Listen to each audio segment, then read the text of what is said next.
Initiating moisture.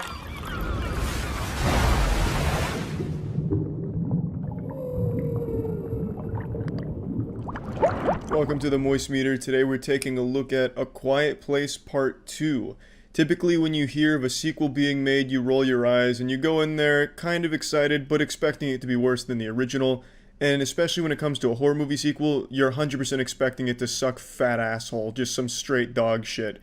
And off the top of my head, I can't think of a horror movie whose sequel was any good at all. Also, John Krasinski himself said he didn't really want to do a sequel to A Quiet Place, even though he left a couple of plot threads open in the first movie to explore later on potentially. He said he didn't really want a sequel to it. So, before going to see this movie, I kind of expected it might be a bit of a cash grab, just the producers trying to suckle on the sweet bosom of Krasinski one more time and milk the franchise. I thought it was going to be a bit soulless. But I couldn't have been more wrong. This movie absolutely slaps. I was extremely excited to see that there wasn't some crazy time jump that a lot of sequels do where it was like 500 years into the future. Alright, all those characters you love in the first movie, they're dead now and no one remembers them. So let's pick up here. This movie picks up exactly where the first one leaves off and continues the story. I hate when movies have that fucking cop-out where they don't feel like putting any effort into writing, so they're like, okay, let's just have a big time jump and just come up with new shit. This movie picks up everything and continues it. I love that. And the movie gives you day one. What happened on day one, it shows you the pure pandemonium and the chaos when the monsters first start showing up in the world, and how the Krasinski and his family handle it and what they go through on the genesis of the nightmare. It is beautiful. This movie is filmed perfectly. That's never even something I really talk about because for me it doesn't matter too much. But in this movie it is so clear to even a fucking dummy like me that Krasinski is a significantly more talented director than pretty much everyone else in horror right now. In pretty much every other horror movie, the focus is on the creepy shit like, oh, look at this monster we made. There's blood in its teeth because it just ate a person. How gross. But in A Quiet Place Part 2, the focus is, look at how the people are responding to the shit here. They're always like the actual focus of every shot. The monsters are there, but they're not just like the entire camera, right? Like it doesn't just glue to the monster to make you feel uneasy. It's showing you all the characters trying to survive. So for example, like in the day one scene, the monsters chasing people around, slaughtering people left and right, and instead of like showing gore and guts, intestines, bowels, titties, assholes flying all over the place, it instead focuses on you watching Krasinski and his family trying to survive it, which is a lot more powerful. So you'll see the monster doing all these things in the background as the family's trying to get away from it and survive, and I think that's so much more effective at building tension, and I could really appreciate that. The whole movie does a great job at building tension, but I do have to say, I think the first A Quiet Place did it better. The difference between A Quiet Place 1 and A Quiet Place Part 2 is in the first one, the tension is built through not understanding the monsters yet. You, as the viewer, haven't really seen what they're capable of doing. You haven't been acclimated to the environment. It's all foreign. And as far as you know, the fucking things are invincible. It could be Superman hunting people down out there. A Quiet Place Part 1 is able to build tension through just the unknown. That's always one of the most powerful elements of a horror movie, is making the viewer use their imagination. That's always going to be the scariest part of horror movies. Once you show them, then that kind of goes out the window. But it's not really like a bad thing, because A Quiet Place is built more on its characters than its monsters, in my opinion, and how they're always making smart decisions. Quiet Place Part 1, they have an incredible setup at the farm that's super thorough and well thought out. It's genius. And in Quiet Place Part 2, they're still smart. They're still making very smart decisions. So that continues, but now that you've seen the monsters, you know their weakness, you've seen them die, it loses that little bit of like, what the fuck is it? How the fuck are they gonna survive these things? Because now you kind of understand where things could go. You've seen the boogeyman, and you've seen him bleed. You've seen him flaccid, he's not as scary anymore. So that element of the unknown is gone, so I don't think the tension buildup is quite as strong as it was in the first one, but it's also not like a fault of the movie here. It's a sequel. Like, what the fuck are they gonna do? Introduce a new monster? Oh, here's this monster, and now here's a monster that hunts by the smell. It can smell the future. You know, like, obviously they were gonna use the same monster that you've now seen the weakness of, so it's not like anything they could really do about that. I'm just saying I do believe the first one did it a little better just because, you know, it was so brand fucking new. This movie is still extremely good. When it's building tension, it does it better than pretty much anything else in the genre that I can think of. It really is an extremely great movie. A very simple plot. Go here, do this. Bang. That's about it. There's nothing convoluted where they need to time travel in order to stop a meteor from crashing into Earth that unleashes aliens or something. It's very simple. And I think that works really well because then you just get to go on this journey with the characters that seems like a pretty fucking tough journey, considering if someone so much as sneezes or farts along the journey, the monsters come crashing in. At any point that you hear sound in this movie, you can expect a monster to just fucking parachute in, ready for action. So in this very scary world, they go on an extremely dangerous adventure, and it is an absolute joy to watch. Another rare thing that I mentioned in A Quiet Place Moistmeter from 3 years ago is that the acting was incredible. And I'm going to mention it again here because the acting really is fucking incredible. Like when a character's in pain, you can feel it. Like it really looks and sounds like the characters are in pain. Most of the movie is silent, obviously, because they don't want to all just get mauled by these monsters. But sometimes pain happens along the way. You know, someone steps in a bear trap and they're fucking screaming and wailing, sweating, and it really looks like someone actually stepped in a bear trap. I honestly wouldn't be surprised if a year from now, the actor playing the character comes out and just says, yeah, John Krasinski just made me step in a bear trap so the scene looked really real. What you see on screen is actually how I responded to stepping in a fucking bear trap. Like, it is really, really, like, impressive how well these characters deliver their performance. Like, it sells it, and it really brings the movie up. And really, the whole movie's just great. I'm not going to get into anything spoilery, but it's a really fun movie that is a really good sequel. I think it's just as good as the original. So, plugging A Quiet Place Part 2 into the Moist Meter, I'm giving it a 90%. I don't think it's better than the original, and I don't think it's worse. I think it's just as good, and I think it's about as good as a sequel could possibly be. To be honest, it is really, really well done, and I truly think between A Quiet Place 1 and 2, John Krasinski has created a horror movie staple. These are really masterclasses in the genre, if you ask me. It's a unique concept executed beautifully. Helix. As I've mentioned in the past, it is extremely important that you have the right mattress to be getting a good night's rest. It is important to your overall health. The one thing you should never skimp on is a mattress, and Helix mattresses are some of the best that you can find. Helix mattresses aren't just like a cookie cutter thing. They have a unique sleep quiz that you take that'll match your unique body type to a mattress that fits you best. Mine personally, I used to wake up with low back pain because my mattress was too soft, but Helix mattress noticed that my mattress may have been too soft and got me something a little bit more firm. Not super firm, I wasn't, sleeping on rocks, but it was firm enough where my back wasn't like drooping in the night, so I didn't have the low back pain with the Helix mattress. So the sleep quiz really does help match you to a mattress that'll fit. Helix mattresses offer free shipping right to your door. They come rolled up in a box so it's easy to set up, and they also come with a 100-night sleep trial, so you get more than 3 months to make sure you love it, and if you don't, Helix will pick it up for you and you get a full refund. If you're interested in trying Helix mattresses for yourself, you can go to helixsleep.com/moist to get up to $200 off your Helix mattress, plus 2 pillows for free. That's helixsleep.com/moist to get up to $200 off the mattress and 2 pillows for free. Initiating moisture.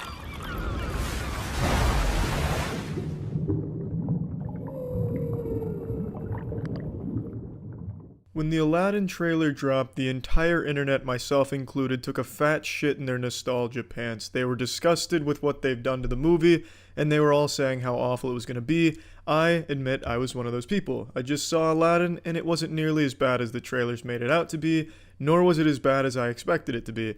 It was a good movie, albeit a movie that did not need to get made, nor did it add anything to the Aladdin legacy or anything like that.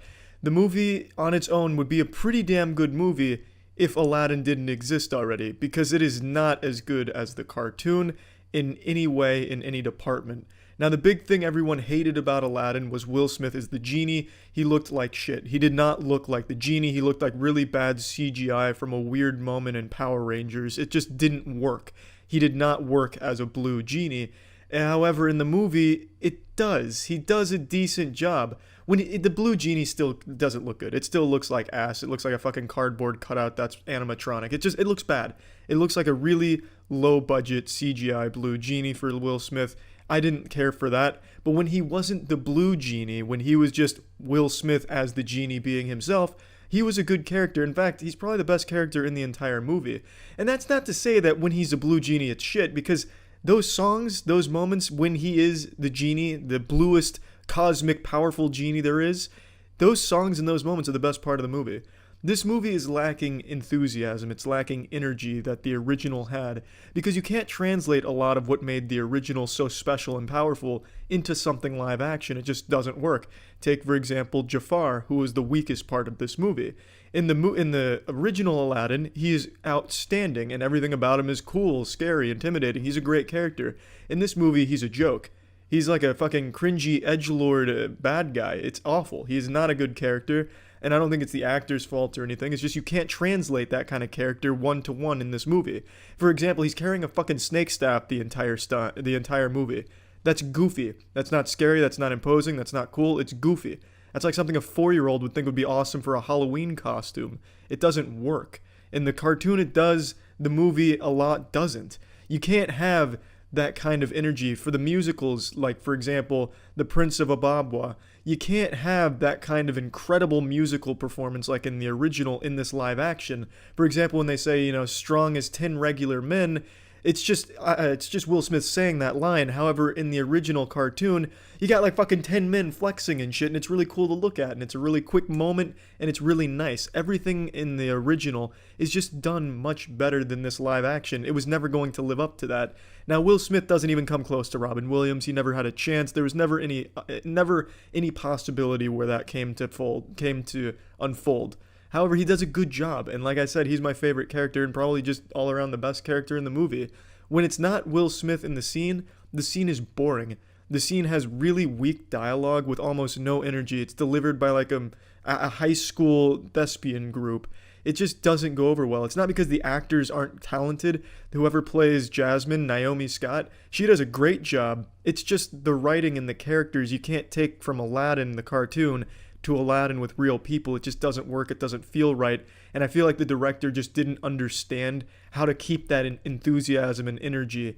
And it's a shame. It's not a bad movie by any means. It's good, but it's a movie that's only going to get compared to the original, and that really brings it down. I don't think anyone's going to walk away blown away. Some people will probably be satisfied, like, yeah, it wasn't a waste of my time. I'm one of those people. It was all right. But it didn't need to be made. It didn't do anything.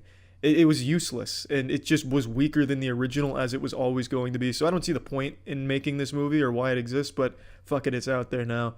Putting this shit on the moist meter, I'm giving Aladdin live action a 65%.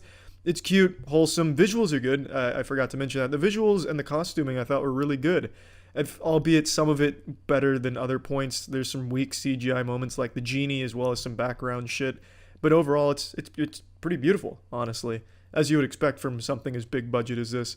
But again, useless, didn't need to exist, not a bad movie, not nearly as good as the original. Big kudos to Will Smith, though, for actually doing a great performance.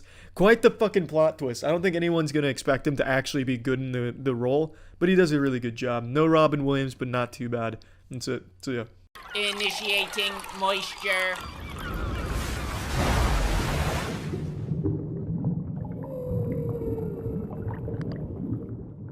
This is a big moment for the moist meter, where I come out here and eat some shit and say I was wrong. When I first saw the previews for Alita Battle Angel, I wrote it off immediately. I wasn't very interested in the movie. I thought it was going to be pretty boring and not very good. And then it rolls around to releasing, and I go in there with no expectations, and I was blown away. I just got home, and I wanted to immediately make this moist meter to say how fucking wrong I was about this. This is the biggest surprise I've ever had when going into a movie with expectations this low and seeing just how good the product was. I'm having a hard time putting it into words, but my dick was just fucking throbbing this entire movie. It was such an incredible film. I can't recommend it enough. This is the most anime shit I've ever seen on the big screen. This is more anime than the Dragon Ball Super movie that just came out. This movie fucking blows that out of the water. This movie is so goddamn entertaining. I'm gonna go ahead and get the things that I didn't care for out of the way right now so I can continue to just gush in one straight urine stream of compliments. Acting, some characters just totally fall flat. There are some mediocre characters at best in here, and some pretty stilted dialogue, and you're gonna recognize that for sure. a lot of people probably won't care for the main character design. The big eyes will probably turn a lot of people off, and a lot of people are already turned off by it. For me personally, I think it worked well with the character and it was done well. Another big con that I would point out is maybe the story's pretty cliche for a lot of people, and maybe it is a bit oversimplified, and it also really strives to set itself up for more in the universe, which I like, but it does feel like it kind of focuses too hard on setting up these things that'll play into movies later down the line, assuming this movie does well, which I really hope it does, because this movie deserves it. This is the most visually beautiful movie, well, tied for the most visually beautiful movie I've ever seen, tied with Blade Runner 2049. That is great company to be in. I just hope it does better financially than Blade Runner 2049. But one more con about this movie until I get into all the pros. The main villain, I think, is a little weak, and it's probably just because they didn't really explore him that well, and it seems like his motivation is just the most comically ridiculous cartoon supervillain. I am evil because I want to be evil. That's about as deep as they got into his motives for everything that he does and everything that happens here, so that's pretty fucking weak in my opinion. But now to the pros, which are, there's many. This, like I said, is genuinely beautiful to look at, but the action and the way it's presented is like nothing I've ever seen before.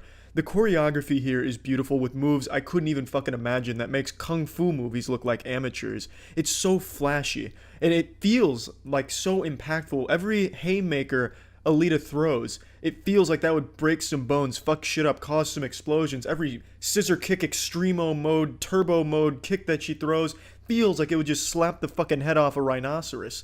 And it's coupled with this great sound design that sound like you just listen to Godzilla get the shit kicked out of him, or a giant transformer get just brutalized. Oh my god, and the character design in this movie is amazing. You'll have some like generic looking robot cyborg characters looking like fucking Chappie on his day off, and then you'll have these like crazy intricately designed cyborgs that kind of blur the line between human and machine that just look so badass.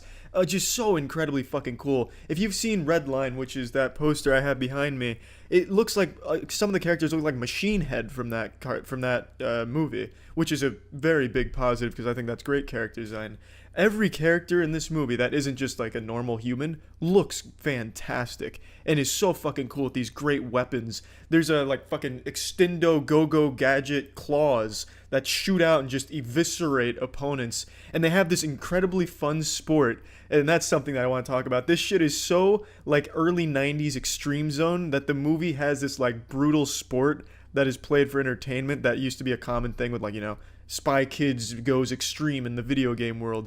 They have this sport called motorball, which is a death match where you have a ball that you score in a hoop and you try and kill your opponent before they score the ball in the hoop. And that, every single time that was on, was so fucking cool. And they have these beautiful fucking weapons. This movie, I could gush about this shit for so long. I've never left the movie theater as excited as I was about this one, because like I said, it sets up a sequel and I really hope to see more from it. But man, it was so fucking good. It was really good, really good. Can't recommend it enough. I could go on and on and on, but the biggest takeaway is that it is a genuinely beautiful movie to look at. It seems like the budget was massive. I read that at one point it was like $200 million, but it got stuck in a development hell. So I don't know what the budget actually was, but it seems like it was a huge budget movie, and I really, really hope that it turns a profit because it deserves it. Absolutely stunning. And whoever choreographed the action and whoever fucking framed the action and came up with the way they present it needs to win a fucking award, because I've never seen it executed so well as it was in this movie. I felt like I was genuinely watching some incredibly over-the-top action that I could keep up with without shaky cam or all of these cuts. It wasn't completely cut every single time something was happening. It was just smooth shots. You got to process everything, take it all in. So fucking fun. Plugging MoistMeter for Alita Battle Angel, giving this shit a nice 90. That's a lot higher than most of the limp dick critics are giving it. They're shitting on it for cliches, and you know, there are definitely flaws, and I talked about them a little bit, but yeah, it's a flawed movie in certain aspects, but I've never seen a movie like this that was as fun as this movie was. Also, the relationship between the main character and the love interest, I thought was pretty decent. It wasn't like super developed, but it was cute. It was wholesome. So there's even little wholesome moments of filler in between some fucking neck-breaking, dick-popping action. Absolutely great movie. I cannot recommend this one enough. That's it. See ya. Initiating moisture.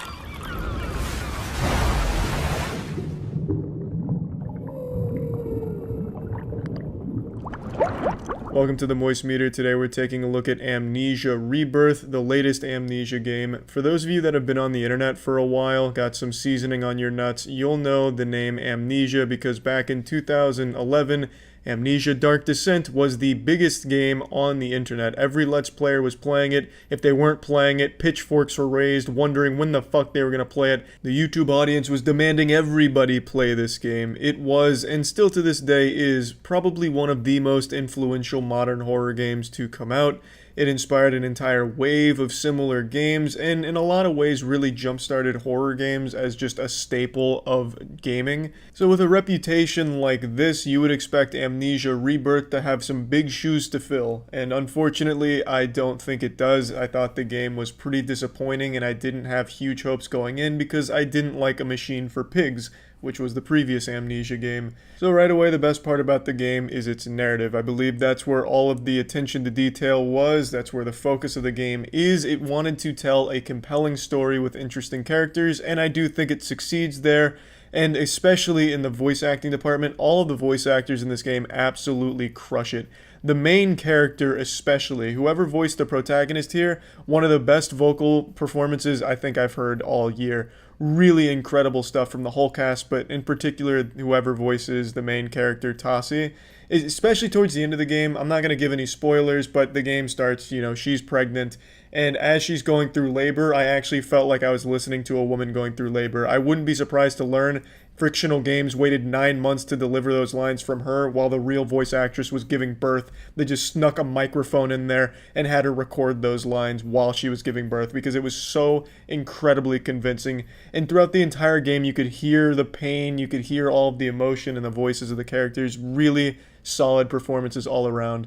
Now, like I said, I do like the narrative, but I don't like the way the narrative is delivered most of the time. Most of the narrative pieces and plot points are given to you through letters that you just read throughout the world. There's like a million fucking letters. Every door you open is like opening a door to the post office and just diving into all of the mail. There's just so many letters that you just spend your time reading to get the plot points or get some extra plot and, world building. It's just tedious. They don't give you the information about the narrative, at least not all of it, through the gameplay, which I always prefer. You have to go out of your way to just stop everything, bring everything to a screeching halt to read 1,000 letters that are scattered across a table. And I just don't really like that, even though I like the narrative. I wish they had delivered it in a different way. Now, like I briefly mentioned, I think the entire focus of this game was on delivering this story they wanted to tell. I don't think they were trying super hard to just be a horror game. I don't think they wanted to scare you. I think they just wanted to tell a story that had some elements of horror in there because it's so scarce. For the first 3 hours of this game, there's not a single thing in here that's going to scare you or unnerve you. The game does show you some disturbing things throughout, but at no point do you ever really get the sense that they want to frighten you. There are some very cheap jump scares that are thrown in here, which I thought was a bit amateurish from this crew. And one of the main mechanics being fear. The only thing that really happens when you get feared, which is when you're staying in the dark for too long, is you have like alien titties pop up and try and jump scare you. You'll just have like pictures of aliens and things that are just popping up to try and throw you off guard. And the fear mechanic was just really lame in my opinion, but like I was saying, I don't think they're really trying to be a horror game. It's more of just a game with very creative puzzles. I did like the puzzles. Some of them were some real fucking brain and nut busters for sure. But it only really wants to give you a story and have you thinking in creative ways to get to the next story point. I never really got the impression that they were trying to scare the player except for those cheap jump scares. And that's a little disappointing because Amnesia Dark Descent was a scary game. And this game, I wouldn't consider to be a scary game. It's more of a story-driven game with a lot of puzzles and occasionally some things that might scare some people. Yes, there is a couple monsters that are in the game, but you never really encounter them very often.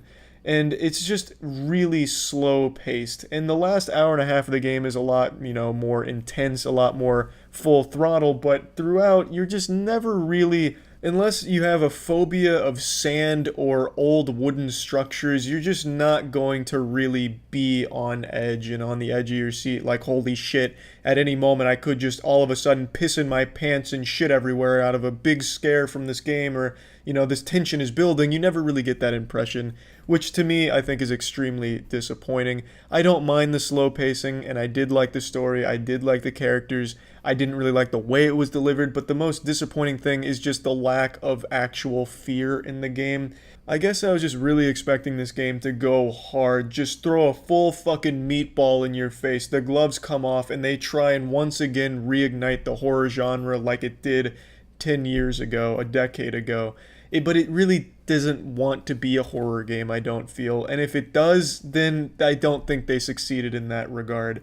If they wanted to just tell a story and make the player engage with the characters in the world, I think it succeeds there. But if it's trying to make the players uneasy and scare them, I just don't think it does that. The monster design is very uninspired, and there's just not a whole lot of it to begin with. Now, I also want to point out the endings. There's multiple endings. They are all extremely unsatisfying. And I don't mean like there's no happy ending, so I didn't like it. I mean they end in 15 seconds each. I got the secret ending, and all of a sudden the game just kind of fucking ends with no real closure, and just everything is bad. And then I looked up the other two endings, and it's really just kind of the same. They just end with really not a whole lot. It seems like they really rushed through the ending, which is a shame because they felt like they were building up to something really climactic and satisfying, but they shied away or ran out of time. I don't really know the reasoning, but the endings in this game are just really lackluster. It reminds me of Mass Effect 3 to a certain extent. Just really underwhelming without really giving the player any sense of accomplishment. It makes it feel like the entire journey had no meaning because they just didn't bother to make a good ending at the end. And I don't mean good as like happy ending. I mean an ending that actually feels like it wraps up the experience. Here it just feels like everything was just this fleeting queef.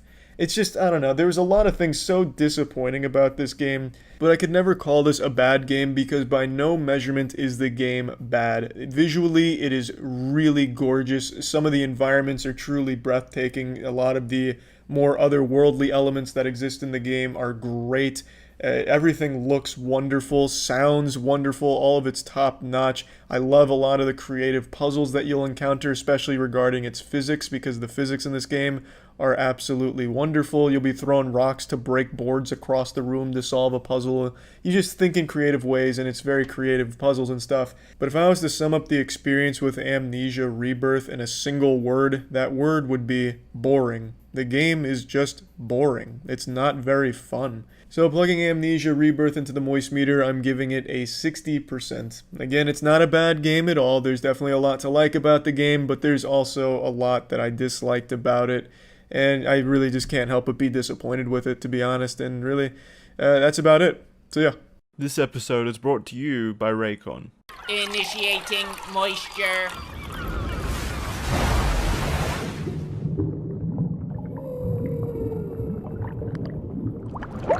I was an Animal Crossing virgin until New Horizons came out, and I have to say, this is not the kind of game I've ever really enjoyed, but this game fucking bangs. I've had so much fun, and I can fully see why so many people get so invested in the game. There's just so much to do in it, and it's a never-ending experience.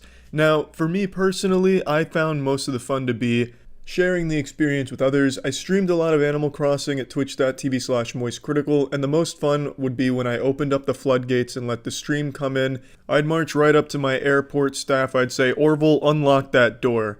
He'd look at me with tears in his eyes and say, "Charlie, please not again, we can't handle more of this." And I'd say, "Orville, open that fucking door." Falling into a deeper sadness, Orville would remind me, "Charlie, the internet's a weird place and we've had trouble with some of these degenerates using your island like a fleshlight. Are you positive?" And I'd say, "Orville, don't take that tone with me again. We're opening the gates." The PTSD would set in, he'd go into a hysterical fit, but he'd open those gates and we let the internet stream come in.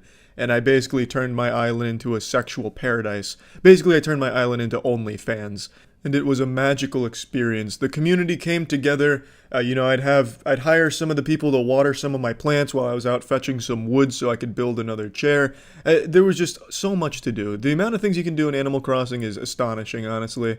And it wasn't just sharing the experience with my streams. Tiana and I played a lot of Animal Crossing off stream. She really enjoyed the grind, and it was fun playing that with her.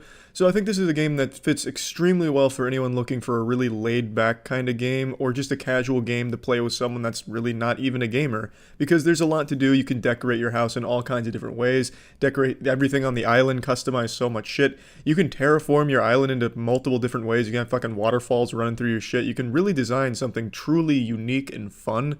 The only thing is, this is not a game I'd recommend to everyone. The pacing in this game is extremely slow, and I typically don't like that, but I didn't mind it in this game because, the grind was enjoyable. It's very colorful, the characters are fun to talk to. I just don't really have any complaints about the game, to be honest, but I see why a lot of people wouldn't like it, because the entire game is basically a giant fetch quest. It's a never-ending fetch quest series, and that's not exactly fun. The fun comes from when you complete that and then build your shit, but for a lot of people it's going to be pretty relaxing and even therapeutic to a certain degree just to cast your fishing line out there and catch yourself a golden trout at some point. It's just a really, really casual, laid-back game that has a lot of depth to it if you're willing to give it that chance, so you could really build something wild, a giant fucking empire on your island, and I appreciate that. The possibilities in this game are actually endless, and I mean that with no exaggeration. You can do pretty much anything you can dream of for your island. The customization is wild. I went to someone's island and they had their entire house decorated in Pokimane posters and also a satanic ritual room to try and summon Pokimane. It was crazy what they were able to do. The only negative things I can think about the game are just how slow of a burn it is. And again, I usually hate that, but I didn't mind it here, but I definitely see why a lot of people would. Especially the beginning in particular, it is super slow. You'll only be making like one fucking flower in the beginning, then having to wait a full day. Also, everything happens in real time, so one day in the real world is one day in the game.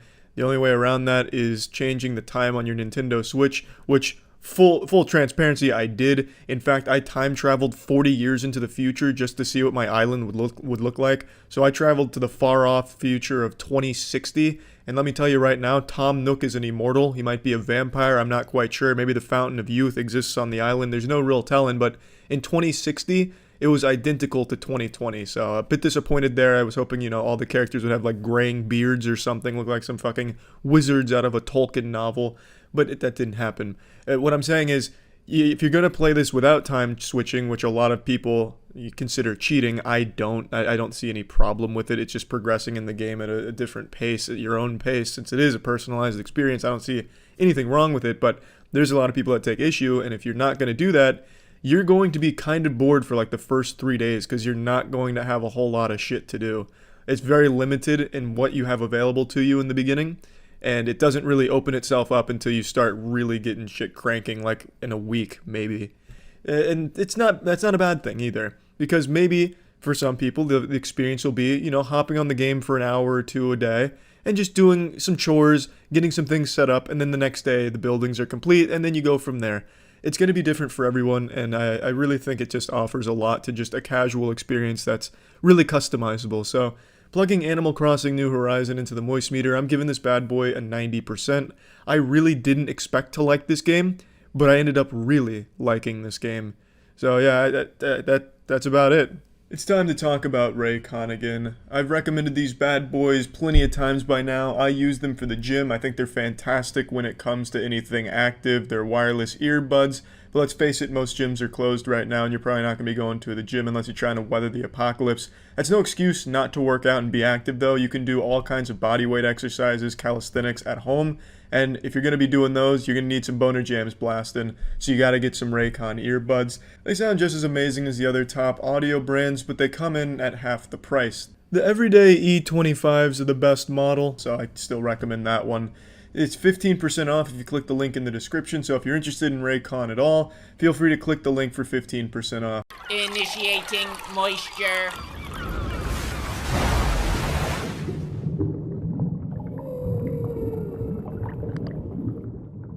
Welcome to the MoistMeter. Today we're looking at the newest Conjuring movie, Annabelle Comes Home.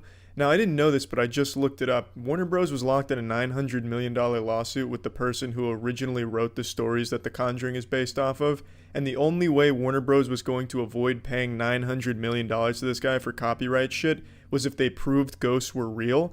And I didn't realize this, but they wrapped it up in 2017 at the end of it. And I had no fucking idea because I was waiting for this like super team power up, like Marvel Avengers in-game style, where they bring in Zack from Ghost Adventures, Zack Big Dick, the demonology guy with Ghost Adventures, and bring them all together to prove ghosts were real so they didn't have to pay nearly $1 billion. But it turns out they ended up settling out of court, which is the most underwhelming conclusion to a $900 million lawsuit where ghosts being proven real was on the line. It's just so fucking upsetting that I was really disappointed. This entire segment here is unrelated to Annabelle Comes Home because the movie doesn't talk about it, unfortunately. But I just thought that was so interesting because that lawsuit, I was really looking forward to seeing how they tackled the ghost thing, but they ended up not doing it. They didn't bring in Dib from Invader Zim or anything. They just settled it out of court, which is super fucking boring. That should be a crime in and of itself. Anyway, Annabelle Comes Home. It's not bad. I don't think there's really any bad movies in the Conjuring franchise except for The Nun. The Nun was just so fucking boring, but this isn't. This movie's good. I think the Conjuring movies are always just fun for the time you're watching them. Nothing special about them, nothing wildly creative, but executed decently enough. The characters in this movie I actually really liked. I thought Bob was a really strong character, Daniela as well. I thought the characters, because it wasn't focused on just like the main two Warrens, I actually thought the characters they had in here were really fun to watch with a good dynamic. And I also like the story where Daniela goes into the Warrens' house while the littlest girl is being babysat by her friend, and she starts touching shit and releasing all types of spirits, and then they have to battle all types of different spirits. It's like a Scooby-Doo episode in a certain sense, and it's fun. I like that plot line. But it's just so silly and nonsensical with these horror movies when you start to break them down, because at every step it seems like the demons and evil spirits want you to succeed. For example, in this movie, they're trying to get the Annabelle doll back in the case, and literally the entire movie is the demons leading them to the Annabelle doll and letting them take the Annabelle doll multiple times. For example, Mary Ellen, one of the main characters, comes face to face with a demon or with an evil spirit that's killed a bunch of people and wants to kill her. And she just gets the Annabelle doll from it and walks away. They just let that shit happen. They're much more invested in making loud noises occasionally than actually stopping them from being sealed again. I just don't really get that in horror movies. The Conjuring does this shit all the time. They have so many opportunities to just stop them or kill the people, and they just let them go. In this movie, it's just insane how many times that happens. A fucking demon comes face to face with the little girl and then just lets her leave. Literally like chokeholds her and then just lets her leave. It's just silly. It's just really dumb. I don't know why the demons are actively trying to get fucked. I don't really understand. They're not really there to preserve themselves. They're just there to make loud noises when it's quiet. And that's what this movie relies on, much like all the other Conjuring movies. It's not great at building tension, but it does try. There's also a really goofy samurai armor spirit, which is just really dumb. It's just more comical than scary. But again, the main focus is on jump scares, so when it gets quiet, something will fall over, make a loud noise, and you'll go, but even that's not super effective in this movie. They don't do it overly well. The guy next to me fell asleep like 2 or 3 times and was snoring, which was super fucking disruptive, and I hate that kind of behavior. If you're that goddamn tired, just leave. But I mean, it still illustrates that it wasn't great with its horror if you couldn't even keep the old man next to me from falling asleep and choking on his own spit. It wasn't a bad movie, though. Like I said, I did enjoy it, and I didn't regret my time with it. I do think when it did try and build tension, it didn't land most of the time, but when it did, I was satisfied with it. I also really like all of the different spirits and all of the different conduits for evil that were in there. I like that aspect. I thought that was well done. And yeah, it wasn't a horrible movie. It wasn't great. Just a pretty standard average horror movie for the modern age. Plugging this shit into the MoistMeter, I'm giving Annabelle Comes Home a crisp 50%. Beautifully average. Nothing great about it, nothing awful about it, nothing to really regret when seeing it. Kind of fun. That's about it. So yeah. Initiating moisture.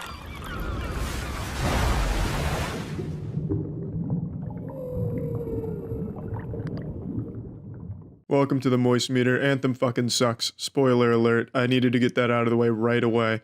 This is the biggest chore of a game I've ever experienced in my life. I would honestly rather be scrubbing public urinals with a toothbrush than going through the looting, shooting, grind fest of repetitive objectives that this game is.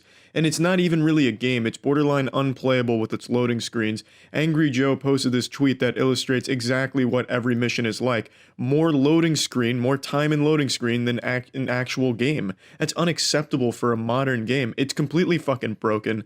And a lot of people compare it to Warframe, but to that I say Warframe at least had fun gameplay to back up the repetitive nature of its missions and its grinding, and this doesn't have that component at all. The gameplay is extremely stiff, extremely bland. It's so incredibly mind-numbingly fucking brain dead to play that I couldn't do it. I stopped after 8 hours of playing Anthem, so I'm going to toss this over to Jackson, the masochist that he is. He managed to endure 12, 15 plus hours of this incredibly awful experience to really get under the meat and the scrotum of this game and figure out what the fuck happened and how BioWare could have made something so incredibly hostile to the human intellect to insult it to this level that Anthem does. It is a goddamn train wreck. Jackson, take it away. So yeah, Anthem sucks.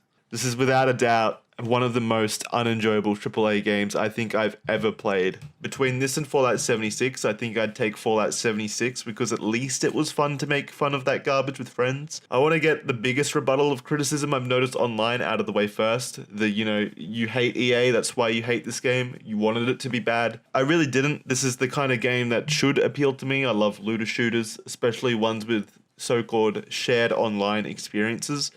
I've put hundreds, possibly thousands of hours into Destiny, and while they're evidently not even close to being similar, it still fit that genre mold that I thought I would enjoy. And the other note of hating EA has to mean hating this game. It's just as stupid. One of my favorite, and also Charlie's favorite games at the moment, is Apex Legends, which is also published by EA. Difference being, of course, that it's well designed, fun, and also functional. So pretty much the direct opposite of Anthem.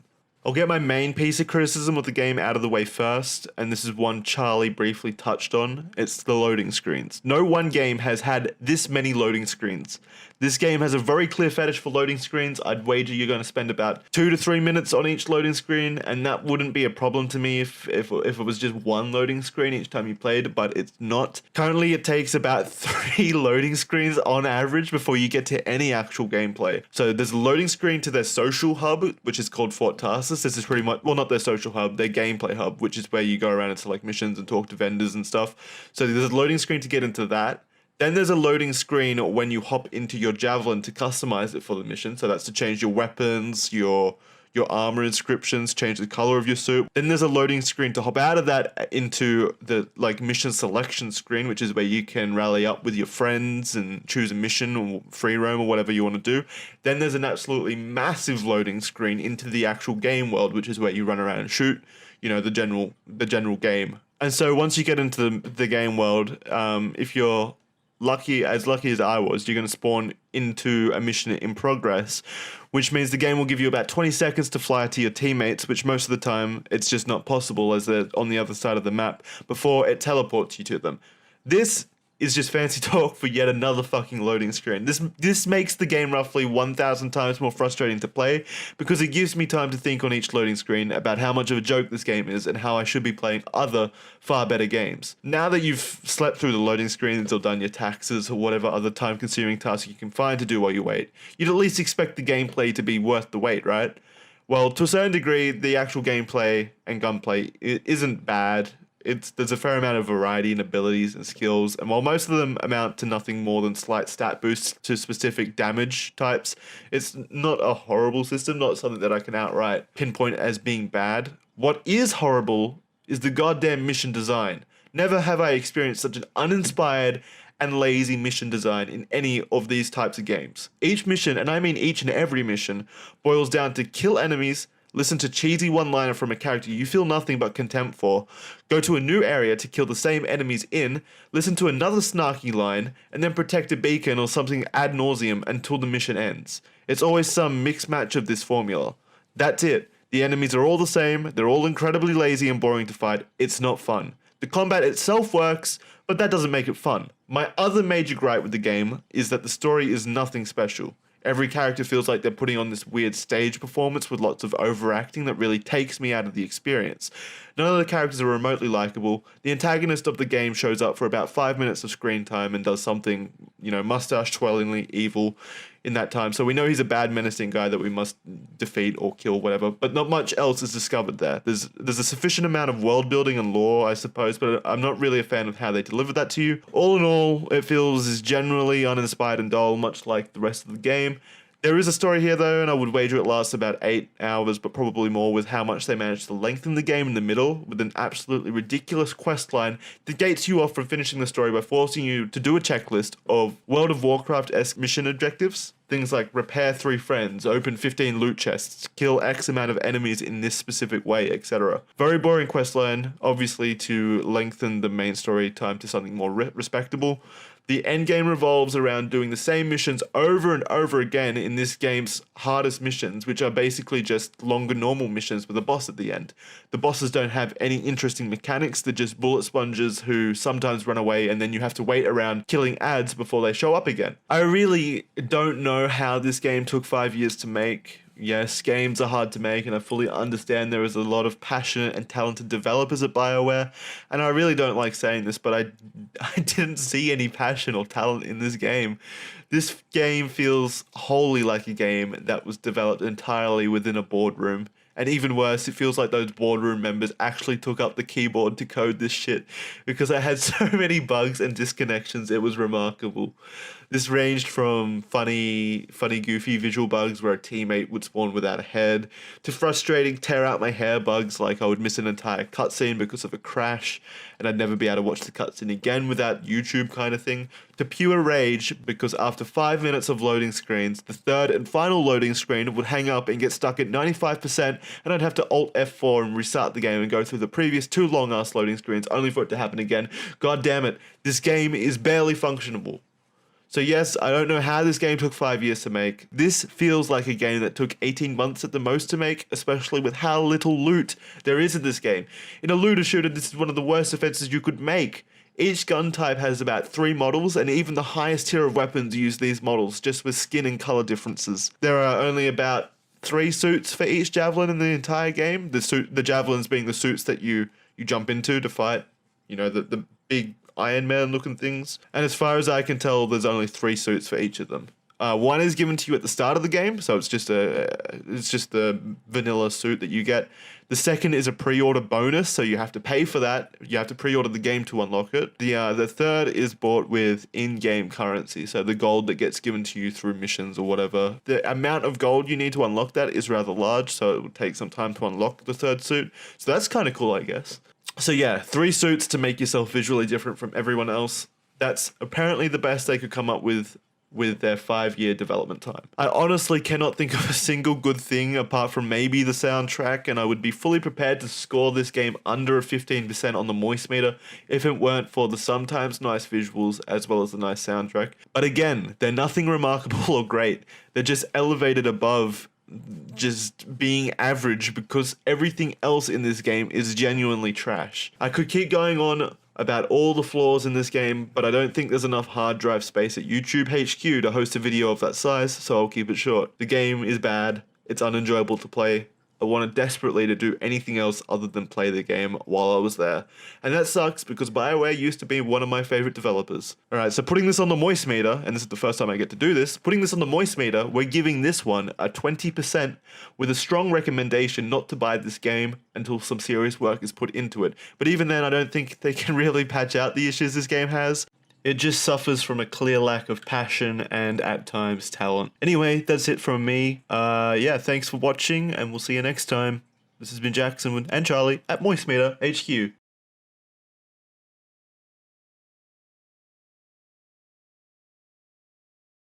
Initiating moisture.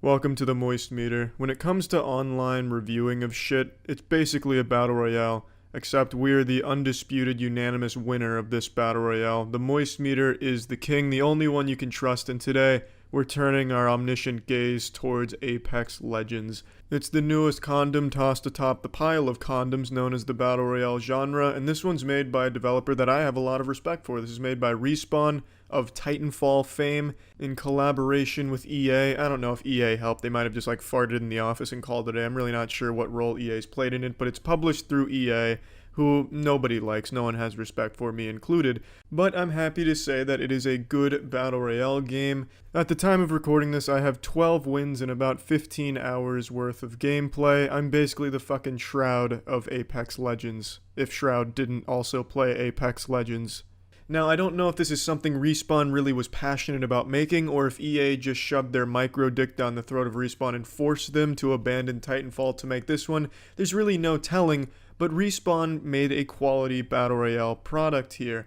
And in this modern day and age, making a Battle Royale game that doesn't immediately eat shit and die within the first 3 hours of its launch is a fucking accomplishment in and of itself. That's a fucking 100 Gamerscore Xbox achievement right there. So the game does have legs to stand on, and I do think it has staying power. When I initially played this game on stream, twitch.tv/moistcritikal, about the first 8 hours of it, I considered it a mediocre Battle Royale game, and honestly, it was very much like a free-to-play Blackout, which is Black Ops 4's Battle Royale mode. But as I played more, I'm up to about 15-16 hours worth of playtime on it. As I played more and really understood the mechanics more, I see that it's more than a mediocre game. It is a fucking good game, though it is still very much like Blackout. I stand by that assessment, but it is a better Battle Royale than Blackout. The gunplay is tight, albeit at times seems a bit inconsistent with what it considers a hit, also with what damage does what. Sometimes you'll point blank someone with a shotgun and it'll do 7 damage just off the top, like you just fucking flicked a booger at them. Other times you'll shoot them in the foot and it does 200 damage with the same weapon. It does seem inconsistent with what hits and for what damage, but overall it is very tight and responsive. It's a very rewarding style of play. If you're very aggressive, then you have some classes that can help complement that, like the Pathfinder is very good for some verticality and speed. The Wraith is also very good for some tactical plays to get behind them, use portals and shit. It's a really versatile game using these different classes that all have different abilities. The abilities are kind of similar to, I don't want to say Overwatch shit because it's not even close, but there are abilities here, like in some hero shooters, that really do change the playstyle for each class. One thing that works for one class will not work for another, and it's really nice to figure out what's best suited for your playstyle. You also are forced into 3-man teams, which has its ups and downs. I would like a solo option, but having a 3-man team is nice with the classes because then you can have a nice team comp that complements each other really well and synergizes well. It also has two unique mechanics that solve a lot of problems in Battle Royale games.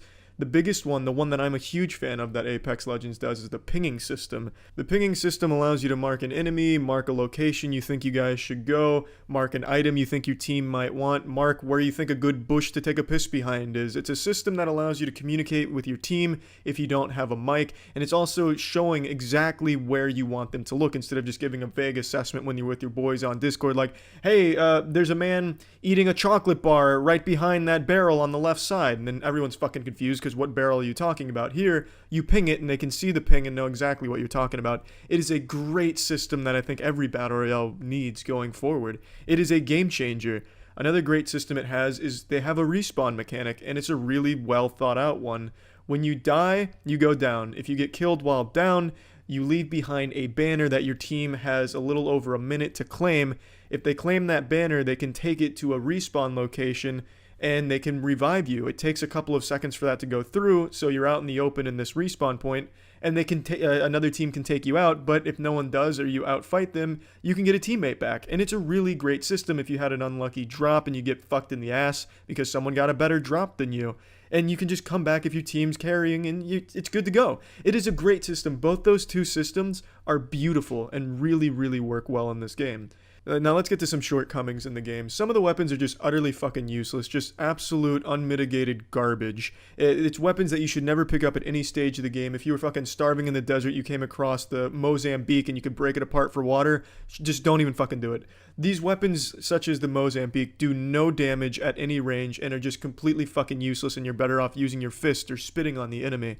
Some weapons are just genuinely awful, absolutely awful, and you're better off not touching them. So I think some weapons need some buffs. I don't really think there's any weapons that are too strong at the moment, except for maybe the Mastiff, but that's a legendary, so it should be pretty rewarding to get. But there are just some weapons that you would never, ever, ever want to pick up. The Alternator, the Mozambique are the two big ones I can think of off the top of my head.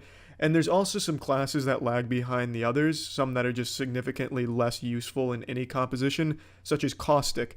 Caustic is a joke. Caustic is a character that's built around gas and gas traps. So his gas traps fucking suck. He just plants a giant water balloon of fart fumes, and it goes off and does literally 1 damage. It poisons them for 1 damage. It's useless. I guess you can use it for tagging enemies, but it's really easy to avoid. It's not a huge area. It's just fundamentally awful for tagging and for also doing damage. The only use that Caustic's traps have is to slow down the enemy by making them laugh. You plant a trap, the enemy team sees it, they stop for a minute to giggle because they know you're a fucking idiot for choosing Caustic. His ult is a giant area of effect gas bomb that all the times I've used it, and I've used it about 10 times now, the most damage I've gotten out of it is 7. It ticks from 1 up to 7, and it's so fucking laughable that I just wanted to quit the game the second I threw it each time. Everything in Caustic's kit is bad. There's no reason any team should ever have Caustic on it, under no circumstances. And the last complaint I have about Apex, and it's nothing that Respawn can help with, is EA. EA's fucking servers crash constantly. You know, actually I don't know if it's EA, but I'm going to blame EA because it feels like it's on their side, considering I get origin errors that just kick me out of the game sometimes, kick me back to the main menu, or just cause me to disconnect randomly. I think that's an EA server side issue or some shit. I'm really not positive, but it is a big damper on a good battle royale game.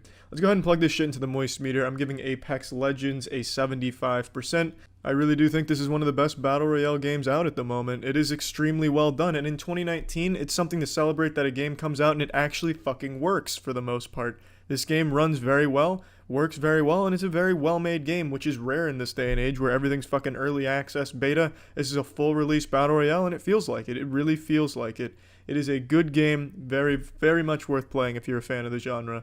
That's it. See ya. Initiating moisture.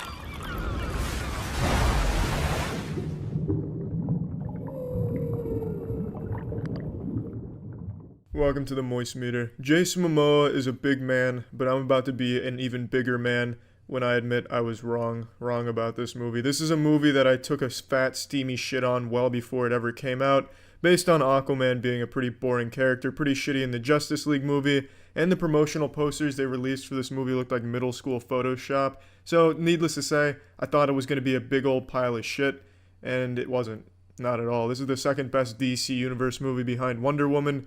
There's a lot to like, but there's a lot of stinky shit about it as well, so let's just get into it. I'll start talking about the weakest part of this movie, in my opinion. It's the dialogue between characters. It's really unnatural and robotic and downright cheesy, and the jokes. Oh my fucking lord, the humor in this movie is abhorrent and just painful at times. All of the jokes feel super forced, as if the movie was already wrapped up, but one of the higher-ups at the top of the food chain looked at the script and said, you know, there's no comedy in this movie, this is a superhero. I'll smell like swamp butt. And his sidekick says, that'll be an improvement. It's the most forced shit in the world. It's awful. What a zinger. If they wanted some shitty jokes thrown in for no reason, they should have just had me write it for them. More like Bored Atlantis, am I right? But that's the worst part about this movie. Everything else is pretty damn good. It has a really fun plot and a really fun set of settings. It's hard to put that into the words properly, but this movie is like a true comic booky adventure movie. It really commits to being super comic booky. You'll have some shit taking place at the bottom of the ocean with these piranha face shits that look like they're straight out of Pirates of the Caribbean with the Davy Jones crew. Then they'll be all of a sudden teleported to a prehistoric landscape with dinosaurs roaming around. It's fucking fun to watch the setting keep changing, and it's all really beautiful. I thought the CGI was going to be awful and lackluster like most of the DC Universe CGI, but they did a great job with this one. There are some really dumb-looking scenes that happen, but when everything's kind of CGI battle underwater, that's super nice to look at. And it's complemented by some pretty cool camera work. Since everything's underwater, there's a lot of unique fights, some nice choreography, and the camera follows it around in a really fun way. Not a whole lot of shaky cam, so you can oftentimes tell what is actually fucking happening, which is rare in modern action movies. I do want to point out, again, that this is super comic booky, so there's a lot of shit in here that's just gesturing. Ocean Master, for example, his signature fucking move is just this right here. The amount of times he just goes, doing this is unreal. I think he has like 9 scenes dedicated to that. Aquaman also takes a lot of poses. It's very, very comic booky. Like, just comic book panels will have like a 10-second scene of like basically a still of the character just posing with an item or posing, making a sound. And that's really, it's goofy. It's super fucking goofy, but you can't help but smile because it's almost self-aware goofiness. At least I'm going to give them the benefit of the doubt that it's self-aware, like, hey, this shit's super cheesy. Any development in the first place. Let's just plug this shit into the moist meter. I'm giving Aquaman a 70%. It's a really fucking decent superhero movie, and I am shocked. I thought this movie was dead to rights, dead on arrival, just a big pile of shit way before it came out, and I was wrong. Absolutely wrong. It's good. It's a good movie. That's it. See ya. Initiating moisture.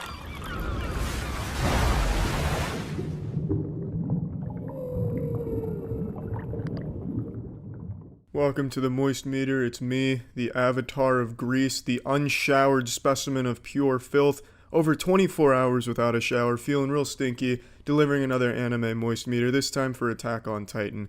Season 3 just ended, so I figured I'd do a Moist Meter for the whole show. I think Attack on Titan is a must-see anime, even if you don't like anime, or even cartoons. I remember when the first season came out back in college, my roommates, who never watched anime, they were way too cool, I like football, I prefer the pigskin, not these fucking titties, cartoon 2D stuff. Then I'd come into the room and they're fucking watching Attack on Titan, embarrassed about it. Oh, bro, I was just flipping through the anime.com, you fucking weirdos making fun of them. But what I'm saying is, it was a show that captured the audience that isn't just anime lovers. It was a season that was so good that the general populace really got drawn in. For a good reason, because it's almost a masterpiece. There's a lot of low points in Season 1, in my opinion, but it's super fucking good. The animation in Attack on Titan Seasons 1, 2, and 3 is a fucking stellar. Outstanding. The action scenes are the most stylish and beautiful in all of the currently airing anime. The animation is just leagues above others, and that's my biggest compliment to the show. It's so fucking great when you get this high octane, fucking Spider-Manning around these naked giants and then slashing their necks. It's so fucking fun to watch.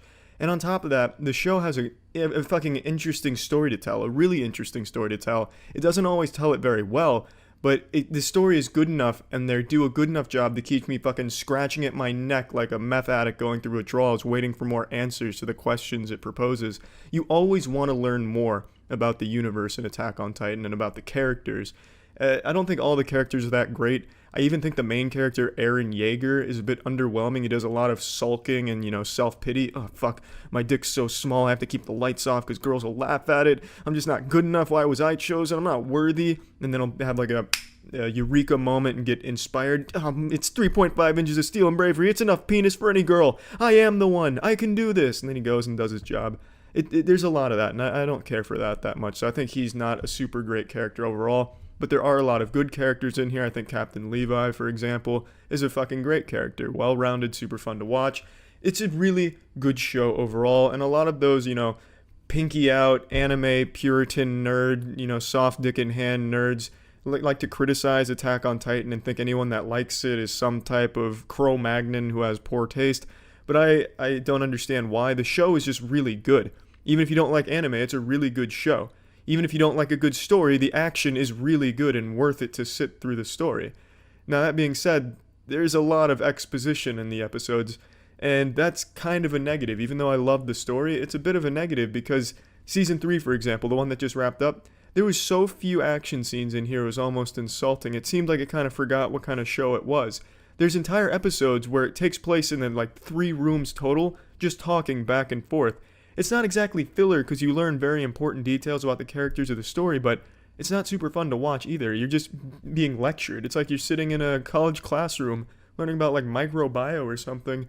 Now, that's not to say I think Season 3 is bad by any means, because I did enjoy it, but when you look back on Season 1, which had the perfect balance of a lot of really incredible jaw-dropping action and story, and then you look at Season 3 where it seems like they ran out of money and could only animate standing still, face scenes and mouth movements.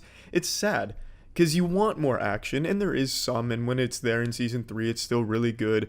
But you always want more. You want story with the action. That's what the show was built on. That's why season 1 was such a huge success in every part of the world. That's why so many people that don't even like anime fell in love with it. It is just really fucking fun. But it's not fun to watch the characters just stand in a fucking football huddle, divulging information to each other. That's kind of boring to watch, and it's a bunch of flashbacks, which also are not that fun to watch.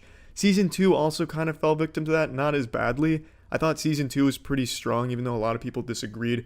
I thought it built up to something really big, and then that something really big happened at the end, and it was very worth it.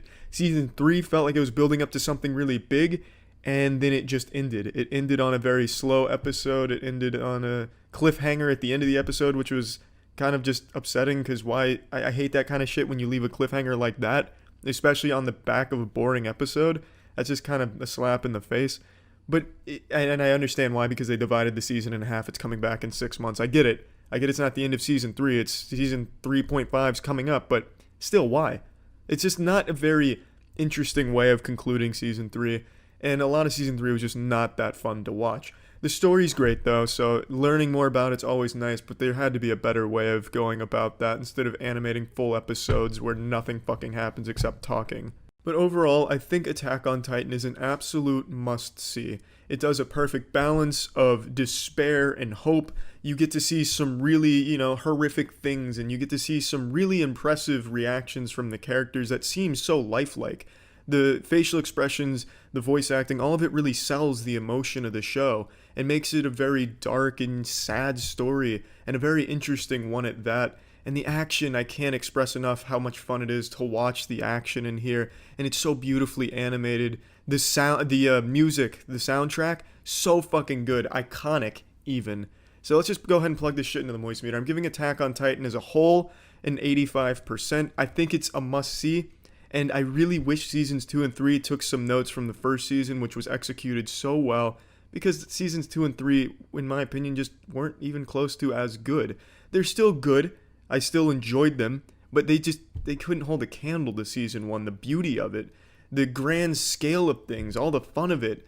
But it is still absolutely worth watching, and I think the next season of Attack on Titan, the 0.5 of season 3, is going to be fucking amazing, because they've hyped it up for 13 episodes worth in this, pseudo season, so it's gotta be a huge payoff, I would hope.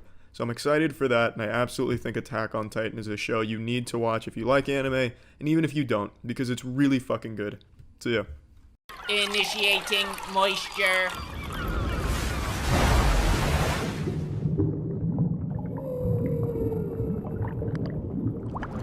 Welcome to the Moist-Meter. Today we're taking a look at Attack on Titan's final season. I think this show is going to be up there with some of the big anime greats. This is a show that everyone talks about. It's one of the few shows that pretty much trends on Twitter every single new episode that airs. It's a show that has captured a lot of people, and rightfully so. I think it's a very unique show. Its storytelling, albeit at times a bit weak, is still overall really enjoyable. It tells a really compelling and interesting story. And I know that's like a controversial thing to say, but I really do think Attack on Titan has one of the better delivered stories in modern anime. I was pretty much glued to every fucking episode this season, getting answers to questions that we've had for years. Felt amazing. There are going to be a few spoilers here. I'm not going to spoil the whole season, but a few things I'm going to need to touch on for the review. Watching Eren's transformation into the big bad villain that he has become, a heartless fucking ruthless man, has been really wild. I've followed the show every single time it's aired since it began. Season 1, I watched it week by week for the entire season 1, same with 2 and 3 and now 4. So I really feel like over the course of fucking almost, 8-9 years now, it's really been kind of growing with the characters, and seeing where they've been ending up in the final season has been absolutely wild. I think they've done a great job with developing a lot of these characters and really making you care, and even taking them down paths where you feel really bad for them, or there's just a lot of things that I think they've done great with its cast of characters and its overarching universe. The biggest change this season is, of course, with Eren. Eren has become like the fucking boogeyman of Attack on Titan. If you don't eat your vegetables, your parents tell you Eren Yeager is gonna visit you. Like, he has become an actual evil person.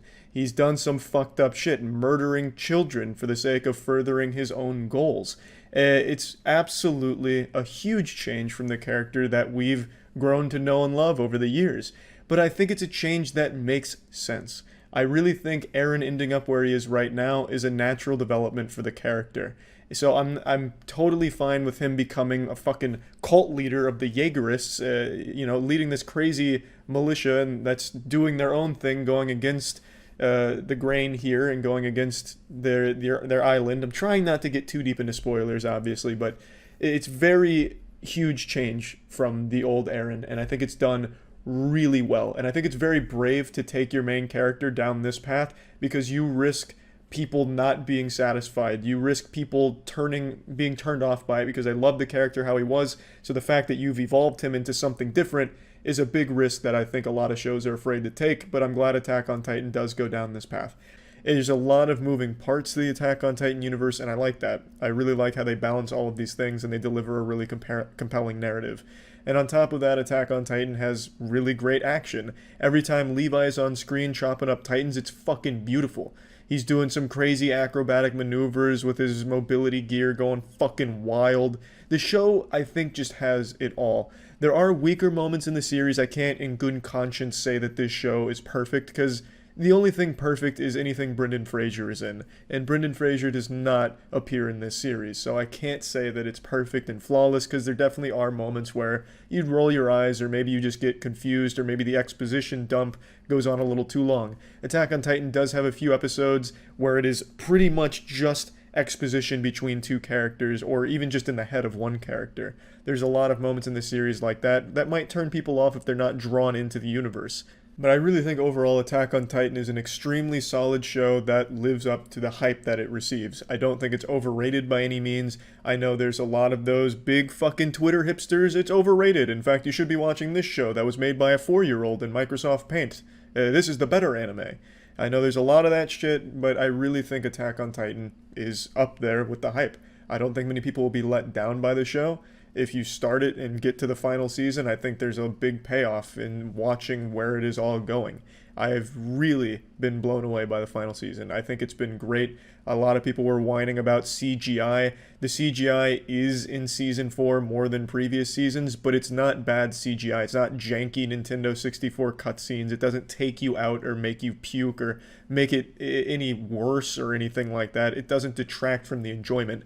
It's put sparingly in places where there needs to be some movement, but they didn't have time to capture it with the full passion they've done with the other scenes in the show. So yes, the astute observer with a galaxy brain will notice some CGI in the season, but it really shouldn't ruin it for you. And if it does, I don't know what the fuck to tell you. You need to seek some help or something. It's pretty trivial. It's not consistent and constant and horrible, terrible, awful dog shit CGI. It's fine. So that shouldn't really be a chief complaint of the season. It's definitely not for me. The fight in Marley, I thought, was one of the best in the entire series. The entire Marley arc with Eren that is infiltrated, I thought was some of the hypest shit I've seen in the show. I think it was absolutely fantastic, executed beautifully with some really intense moments. Another thing I saw a lot of people whining and complaining about was Gabby as a character. And that's because Gabby does something I'm not going to spoil, but Gabby does something that a lot of people, fans of the series, didn't like. And I don't think it was bad or done poorly or anything. I actually think Gabby's a pretty strong character. She's like Eren's younger version, but from Marley. She's very similar to how old Eren was. The only thing that she thinks of is death to her enemies. Bringing death and destruction is the only way to be saved. Not too dissimilar from Eren. I really think Gabby was a very strong new character they introduced. Falco, I'm not too big on at the moment. He's not like a bad character or anything, but he just hasn't really had a chance to shine. I'm sure he probably evolves into a better character and a more important one later on, but for now he just seems like someone that gets fucking used as a fleshlight by everybody because he's the only one that seems to have a heart in the show. So right now, Falco doesn't really serve a purpose other than just get fucked up and used. But really, I just don't think there was a single bad moment in Season 4 at all. The only time where I found myself a little uninterested was when they were going over the Tybers, and that's only because they had just introduced this character and then exposition fucking diarrheaed about his past. But I ended up still liking him when he was on stage. delivering a really important narrative piece about the history of the Titans. Like, it was really illuminating. It revealed a lot of important information. But that's like the only nitpicky one episode that I can even say had a slow part at all. Everything else I thought was great. I really, really was blown away by season 4. If you've watched the show up until this point, I can't see how you'd be disappointed with season 4. It's just fucking great. The only thing that I can maybe understand people being a little let down by is the fact that they're not out there just peeling dick off of Titans anymore. Like, they're not killing fucking thousands of Titans or getting killed by thousands of Titans like they used to. They've clearly mastered the art of killing Titans, and they're not as much of a threat. Like, they're just normal, standard, vanilla, bland, missionary-only kind of Titans. You don't see a whole lot of those being a threat like they used to be. And for some people, maybe that's a turnoff. But for me, I think it's a great evolution of the series. They've been fighting these things for fucking years. They've really learned a lot about the world in season 4. So now the biggest enemies they face are other humans, as well as how these humans are using the Titans that are on their side. And it's just, I really, really, really fucking love Attack on Titan and the direction that it took. I couldn't be happier with the series. Plugging Attack on Titan into the Moist Meter, I'm giving it a 90%. I really think this show is extremely strong, albeit, yes, there are flaws. I just can't imagine someone that doesn't at least enjoy the show. You know, maybe there's a few things you don't like about it, but overall, it's hard not to like the show. I think it's fucking beautiful. I think it is really well done, and I think it has a really unique story that it's telling in a very great way. So I'm a huge fan. Attack on Titan final season is an absolute banger. And yeah, that's about it. I'd like to talk to you about bar soap and the discomfort I've experienced in the past using bar soap. Just a lot of shitty chemicals that made me really dry and itchy after a shower. And then recently I found Dr. Squatch products. Dr. Squatch is changing the way men approach hygiene. It provides a natural, healthy product that'll make you smell and feel like a fucking man and a champion. So Dr. Squatch, the scent that I used that really liked the best was the fresh aloe. It smelled good, my skin wasn't dry or itchy, it felt real nice, so that'd be the one I'd recommend as far as the scents go. And it's just overall a much better experience using the Dr. Squatch bar soaps than any of the other ones I've ever used in my life. So if you're interested in trying Dr. Squatch to level up your shower game, you can click the link in the description below to get 20% off on orders of $20 or more at drsquatch.com. So just make sure to click the link below if you're interested, and you can get 20% off on your orders of $20 or more. That's it. So yeah. This episode was brought to you by ExpressVPN. Initiating moisture.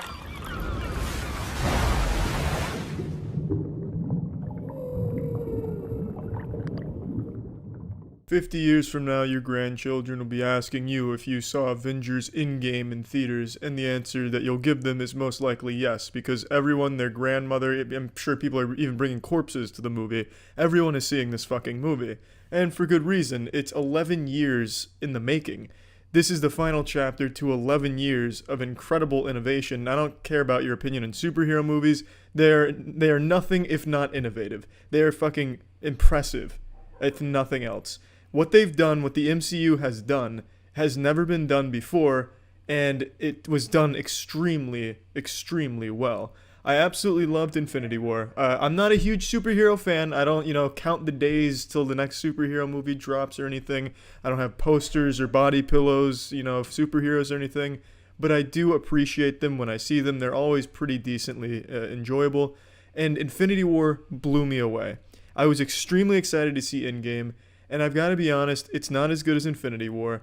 It is still a good movie with a satisfying conclusion, but I have to be upfront and tell you, it is not as good as Infinity War. It didn't reach that bar that Infinity War set. And I don't think it ever even had a chance, because Infinity War, they wrote themselves into the corner of being beaten and take away a lot of the Avengers. So you're left with just, a few of them, a very important few, mind you. And then you have to talk about the despair. So they spend the first hour or so of the movie in pure despair. Here's 5 years after the Thanos snap and everyone's been, wiped out into another dimension where there's no ejaculation or dreams or anything. They're all just gone. And now you have to see 5 years of the damage it's done to the Avengers and people in general, and it humanizes the entire crew. And it is enjoyable to see that. They use humor throughout some of those parts, and the humor lands as it normally does in MCU movies. And you also get this sense of dread, and you see the effect that it's had on them, and I appreciate that.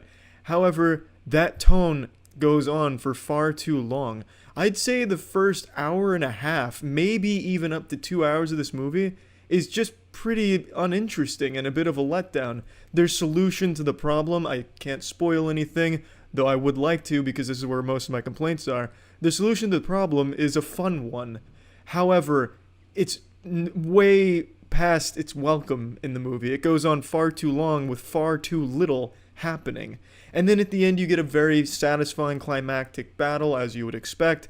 And that's very chaotic, a lot of fun. There's a lot of really cool badass moments, you know, fucking nuts being blasted by laser beams and fat fucking meaty hands being exchanged, broken bones, bruised faces. It's fun. I'm not a huge fan of like huge battle things because I think it gets a little too cluttered and a little too clunky looking, and it just kind of all over the place and makes my eyes want to shit.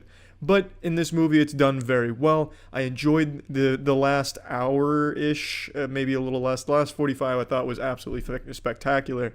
But everything up to then was just very slow. And I don't want to use the word boring, but it kind of was boring because it just felt, without spoiling anything, it just felt like you were on a carnival ride, and that's it. It felt like you were watching someone's video giving a tribute to all these characters with a lot of fan service and stuff, and I don't use fan service in a negative way because I don't think it's a bad thing, but it just was so much. It seemed like the first 2 hours was just giving you like a brief overview of everything that 11 years has covered in a nutshell. And I found that, while it was cute to, you know, go through some of these things, I just found that to be very underwhelming. And speaking of underwhelming, Thanos in this movie is very underwhelming. After being this incredible landmark and making a good villain of Infinity War, he comes into this movie and he kind of sucks some ass.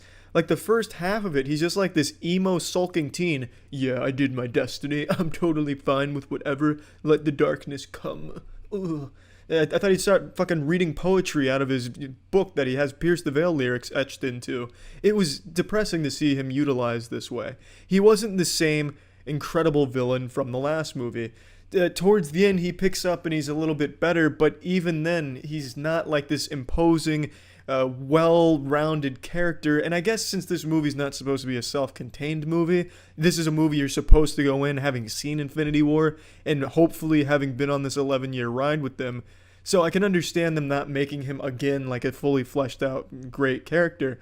But to have him come in here and kind of be like a shell of his former self, in my opinion, it was just kind of underwhelming. He was great in the final climactic fights and shit, but otherwise he just didn't really have the same power or the same, you know, he didn't command the scenes the way he did in Infinity War, which was a letdown.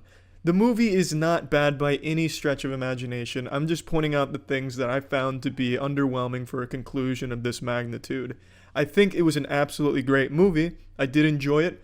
I wouldn't say I was let down. I just have to say it didn't live up to what you would hope and expect after seeing Infinity War. All the characters, there was a lot of development in this movie with the characters, and I really appreciated that. All of the characters got so much more depth to them throughout, and it turned it from more of like superheroes doing superhero ass-pounding shit to superheroes being broken people for a lot of it and trying to bounce back after suffering a hard loss. It was very touching, but again, it does overstay its welcome in that area. I really enjoyed the conclusion. I think it wraps it all up nicely. I'd say 11 years of hard work with a nice payoff at the end here, but I would have hoped and expected a little more. Plugging this shit into the moist meter, I'm giving Avengers Endgame an 80%. A movie that I'm sure all of you are going to see anyway, and you absolutely should see because it is good, it is enjoyable, but there are things that I think it didn't do all that well, or things it didn't do enough, things it did too much. It didn't hit all of the great notes that Infinity War did, and that's alright. That's not that big of a deal. Fucking liked it, and that's it. If I had the Infinity Stones in my hand, you'd probably think I'd get rid of Thanos, but no. There's more important things out there, like internet privacy and access to the sites you want to visit. That's why I'd use the stones to conjure me up some ExpressVPN. ExpressVPN is the one-stop solution to making your credit card information harder to hack when you're shopping, to encrypting your internet data so that others can't sniff your information over the network, to lifting your internet restrictions to deliver unlimited access to video, music, social media from across the globe. That means you can access Netflix, YouTube, HBO, Spotify, Prime Video, and many more apps in countries that may have placed limitations on them.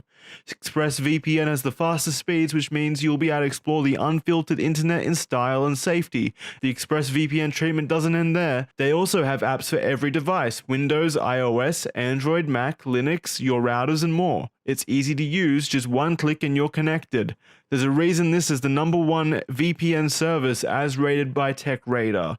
I and MoistMeter HQ use ExpressVPN so angry filmmakers can't hack us to alter our MoistMeter ratings, and I'm glad to say they haven't succeeded in their attempts so far.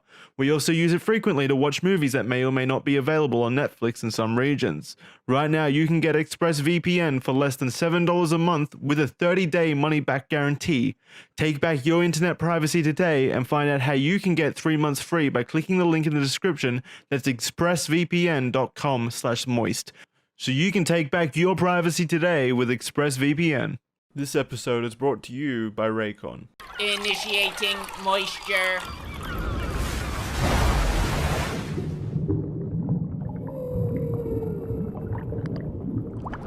It's been 17 years since the last Bad Boys movie, and I think I can say with a high degree of confidence that another Bad Boys movie hasn't exactly been on the top of everyone's wish list. I don't think there's been many people during that 17 years fucking scratching at their neck, begging for their fix of more Bad Boys content.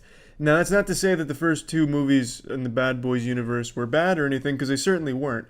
I enjoyed them, and I can vividly remember the intense gore from the second movie blowing the mind of a 9-year-old Charlie. I didn't even know bodies could explode and be gored the way they were in that movie. But again, I think it all wrapped itself up just fine. I don't think during that 17 years there were people with blue balls just waiting for more. But I'm happy to say that the more they gave us, Bad Boys for Life is good. It's a good movie. Now, it doesn't live up to the original two, but it didn't really have a chance to. It's been 17 years in between. Obviously, they weren't going to be able to carry any of that momentum from back then or hit those same marks. And they didn't bring Michael Bay back, so it didn't have the same power behind it that it originally had, but it's a good movie. But it does have a lot of problems. I'll get into that in a moment. But the things I like about it, Will Smith and Martin Lawrence. I think they still absolutely fucking crush it in their roles here. And I think they still have some great on-screen chemistry and they play off each other really well and it's a fun dynamic. While I don't feel the majority of the jokes landed, the ones that did were pretty solid jokes, especially during the airplane section. I thought almost all of those jokes they threw out there landed pretty well. But there were quite a few that just kind of made you roll your eyes. But you kind of expect that because this movie really seemed to want to play it safe. It kind of was like a watered down Bad Boys, as if it was a group of fans of the originals that wanted to make one, but the network said, tone it down, we want to make it safe, so they did. And I feel like that's a bit of a missed opportunity. They also have a really odd narrative where they try and throw in these bafflingly silly decisions towards the end that don't really make a whole lot of sense from a plot perspective, and it just kind of seems like a bit of a cop-out. But it's not in any way offensively bad or anything. It's nothing that makes you regret going to see it. As far as action movie goes, it's very solid. There's a lot of really good set pieces, a lot of good chaos, a lot of good blood and bullets and lead, and all of it just lends itself well to being a decent action movie. But in between these set pieces, there's just a lot of dead space. It just feels like a lot of stuff that isn't interesting to watch. It isn't really enjoyable. They have these side characters that come on that aren't good. There's a new division called Ammo that's aiming to replace the Bad Boys in their old school style of tits, rock and roll, and gore. They do it more tactically using technology, the evil technology. They even mention 4chan in here, so even Mr. 4chan's coming out to play. And I just feel like those characters in Ammo just weren't very good characters. There's one guy that's just an asshole for no reason. One of the major plot points is Mike gets shot and he goes out for revenge. So Mike comes back after getting shot and the guy's just a fucking asshole to him. He's like, oh, hey, Mikey, you're looking good for getting shot, you little pussy. For no reason. And then 2 scenes later, he's fist bumping Mike. And then they're like the best of bros. He's like, I fucked your mom. Yeah, you fucked my mom, right, Mike? Fist bump on fucking my mom. It just seems out of nowhere. Like, there's at no point do they ever feel like friends until all of a sudden they're like inseparable out of nowhere. There's never any build up. They never really develop a relationship. Just 1 second this dude's a douchebag, next second they're basically going out and slaying pussy together. They're just not good characters. They don't add anything. They're very two-dimensional, but towards the end they have some great moments in their action scenes. There's one tech guy who's like a super buff man, and at the end of the movie just goes fucking Hulk mode, which is goofy and cool, but it's enjoyable. At no point is the movie ever not enjoyable. I just feel like in between their big set pieces and explosions and chaos, it just drags. It just has these weak characters that are trying to do something different, but it just ends up being the most generic shit ever that you've seen a million times. It tells the same story that you've seen a million times until it tries to throw something different that just is silly. It's just a lot of things that are both very generic, and then in an effort to not be super generic just gets very silly, which isn't the worst thing in the world. It's still a good movie. It just has quite a few problems. I also think the soundtrack in here, the score, isn't nearly as enjoyable as it was in the original movies. It feels like the safest possible music they could have possibly put in this movie, which I feel is a bit of a letdown because that kind of shit in the old movies would get you hype. I felt like this, going into this, I felt like it'd try and be like an old school, late 90s, early 2000s, gore fest, just full of thrills type action movie, but it's not. There is gore, there is action, there is a decent bit of it, but it's not capturing that same spirit. And that's not the worst thing in the world, because it is still good when it does break out the big guns and go wild. I just feel like there could have been a lot more for the Bad Boys reunion here. And it seems like they're setting up for more Bad Boys. I don't know why, but I mean, if they can get back to the original 2 and 1, and even some of what they did in 3, if they could just mix all of them together, Bad Boys 4 would be a great fucking action movie. And that's not to say this one wasn't, because I did enjoy it. Plugging it into the moist meter, I'm giving Bad Boys for Life a nice 60%. I don't think anyone's going to be overly disappointed. If you're a hardcore Bad Boys fan, if such a thing exists, you will probably be pleased. If you're a fan of action movies, you will probably be pleased, but it's not a memorable action movie or experience. It's just a fun one for about 2 hours that you're going to enjoy, and that's about it. I actually just got back from the gym after bumping some boner jams through the old Raycons here and throwing up the heaviest weight in the entire Iron Temple, as you'd expect from me with the strength that rivals Hercules, and I wanted to tell you about Raycon as I've done in the past. I really like Raycon, especially at the gym, and not just at the gym, but being active. Having wireless earbuds is just such a huge benefit. Even just getting into the car and getting around is much more convenient. Having used wired headphones for my whole life like a fucking caveman, getting that shit stuck on something and ripped out is unpleasant. You don't have to worry about that with Raycon. They're fit secure. They sound just as good as the other premium audio brands, but start at half the price. It's just a great product and a great deal, and I can't recommend them enough, especially if you're going to be active out there at the gym or just doing day-to-day shit and you want to hear some boner jams. So if you're interested, you can pick up a pair of these bad boys at buyraycon.com/moist. Again, that's buyraycon.com/moist. That's it. See ya. Initiating moisture.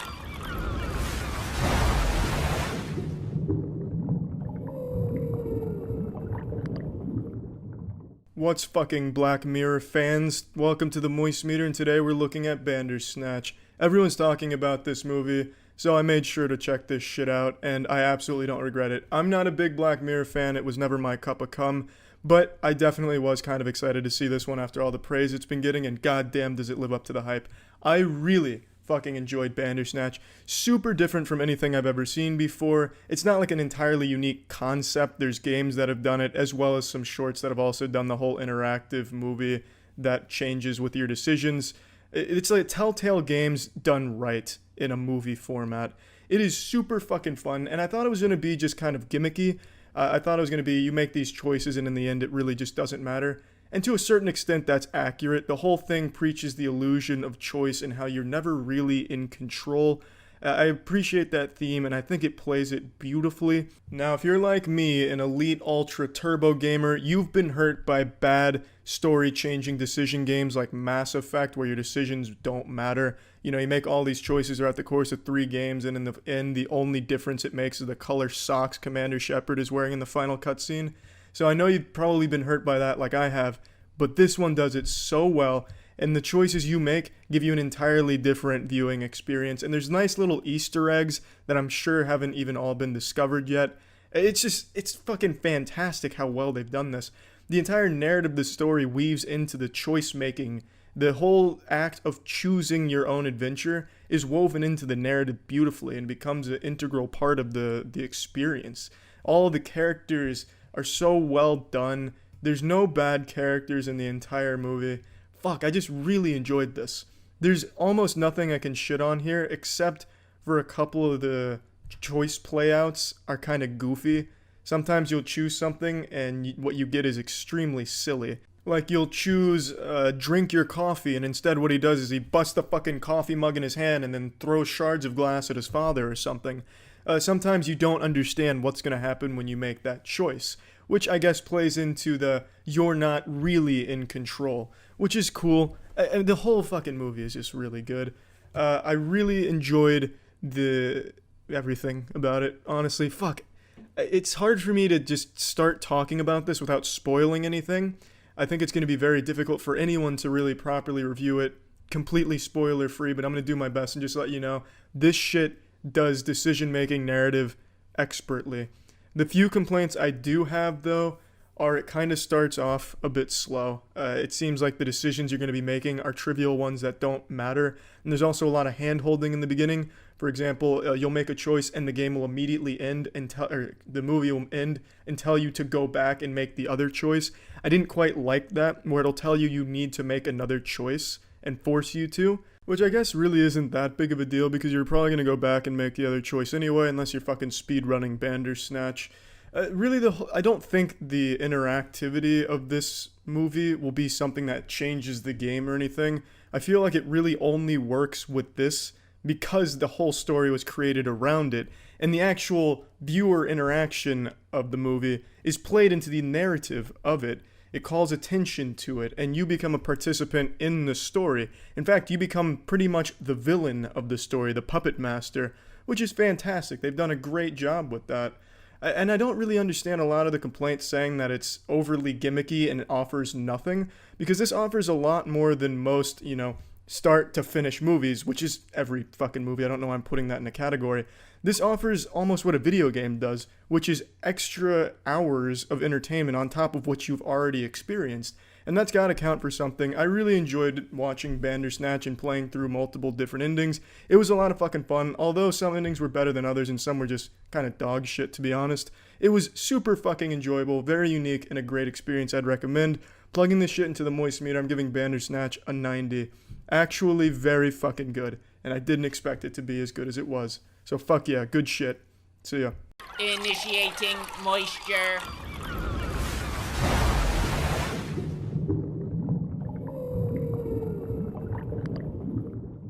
Welcome to a rare musical moist meter. I don't do these often. This is like finding a shiny Pokemon, but I felt fucking inspired after listening to Billie Eilish's new album. Now, most of you know that I mainly just listen to metal music and really obscure bands with like 200 views on YouTube and 10 subscribers, but I'm more than just a limp-dicked metal hipster. I also fuck with some pop music, and I've never fucked so hard with pop music as I do right now with Billie Eilish. Her shit slaps. So her new album, When We All Fall Asleep, Where Do We Go, is a goddamn banger.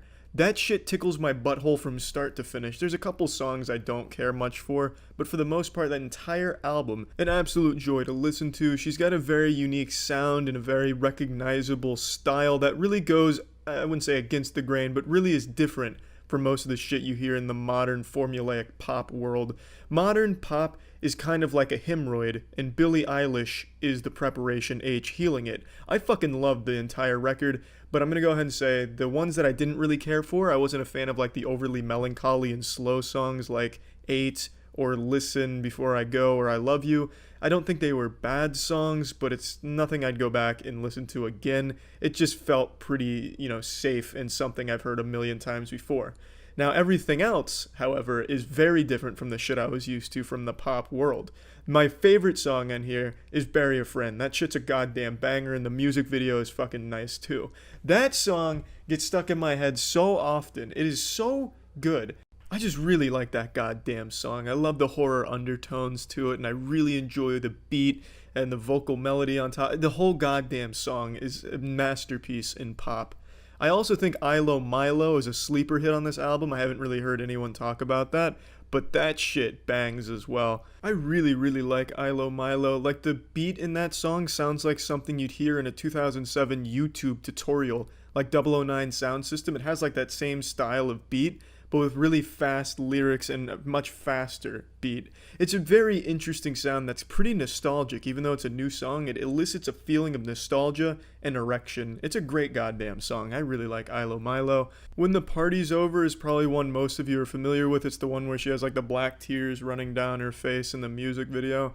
I never much liked that song. It's not bad, again, but I don't much care for it. It's okay. I think the music video is good, but the song's just not my personal taste. I just think the album's at its weakest when it's doing that same formulaic, soft-spoken indie girl shit with no spins on it or anything like that.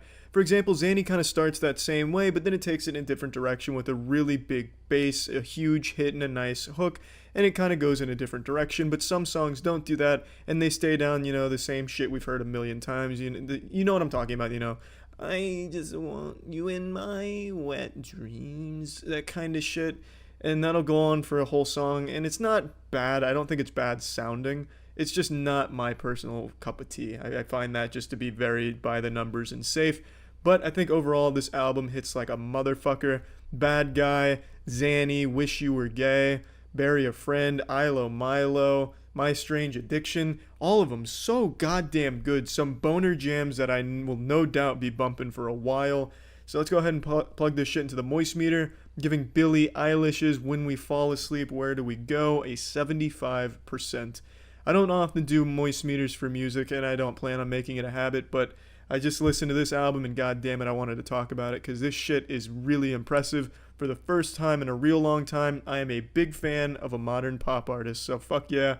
Good shit, Billy, if you're watching. Take it easy, everyone. See ya. Initiating moisture.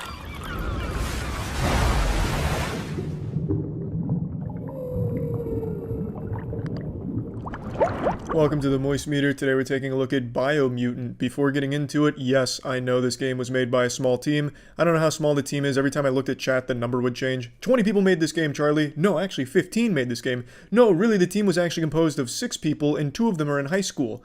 Like, it doesn't really matter. I understand it wasn't a huge studio that put this together, but the game is selling for $60, which means it's being sold at a AAA price, so I'm going to review it as a AAA game. Under no circumstances is it worth $60 at all. The state of this game is fucking rough. Think Cyberpunk, but with furries. It is very, very, very unfinished. Half of the shit in this game is missing sound effects. It's like I was playing in a sensory deprivation tank. You'd go into combat, you'd be throwing around attacks, and there's no impact to them. You wouldn't even know if attacks were registering or what the fuck was going on, because there's no sound effect, and there's absolutely no sense of impact or weight to anything. Meleeing an enemy in this game is like swinging your arms in the air. It doesn't ever feel like you're actually hitting anything at all. And let me just go ahead and say this. I think the team is extremely talented. I think the actual talent behind this team is there. It's just this is their first game together, and they've missed the mark. They were a little too ambitious, and they didn't execute properly on pretty much anything they aimed to do. There are a few good things about the game that I want to just get out there right now. I love the style. I think the art direction in the universe looks incredible. I love the world. I love the way it all looks, and it just fucking looks beautiful. Visually. I like the character design, and I like a lot of the things they have here for like the abilities, for the mutations and shit like that. They're cool, albeit totally useless. Like you'll have a flame dash attack that you will almost never get any damage out of, but it looks cool. So there are cool things there, even though they don't really do much to help you in combat, but they are nice, they're flashy. And that's really where all the compliments end. Narratively, this is a complete disaster. The writing is some of the worst I've seen. It's up there with Kingdom Hearts 3. Typically in a game like this, I'd expect the narrative and the lore to be pretty spectacular, especially one that was in development for this long. But it is nonsensical and downright embarrassing to listen to. Half of the shit in this game sounds like it was named by Discord employees. We're going to Baldydorf. We gotta get some skids. Oh, watch out for the whips and the bloops. Oh my goodness. You're being a real bonker donker. Like, oh, you gotta go see Gulp on Sinky Dink. That's a real thing. Like, those are actual things in this universe. And you'll fight a Tunkeldus. Like, it's really goofy shit. They call elevators uppy downies. That sounds like fucking Australian slang, like brekkie and all that shit. It's, aside from just like the childishly silly shit that sounds like it was named by Wumpus from Discord, the writing is just downright trash. The lore, the narrative, absolutely nonsensical, and every NPC you talk to says the exact same thing. every single time. Every NPC somehow says the exact same lines, just changed a little bit. For example, you'll meet a guy named Choo Choo, and his thing is he likes trains. So he'll be like, oh, I remember you when you were a kidling. Life is a lot like train tracks, you know. Sometimes you'll go on the right track and it'll take you where you want to go. Do you know where you want to go? And you'll talk to the next guy who likes to surf. Oh, I love goo. I love to goo and ride the goo waves. And sometimes you have to get on that goo wave to take you to where you want to go. Every single piece of dialogue is copy and pasted. None of the characters have any depth or anything interesting about them. They just look nice. They all repeat the same shit. And above all else, the worst part of everything narratively is the narrator. He doesn't shut the fuck up. Every single thing in this game has the narrator come in to add nothing to it. You'll open a door. Oh, it seems you've entered a room. I wonder what this room was used for. Perhaps we should look around and find what this room was for. Ah, I see you found a rope. Perhaps you should climb that rope. Everything is the narrator. Ah, Charlie is getting a little rumbling in his tummy. Perhaps he's got to take a shit. We'll have to wait until after the moist meter to see if he does so. It is obnoxious. So much so that the game developers had to become aware of it at some point. Like the playtesters were like, this is too much. Because there's a feature in here to make the narrator stop talking as much. If you have to add a feature where your narrator shuts up, you've gone a little far. There's only 3 voice actors in this whole game, and 2 of them are for characters you almost never see, and when you do see them, they're actually copy and pasted lines. There's no difference between them. They don't even change from like railroad tracks to fucking waves in the ocean or anything. They actually just say the exact same lines ad nauseum. So those 2 only had like 5 lines total. The rest is the narrator, and everything else just makes Banjo-Kazooie sounds, and then the narrator translate. My bloopish is a little rusty, but I believe he's saying, thank you, and it's good to see you again. He remembers you had a good heart and were a good boy, and it looks like you haven't lost that spark. And he says that for every single NPC you meet says the same thing. I remember you as a kidling. You had a good heart, and it seems like you still have a good heart, and you're a good boy. It's good to see that. You haven't lost that spark, that light. And the narrator, of course, is the one saying all that and translating. It's awful. I really hate being this harsh, but it is a $60 game. If this game was at $30, I would feel a lot more comfortable recommending this to somebody or being a little less intense on it, but this is going for $60. So I believe at a premium price like that, I really shouldn't be pulling punches and giving you my honest opinion and impressions of the game. The world is completely barren. The most empty open world I've ever seen. Somehow this makes Ubisoft fucking open world games look alive and well and flourishing. This game has nothing. Going from point A to point B is just pure tedium. Sometimes you'll encounter a few enemies along the way, and by the way, every enemy has the same attack. There's only 2 different attack patterns that normal enemies have, and that's it. Everything else is just the exact same. You'll fight a Flumpus, and it'll have the same attack patterns as a Tunkledus. They don't change.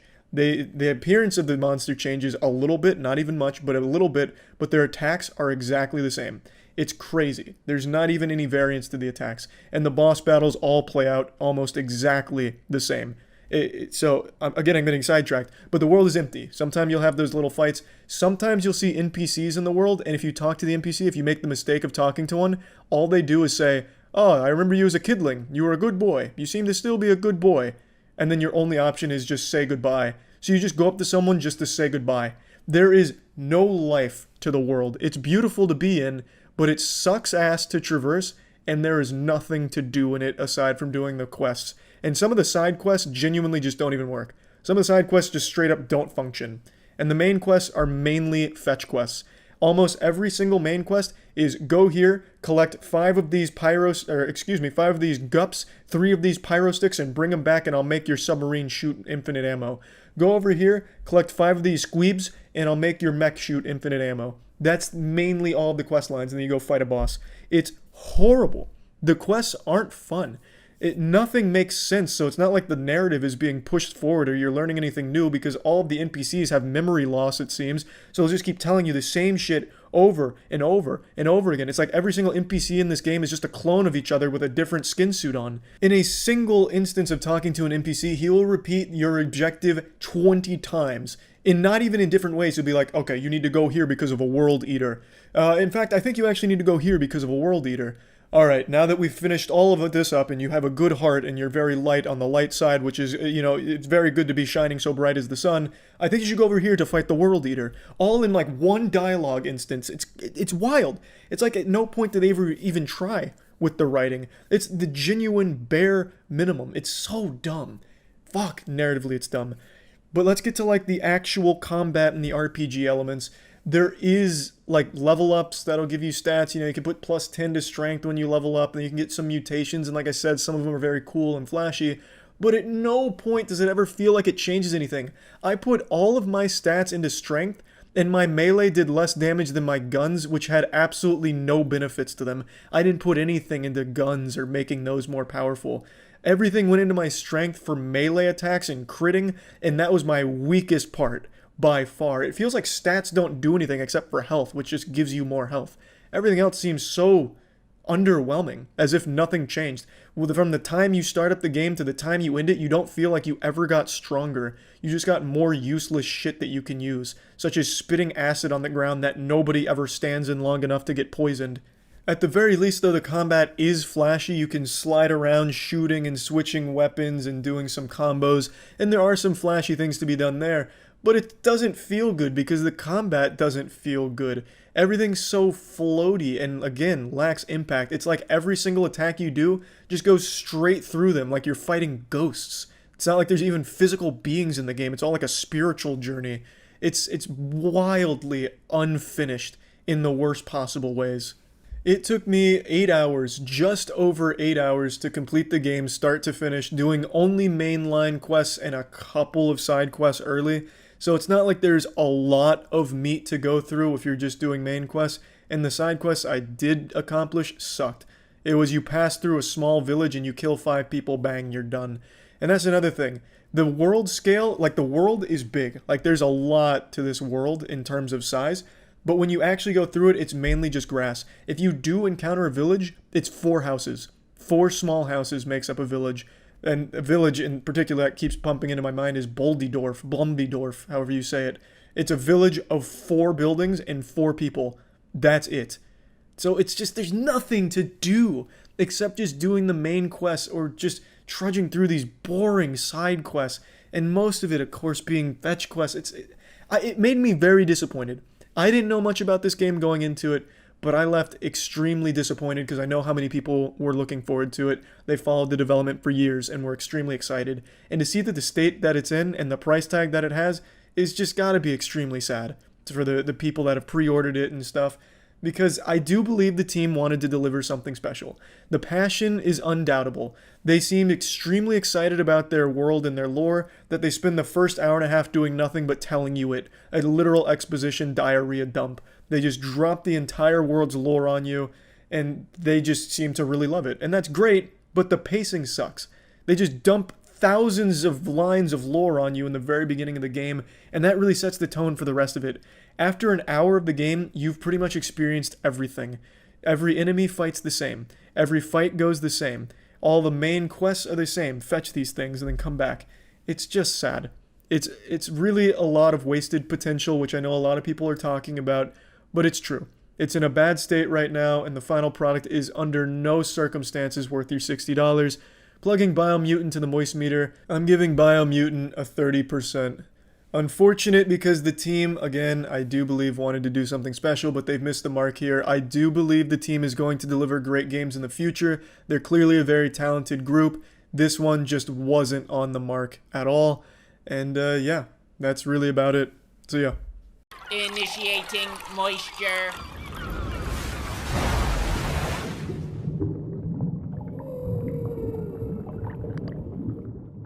What the fuck is up? Welcome to the moistmeter. Today we're looking at Bird Box, the hottest shit of 2018. 45 billion people all at once watched Bird Box, the biggest movie ever made in human history. I've heard a lot of mixed things about this. Some people love it, some people hate it. Some people say Bird Box, more like Turd Box, it fucking sucked. Others think it's the best movie ever made, so I went in here with really mixed expectations. I walk away from it pleased. I don't think it's like an incredible movie or anything, but it is a good movie. One of the main complaints that I saw from people is that they never reveal anything about the monsters. They never show them, and that for a lot of people leaves them blue-balled.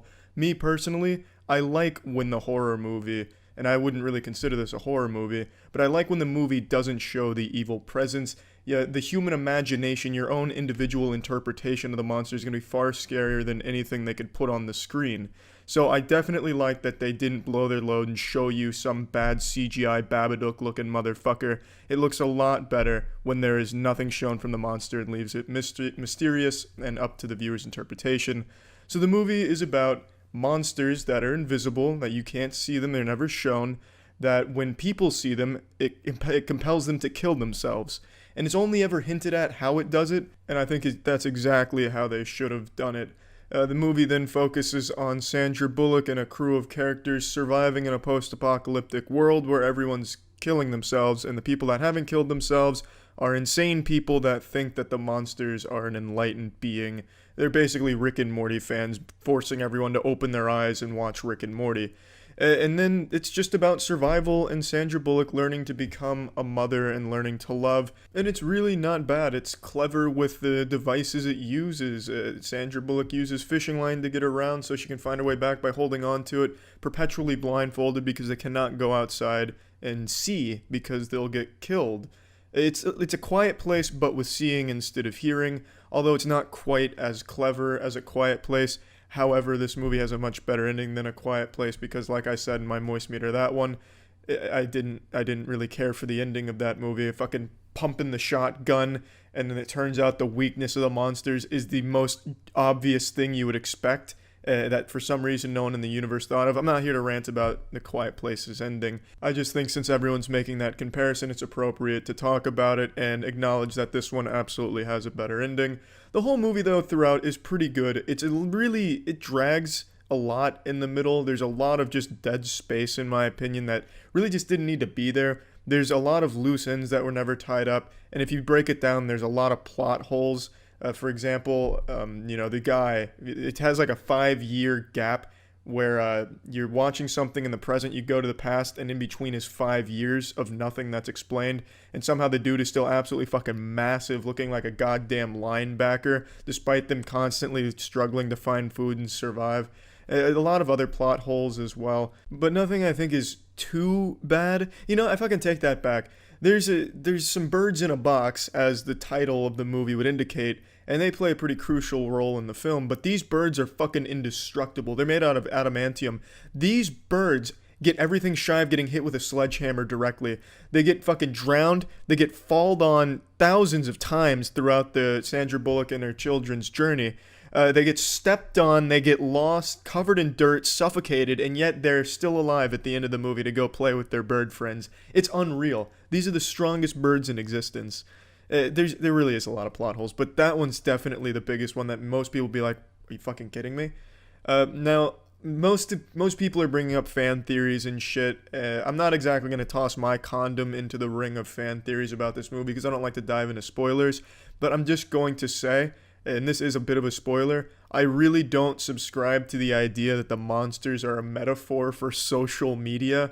To explain, most people are saying that this movie is all about the dangers and evil of social media, how the monsters serve as the anonymity of people online, and then when you see the hostile social media in the movie, which is the demon, it makes you so sad you kill yourself. So it's speaking to how social media is making people kill themselves by making them very sad and being mean to them. I think that is the worst explanation for the metaphors in this movie, and if that is confirmed by the director, I will openly say this is the stupidest fucking movie I've ever seen in my whole life. That would make no sense in the movie, and I think that is really grasping at straws for clicks online, and I don't know why so many people think that that's applicable to this movie and an actual explanation for shit. There's for some reason this big movement that every movie is secretly about social media being evil. I don't really get it. A lot of the themes in this movie are about people being disconnected from people. Well, not exactly. The main character being disconnected from other people. And then they use that to stretch it to social media, making you disconnected from other people. It's such a goddamn reach, and I really don't like that theory. So if you believe that theory, I think it's a shit theory. But you're welcome to think that it works for the movie if you'd like. Overall, though, not a bad movie. A lot of dull pacing, and like I said, a lot of plot holes and shit. But overall, it's enjoyable. It's not really scary at any points. I mean, at certain points, it gets a little tense, I'd say. but it's not an amazing thriller or anything like that. Let's plug this shit into the moist meter. I'm gonna give Bird Box a 70%.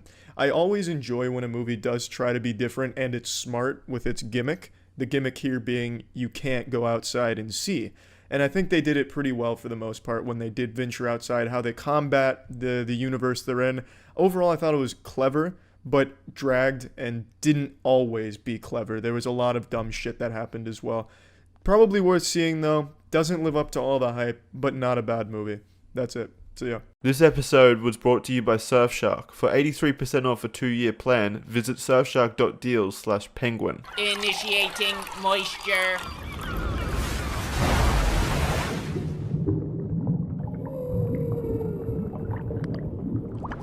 For a while, DC movies were a joke and everyone just kind of went to laugh at them or just be utterly disappointed to see characters they love ruined on the big screen. They had movies like Batman vs. Superman, Justice League, and Suicide Squad. Suicide Squad, I still believe, is just an utter hemorrhoid of a movie and probably the worst superhero movie of the last 20 years.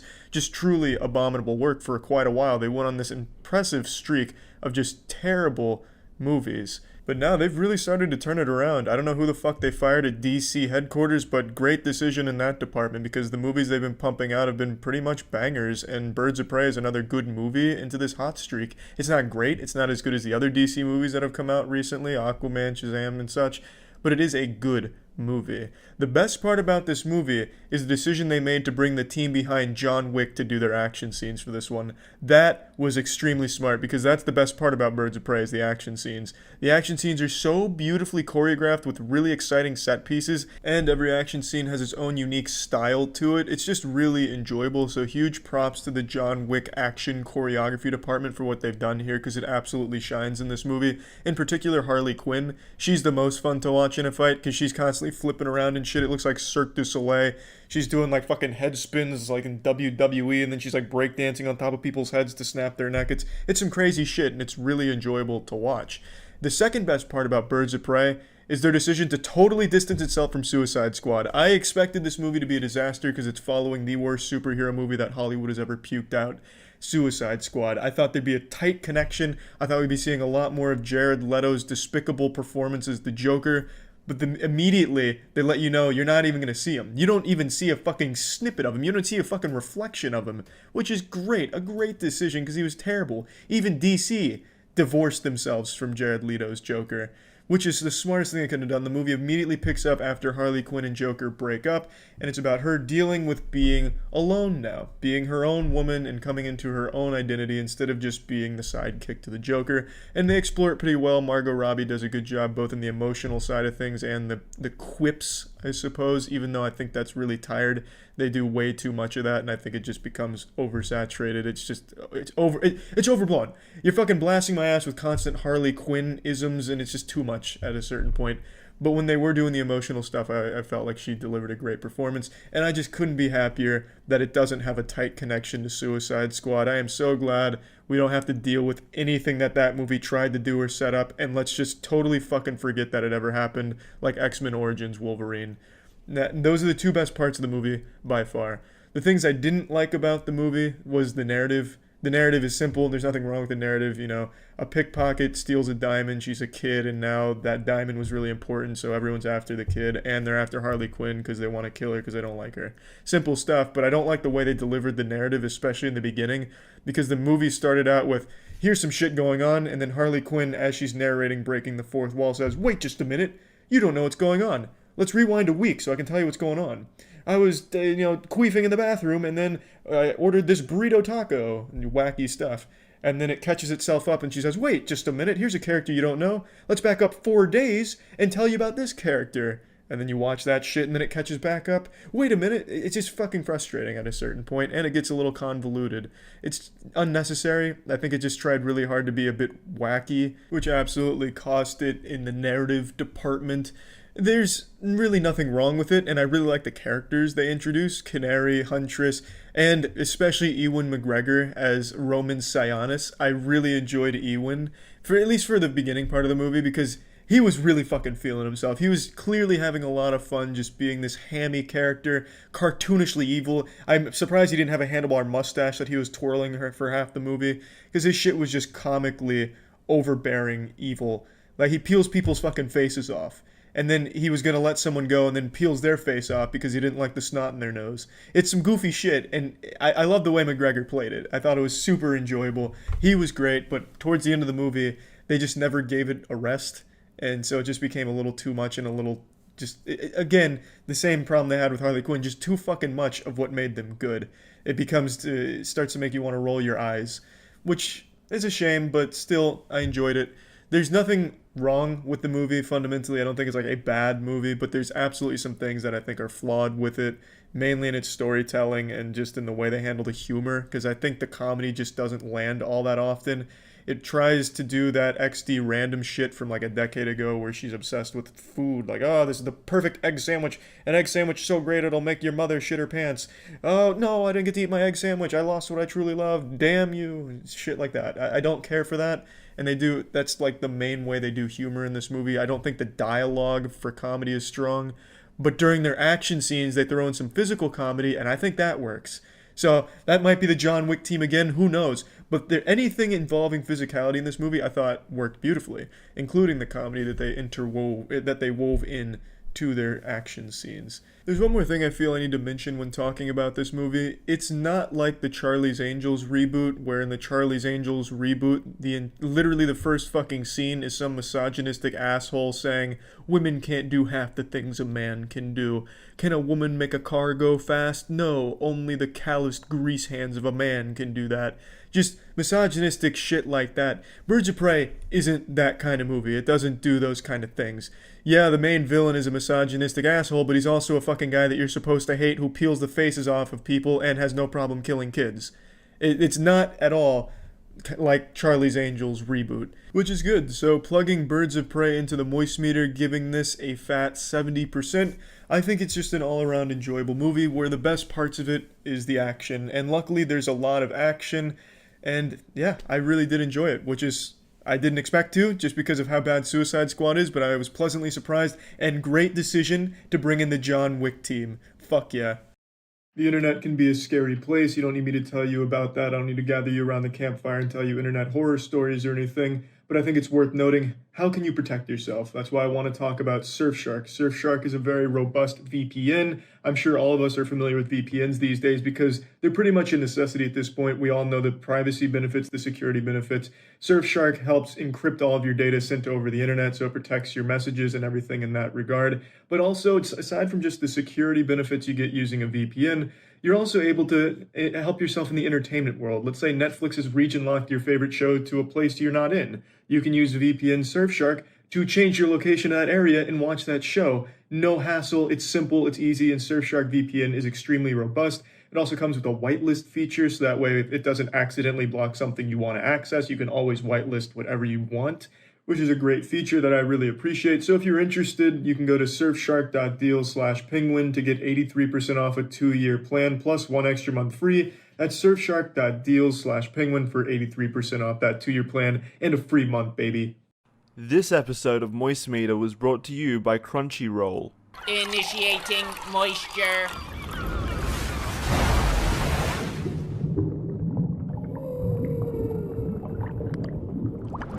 Welcome to the moistmeter. Today we're taking a look at Black Clover. It's actually been a little while since I've watched any anime, if you can even believe that, and I've had just kind of that empty feeling in my nutsack that only anime could fill, so I decided to check out Black Clover since it's been recommended to me quite a bit recently, which I find surprising because I remember when Black Clover first came out, everyone fucking hated it. I heard nothing but negative things about it. It was like Game of Thrones Season 8 for anime where everyone was shitting on it.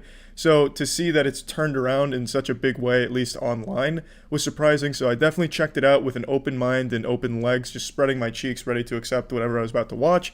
And I gotta say, it was good. I enjoyed it. Now, obviously, the worst part of Black Clover is its beginning. Like, the first 15 episodes are spent with the main character, Asta, just constantly screaming, and it definitely gets grating. And when I say screaming, I mean every time he opens his mouth, it's like you're listening to 2008 post-hardcore screamo music, like some fucking Silverstein shit or something. Every single time he speaks, it is yelling. It makes Dragon Ball Z look like child's play. The voice actor here has to have some superhuman vocal cords. He's like a fucking real-life X-Men with a mutation that gives him iron vocal cords to withstand all of this screaming. It is impressive, but also gets old kind of quick. Another thing I didn't really love right away was all the characters. I love the fact that they've introduced so many characters so quickly in the show. They give you like a very clear structure, like here's the upper echelon of powerful magic users, and here's all of these interesting characters that have these quirks. But one thing that I didn't like about it is how it falls into that anime cliche where if a character has a quirk or a little wacky thing about them, like, hey, I like birds. Well, the only thing that fucking character ever does is talk about birds. They just become this embodiment of that one trait. For example, in this show, in the beginning, there's this character that really likes his sister. So anytime that character's on screen, he's talking about his sister, looking at a picture of his sister, jerking off to his sister, and just everything about him is sister-oriented. It just gets so tiresome. I really don't like that cliche. Demon Slayer did it too when they introduced all of those new characters towards the end where they all had something a little special about them, a little quirk. I don't like that. At least make the characters interesting from the get-go instead of just being like this fucking caricature for this one trait. I'm just not a huge fan of that. So there were definitely things in the beginning that I didn't like. A lot of people say how uninspired and lazy it is, how it just copies other things and borrows this and that from other things. And yeah, at no point does Black Clover ever really try and reinvent the condom. It just kind of very falls in line with generic shonen stuff.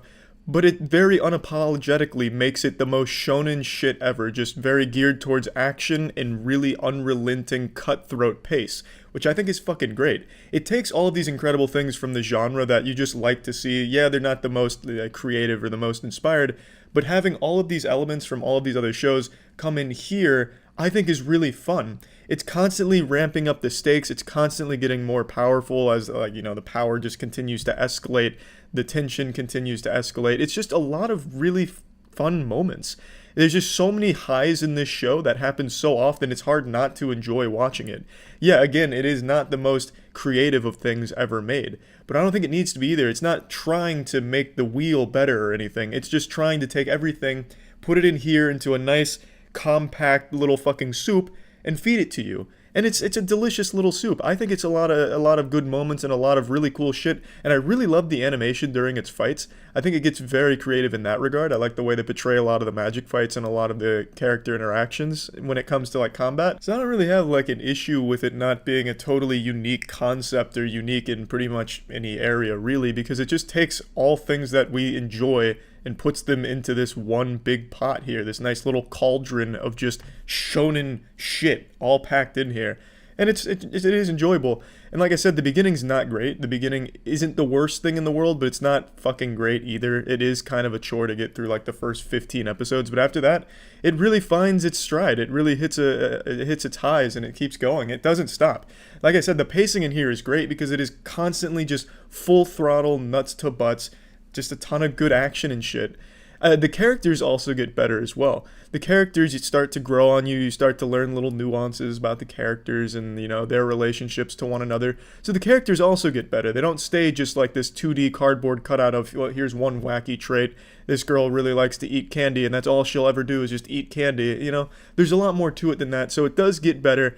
But yeah, the beginning is rocky. And it's not like the best shonen ever made or anything, but it takes elements from the best shonen and puts it into its own format and its own little world that it's created. And I think it works really well. So I do think it's a show worth watching if you just want some, fun little action-oriented shit. It doesn't make you really think too hard. It's not going to have you sitting there in profound thought with a, finger on your temple thinking, this is changing my worldview. This is very interesting. It's just going to be there holy shit, that dude's throwing some fireballs and hitting it like a baseball bat with a giant sword. It is just a really enjoyable show that does have some problems that I think a lot of people are going to roll their eyes at or, sigh when they hear it come up with just generic anime cliches and also some interesting decisions that I don't think play super well. I don't want to get into spoilers or anything. But anyway, plugging this into the moistmeter, I'm giving Black Clover a clean 80%. I would recommend it just for something to watch if you're looking for some action and just some good animated fights and such. And some interesting characters that do get better if you just give them a chance to grow on you. So yeah, That's about it. Now it's time to talk about Crunchyroll. If you like anime, Crunchyroll is pretty much a must if you want the ease of being able to find high quality anime that's professionally subtitled. Its catalog is so huge. You can find pretty much anything you're looking for. It's where I watch almost all of my anime as well. They also have a new one called Tower of God, which is absolutely slapping right now. So Crunchyroll is just an incredible service when it comes to watching and enjoying anime. And with Crunchyroll Premium, you can get the newest episodes an hour after they're broadcast in Japan. You can get those bad boys right at home. You get it 1080p, ad-free, professional subtitles, of course. So if you're interested in trying Crunchyroll Premium, you can use crunchyroll.com/penguinz0 to get a 14-day free trial to give this bad boy a try, which I'd highly recommend. That's crunchyroll.com/penguinz0 to try a Crunchyroll Premium for 14 days, baby. See ya. Initiating moisture.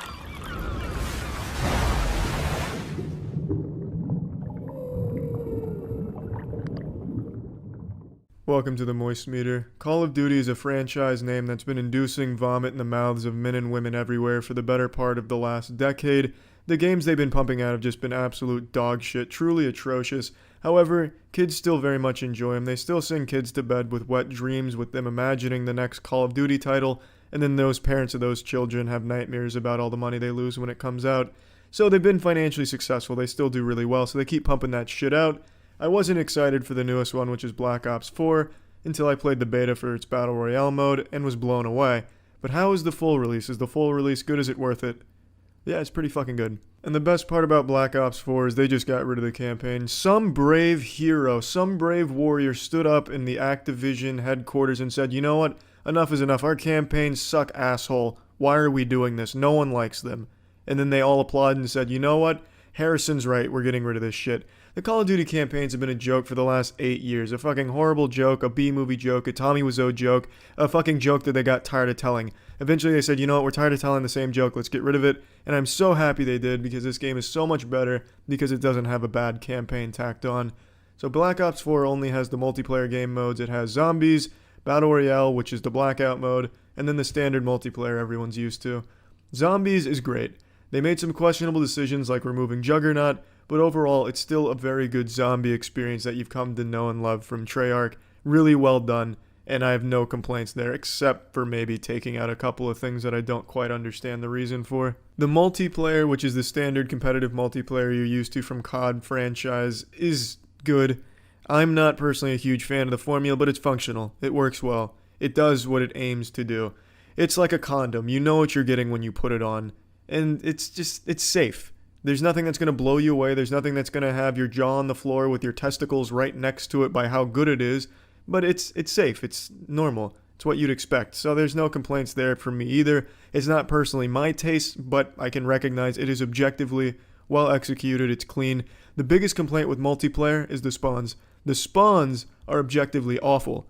I've seen 3 play the games where a guy gets a kill, dies, and then gets another kill or a kill after that. So he was able to die and spawn next to enemies. That's a clear problem with the spawning system. That shit needs to be reworked. You can't be having an elite gaming specimen spawning next to some Boy Scouts that didn't even expect them there. So it's a little broken with the spawns, but everything else is pretty clean. Now the biggest thing with Black Ops 4 is its Battle Royale mode, Blackout. That is what I was most excited for after playing the beta, and it almost hurts me to say, but the game's Battle Royale is just so fucking good. I've never enjoyed Call of Duty quite like I have the last week or so of me playing this one. It's just so fucking fun. The Blackout mode is excellent. Absolutely excellent. Now, let me talk about the problems I have with the mode, though, because there are some shortcomings. The sound. The sound in Blackout is horrible. It's deceptive. You have no idea where shots are coming from. It'll sound like there's a guy shooting in the bathroom right next to you in the house, but it turns out that guy was shooting across the map at a helicopter. The sound echoes everywhere, and you can never deduce the genesis of where the sound is. You can never tell where it's coming from. It's like you're stuck in like a fucking echo chamber, and you just can't figure out where it is. It's really frustrating trying to use sound to pinpoint enemies. It's very inaccurate. So that's my biggest complaint with it. Another problem I have is I think the map doesn't lend itself very well to how fast-paced the gunplay is, because it's very hard to find enemies. There's so much foliage, so many trees, and there's not a lot of verticality, so everything's flat. It makes it very hard to find enemies. The map isn't that big, which is good, but the map is so cluttered that you will never find enemies efficiently. The most kills you'll have in a game is anywhere from 3 to maybe 10 if you have a really good round. My personal best, unfortunately, is only 8, which isn't super high, but it's not bad. That's not bad, but, in a game like Fortnite, you have the building to compensate for the map size, so you can build, get a better vantage point, and find people. Blackout, you don't have that, so you just have to find people on a level playing field most of the time, and that's really hard. But for some people, that's probably a plus. A lot of people may like the slower pace and the lack of finding enemies, but me, I like the faster paced games, so that's a negative in my book. Now, it's going to be hard to talk about Blackout without it being compared to Fortnite, so I'll compare it to Fortnite. I think Fortnite is a better Battle Royale game for one simple fact: you can always fight back. The positioning, let's say someone is camping near a tree that you don't see because you're playing fast-paced, and they see you first. In Fortnite, you get shot at, you build, you can react, you can fight back, you can outplay them. You're never going to guarantee a loss by getting outpositioned or because you're at a disadvantage. In Blackout, if someone has a better position and sees you first, you're pretty much fucked. I mean, that is, of course, unless the guy that spots you has got his soft cock in his hands with his eyes closed shooting at you. But the majority of the time, if someone sees you first and you don't see them, there is no chance of you winning that encounter. And I think just for that one simple difference between Blackout and Fortnite, where Fortnite has a mechanic that allows you to fight back even at a disadvantage, and Blackout does not. It doesn't have anything for you to fight back with. It just leaves you out there with your asshole out in the open, exposed and shit. So for me personally, I like the fact that you can always fight back in Fortnite regardless of the situation, and Blackout doesn't have that. So I think Fortnite is the better Battle Royale just for that one simple fact, where if you get good at building, you can always react and have a chance, which I always enjoy.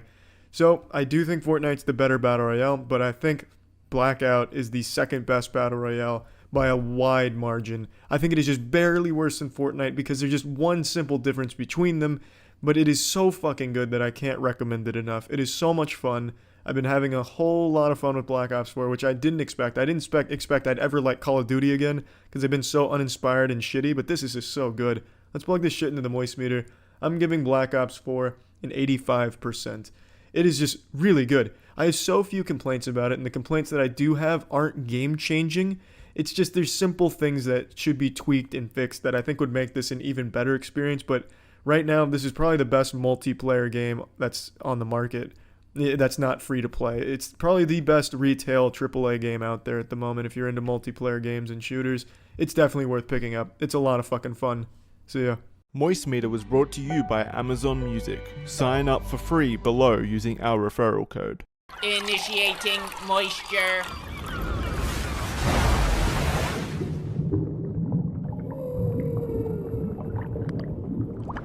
Welcome to the moistmeter. Today we're taking a look at the Black Widow movie. This was supposed to come out a while ago, but it didn't, and now it did. So that's a pretty thrilling ride. What a story to tell. This movie feels old because it feels like there's absolutely no reason it should exist in the first place. I want to make it clear that I think it's a fine movie. Like, there's nothing like glaringly wrong with it. I didn't have a bad time. I wasn't sitting there with a frown and arms crossed and pouty because I wasn't having fun. It's a good movie, but it just feels like a giant nothing burger. Since we all know what happens to Black Widow in the MCU, all of the development that she experiences in this movie doesn't have any weight, because it wasn't explored in the movies that came before it, which take place after it. And I really think that takes away from this movie massively. I can't really call it a nothing burger though, because there is substance here, and I think it does serve to introduce a few new characters into the MCU, but this movie should have come out years ago. This movie should have been released before we knew what happened to Black Widow, because it would have made all the development and the fleshing out of her character in this movie be more impactful and weighty in the universe going forward. So I just really think it was a stupid idea to do this after the fact, because it takes away from it. This is like going to your favorite French fry place. You know, you go to Checkers and you get these incredible orgasm-inducing fries, but by the time that they deliver them to you, they're cold. It's like, oh, I mean, the fries are still okay, I guess, but it would have been a lot better if I had gotten them sooner. You know what I mean? That's how I feel about this movie. This movie has everything a 14-year-old could want in a movie. It pretty much checks every single box for generic MCU film. It has action, comedy, occasional emotional moments that don't last long, and then back to action and comedy. There's nothing wrong with that. I think the formula works. The MCU movies are extremely popular for a reason. I had fun watching it, and the action's really cool. Since Black Widow's not a superhuman, she's not going around slamming skulls together like Stone Cold's beers or anything and flying around, so the action is grounded more in reality. She's using martial arts, she's using weapons, and I think that's great to see, and I think it's choreographed well. I don't like the rapid cuts that the action has, but that's just a plague of most modern action movies, unfortunately. But they get creative with it. It's very over the top, which I always enjoy. I thought the new characters they introduced were fun. They're not like the most interesting characters of all time, but David Harbour put a smile on my face. I'm a big fan of him. So seeing him put on a Russian accent and talk about his glory days and how he got his hands pissed on by his dad, I thought was enjoyable. I also thought Florence Pugh's character was really cool as well. I thought she had some good lines. None of these characters are like super deep or anything, but I mean, it's a fucking Marvel movie, and this is their first time there. They haven't had the time to really build them out. This was mainly about Black Widow. And Scarlett Johansson did a great job with the character. Like, there's nothing wrong with the movie. Story's goofy, and I don't think it's like an incredible narrative or anything like that, but I thought the intro was really nice. They had like a James Bond style intro where they have Smells Like Teen Spirit remix, and they have like a whole anime music video and AMV going for Black Widow training and like what they've gone through, so that was cool. It really is overall, the movie's just fine. It's extremely forgettable. I know I'm going to forget this movie came out in a month, but for the hour and a half or however long it was I spent there, I enjoyed my time with it. But it really is a movie that serves no purpose unless they really want to explore David Harbour and have the Red Guardian have a standalone movie or make him like the new Captain America. This movie just doesn't do anything to push MCU forward. It's just a movie that I feel like they made because they felt obligated to. They kind of backed themselves into a corner and said they were going to do it, so now they just fucking did it. It's not exactly the most spirited MCU, nor does it try to be. It's just a by-the-numbers, formulaic superhero movie. I will say, though, that even though it is very generic, there are a couple things that I think people are going to find really silly about this. I don't want to get too deep into spoilers, but I will say smell becomes extremely important with the main villain. They have literal Stinkler smell gore powers here at the end out of nowhere, where all of a sudden, if you have a super sniffer, you're fucked.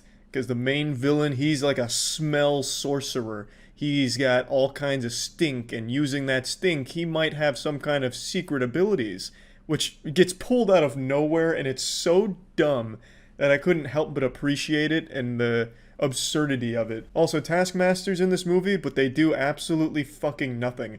They keep hyping up Taskmaster as the raid boss, the villain's ace in the hole. If Taskmaster's called, your ass is getting fucked. But then they don't do anything.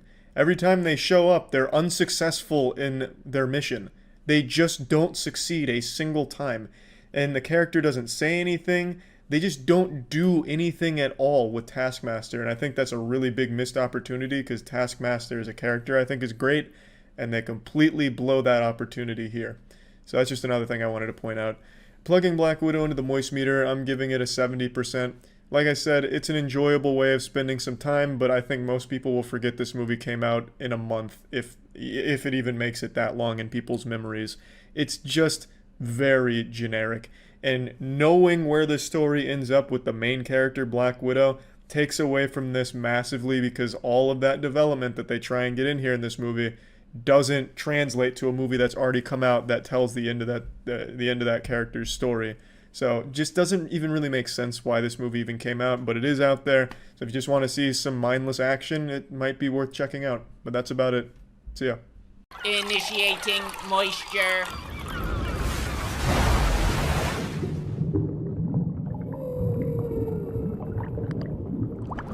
Welcome to the Moist-Meter. Today we're taking a look at Bo Burnham's new special, Inside.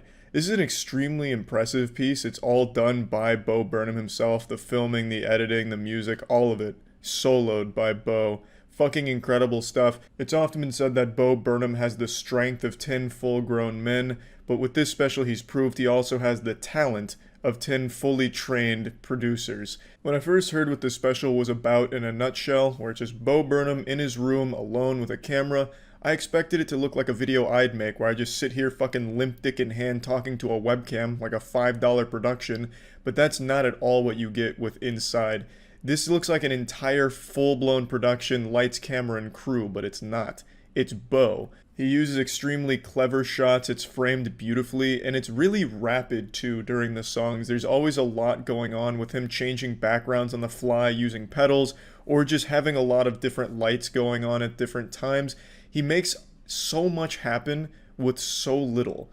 And it really does look like a full studio is behind the production, so it's extremely impressive what he's able to capture here. It's not just like boring static shots of him sitting in a room. There are some shots where it's him in a room, but it's usually there to just deliver the idea that you are watching a miserable guy. That's kind of like the theme of this. You are watching one guy who's not happy live his life and then occasionally try and make you laugh, even though he himself doesn't seem to be very happy. It's pretty sad. I know some people call it a deranged masterpiece. I think that's going a bit far. There's nothing really deranged about it. It's an extremely normal guy going through hardship, and you watch it as a spectator, and sometimes you point and laugh at it because he wants you to, and he's good at making you do that. I wouldn't say it's necessarily a great comedy. There's no moments during this where I just busted a gut laughing, just like fucking Santa Claus belly laughing at it, slapping my knee. But there's some very clever jokes in there, and the songs that he makes are bangers. His songs are extremely catchy. My favorite song is the sexting song he made. I thought that one could be something that'd be bumping at a club right now. Second favorite was the song about the internet, everything, all the time. All of them are good. There's no real bad songs in there, but they're not all gonna make you like laugh out loud or anything. And I don't think that's what he was trying to do either. I feel like a lot of people are gonna resonate with the character being Bo in this case, and see a lot of their own personal experiences reflected in this special. He immediately comes out of the gate, raw, no rubber, telling you straight up it's going to be all over the place, and it is. There's really nothing that connects one scene to another scene here. It's just a lot of different things all put together, and it really is just like a look at one guy's unhappy experience being inside so much. And I feel like a lot of people will relate to a lot of what they see and hear from him, especially when it comes to just like the general gist of making goofy songs while alone. Like I do that shit all the time, and sometimes I even write down the lyrics. Like I've had this down here for like a year. I'm talking curtains of beef, vaginal queef, labia look like a Christmas wreath. Yeah.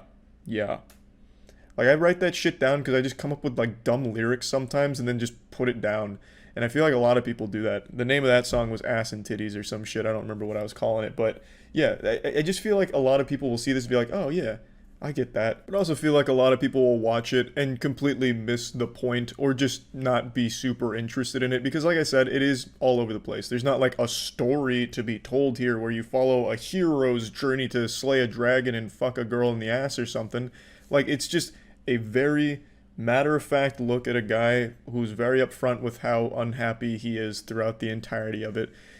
I also think he's extremely honest when he says, I'm doing this because the work keeps me distracted. I really believe that's 100% what this project was. He wanted to kind of go back into comedy, but then the quarantine hits and he just drowns himself in the work being this special. He wanted to do this and he kept himself focused on it. So he really put everything into this production, and he did it for a full year. And when it was nearing the end, he got very sad because then he wouldn't have the work to focus on and he really needed the distraction. Like, I really think it's a pretty genuine look at Bo Burnham, and probably a pretty important look for a lot of other people that might be feeling similar things. It's just really well done, it's impressive, it's honest, and it's really well put together, especially as a one-man production. But I do feel like not everyone's going to appreciate it because, again, it's not the greatest comedy. A lot of it's not even focused on making you laugh. So for the people going in here expecting like a hardcore focused comedy, I think they might leave a bit disappointed if they're not open to the idea of Inside and what it actually aims to deliver. So plugging Bo Burnham's Inside into the moistmeter, I'm giving it an 80%. I think it's an extremely impressive piece that is not going to be for everybody. I enjoyed it, and I thought pretty much all the songs were actual fucking fire, just straight boner jams, but I don't think everyone's going to feel the same way about it. And I feel like because it's not a hardcore comedy, people will just write it off as some pretentious art piece, which I really think is a disservice to the film. I don't think it really gets into pretentious territory or anything. I think it's just an honest, genuine look at Bo Burnham alone, writing jokes, writing songs, and just getting through quarantine. And I enjoyed it. I thought it was good. So yeah, that's really about it. So yeah, now let's talk about Crunchyroll. Crunchyroll is heaven for anime fans. They have pretty much every anime that you're thinking of right now on their service. Crunchyroll Premium also offers a ad-free experience. You get unlimited anime, manga, drama titles, and you get the newest episodes an hour after they air in Japan with simulcast. All the episodes are professionally subtitled, all coming in at a crisp, beautiful 1080p HD, access on all devices, Xbox, PlayStation, Android, Roku, Apple TV. Also, I'd recommend Attack on Titan, especially if you're pretty new to anime or just looking to find something to jump into. Attack on Titan, I think, is just an incredible show that you should watch on Crunchyroll when you get the chance to. It's where I watch all of my anime for the most part. It just has pretty much any show I can think of. There's also different tiers of membership to choose from on Crunchyroll. They're all going to give you an ad-free experience, of course, but then something like Megafan also allows you to do offline viewing, as well as being able to stream it on up to 4 devices at a time. So there's different levels that you can choose from. So if you want to try Crunchyroll, you can get Crunchyroll ad-free for 14 days by signing up at crunchyroll.com/penguinz0 or just clicking the link in the description below. That's 14 days ad-free of Crunchyroll by clicking the link down below or going to crunchyroll.com/penguinz0. That's it. So yeah. Initiating moisture.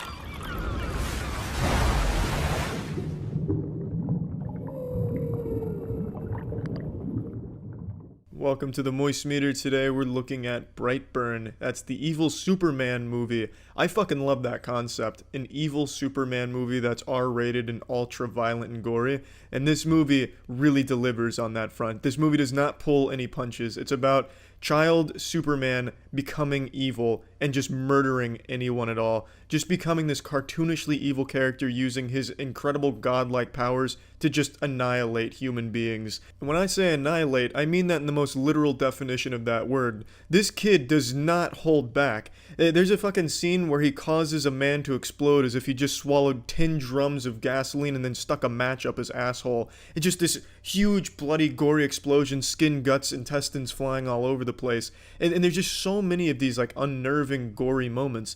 Gore, I think, is sometimes just overused as a crutch for a horror movie where it's just supposed to be like the shock. You know, there's always like the eye scene, and this is guilty of that trope as well. But in this movie, there actually is some unique plays with gore and showing you really gross things. And I didn't expect that because the lead is a kid. It's child Superman, but evil child Superman. His costume makes him look like Quail Man from Doug. It's a goofy costume, but it works pretty well. My biggest complaint about the movie is that the horror aspects of it don't really work. Its jump scares are predictable, not effective, and it doesn't build tension very well. The movie's at its best when it's just showing this kid toying with his victims and then killing them. The story isn't that great either. There's not a whole lot of depth to any of the characters except for the parents. The parents do a great job. I think they were strong characters, but the kid has really no development or anything at all. He's just a very two-dimensional character. One second he's a normal kid who, you know, just standard human being, and the next second he's an evil superpowered guy because he had a dream where he was super powerful and now he wants to take over the world.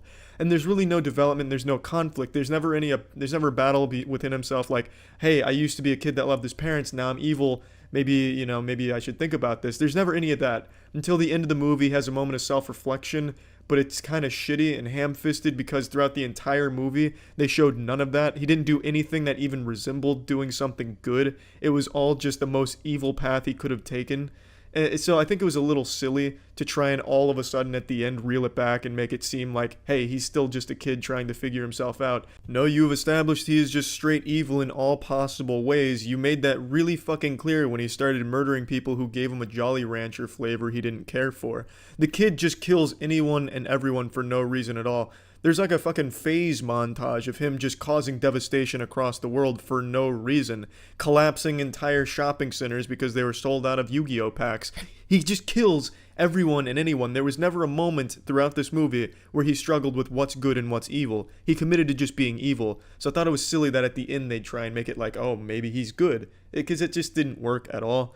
And that's not a huge complaint because I don't think this movie really relies so much on its story or its narrative. It relies on its concept and its execution in showing you just how devastating it could be if Superman was a bad guy. And I think it's a really fun thing they explored, and I'm excited to see more from Brightburn universe. If there is more, it'd be really nice.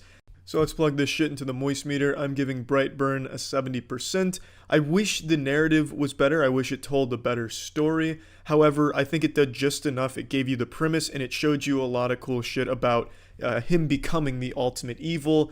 And it was really a refreshing spin on superheroes. It was a really disturbing look at it, and I really appreciated the risk they took. And I enjoyed it for the most part. I really think they missed the mark with their horror elements. It was just really generic in that regard, but everything else it did well. A lot of things will definitely catch people off guard in terms of its gore and how the kid does his shit. It's just a very interesting movie that was executed well. I have a lot of respect for this. It was a good movie. That's it. So yeah. This video is brought to you by Surfshark. Initiating moisture.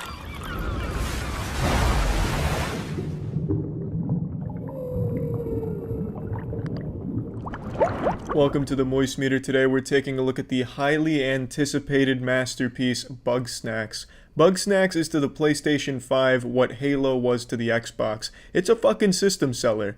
Now, all jokes aside, Bugsnax is a good game. Now, I know for like the last 8 months or whatever it's been since the game was announced, everyone was joking about how Bugsnax would be the title to finally overthrow GTA 5 for the highest grossing video game of all time and stuff like that. Just making jokes about the game, and most people didn't think it'd actually be very good. But I'm pleasantly surprised to say that the game is good, like surprisingly good. I was definitely joking around with that shit as well, and I am absolutely delighted to say the game is unironically a good game. I don't have a single complaint about Bugsnax. Every character in this game is likable. All the writing is so goofily cheesy and self-aware that even bad jokes in it still just kind of make you smile. Even though they're like pretty fucking bad jokes, they'll still make you smile because it's like, the developers are in on it. They know what they're doing. They understand what this is coming across as. Now, make no mistake though, this is definitely a game geared towards a younger audience. That's not to say adults can't enjoy it. I definitely enjoyed it, but if you're one of those kind of dudes that's really insecure in his masculinity, who only like drinks muscle milk and talks about titties, you'll probably not want to play this game because it's cartoony and definitely geared towards a younger audience, but it is a fun game. Like, it is a game to kick back and just play casually, get a nice bit of lore. It's a really good narrative. It's just interesting and very different. So let's talk about the gameplay. The gameplay is all about catching Bugsnax, as the name would imply. Bugsnax are like drugs, but like a really hard form of drugs that the inhabitants of the island enjoy and are addicted to. So most of your 8-hour journey is spent collecting these Bugsnax. Each one has different ways of catching them. You have an assortment of traps that you'll use in combination with each other to lure Bugsnax in and catch them, and then feed them to the inhabitants, which then cause some kind of body horror modification on them where they take on like the arms of a strawberry or something. So you'll have your little sauce slingshot and be firing ketchup trying to lure a hamburger into a fly trap, and then you feed it to somebody and then they all of a sudden have a full fucking hamburger face and stuff like that. It's not super deep or anything, but it is still just enjoyable to kick back and catch some Bugsnax. It's never boring, it's never like a chore, it's just kind of delightful. It's hard to not have fun when playing Bugsnax. There's just some certain charm about it. So just go ahead and throw out everything you think you know about catching bugs, because this shit right here, this is gonna reinvent what that even fucking means to catch a bug. It's good. Gameplay's good. But the best part about Bugsnax to me is the characters and like the lore surrounding the characters. You're a journalist who goes to an island to interview the inhabitants. You also go on a mission to find a missing inhabitant of the island, Lisbert. And across that journey, you're going to learn a lot of things about a lot of different people. And they have some tragic backstories. Some of these get kind of dark. Not like super dark. It's not like one of the characters committed a war crime and is hiding out and is haunted by the PTSD of the sins they committed in the past or anything wild like that. But they do still have some depth to them, and they are very decently crafted stories surrounding the characters that I can really appreciate. And I really started to care for pretty much every character on the island. There's not like a bad character that you'd roll your eyes at, in my opinion. They're all very interesting and cute in their own way. And I just really like the relationships between all of them because they all like hate each other, then they like each other, then they party and shit. I don't. It's a fucking cute game. Like I don't know what else to say. The characters have cool stories. The narrative is interesting. You're constantly wondering what are Bugsnax? Where is Lizbert? What happened to Lizbert? Then you're hearing these like urban legends of Sasquatch and the giant queen Bugsnax roaming the area. There's just a lot of moving parts to the narrative that I really appreciate. And visually, I really like the game. I think the game's visuals are really reminiscent of like an old school game that's just really full of imagination and creativity. And it's just really hard not to enjoy your time on the island, going to all the different places, catching all the different Bugsnax, and just learning about everyone and everything going around. I really enjoyed it. Now, plugging Bugsnax, oh, it also has a really good soundtrack, by the way. The soundtrack absolutely bangs. This shit is constantly slapping. I really appreciated the music in the game. So, plugging Bugsnax into the moistmeter, I'm giving it an 85%. Now, I know Bugsnax enthusiasts right now are getting a little heated, wondering why the fuck it's kind of low when I have zero complaints, literally zero complaints. And the reason is just because I have no complaints doesn't mean I think this is a game that everyone's going to go out, buy, and enjoy.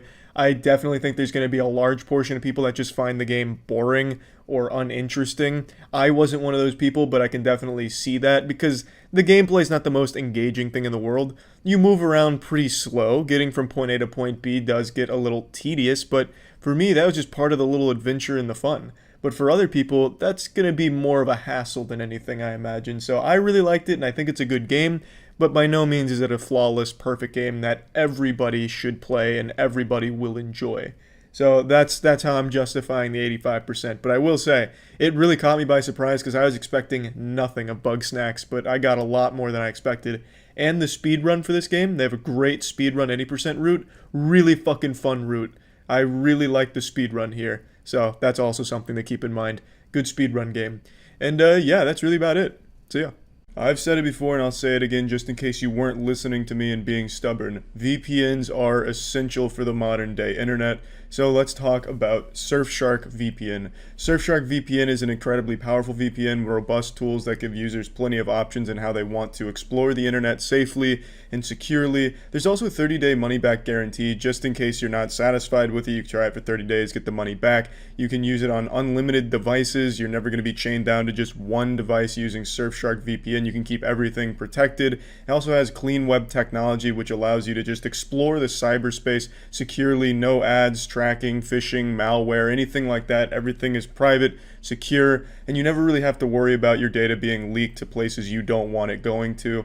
I always recommend VPN, so Surfshark is definitely a very good one. If you're interested in trying Surfshark, you can go to surfshark.deals/penguin to get 84% off a 2-year plan, as well as 4 extra months for free. So that's surfshark.deals/penguin, 84% off 2-year plan plus 4 months for free. So yeah. Initiating moisture.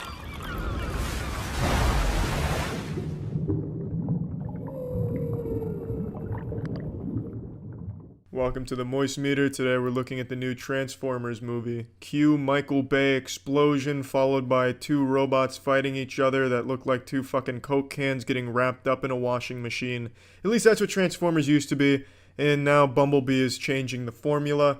I think the CGI and the fighting in the new Bumblebee is much better than anything Michael Bay put on the screen. It's a lot easier to follow, it's a lot better choreography, and it doesn't look like 2 bent CD discs getting intertwined and scissoring like in porn.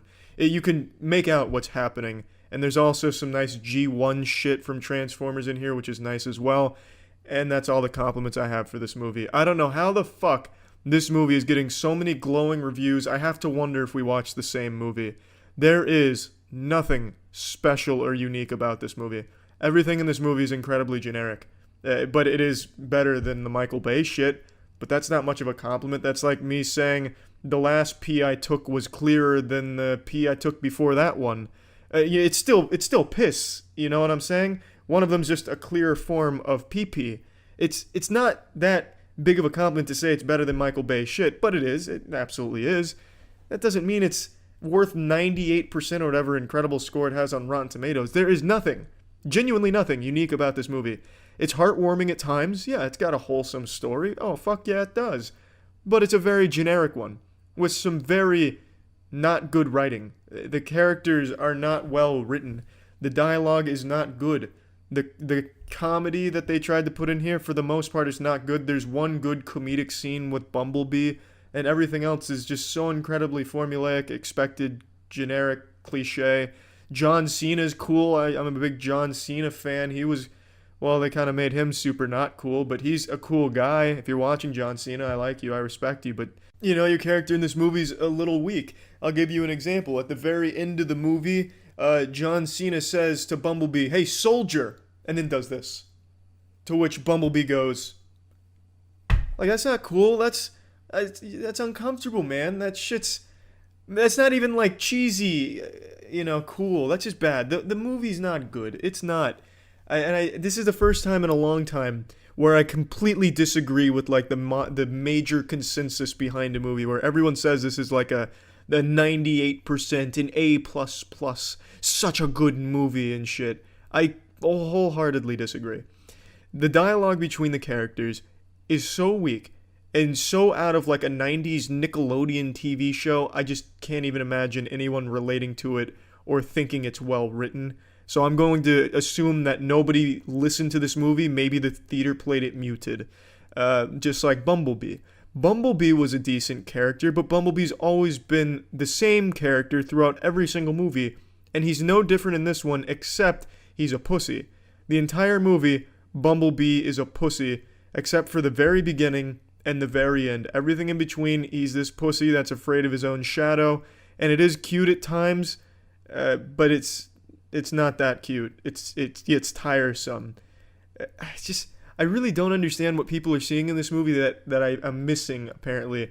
The romance between the main character and the love interest. It's this guy that was basically just stalking her. The reason he gets in the Mega Mix in the first place, because he fucking breaks into her garage to surprise her with a question to ask her on a date. That's like some Reddit advice that this kid was following.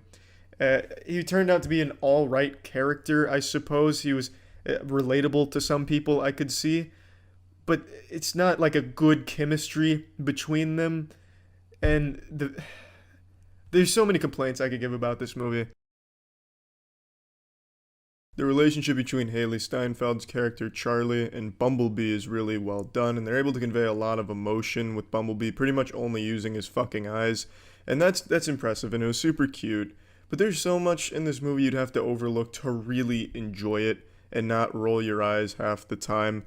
For example, the military is extremely incompetent. They just can't do anything right. They're basically like fucking Team Rocket of this movie.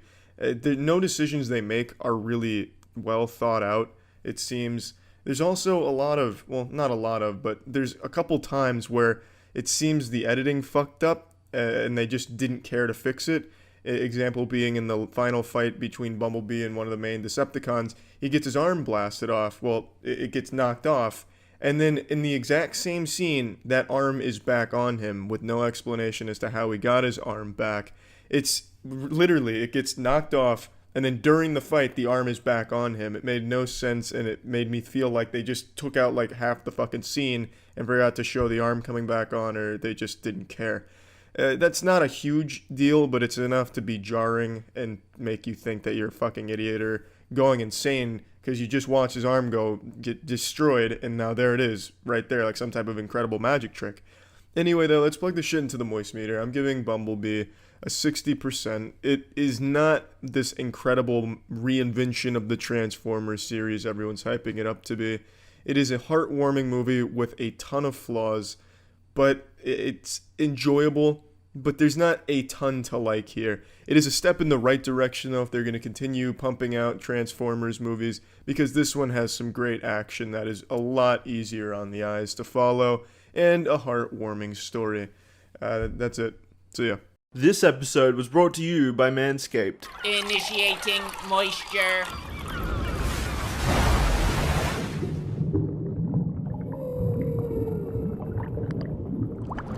Welcome to the Moist Meter. Today we're taking a look at Call of Duty Black Ops Cold War. Let's just go ahead and dive right in here and spread these ass cheeks apart.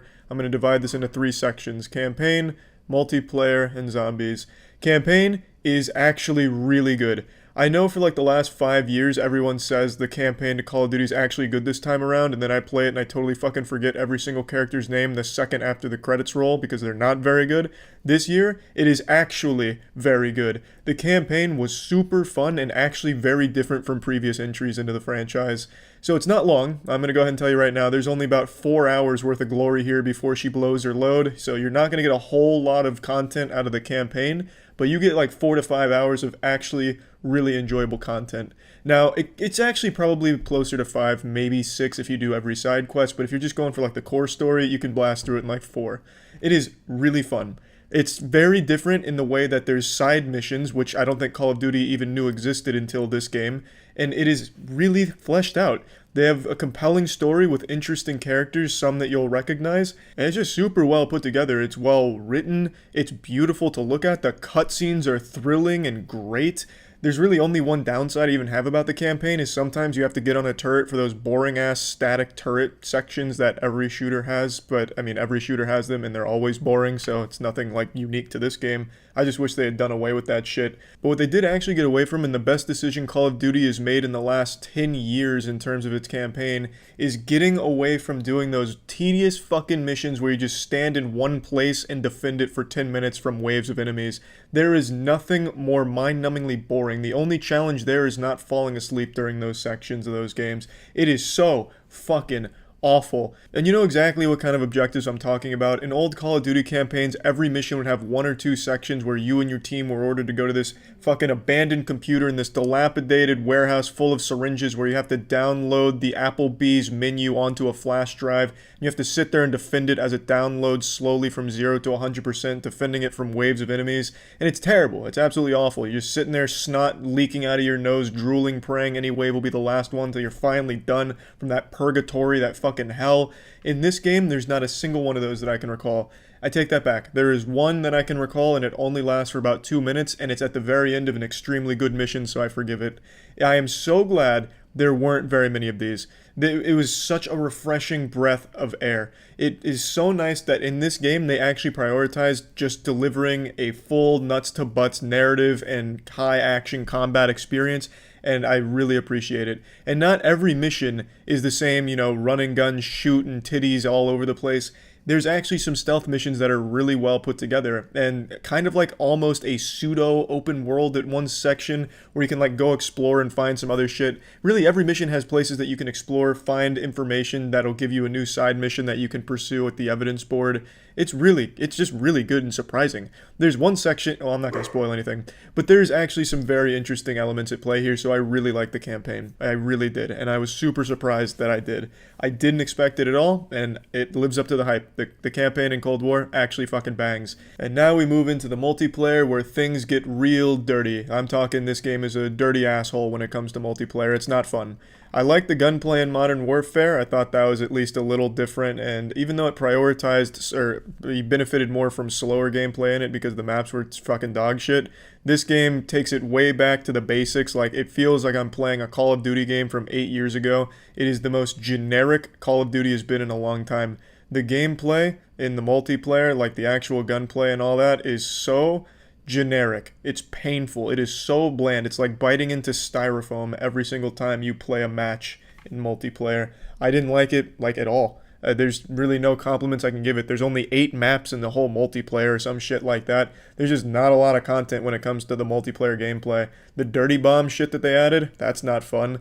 There's really no fun to be had if you're just playing competitive multiplayer. And you can't even call it competitive because there's no ranking system, so the whole game is basically casual with skill-based matchmaking, which makes no fucking sense. I know a lot of Twitter warriors, FPS warriors on Twitter like to get into a debate about skill-based matchmaking, and I think it's the dumbest debate of all time because it's stupid. Skill-based matchmaking in a game with no ranking system is the dumbest shit in the world. It's like having cereal, but instead of using milk with the cereal, you use nails. Every single game is basically a ranked game, but with no reward for it, so what the fuck is the point in making everyone play against sweaty players that are their own skill rating? What needs to happen, and what was solved in 2004 with Halo 2, is you have a ranked system, a ranked gameplay area, where every time you play ranked, you get levels, you rank up, you get certain things. League of Legends, you go from bronze, silver, gold, and you're playing against people your own level. That's the best way of doing skill-based matchmaking, not having the whole game be a blanket skill-based matchmaking where there's never anything casual. That's just not fun, and it makes no sense.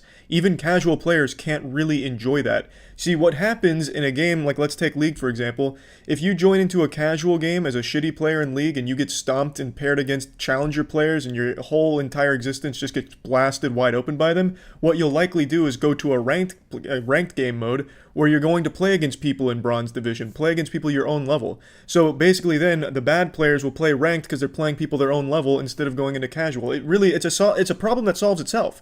You don't need a full skill-based matchmaking system across the entire board of the game. It's stupid, especially when there's no ranking system to reward playing at this high level. If you're a good player and you're only playing against good players, you get nothing in return. It's just dumb. It's really fucking dumb. To not have just a casual playlist where it's just totally random like it has been for the last 20 fucking years makes no sense. I don't know why they're trying to reinvent the wheel here, but they're not just trying to reinvent the wheel, they're literally destroying the fucking wheel and hitting it with sledgehammers. The skill-based matchmaking system with no ranked is dumb. It's just objectively dumb. There's no debate to have here. All that being said, I was absolutely meat hammering everyone I played against in this game. 100%. So the skill-based matchmaking system, I just don't even think it fucking works. I was going literally 50 and 15 in most of these goddamn games. But it's just not fun. The game is not fun. I did have some challenging matches. I was clearly exaggerating. I definitely had some real slugfest challenging matches where I played like absolute shit. But no matter when you're doing great or doing poorly, it's just not very fun. It's a boring game. This game is like a parody of Call of Duty. Like if someone was trying to emulate Call of Duty 8 years ago, this is the game they would have made. The multiplayer is just not enjoyable. Now we move on to the last component of Black Ops Cold War, which is zombies. And zombies, as it has been for a long time, is still very enjoyable. I have zero fucking complaints about zombies. I never really do.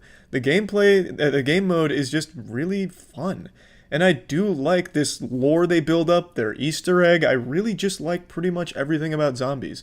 It's the perfect blend of being able to just play it for fun, kick back, shoot the shit, and just, kill some zombies here and there. And there is a very high skill ceiling where you can make a lot of cool shit happen in the game mode and do a lot of really impressive cool shit.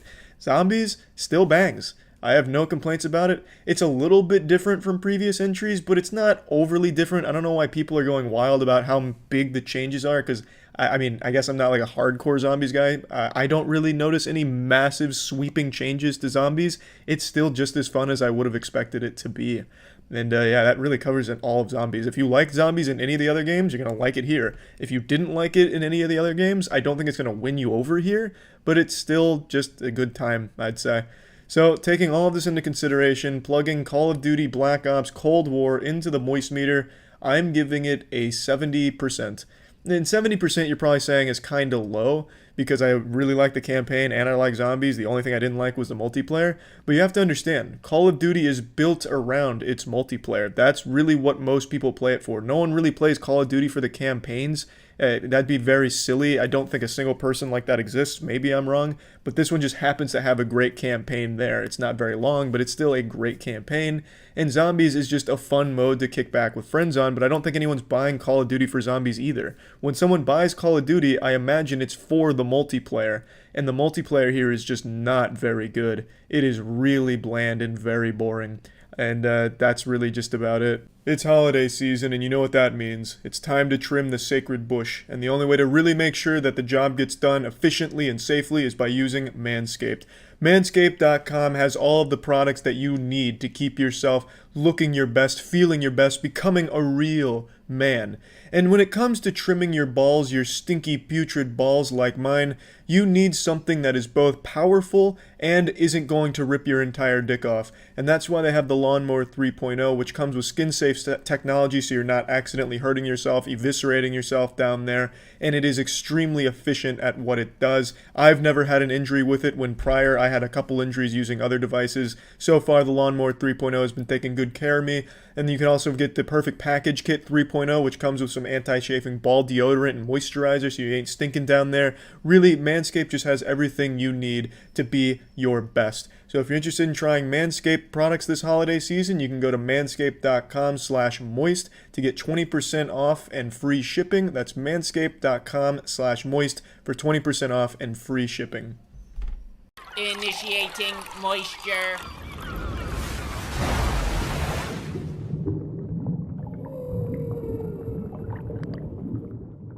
There's a lot of controversy surrounding Captain Marvel. I don't give a shit about any of it. We're not going to talk about it or touch on it. We're just going to look at the movie and see if it was a good fucking movie or not. So, the movie's main character is Captain Marvel, as you would expect from the title of the film, Captain Marvel. She's not a very good character, unfortunately. I don't think she's bad, and I even think Brie Larson does a great job with the character, but it seems like she doesn't really have a personality of her own.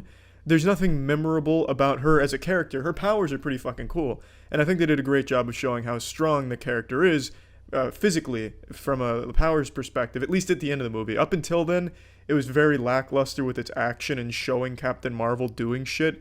And the action in this movie is my biggest complaint. It was some of the worst action in any Marvel movie I've seen, rivaling even Ant-Man and the Wasp in terms of its lazy, uninteresting action. I'd rather watch two fucking action figures colliding than half the shit on the screen, because at least it wouldn't be as nauseating watching action figures collide. In this movie, I was goddamn sick during some of the fight scenes. The shaky cam was unbearable. It seemed like every fucking camera operator was undergoing a seizure while filming every action scene. It was bad. I absolutely despised the action scenes, and they weren't even good from a choreography perspective. They weren't even flashy. They were just bad and an eyesore, honestly. And that's a shame when it's a superhero movie where the action is always what it leads up to. You have a fucking superhero that's about to super fist some assholes with their power, and in here you didn't look forward to that. This movie's at its best when it's not giving you action and it's giving you a little buddy cop movie between Samuel L. Jackson, Nick Fury, and Captain Marvel, Brie Larson. I think the chemistry between those two is great, even though it's really just Sam carrying the conversations. But even still, it's fun to watch them banter back and forth. There's a cool cat that comes into play that I thought was a good character.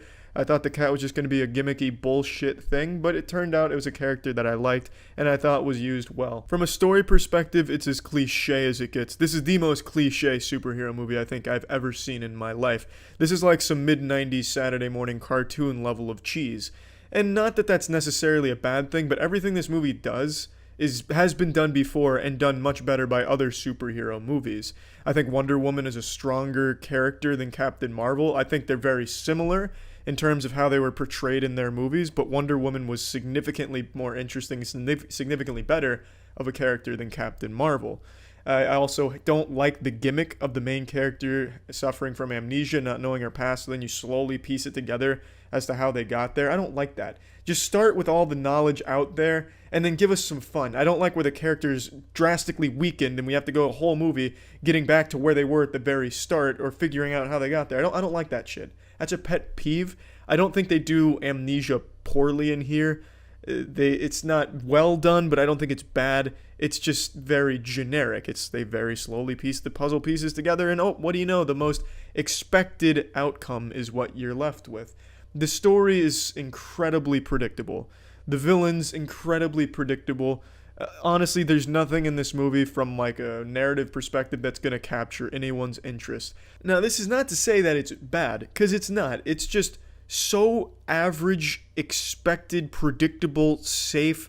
It's forgettable. It's unfortunately very, very forgettable, where you don't regret seeing it, because there are some good moments in this movie. I definitely think there are some good moments, for sure. None of them involving fights, because all of those suck ass. But towards the end of the movie, there's some cool shit that goes on, and I think some of the characters are strong, especially Samuel L. Jackson's character, and also there's a Skrull character in here that I think is very well fleshed out and developed. I just think this whole movie was super, super formulaic. I know Marvel has a formula that we've all come to expect, but they always put a nice little spin on it, whether it's the visuals, whether it's the humor, whether it's a twist in the story, something. This has none of that. There is none of that here. This is just as if a fucking Google AI experiment was tasked to make the most by-the-numbers superhero movie it could, this would be the result. And that's unfortunate to say, because I think Captain Marvel is a really cool character conceptually, and I do like the character. I just don't think the character really shines in this movie at all. Maybe in Avengers Endgame she will, but here it's just in a super forgettable movie that I don't think anyone's going to remember going into Endgame. They'll have to go back, rewatch this, and figure out who the fuck Captain Marvel is and how she got there. I mean, that's about all I have to say about that. I mean, even the sound. I was expecting like perhaps a good score even. I'd settle for like a better soundtrack than other Marvel movies, but you didn't get that. Everything here is predictably Marvel, but below Marvel standards, honestly. It doesn't quite reach the good Marvel movies. It's like right smack dab in the middle Marvel movies. This is like early Marvel movies. This would be like in the fucking early phases of the Marvel Cinematic Universe. This would be smack dab in there. And that's unfortunate considering this was supposed to be a heavy hitter and setting up this crazy powerful character. So it's a bit of a letdown that the movie to showcase all that was so forgettable. Let's plug this shit into the moist meter. I'm giving Captain Marvel a 65%. Again, to reiterate, it's not a bad movie. It is extremely predictable with some good moments, but the action is never one of those good moments. I can't stress that enough. I really despised when anything was fucking happening on screen that could be even misconstrued as action. It was so poorly done. I don't know what kind of fucking filming techniques they learned in school, but that school needs to just be abolished. Get it out of here. That school is a goddamn crime against eyes if they're teaching their students to film movie action scenes like this one here. It's bad. I really didn't like the action. That's it. See ya. Initiating moisture.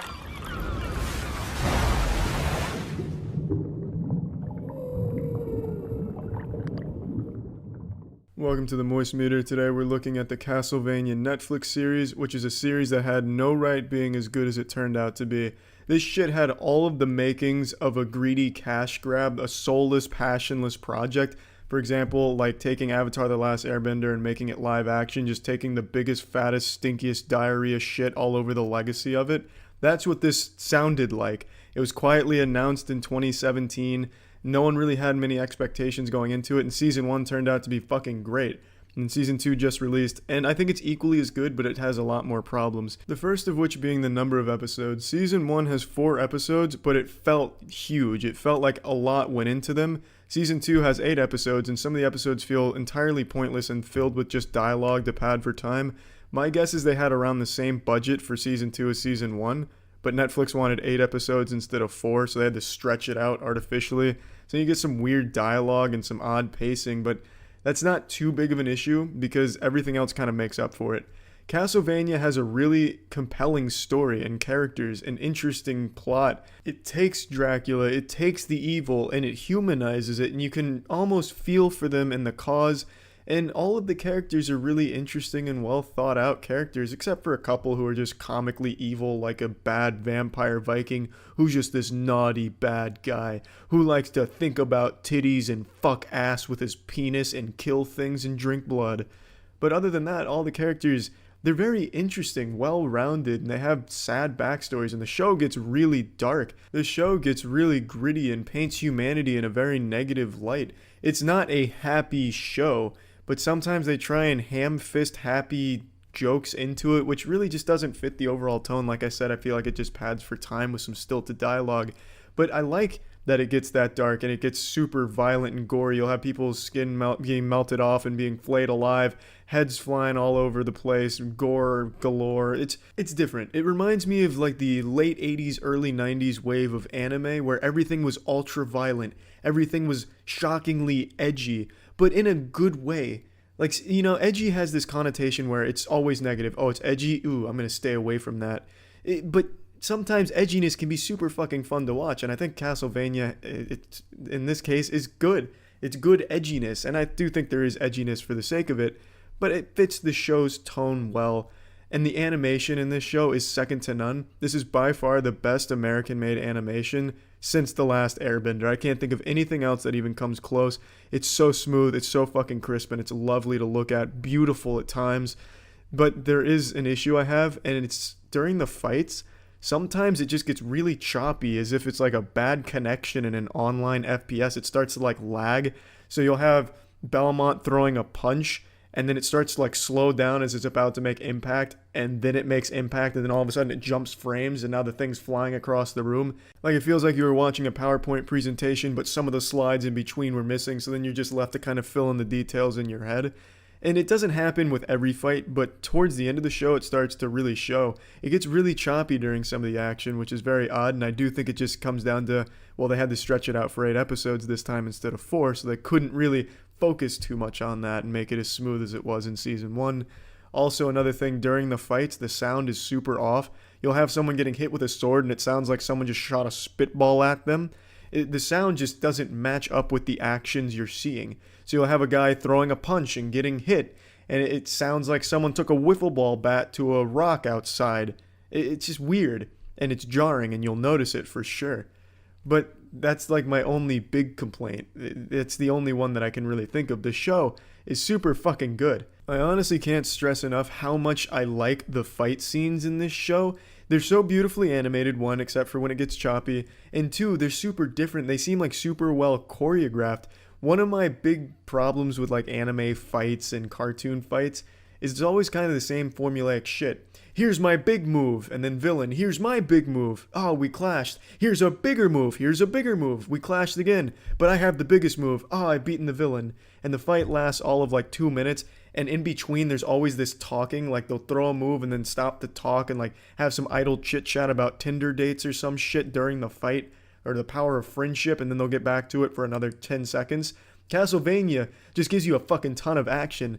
Like, the fight at the end with Dracula is so great and so well choreographed. It's not just like the standard, here's a spell, let's talk. It's, let's just fucking pummel each other in cool ways, dodging moves, doing some cool fucking Wing Chun moves on them occasionally. It's fucking great. I love the fights in this show.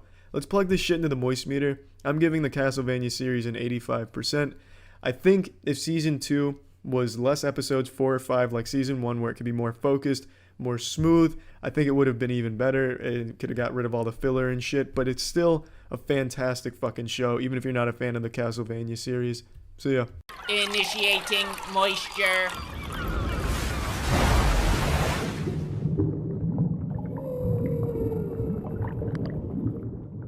Welcome to the Moist Meter. We're looking at the new Chucky movie, Child's Play. Chucky as a concept is one of the very few horror concepts that genuinely unnerved me growing up, and even to this day, there's still some remnant of, yeah, it's kind of a creepy idea. Just that fucking haunted killer doll shit. Dolls are scary, man. And as a kid, I had a bunch of, like, dolls that I'd get as gifts as, like, a baby and stuff. And those dolls, I'd always have to, like, second guess, like, is he spying on me? Is there a knife in that doll's asshole or something? That's not stuffing, that's probably blood. All because of the whole idea of Chucky. So, although I never watched them growing up, the Chucky movies had a profound effect on what I found scary at the time. And I'm actually happy to say this movie is actually pretty decent. It is a good slasher movie. I thought it'd just be a cash grab going off of the Chucky name. Just like I thought Toy Story 4 would be a cash grab. Neither one of them seem to be. This one justifies its existence. It's a fun movie. It does things pretty differently and pretty creatively. I had a good time with it. The only complaints I have about the movie are just the ending is pretty anticlimactic. There's some shit in here that's just a little too goofy to believe. It's just, and I understand you're supposed to suspend disbelief, but they spend like a decent portion of time showing that Chucky is like a lumbering fucking idiot when it comes to getting from point A to point B. He walks like Forky from Toy Story 4 for some of the movie, and then towards the end of the movie, he's sprinting around faster than a fucking speeding bullet. He's like the Flash. But I mean, it is a good thing because it'd be kind of boring and a little underwhelming if you're being hunted by Chucky to have him kind of like penguin walking his way towards you like he was at the beginning of the movie. So it's good that he somehow learned how to get around like a fucking cheetah, but never really a progression to it. He just, all of a sudden, he knows how to turn into the shadows and sprint around really quick and slash at ankles with a knife, which is fine. All the character performances were pretty good throughout, especially from the younger actors. I thought they did a pretty decent job. No really great standout characters or anything like that, except for Mark Hamill voicing Chucky. But again, a fun slasher movie. The deaths in it are creative and gory. They didn't really pull any punches there. Some of the humor, the dark humor, lands pretty well, and I didn't expect that. I thought it'd be kind of lame, shoehorned in shit, but it does a good job with dark humor. And I also really like how Chucky becomes evil. This isn't a spoiler, it happens literally immediately. It's just a overworked man turns on the evil switch. For some reason, all of the Chucky models, the Buddy dolls, come with an evil parameter that's by default turned off, and all you had to do was change the value from evil no to evil equals yes, and then they become evil. So, I mean, that was kind of goofy fun. Really, the whole movie is fun. I don't think it's a great movie or anything like that, but I think it's a very fun and good slasher movie that'll probably have you smiling. It's not going to have you scared. It's not scary, and I don't think it even really tries to be. There's like 2 attempts at a jump scare, and then maybe 1 or 2 scenes where it tries to build up tension, but then the rest of it's like dark humor, comedy, slasher kills and stuff like that, and that's when it's at its best for sure. So plugging this shit into the moist meter, I'm giving Child's Play a 70%. I enjoyed it, have very few complaints. By no means do I think it's a really good horror movie or anything like that. It's a very fun slasher movie, though, that I think most people will be satisfied checking out. As fans of the Chucky franchise, I think it does well enough on its own to justify this soft reboot, and it's a good movie. I enjoyed it. So yeah. Initiating moisture.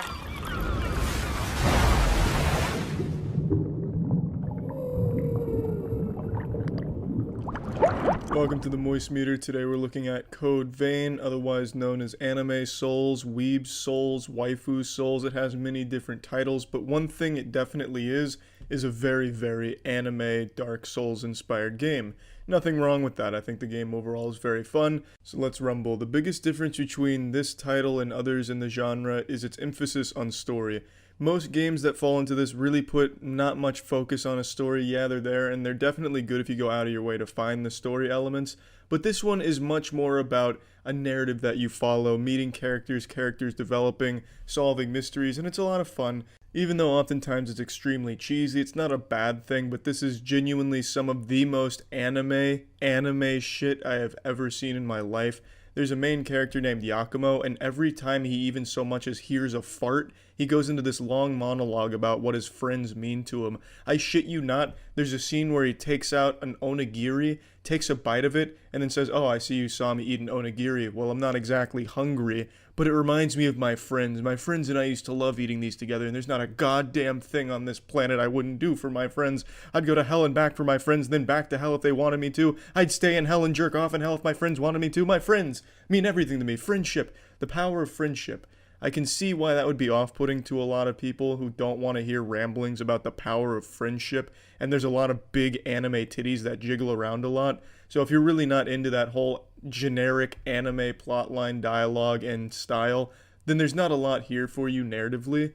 But if you don't mind the cheesiness and you don't mind some really lackluster voice acting in a lot of points in this game, it's a lot of fun. I think the story's well written and it's interesting and it keeps you invested in the characters. But you can skip the dialogue, you can skip the whole story if you want to, just kind of mash start through it like you're watching a RuneScape cutscene, you're just fucking hammering space to get through it. And that's fine, because the gameplay is very fun, so if you really just care about good Souls-like gameplay, Code Vein offers that for sure. There's a decent amount of build diversity, but they all kind of boil down to 3 main weapons and 3 main ways of playing. There's a bayonet, which allows you to shoot, and it's best for casting. There's giant 2-handed swords and hammers, which is good if you want to do some strength stuff. And then there's one-handed weapons as well if you're going for more of dexterity-based, dodging around-based shit. When it comes to actually fighting enemies, the combat itself isn't that deep, and most of the abilities kind of function in the same manner. Though there are obvious differences between them, you'll kind of find yourself using the same 3 abilities depending on what kind of build you want to do. So the combat itself in terms of fighting isn't that deep. There's not really a lot of combos or a combo system or anything like that. But where it gets deep is when it comes to how you want to build your character with the blood codes, the blood veils kind of functioning as your armor and a complement to your blood codes kind of functioning as the base for what you want to go. For example, tanking, you'd most likely want something with Atlas, maybe even Fighter. There's just a lot of blood codes that offer different statistical benefits, different resistances, different perks, and they come with their own set of gifts. Now, gifts in this game are the abilities, and if you master an ability, you can use it even without the corresponding blood code, so you can constantly have different abilities on different blood codes that weren't native to it. And your blood veil, like I said, is basically your armor with your defensive stats as well as some offensive scaling bonuses. So it gets deep when it comes to min-maxing your character and making a build that you're happy with. However, the combat itself is kind of lacking in depth when you're actually fighting mobs. There's really just not a whole lot of depth to it, but I don't think it's necessarily a bad thing. because what it does well enough in its execution to make it fun. I never found myself bored during a fight. The only times I found myself a little underwhelmed is during the boss fights, because these bosses have no mechanical depth to them whatsoever. You could give the controller to your dog and just have your dog hammer on it and probably beat one of the bosses. The bosses aren't overly different from just a normal enemy. They have basically the same 3-attack move chain, they have a teleport slash, and that's about it. They just have more health. They have about as much mechanical depth as fighting a RuneScape goblin in Lumbridge. I just don't understand why, in a game that has stakes as high as this does narratively, they'd have the bosses be so forgettable. There's never a time where you're struggling against a boss because you have a companion with you at all times, and the companions are way too strong. I'd recommend playing this game without companions if you want an actual difficult experience, because with companions, this is the easiest Souls-like game that's ever been made by a mile. And that's not bad, because mainly I think the game puts a bigger emphasis on its story than its challenge, but if you are looking for a challenge, turn that off. But the point I'm making with the bosses is, it's just like fighting a normal enemy in the wild. It's just not very fun. In the boss design, I think they're aesthetically cool. I think they look nice, but I would at least like their attacks and the battle itself to have a little more depth than just dodge 3 times, slap in the back 3 times, then they're staggered, they go down on one knee like they're praying, and then you just fucking hammer them and take their lunch money and poke them in the ass with your sword. It's just the same thing repeated all the way up until the last boss. The last boss is the only one that even has a second phase. It's just really underwhelming with the bosses. And that also extends to its common enemies as well, because there's really only 4 enemies in this entire game that are repeated throughout the entire 15-hour journey. No matter what zone you visit, the zones look nice and they're environmentally different and fun looking, but all of the enemies in there are the same 4 enemies you've been fighting since the tutorial, just recolored. And that's so stupid. I hate that. I like when the games keep enemy variety fresh, so that way you're constantly having to change up how you attack a battle and, get by an encounter. Here, it's always the same enemies in every zone, dropped in groups of 2 that are just kind of planted right in front of you with no care to enemy placement whatsoever, and you just fucking slash through them. There's more variety in Tetris blocks than there are in enemies in this 15-hour adventure. It's just really upsetting to just keep fighting the same enemies over and over and over again. I was really hoping that would evolve, but it doesn't. Luckily, the combat is fun, so when you're just mowing this shit down, it at least feels satisfying, albeit disappointing because you've already killed 1,000 of these things by now. But one thing I really like about this game is the soundtrack. I think the score to this game is absolutely beautiful. Although they repeat the songs a lot throughout the story, that's kind of to be expected. And they play the same song every time you visit a vestige, which in this game is a memory of a character in the universe, and you're getting more about their backstory. I always found myself getting really invested in that time thanks to the music complementing the story you're getting in the memory. And it's also really beautiful walking around the memory, because it's set up in such a surreal and abstract way, and I just thought it was really cute, and I enjoyed that. And at no point in this game did I ever find the music to be lackluster or forgettable. The music is a really strong point in this game, in my opinion. Another thing a lot of people might like is the ability to co-op the game. You can invite other players, your friends, in to play along with you, and then you have another player and a companion, so then you're just gangbanging everything. And that's a nice chaotic clusterfuck when you have that going on. But again, it takes away the challenge, whatever semblance of a challenge existed before you bring in your friend anyway. It's just fun to have that ability to just co-op these kind of games.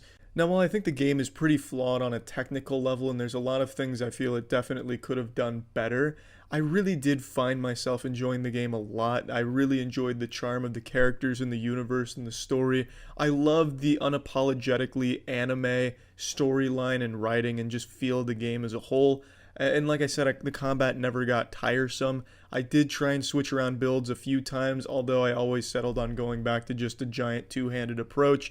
It just seemed like the most efficient way. But I really do think this is a good game, not a great game. So plugging this into the moistmeter, I'm giving Code Vein a nice 70%. I think it's a fun game with a really interesting story to offer, albeit one that I think could put people off of it big time. But even if you disregard the story, I think a lot of people will like toying around with the builds and finding everything, and then just finding a playstyle that suits you best for the combat. Even though the combat's not hard, it's fun to experiment with. And just overall, I think it was a fun game. That's about it. So yeah. Initiating moisture.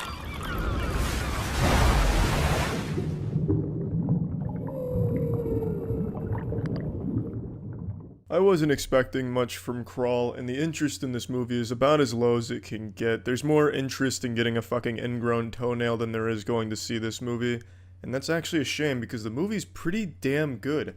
I was really surprised. So the movie's about a girl who goes to get her father during a Category 5 hurricane because she's worried about him. Turns out he's being hunted by alligators in his home. It takes place in Florida, as you would expect with alligators, and it uses our biggest and best feature, the alligator. Finally, it's about time that our superstar gets his time in the limelight.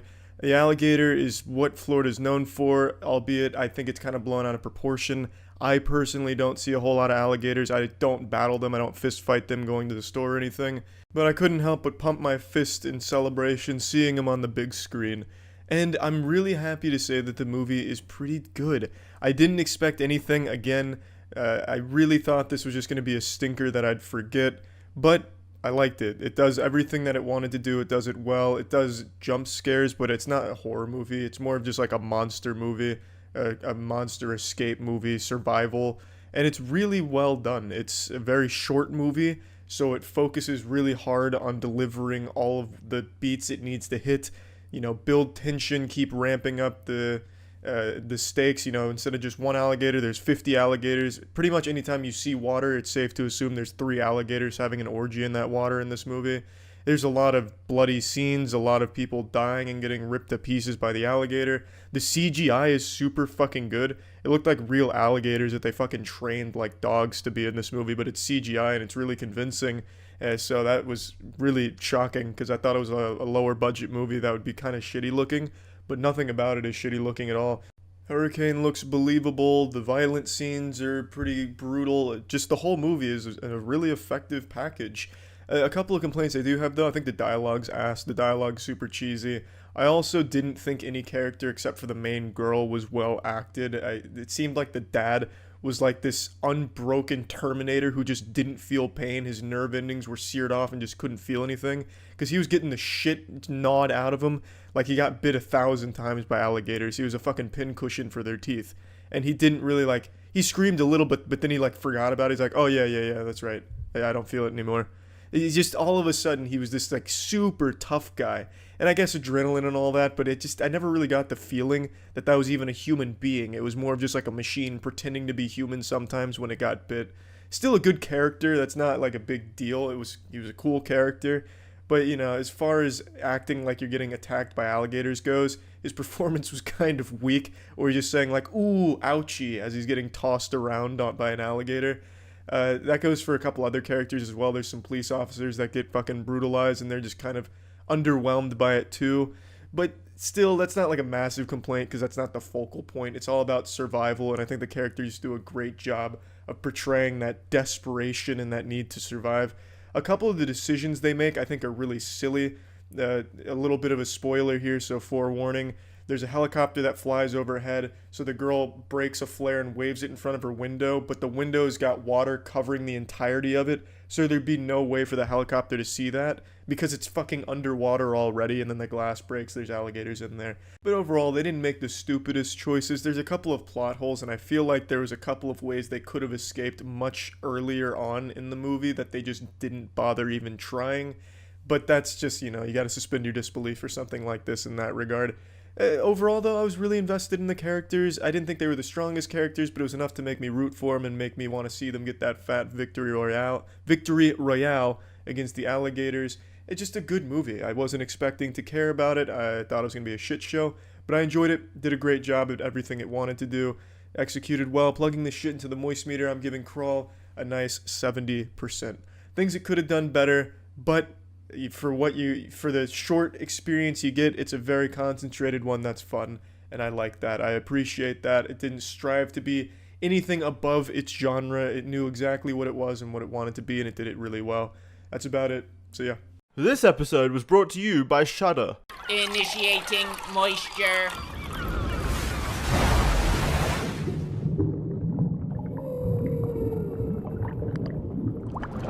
Welcome to the moistmeter. Today we're taking a look at Cyberpunk 2077, the most hyped video game I've ever seen. The hype for this game would have you believe that it was going to change gaming forever. Even before anyone ever picked up the game, they were talking about how it was going to usher in an era of peace and progress for the human species and revolutionize our medical industry in the real world and give us wetter dreams. The hype for this game was an absolute curse for the final product. No matter what CD Projekt Red delivered, it could be the best video game ever made. It was still going to disappoint people who put these incredible, unrealistic expectations on it.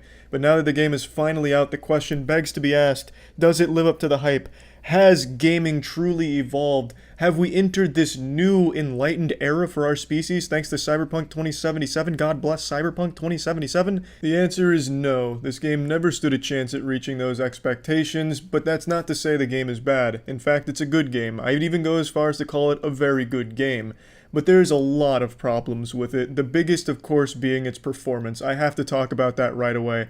This game is borderline unplayable on PlayStation 4 and just consoles in general. It barely gets above 20 FPS. The bugs are outrageous, not just goofy bugs, but actual game-breaking ones where missions will just not work and you'll have to go through hoops to try and make the game fucking function. It is a disaster in terms of its performance. It is the buggiest game I have ever played at launch, aside from something like the Culling 2, but that's not really fair because you can't call the Culling 2 a buggy game considering the only glitch that game had was the fact that nobody bought it so the games couldn't start. It wasn't really a performance thing, just no one wanted that piece of shit. But this game is absolutely disastrous with its performance. Even on PC, I encountered so many problems. Missions I couldn't start, NPCs that wouldn't spawn. I had to save, load multiple times and try tons of different ways of trying to make a single NPC spawn so I could start a side quest. I had to fucking set up a Rube Goldberg machine like, oh, maybe if I set up my car to self-drive itself to me, and then I save load, and then hop in the car, maybe then the NPC will spawn. I just had to come up with all kinds of like theory-crafted scientific hypotheses to make the fucking NPC spawn to start some of these quests. It was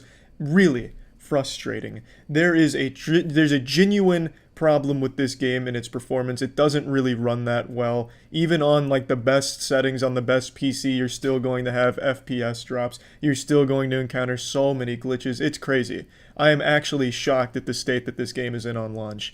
Now, that aside, let's actually talk about the game once you can actually play it. It's good. I do like it. I think the narrative is great. I think most of the characters are very well written and very interesting. I absolutely love the world. The universe here in Cyberpunk 2077 is not only visually breathtaking and one of the best looking games I've ever seen in terms of its graphics and its art style and just visuals in general, but it just feels alive. As you're exploring Night City, you're going to encounter a ton of different shit.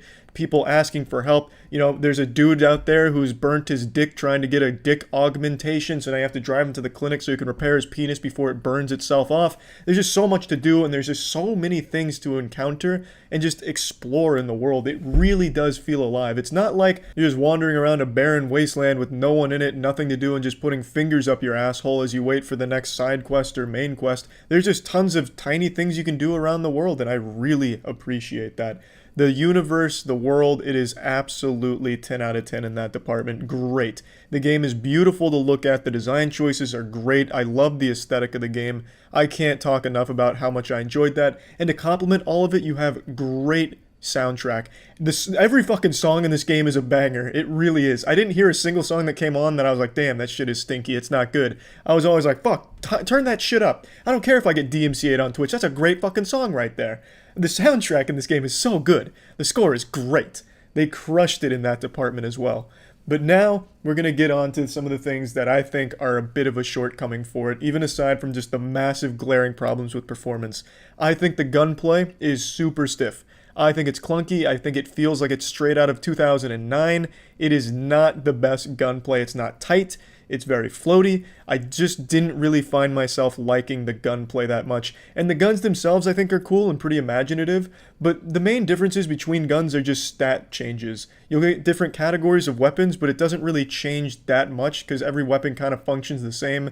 And throughout my playthrough, I played on hard, and I never really encountered any times where I was like, damn, I need to mix and match my guns here to suit the enemies I'm facing. You basically just choose whatever gun has the highest damage output as just base DPS, instead of like, oh, I'm going up against robots, I should look for electrical damage elementals or anything. You never have to worry about that. You just choose whatever has the highest number like a fucking caveman. So I didn't like the gunplay. It didn't feel that great. There are a lot of options when approaching combat, such as hacking. You can scan enemies and quick hack them, which can do things like overheat them or turn off their eyesight for a second or make them forget they're in combat, which is all pretty cool, but it's just a novelty. It doesn't really do much to help you. It's kind of pointless because in the time it takes to hack them, you could have just killed them with a gun or melee. I spent the majority of the game going through a melee build. I went for max coolness. There's a lot of perks and a lot of attribute points that you allocate in the game, and I went for the coolness category, which involves stealth and something called cold-blooded, which is passives that you stack up to give you other bonuses. I didn't really use stealth. Stealth was pretty boring, but the cold-blooded was pretty cool, and it worked really well with my melee build, so I went through the whole game just going absolutely just straight fucking wild on him. I had an electric baton and I just started one-shotting some of the big bosses towards the end and just bending cheeks over and putting both fists in their asshole. Melee build was pretty fucking great, and coupling my good weapons and good perks with good cyberware augments. Cyberware is another thing that you can be upgrading your character with, which is things that you'll find out in the world and from Ripper docs where you can add them to your character. That'll give you things like a double jump if you put that on your legs. It can give you other things like gorilla arms and mono wire, all kinds of different things that kind of change the way your character plays. And I do like cyberware a lot. But when it comes to the actual perks, I think a lot of the perks are really uninspired. It's just flat percentage increases. There's a few that do change how some of the things function fundamentally, but for the most part, the perks that you're getting are just percentage increases, which is a little boring. I would have liked to see a little more creativity from some of the perks instead of just, hey, putting a point in here gives you 5% bonus damage with blunt weapons. I would have liked to just see a couple other things that would change it up a bit. But there's so many things you can put points into. I understand that would just be also unrealistic to ask of them, so it's not a huge complaint, just a little nitpick there. I do like how much there is that you can play around with. There's a lot of things you can find. You can upgrade your weapons through finding crafting materials in the world, going to vending machines, scrapping some soda cans, get some parts, upgrade your weapons. Like, you're going to be doing a lot of min-maxing if you care about a really great build and just being overpowered fucking badass, traveling the night city. There's a lot you can do to min-max, and I like that. But again, I still do feel like the actual gameplay with guns and even melee to a certain extent is just very stiff and a bit outdated. And you're going to encounter glitches when doing that. Oftentimes when running my melee build, I'd run into a glitch where I'd beat someone to death and just absolutely club the shit out of them, clobber them, give them the old whopperoonie, and then I can't sprint for the rest of the mission. I'd have to like force load a save in order to get the ability to sprint back, and it was just a real headache. Things that are out of your control and just bugs that really shouldn't be here. Also, sticking in terms of gameplay here, the AI is sometimes godlike in this omniscient super being that's able to know exactly where you are and just smell your farts from across the map and hunt you down like a rabid animal. They'll be shooting you through cover, curving bullets around the pillar that you're hiding behind and just popping a full round in your dick hole without you even being able to see them. And then some other times, the AI is the dumbest shit you've ever seen in the world, where you have to wonder, is the game even working anymore? The AI will be looking right at you while you're crouched. You can be in front of them, touching their shins, giving them a back massage, and they won't be alerted to your presence. So the AI is just really inconsistent with its difficulty. Again, I stayed on hard the whole game, and it was never really that challenging to begin with. But sometimes you'd have moments where you're just getting one shot from someone that you never saw, and they're using like a fucking slingshot or like shooting spitballs out of a straw, and they're one-shotting you at full health. And then other times you can take 1,000,000 bullets because they're like stormtroopers and can't hit you, or they just don't even fucking see you because they're just standing there on patrol with their eyes closed. It was just all over the place with its difficulty. So the gameplay really is probably one of the weakest parts about the game, of course, putting aside performance issues. Now, let's talk about the length of the game, because I see that being a complaint for a lot of people. 8 years for only 15-20 hours, ridiculous, shit like that. The main missions, I finished the game in roughly 30-ish hours in total, and I did quite a few side missions, but I'd say the main missions probably did take me around like 18 hours or something like that. And the main missions were very good. It's a lot of dialogue, and for a lot of people that's a big turnoff all of a sudden, or at least they pretend it is. I remember when everyone was losing their fucking minds over how perfect Red Dead Redemption 2 is, and I'd say that had far more scenes of just dialogue than this game has. So I don't know why that's a complaint all of a sudden, but keep in mind, yes, the main missions have a lot of dialogue, it's a lot of exposition, but I think it's all good.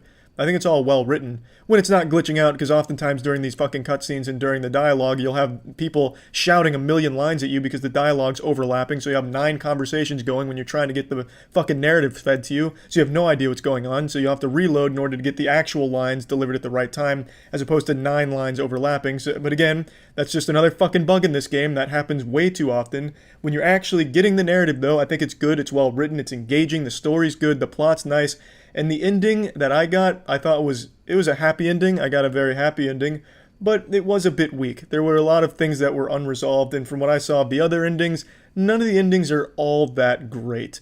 Which isn't the biggest deal in the world, because the whole journey there is good, and I really liked it, especially Johnny Silverhand, and I see a lot of people calling out Keanu Reeves' acting, and admittedly, a lot of times it is flat. Like when he's supposed to be angry, he doesn't really sound angry, but it's Keanu Reeves, and I think it's still a very good performance for the most part, because it makes you care about the character, and I just like Keanu Reeves. I can't say anything fucking bad about Keanu Reeves. I still liked it, and Johnny Silverhand still is a cool character, but anyway, I keep getting off topic.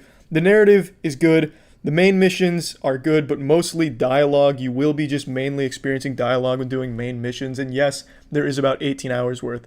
The real meat of the game comes from the side quests and the side jobs and all the other missions that aren't with the main. This is where most of your character development is going to happen. This is where most of your bonding with the characters is going to happen. And this is also where some things can play into the ending. For example, I did a side quest line that allowed me to access some certain things in the ending that I wouldn't have been able to otherwise. So I think the side missions are probably the best part of the game. I found those to be extremely high quality, very interesting, and really got me to understand more about this very interesting cast of characters. So I think the side quests are spectacular, and there's a lot more action in those. It isn't just shooting once every 30 minutes in between dialogue. There's a lot more going on in the side quest than I'd say go on in the main quest in terms of action and shit. But I don't think it's a short game. I don't know why people are criticizing it. There's so much content here. There's a lot of meat in here. And especially if you care about min-maxing, there's so many cyberware augments and perks that you're going to want to access and points you want to put in certain places. Like, there's a lot. There is a lot of juice in this juice box. So I don't know where everyone's saying 8 years for like no content. I don't know where that's coming from. They clearly haven't played it or didn't really care to, actually play most of it. They just beelined the main story and did it on easy mode, game journalist mode, because it is not a short game. It really isn't. And overall, I'd say it is a good game, but I wouldn't call this a great game. I enjoyed my time with it. I didn't have crazy expectations of it going in. This is right around what I was expecting, so I was happy. In fact, this is better than I was expecting, so I was pleasantly surprised, to be honest.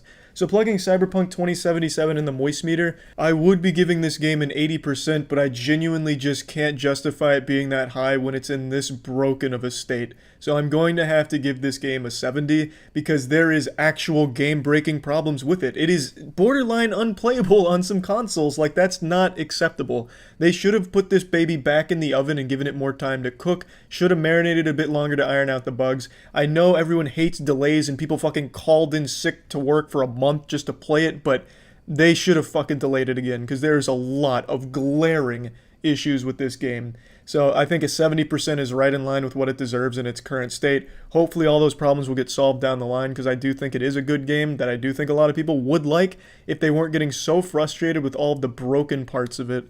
So yeah, Halloween may be over, but that doesn't mean the horror has to stop there. Today I want to talk about a service called Shudder. Shudder is the largest collection of acclaimed horror movies and shows delivered right to your favorite devices, like the Netflix of horror. Shudder is a service that costs $5.99 a month or $56.99 for a year, and you get access to the largest curated selection of horror and thrilling series and movies. Now, most of you know I love horror movies, and I know of pretty much every single one of them. If a 15-year-old in a high school somewhere made a horror movie, I've probably seen it. But Shudder was actually able to throw me a few curveballs, and I actually found a few movies I'd never even heard of on the service. So it really does have an incredible collection of horror movies and series, and I really thought that was super impressive. of course, watching the horror movies and series on Shudder is an ad-free experience, and it really does go to pretty much every device you could imagine. So if you want to get started streaming the best horror, thriller, and supernatural content, Shudder's expertly curated collection of titles include Tigers Are Not Afraid, One Cut of the Dead, Revenge, and the Creepshow TV series, which is produced by Greg Nicotero, and based on the famous films by George Romero. So if you're interested, if you're a horror fan, you can try Shudder for free for 30 days by going to shudder.com and using promo code MOIST. That's SHUDDER.com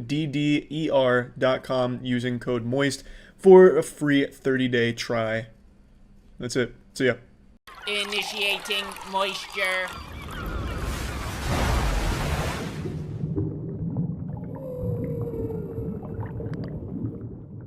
Welcome to the moistmeter. Today we're looking at Dark Phoenix, the newest X-Men movie following the massive stinker that was X-Men Apocalypse.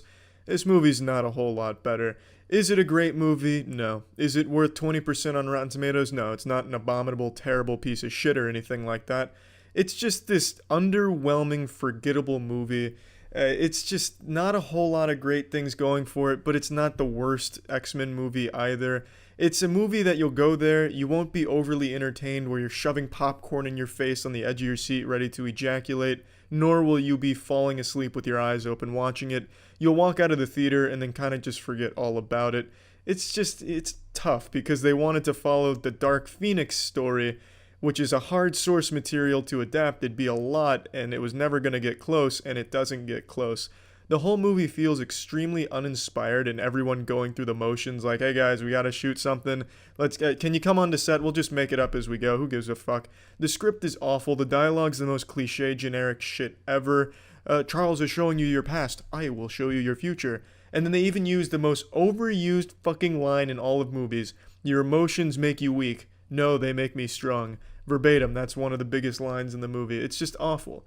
It's really fucking bad, very phoned in. Hans Zimmer does the score for this movie, and even the score is lazy and uninspired. I didn't care for it at all. That's Hans fucking Zimmer. That's like the Jesus Christ of music. He must not have cared either. No one really seemed to, save for a couple of good scenes with good performances from Sophie Turner and Michael Fassbender. They did seem to put some passion into some of their scenes, other scenes not so much, but it's hard with a script like what they were given, that piece of dog shit. But there is some good scenes in the movie. I think they do a good job of displaying the X-Men's powers in a fun way occasionally. Nightcrawler shines like a motherfucker in this movie. And the final fight on the train, I think, is the best in all of the modern X-Men movies. The whole entire fucking train fight was nice. Every X-Men had their own time in the spotlight. So I enjoyed that. But overall, the movie's just uninteresting and boring, with almost no character development. The characters start one way, and then they all finish the exact same way, except Jean's a little more powerful. It's just not good. And the villains in this movie are probably the worst in any superhero movie I've ever seen. They don't even give the main villain a name that I remember. I'm almost positive they didn't give her a name unless her name was like a series of grunts, because there is just absolutely nothing going on with the villains. They have no drive, personality, dimensions to them. Honestly, every villain in this movie could have been played by a mannequin, and you would get the same emotional response and the same attachment or investment in the characters, or care about them the same amount. I cared more about watching a scene that had a piece of gum on the concrete than I did about the villains. There was more character in that gum. The main villain is a very talented actress, played by a talented actress. I'm not calling her a villain, although her performance here was criminally shit. It's played by a talented actress whose entire range that she had to go through here was...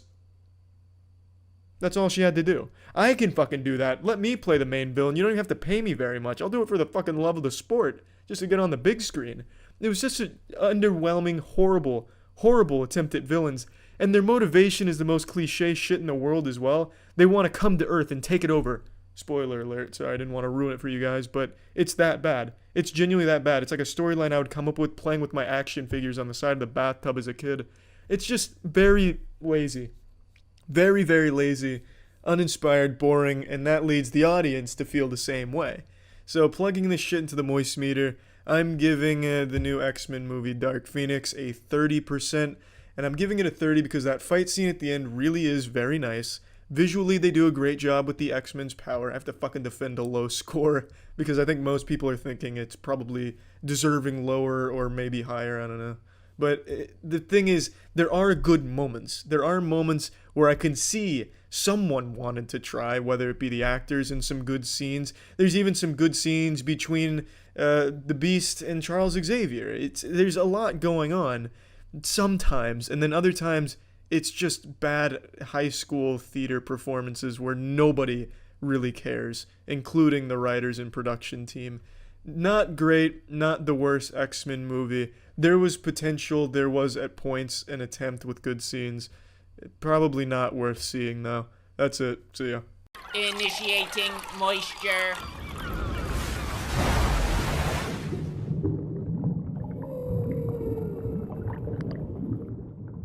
Welcome to the MoistMeter. Polygon's calling it the Dark Souls of game reviews. Today we're looking at Darksiders 3. Darksiders is a series that's very near and dear to my boners. I'm a big fan of the Darksiders series. I love the first two games, the first one more so than the second, and I was beyond shocked that this game even got released. Now, this game is getting absolutely fucking grilled by the micro-dicked everything's problematic games journalists out there, and I don't think it's entirely warranted. This game has many problems which I'll cover, but this game has something most modern games are lacking. Soul, passion, real passion put into the project. When you beat the fucking game, there's a message that says a special thanks to the fans and family members of the team who supported us in our pursuit to create awesome games. It was the most wholesome moment I've ever had in video games when I beat that shit and saw the credits roll. Nearly brought a goddamn tear to my eye. The game truly is a labor of love from the team. I really want the game to do well, even though I don't think it's a great game or anything. I would love to see more from Darksiders because I think this had a lot of potential, but due to the low budget and time constraints, it really did miss the mark, unfortunately. Of the three Darksiders games, this is easily the weakest. Everything feels super rushed, from the story to the gameplay to the characters. It really shows its low budget and time problems because, like, the lip sync is really bad. It's fucking abominable. The lip sync looks like straight out of a DOS-box game from the late 90s. The story jumps all over the place. 1 second, Fury thinks humans are insects and hates them, thinks they should all die, and she doesn't care. And then the next scene, she's all of a sudden giving a big fucking pep talk to the humans like a quarterback in the locker room, hyping up his team before the big championship game. And there's nothing to connect those 2 points. All of a sudden, Fury will have a moment of self-reflection, but for no reason. There was no catalyst, nothing that really brought that about.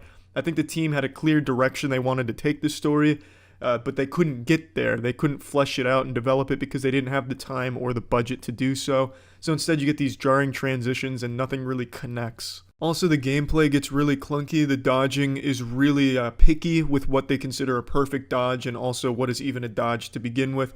The camera will actively do its best to fuck you in the asshole.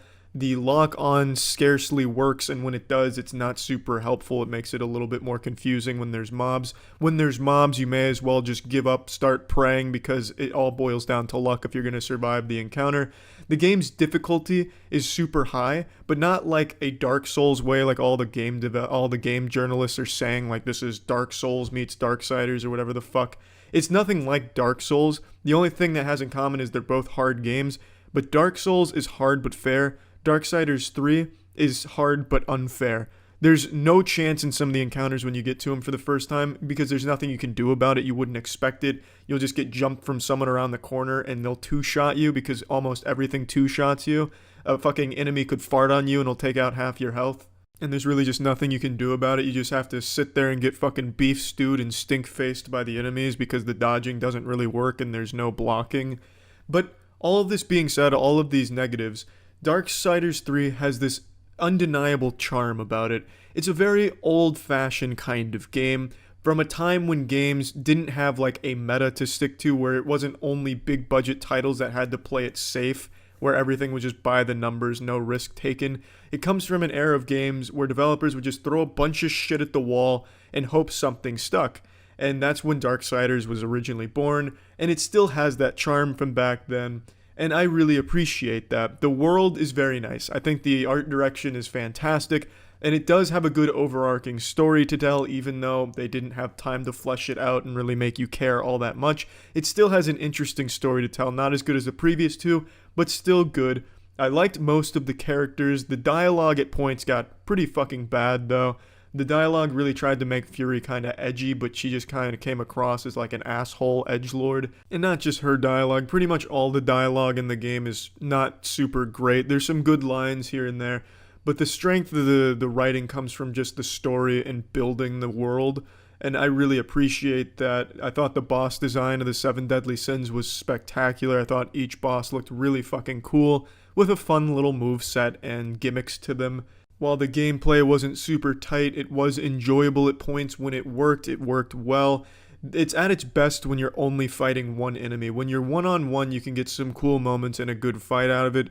But even if there's 2 enemies, it's going to feel really unfair. It's going to feel like there's not a whole lot you can do about the situation unless you've leveled yourself up well or got really good enhancements. And the reason is mainly because when there's more than one enemy, the camera just doesn't know what to do with itself. And if you try and lock on, just fucking turn off the game, because the lock on is awful in a 2v1 situation or more. You'll just start swinging at the air and it's going to be disorienting. The puzzles in this game I thought were actually very well thought out. Some of the puzzles took quite a bit of thinking, and when you did solve it, it was like this nice eureka moment that felt good. Not as good as like Legend of Zelda or even the previous 2 games, but they were still nice and they're fun. I always enjoy puzzle solving shit in hack and slash games, and here they were pretty well designed. Overall, I'd absolutely say I enjoyed the game, and I'm super happy it got made, and I really do hope it does well enough sales-wise to warrant a 4th installment into the series with a bigger budget and more time, because this game showed a lot of potential to be great, but unfortunately it just couldn't get there. I'm going to go ahead and plug this shit into the moistmeter now. I'm giving Darksiders 2 a 60%. While it does have many flaws, I don't think any of them make a game unplayable or completely unenjoyable. There are definitely a lot of frustrating aspects about the game. However, I would recommend this one to anyone who enjoys hack and slash puzzle solving games or just wants a very challenging game. This one will definitely fucking test your patience, that's for sure. And overall, I do think it was a decently good game. So yeah, that's it. See ya. Initiating moisture.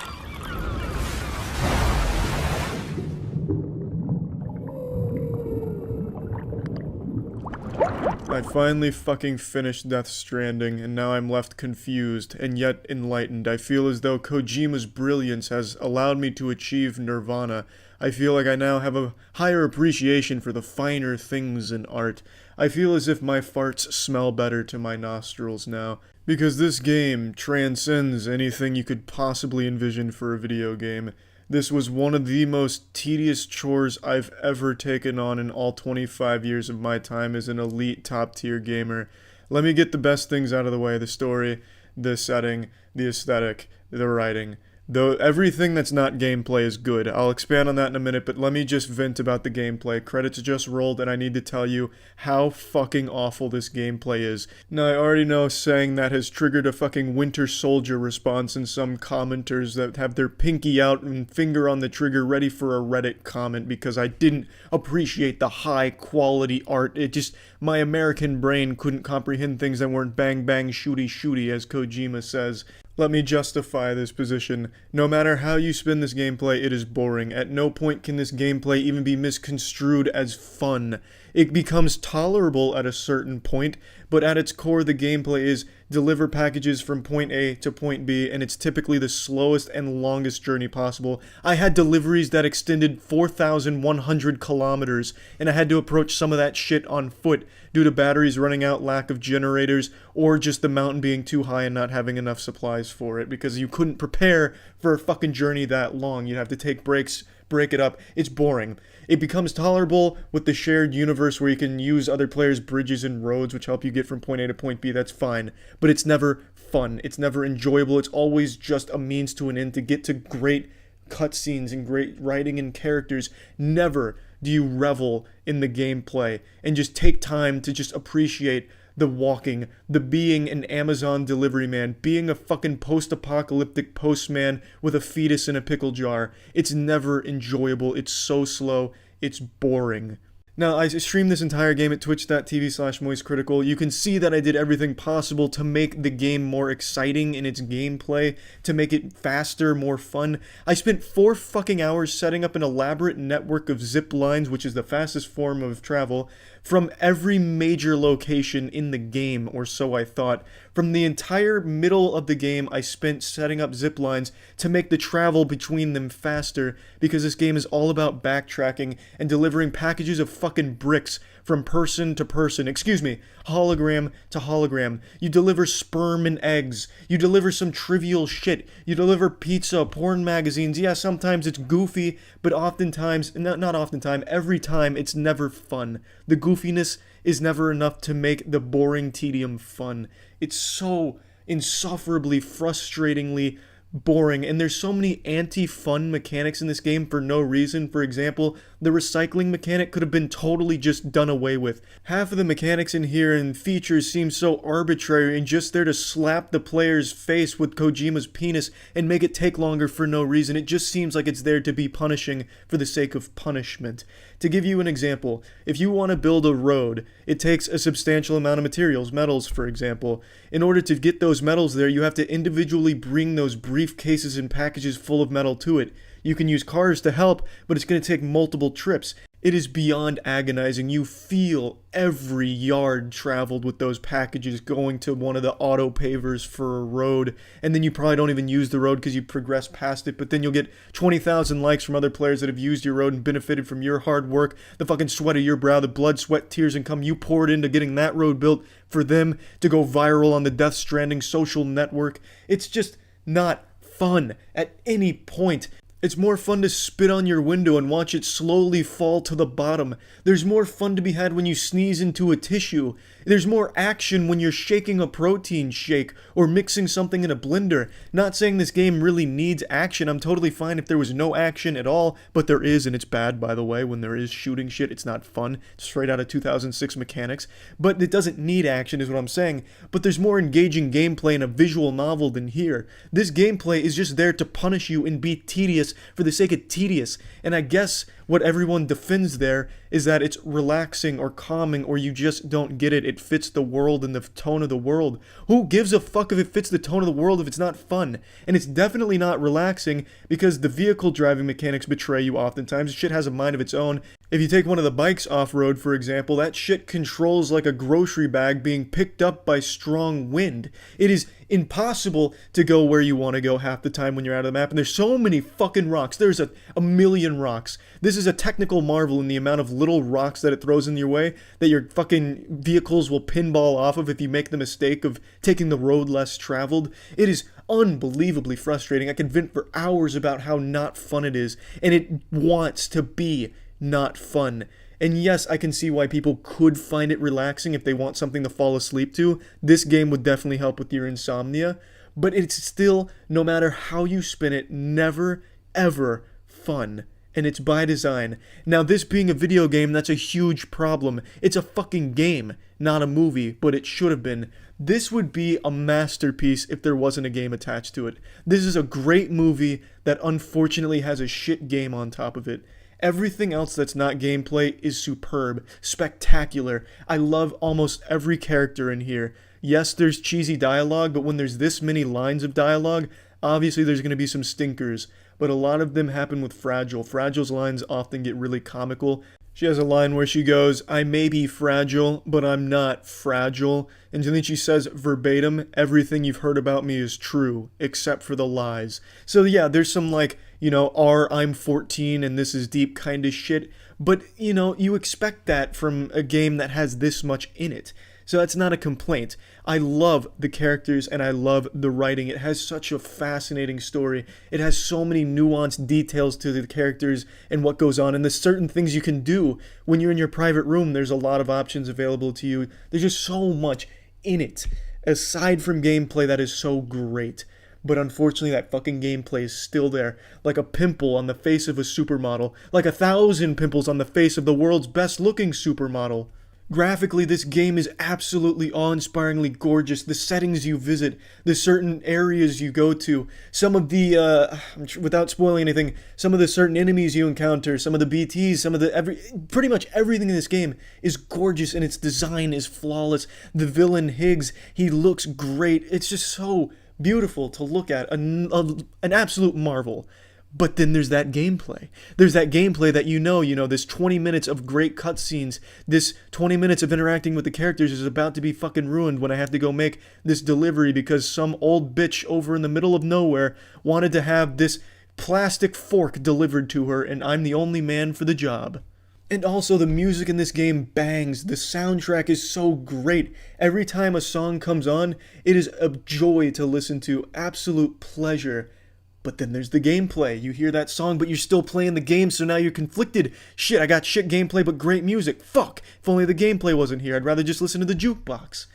I can't stress enough how miserable the gameplay is. I'm not exaggerating. I was genuinely miserable whenever the gameplay would drag on. I had a mission towards the end of the game in a snowy mountaintop. The entire snowy mountaintop area can suck the dirtiest part of my butthole, by the way. Where the mission was visit one area, go 1,000 kilometers to the left. After going 1,000 kilometers to the left to visit one mountaineer, I had to go 3,000 kilometers to the right to visit a doctor. After visiting that doctor 3,000 kilometers on the right, I had to go 3,000 kilometers all the way back to the mountaineer. After going back to the mountaineer, I had to go back to the main hub that I started it in, and then that was the quest line complete. It wasn't interesting, that was not well written, that whole side quest was not good, and it was the most tedious thing in the world because the mountains couldn't be traversed very efficiently. There were zip lines placed but in bad locations and also couldn't be used overly great throughout that area. I could go on and on, I really could. The gameplay is unlike anything I've ever played before in a bad way. There's a reason games don't make gameplay like this, because it doesn't lead itself to being fun for the player. It just reaches a point where you're able to tolerate it and put up with it for the greater good of finishing the plot that Kojima has made here, and it is absolutely fantastic as a movie. And plugging this into the moistmeter, I'm giving Death Stranding a 60%. There's so much to love about Death Stranding, none of it involving its core gameplay loop. If that was just improved, changed, or just completely gotten rid of, this could have truly been a fucking masterpiece. And I have no doubt once Kojima does start making movies, they're going to be absolutely wonderful. But this game, I can't recommend it. What I would recommend is watching Death Stranding. Watch a full playthrough without the gameplay perhaps, or the sped up gameplay, but just watching the cutscenes, watching the characters, and some of the side quests, I think would be much better than actually picking up the controller and playing this for 60 hours. That's it. See ya. Initiating moisture.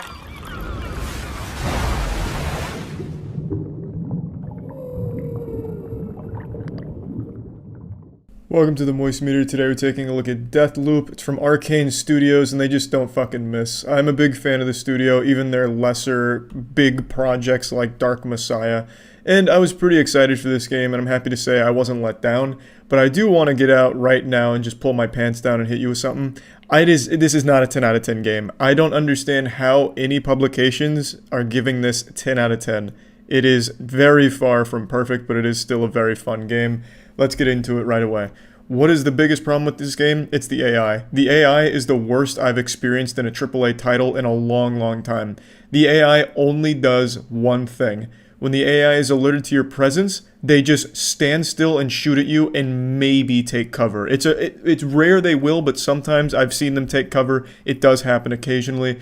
But 9 times out of 10, they'll all just cluster up like they're trying to huddle together for warmth during a cold front, and they'll just stand there in this fucking giant meat orgy and shoot at you, standing still. So you can just throw a grenade at them, and they usually won't even move away from the grenade. They'll call it out, they're like, "Grenade! But I want to die to this," and then they'll just let themselves all die to it. The AI is absolutely astonishingly bad in every way. You can literally stand up in front of one of them, maybe 5 feet away, and they will not be alerted to your presence, or it will take them a very long time to notice you. You can sprint through whole levels without even getting detected, running right by them, brushing shoulder to shoulder. You can run by AI and just tap them on the ass as you go by. They won't even care. The AI is trash. That is my biggest complaint with this game. It's not to say the game isn't challenging, because sometimes they overwhelm you with just the sheer amount of enemies they throw in there, and their guns do a lot of damage, so you will be dying from time to time. But most of the time when you die, it's to a death you caused. For example, you'll get the 4-pounder with the toxic cloud, and you'll accidentally shoot in the cloud and blow yourself up. Or you'll fall off a cliff that you didn't pay attention to, or fall into water that was a little too deep to stand in. Most of your deaths are going to come from your own mistake, as opposed to the AI actually getting the better of you. So now that my biggest complaints out of the way, let's dive into what makes the game so great. The gameplay, I think, is extremely fun. It feels a lot like Dishonored, as you would expect, since it's the same studio, and I love Dishonored gameplay, so that's a positive for me. It's different, though, because the guns are here, and the guns are pretty varied in what they can do. I don't think there's a ton of guns, so there's not a huge selection to pull from. But what makes the guns unique is how you use them, like what trinkets you put on them. Trinkets act like little bonuses that you can give your guns. For example, you can give your gun a faster rate of fire, faster reload, stuff like that. So you can take your guns and outfit them in ways that fit your play style. And the guns do have different perks. Like I mentioned, one of them shoots a toxic cloud, which does damage and explodes if there's like an ignition in there. So there's very cool weapons here, just not a ton of them. So don't go in there expecting like a million weapons to choose from. But I just really enjoy the gameplay. The gunplay feels pretty crisp. It does feel slow at times, but I'm also just not used to playing a shooter on consoles. And I downloaded this for PS5 because the performance on PC is abominable from everything I've read. It has hard crashed my friends' PCs multiple times. The game has a hard time playing itself on PC. So I just didn't bother playing it on PC. I just went right to PS5 to avoid that. And that is another reason this should not be a 10 out of 10, because it is such a bad PC port. So that is another thing to be very aware of when thinking about getting this game. But if you do have a console, it is worth picking up. It is very fast-paced if you want it to be, or it can be very stealth-oriented if that's how you prefer to play it. Kind of slow-roll the enemies and steam their ham as you go by. There's a lot of stealth options. There's some slabs, which is basically like superpowers, of course. So you have a slab that can let you go invisible. Then you have some upgrades that your slabs can get, such as being able to go invisible, kill someone, and it doesn't leave a trace. Not that that's that important, because almost no one picks up on a dead enemy. You can literally blow someone's head off and have the blood hit another enemy, and they won't be alerted to your presence because the AI is so bad. But it is worth noting that there are a lot of options for stealth gameplay if you do like it. And the stealth is fun. Like, there's nothing wrong with stealthing the game. It's fun, but it's not necessary, because you can basically stealth the game by just speedrunning it, because no one ever notices you're there. Now, I mentioned a few of the mechanics, such as some trinket upgrades for your weapons, as well as slabs and upgrades for those. Another mechanic that I think is great is the looping mechanic. So you have a certain amount of day, or a certain time throughout the day, that you get to experience things which change the narrative, and they change the way the maps play and who's there. And after the day ends, you restart from scratch, unless you use their infusion, which allows you to preserve the gear that you want and the traits that you want to keep. I really like the mechanics here. They're not super deep, but they're super effective. I found myself really trying my best to come out with the optimal loadouts, and it was just a lot of fun to play around with builds. So I do like it. I think the gameplay is deep enough, and the gameplay is a lot of fun. That's definitely the highlight. Another thing that I found really impressive was the voice acting. The performance from each character in this game is really fucking good. Writing is pretty solid as well, but what really sells the writing, even when it's kind of weak, is how great the voice acting is. Every character does an extremely good job. Every character was likable and interesting, and I just really got into the narrative of it and just enjoying the universe that they've built up here. I love the setting and I love the art style as well, so the visuals hit for me too.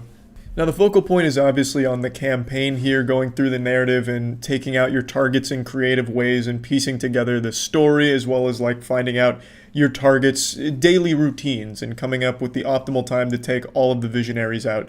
But aside from just the campaign, there is a multiplayer component, and I think it's a really good idea conceptually, but executed poorly here. So throughout your campaign, if you choose to, you can have your multiplayer turned on, online. And while you're playing campaign, other players can invade you, kind of like in Dark Souls, but just not as well fleshed out.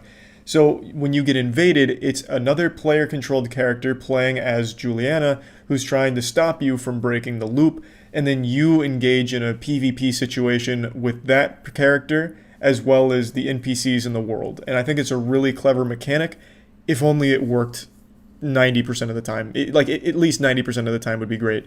It's super laggy online. Very rarely will you have a game where it doesn't lag when you try and do the multiplayer. Like if you're trying to invade someone, you're probably going to be lagging in their room. It also takes a long time to find games, at least on the PS5. That's probably due to just PS5s being like a fucking myth and non-existent in the world. But it is worth noting. I like the idea because I love PvP invasions. I think that is great in Dark Souls, and I think it could work great here if it was just a little more stable and a little more balanced. So you can basically, when you invade someone, just keep mashing R1 and insta-kill them. R1 is your melee, it's a machete, and it one-shots the other player. So you can just one-shot them easily every time. It seems busted. And even if you don't want to run around with a melee build, you can just use a shotgun, which is also pretty much a one-shot if you're even kind of close. Or the toxic pistol I mentioned earlier is a one-shot headshot on any player character from my experience. I've invaded people and have been invaded numerous times now, dozens of times each, and it's never really a close fight. Whoever sees who first usually wins because everyone's running the toxic pistol. It's the strongest weapon in the game. At least I'm pretty sure it is. I haven't seen anything even close to as strong. So if you just see them first, you can just one-tap them with that bad boy pretty much every time. I like the idea. Like I said, I think conceptually it's a great multiplayer idea. It just wasn't fully realized here. Maybe if they keep updating the game, they could like balance that out and make it something pretty special. But as of right now, it's just a good idea that is fun a couple of times, but then just becomes a bit of a headache that you'll probably turn off so you can just have fun in the campaign instead. I know I've said quite a few complaints about the game, and that's because it's not a 10 out of 10 game, and I think people need to recognize that. It's a very fun game, but it's a very flawed game.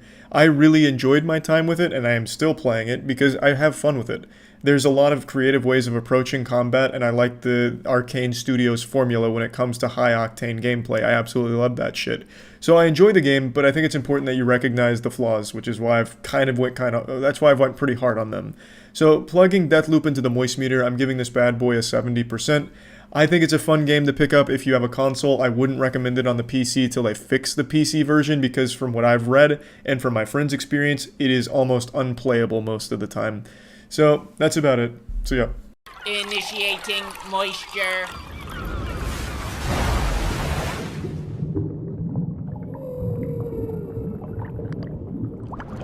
Welcome to the Moist Meter. Today we're looking at an anime that absolutely fucking slaps. It's called Demon Slayer.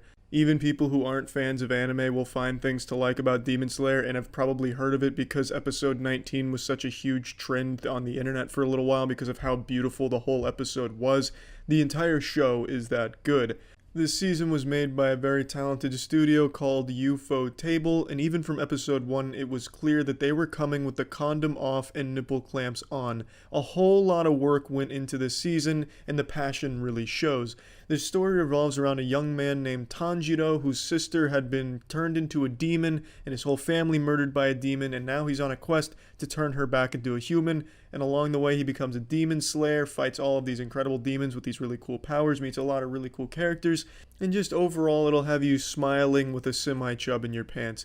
It is a show that doesn't really try and reinvent the wheel or anything like that. It's a very simple story you've seen a million times, but that doesn't take anything away from it. It still has its sad moments, it still has its characters that you really care about, and it's still just overall a really nice story, very well told. It's just nothing that you haven't seen before, and I'm totally fine with that. I don't think every story needs to be some type of landmark game changer that metaphysically challenges what we interpret to be storytelling as a whole. I love the story here and its simplicity and just how good all of the characters are in the story, and even how well some of the moments are executed. Even though you know what's coming, you know where things are going, it's still always fun to see it unfold. So I'm totally fine with the story being simple, and I see that as a complaint from a lot of people, but for me, I think it's a positive, because the storyline being the way it is sets up all of these really incredible moments with the characters, meeting enemies, humanizing some of the enemies, and just leading to some really unique exchanges and experiences. But by far the strongest part of this show is its visuals. My god, this show is beautiful. Even when characters are just talking or existing in this universe, it is so nice to look at. It has a very unique art style, and when there's action, it goes all in on animating it. And take, for example, One Punch Season 2. I mean, that shit is basically just a slideshow. Here, you get everything frame by frame. You get solid movement. You see the impact. It has some girth to it, some fucking meat on it. You feel the impact in its visuals, and it is just absolutely gorgeous. And especially that episode 19 fight that everyone talked about. They talked about it for a reason, because the whole thing is like your eyeballs' clitoris being stimulated for 30 straight minutes. It is just so nice to watch.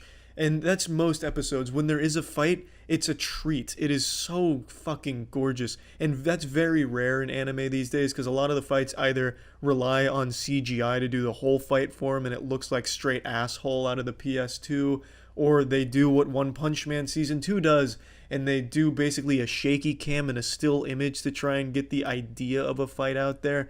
And it's just garbage half the time. But here, a fight is something spectacular. Now, I want to make it clear, I'm not saying there's no CGI in Demon Slayer, because there absolutely is some CGI moments sprinkled throughout. However, it's not bad CGI. It's actually very good and very well done, with a lot of care put into it, so that way it doesn't suffer from what a lot of other anime suffer from when they use CGI, where it looks like trash, looks like straight asshole. Here, it complements the scenes pretty well and adds to them in some cases, so the CGI, when used, is not an issue in Demon Slayer, which is super nice, because almost 8 times out of 10, maybe 9 times out of 10, CGI just sucks shithole in anime. It really absolutely does. But not here, which is nice. Now, I do have a complaint about the season here, and it's just one specific thing that kind of constantly is there throughout the show. It's that when the characters have a certain trait or a quirk to them, they beat that shit to death. For example, one of the main characters, Zenitsu, his character trait is he's always afraid and crying and always yelling, screaming over the top. He also loves women's big anime titties, so anytime there's a woman on screen, he just melts down and goes ballistic.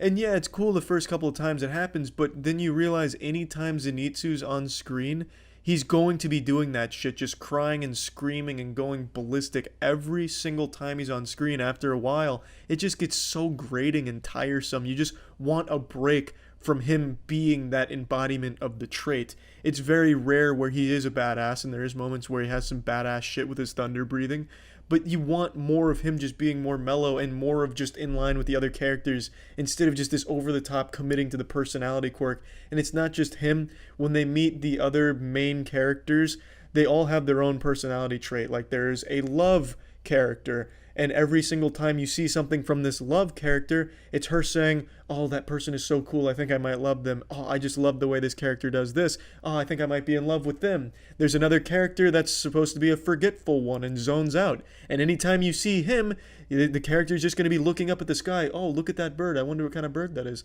Oh, look at that tree, there's a tree over there. And it's just every single time these characters are on screen, they are committing 100% of the time to their fucking personality quirk, as if they're just method actors that are never breaking character, and it's just tiresome. I wish they would give them a break from just being the embodiment of whatever title they were given, because it's cool in doses and it's fun and it's entertaining and humorous sometimes, but man, oh man, does it get fucking tiresome. But that's my only real complaint. I still like those characters, I still think they're good characters, but it just becomes too much with them being the living embodiment and just saying and doing the same shit every single time. But anyway, that's the only complaint I have for the season, really. Everything else I think is remarkable. Even the music department, I think the score really complements a lot of the fight scenes and even just the hanging out scenes really well. I found that kind of jumping out to me during this, but I also have a bias to the kind of music this show has. It's just a really, really good show. It's a show that I'd recommend to anyone, not just anime fans, because I think it's just a really unique experience to seeing an animation like this in this day and age. So plugging Demon Slayer into the moistmeter, I'm giving it a fat 90%. It has a lot. It is really, really nice, really great, and I really hope UFO Table comes back for a season 2 of Demon Slayer and doesn't pass it off to some trash studio like fucking JC staff who's just gonna murder it, take it out behind the barn and put it down in quality. But you know, only time will tell if they're going to make a great season 2. For now, we have an incredible season 1 of Demon Slayer and looking forward to more. That's it. See ya. Initiating moisture.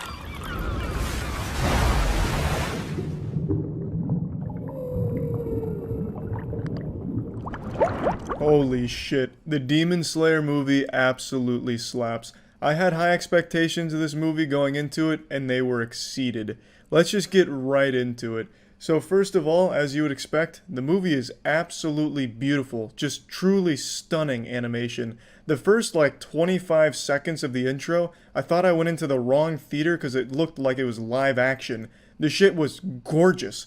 Every single scene is a masterpiece. It is so good, and I really think seeing it in a theater really helped the experience because there's so much hype in this movie. This movie puts the throttle to the fucking floor and never lets up. This thing turns the bidet on full power and just blasts your asshole off with hype. It is extremely exciting at every point in the movie. Once you hit the second half, it never slows down for even a second, and it is such a gorgeous journey. Every fight, every single movement of the character, every attack is beautiful. I love the way they play with color in the movie. I can't even explain it. It's just so wonderful to look at. Just an orgasm for the eyes to process. It's so much passion clearly put into the animation here to make it look like this that I'm so happy to see be appreciated by so many. Because this is on another level. This shit is absolutely next level animation. I fucking love it. There is CG. There is CG. Right there, that's going to turn people off, I know. But I think the CG's used just fine. It's not glaring or fucking terrible. There is a bit of jank to it occasionally, but it's not like it's that big of a deal. It doesn't take you out of it or ruin the experience, especially when everything is as good as it is in this film. It's not anything that should be taking a gold star off of its report card because there's CG in the movie. It's not that big of a deal, and I already know people are going to make a big deal out of it when they see it. It's fucking fine. Just accept it. Stop looking for things to get angry about on Twitter. It's good. It's fucking beautiful. I can't praise the animation enough. Demon Slayer always gets credit for how beautiful it is, and for good reason, because it is truly incredible. And this movie amps it up to the next level. It is so good visually. So now let's get into the story. So this is an actual canon movie. My big complaint about anime movies and why I typically don't even bother seeing them is because they have no effect on the actual anime at all. It has absolutely no effect on the lore or the universe or anything for the most part. Like the My Hero movies have so little to do with the actual show. It's just so separated that it feels meaningless. It's just empty calories. Yeah, they're cool to look at, but what's the point when it doesn't really have much of an impact at all?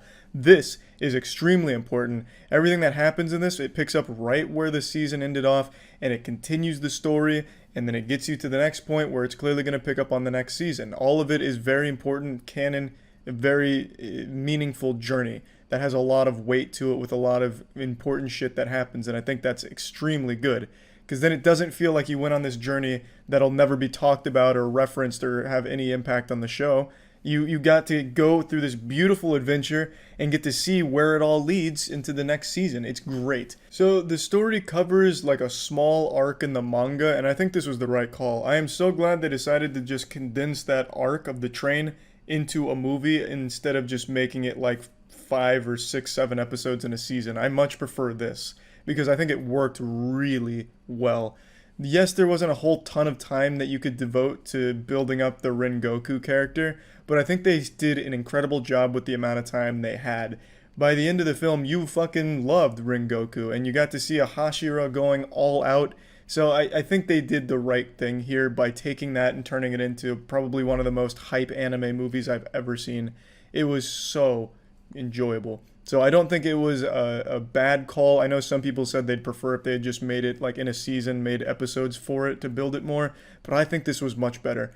It allowed it to be much more fast-paced, and it still made you care for the characters and got you to where they wanted you to be in the story. Now, there's one thing I'd like to point out. This movie is super cheesy. Like, they have some real generic anime shit for its dialogue.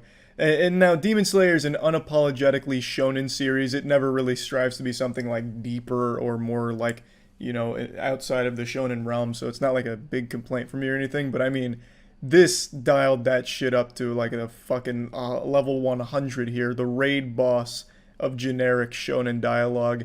Like, when the villain is talking, he's like, I am a cartoonishly evil villain who likes to eat humans. I love the taste of humans because I am just evil demon. how could an evil demon not win when I'm so evil and you're just good for the sake of being good, you do-gooder? And your friend who is a powerful man is also a do-gooder against me, evil guy. Like, it's this crazy cartoonish villain dialogue that you'd hear, like, in 1960s superhero cartoons. It's very like, ooh, it makes you kind of cringe a little bit, but it's still fine in the context of the movie. But I can tell you, especially getting towards like the second, like getting into the second half, the latter half of it, it gets real on the nose with its dialogue. Like, friendship is power and evil is evil, that kind of shit. So that gets a little grating sometimes. One of my main complaints about Demon Slayer, like the actual show outside of the movie, was I feel like when the character has a trait, like a unique trait about them, they just overdo it and beat the fuck out of it. Like, one of the Hashira's trait will be that they're always distracted, so every time they're on screen, it's, oh, I'm distracted. You know, shit like that, where they just hammer home one thing about them, and that's all the character is. In the movie, they don't do that. Like, Zenitsu in the show, every time he was on screen, he was crying or whining about something. In the movie, he does still do that, but since it's shorter, they don't just focus on that character trait of him. Now, don't get me wrong, he's fucking slobbering and crying a lot in the film, but it's, like, justified here. It's not just like, oh, Zenitsu's crying again, just classic Zenitsu. Here he does a lot more than that. He goes into his badass state, he has some really good moments, and he's, like, a good comic relief character in the movie as well. So I don't really have any complaints about any of that. Really, if you're interested in even considering seeing Demon Slayer, you've already watched the show. You know what to expect. And I can tell you for sure, you will not be let down. So pop it into the moistmeter, no surprise, 95%. A lot of the anime I've been rating recently has obviously been super high, and I really think it's because the anime has just been super fucking good. Like, I know a lot of people pointed out, like, I'm really generous with anime reviews, but it's just because it's really, really good currently. A lot of these shows are just fucking beautiful, really impressive works of art.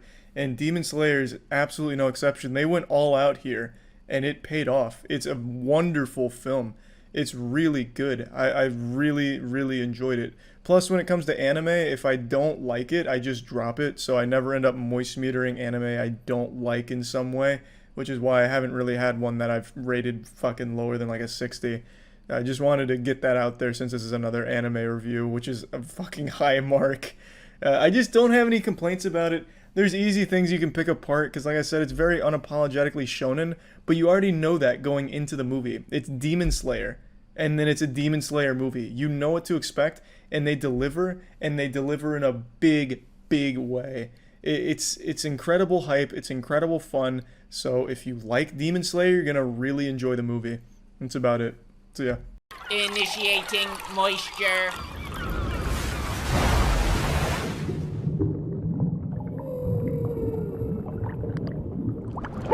Welcome to the Moist Meter. Today we're taking a look at Demon Souls Remake, a PlayStation 5 launch title. As many of you know, Souls-like games are my favorite games. It's my favorite genre, and Demon Souls Remake put a wet spot in my dry trousers. This game was absolutely fantastic. I played Demon Souls a long time ago, but I don't remember a fucking thing about it. I couldn't remember a single character, couldn't remember a single boss battle or anything, and I don't know why. I guess when I beat the game originally, the Men in Black raided my house and hit me with a neuralizer, so I forgot it all, but I came in here, everything was completely fresh and clean, and I absolutely loved it. There are things that I think are very flawed with the game, but overall, absolutely spectacular, and I think it is the perfect launch title for the PlayStation 5 because it showcases the PlayStation 5 technology beautifully. Graphically, the game is absolutely stunning, just absolutely gorgeous, and there's so much detail on everything. I feel like you could see your character fucking sweating, like individual pores opening up to release a little moisture when it gets too hot in the game. It is really impressive what they are able to do visually with this game. It is absolutely fucking great to look at. And aside from just graphical improvements with the next gen console, the controller here in this game really shines. Demon Souls works that bad boy out nicely. As I mentioned in the PlayStation 5 Moist Meter, I thought all that haptic feedback talk, all that mumbo jumbo hocus pocus was just going to be real gimmicky and I wouldn't care. But playing through Demon Souls, I loved that shit. You know, if you swing your sword and it hits a wall, you feel it rattle in your controller, but not just that. If you hit the wall on the right side, you feel it rattle on the right side of the controller. So it's like different levels of vibration that really just immerses you in the experience and makes you feel like the character in the game. If one of those pussy archers shoots an arrow at you and it sails by your head, just narrowly missing your skull, you can hear it on the controller, just air brushing by you, and you can feel a little rumble on there on the direction that the arrow missed you on. It's really fucking cool technology, and I really thought that it shined in this game. Really, everything Demon's Souls Remake does a great job at showcasing what the PlayStation 5 is capable of. The gameplay is, of course, fantastic. From what I understand, it is one-to-one with the original Demon's Souls. Nothing has changed with anything of the bosses, the combat, the fighting, anything. The only changes are quality of life changes, aside from obviously the graphical upgrades, but everything else is completely intact. The only difference being, of course, the artistic changes, and they fix something like the duplication glitch and other like game-breaking bugs like that.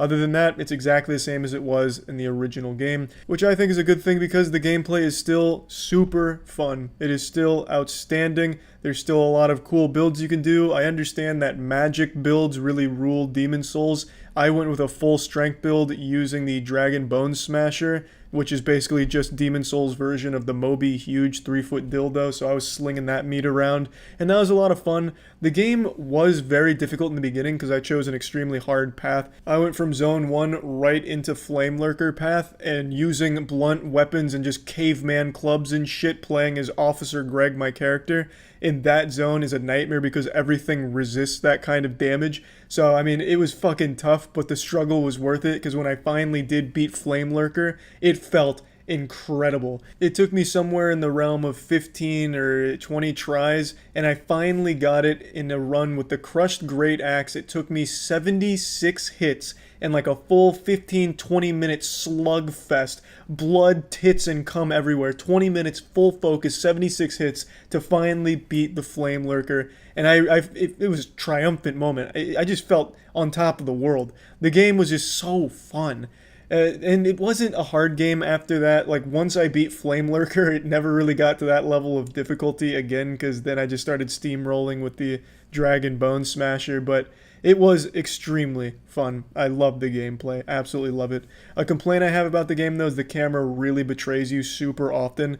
This camera will just get stuck in fucking anything. If you tiptoe around the corner, your camera's just gonna like blast in front of your face and go into first person mode randomly sometimes. Like, the camera can be all over the place and a real nuisance. Oftentimes that's one of the hardest boss battles, is with that camera. In addition to that, the hitboxes can sometimes be absolutely nonsensical. Like, a boulder will get thrown at you, the boulder completely explodes, and then you walk over the little rubble and you take full damage as if you just got blasted with that boulder. Even though it had already exploded, it's already like phasing out of reality, but there's still little fragments of stone there and it does the full damage to you.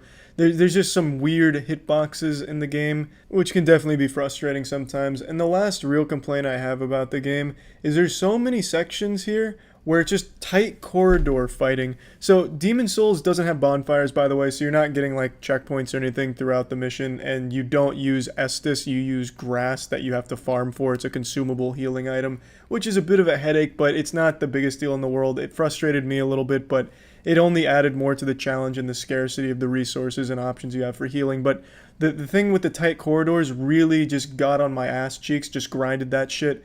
Because there's so many fights that take place in these tight-ass corners, and I'm slinging around like a 90-pound fucking Dragon Bone Smasher, so I'm constantly hitting the side of the environment, and I only have one option, which is using my heavy attack, which is vertical, and I'll still hit the side without hitting the enemy. Like, I don't know why there's just so many fights that take place in these super tight corridors. Like, you're just squeezed in this little box, this little hallway, and you fight like 9 enemies. That was frustrating, just how frequently I found myself in those tight spaces. And you don't really have an option in a lot of them. Like, you'll go up a long fucking staircase and you'll fight like Wizard Squidward, and you have to fight him in that like tight space with no other options of leading him elsewhere or anything like that. So just sometimes that would be a big frustrating like headache, having to fight in those kind of situations. But other than that, those are like not major complaints. It didn't really detract from my overall enjoyment of the game. I still absolutely loved every minute of the game. Plugging Demon's Souls Remake into the moistmeter, I'm giving this a 90%. I think it is a fantastic game and the perfect launch title for the PlayStation 5, really. And if I had to put Demon's Souls Remake on a tier list for the Souls-like games, my favorite is still Bloodborne, second place is Dark Souls 1. I'd actually put Demon's Souls Remake at third place. I enjoyed everything about the experience. It's, you know, there's of course the headaches there, but overall, I mean, I absolutely loved it. And then after Demon's Souls would be Dark Souls 3 and then Dark Souls 2 for me. It was just a really good experience. One of the easier Souls games. Actually, I'd probably say it's the easiest Souls game, but still one of the most fun. That's about it. So yeah. This episode of moistmeter was brought to you by Dashlane. Initiating moisture.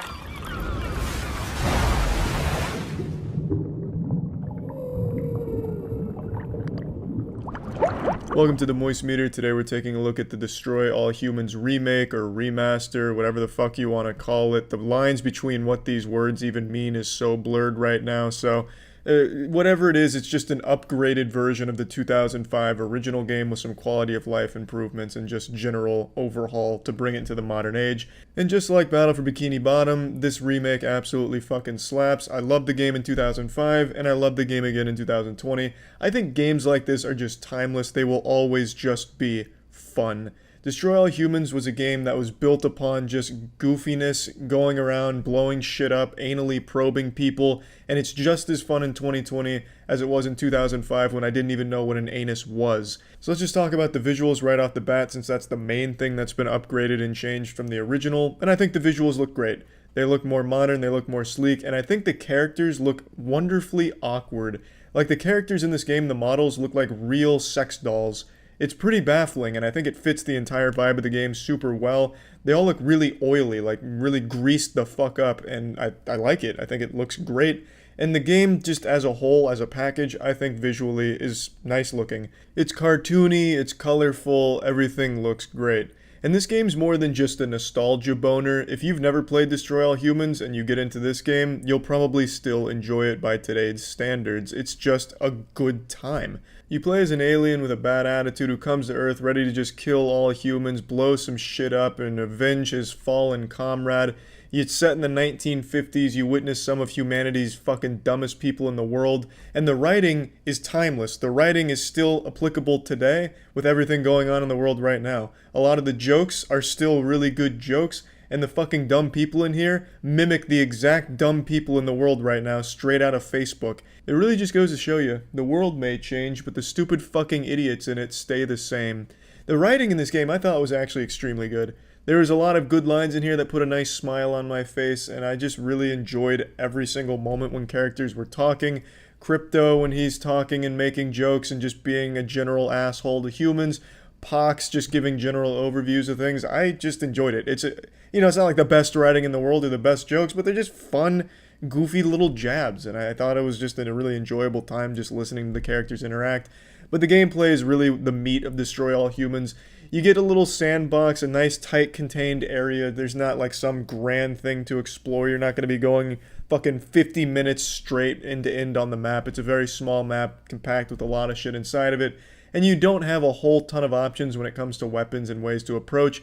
But you have telekinesis where you can pick people up and throw them, pick shit up, throw it. You can disguise yourself as people, which you'll be doing a lot in the campaign since there's a lot of stealth missions where you have to infiltrate undetected. So you have to hollow bob yourself where you take on someone's identity and go in. You have a way of making people's heads explode and you collect their brains. And then you have a few weapons such as the lightning shooter, the zap gun where you can chain lightning to enemies, grenade launcher, the ion detonator, and then you have my personal favorite, the anal probe. The anal probe, which I fully upgraded immediately, is a really fucking great weapon. You, as the name implies, you shoot an anal probe that kills the people and makes their head explode. You collect their brain, which gives you DNA, which you use to upgrade your weapons and abilities. And the gameplay's just fun.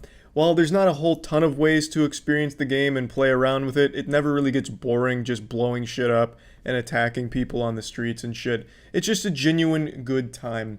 And that's really just all the game boils down to. It's not trying to be anything profound or anything like that. It's a 2005 game that back then just wanted to deliver a nice, short, fun experience for players. And in 2020, it does the same thing and it succeeds.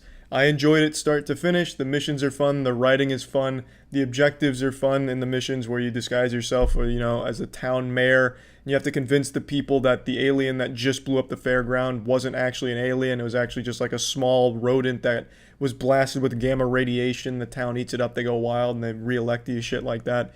It's just an enjoyable game, god damn it. That's about it. So plugging Destroy All Humans remake into the moistmeter, I'm giving this bad boy a nice crisp 80%. Now I know that sounds low because I've had nothing but compliments to say about the game, and I really don't have anything overly negative to say, but a lot of the missions really are just some repetitive, tedious chores. You're not doing a whole lot of crazy shit when it comes to the story. It's all very samey. You're basically just repeating the same objectives: wave defense, follow someone, and then kill quite a few people or blow quite a few things up. That's really like the only 3 missions you'll ever experience. So it doesn't do a whole lot of things to keep everything fresh, but I don't think it really needs to either, because again, it's just giving you a nice sandbox and a nice little selection of Batman utility shit to just go wild with and blow shit up. And it's fun and it's enjoyable, but it's not some incredible masterpiece or some incredible game. It's just a fun, casual game to kick back for maybe like an hour or two and just blow some shit up, laugh at some of the jokes, and just have a good old time. There's a lot of websites on the internet, and with a lot of websites comes a lot of passwords, and that can just be an absolute hassle to keep track of each and every one of those. So Dashlane's there to make that a lot easier for you, helping you manage your passwords, personal info, financials, making checkouts easier, and just general convenience when using the internet. Dashlane works across all devices: Android, PC, Apple products, pretty much everything you can imagine, and it just gives you an extra layer of security, safety, and also comes with a secure autofill function, so you can just fly through checkouts and everything. So there's no more like tedious chores. Dashlane can just really help speed that up. You can try Dashlane for free on your first device by heading to dashlane.com/penguins, and when you want to upgrade to premium, you can use code penguins. Initiating moisture.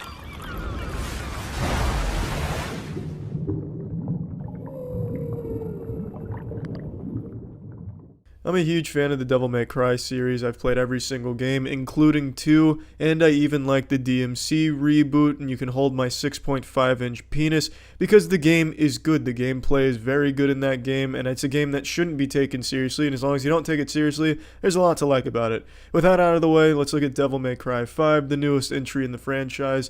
I really fucking liked it. I liked it a lot, but there are a couple things I didn't like about it, but let's just get into the things I fucking loved about it. I love the style. I always loved the Devil May Cry style. It is so goddamn beautiful to look at, and I love the over-the-top, goofy cutscenes with cheesy moments. Not the dialogue. I think the dialogue is insufferably bad, where it goes from just cheesy to downright embarrassing. To give you an example of that, there's a verbatim scene where Nico, who is a new character introduced in the game, picks up a devil part, a dismembered part of a devil, and Nero says, "Do you know where that's been?" To which Nico says, "Up your butt."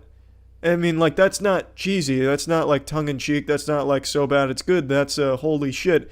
This makes me want to take a fucking sledgehammer to my PC because I just heard that. It's embarrassing to listen to at points. And I know I said I was going to talk about the shit I fucking loved, but then I immediately started talking about the thing I hate the most, which is the awful script in this game.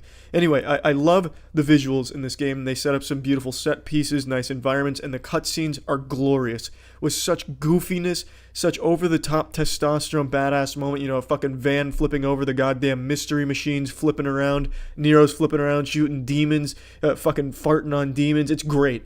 I absolutely love the style. Since I've already brought up the complaint, I'll go ahead and touch on that now. The script.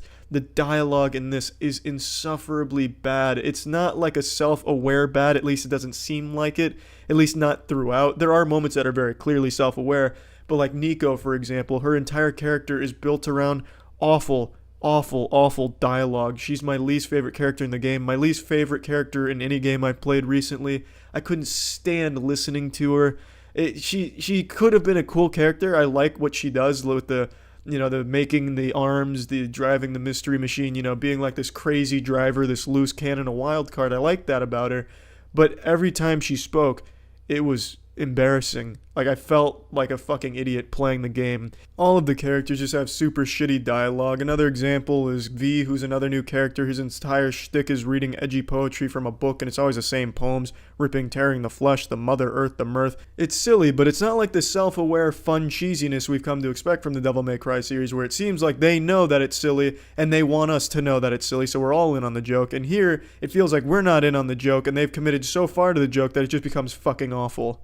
And that's by far my biggest complaint about the game. It's just an incredibly awful script, horrible dialogue, but there are moments in it that are good. Like, there's some self-aware moments that I think are executed well, such as Dante doing the fucking moonwalk, the entire Michael Jackson routine for like 30 seconds, and then they never touch on that again. It's as if it didn't happen, and it was done so well, and I really like how they played after it. I really enjoyed that. That's when it was self-aware, cheesy, and fun. But that's so few and far between, sandwiched in between this awful fucking dialogue. And then there's this goddamn bird that V has that sounds like Gilbert Gottfried if his nuts got caught in a wood chipper. And his lines are super bad too. Oh, it's just, all the dialogue is just not good. It's really not. And that's the biggest complaint. That's really the only big flaw in this game, because the gameplay, smooth as ass cheeks. The most hairless of ass cheeks. I love it. Each character you play is 3. You get Nero, V, Dante throughout the story. Each one has different little gimmicks, different mechanics. For example, Nero's got the Devil Breaker, and he gets to swap in new arms that have new abilities that you can combo off of and make interesting things happen. He's also got the Exceed gauge, which is when you perfectly time a left trigger input. You can fill it up and get some more powerful attacks, longer attacks. V uses his animals to attack: his panther, his immortal blob of oil, his fucking, it looks like muck as a Pokemon.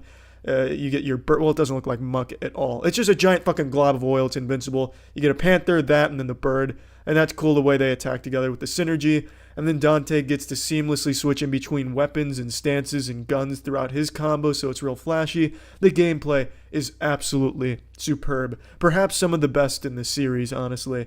I really enjoyed stringing together a lot of unique combos. Son of Sparta mode was incredibly difficult for me, when usually it was kind of a pushover in the past games, in my opinion. Maybe I'm just rusty at hack and slash, but here I really struggle getting through the game on it, which is a good thing. It's just a really fun game. It's a really, really, really well done hack and slash game. The soundtrack I liked for the most part, but I've honestly got to say, I don't think it was as good as previous entries in the series. It wasn't nearly as memorable. It just fell flat for me in a lot of points. And it's not bad by any means. It's nowhere near what I would call bad. But I honestly think DMC Reboot's soundtrack with Combi Christ, I think DMC 3's soundtrack, I think both of those are the highlights of the franchise in terms of its sound. I think both of those games have a far superior soundtrack than this game does, though this one's not bad. It just didn't hold a candle to those two classic soundtracks. And I'm not trying to frame this as a negative thing, because it's not. It is a very good soundtrack still. I'm just can't help but be disappointed that it didn't reach the level I was hoping it would. Now, the only actual other complaint I have is narratively, the game's a bit weak. Devil May Cry's never been a game series to me that's had extremely strong narratives. I think it's had strong characters, Virgil and Dante, Trish, Lady. I think they've been strong characters, but narratively, it hasn't been the most sound to me.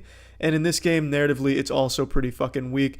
The ending to this game, I think, is incredibly shitty. I think the game has a super shit, lazy ending that I don't want to spoil anything of, but it's like some super anime cliche shit that I don't really think has a place in the franchise. I really didn't enjoy the ending, and a lot of events leading up to it I didn't care for either. It's not a bad story by any means, but it's definitely not a story that's very good either. It's a very lackluster story, lazy story. Let's go ahead and plug this shit into the moist meter. I'm giving Devil May Cry 5 an 80%. I think it is a very, very, very good hack and slash game that I think most people that are fans of the franchise are already getting. But if you're still on the fence, you absolutely should play it. It's a fucking great game. You might want to play it muted during cutscenes though, so that way you don't accidentally hear some dialogue. That's it. See ya. This episode of Moist Meter was brought to you by Dashlane.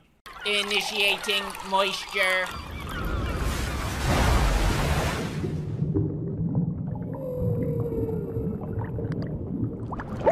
Welcome to the moistmeter. Today we're taking a look at Doom Eternal, follow-up to the mega hit Doom 2016, a game that I absolutely adored, and I'm happy to say Doom Eternal is an improvement in every possible area over Doom 2016. The game is extraordinary. It's a game that made me feel like a bigger, stronger man just from fucking playing the game. From the very second you turn on the game and you're greeted with the incredible soundtrack from Mick Gordon, you know you're in for a fucking high-octane thrill ride. It's so badass, it's gonna make you want to get a barbed wire tattoo while you're playing the game. It's just so good from the very second the game starts. It grabs you by the nutsack and never lets go. It constantly just has you putting your cock on the chin of demons constantly. The pacing is relentless. Full throttle aggression, non-stop action. It makes it feel like your blood has been replaced by diesel fuel. It is so incredible. It's such a refreshing experience. The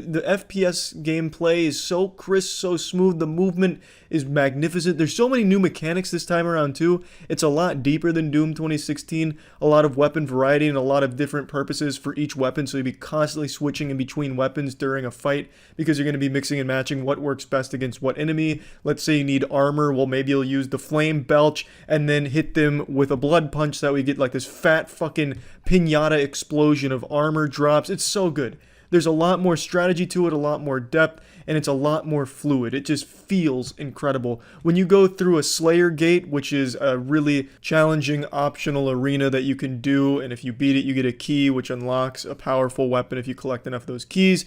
You'll go through this gauntlet of thousands of demons, this horde of meat that just comes after you, from the most pathetic, pitiful, small demons, you know, the demons from the person that pirated a movie one time, to these fucking hulking, gigantic beasts of legend, and you'll grit your teeth and fail multiple times on nightmare difficulty until you finally triumph and get that incredible reward. But all the while that you're getting your ass pounded, it doesn't hurt. It feels great because the maps are so well designed to complement high flying action and just constant movement that it just always is fun just to get in there, even if you are getting your shit pushed in. And you will eventually get better and push through it regardless of your level of talent in the game, because you'll want to, because it's so goddamn fun.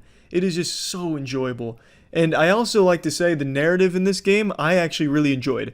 I thought the narrative was really entertaining, albeit not the best written thing ever made or anything, but it was super fun. And it shows you just how fucking cool Doom Guy is. You know, just this remarkably imposing presence that everyone, man, woman, child, demon, angel, God himself fears and regrets creating. It's just really cool to have this really badass character and have a story all wrapped around how badass he is. I just really enjoyed that. And I can't compliment the soundtrack enough, by the way, because the soundtrack throughout the entire campaign is just a straight up banger. Real boner jams from Doom Eternal. Really, really solid stuff there. Everything is great. The aesthetic design, every level feels nice to play. Every map is so fucking nice to play around with. The only thing I felt was even a little bit clunky was swimming. I don't know why they even included swimming. It just slowed everything down, and it's not like they were puzzles or anything. It was more just a chore finding exactly what you needed to bash into. I just don't really understand why swimming was even here. That's like the only thing I could even criticize in the entire game, because everything else was fantastic. Finding secrets was fun, going off the beaten path and exploring was fun, and of course, just massacring hordes of demons never got old. I cannot express enough how much I enjoyed the campaign. The campaign was nice and long as well, so you get a lot of bang for your buck in the campaign, and then there is multiplayer. The multiplayer I don't think is bad, but I also don't really think it's good. It's just kind of really mediocre. It's just something that's kind of like this aftermath. Like you're riding the high of beating the campaign and you want more. And there is more. There's master levels and shit, but there's also multiplayer if you want like even more. And you'll go from like a full chub after the campaign to just kind of going a little soft from the multiplayer. Again, it's not bad. It's simple. There's a Slayer, there's two demons. It's a 1v2 scenario. You go against demons as you would in the campaign. You have regular AI demons that you fight. You get all the shit you got from them in the campaign, but there are two demons that are picked by human players and they're trying to kill you, obviously. So if you kill both demons, you win. If you kill one demon, the other demon has a respawn timer, and if he respawns, you have to kill them both again. You have to kill them both before one of them respawns. That's how the Slayer wins, and the demons win, obviously, if they kill you. There's a bunch of different powers that the demons can use. There's loadouts that you can use, different ability cards, shit like that. There is a little bit of depth to it, but I just didn't really find myself enjoying it all that much. I just think it was wasted potential not to create a multiplayer that was an arena shooter using the gameplay of Doom Eternal, because it would have fit absolutely beautifully with an arena shooter style. And I know arena shooters are pretty much dead these days, and I think that's a shame because arena shooters are a lot of fun, especially when they're done well, and I think it could have been done well here. Maybe in the future they'll add that, I don't really know, but as it stands, the multiplayer is just kind of like this afterthought, like, you're not going to be getting this game to get lost in the multiplayer. That's just going to be something that you remember when you're just bored after beating the game for the 5th time over on Ultra Nightmare. It's just not great, not bad, and it doesn't bring the game down, I'd say. I don't think it really takes it down a notch or anything, so plugging Doom Eternal into the moistmeter, I'm giving it a fat 95%. Everything in this game is done super well. It is the most fun I've had with a shooter in a long time. It is absolutely extraordinary. I streamed the whole thing at twitch.tv/moistcritikal. You can see that I was an absolute monster at this game, by the way, so I was able to push this shit to its maximum potential. I was surprised the game didn't fucking crash on me with the stress testing I was putting it through. Incredible game, so much you can do with it, and I can't recommend it enough if you're a fan of high-paced, first-person shooting action. Great stuff. I want to talk about the modern internet age where you have to memorize a ton of passwords for a ton of different things, or if you're some caveman using one password for everything, you need to stop that ASAP. This is an intervention. You need to stop doing that. You should have multiple passwords for a lot of different things, and it sometimes becomes a bit of a burden to remember those, or if you write them down, remembering to write them down or finding where you wrote them down, it just becomes a hassle. And password recovery is oftentimes not very efficient, where you have to answer these questions like, what was the name of your grandmother's first goldfish? And then you don't remember, and then you're locked out. It can just be a big headache, which is why I want to talk about Dashlane. Dashlane eliminates the problem entirely. It has all the passwords you need when you need them. It's super quick, super simple, one-click login anywhere you need, so you never have to worry about fumbling around with remembering what goes where. There's no ads, which is great. It's not doing anything shady with your data because Dashlane can't even see your data. And there's no credit card required, so they're not scamming you or anything out of money. It's just an all-around great product that just makes the online living space much more quick, efficient, and simple. So if you're interested in trying Dashlane out, you can go to dashlane.com/penguinz0 to try Dashlane for free. And if you want to upgrade to the premium version, you can use the discount code penguinz0 to get 10% off. This episode was brought to you by ExpressVPN. Initiating moisture.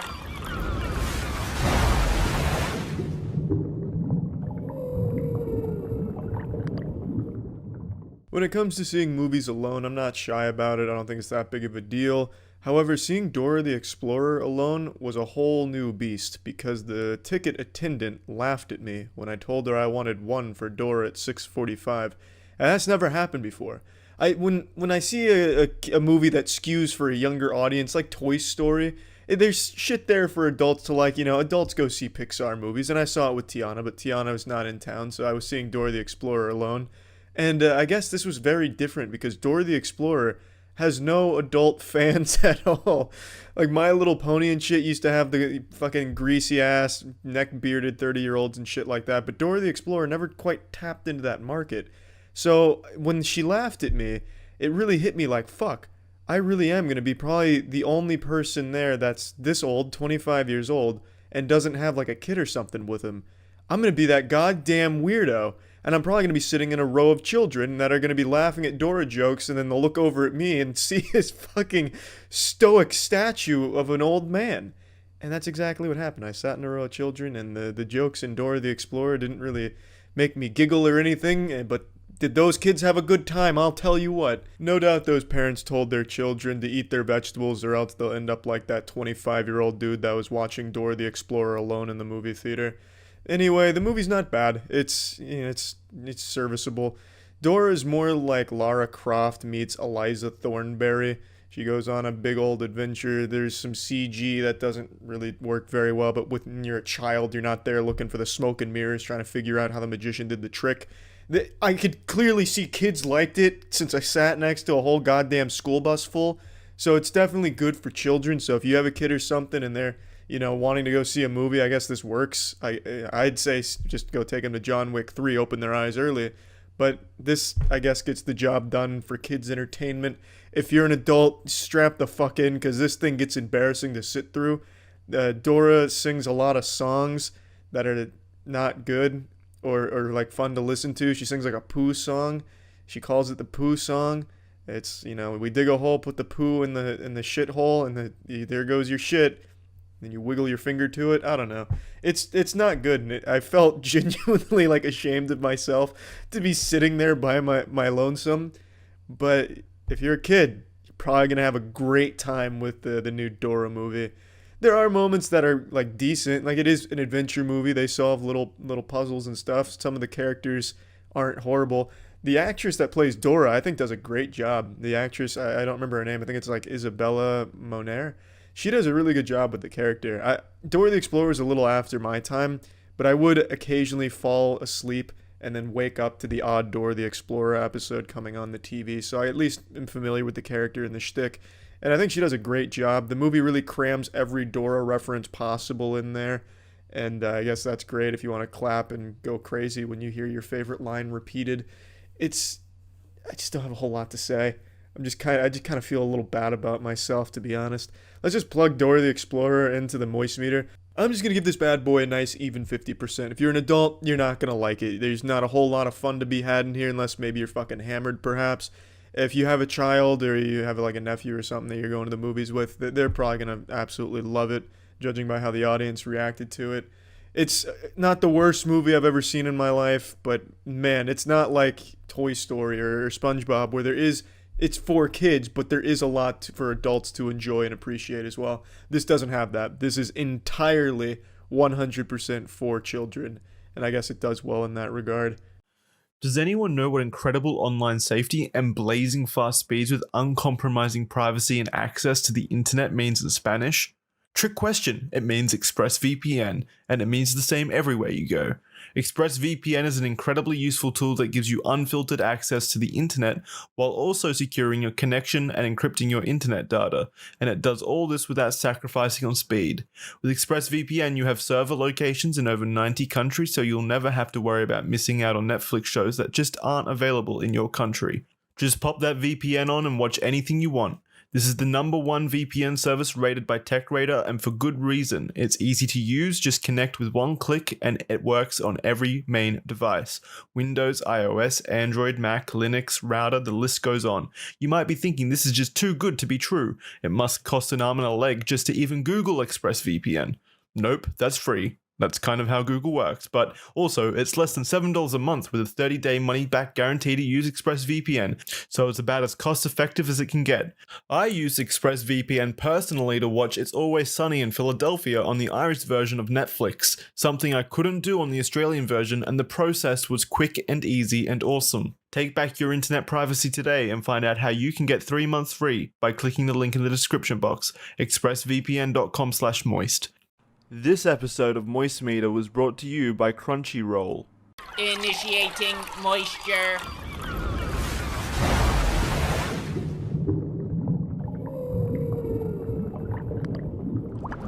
Dr. Stone I find to be an incredibly unique anime and just general show with an idea and premise I've never seen explored successfully in any medium. I fucking love Dr. Stone. The show is about an anomaly that occurs in the modern age that petrifies all of humanity, turning them to stone for thousands of years, 3,700 years. After 3,700 years, the protagonist named Senku wakes up, and Senku is like Google waking up. He has the accumulation of 2 million years worth of humanity's knowledge at his disposal. He's the preeminent prodigy of science. He knows everything there is to know about building shit and making shit. And what he wants to do is bring humanity back into the modern age, starting from literally nothing. Bare ass, naked, full asshole out, wants to bring humanity from that point all the way to the point where we've got television, porn, all of that again. It is an incredible show. It's like watching primitive technology, but across an entire show. In the beginning, he makes clothes out of leaves. He uses hammers and chisels made out of stones, where he's banging stones against other stones. He's using some of the same tools you see Primitive Technology using, where he's, twirling fucking twigs into the strings that he needs. It's really impressive, and all of what they show is accurate in terms of the science and the tools that they use and how they get to the point, the chemicals, the reactions. All of it is accurate. I knew some of it, I didn't know most of it, and I fact-checked that shit. I fact-checked that bitch constantly, just to see if I could point a finger and say, nope, you're wrong, you lied to me, this is wrong. And at no point did I ever come across that case. All of the science they show here and everything they make, they tell you how they do it, and it is all exactly how it is done, which I find to be impressive. When I first went into this show, knowing the premise, I thought I was going to be making a whole bunch of leaps and shit using magic, out of nowhere. One episode, Cinco's got his cock and balls out because he's butt-ass naked after being unpetrified, and then the next episode he's got fucking Home Depot tools at his disposal, and he's using a power drill to set up the first RGB gaming keyboard. I didn't know it'd be step by step from ground zero, making the tools, then making the shit with the tools and building upon that foundation. And every step of the way, it was fascinating. It was genuinely educational in a very fun way. And as the show progresses, there's more and more characters that get introduced, and obviously none of them are up to Cinco's level of understanding science. Some of them don't even believe science is a real thing because they're in this primitive world where there is no science, there is no technology, and Cinco's the only one that can bring it back. So he's constantly explaining how the things work to the characters in the show, which in turn explains it to the viewer, which is really fucking cool. Teaching you how to make goddamn fucking, I don't want to spoil anything, but making some really impressive shit, teaching you how electricity and shit works. Like, it's really crazy. And over the course of the 24 episodes in the season, he goes from nothing to having some pretty impressive stuff at his disposal, and it doesn't feel at any step that it was a huge jump where all of a sudden he has nothing and now he has, as telescopes and space shuttles. They have everything in between that builds up to that point, showing you every step and teaching you every step how they got there, which I find great.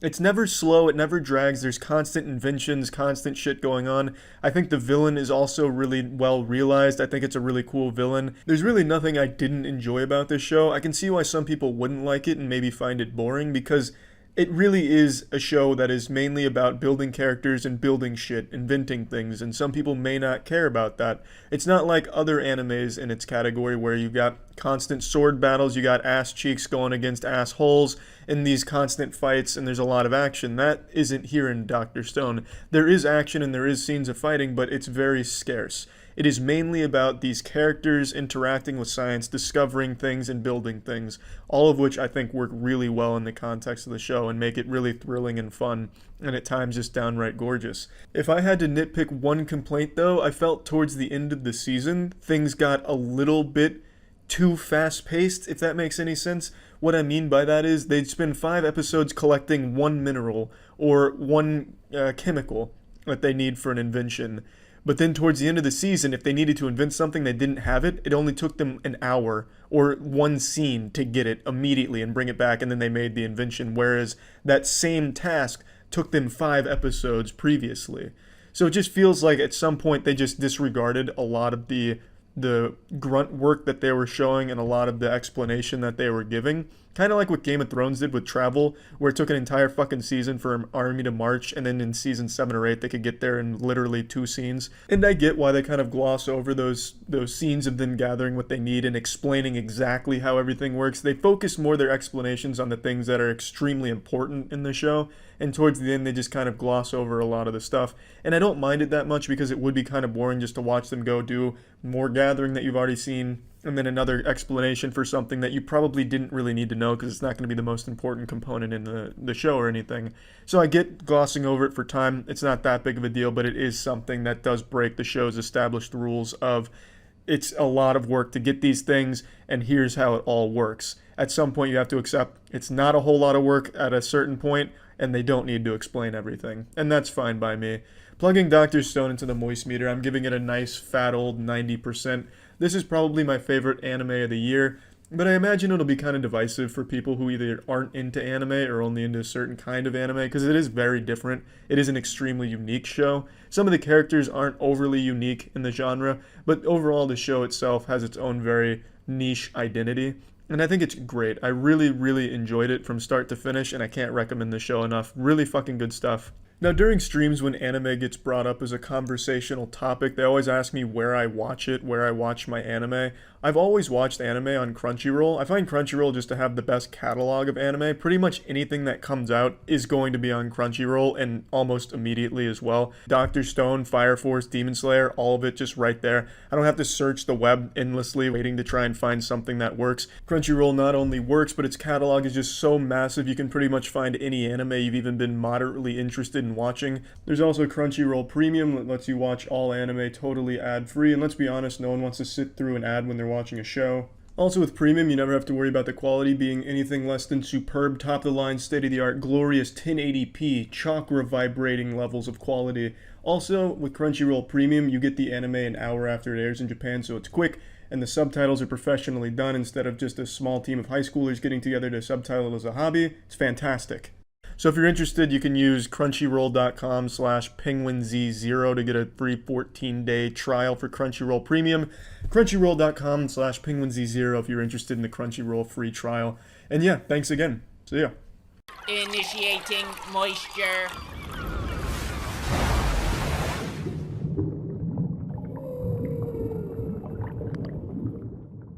The new Dragon Ball Super Broly movie just dropped in America. Let's plug that bitch into the moistmeter.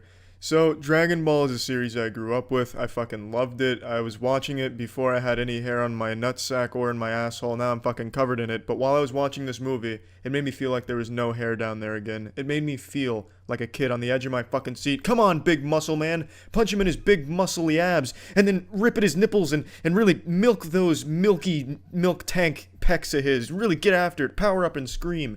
It was so fucking fun. I'll go ahead and admit I'm not kept up with Dragon Ball Super. I gave it a try when it first came out, but I didn't enjoy it, so I dropped it. But I'll probably start watching it now because this shit was so good. So I'm not familiar with the modern Dragon Ball lore, and I still really fucking enjoyed this movie. I saw all of Dragon Ball, Dragon Ball Z, and all of Dragon Ball GT for however useless that shit was.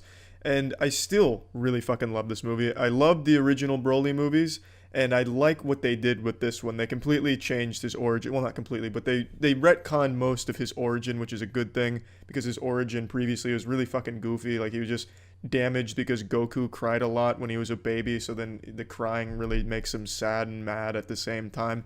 It was a fucking weird, goofy origin, so I like what they did here. They made Broly a super interesting character instead of this weird sociopathic madman who just really gets mad about Goku crying.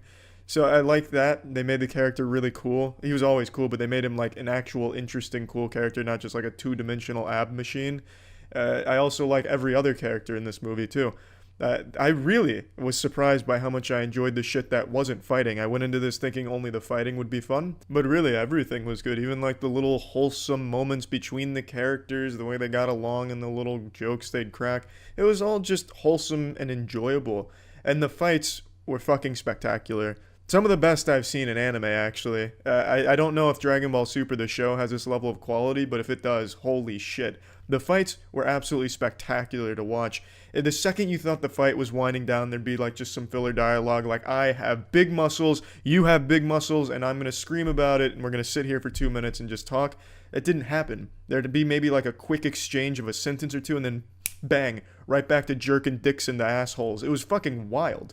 It's incredible how they just kept ramping up the action, but it was so goofily fun. I couldn't help but notice it. Eventually, the fight between Goku, Vegeta, and Broly took place on ice, and then all of a sudden, all of the ice gets destroyed, and it takes place in the core, and the core is getting fucking destroyed. Then all of a sudden, it's taking place in like this alternate dimensional multiverse space-time continuum tear, and then that fucking explodes. So Doc Brown and Marty get fucked. It was weird. Like, it kept changing, but from one location. Like, they were so powerful, they were literally changing reality around themselves. Like, fuck the Infinity Stones. They were literally punching reality out of existence. It was wild. It was so beautiful to watch. And one thing I always talk about with anime that I always fucking hate, but all anime does it, is CGI. And this movie's, it's not, innocent in that regard. There's CGI in here, and there's quite a bit of it during the fights. I understand why, because the fight is like fucking 40 minutes of pure high-octane testosterone going on. But you can't help but notice when that CGI comes on screen. It's really not as bad as I expected. It's not nearly as bad as every other anime that uses CGI, like a Goblin Slayer or Overlord or anything like that. It's pretty decently done, and some of it is even kind of hard to notice, which is admirable. I just really fucking hate CGI, and I have to pay compliments that at least when they used it, it wasn't that bad. So that's good. Another complaint that I have is, in Dragon Ball, one thing it's famous for is them saying the attacks like Gallic Gun, Kamehameha, big Cum Blast move, Almighty Omega Lord. That doesn't happen. So now when one of them uses a Gallic Gun, for example, Vegeta uses the Gallic Gun, he doesn't say it. For some reason, there's like this ethereal voice that says Gallic Gun. It's like part of the soundtrack, as if like one of the musicians, while shredding on the guitar and like double bass pedaling his drums, just says Gallic Gun. It was dumb. I really didn't fucking like that at all. It felt weird. It felt super out of place. I don't know why you wouldn't have the characters do what you expect them to do, because they've done it for 20 fucking years. I don't know why they changed that here. I don't know if it's like that in the show, but in the movie, I didn't like that at all. That made me very sad, because I was looking forward to, a grand Kamehameha from Goku. That shit is iconic. But instead you get the name being said by the leader of the marching band in the background. So it's a nitpick. It's a complaint, but it's not a big deal, especially when everything else around the movie and the fight was good. It's just something that you'll immediately take notice of and be like, well, that's kind of fucking sad. But otherwise, this movie is just going to be purely pumping blood to your penis while watching, especially if you're a fan of the show. Let's go ahead and plug this shit into the moist meter. I'm giving Dragon Ball Super Broly an 85%. It is a great action animation. I wouldn't go in there expecting some kind of tale that's going to be a profound statement or going to be like a really thought-provoking piece. It's Dragon Ball. You don't get that shit. You get muscles, explosions, and testosterone. And you get that in excess here. It's fucking great, and I really enjoyed it start to finish. I think if you like Dragon Ball, I think absolutely you're going to love this one. But even if you're not a fan of this series, I do think there still is a lot to like here if you can appreciate good old-fashioned animation. So yeah, that's it. So yeah. This episode was brought to you by Keeps. Initiating moisture.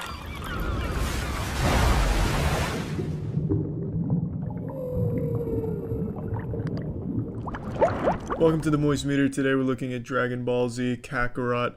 This is the latest Dragon Ball Z game, and like almost every other Dragon Ball Z game before it, you play through the story of Dragon Ball Z from start to finish. However, Dragon Ball Z Kakarot is far more in-depth and has significantly more fan service than any of the other ones, which is great. They're bringing back characters that I guarantee no one in the world remembers ever existed in the universe in the first place. Not even Akira Toriyama would recognize half the fucking cast and crew here. They'll have like a side quest given to you by the baker who appeared in a single scene during a flashback of episode 8 in the original Dragon Ball series from the 80s. It's crazy the kind of characters they brought in here, and it's really heartwarming to see a lot of them brought back.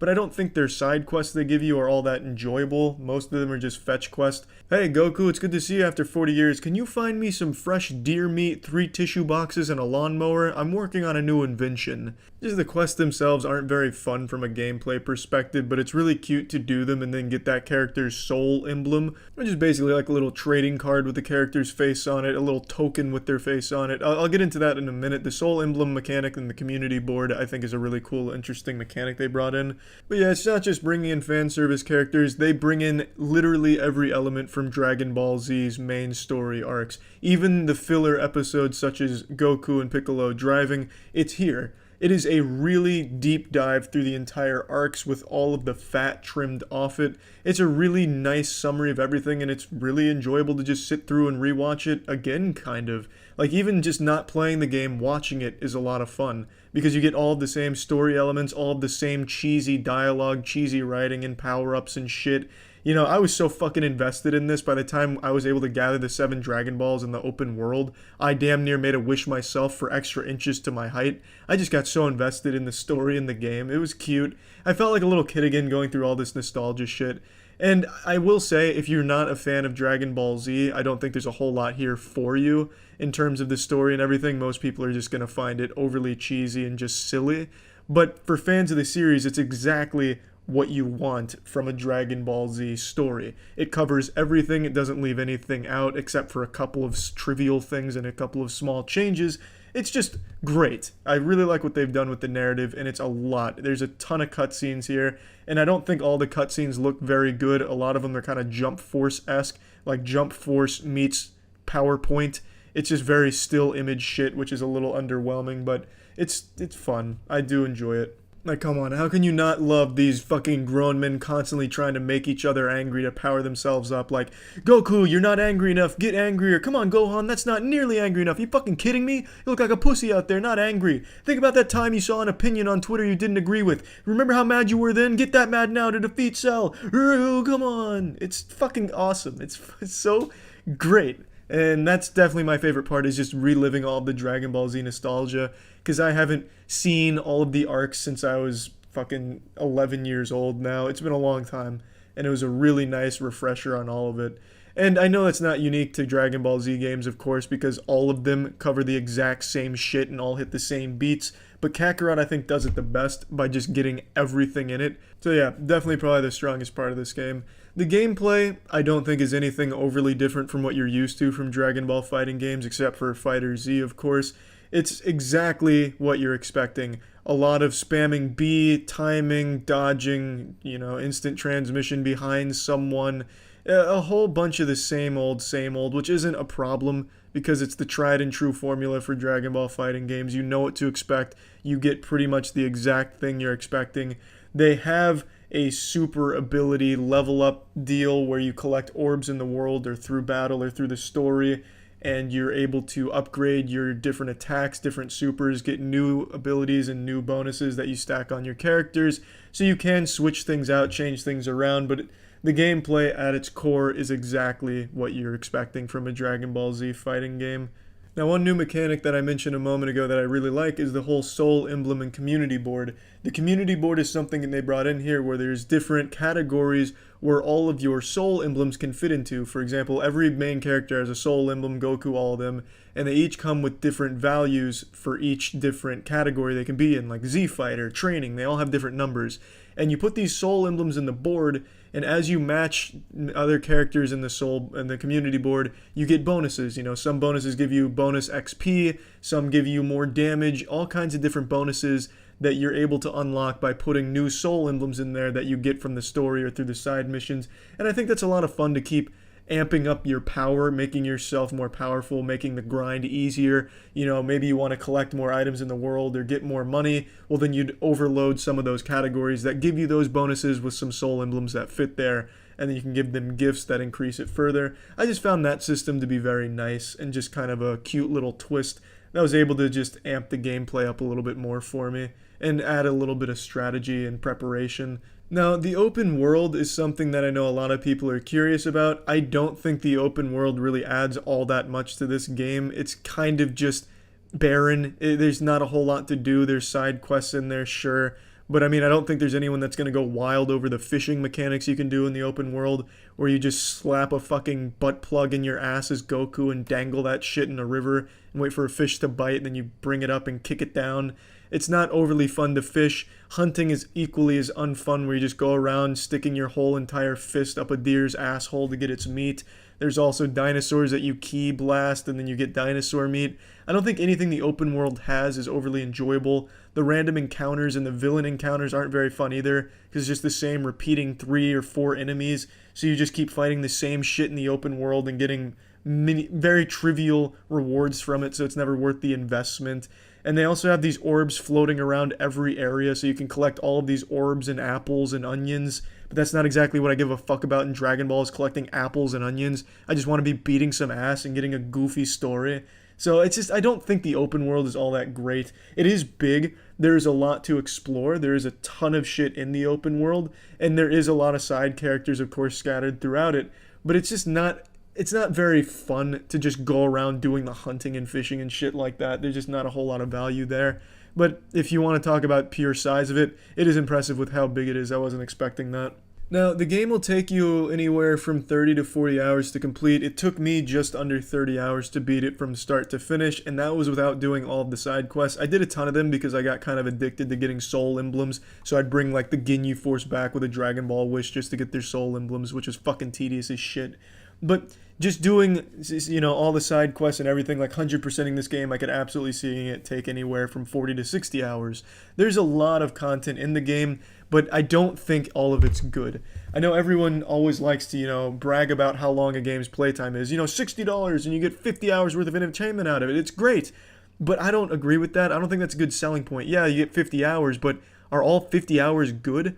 I'd rather have a $60 game that's 8 hours long, but all 8 hours are great, as opposed to a 50-hour game where 12 hours are great, and then all the rest fucking sucks and is tedious and is just padding for time. That's kind of how I feel with Dragon Ball Z Kakarot.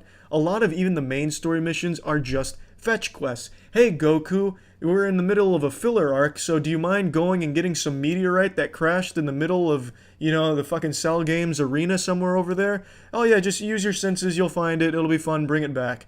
That's boring missions, and again, most of the side missions are boring too, that are fetch missions.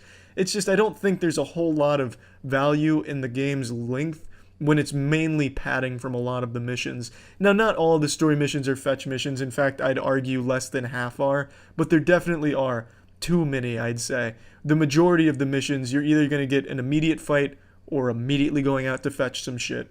Also, I'd like to say, half of the side missions in terms of their XP are totally fucking worthless in comparison to the story missions. For a single story mission, you can get 3 million XP. For a single side mission, you get like 3k. That's towards the end of the game, but that's the difference between a side mission and a story mission. You get so much more XP doing story missions than you do side missions, so if you're trying to level up, the last thing you're going to want to do is go around fucking fetching shit for 3,000 XP. But you do get some good items from them, which could be worthwhile if you want to get your community board shit up. But I mean, the XP difference is remarkable. Plugging this into the Moistmeter, I'm giving Dragon Ball Z Kakarot a nice 65%.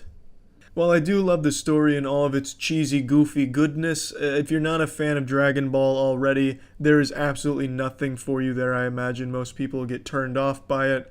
And I also do like the gameplay, but it gets extremely tedious and it really is the same fight over and over and over again. There's really nothing too innovative or new about the combat system. Not that it totally needs to reinvent it, but just something to kind of make it a little fresher. I guess they kind of tried. They'll have these like bullet hell sections where a boss enemy has a special attack, but even that's just one quick thing that lasts 10 seconds. That's nothing overly great. So the gameplay does get super samey and tedious after a little while and just boring and uninteresting at points. But I enjoyed the game overall. I'd say it was a lot of fun. I do think the side missions as well, really all the missions that involve fetch quests really needed to be addressed a little bit better. It seems like it just really wanted to pad out the playtime without any real justification for getting those items or any real story significance behind it. Just seemed like for the sake of making it long. Overall though, good game, had fun with it. Jackson here from the hair analyzing department over at Moisture HQ. Did you know Keeps is revolutionizing the way men are treated for hair loss? It's actually pretty incredible just how easy and affordable they have made keeping your hair on your head. With Keeps, you can visit a certified doctor online and get scientifically proven hair loss treatments delivered discreetly straight to your door. It's that easy and successful because Keeps treatments are up to 90% effective at reducing and stopping future hair loss. Find out just why nearly 100,000 men trust Keeps with the hairs on their heads by heading over to keeps.com/moist. If you're ready to take action and prevent hair loss, go to keeps.com/moist or click the link in the description to receive 50% off your first order. Once again, that's keeps.com/moist. Initiating moisture.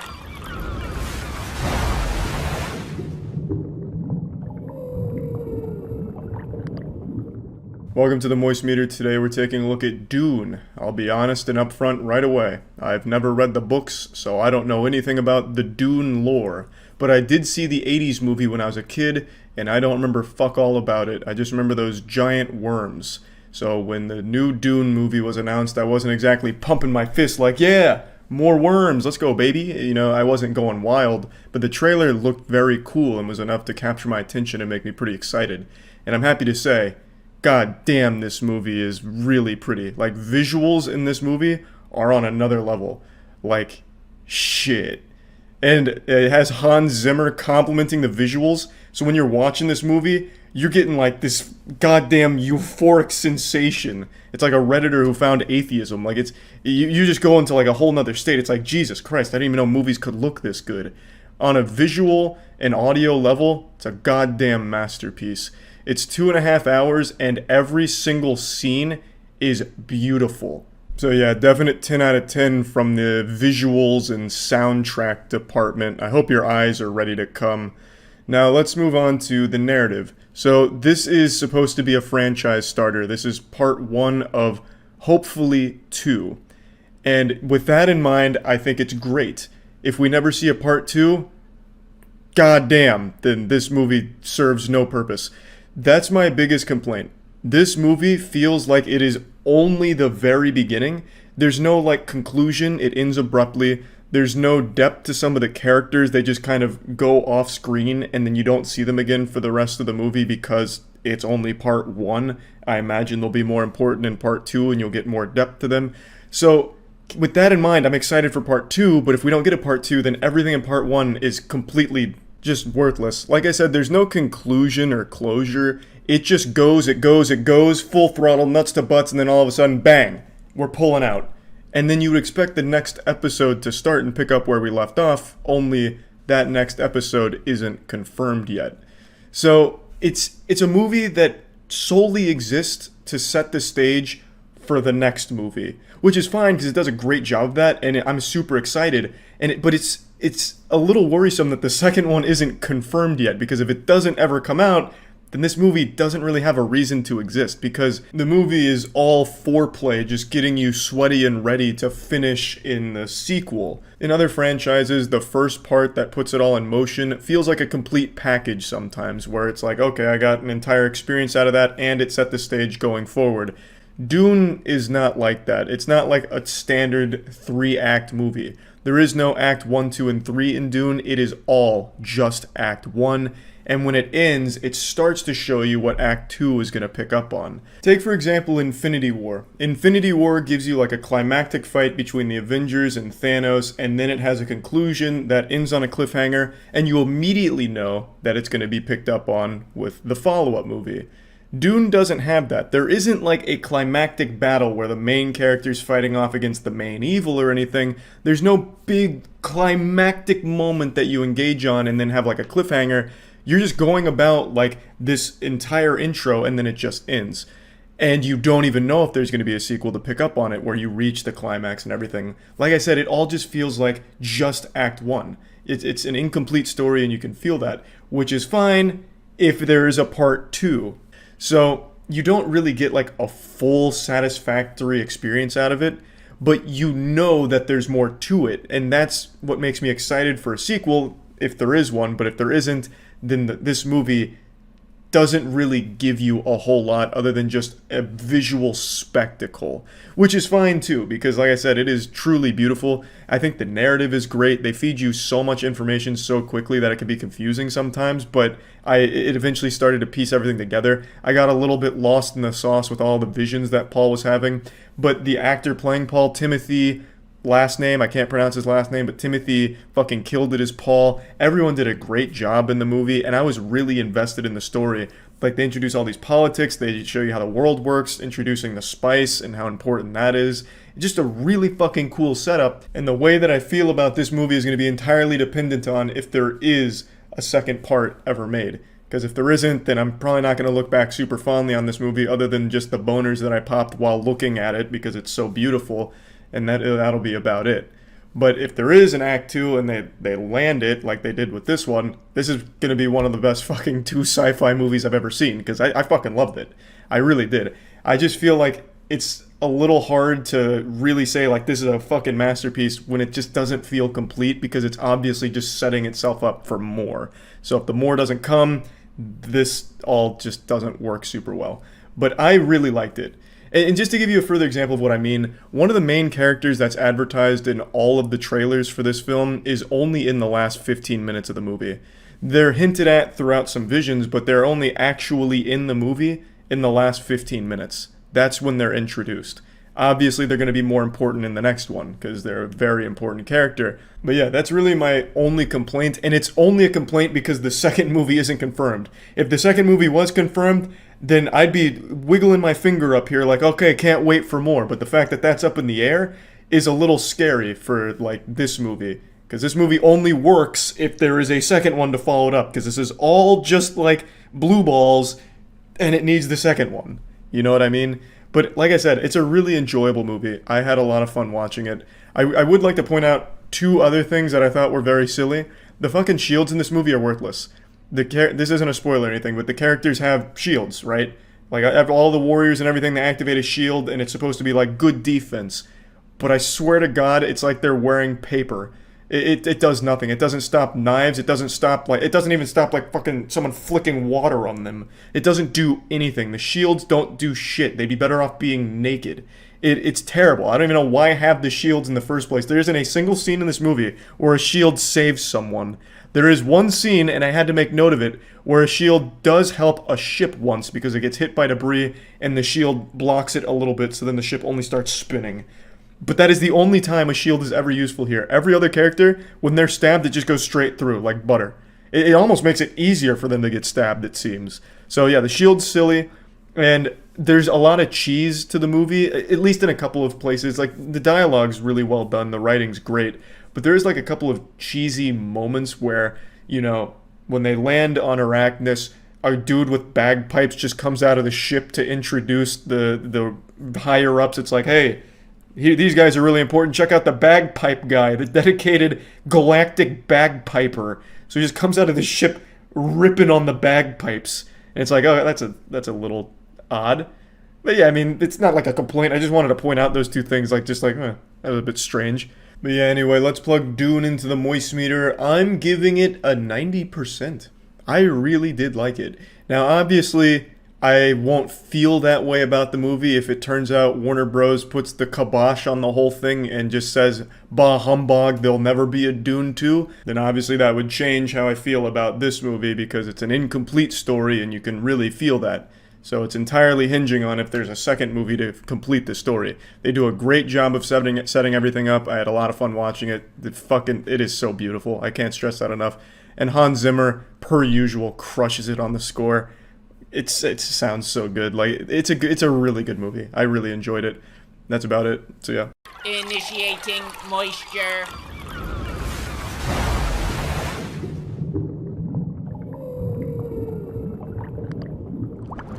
Breaking Bad is my favorite television show of all time, and one of only 3 things I would ever feel comfortable giving 100% to on the moist meter as of this time. I truly believe it is a perfect television show, never drags, always full throttle, nuts to butts, keeps anyone interested no matter what your tastes are. Just an unbelievable piece of fiction, and it's so beautiful. It's a show that I can't recommend enough. A true masterpiece. El Camino is an epilogue to give closure to the finale of Breaking Bad's already beautiful ending that I thought wrapped up nicely. El Camino is now coming in 6 years later to give a little more closure. I went in a little hesitant because it feels conceptually unnecessary to go a bit further beyond the finale when you already had it all kind of wrapped up. The only thing left to speculation is, where does Jesse go? But you already know the answer to that. Jesse's just going to get the fuck out of there. And that's exactly what El Camino is about, him getting the fuck out of there. And after having seen the movie, I'm just going to rip the Band-Aid off, I'm going to take a shit in your cereal bowls. It's super unnecessary, it really is. It feels, unfortunately, like a cash grab on Breaking Bad. It's mainly fan service in flashbacks wrapped around a weak plot. The plot is as simple as it gets. It's Jesse getting the fuck out of there. It's exactly what you'd expect, and he gets out the exact way most people expected him to at the end of the Breaking Bad finale. There's only 2 plot-important moments in this entire movie that runs over 2 hours. There's 2 moments that aren't flashbacks and are important to Jesse getting out. Everything else is just Breaking Bad characters coming on screen to wave and say goodbyes, as if you're going through like a museum of Breaking Bad and just celebrating what a great show it was. And make no mistake, it is not only a great show, but the greatest show ever made, in my opinion. So seeing the characters again is a treat. The characters are great in the movie. It's you know, there's intact, and they're great characters, but you can't help but feel disappointed, like, okay, So the puppet master is making these great characters dance again, but why is he doing it? Well, the answer is because Netflix paid him to, I feel. Because they don't really do anything in this movie apart from just tug on your heartstrings with saying goodbyes. You never needed that. Everything wrapped up nicely in Breaking Bad, I feel. Here, it's as if a child wanted to go back and give a little more closure to his favorite story. Well, how would a child do it? Well, I'll bring my favorite characters back to all give high fives and pats on the ass saying good game, and then I'll sign them off with a happy ending. It didn't need to be made. I mean, it's cool that it did because the movie's good. Like, it's a good movie. It's well made. There's some beautiful shots. And the two moments that aren't flashbacks that are important to Jesse getting out are good. They're well directed and they're entertaining to watch. But it is wholly just unnecessary. It's not a word I like to use in a movie because a movie's just there to be entertaining. But when this is a movie that doesn't stand on its own 2 feet by any means, if you haven't seen Breaking Bad, don't see this movie because none of it's going to make sense because it is genuinely all flashback fan services. If you break this movie down into things that happen in real time and things that happen in flashback, you probably got an even split. An hour or so of flashbacks and an hour or so of real time, and in that real time, it's mainly just going through what you saw in a flashback. It's not a movie on its own 2 feet. This feels like an episode that would have come out right after the finale as an extended cut, directors, here's the VHS that they didn't want me to show you because it's too cute. And then bang, that would have been better. Just like a fucking 30-minute episode extended epilogue at the end of the series, that would have been totally great. Then you have incredible closures for the people that needed it, wanted it, fine. But here, as a movie 6 years later, I just have to wonder why, besides a money-driven thing, because that's what it feels like. There's nothing here that it offers that really expands upon the universe. It doesn't add anything to any of the characters. It's just disappointing. It's very disappointing. I do love the characters. I love seeing them back in action again. Of course, it's very well directed. It's very well acted. The dialogue's super great, of course. Everything about it is very solid, but as a movie on its own, none of it makes sense because you don't know the Breaking Bad going into it, so you're missing out on pretty much all the lore. As a Breaking Bad fan, can you really be that happy with getting it hammered into you, like slapped across your face? Hey, I don't want to leave anything up to your imagination, so here, this is exactly what happens, and here's your favorite characters, so that way you can get a little semi-chub and some tears in your eyes. And then, yeah, it is sad at moments, of course, because it's a very tragic tale, and Jesse Pinkman as a character is a very tragic character. But I don't think this movie closing the book once and for all on Jesse's story is justified in its existence. It's a well-made movie, well-directed, well-acted, great score, but when the credits finally rolled, did it really add anything to the Breaking Bad universe or story or characters? Did it really bring anything of substance? For the majority of people, I imagine the answer is probably no. At least for me it is. On the flip side, though, I can see why a lot of people would like it, because it's just, hey man, I love these characters, I want to see them interact more. Well, fuck yeah, you're going to get a lot of that here through flashbacks. You're getting a lot of characters interacting, great characters, but the movie itself, it doesn't really have a place in the universe. It doesn't do anything or bring anything to the table. The flashbacks are mainly fan service without really getting too deep into any gaps in the show to flesh anything out. It's all just pretty superficial. I don't think at any moment any of the flashbacks really add too much. It just really feels hollow and more of just a let's go around the circle fucking high-fiving these great characters as we send them off once and for all 6 years later. And I can't help but be disappointed with El Camino. Plugging it into the moist-meter, I'm giving El Camino a 65%. It is, again, a well-made, well-directed, well-acted, great score, and just a really well-made movie top to bottom. But it's a movie that doesn't stand on its own 2 legs. No one who hasn't seen Breaking Bad is going to walk away blown away by this movie and wanting to watch the series. And for Breaking Bad fans, this doesn't really bring you anything in terms of story to the universe or depth to the characters. It's more just, you love Jesse, let's show you once and for all so that way there's nothing left to your imagination where he ends up, and we're going to fill that with a lot of fucking fan service. For a lot of people that's fine, but for me it was disappointing. That's it. See ya. Initiating moisture.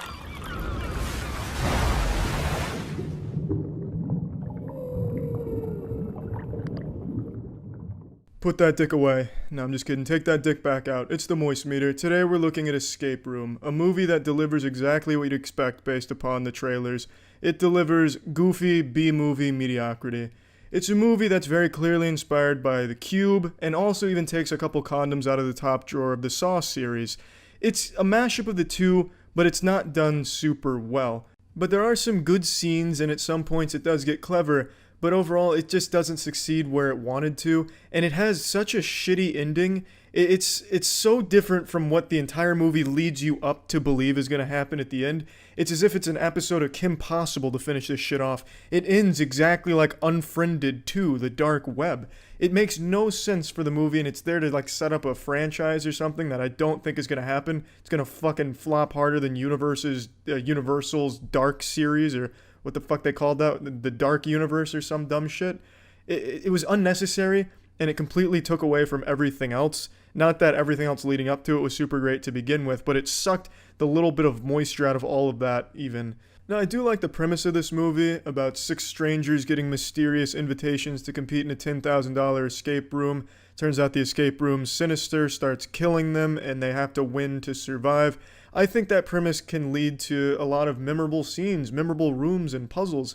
But it doesn't in this movie. There's almost nothing memorable about this movie. It's a movie you'll walk away and forget half the shit that happened in there and half the characters. The characters are pretty awful. All the characters are cliche, forgettable, and not well done. They're not well written characters. But there is one good room in this movie. And that's a room where it's like a fucking biker bar. There's a pool table on the ceiling, and the characters are on the floor, which is also the ceiling. So it's this distorted room, and the camera work plays with your perception of it, and it's really well done. That entire scene I thought was great, including the puzzle.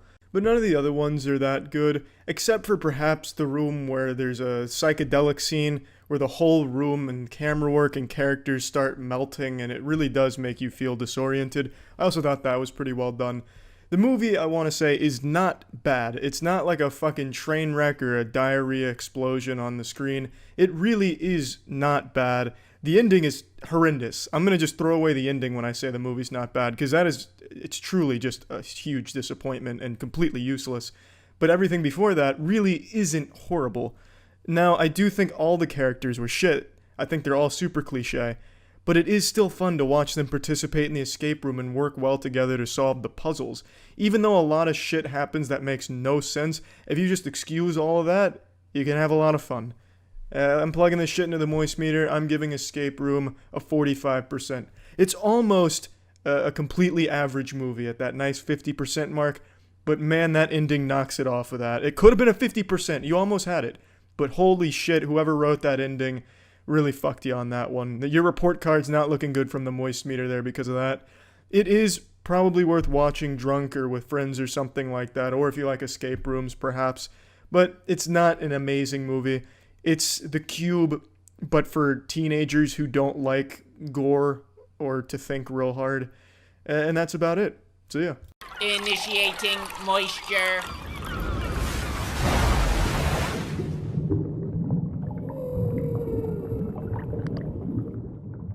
Welcome to the Moist-Meter. Today we're taking a look at Everhood. This game's been out for almost 2 months now, so this is absolutely the latest I've ever reviewed something. Typically, I like to review things the fucking second they hit the shelves, where, you know, right when they're out of the oven, fresh off the press, they go into my butthole and I puke out a Moist-Meter score to accurately represent the quality of the product. But Everhood's been out for a little while now, but I was so moved by the game that I wanted to make this Moist-Meter just to let you all know about it and tell you how fucking great this game is, because not a lot of people are talking about it, surprisingly. The first thing most people are going to draw the comparison to is Undertale. The style of the game and even a lot of the mechanics of the game are very similar to Undertale. It's heavily inspired by it, and there's nothing wrong with it. And I was guilty of thinking that the game was even made by the Undertale team or the Undertale creators. But it's not. This is a totally separate project from a brand new team that really put together this passion project, and it shows. When playing the game, I can actually just feel the fucking creators' heartbeat in it. They really put their soul into this game. So first, let me tell you what kind of game it is. It's a rhythm game for the most part, and it's a rhythm combat game. It's not like what you're expecting like DDR or with like something Stepmania, where you're clicking arrows in the right arrows with the right beat. That's not this at all. Here, you're dodging the beat, or you're fighting back against whoever is attacking you with the music. And the music is absolutely fucking incredible. There isn't a bad track in this entire game. All the characters are likable as well. It's a well-written game. I found myself enjoying the story and the characters and the universe. It's a game that really takes some like existential questions and tosses them at you and puts you in this like really psychedelic, trippy universe, this world of immortals who you're talking to, and then you end up fighting with music, and it's just beautiful. From the sound of the game to the look of the game, it's beautiful, and it's constantly changing. This is a game that never runs out of creativity. The songs are constantly different. What happens during the battles is different. It's always changing things on you, so it's never stale, it's never boring or tedious or a chore. It's just so good. And there's so much secret content in the game to explore, so there's a lot of content here. It took me right around 15 hours to play through most of the routes, and I still didn't do everything, but I did do most of it. I played through the majority of the game on Expert, and I had a blast. Some of these boss battles were some of the hardest boss battles I've ever experienced. I just recently went through the majority of the Souls games. As you all know, Souls-like games are my favorite games. So I went through Demon Souls Remake, Dark Souls Remastered, Dark Souls 2, Dark Souls 3, and just recently Bloodborne. I blasted through all 5 of those games, and not a single one of the bosses, not a single boss in any of those games comes close to some of the bosses in this one.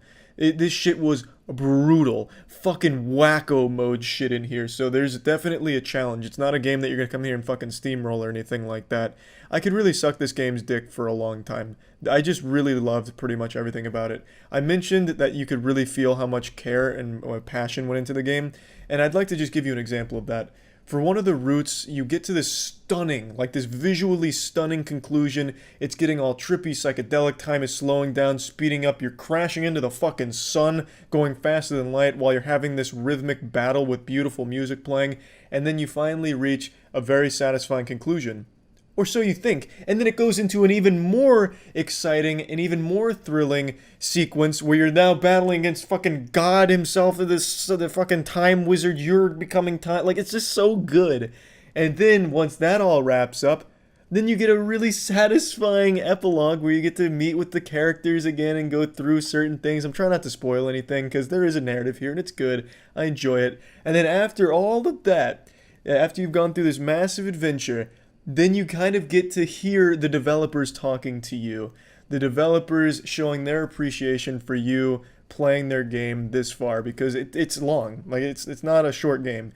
This would not be something that you'd be able to like speed run on your first playthrough and be done within 3 hours. It takes a while to get here, and the developers were really appreciative of the time you put into their game. So they kind of break the fourth wall, which isn't unusual for the game because there is fourth wall breaking here, addressing you, the player. And the developers come in there and just thank you for the experience and saying that they hope you had a fun time. Like, there's like 3 different times they say, you know, hopefully this experience has been an exciting one and an enjoyable one, and it's so cute. It's so fucking cute to see the developers really wanting to deliver something special and really hoping that it resonates with its player base, and I think it absolutely did. Of course, I streamed the whole game start to finish on Twitch, and the chat fucking loved the game. Most people, in fact, I'd say like almost everyone, was really into the whole world, the universe, and it was just a lot of fun. And of course, me getting stuck on a single boss for 2.5 hours, 3 hours, that was a little cherry on top because I was getting a bit salty, which is uncommon for me, but this game, it was starting to bring the demons out because I was just really invested in it. Now, this doesn't mean that it's a flawless game. In fact, there's one big problem with the game, and that's its performance. Some of these have so many moving parts in the battles, so sometimes when you're battling someone, it's going to be overloading you with a lot of shit on the screen, and what ends up happening is the FPS tanks, and I mean tanks. Like, it goes from a nice, crisp, smooth experience to, holy shit, I'm now in a fucking lecture watching a PowerPoint on music.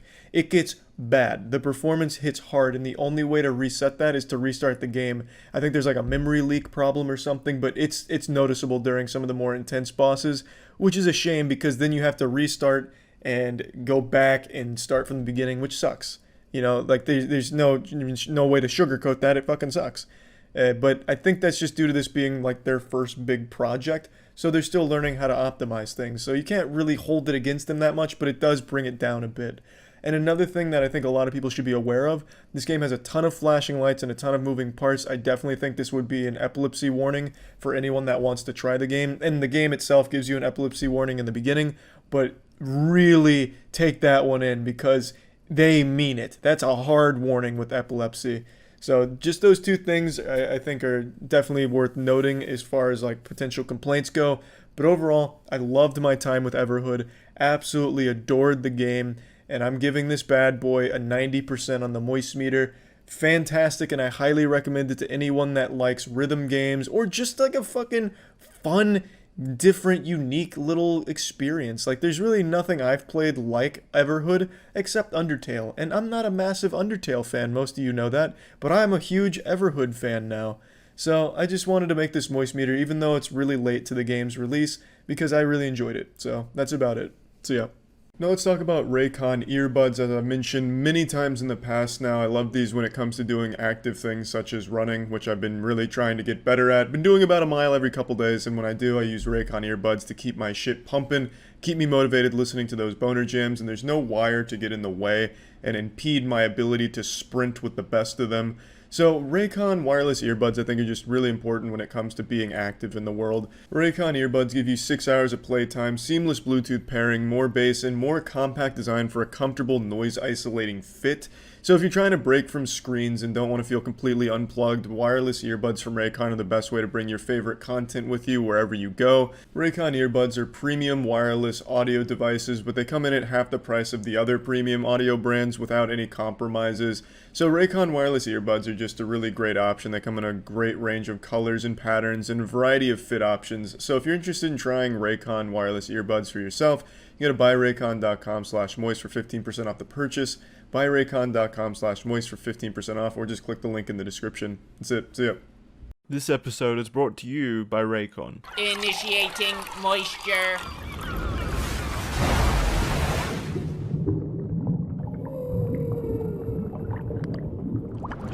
It's been a little while since a new movie's come out in this post-apocalypse that was actually worth something. Most movies aren't coming out right now because they can't go to theaters, so they're just not even bothering. For obvious reasons, that makes sense, and I haven't had a whole lot of faith in like Netflix originals carrying this torch during this time. But that being said, today on the moistmeter we're checking out Extraction, which is a Netflix original, and also very good. I came into this movie with no expectations and knowing nothing about it, and was pleasantly surprised. It's an extremely fun action movie, but it doesn't offer too much else outside of that, and I don't think that's too bad of a thing. It's directed by Sam Hargrave, who is a veteran stunt coordinator on a lot of big titles, and it really shows just how in tune he is with what makes action fucking awesome. The action in this movie is great. Chris Hemsworth plays the lead, and he is constantly like ripping fucking throats out, tearing testicles out of their sack. It's extremely violent, really well directed choreography. It's just really fucking good. There's even one like 12-minute, 15-minute scene that's all supposed to be one take, and it's incredible. Obviously, it's not all one take, kind of like in 1917, but it does get that effect across where it does look like it's all one take. And it flows beautifully. It's a lot of fun to look at. There's people getting blasted by, fucking RPGs, close quarters combat with like gun kung fu where they're slapping each other with their pistols and shit, and then it's just good. The action in this movie is top notch. Some of the best I've seen in quite a while. Very reminiscent of John Wick. I think there's a lot in common with these two movies because both of them are helmed by a stuntman, a person who really understands the craft and is really able to convey action in a great way. A lot of action movies these days are just, rapid cuts in between the action. You can never even really see impact or decipher what the fuck's going on. It just looks like two action figures colliding, and in a movie like Extraction, it's super refreshing to see like this one-take action shot. Again, it's not all one take, but it's made to look that way, and it does get the effect across effectively. So it's a lot of fun watching all the action, but aside from that, there's just not a whole lot here. The plot and the characters are super bare bones. It's very simple, generic stuff. Real rough and tough mercenary, part of this crew of ragtag misfits that are real strong and real good at killing. Well, they get a job to extract a kid who's been kidnapped. And along the way, we learn that our real rough and tough soldier, well, he's got a little bit of a sensitive soft spot and a bit of a troubled past. And as things go belly up, people are getting their shit pushed in, people dying left and right to save this kid.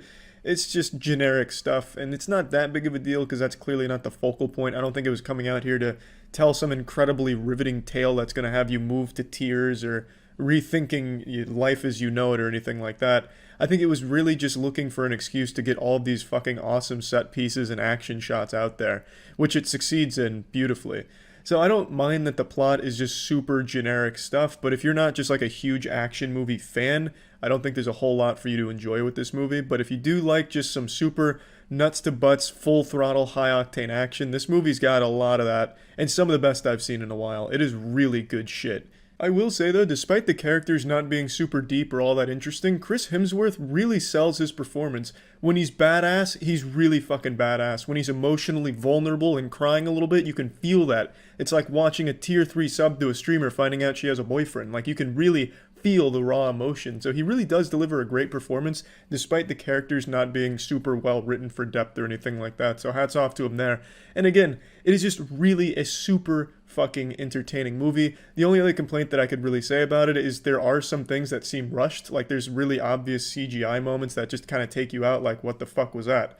Yeah, and I imagine maybe it's because of quarantine or like a budget issue or something, but there are moments where there isn't a whole lot of polish to it, where it seems like, shit, that was some stinky CGI we just saw there. It never gets so bad to the level of like a CW show, but it definitely does ride that line a little bit of, wow, that kind of looked like asshole.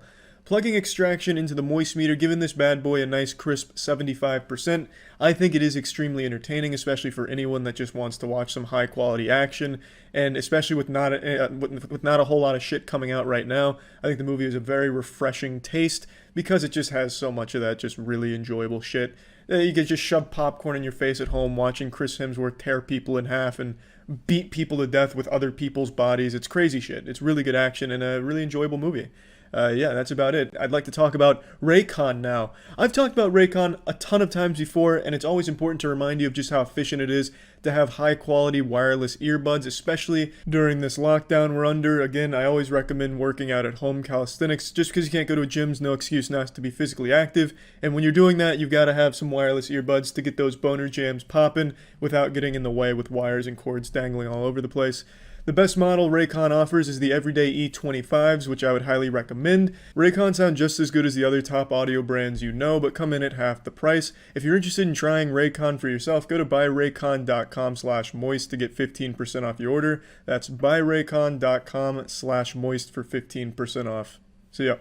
This episode is brought to you by Raycon. Initiating moisture.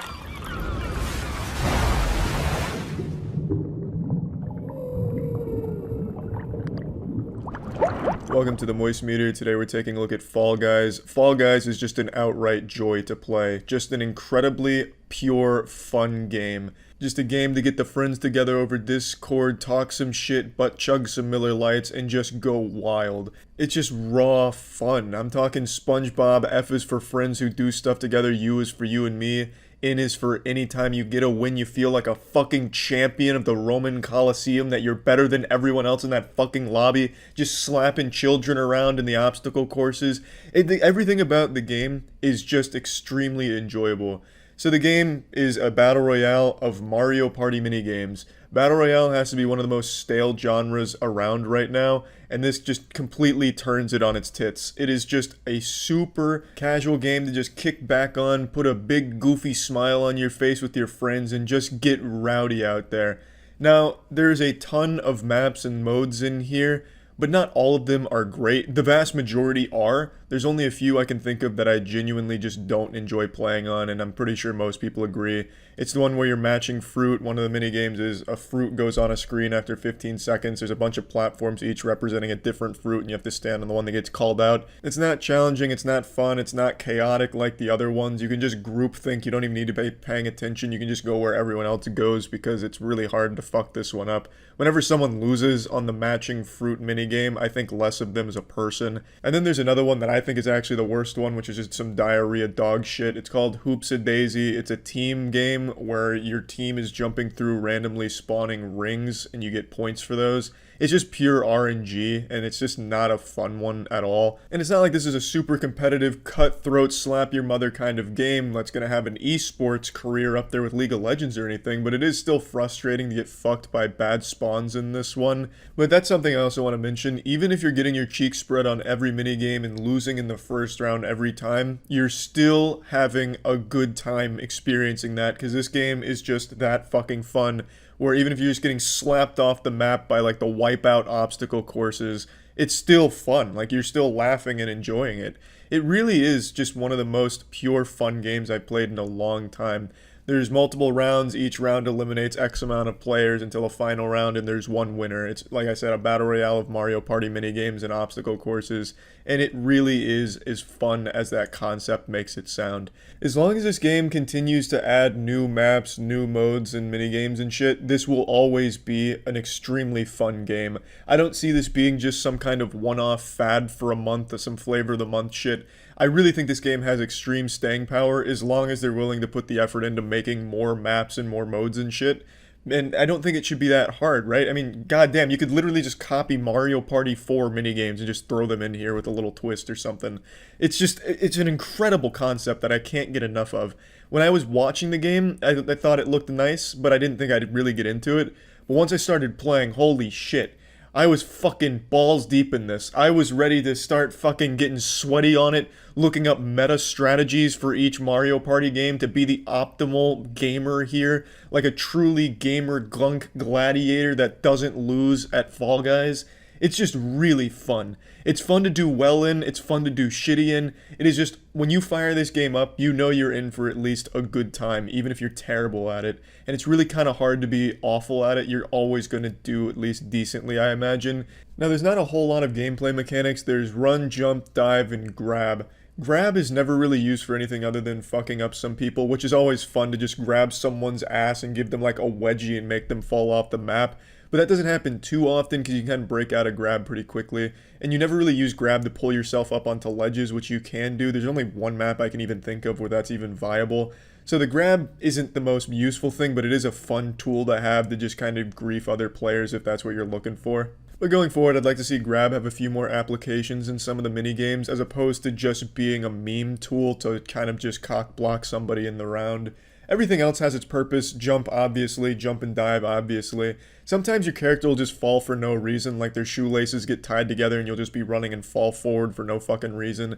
But that's not like a big deal either, because at that point it's just kind of part of the goofy fun experience, so I don't have a problem with that. So yeah, I mean, that's really about it. It's just a really, really enjoyable game. Plugging this into the moistmeter, I'm giving Fall Guys a 90%. I think this has potential to go up to a 95% with more maps and modes. Right now, there's not a whole ton. There is a good selection, especially for launch, but I would have liked to see a little bit more, because oftentimes you're just playing the same ones. And like I said, quite a few of them are kind of lackluster, but the majority are just really fucking good.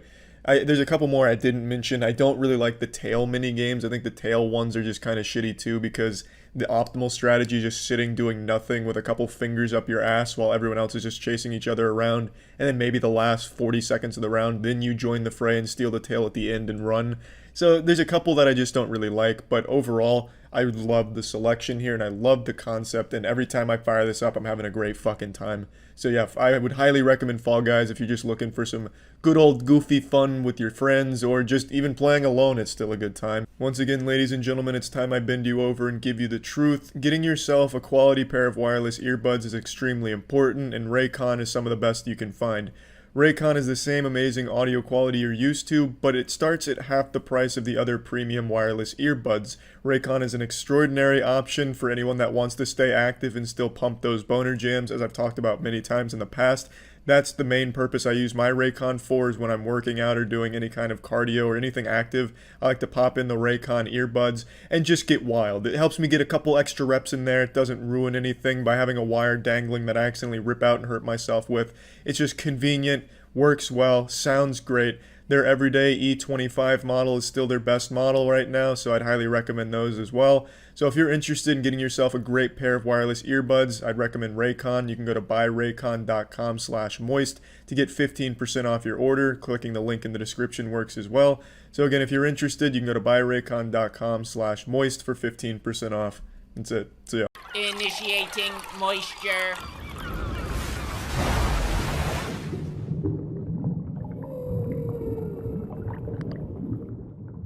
Welcome to the magical world of moisture. Today we're looking at the new Fantastic Beasts movie. I'm a huge fan of the wizarding world. I enjoyed the Harry Potter series, and I really, really enjoyed the first Fantastic Beasts movie. I thought it was superb. I enjoyed everything that it was setting up. I enjoyed the movie, start to finish. The new Fantastic Beasts movie is a fucking wet fart right in my face, giving me a goddamn pink eye. It was bad. It was not a good movie. I wouldn't say it was a terrible movie. I didn't hate it, but it is a poorly made very poorly edited, and just confusing movie from the beginning to the end. Let's start with what I think is the weakest part of this movie, the narrative. The plot of this movie is so confusing and choppy. It seems like the editing was so incredibly rushed. You'll have a scene that ends abruptly, and then the next scene that starts, and the two just don't match. You'll have characters in a tomb in one scene, and then all of a sudden they're outside of the tomb and completely separated, and you have no idea why, because they were just having an argument in that tomb. So what the fuck happened in there? They all just jerk each other off, and they're all good now in this next area for no reason. You don't know why. The whole movie, the whole narrative is just so poorly told and constructed with so many moving parts, it's impossible to keep up with. You're also left with a lot of loose ends and convenient coincidences, such as, I thought your mind was erased. It wasn't. Oh, that's all? Okay, yeah, I guess it wasn't. They just retcon what happened in the last movie sometimes. That ship crashed. Well, why did the ship crash? Yeah, it just crashed. Convenient. Oh, okay, that makes sense. And you just have to just bite that shit down, and because J.K. Rowling says so. There's no explanation for some of the things that happen in here. There's no whys. It's just, this happened. Don't you dare ask a fucking question. I'm J.K. fucking Rowling. It's a shame. Because I thought Fantastic Beasts did a great job storytelling and presenting some very nice visuals. This movie has some great visuals. I really loved the magic in here. There's a lot of unique spells and a lot of very cool settings, but the plot that's supposed to hold it all together and drive things forward is awful. Truly dog shit. And it's also like tying into, not to spoil anything, it's tying into like real world history. All of a sudden now Hitler's gonna play a role in the Harry Potter universe. It makes no fucking sense. Things are just happening just because Rowling says so without any real connection or reason for those things to happen. I'm not exaggerating. Quite literally, they're setting the stage for Hitler to play a role in the Fantastic Beasts universe. It's absolutely nonsensical. And what's crazy is, she's got a lot of likable characters here. There's almost no characters in this movie that I don't like. I think all of them are very strong, well-rounded characters that you start to care for, but my god, the plot that she throws them in just tries its best to spit in their face. It's bad. And there's also the worst self-sacrifice I've seen in theaters ever. There's a self-sacrifice from a character that is the most underwhelming thing I've ever seen on the screen for a self-sacrifice. It'd be as if a man jumped on a samurai sword to stop a piece of pizza from hitting the ground and killed himself doing that. It's just, why would you bother killing yourself for that outcome? It was so underwhelming. Not to spoil anything again, but someone kills themselves to knock something over. And knocking that thing over wasn't like integral, it wasn't anything important. They just killed themselves to knock something over. And they were an important character. Like, why? Why did that happen? I understand why, because it's supposed to be more motivation for the other characters. It's supposed to be emotional, but you can't help but think it's just silly. Like, is that really the best way you could send that character out, with a big bang and an oorah, knocking something over? Amazing. It's just like an angry Magic the Gathering player flipping over a fucking table and then having a heart attack. It's stupid. Man, I can't vent enough about how weak I thought this plot was. And J.K. Rowling really seems to be doing her best not to step on her own lore, but she is still fucking rampaging through it. A lot of this shit just does not really fit into the wizarding world that's already been established. Maybe it will in the sequels. They'll go back and fix some shit up, but right now, a lot of shit just doesn't match. You're getting new information that contradicts what you're already supposed to know from the world she's created. So I think she's really having a hard time here. Like I said, great characters, great visuals. Another thing, all of the wizards in the Fantastic Beasts are far stronger than every wizard you saw in Harry Potter. Every single fucking wizard in this movie is stronger than any of them from the Harry Potter movies. All of them could have fucking manhandled Voldemort.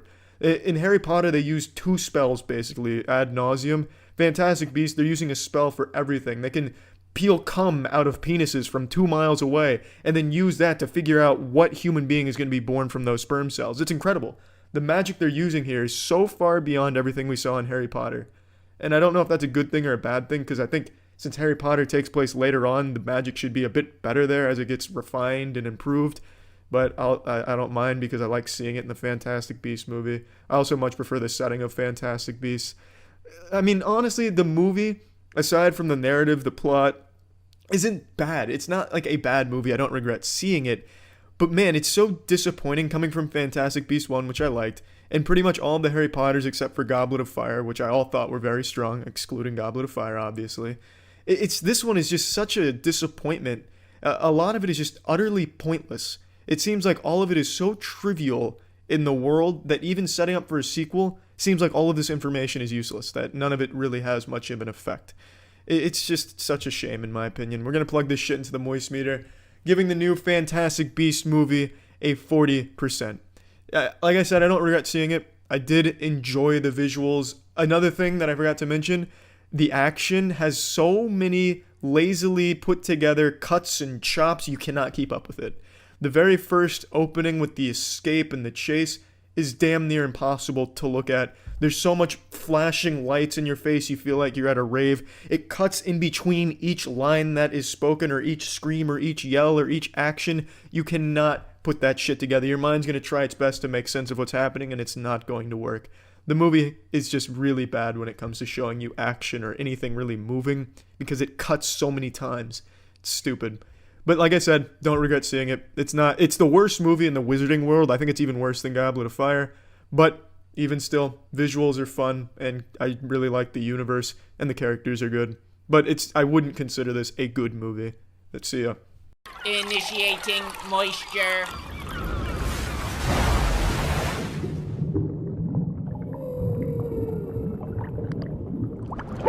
I wasn't even sure I was going to make a moist meter on this, but I honestly can't stop thinking about Fast and Furious Crossroad. The fact that this game even exists is an affront to God. It's almost like it's an insult to gamers everywhere. Like this was Vin Diesel dropping his pants and putting his ass on our face. The game is on another level of not good. I honestly don't know what happened, because Vin Diesel used to make bangers in the video game world with the Riddick games, which from my understanding he had a personal hand in keeping afloat, but here they must have locked Vin Diesel in a fucking dog crate or something and only let him out to give him Scooby snacks and record his voice lines while he was half asleep.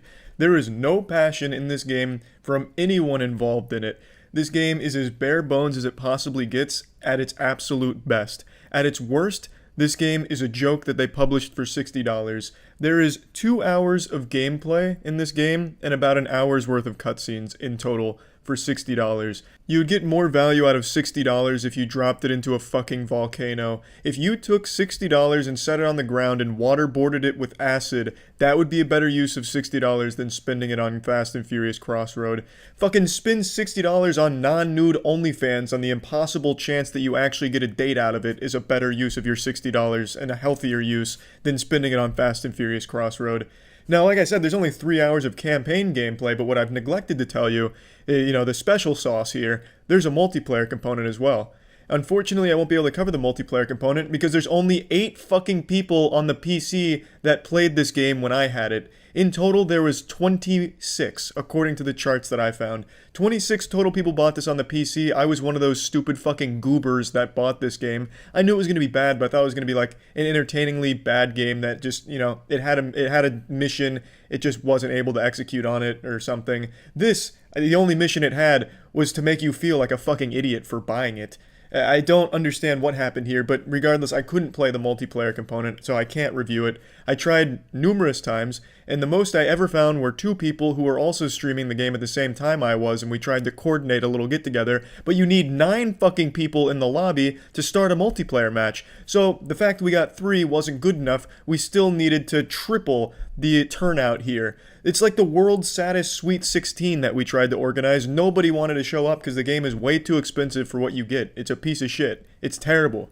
Now let's go ahead and start with the campaign. The story chews asshole. It is absolutely terrible garbage. And what's even worse is it feels like there's cutscenes missing, because out of nowhere things will happen. There's no intro cutscene, by the way. If you start the campaign, it immediately throws you into Letty's car as you're chasing around the fucking Batmobile or something. And you have to, use 2 abilities to take it down, which just sucks. It looks terrible. This game looks like it's straight out of the PS2 era. They didn't even bother putting any effort into its visuals. So when you see Vin Diesel hop out of his American muscle car for the first time, it feels like you're watching some college student's first attempt at using Maya 3D. It's really awful looking. Everything looks terrible. And like I said, it feels like there's cutscenes missing because they try and tell you a story. I mean, they have a lot of cutscenes in here, but nothing connects. So you have a cutscene where 1 second they're in the command center, the headquarters, like, all right, we gotta do this, this, and this. And then the next scene, they're in the fucking desert and they're not doing any of what they just said. They're just all of a sudden in the desert chasing the bad guy whom they were just saying they can't find. It doesn't make any sense. It feels like the things that connect these events together are just not there. Whether on purpose or by pure incompetence, I truly couldn't tell you. But you will not be able to follow the story, and you'll be constantly asking, why the fuck are we here? How did we get here? Is God even real? Are aliens among us? Did they make this game? There's so many questions that you're going to be left with because this game doesn't have answers to anything. The only answer this game provides is to the question of how quickly can I regret buying something, and the answer is immediately when you play this game. From the second you start this shit up, you are going to regret it. I can almost guarantee you that. Purchasing this game should come with a handwritten apology from the developer. It is truly that bad. I don't think anyone that worked on this game can possibly say in confidence that they're proud of their work. This seems like it was some kind of cash grab off the Fast and Furious franchise, but I don't know what they were expecting because it's not like anyone wants Fast and Furious games. They just like to go to the movie with a semi-chub and watch some action. It's not like they want to go home and have some kind of lackluster experience in that same universe. Unless someone is just really in love with the whole theme of family that they keep shoving down your throat, I just don't see you getting any enjoyment out of this game here. Family, family, family, fucking family this, fucking family that. Who's fucking that family? This family's fucking that family. Everything is somehow about family when it comes to Fast and Furious. Why is there 8 people here and only 1 movie ticket? Because we're only one family. You almost had me, you never had me. You never had your car. Granny shifted, not double family like you should. Ask not what your family can do for you, ask what you can do for your family. One small step for man, one giant leap for my family. Everything is about fucking family. For no reason. It's super silly, and it really seems to want to prey on people that are lonely by making them believe by driving fast cars they somehow become part of Vin Diesel's family. I don't know. I couldn't tell you. All I know for sure, and I can tell you for sure, is the game sucks, asshole. This is a butt-sucking fuckfest. It is not good. It is terrible. It is bad. Plugging this into the moist meter, I'm giving Fast and Furious Crossroads a nice 10%. Now, why 10%, you say? I know you're asking that, scratching your head, Charlie, that seems a little high for everything you've said. Well, let me explain. This game is so astonishingly terrible that it crosses that threshold, the event horizon of so bad you can laugh at it. I won't say so bad it's good, because I would never use good in the same sentence as this game, but it is so laughably bad that you will have a good time laughing at it if you accidentally buy this game. Like if a burglar breaks into your house and buys this game for you, just to get revenge on you for something, the only saving grace is that you can laugh at the game. That's about it. That is all this game has going for it, is that you can just make fun of it and have a decent time poking fun at it. Other than that, this game is an absolute abomination. That's it. See ya. MoistMeter was brought to you by Amazon Music. Sign up for free below using our referral code. Initiating moisture.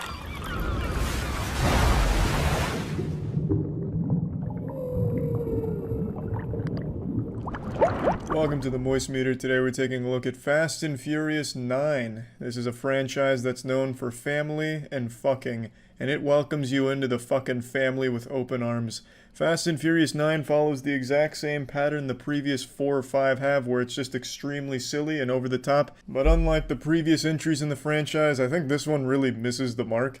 Apparently the writer for the other movies where they really started going fucking wild didn't work on this one, and I can actually feel it because this movie seems like it's doing its best to be like a college humor parody of what Fast and Furious was perceived to be on Twitter. It does everything people joked about, but in a bad way. Like, it's not fun to watch. Like, this movie has constant shit going on, like literally always jingling keys in front of your face, and yet you're probably going to be bored watching it.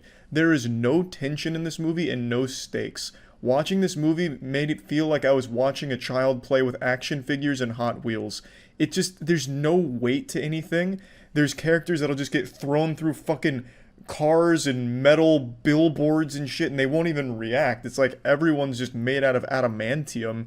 But even still, it's not enough to be that entertaining, and I think it's because there's absolutely no stakes or tension. Yes, in the universe, there's stakes, like the whole thing is about this weapon that can hack everything, hack the world, hack your fucking grandma's vibrator, your AOL account. It's not safe anymore because we can hack it with this weapon.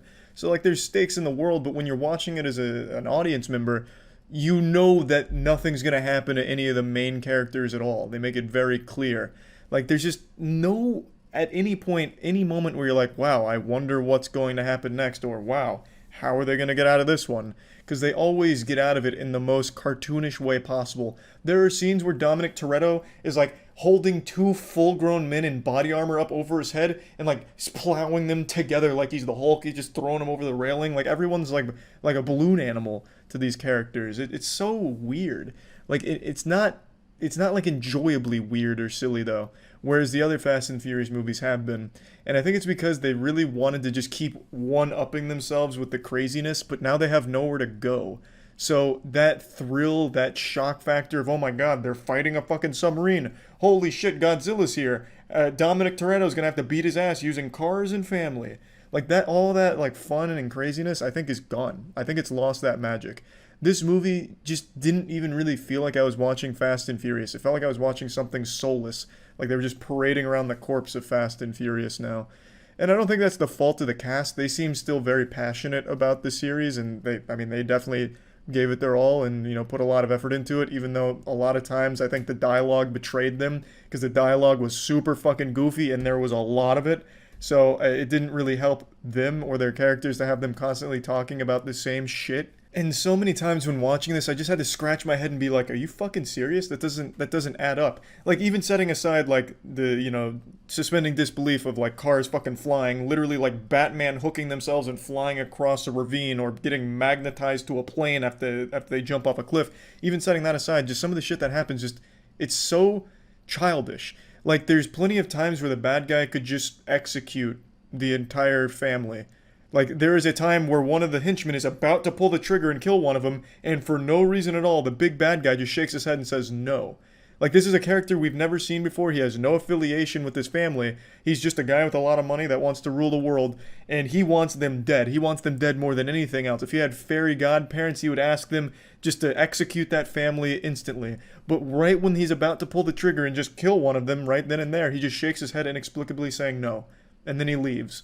And then the family breaks out because there's only like 5 guards left now. Like, it just doesn't make any sense. Now, John Cena is introduced into this movie, and I don't think he does like a bad job or anything, but his character is dog shit. This is going to be spoilers real quick. So we're going to get into spoilers. Fair warning. Okay, now you've been warned. John Cena plays Dominic Toretto's brother. I'm not going to go super deep into spoilers, but the thing is, Dominic Toretto blames him for the death of his father. And for a movie that's all about family, it blows my mind that at no point is this ever even hinted at in any of the other movies. This is just pulled out of their ass. Like, oh, no, he's got a brother, and he's a bad guy. But when they explain his origin story, you almost have to wonder, is Dominic Toretto the dumbest man on the planet? Does he even care about family? Because he blames him for the death of his father without ever even talking to him. He puts together some pieces like, oh, you know, my brother was the last one to touch my dad's car before it blew up. My brother is obviously the one that blew up Dad. And then he never even asks him, you know, is this true? Why did you do it? What's going on with this? He immediately just says, you're out of the family, you're fucking outcasted, I never want to see you again, and then just erases him from his memory.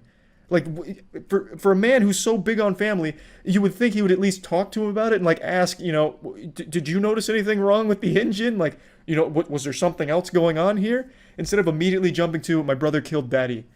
Like, it's so dumb. All right, end of spoilers. You know, now we're back into non-spoiler territory. It's just bad character, bad writing all around. I definitely think this is the weakest Fast and Furious movie we've seen in at least a decade. I've been very vocal about my enjoyment of the Fast and Furious movies just because they're just goofy fun to kick back and relax with. But this one challenged the intelligence of the audience, literally just calling them stupid and spitting in their face with the things they put on screen. Like, it's dumb. Like, it's not really fun dumb or like, haha, this is dumb. It's more like, I'm embarrassed to be watching this sometimes. Which sucks to say, because I do like the Fast and Furious movies. I have quite literally seen all of them. I grew up watching the shit out of the first 3 Fast and Furious movies. They were some of my favorites. And I've liked the series ever since. I don't think there's been like a bad movie, or at least one that I haven't enjoyed, until now. I don't think this is a very good movie. I think this is just really misses the mark. But hopefully they'll get it back together for Fast and Furious 10 when the family's in the geriatrics ward and then they have to start drifting around using their segways and walkers. You know, maybe then they'll get the magic back. But for now, Fast and Furious 9 I think is definitely the weakest one. So plugging this into the moist meter, I'm giving Fast and Furious 9 a 50%. I know I've only really been shitting on it, but I think it's important to note that it is a really well-made movie. Like, everything looks good. The action is still impressive, and there's constant shit going on, so it is very commendable in that regard. And if you're just going for, like, ridiculous, wacky scenes and don't care about anything else, you'll probably be pretty pleased. Although pretty bored during the mountains of exposition that they shit out sometimes. But it's not like a bad movie or like shittily made or anything. It's just there's so many components of it that aren't good, especially compared to the other 50 fucking Fast and Furious movies out there. So it's just disappointing, really. But there are good things about it too. Like, I still do like the characters. I feel like attached to the family, as goofy as that is to say. Like, I quite literally grew up with a lot of these characters, so they do hold a special place in my heart. And there are good moments with the characters when they interact with each other. I definitely think the movie's not all bad. It's just not great, or what I would have wanted for more Fast and Furious. Anyway, that's about it. I'd like to talk about Amazon Music for just a minute. I've mentioned on stream multiple times now, I'm not a huge Spotify fan. I've used it a lot in the past and just never really found myself satisfied with it. So recently, over the last couple months, I've been using Amazon Music more and more, and I just really like the service. So if you're interested in trying Amazon Music, you can click the link in the description below to sign up for a free trial. It's just totally free if you use that link below, and just give it a try. See if you like it as well. I just think the selection's a lot better, and I just find myself being more of a fan of Amazon Music. So yeah, if you're interested, link in the description below. So yeah. This episode is brought to you by Raycon. Initiating moisture.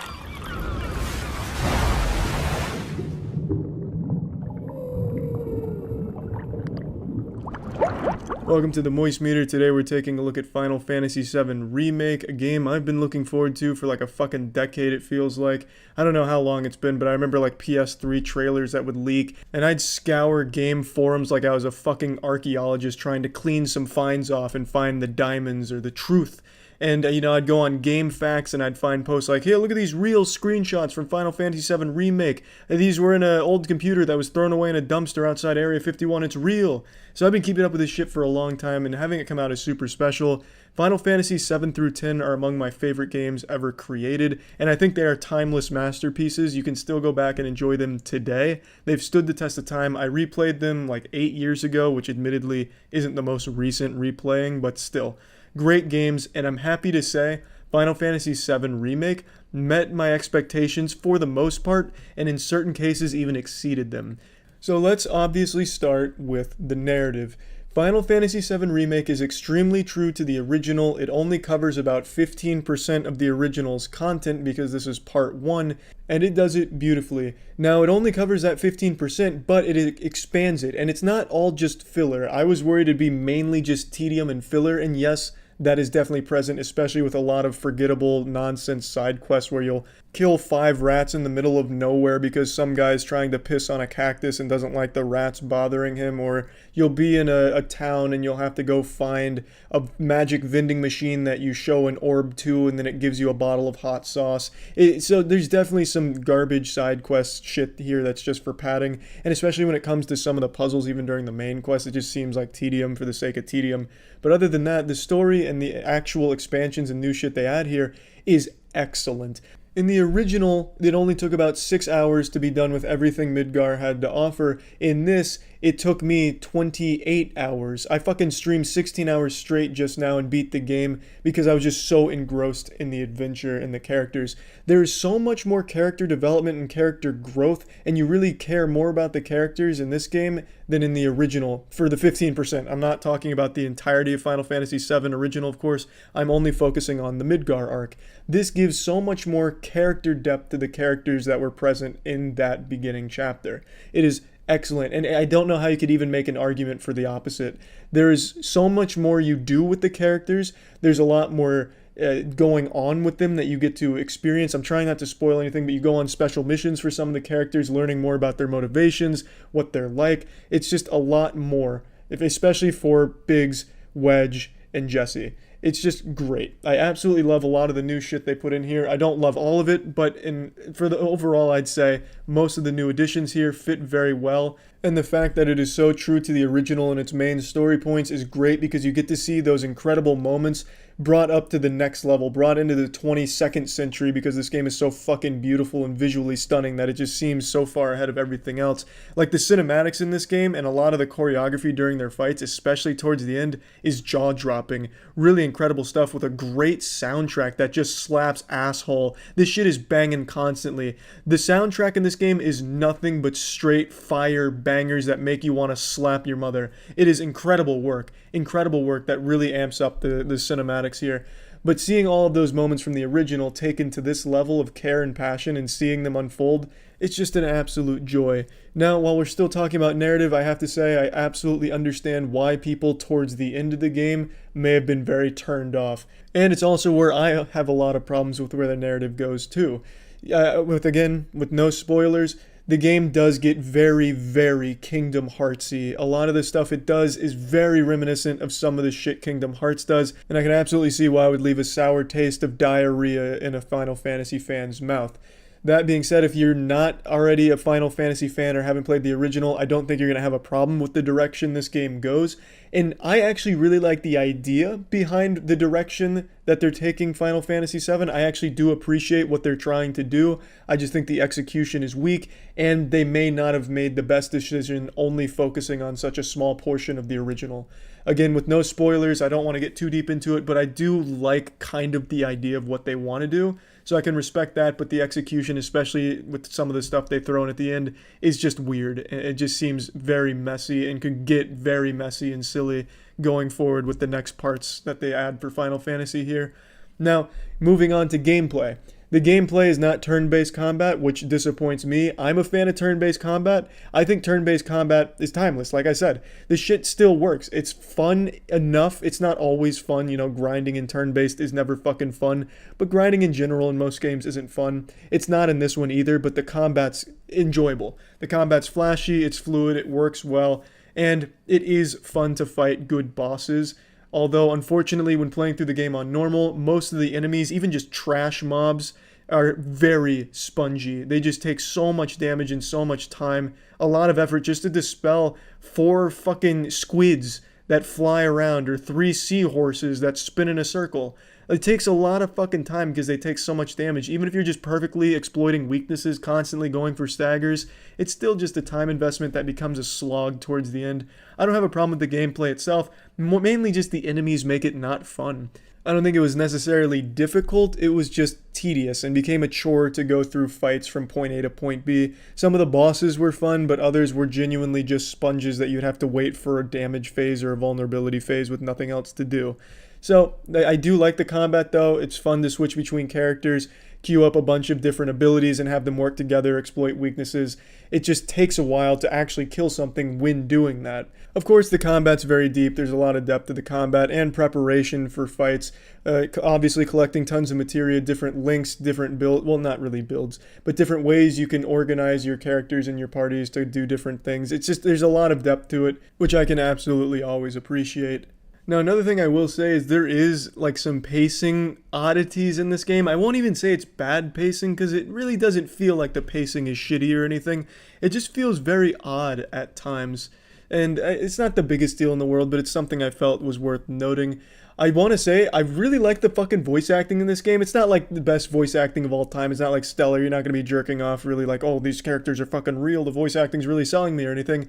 But it's so cheesily great between the writing and the execution of the lines. There's so much cheese and corniness to it and just so much life to the characters that I just fucking love it. It's just so much fun. All of the characters have very serious moments, of course, but also just really goofy, cute moments between another, letting you know that they're friends. They're becoming friends. Cloud's cold heart is starting to warm up as he gets closer with the group, and you see him go for high fives that he's been shying away from for the last fucking 10 hours of the game. It's really, really enjoyable stuff. I was fucking smiling during half the goddamn game when it was getting cute. A lot of times you'll, feel very awkward with some of the shit that goes on, but that's kind of the point. that's kind of the charm sometimes, and I really like that. There's really nothing I have to critique about the writing in terms of its dialogue and the way the characters are executed, except for maybe it gets very edgy at times. Like sometimes it's needlessly edgy with some of the lines it gives and a bit pretentious, but it's not a big deal. It's not that big of a complaint. So plugging this bad boy into the moist meter, I'm giving Final Fantasy VII Remake an 85%.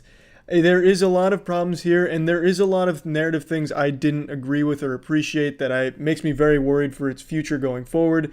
But I do remain cautiously optimistic with what they do next, and there are obvious flaws that cannot be overlooked with the enemies becoming a real fucking chore.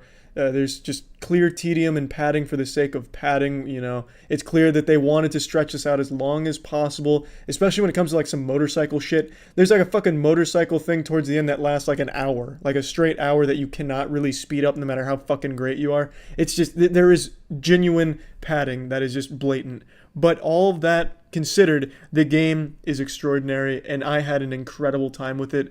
It is a beautiful game that I really, really enjoyed, and I very much would say it was worth the wait. I wasn't disappointed. There were things that I felt were lacking, but on the other side of that coin, there were things that I felt were just fucking spectacular. So that's it. I'd like to again talk about Raycon wireless earbuds right now because I think right now wireless earbuds are extremely important. I've talked about Raycon multiple times in the past. You know I mainly use it when I'm doing active work, such as working out at the gym. But with quarantine kicking in, you're not going to the gym, but it's no excuse not to be active. And calisthenic work, body weight exercises, that requires a lot of movement. That's just going to be super uncomfortable with a wire. Raycon wireless earbuds doesn't have that problem. Super comfortable, super easy, and they're just a fantastic set of wireless earbuds. One thing I've started doing is jump roping. Couldn't even imagine doing that shit with a wire on it. It would be a total, utter disaster. I'd be yanking it out of my ear and screaming and crying all the time. Don't have that problem with Raycon. They sound just as amazing as the other top audio brands you know, but they come in at half the cost. Also, their everyday E25s are their best model right now, so I'd recommend those if you're interested. So if you want to get yourself a pair of Raycon wireless earbuds, you can go to buyraycon.com/moist to get 15% off your order, or just click the link in the description. That's buyraycon.com/moist for 15% off. So yeah. MoistMeter was brought to you by Amazon Music. Sign up for free below using our referral code. Initiating moisture.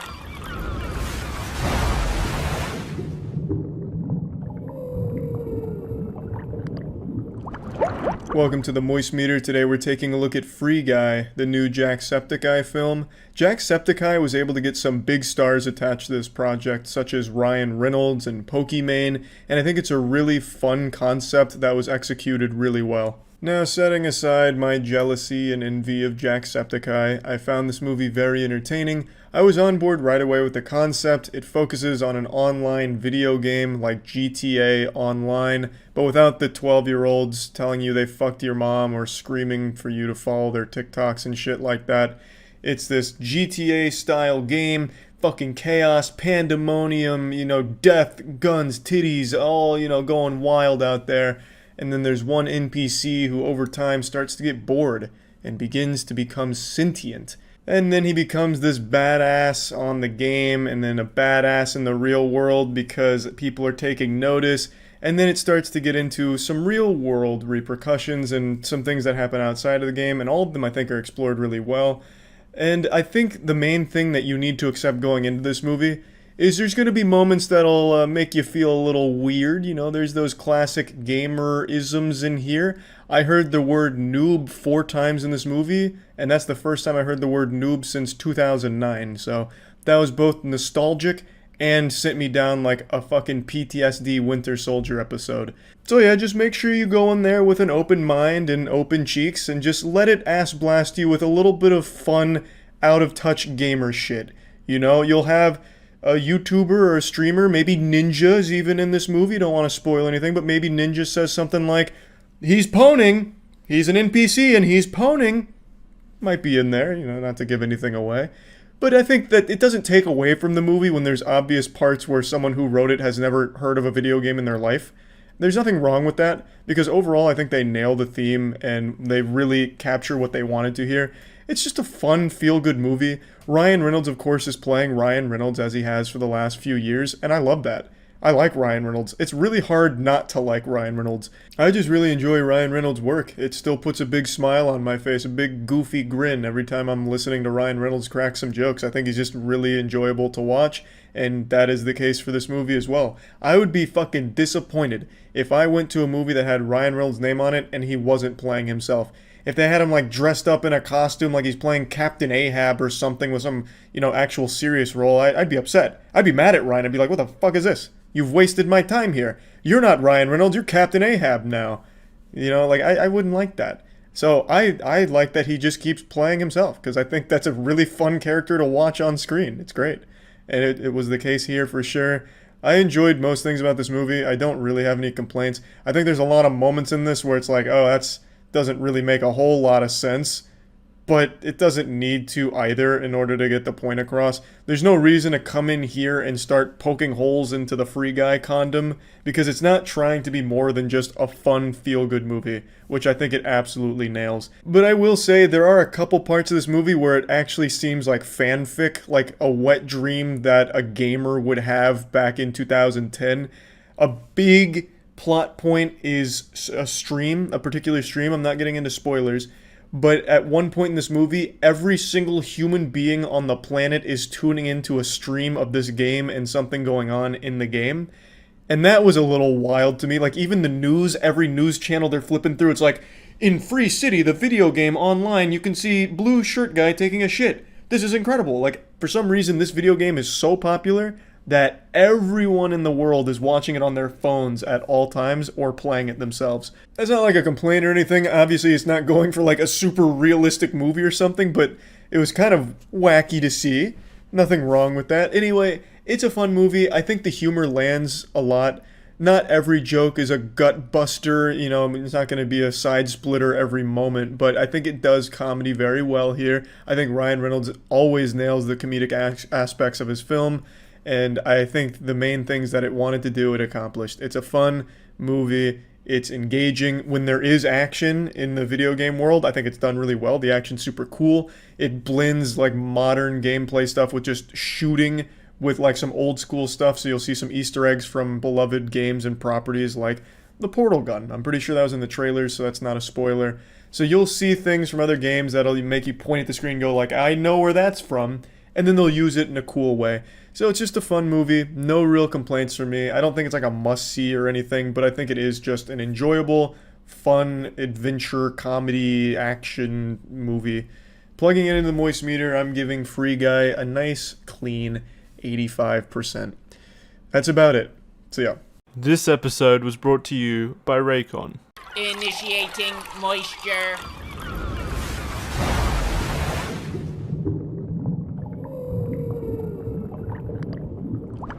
Frozen. Whether or not you've seen it, you've definitely fucking heard it. I promise you that. Let It Go. A song that was everywhere. That song was more popular in America than the fucking Pledge of Allegiance, more well-known than the Bible.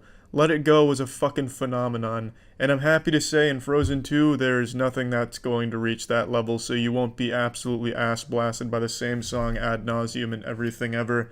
That's not to say Frozen 2 doesn't have good songs, but it doesn't have nearly as good a songs as the first Frozen. The only two like actual shine through songs in Frozen 2 are Show Yourself and Into the Unknown. Other than that, they're very forgettable musical numbers. Overall, the movie's not bad. By no means could you ever say Frozen 2 is a bad movie. It doesn't come close to the first movie, which I'd only just seen recently for the first time, and it was a good movie. But Frozen 2 doesn't even really come close to that. This does feel like more of a cash grab than an actual project of passion with something to tell you and something to teach you. It's a cute movie. The story is a real grasping at straws. It's about Elsa's power and its origin. It's a movie that doesn't even have an antagonist. It doesn't have a villain. Without spoiling anything, characters get separated. Characters end up in a very bad situation, a real fucking bad pickle. And it seems like it's going to be a really important moment where a lot of bad things are going to happen as a result, and there's this big obstacle they have to overcome that's going to have a lot of consequences. And for about 5 minutes of the movie, that's the case, until it is all peacefully resolved almost immediately after coming onto the screen. It's really underwhelming, because what's supposed to be and what seems to be a moment that's going to have a lot of build up until it's solved is solved almost fucking instantly. It's a very low stakes kind of movie, which isn't necessarily bad in and of itself, but when the movie is talking about how high the stakes are, you know, the elements are at odds and fighting, but then when you see the elements, they're just kind of minor inconveniences, and it's just, I don't know, underwhelming, for lack of a better term, especially when you have the scope of Elsa's powers and the extent of what she gets to use it for is just walking across water. It's a far cry from what you saw in the first movie. And there's some decisions, mainly towards the end of this movie, that I just can't believe made it to the final cut. This movie feels like it's missing 40-some minutes of actual content. Without spoiling anything to tell you what I mean, there is a scene where characters are separated, characters make choices that should have massive consequences, and for all of 5 minutes they do before it's just resolved peacefully. And nothing has really changed as a result of making these incredibly impulsive and without thinking type decisions that should have had dire consequences but didn't because they didn't feel like making more of the movie. And I think that's kind of what this movie's about. They wanted to make a movie that is passable for Frozen, but not great, and that's what it comes across as. Of course, the animation is beautiful, breathtaking at moments. There's beautiful scenes, especially during the Show Yourself musical number. All the things they show you look great, sound great. Of course, you're getting that with Disney animation. You already knew that was coming. But what it's missing is a soul. And to a kid, that's not going to matter. I get that. This movie is 100% geared towards children. If you're an adult fan of Frozen, you're probably not going to find a whole lot to like about this movie in comparison to the first. You'll probably end up a little disappointed unless you're really just a huge fan of the music and don't really care about much else, except the visuals, because the visuals are even better in this movie than the first one for sure. But, you know, if you're going there expecting something like Frozen 1 had, you're not going to find it. They just came up with something that is good enough, not really anything great, which is kind of a shame, but to be expected. You know, hate him or love him, Olaf's in the movie. Kristoff has been reduced to just kind of being like a comedic relief presence occasionally. He doesn't really do anything at all. He's just kind of there. Then he has like, I bet if you put the script, if you like printed out the script, you'd find maybe 15 lines from Kristoff across the entire movie. He's not really a huge player in this one at all. But that doesn't really matter that much either, because again, the focal point is on the relationship between Elsa and Anna and their little personal adventure into Elsa's origins. But anyway, plugging this in the moistmeter, Frozen 2's it's a 70%. It is a good movie, but it really is just a soulless one. I don't have a massive problem with it because again, to a kid that's not going to matter, and I myself was not the hugest fan of Frozen when I saw it recently. I get for its time it was probably lightning in a bottle, some shit like no one expected to be as good as it was. But for me, going into seeing it so many years later, I found it to just be ordinary, decent, good, not incredible or great. And this movie isn't even up to that level in my opinion. Not a bad movie though. A couple weeks ago I first mentioned how I upgraded to Raycon over the wired earphones for when I go to the gym, and while my physique may not indicate that I'm some type of meaty monster muscle man, I do go to the gym about 5 times a week, so these fucking Raycons are getting a workout as well. And I was just very concerned over my own personal safety with the wired earphones because these wires are exposed like a motherfucker and I don't want to get electrocuted at the gym during a rep. Also, they were just really inconvenient doing a rep and sometimes catching the wire and ripping that shit out of my ear. Overall, just significantly better than the wired earphones that I'm used to. They're much more comfortable. They sound better. They sound just as good as the other premium audio brands. Raycon's also less expensive than the other premium audio brands. So click the link in the description below and you can find a great deal on Raycon. They have their Black Friday deals coming up and I highly recommend them, so click the link below if you're interested. Initiating moisture.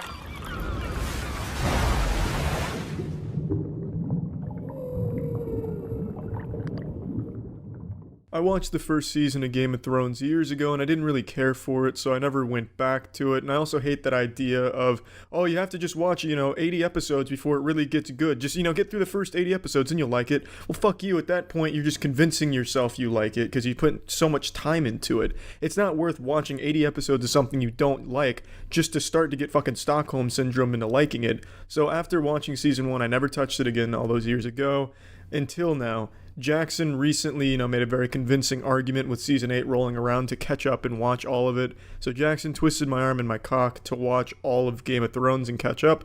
So that's what we've been doing. We've been binging Game of Thrones and we just finished season 1 and we're going to moist meter every individual season.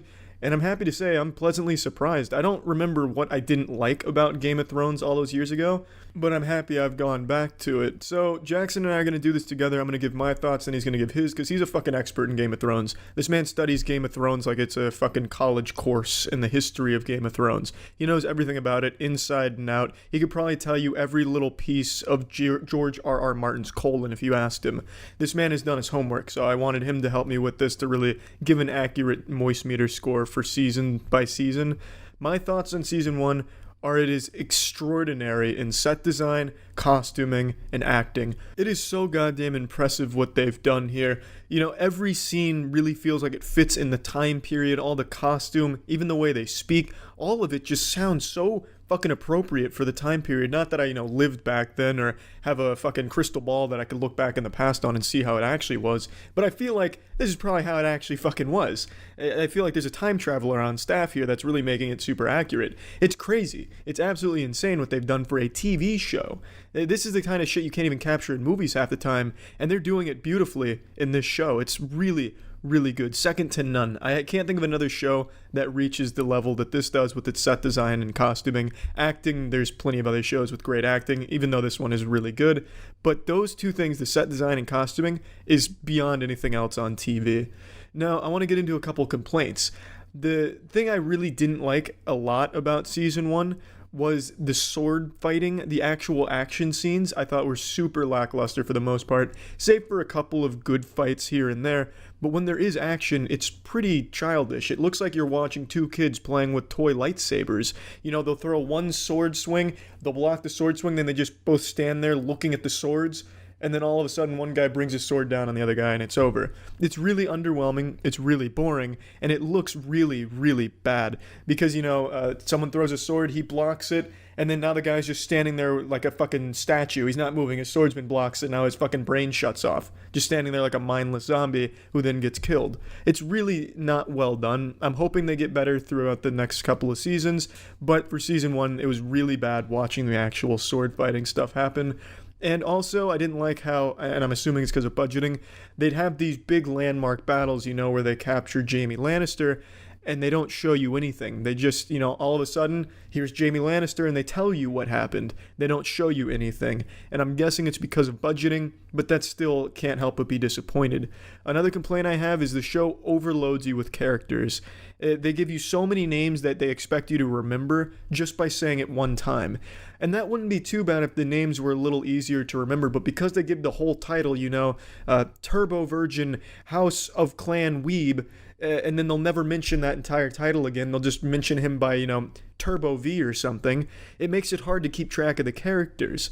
So oftentimes, the scene will have them talking about a character that you've seen before, you've met, but you have no idea who they're talking about because you don't know them by name, or they're not giving the whole title like they did the first time, thus you're a little lost. It's very, very hard to remember all of the characters, especially when they're only very vaguely being talked about, but they become very important for the conversation and the overall plot, so it gets frustrating to get lost like that. But the story is absolutely fantastic. I'm totally invested in it, and I can't wait to see where it goes. There's a lot of big moments in the show, and it doesn't pull any punches. A lot of characters die that you don't expect will die. It was really fucking gripping. I don't know why I didn't fall in love with the story the first time around. Really, maybe I was just watching this with my fucking eyes closed. I don't know, because I don't even remember the complaints I had about it now, but I fucking love the storytelling. I love the world building, making it all feel so full. I also like that they don't do a whole bunch of flashback shit. They don't do any flashback shit, really. If they're going to talk about a character's past, they tell the story, and they tell the story of the past really, really well. It's like listening to your fucking grandfather tell you a bedtime story. It's beautiful. It feels nice to listen to. And you can picture the scenario in your head, you know, Ned talking about when they went into battle with Robert when they were overthrowing the Mad King. They tell you this story and you visualize it because they tell it so well, and the way they act with their facial expressions makes you feel the characters' emotions during the fight and what they thought during the fight. It's fucking great, and I really like that little detail, because I think flashbacking would probably take away from it overall. Another thing I'd really like to make note of is the music. The music in this show is absolutely beautiful. Truly magnificent stuff in that department. Really enjoyed the score. And that's really like my whole thoughts on season 1. I think overall it was an extremely enjoyable season. I don't know what issue I had with it back those years ago when I watched it. It was like 4 years ago now. Maybe I was just in a bad mood, like my dick wasn't as big as I thought it was or something. I don't know. But it really is not bad. I enjoyed it quite a bit. Now I'm going to go ahead and let Jackson take it away here and give you like the super nerdy thoughts on it. So go ahead, Jackson. It's your turn. Hey guys, it's Jackson here. I don't know what nerdy details he wants me to tell you, so I'm just going to give my review of season 1, I guess. Game of Thrones is one of the largest and most popular series on television for a good reason. The showrunners made a very strong choice in season 1 to stick extremely close to the source material that the show is adapted from, and this decision pays back in spades as it tells a harrowing story of one man's effort to serve both his family and his realm with honor. This season and series has some of the strongest characters of pretty much any television show, and that, along with the set design and costuming that Charlie mentioned, create an incredibly gripping series of hour-long episodes. Not only are the characters entertaining as fuck to watch, they're all acted superbly and have some really rich character development. In a season that is very much setting the stage for seasons to come, it still feels like a lot directly happens, and there are many moments that define the series as a whole. I've watched season 1 and read the book several times over, and I still find it hard to tear my eyes away from the screen when the show is on. The characters are just so damn gripping and grounded and well written. The casting in this is also very strong. Every actor portrayed their character so well that I find it very hard to imagine them as anyone else now. Standouts are Sean Bean as Lord Eddard Stark and Charles Dance as Tywin Lannister, the ruthless lord of House Lannister, who absolutely commands every scene he is in. But honestly, there's just not a bad actor in this season, and everyone breathes so much life into their characters. Kit Harington in particular kills his role as Jon Snow, bastard son of Eddard Stark, and goddamn, he's so good looking. Some people call Game of Thrones fantasy, and it definitely does become that in later seasons, but this first season is a pretty genuine period piece / political drama, in my opinion, as you watch the warring houses fight battles between each other more from the shadows. The dialogue is witty, the pacing is excellent, and the twists and turns are devious, definitely so in this season. The only downside I can think of for myself is that there were some obvious limitations placed on some fight / battle scenes due to what I imagine would have been budget constraints, considering this is the first season. But it would have been nice to see those scenes, especially with the same detail and effort that went into creating the later fights in future seasons. Now Jackson's gonna give the moistmeter score, which is a combination of his thoughts and mind, using some very advanced mathematics and algorithm to calculate a very accurate moisture score with our two combined thoughts on it. And we're going to do this for every season leading up to season 8 and including season 8. So buckle the fuck up, because there's going to be quite a few of these. I'm binging this shit hard. We're going to get there by episode 2, hopefully. So yeah, doing all that scientific shit, Charlie and I were able to determine the moisture rating of season 1, and it's sitting at about an 85%. This season is great. There's not a singular bad episode in the bunch. Most of them would be rated around 80 to 90%, with episode 7, 9, and 10 easily earning a 95%, as they're some of the best content that's ever been produced for television. All in all though, season 1 gets an 85%. Like Charlie said, we'll be reviewing each season as we finish binging it, so we'll see you soon with season 2. Initiating moisture.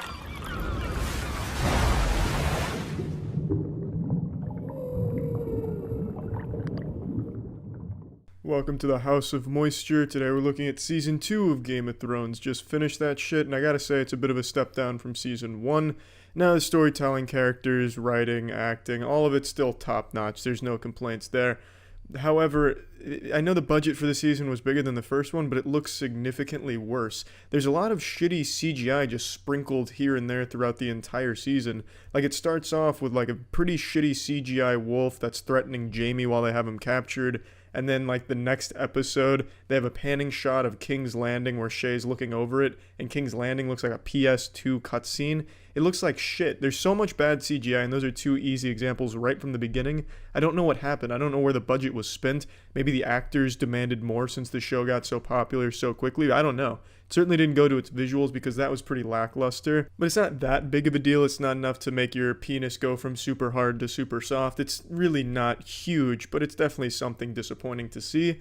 One thing that I think is a pretty big complaint is there's some shit in this season that just is childish. For example, the Red Priestess birthing a shadow assassin to kill Rinley, that's never really explained or touched on, and it's just silly. You know, she just gives birth to a shadow ninja that kills Rinley, who's a huge character in the show, and he gets a death like that with no reason given for how it happened or why. I thought that was really lazy writing. Hopefully it's touched on in the next season or the seasons after, I don't know. But even if it is explained beautifully, can't help but feel incredibly underwhelmed that a character like Rinley that commands such a huge force is taken out like that. I also feel like there's a bit of oversight where characters make decisions that don't really make sense. For example, when Asha gets free of Theon Greyjoy's captivity, she takes a knife and kills a man outside his house. She could have turned around and killed Theon because he was asleep. He had just fucked her and she had a weapon. He was not... he wasn't ready to defend himself unless his erect penis was going to start, like, slashing at the sword and deflecting it. She could have easily gone back and finished that job and closed that entire plot point, and it would have made sense for her character to do so, but instead she kills the guard and then runs away with the boys. I feel like that was just a bit of an oversight as well. Overall, the season is not bad, but I feel like this entire season was devoted to setting the stage for the later events to follow and hopefully season 3.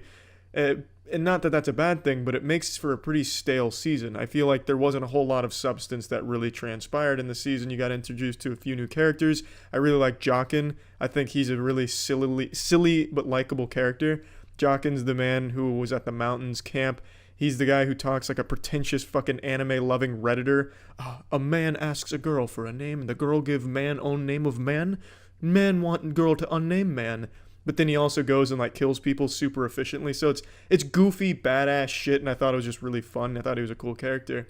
But the whole season really just seems to be setting itself up for later events, which leads to a bit of a stale season. The last 2 episodes, though, had really fun conclusions to some storylines that I enjoyed. And I also liked the more development over some characters. I'm really starting to enjoy Tyrion Lannister a lot. I think he's a very, very strong character. I'm excited to see how he goes throughout the rest of the show.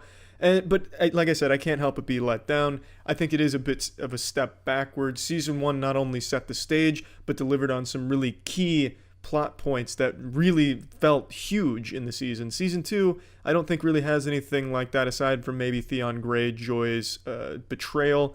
And that's about it. Stannis' army getting, thrown back as well, obviously, at the end of the season. But everything in between just seemed like such filler shit, like a Naruto filler arc with nothing really important or interesting happening.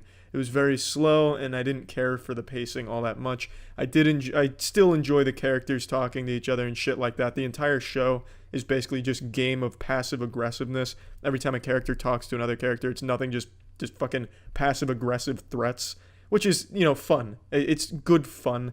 But when the entire season revolves around just those conversations and not much else, there's really, there's not a whole lot to like about that. Not bad. Like I said, I wouldn't say it's bad, but definitely disappointing in comparison to season 1. I'm going to go ahead and let Jackson give his thoughts on it now. So season 2 is more or less what you'd expect continuing on from season 1. It's still, a very character-heavy season with the great performances from every member of the cast. Nothing really changes in the set or costuming department. The writing's still great, all that stuff. Basically what you would expect from early Game of Thrones. It's still great because mostly it's a sincere adaptation of A Clash of Kings, the second novel, and kind of respects the audience's intelligence maybe a bit too much this season, with some scenes feeling disjointed, with many new characters entering the show, like a lot of new characters entering the show, and that may be confusing to some people, like Charlie. A lot of the events that happen in the show, and by extension the book, are there to set up the next few seasons, so the events that happen aren't necessarily that impactful yet. This is just a very dialogue-heavy season, and that may be a downside to a few, with there being not a whole lot happening until the final 2 episodes. It feels less enjoyable than Season 1, but not all too much, and I would personally give it an 80 out of 100. But I have since joined my noble house with Charlie's, and we came to a compromise as noble houses do, and decided to give it a 75 out of 100 on the moistmeter. The highlights of the season were episode 6 with the Great King's Landing riot scene, and Theon fully committing to taking Winterfell. There's some ghastly scenes in Winterfell in episode 6. Episode 9 with the Battle of Blackwater was expertly translated to screen and really showed for the first time in Game of Thrones history that action could be done well. And episode 10 as well, with the fantastic set of scenes in both Karth and Beyond the Wall, really established Jon Snow and Daenerys Targaryen as great characters. Standouts in terms of performances for the season would go to Peter Dinklage for Tyrion and Lena Headey as Cersei for really expanding on those characters in a fantastic and entertaining way. Anyway, that's it for this season. We'll see you with season 3 soon, as soon as we finish binging it. We're up to episode 6 right now, so it'll be soon. Initiating moisture.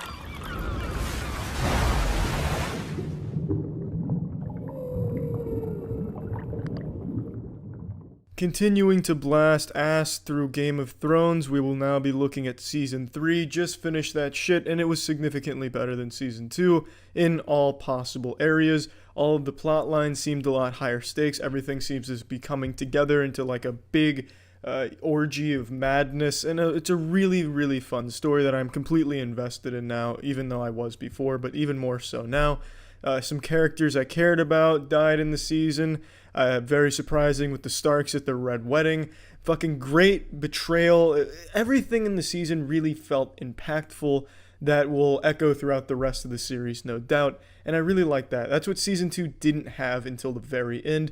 Here, everything was massive. In Season 2, even the very end, like the battle was super underwhelming, even though it had huge implications. It was still like an underwhelming battle. Here, there's nothing underwhelming at all, except Jaime Lannister's arc, where he's being delivered back to the Lannisters in King's Fall. That's the only thing I didn't like. I thought the entire Jaime Lannister adventure, the whole anime arc with him, was uninteresting. Not that it was necessarily bad, but I didn't care for it. I just wanted that to end so we could get back to the other plot lines. Not that I think Jaime's a bad character. I think he's a great character. It just wasn't a very interesting story. There were some moments I did like, where his spirit gets broken. You see a side of Jaime you've never seen before in the show. I appreciated that, but still just not a very interesting plot that kept getting shoveled back in. I much preferred all of the other ones. The show, going into it, you always hear, it's titties with a little bit of sword fighting. And I think that's doing it a disservice. It's titties and a lot of passive aggressiveness and a lot of really good story. And the titties start to really wean out after the first season. I could count on one hand the amount of titty scenes in this season. It's a very low amount. So I think that whole statement is just wrong. It's really not like porn, which a lot of people seem to think it is. Me included. I thought it was just kind of porn with a little bit of a story attached to it as well, like some not Wizard of Oz type shit. But it's actually very fucking good. And it's a shame that it kind of has that reputation. The show tells a story that I haven't seen told before, and it tells it really well. It's not afraid of tragedy and making, characters you care about killed in gruesome ways, surprising ways. It's just it's a show that doesn't pull any punches, and I really like that. Now, Season 2, I had complaints about the visuals. I don't have any complaints about that in Season 3. The only complaint that carries over is I still don't think the sword fighting is that cool. I think it's pretty goddamn lame, except for a couple of scenes. Like, there's a fight with Jaime and his capture, and it's not very good. It's just kind of boring. I don't like it. Honestly, I kind of wish there just wasn't any sword fighting. Just fucking tell a story at that point, or more passive aggressiveness.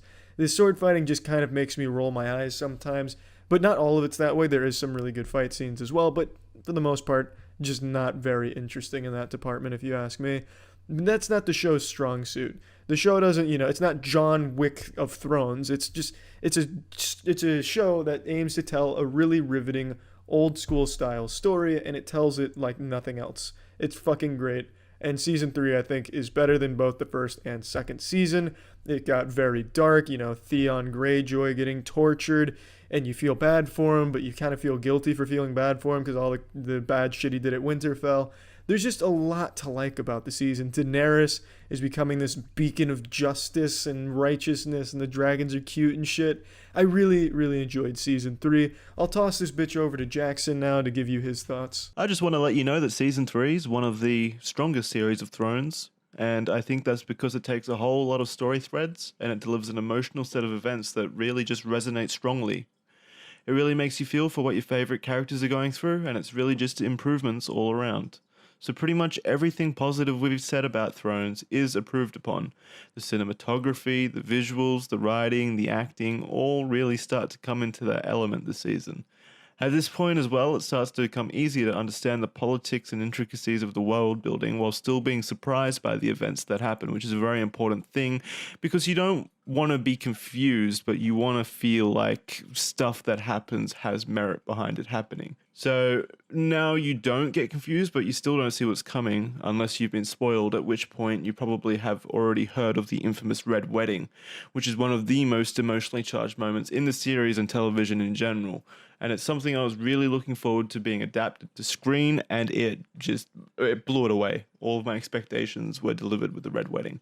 You're going to feel something this season if you're even remotely invested. Best episode of the season goes to episode 9, Reigns of Castamere, obviously. Best performances go to Richard Madden as Robb Stark and Michelle Fairley as Catelyn Stark for some really impactful and just emotional scenes that I wish didn't happen, but they did. The moistmeter sends its regards this season and has opted to sit at a 90%. Yes, that's 90%. It's a good season, one of the best. We're currently just finished season 4, and we're about halfway done with season 5, so we'll get those out to you hopefully before episode 2 of season 8 comes out. We're binging this shit hard. We're on it pretty much 24/7 at this point, only stopping to make these moist meters every now and then. So break's over, back to binging. See you next time. Initiating moisture.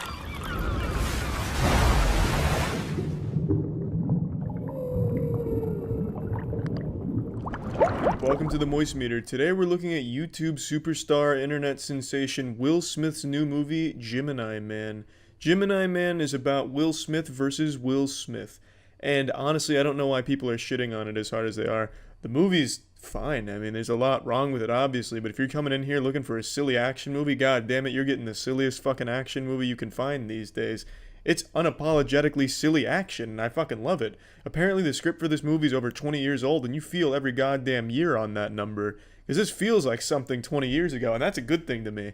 I'm totally fine with a movie like this existing. I'll get the negatives out of the way. The CG de-aging they used on Will Smith is fucking uncanny valley sometimes, especially at the end of the movie. It's not bad by any means, but it looks kind of amateurishly deep-faked at points, and other times just downright weird, like almost like scary.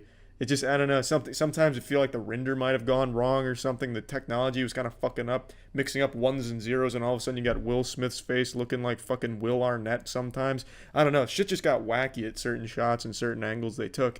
And that's just kind of the same vibe throughout the whole movie. There's something really weird with the physics in this movie. When there's an action scene, it feels like two feathers fighting or two action figures. There's no impact. You never feel like a sense of, damn, that must have hurt. That was a big punch. It's always like two balloons hitting each other. And there's nothing wrong with that because the action is like super comic-y, like really over-the-top shit. There's a fucking motorbike fight scene where it's like literal motorcycle kung fu. He is using a motorcycle as if it's a pair of nunchucks.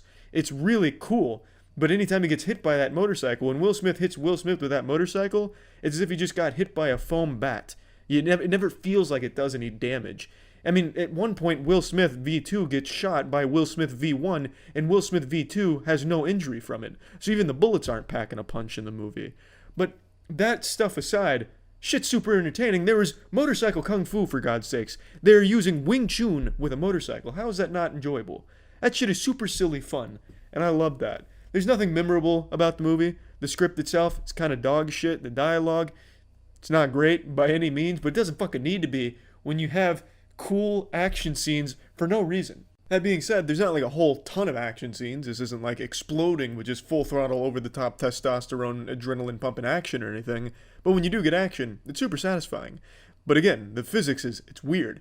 It's like an old tech demo. I saw this movie in HFVR DVD. I don't know. I don't fucking remember. I think it's high frame rate rectums, HFV maybe. I don't remember. Some new thing they're doing with 60 FPS and 3D. I did that. I've never done it before, and I swear to God, I didn't notice a single difference. Not only did it not feel 3D, but it didn't feel like 60 frames per second either. It just felt totally fucking normal. Also, I could take the glasses off sometimes and it looked the same as if I had them on. So I don't know what the fuck's going on with 3D these days. I don't see movies in them, but I guess they just got rid of 3D and just only use it as like a bad marketing tool. I'm not sure, but that's just probably worth noting. But again, yeah, the physics just seemed like an old tech demo for something out of the PS2 era at times, which is fine, because old tech demos for PS2 were pretty fucking cool. So I don't know why everyone's shitting on it so hard. I don't know why they'd go into a movie like Gemini Man expecting something to be like a really profound action movie with some kind of incredible story to tell or something really, memorable or profound about it. There's none of that here.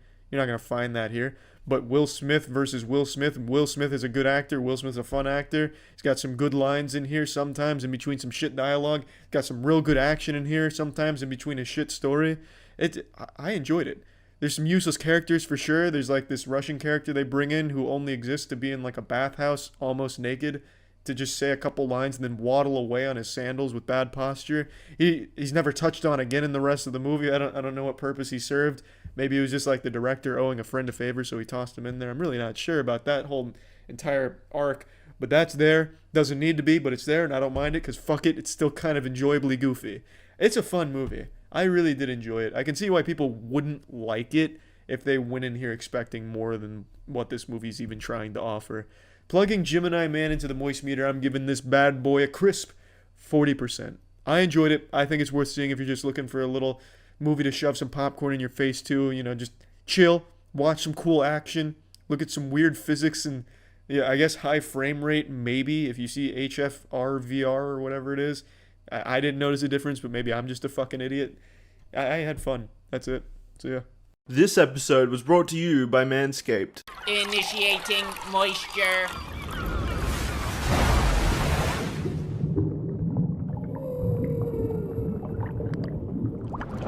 Welcome to the Moist Meter. Today we're taking a look at Ghost of Tsushima, a game that I was highly anticipating this year, and I'm happy to say this bad boy did not disappoint. So let's just dive right in. I want to say how beautiful this game is. I have a real soft spot for this time period in pretty much any media set during like the samurai era and shit like that, and this game is one of the best I've seen. It is absolutely stunning. And the game knows it's gorgeous too. It even gives you a camera feature where you can take pictures of yourself in the game world and just doing all kinds of shit because it knows that it is absolutely beautiful and you're going to want those pictures. It's almost like those guys that date those Instagram supermodels and they take pictures of their girlfriends to post online just so that way people know that look how hot this girl is. That's what this is to this game. You take these pictures of the game so people know how fucking great and gorgeous the game looks. It really is just super stunning in every single department. Every cutscene is wonderful. Fucking sweat mechanics in the game. You can see a lot of emotion going over characters' faces during dialogue, during intense scenes. It is an absolutely incredible looking game. And it's just an absolute joy to experience. Every single death in the game has blood, guts, and ass flying all over the place. It's fucking incredible. So now let's go into the combat, because I think the combat and the gameplay are what people are most curious about, and comparing it to things like Sekiro and shit like that. I don't think it's super similar to games like Sekiro or Nioh, other games set in this time period. And after spending about 25-26 hours with the game, I can confidently say it's not really that similar to Sekiro or Nioh or pretty much any other game except maybe Assassin's Creed when it comes to its open world and certain elements of its combat. But really it has its own unique identity. The game has multiple stances for you to play with, and each one play to a different strength against a different kind of enemy. There's water stance, which is good against shields, wind stance good against spears, then you have stone stance, moon stance, each one plays to a different strength against a different enemy type, and with that you also have some other tools where you can throw a kunai, a smoke bomb, an explosive, throw a wind chime to distract enemies, get them away from you. You just have all of these things at your disposal. Fucking throw a pile of dog shit or something. You just have a lot of different options of approaching a fight, and I really like that. Now, I consider myself a master of the blade as well. As most of you know, I own a fleshlight katana, which is a Damascus steel katana with a fleshlight hilt, and it is a wonderful creation. So with this game's combat, I was pretty familiar with a lot of the sword techniques present in the game, so I felt as though I was almost right at home with my training as an actual studier of the blade, and that was lovely. Every single move is so fucking flashy, all of them are so nice. There's tons of different ways of experimenting with mixing and matching stances. Since everything's on the fly, you can constantly interchange things to approach different things different ways, and I just really enjoyed the combat. It flowed really well together. I played on the hardest difficulty, and I didn't really think the game was all that challenging, but I don't think it needs to be either, because the game's all about just making you feel like this badass fucking samurai who's just claiming scalps left and right, ripping assholes in half and just going absolutely wild, throwing honor to the side and just saying, you know what, it's time to get fucking brutal. And this game really lets you do that. You mow through thousands of enemies in this game, and all the time, the entire time, is enjoyable. It's always fun. The combat never gets old. Now, branching off of the combat, there is stealth. Not everything is full nuts to butts action. There's stealth options as well.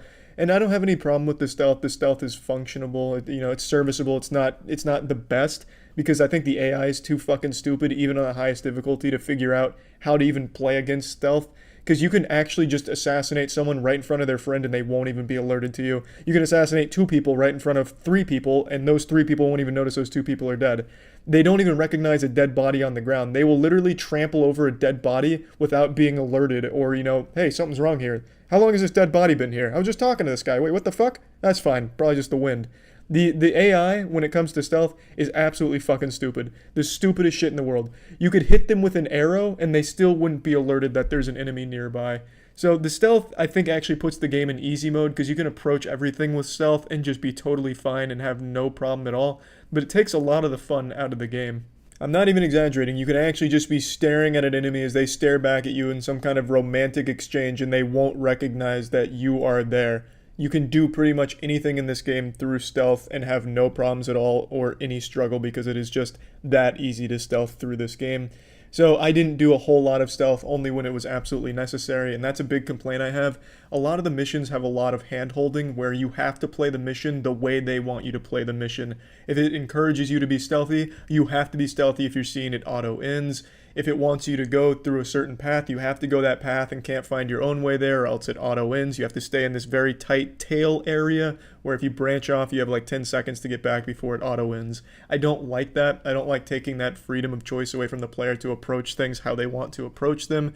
So that was a bit of a complaint for me. And another thing that kind of branches off of that, quite a few of the missions were super repetitive and shitty. There's fucking trailing missions in this game. It should be illegal to have trailing missions in a video game.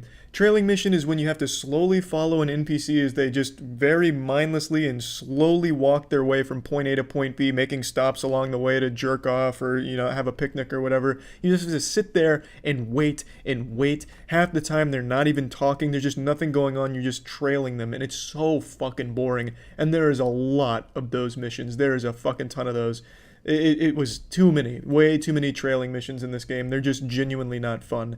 And there were a lot of repetitive missions. For example, for a set of legendary armor, you had to visit 6 farms across this game world that were really far apart, so it was a long fucking ride there. You could fast travel to make it a little bit quicker, but you still didn't get that close. And then at each farm, you had to save 3 people, fight through X number of enemies, and you get a key. It was the same mission repeated 6 times, and it took like an hour and a half going at like the fastest fucking speed you could possibly go.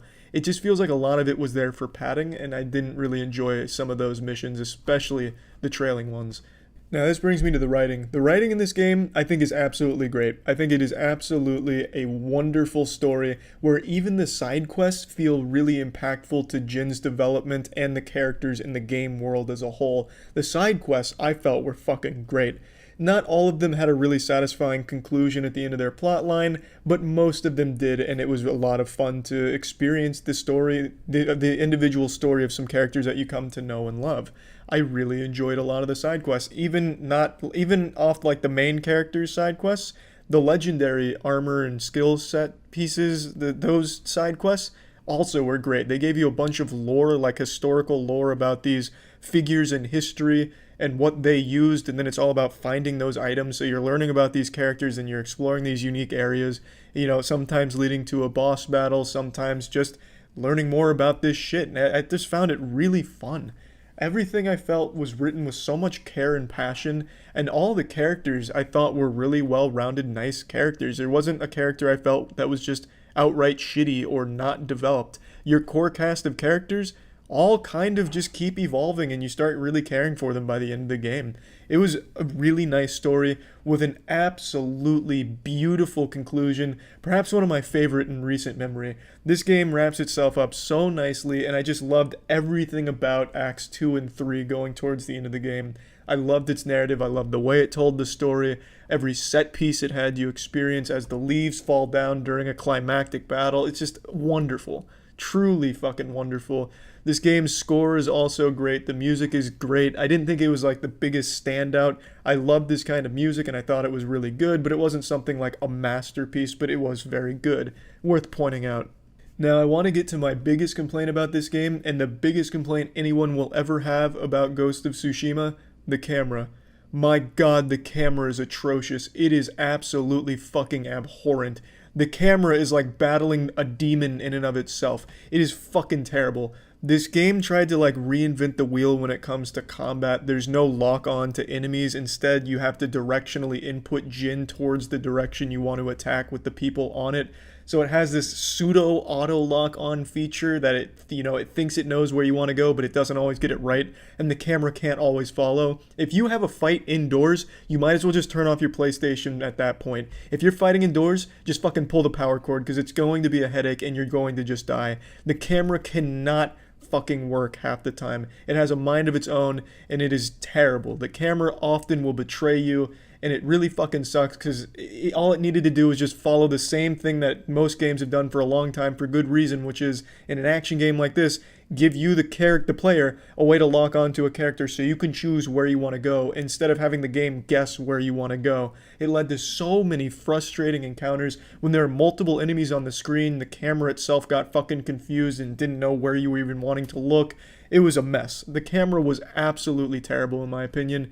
When it worked, it was just passable. It's not like the camera ever did this game any favors, even when it was working perfectly. It was still just, damn, I wish I could lock on and attack where I want to. So that is easily the worst part of Ghost of Tsushima. That camera, I cannot overstate just how frustrating that camera can be. Now, plugging Ghost of Tsushima into the moistmeter, I'm giving this bad boy an 85%. This game is extremely fun, the combat never got dull, and the narrative is so fucking good. I really liked it. I liked the story a lot, and I absolutely love the game world in here. The universe in here was fucking fantastic, and I really just enjoyed my time with it start to finish. An extremely good game that I would highly recommend. So yeah, that's really about it. So yeah. There's a massive storm going on here right now, so you might hear thunder in the background, and I know the cause for this storm is because the weather is angry knowing that someone in this city isn't using Manscaped tonight. Manscaped is your go-to source for all grooming needs. You already know about their Perfect Package Kit, which comes with a lawnmower, a fine tool that gives you the cleanest shave on your nutsack and everywhere in between with minimal risk of injury. By far the best that I've used in that area, but it's more than just ball shaving devices and just general downstairs grooming. They also have things like the Shears 2.0, which is a luxury 4-piece nail kit. They also have the Weed Whacker for ear and nose hair. It just has so many things that you definitely need to look and feel your best as a big, strong man. So if you're interested in trying Manscaped products, you can use code MOIST at manscaped.com to get 20% off and free shipping. Code MOIST at manscaped.com for 20% off and free shipping. That's it. See ya.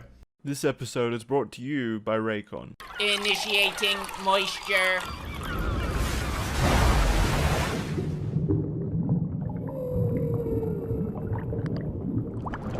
Welcome to the moistmeter. Today we're taking a look at Ghost Runner. This game is great. I'm just going to immediately start with that. This game is absolutely outstanding. At no point over the 6 or 8 hours you'll spend just beating through the game does it ever get stale. It is always, at every single moment, just a fucking pedal to the metal experience that'll make you want to slap your mother. It's a game right out of a wet dream I would have had as a 14-year-old boy who watched Rurouni Kenshin for the first time. You play as a sword-wielding cyber ninja in the future landscape, post-apocalyptic cyberpunk universe, as you have all of these abilities and tools at your disposal to slice assholes in half and just be a goddamn super ninja hero.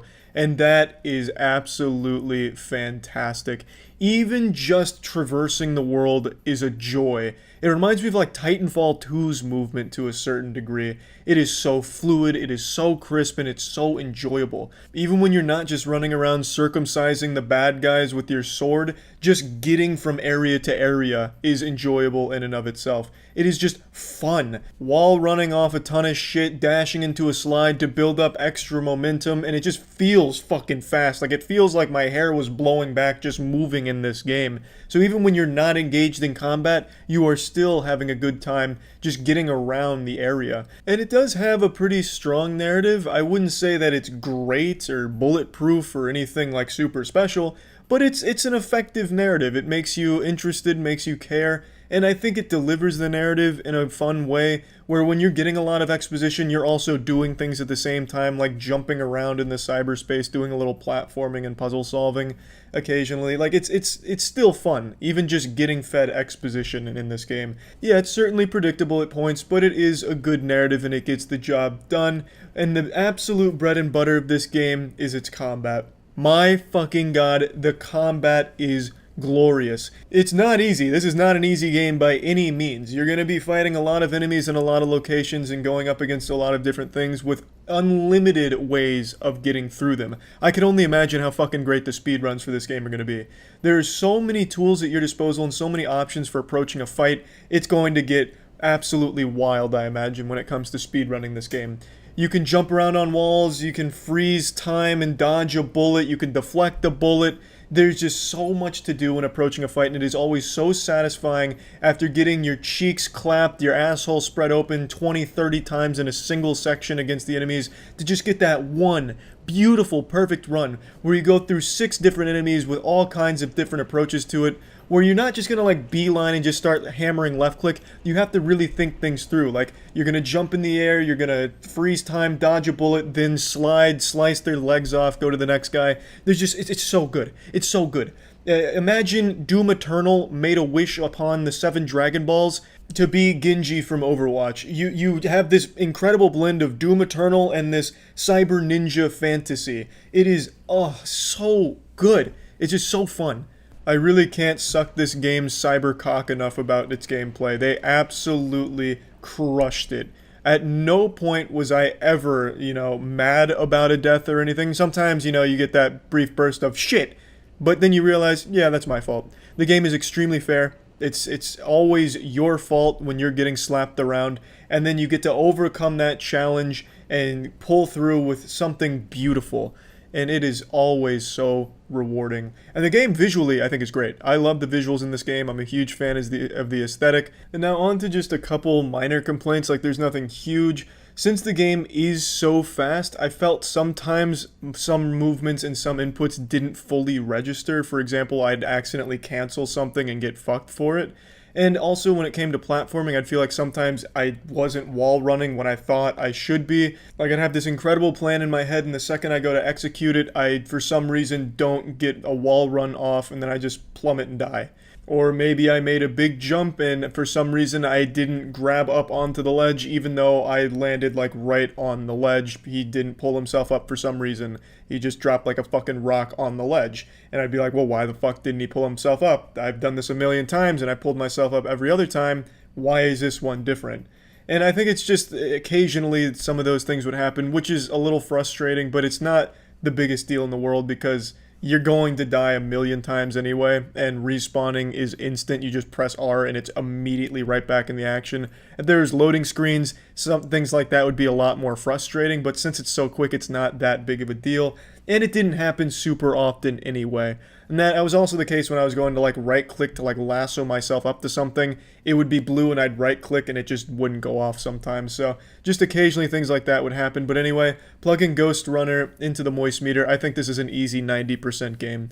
I think this game is absolutely wonderful. Everything about it I think is great. I think all of the elements it blended together in here work very well together. And yeah, I definitely think this is a game that anyone who likes like fast-paced action games would really appreciate. It's just a lot of fun, top to bottom for sure. That's it. Take a little seat down by the fireplace and let me tell you about Raycon wireless earbuds. I've talked numerous times about the importance of having a quality pair of earbuds that are wireless when it comes to being physically active in the world, because you don't want that wire getting in the way of things. For example, I have been able to get my bench up pretty substantially over the last few months. I'm up to repping out 30 reps of 155 pretty easily, and I attribute that entirely to switching to Raycon wireless earbuds for my pump sessions, because I don't have to worry about getting the wire in the way and holding me back from the gains that I was meant to achieve. Raycon earbuds sound just as amazing as the other premium audio brands, but come in at half the price. The Everyday E25 is their best model, 6 hours of playtime, seamless Bluetooth pairing, compact design, comfortable, it just has all the bells and whistles you'll want. So if you're interested in trying Raycon earbuds for yourself, you can click the link in the description below for 15% off your order. And if you just want to type it in, it's buyraycon.com/moist for 15% off your order. That's it. See ya. Initiating moisture.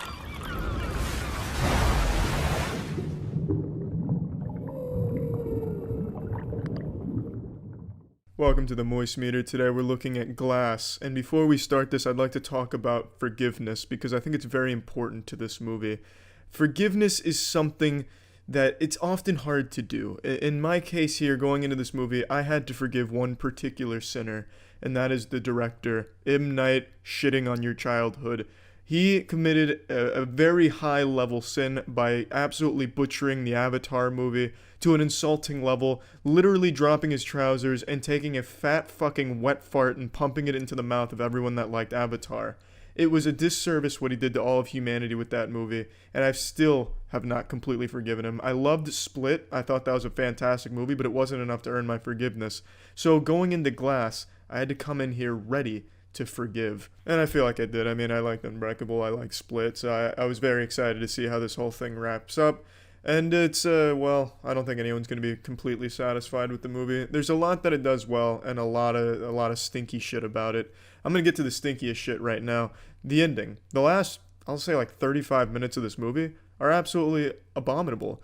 So, as you know, this is the conclusion to his trilogy, his superhero trilogy. It is a superhero trilogy. I put it like this because it's not what you'd expect for superheroes. You don't have like muscles and superpowers and, you know, a big fucking fist to the face and shattered bones all over the place or anything. It's a very psychologically made, a character piece superhero trilogy. And it's really, really well done, at least up until Glass it was. And in this movie, the last 35-ish minutes completely forget that it's not supposed to be like a standard superhero movie. It dives into showing off like, these are superhuman men! Look at them doing super shit! But it's not good. It's not impressive. Basically, to show off some super shit, they do things that you could see on a YouTube video right now in the real world. Like, a guy bending something heavy. Oh, wow. And like the ultimate plot, the ultimate conclusion is extremely underwhelming, and I'm not going to spoil anything, but the ending is really fucking dumb. It's really not well done, but up until the ending, there was so much to like about this movie.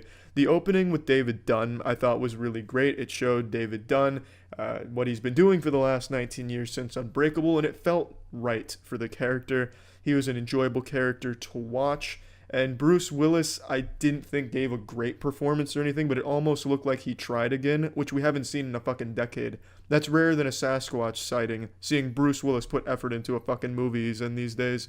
But he did seem to give it an attempt, and I like that. And I really like the entire arc. Well, it's not really an arc he had, but I really like the entire short story he had at the beginning to set up the movie. James McAvoy's character is absolutely outstanding.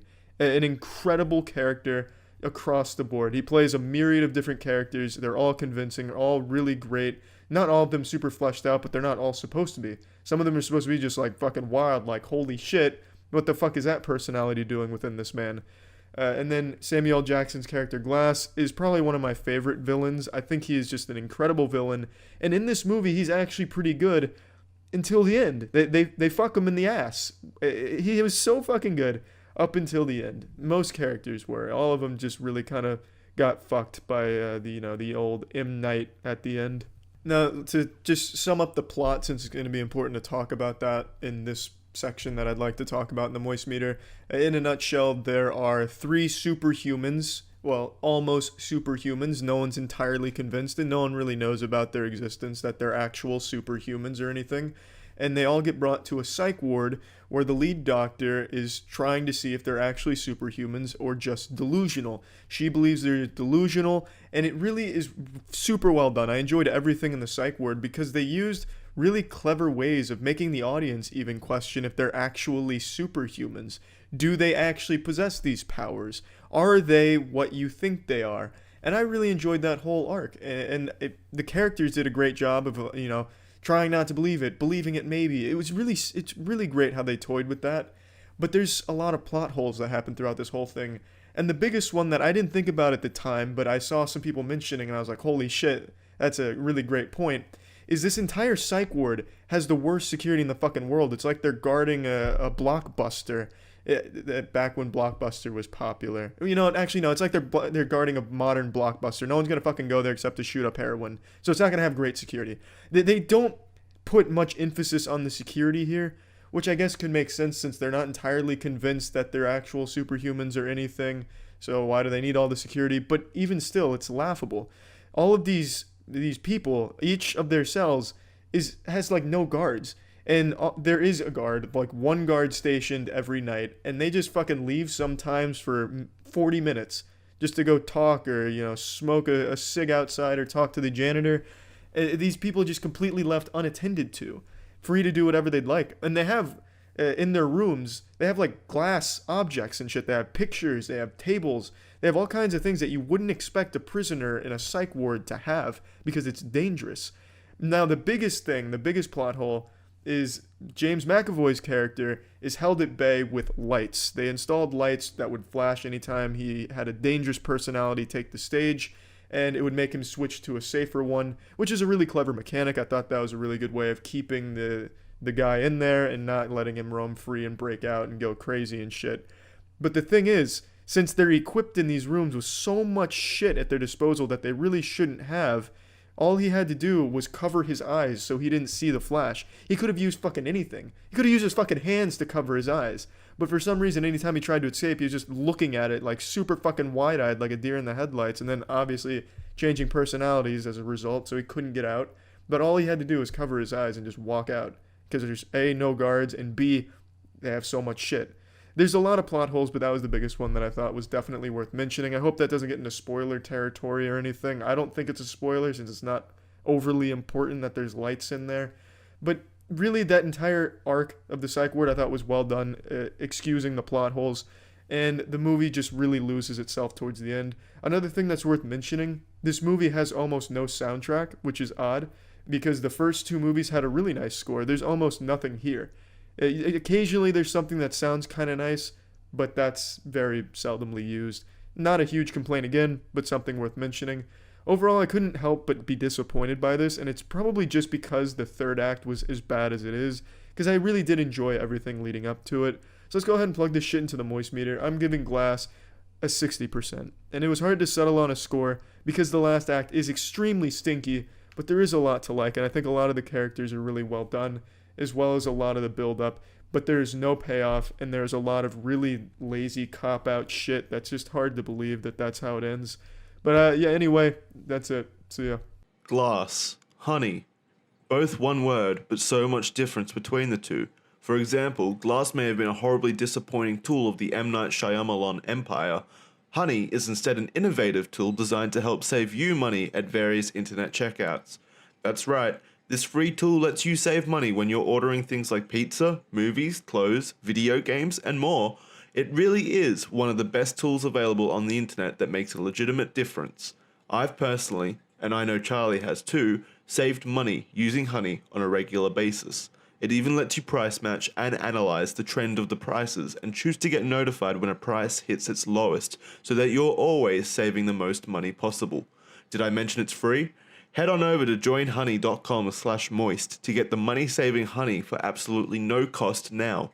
Save money online with Honey at joinhoney.com/moist. Thanks Honey for saving us money and sponsoring this episode of the Moist Meter.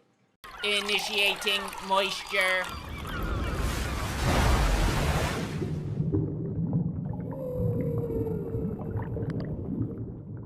Welcome to the Moist Meter. Get out your waifu body pillows and fleshlights because today we're going asshole deep into another anime. We're looking at Goblin Slayer. Goblin Slayer is a show that I thought got off to a fantastic fucking start. The first episode wasn't afraid to be edgy and dark, and it did it well. I thought it was a really good first episode that I hoped would set the tone for the whole season, but it didn't. The first episode is probably the best in the entire season. Everything else after that is just lackluster and just kind of boring and cliche. I wouldn't call this a generic anime though, because it breaks pretty much most traditional anime tropes. For example, instead of following like the big heroes in anime, you always get like the big-dicked warriors going up against the even bigger-dicked enemies, defying the odds and using the power of friendship and big anime titties to beat the bad guy in the end. In this show, you don't follow that. You follow some broken psychopath who's just obsessed with cleaning up goblins. He's just like the fucking janitor of this world, just doing the low-level tasks that everyone kind of spits on, and he is a very, very cool character. But what I'm saying is it doesn't follow those heroes. In the show, they just reference the heroes as side characters. Oh, the hero just defeated the super evil bad god lord. But now we gotta go kill some goblins. And I really like that. However, Goblin Slayer is the only good character in the show. Every other character is super forgettable and generic. For example, you have the Argonian-looking motherfucker, the Skyrim Argonian-looking guy, whose only deal, his only quirk, is that he likes cheese and food. There's the dwarf, who only knows one spell to shoot pebbles at a mildly fast pace. He's the world's worst earthbender. You have the elf archer, who, you know, she's that generic attitude girl. Independent, strong lady who can drink a lot of alcohol, doesn't need a man, but secretly blushes every time Goblin Slayer looks at her. It's a boring cast of characters surrounding a great character. Goblin Slayer himself is fantastic, the other ones not so much. Now, the whole show is about Goblin Slayer and his party going on quests that no one else wants to do because it's just killing goblins. And, you know, that's cool from a conceptual level, but it's not that fun to watch play out. The first episode sets this tone where goblins are grisly, scary creatures that everyone underestimates, and then they get fucked by them, quite literally.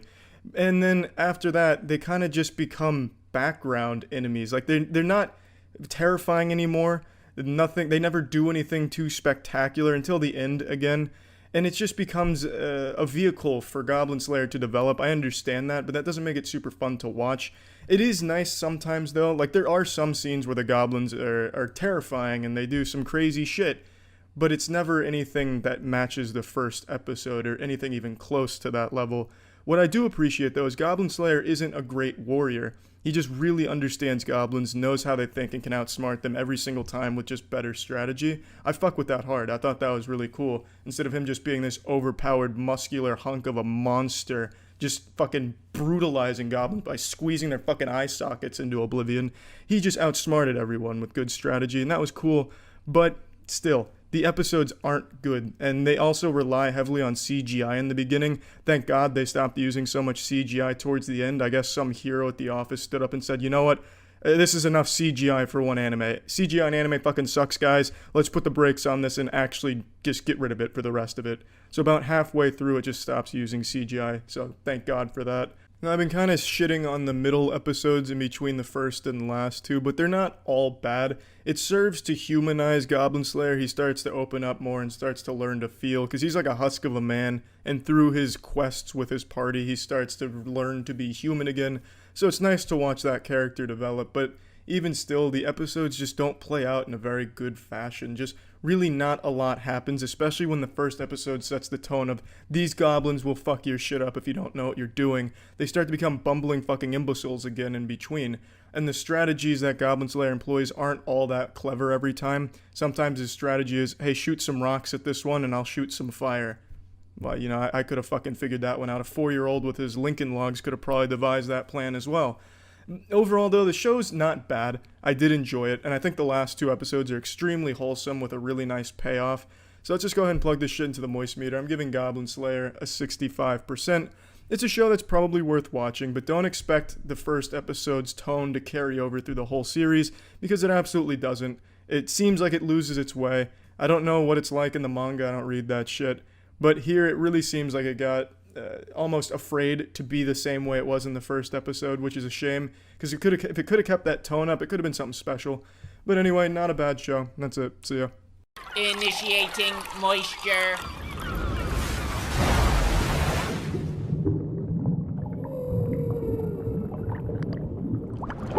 Welcome to the Moist Meter. Today we're looking at Godzilla vs. Kong. I'm not well liked in the Godzilla fan club. A lot of people that are fans of Godzilla wouldn't spit in my mouth if I was dying of thirst in the desert. It's because I didn't like the last Godzilla movie. I was very harsh on it, and they didn't take too kindly to that. After a lot of angry emails and comments, I get the impression that they absolutely hate me and view me the same way that people view shit stains on a public toilet with disgust. But maybe I can win over their good graces this time, because Godzilla vs. Kong fucking slaps. This movie is a significant step up from the last one in my opinion. Everything that I didn't really like about the last Godzilla movie is fixed in this one and done extraordinarily well. Honestly, it feels like the director watched the Moist Meter and then said, "Fuck you, Charlie, watch this." And now I'm sucking his dick about it. Every complaint that I really had about the last one, I don't have about this one. The only lingering complaint that I, and probably everyone that watches this movie, will have is the human plotline. Again, Godzilla fans lose their fucking mind if you even mention humans in their movies, but when at least half of the movie, or sometimes over half of the movie, follows humans, you have to at least talk about it. The human plotline isn't very good. At least one part of it. There is a new character introduced here where she's able to communicate with Kong, which adds a lot to the film. I really enjoyed like the main human plotline, which is that girl as well as a couple of others going on a journey with Kong. So Kong becomes a central part to the story, which I think was fantastic. You get to go on this adventure with Kong and with this emotional attachment where this character is a friend of Kong and they actually communicate with each other. I thought it was a great change and I thought it was wonderful. But then there's another human plotline which follows Millie Bobby Brown and a couple of others as they go through like this conspiracy journey and eventually end up, uncovering some secrets. And when it's following them, the movie's kind of dull. It's not bad because I think the characters are still decent and they crack some decent jokes, but it's not really what you're there for, and it's pretty lacking. And now that I've talked about humans, we can talk about what actually matters in the movie, which is the fucking monsters, the titans. Kong vs. Godzilla, I think, delivers the best action of any kaiju film I've seen. The entire second half of this movie is pretty much full throttle, nuts to butts, big fucking monsters smashing meat against each other for like 45 straight minutes. It is wonderful. Absolutely wonderful. And it doesn't cut any corners. It doesn't give you any like disorienting angles or like make it pitch black so you can't see anything except some like fucking flashing colors. You get to see everything. King Kong's like a well-trained martial artist in some of the fights. He fucking does like a Superman punch where he jumps off of a building and delivers an absolute clobbering blow to Godzilla. It's so good. It's so good. The fights in this movie are fucking fantastic, and there's a lot of them. And I am, jubilation is the best word to describe it. This is exactly what I wanted from a giant monster movie. And I got it. I got more than I expected. And the movie is paced so well, so you're never spending too much time with the humans that you really don't give a fuck about. You're constantly going from like, okay, here's some humans and this is what they're trying to do. Okay, now that you have that, let's get to the fun shit. And then you get into the fun shit, which is great. Like, the movie really seems to know that people are watching it for the Titans, instead of like some kind of, pretentious human plotline about, the power of humanity to rise up above any challenge or whatever message they try to deliver. They don't do that. They give you the bare bones motivations for characters, minimal development, and then just let you have that and then go right into the fun shit. Like I said, the only real human character that most people I feel are going to care about is the girl that's able to communicate with Kong, because that bridges the gap between the humans and the Titans, and it's touching. It's well done. But other than that, you just want to get away from the humans and more into the Titan stuff. And it's not just Kong fighting Godzilla. There's other appearances of other monsters, so you get to see other, fucking guts and shit flying all over the place with them battling other creatures. So, I mean, there's just so much to like about the movie. If you're going into it expecting something like big and profound about, humanity's ability to adapt to a new predator or whatever, you're watching this movie for the wrong reasons. You should go in here with the expectation of, I'm gonna watch two fucking giant monsters fight, and you are going to be extremely satisfied. It is really impressive. Visually, the movie is beautiful. There's no, jankiness to it. The fights are super fluid, and they never, stop. It's not like there's one punch thrown by Kong and one slap thrown by Godzilla, and then all of a sudden they separate, and they stay like that for 30, 40 seconds or anything like that. It's just constant fighting. There's never any downtime when there's a fight, which I really appreciated. They didn't take any easy way outs, no shortcuts. You just get some high-octane giant monster fighting. I'm super happy with how the movie turned out. I was going in there with pretty low expectations since I didn't really like the last one, but I'm beyond pleased. Pleasantly surprised with how good it was. Plugging Godzilla vs. Kong into the moistmeter, I'm giving it an 85%. I hope at some point, maybe when they have the human plotline, they can make all of it good as opposed to just a few things.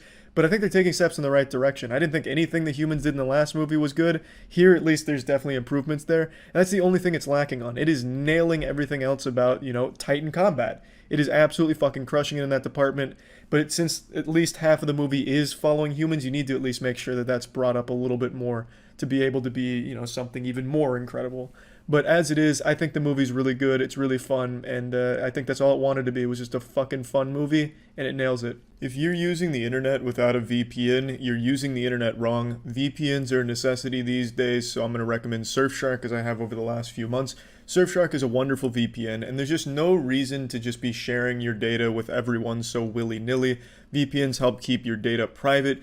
Surfshark VPN comes with a beautiful set of robust tools to choose from, such as Whitelister, which allows specific apps and websites to bypass the VPN, which helps with mobile banking. There's also a kill switch, which is like a safety net in case the VPN connection drops. Your activities and sensitive data never get exposed. It private DNS and leak protection, so it allows you to keep everything private, so that way, again, you're not sharing all of your stuff. You can hide your IP. There's just so much that Surfshark offers. It's a fantastic VPN. So if you're interested in trying Surfshark, you can go to the link in the description below to get 83% off a 2-year plan with 3 extra months for free. Or you can go to surfshark.deal/penguin and use code penguin to get 83% off a 2-year plan with 3 extra months for free. So definitely give it a try if you're interested. And again, VPNs are super important. So yeah, that's about it. So yeah. Initiating moisture.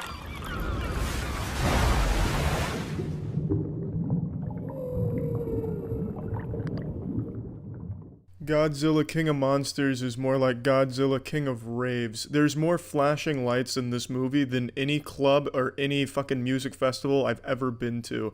It's fucking nuts. Every scene has 1,000 different jump cuts, as well as just incredibly blinding flashing lights. I got a quick fart. That was the sound of my disappointment with this movie. Now, that's my biggest complaint, is sometimes it is actually painful to watch what's happening on the screen. Anytime King Ghidorah has an action scene, you're better off just closing your fucking eyes. It would be less disorienting to stick my face in an active police siren than suffer through some of the scenes here.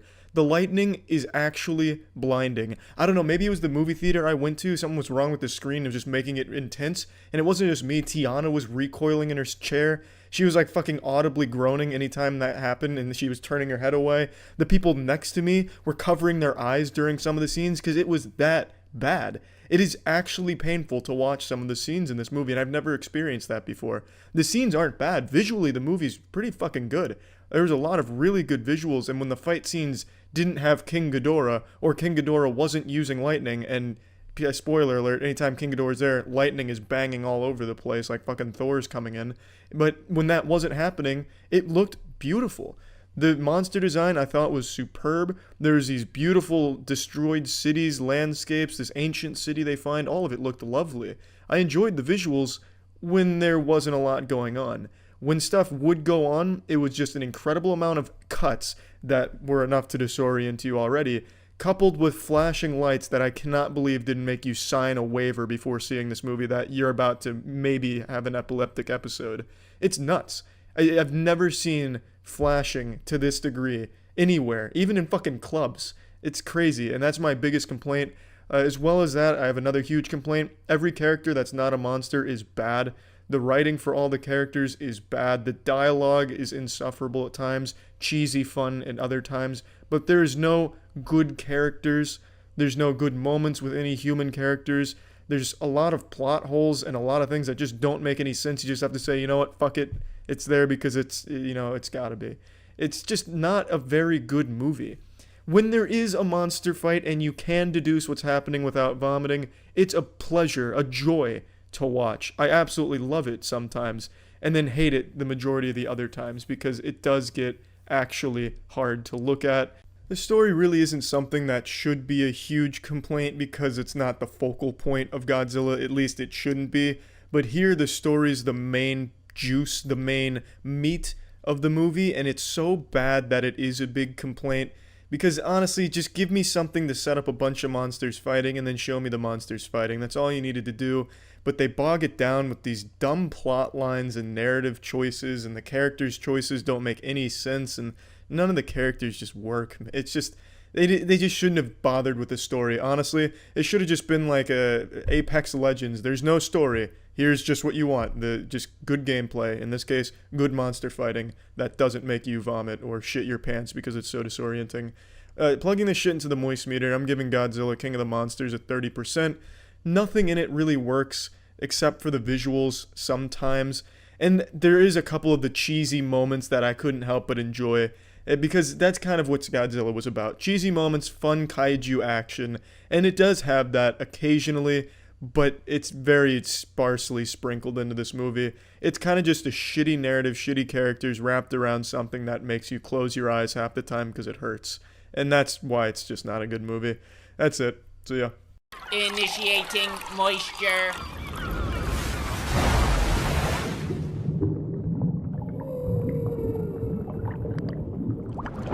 Welcome to the Moist Meter. Today we're looking at Hades. Hades is a game I thought came out a long time ago, but only just recently was made aware that it fully came out only a couple days ago. This game absolutely bangs. Now, like I said in my Risk of Rain 2 Moist Meter, I used to not like roguelikes, but after playing Risk of Rain 2, that must have just fucking reprogrammed my entire taste, because now I like green beans and roguelikes. So right away, I just want to compliment the style of this game. I think the aesthetic is fantastic. All of the art is wonderful to look at, as you would kind of expect from Supergiant games. They kind of have like a signature style, and this kind of falls in line with that. It looks fantastic. All of the gods, all of the environments, the enemies, it's all just really beautiful to look at. I'm a huge fan of the art direction here. It's great. It's absolutely great. In addition to the great art style, also has great music. The soundtrack here absolutely slaps. It will literally just squeeze the cum out of your dick for you with every power chord, just milking you every single time you get into an encounter. Just an absolutely huge fan of the music in this game. There's really nothing about this game I dislike.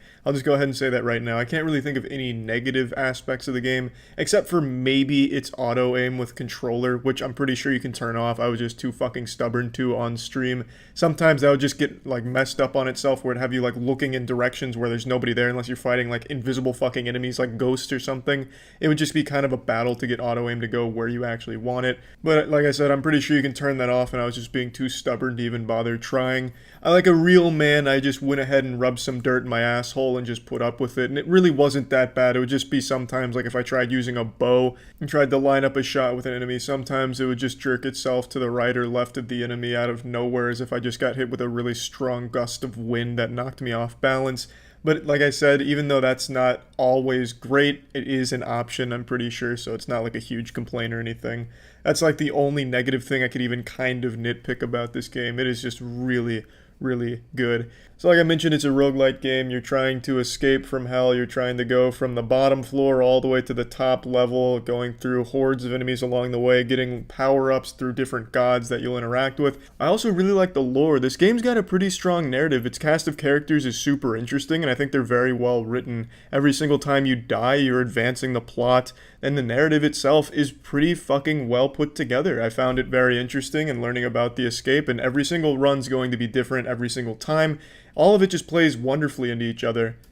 And in between runs, when you do inevitably eat some shit and die, you do go back to like a hub world where you can talk to all of the gods around there. You can give them gifts, which give you a permanent item that you can incorporate into a run, but you can only equip one at a time. And they give you different bonuses or different effects. There's just so much here. There's just so much depth to it. More than I was expecting, to be honest.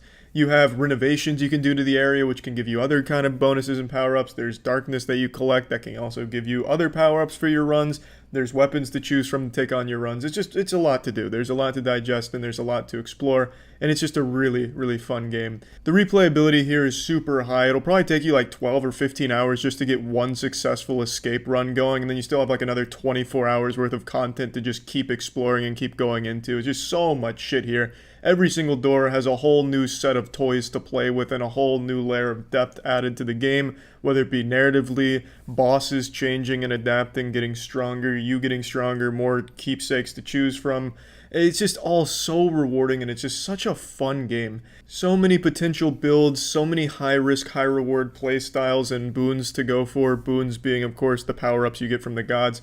Is just so much to min-max and just play around with. It took me around 15 escape attempts before I finally finished a full escape, a full run, and put together a crazy fucking build with a Chaos Shield. And let me just say, Chaos Shield has to be one of the strongest items in the game, one of the strongest by far. It's just so consistent, so many different builds, and they all kind of function the same way. Spam Bull Rush, just go absolutely fucking wild and slapping dick on everything around you. It is extremely powerful. I was speed running the game with Chaos Shield. And once you beat the first escape, go through all levels and all that, then the game really opens up even more. There's just so much content in Hades, so much content. It's a great game, so many builds. I absolutely love the game. Plugging Hades into the moistmeter, I'm giving this bad boy a 90%. Now let me explain why it's not a 95%. It's because I gave Risk of Rain 2 a 95%, and I still do think Risk of Rain 2 is a stronger roguelite game. And the only reason for that is just how different each character in Risk of Rain 2 plays. It's fundamentally completely fucking different. You'll have a character that charges his fists and just goes around fisting everybody. You'll have a robot that just shoots spitballs. You'll play as a ninja that flies around and uses a sword. It's just completely different when it comes to actual play styles of those characters. Whereas in Hades, it's still the core gameplay mechanics. They don't change. The only thing that changes is the weapons and how you approach the fights based on your builds. So I think Risk of Rain 2 is a little bit stronger, which is why I can't really give Hades a 95 since it wouldn't make sense, since I do think Risk of Rain 2 is a bit better. But Hades is an outstanding game. It's an extraordinary game. Really, you can't go wrong with Risk of Rain 2 or Hades. They're both fucking great, and they're both very different. They're not like the exact same game doing the exact same thing. They are very, very different, and they're both extremely good. That's about it. So yeah. This episode of the Moist Meter was brought to you by Honey. Initiating moisture.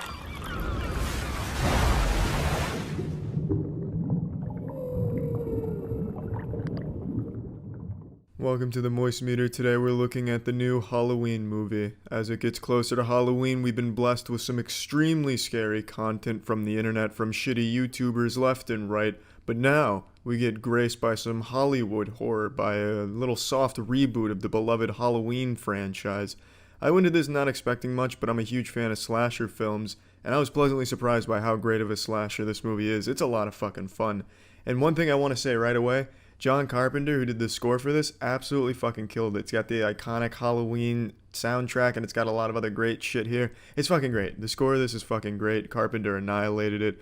Got me hard as a fucking rock. The movie, overall, is just really good. Really fucking well done. Michael Myers is as terrifying as ever. He's just like a fucking Frankenstein's monster. You can't move past like one speed, which is a menacing walk. He moves slow as a motherfucker, just moves around like an extremely drunk man trying to pass a field sobriety test in front of a police officer, but not doing a great job of holding it together. But somehow it always works for Michael Myers because he's always positioned perfectly to not be seen and be able to strike optimally. So the man's fucking omniscient. And it's really fucking cool to watch unfold. There's a lot of kills in this movie, a lot of creative kills as well. I know in slasher movies, at least old school ones, there's not like a whole ton of kills. There's just big ones that have like a huge impact. This one's just got a lot of kills for the sake of kills. Like he'll just burglarize being the wrong word because he didn't take anything except a life. But he'll go into a house and just stab someone and leave. He does like trick-or-treating but with souls. It's cool. Absolutely cool, but it is really just, kills for the sake of kills. It doesn't really do much to further Michael Myers. You're already afraid of the guy as like a being of pure evil. They don't need to just have him knocking on doors like a Jehovah's Witness with a knife. But it's still fun to watch it unfold.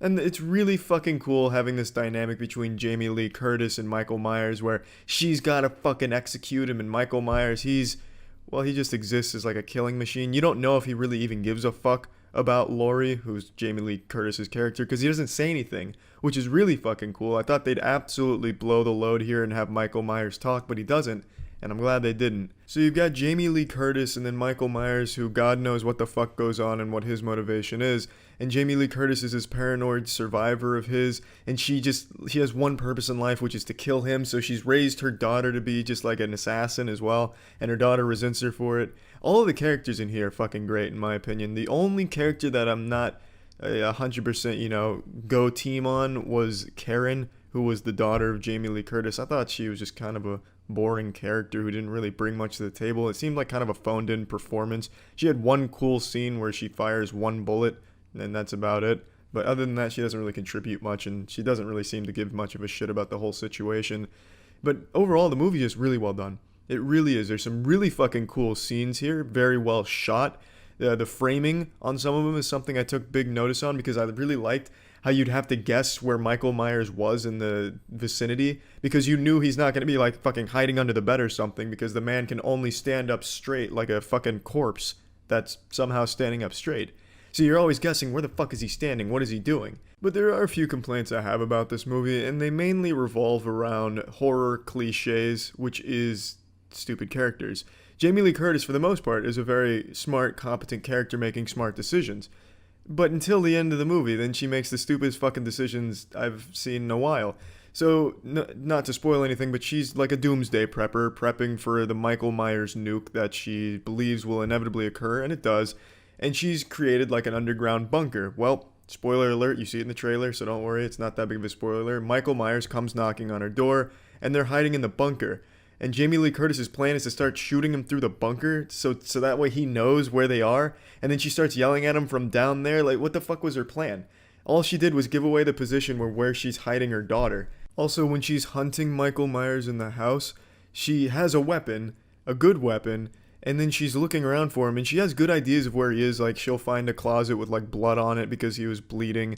And instead of just firing a bullet at the closet just to be safe, she'll walk over to the closet, get as close as possible, enough to, like, sniff Michael Myers if he was there, instead of just firing a fucking bullet at it. Why? She just gets in melee range for no reason. Oh, Michael Myers, are you in there? Alright, I'm gonna check. I'm coming in there. If you're in there, I'm gonna be right at your dick level here for a blowjob, just to make sure you're really there. Make sure it's really you. It doesn't make any sense. I don't know why she wouldn't play that more cautiously and fire a bullet at where she thinks he is. It was just silly decisions like that. But overall, most of the characters made competent choices, which is good. It's nice to see in a modern horror movie because it's pretty rare. But until it starts to fall apart at the end there. I don't have any like huge complaints about this movie. I don't think it's the best slasher ever made. I don't even think it's the best modern slasher that's ever been made. But it is a very well done, competent modern slasher that does Michael Myers justice. There's some goofy scenes like in the beginning where one of the investigative journalists shows Michael Myers the mask and then all the crazy people are going crazy. Oh, like that's some goofy shit, and there's some goofy scenes here and there, but overall, it really is a competent slasher. So let's plug this shit into the moist meter. I'm giving the new Halloween an 80%. The movie's fucking good. It's not a masterpiece of slasher cinema or anything like that, but it's really well done, and in an age of modern reboots of beloved franchises that completely shit on the franchise, this one's pretty goddamn faithful, and it does a great job of bringing Michael Myers back to the forefront of horror slashing shit. So it's fucking good. It's definitely worth seeing. Just like Honey is definitely worth checking out. Take it away, Jackson. Hey guys, Spook Safety Inspector Jackson here from Moist HQ, here to tell you about how you can stay safe this Halloween. Our thorough research has concluded that 99% of demons only want one thing, and that's for you to use Honey to save big bucks at online stores.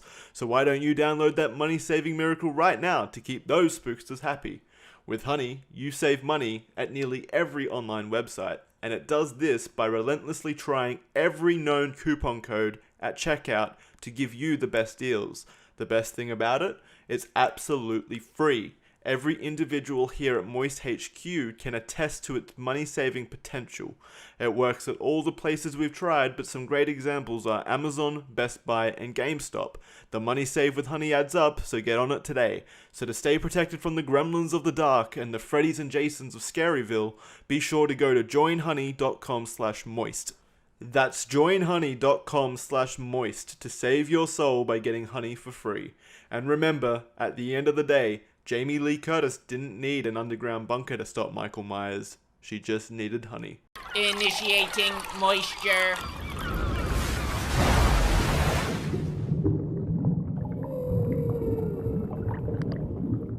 Welcome to the Moist Meter. Today we're taking a look at the new Halloween movie, Halloween Kills. I wasn't even going to moist meter this movie initially, because by the time I finished it, I had already began forgetting some of it. It was just a really underwhelming movie. But I decided that it was probably worth talking about because I find it so underwhelming. Let me just start with the good things here. Best things about this movie are just when they're doing mindless killing. Like, they very much seem self-aware of how goofy and over-the-top their shit is, that it becomes enjoyable. I can really appreciate a bad good movie, and I really think a lot of times this leans hard into bad good. For example, there's a character that comes at Michael Myers with a pistol, and they do that same cliche shit they do in every action movie where someone with a gun for some reason tries to shove it up their fucking butthole and shoot them instead of just like stand back a little bit and start shooting. So they go up in like fucking slapping range there with their pistol, and Michael Myers just kicks a car door at them. It hits the gun and they shoot themselves in the fucking face and blow out their brains. Like, it's really goofy. And there's a part where someone's trying to strangle Michael Myers with a Halloween plastic stethoscope. Like an Easy Bake Oven stethoscope thing, you know, like that kind of children's toy, and then he gets stabbed in the eye. Like, it's very goofy, and that's when it's at its best. But it also tries to deliver a message and utterly fails. So it tries to bring home this idea like mob mentality is bad, but it's shit at doing that. So really, to me, the only like redeeming thing about Halloween Kills is when Michael Myers is just mindlessly killing people for no reason all the time. The majority of the movie is spent with those kills. So if that's what you care about, like just a bunch of fucking gore and violence and shit, you will be very happy with this movie, I imagine. And I found it to be enjoyable, but I also think the movie as a whole is kind of stinky. So first off, I just want to say, Laurie Strode, who's probably the most important person in Halloween, and extremely important in the last Halloween movie that this one directly follows, does fucking nothing in this movie. Quite literally, she does nothing. She just lays in a hospital bed talking about how much pain she's in. I mean, yeah, she got stabbed and everything, so obviously she's going to be in pain, but she does fucking nothing. At all. The closest thing she comes to contributing anything to this movie is she knees a random extra in the stomach. Like, there's a doctor running by and Laurie just grabs him and knees him. And then she's like, ow, my stab wound opened, this was a bad idea, and starts rolling around on the floor screaming. That's like it. And then she gives a monologue about fear. And that's all she does. So I think it's really stupid that they would sideline like the most important character here and instead follow the dumbest characters so far. So like I said, the message is mob mentality's bad. And you can basically sum up the majority of this movie outside of the killing as just a town of actual imbeciles, just actual fucking idiots. So there's one guy in particular who starts the fucking catchphrase, evil dies tonight. And you will hear that a million times in the second half of this movie. Evil dies tonight. It's basically the town is tired of Michael Myers killing people, so they're gonna do something about it. They're gonna kill Michael Myers. Evil dies tonight. And they just keep shouting that. Eventually, innocent people start getting hurt, and chaos erupts. And I want to say right away, like, yeah, it's a great idea. You know, get the townspeople, get the vigilantes out there to take them down. Why not? You know, at least try and fight them. But no one really arms themselves with anything that makes sense. Like, the main guy has a baseball bat. Like, okay, that's kind of logical. And then someone else gets, like, a pillowcase of bricks. Someone else just uses, like, brass knuckles. Like, okay, yeah, you're gonna fight it with brass knuckles? Someone else, I wouldn't be surprised if they brought a hula hoop to the mob justice scene. Like, they just start bringing goofy items to fight Michael Myers with. Even though they were, like, planning to kill him for a long time, they could have, like, prepared, like, find, like, maybe just a brick that you could start throwing at him. Like, that'd be better than just bringing, like, brass knuckles and shit. And it's really dumb. And the main guy that you follow here is Tommy, and the way he recruits people into this is really silly. Like, there's a scene where he just drives up to a gas station and just starts talking to strangers. He's like, hey guys, you want to murder someone tonight? And they're super down. They're like, yeah, who the fuck are we killing? You know, let's fucking ride. Like, yeah, we're killing Michael Myers. Like, oh goddamn, yeah, let's go kill Michael Myers. I've had enough. You know, that tomfoolery. I'm tired of it. Let's get rid of Michael Myers. It's like everyone in this town is super ready to just kill somebody. They just needed an excuse and a target.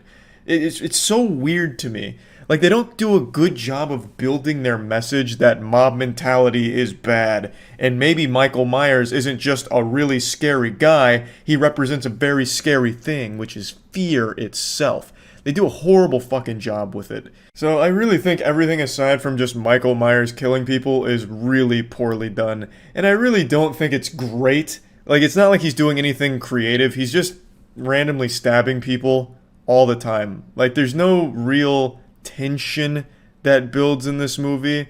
It's just, oh my god, Michael Myers is hanging out at the dumpster and now he's stabbing that woman. You know, it's not like there's any kind of like, oh my god, I'm on the edge of my seat, where the fuck is Michael, what's about to happen? Like, you basically see him the whole time as he slowly walks and stabs somebody. It doesn't really get very creative, and it doesn't even really try. It's just, he just starts stabbing someone. Like, even when he kills someone, he'll just keep stabbing them. So he'll take a couple, like, you know, he's in someone's house and he's just killed this old man, and then he just grabs a couple more knives and starts just putting them in his body. And then that's it.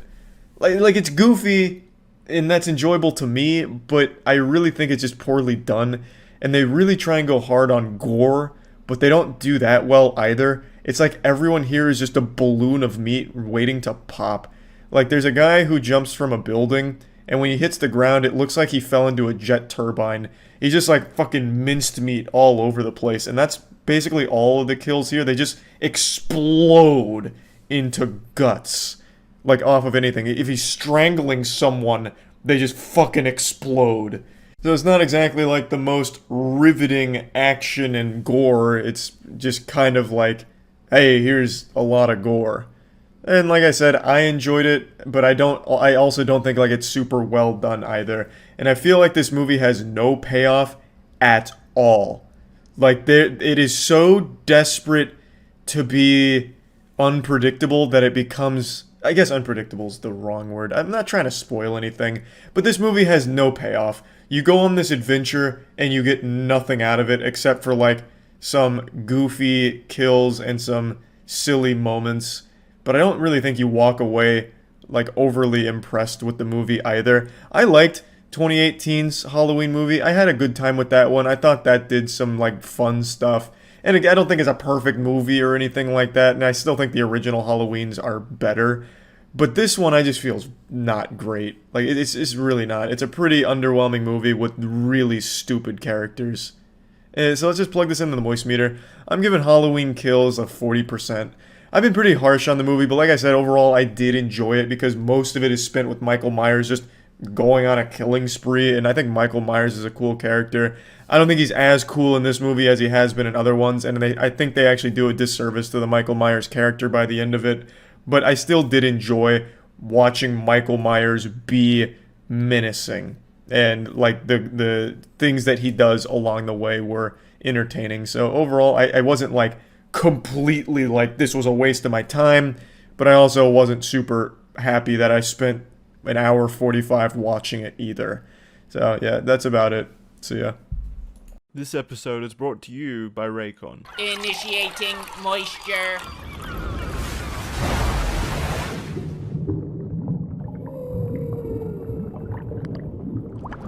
Welcome to the MoistMeter. Today we're taking a look at Hamilton, which just went to Disney Plus. I think Disney Plus is like a 50% on the MoistMeter. Like their exclusives are kind of cool, like The Mandalorian, but without those coming out, there's like no fucking reason to have Disney Plus unless you're just like a fanatic who's gonna watch every Disney movie like 20 times a month.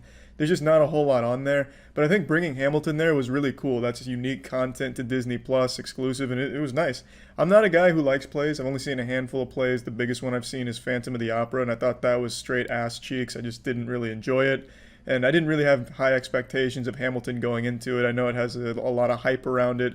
Knew nothing about it, but I went in there and was actually blown away by the music and the presentation. By presentation, I mean the way the story is told. It is entirely in raps and rhymes for the most part. Like there's very few times where lines aren't raps. And I thought that was really, really impressive considering it's like 2 hours and 40 minutes, I think.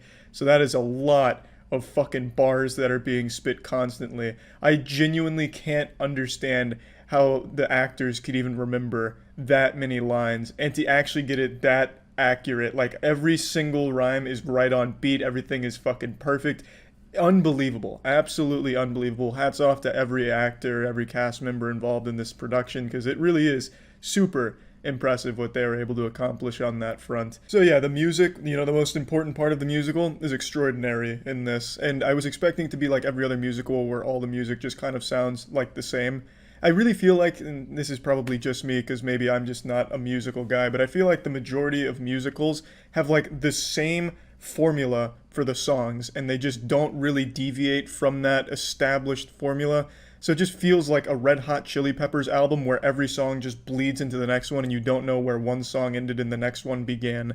That's how I feel about musicals, where it's just kind of like the exact same song across multiple musicals. But in Hamilton, it really breaks that mold and everything is different in the show. Every song is super unique and there are some actual bangers in Hamilton. I had a lot of them stuck in my head.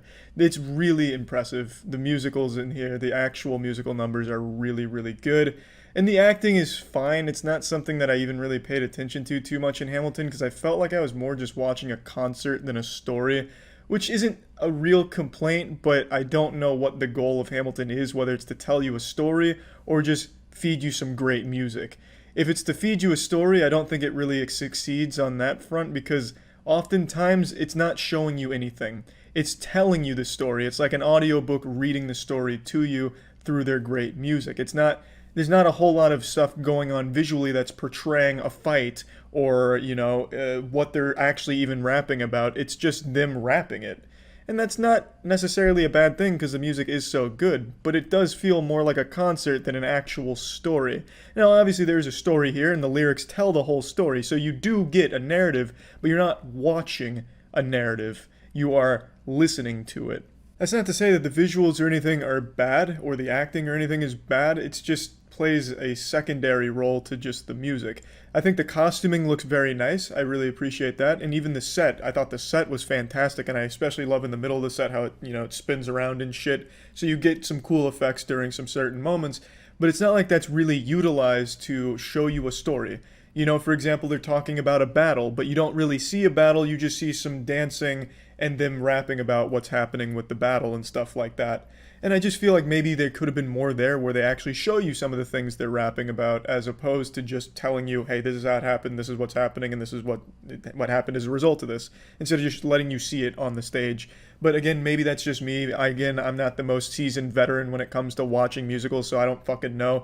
Maybe I'm just a fucking idiot who just wanted to see more visuals here when really the musical is just genuinely all about the music. And if that's the case, then this absolutely excels in that department because I love the music. I just couldn't help but feel like I missed out on, seeing the story they were telling. The lyrics and the rapping made it sound like such an interesting story that I wanted to see more of the story as opposed to just hear more about it. But yeah, again, I really enjoyed Hamilton far more than I thought I would. I thought this would just be another forgettable play that I saw one time and totally forgot ever existed until I accidentally remember it during a dream or something like, oh, fuck. Yeah, I did see that play, didn't I? That does exist, doesn't it? But this is definitely something I'm going to remember. The songs I'm still humming right now. The fucking room where it happened is a really catchy banger. It was a really pleasant experience. I enjoyed it, and I think Disney Plus should offer more shit like that if they want to be like a serious streaming service, as opposed to there's like a novelty that you know, throw one thing on one time and forget about. So plugging Hamilton into the Moistmeter, I'm giving this bad boy a crisp 85. Really enjoyed it, and yeah, I think it was just a fun experience, a nice set of boner jams, really. I think it's long overdue that I mention the wonder of wireless earbuds, in particular Raycon.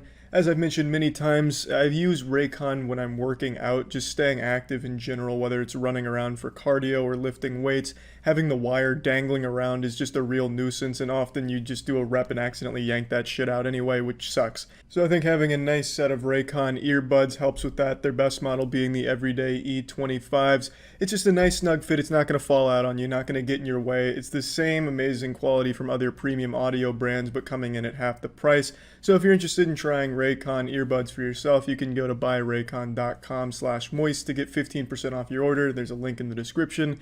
That's buyraycon.com/moist for 15% off. That's it. So yeah. Initiating moisture.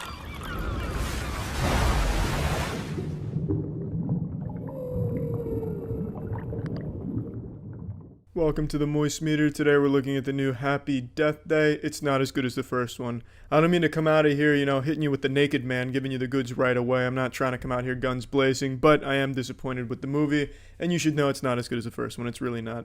I really liked the first one, caught me by surprise. I expected it to be shitty, turned out to be really good.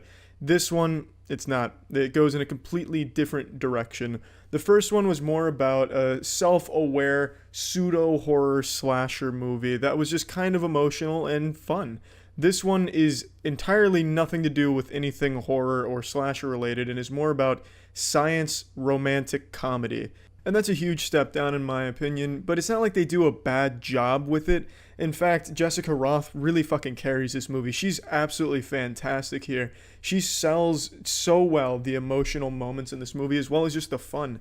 I really enjoyed her character. I think she does a great job. So it doesn't miss. It does the comedy well, it does the emotion well, albeit for a few, you know, cringy shit show steps here. But overall, they do a pretty decent job.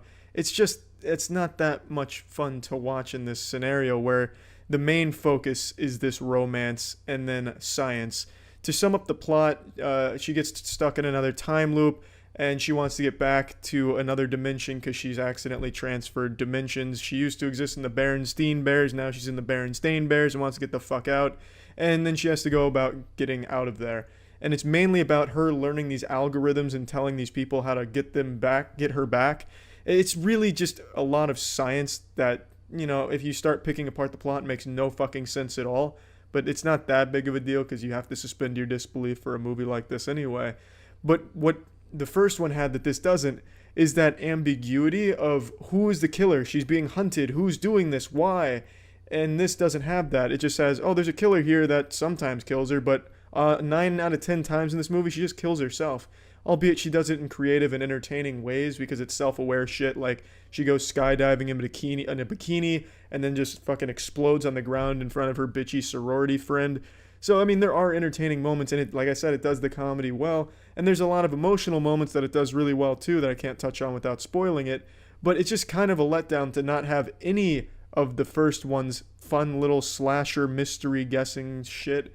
Anytime they do attempt to do that in this movie, it's really poorly done. Like the most generic horror movie slasher shit you could imagine going on. She's in a room with baby masks everywhere, and then you think she's about to find him at the end of the baby mask hallway, and then all of a sudden he's not there. And it turns out he was actually right next to her in one of the baby masks. It's like boring. It's super fucking boring, and it's a letdown there. But like I said, Jessica Rothe carries the shit out of this movie. It is a really decent movie entirely because of Jessica Rothe. I wouldn't consider this a bad movie. I wouldn't. It does romance, it does comedy well, but it just is a lot worse than the first one. And there's a ton of plot holes here that I don't think anyone's going to really care about going into a movie like this. But if you've seen the first one and you like the first one, I can't imagine you'll like the direction it takes here. But anyway, let's plug this shit into the Moistmeter. I'm giving Happy Death Day to You a 50%. It's a fun little rom-com for Valentine's Day, I guess, if you're trying to get a little over-the-pants hand job in the movie theater. I guess it could serve that purpose, but otherwise, if you're a fan of the first one, you're not going to walk away from this one as excited or happy about seeing this. And that's a shame because I thought the first one was creative. This one's just, I don't know, it's kind of just a misguided. That's it. See ya. This episode of MoistMeter was brought to you by Hunter Killer. Initiating moisture.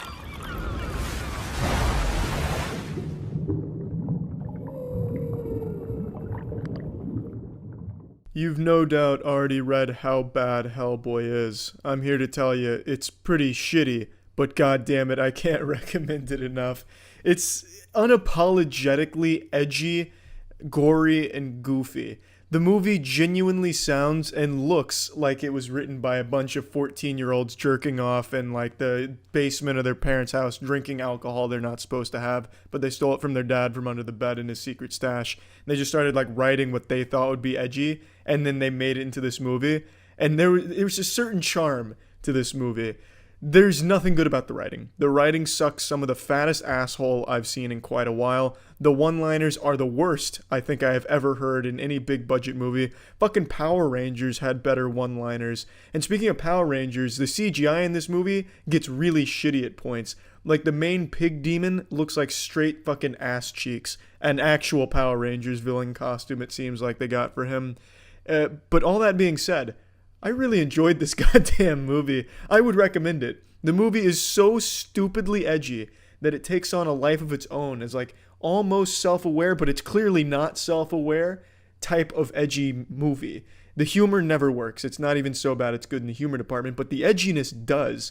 And it is so goddamn gory for no reason half the time that I loved it. There's people's skin getting ripped off their face, getting ripped in half, eyes getting eaten by ravens, fucking nuts getting busted, nuts getting slammed together, dicks getting ripped in half, dicks getting peeled like a banana peel, dicks getting degloved. There's a lot of fucking gore in this movie for no reason half the time, and it's great. It's super great. I don't know why it's there, but it's entertaining when it is, if you ask me.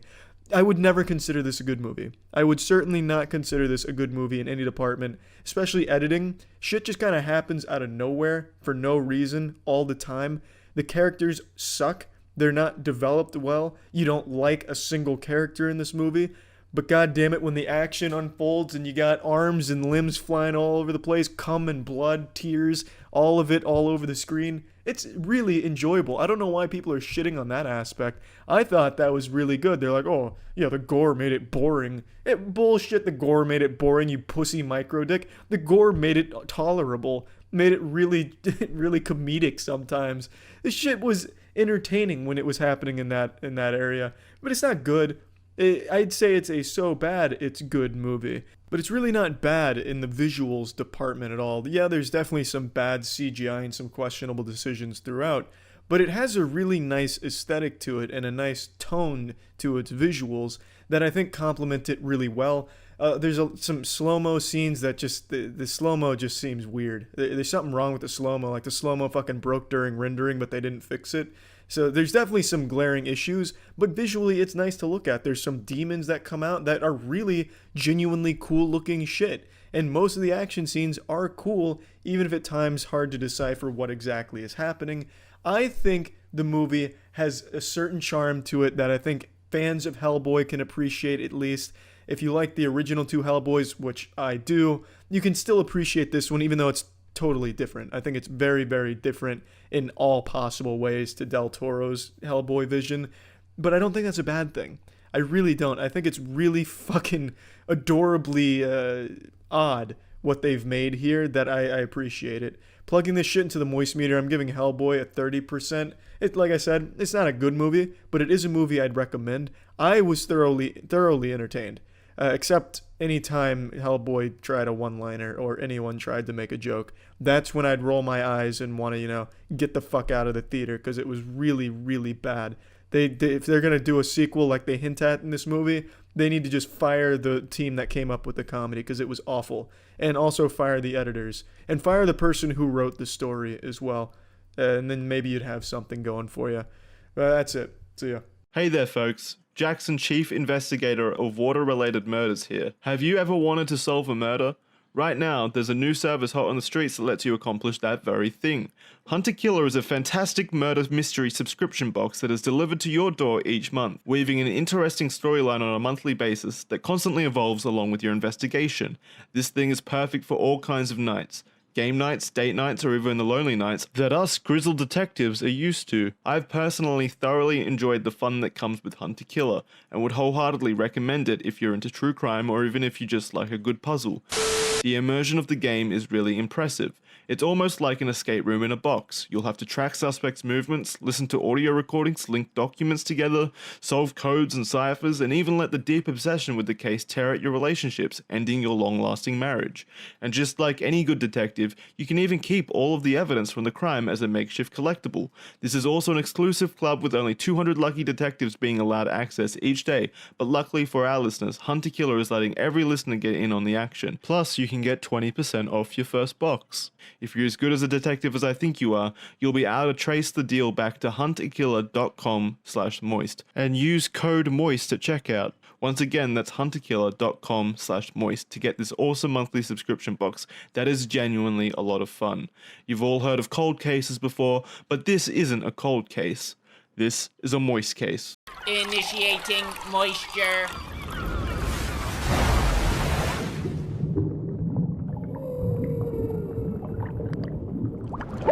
Welcome to the Moist Meter. Today we're taking a look at Hitman 3, a game that I was extremely excited for because I loved Hitman 2, and more specifically I loved Postman Dale in Hitman 2, one of the finest characters in all of gaming. I think IO Interactive knocked it out of the park with the Postman Dale character from Hitman 2.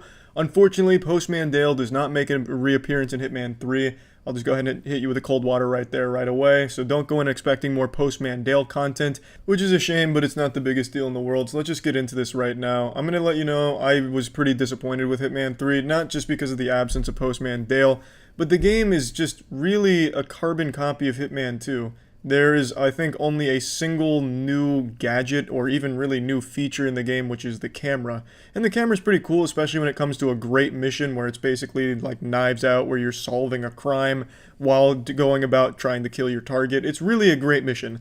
Let me make this clear. I don't think Hitman 3 is a bad game by any means, but with 2 years of development, I would at least expect them to change a few things, improve a few things, add anything at all. Even in terms of graphics, it's identical. I was watching comparison videos because I thought I was taking fucking crazy pills and squirting like bleach enemas up my asshole like a lunatic. Because I kept saying when I was streaming it that I think it looks exactly the same as Hitman 2. So then I pulled up comparison videos, and lo and behold, it is exactly the same graphically as Hitman 2, the only difference being some lighting changes, and it does help in some levels, but overall, there's just no improvements in this game over Hitman 2. If you liked Hitman 2, you're gonna like Hitman 3, and since I liked Hitman 2, I did like the game, but I am disappointed that there isn't anything new. It's Hitman 2 with new maps, which is cool because it's a good game, but I mean, fucking come on, it's 2 years, you can do more than that, I would think. I'm sure they're competent developers and talented. I don't know why they would make it so uninspired.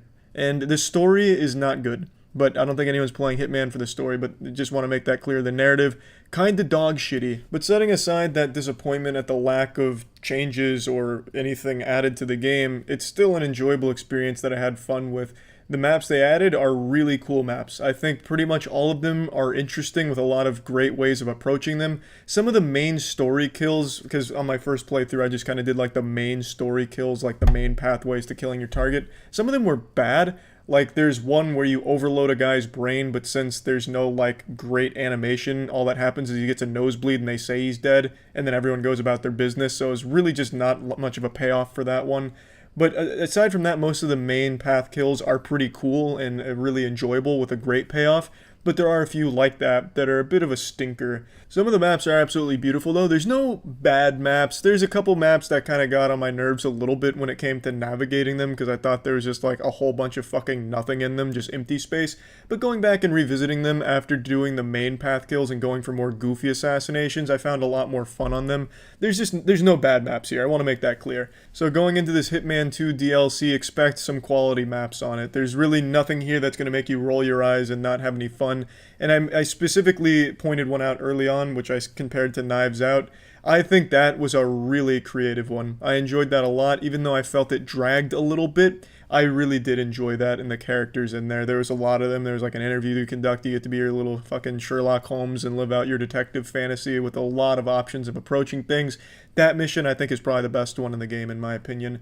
There really is a lot to enjoy about the game, but if you were expecting anything to be improved from Hitman 2 or anything at all to be different or better or added, you're going to walk away disappointed. This game is quite literally Hitman 2 with more maps. And I know that gets said a lot about things like, oh, Call of Duty hasn't changed in years, you know, it's just trivial differences. But with this game, I mean, it is actually the exact same game. Every animation is the same, every sound effect, everything from the ground up is the exact same from Hitman 2. And the only thing that I can tell they added was a camera. And now for a lot of people, that's not going to be a big deal because Hitman 2 was so good, but I just can't reiterate enough how unfortunate I find that to be, because I just wanted more from the game. That's my biggest complaint. I really have nothing to say bad about the game because everything works. Hitman 2 was a great game, and this is a great game too because it's the same fucking game. I would expect them to want to take the franchise to the next level, this being the conclusion to this trilogy they've built up with Hitman 1, 2, and 3, the new ones here. I would expect them to want to make it something big and add a whole lot to it and make it like, you know, Halo 3 of Hitman franchise, you know?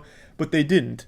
This is like the NBA 2K of Hitman games where it's the same game just with a roster change. That's basically what this did, the roster being the maps. And charging a full $60 for it. I want to make it clear, I don't have a problem with it being $60 since it's Hitman and there's a lot of maps here. And since it's Hitman, it means there's a lot of fucking replayability to those maps and a ton of different ways of approaching those things. So I definitely think you get your $60 worth of playtime. That's not a problem. But yeah, anyway, I'm going to just go ahead and plug it into the moist meter now. I'm giving Hitman 3 an 80%. I do feel a little slimy giving it an 80% after everything I've said, considering I always dock a fucking ton of points when other game companies copy and paste their franchises. But for Hitman, I'm making the exception only because Hitman 2 was the best fucking Hitman game in my opinion, at least one of them. So getting more of that is a good thing. I still had a very positive experience with the game. It's just I can't help but be let down by laziness, again, probably isn't the right word, but just the lack of innovation or just even like the slightest changes, really. I can't help but be let down. I was expecting a lot going into it, and I didn't get any of those expectations. I just got more of what I knew I already liked with nothing different. You know, no big graphics upgrades, no new animations. You know, if you're doing a hand-to-hand combat thing, you know, you press X on someone and you still get the exact same prompts and the exact same animation from the last game. You couldn't even up that. Like, come on. I'm sure you could. 2 years, I don't think this is the best they could have done, but I did enjoy the game. It's still a good game. But fucking going around, you know, collecting grapes as a disguised wine sommelier is fun. I mean, it is a fun fucking experience. So I guess it's hard to justify the game being under an 80 when it is just so fun. You know what's never a letdown? A high quality VPN service. Surfshark is the one I would recommend for anyone out there that wants to take their privacy online seriously. Surfshark's just a robust VPN offering so many different services and features such as Clean Web, which allows you to surf, then the Clean Cyber Ocean, no ads, trackers, malware, phishing attempts. You can also use Surfshark on an unlimited amount of devices so you can connect and use all of your family's devices simultaneously. You can whitelist certain things with their whitelister ability, which allows specific apps and websites to bypass the VPN to help with things like mobile banking. There's also a 30-day money-back guarantee, so if you're not super satisfied, it's pretty much risk-free at that point. So there's just a ton of reasons to use Surfshark VPN, and I think, as I've said many times, VPNs are super important these days. So if you're interested in trying Surfshark, you can go to surfshark.deal/penguin to get 83% off a 2-year plan and 3 extra months free. That's surfshark.deals/penguin for 83% off a 2-year plan and 3 months free. That's it. See ya. Initiating moisture.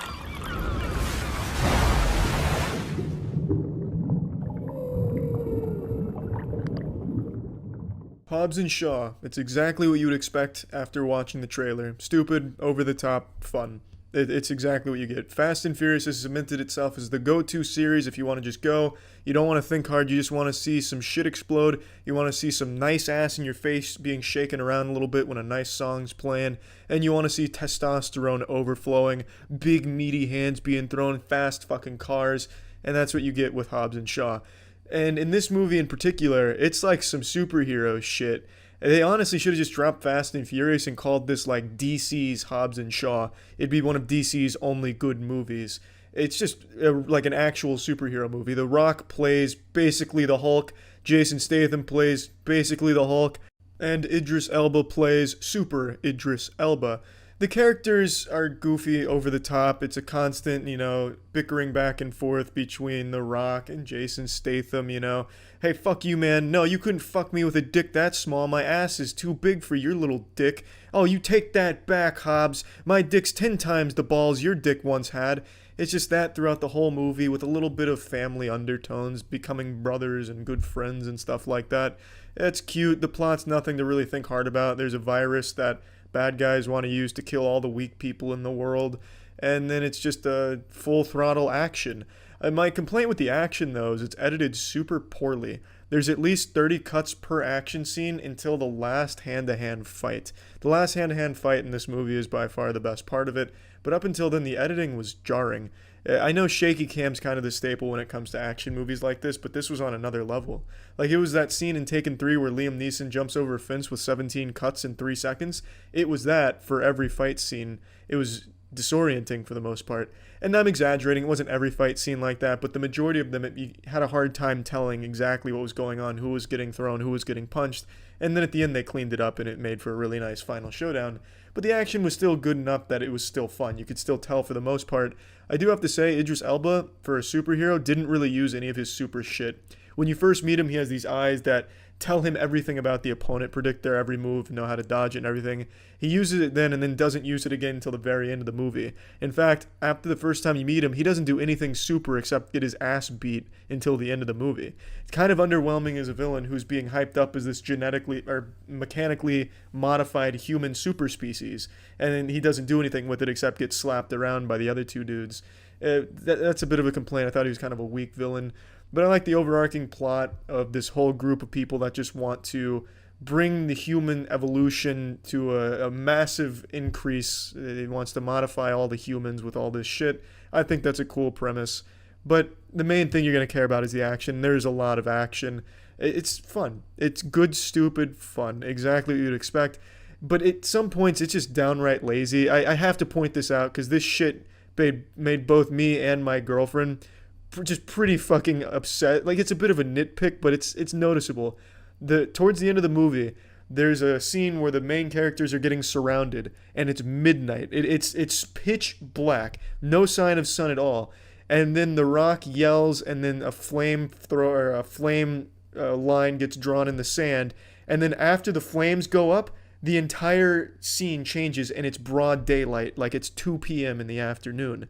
Within 2 seconds, it goes from pitch black to sun fully out, as if the flames brought about a change in the weather, time of day, out of nowhere. And then the rest of the scene takes place during the day. But literally seconds beforehand, pitch black. I don't know what the fuck happened. It was just jarring, and it screamed laziness to me. I think the scene would have been better in the dark because it was illuminated with flames, and when the light came out, the flames just made it hard to really see what was going on instead of being like a fun little source of illumination for a little artistic choice or something. I don't know. That just kind of rubbed me the wrong way. There are certain things in this movie that just scream lazy, but it's not that big of a deal. There's 2 big actors that make a surprise appearance in this movie, and they do a great job in their roles. I don't want to spoil anything, so I'm not going to give that away, but I really enjoyed their characters in here. And I just don't have a whole lot to complain about or to say about the movie. Do I think it's the best Fast and Furious movie? No, I don't. Best action movie? Absolutely not. Is it fun? Yeah, it's definitely fun. There's nothing overly awful about it. There's nothing overly great about it. It's just a good little use of an hour and a half, 2 hours, whatever. I don't remember how long it was. Plugging this shit into the moistmeter, I'm giving Hobbs and Shaw a crisp 65. I do recommend it. A lot of the dialogue doesn't really land. Some of the banter just kind of gets a little grating and really try-harding at certain points to sell you on the idea that these guys hate each other, but they might also want to kiss on the lips. It really kind of goes a little too hardy on there instead of letting it be a natural chemistry, but a lot of the times it does work too. Again, nothing overly great or overly awful about this movie. I had a fun time with it. I don't think it's a masterpiece in action, but it's got me interested enough to see where Hobbs and Shaw saga goes next. because this seems to be a flagship for a new spin-off of Fast and Furious instead of just a one-off deal. This seems like it's going to be its own series that runs concurrently with Fast and Furious, which I like, because I did enjoy the movie. So that's about it. So yeah. Initiating moisture.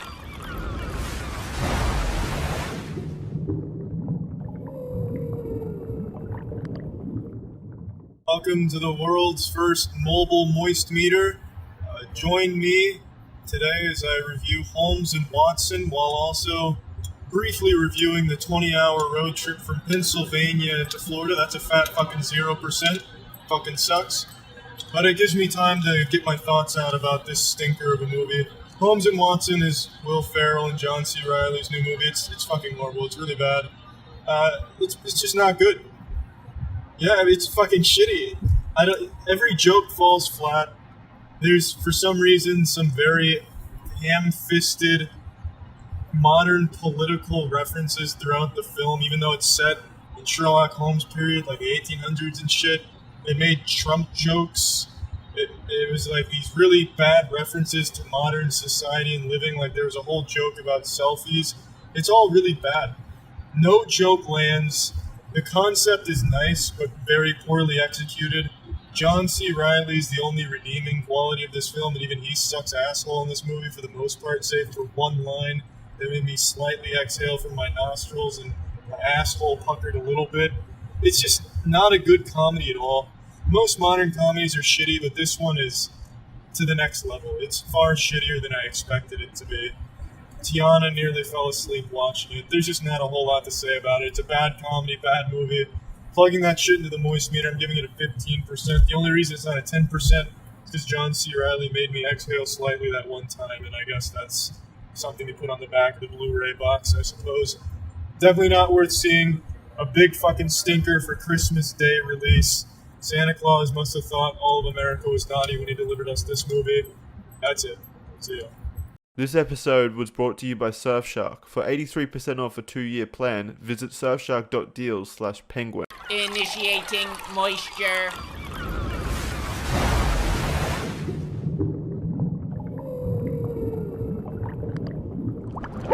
Welcome to the Moist Meter. Today we're looking at Hyperscape. This is one of only 2 Scape games that I'm familiar with, the first one being RuneScape, one of my all-time favorite games ever made. So Hyperscape had big shoes to fill just on its name alone. And while this game has no similarities to RuneScape at all, it has about as much in common with RuneScape as it does with NBA 2K, I'm happy to say that it is a fun game. I've enjoyed my time with Hyperscape, and I really didn't expect to because it's a Battle Royale game, but it feels a lot more like an arena shooter than a Battle Royale game. I get a very nostalgic sense when playing Hyperscape, where it's just predominantly focused on being fast, being fun, and keeping nuts to butts action throughout the entirety of the game. And it has a lot of interesting mechanics here that are new to the Battle Royale genre, at least to me. I haven't seen them, and they help keep the pacing of the game fast, so there's not a whole lot of campiness in the game that I've noticed so far. For example, the revive system. I think the revive system is fucking great. In most Battle Royales, you'll go down in a squad situation where you just get your ass blasted wide open, they down you, and then they can game into you,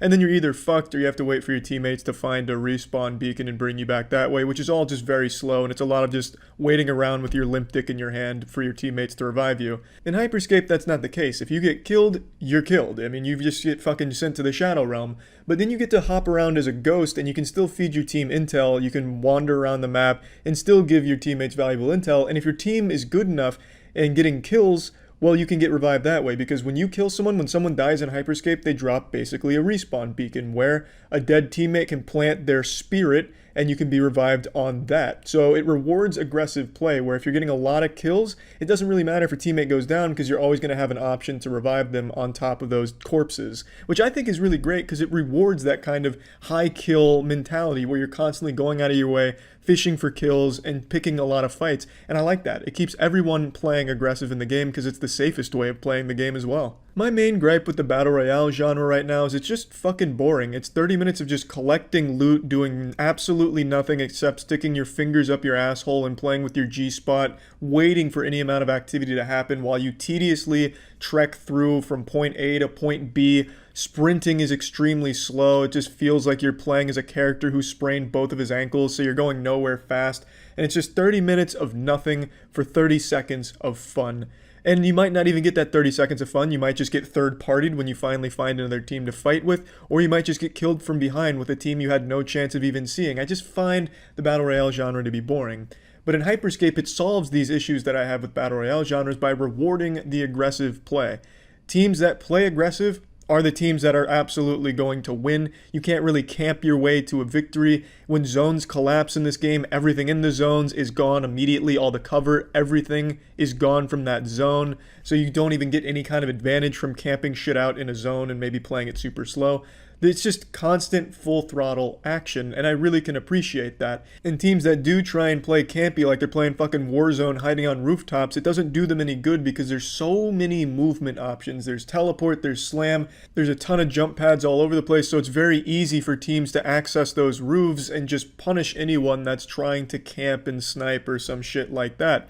The options you have in this game are all geared towards getting right up in someone's nutsack and taking a fight to them. And even in the in-game where most people really just put the pacifier in their mouth and play like a fucking baby doing nothing but camping and waiting, it doesn't work in Hyperscape because something spawns called the crown, and if you hold the crown for long enough, you just automatically win the game. So you can't camp your way to a victory because you're going to have to fight over that crown at the end anyway, which is just really nice. I can appreciate that Hyperscape wanted to be very action-oriented, very fast-paced. You're oftentimes going to be finishing a game with 15, 16, 18 kills. It's just fun.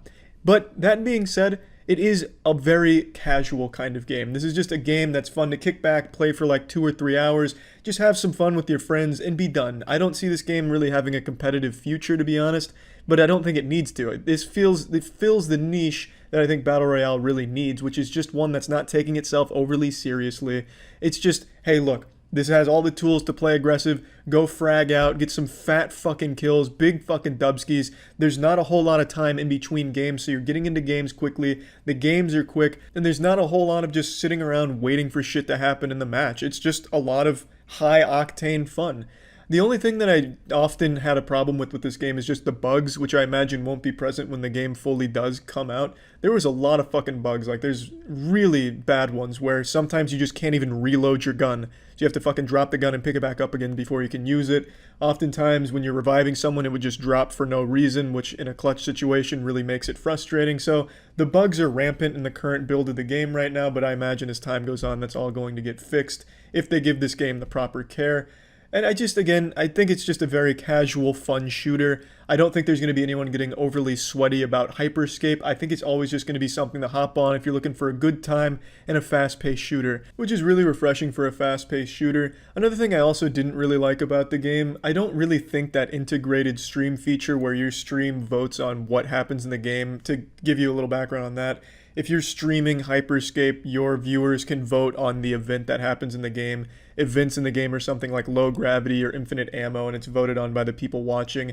I don't think that really adds anything. It's just a little gimmick for stream engagement, and I just don't think it adds anything. And in fact, oftentimes it's just frustrating with like low gravity, because when they say low gravity, it means just absolutely fucking no gravity. If you hop on a jump pad during no gravity, you're going straight to the goddamn moon, and you're not coming down till the event's over, because that shit sends you so fucking far, and then it's just this slow fall back to earth like a feather being dropped out of a plane. It is just a miserable little event that comes on, and I'm pretty sure viewers just voted in there as kind of like a meme, because there's no way the Hyperscape devs think the low gravity thing really adds anything. It doesn't. I think that's just kind of shitty. The other ones are fine, like infinite ammo, whatever, but the low gravity one in particular is just a big old headache. But overall, again, I find Hyperscape to be a very fun, casual game. Plugging this into the moistmeter, I'm giving Hyperscape a nice 80%.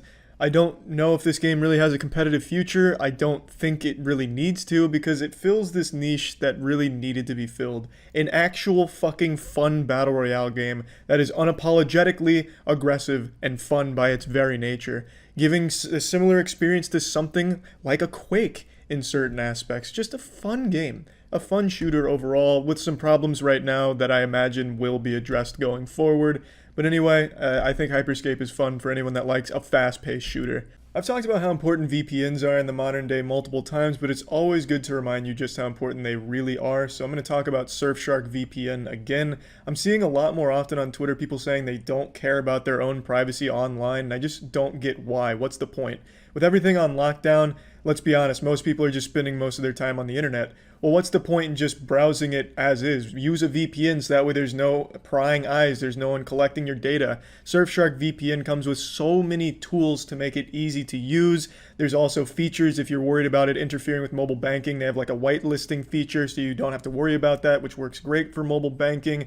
Unlimited devices can be set up through Surfshark to get them all protected. It hides your IP, protects your privacy. There's never any like leaks where all of your information is being fed somewhere when using Surfshark. It is just an extremely good VPN, and I just can't recommend it enough because it is extremely important to be protected online, especially now when most people are using the internet now more than ever. So if you're interested in trying Surfshark VPN, you can get 85% off a 2-year plan with 3 months for free by going to the link in the description or surfshark.deal/penguin, code penguin. And it just, again, it is important. I think you need to take your privacy online extremely seriously. So that's Surfshark VPN. You can click the link in the description if you're interested. 85% off a 2-year plan with 3 months free. See ya. Initiating moisture.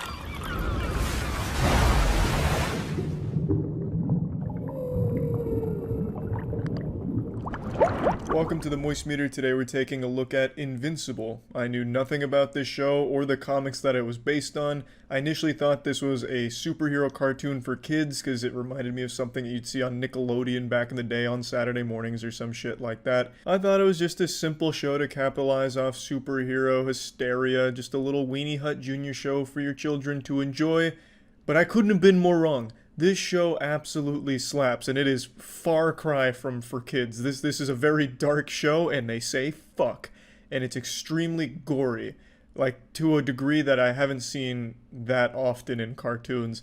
And I don't like to make this comparison, but just to kind of give you a general gist of it, it is a little similar to The Boys in its brutality of showing how some of these superpowers would actually work on a real body. So you'll see people fucking blowing up. Their head will get slammed in the ground, and like brain matter will splatter all over the place. They'll shit their pants, and like fucking shit particles will blast against their trousers, and it's pretty graphic, which is surprising because, like I said, I watched episode 1 fully under the impression that this was a kids cartoon. I didn't know shit about Invincible. And really for like the first 25-30 minutes, I was still like, yeah, this is kind of fun. It's definitely for a younger audience, but there's nothing wrong with that. It's just this kid, he's in high school, he's going through puberty, he's learning how his penis works and why it gets hard, he's got these hormones going on, and maybe he'll get superpowers. Nothing too over the top and never seen before. Kind of reminded me of like some early Teen Titans shit a little bit. And then it gets to the end of episode 1, like the last 15 minutes, and you're like, holy shit, what the fuck was that? After episode 1's conclusion, I was hooked. And I was so surprised by what I watched there. And I just really fell in love with the show. I think Omni-Man is an incredibly interesting character. I'm not going to spoil anything, of course. But Omni-Man has a lot of depth to his character. The show tackles some dark shit, and it's not afraid to show you some brutal violence. It doesn't pull any punches there. There's a scene pretty early on, the world's being invaded, we need the superheroes to save us, and Invincible's just learning how to use his powers a little bit, and there's an old lady in trouble. Standard superhero shit. So Invincible's going to save the day and be the hero he's born to be. He picks up the old lady, but since he doesn't have his powers totally under control, he just completely fucking folds her like a piece of paper, breaks every bone in her body, fucking blasting blood out of her pores. It's like a frat douchebag that took a beer can and busted it on his forehead, but with a full human being. And then he's like, oh my god, what have I done? And he takes her to the hospital trying to save this mangled corpse of a person that he inflicted, caused. It's wild. Like, it's actually wild. The writing in the show is so good. None of the characters are flat. I find all of the characters to be pretty well-rounded and interesting. I just think Omni-Man really shines in that department. I really enjoy the entire Invincible universe. It's able to keep you hooked, and it's able to be more than just what you see on Earth. There's constant hints of bigger things in the universe out there, and I can't wait to see where they go with that. It's a show that it seems to me like it has so many things it wants to show you, and it's only giving you the smallest side boob preview. You're only seeing like a little bit of the areola and not even getting the full package with the first season here. It's just setting these huge things up. But even doing that with just an appetizer, it was so good. Easily the most impressive thing about Invincible, besides its writing and its narrative, is its animation. Its animation is absolutely incredible. There is obvious CGI at points, and sometimes it is a bit janky a little towards the end, but that's only for like some background stuff. That's not a big deal. But when it comes to a fight, it's beautiful. It is so fluid. In anime, and I don't mean to be blasphemous and call out anime here, but in anime, if you watch a fight scene in some of the big ones, the fight scene will consist of like maybe 2 attacks. Like, you know, I'm using this spell. Yeah! Oh, I got hit by this spell. And now we'll talk for a couple minutes before the next attack is thrown. And like an entire anime fight scene can be broken down into like maybe 4 attacks being thrown in total across the entire fight. In Invincible, you get like fucking 5 minutes of straight fighting where it doesn't stop. You know, Omni-Man's fighting something and he's fighting that shit for minutes constantly, and it's so fluid. It's not just like a still image that they shake, or it's not just him throwing a punch, it freezes and then you see the thing react where it doesn't really connect. It zooms it out and you get to see every single punch being thrown, all of the action where it's not close up and disorienting. You get to see the impact, and they do a great job of selling how strong the characters are. Like a punch, you can like feel the fucking impact in the show. Like Omni-Man will deliver like a One Punch Man serious blow, and then whoever he threw it at will fly through a building, fly through buses and cars, and then like blow up half the city. Like, it is huge. And like in most shows, when that happens, you know, you're like, wow, people definitely died during that, but they clearly don't show it because it's a superhero show, so they might as well just not exist. Like the citizens of the city, it might as well just be empty. In Invincible, you fucking see people dying during that. So like when this person is flying through the air and they crash through a building or like a train or something, you'll see like bodies just fucking burst into blood clouds and mist, be split in half with guts and tits flying all over the place, bowels hanging off of things. It's like, you see the devastation and what can happen with this kind of fight in a populated area. You see all kinds of people getting crushed by falling debris. You know, if a car gets, you know, hit, you'll see the driver blast through the window and die, get cut up by the glass. Like, it's actually extremely intense. The action is on a whole different level. It's probably not what you're used to seeing, because it never stops to like just break down a narrative. They're not like fighting and he'll like throw a punch, the guy reacts to the punch, he's like, oh, I can't believe you've done this, well, I had to do this because of this. He'll throw the punch and then immediately follow it up. You know, Omni-Man will hit someone against the ground, they'll bounce off the ground, and while they're flying up in the air off the momentum from hitting the ground, he'll grab their leg, fucking slam them on the ground again, then he'll fly up even higher, and then he'll chase him up. Like, the fights don't stop. The fights never stop. When there's an action scene, you can expect it to just be full throttle fighting without just stopping to explain something, and there's never any cheating in its action where they just shaky cam a still image. It is fluid as fuck. The action is really, really cool and Invincible. I have nothing negative to say about the show. I think Invincible is one of those must-watch cartoons. It is hard to watch Invincible and not compare someone like Omni-Man to someone like From the Boys without getting into any spoilers. So I just highly recommend the show. I went in there with no expectations, and in fact under the false pretense that it was a kid's show, and was blown away. I think the show is something very special, especially when superhero shit is so boring and done to death. I think Invincible does something very unique. I give Invincible extremely high marks. I give it a 95%. I feel bad because I've been rating things so high recently, but like, shit's been good. Like, a lot of the shit that's been coming out has been extremely good. I don't know what's been going on. Like, we had years of just straight stinkers constantly, and now all of a sudden we're getting some extremely high quality productions like Invincible. I highly recommend it. I think it's great. That's it. See ya. Initiating moisture.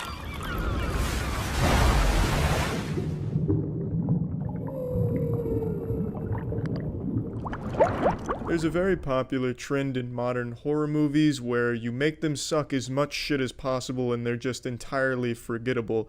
Luckily, that's not the case with it. I really enjoyed the first one from start to finish. I thought it did a great job in its horror elements as well as its comedy. The comedy really stood out to me because when you go to a Stephen King movie adaptation, the only comedy you're usually getting is unintentional because they suck some fat fucking asshole. That wasn't the case with it, and it really stood out to me. I really enjoyed it. I think it was a very solid horror movie and just a really purely enjoyable movie start to finish. It Chapter 2 had its work cut out for it to really follow that up. And it did a great job, and a lot of it boils down to just incredible casting. Bill Hader as Richie absolutely fucking annihilates the role. He is a really, really talented actor, as well as James Ranson, the one who plays the adult Eddie. And he's basically as if the kid actor grew to a 40-year-old man in the 2 years it took in between this movie and the last one. It's like the same goddamn guy. It's as if you actually are watching the kid in an adult's body. They act the same, they basically sound the same, and they even fucking look the same. It's wild. I don't know if James Ranson's the young child actor's father or something, but it's fucking wild how similar they are. But there's no bad characters or anything like that. I just thought those two really shined, in my opinion, because once again, in an area I didn't expect it to be great in, comedy, it fucking nailed. I didn't think they could make it happen twice. I didn't think you could take Stephen King's work and make it intentionally humorous twice and have it land, but they fucking did it. And I respect that because it made me laugh a couple times. I thought it was just really well written there.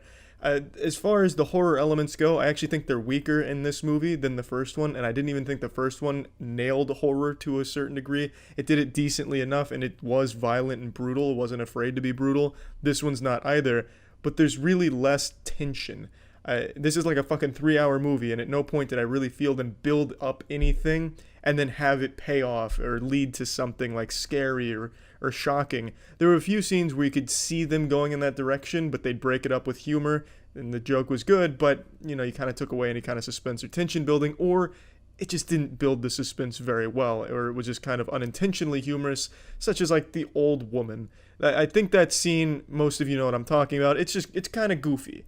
I don't know if that's the intention there. I'm sure it probably is, but that's kind of where all the tension comes from, is just freeze.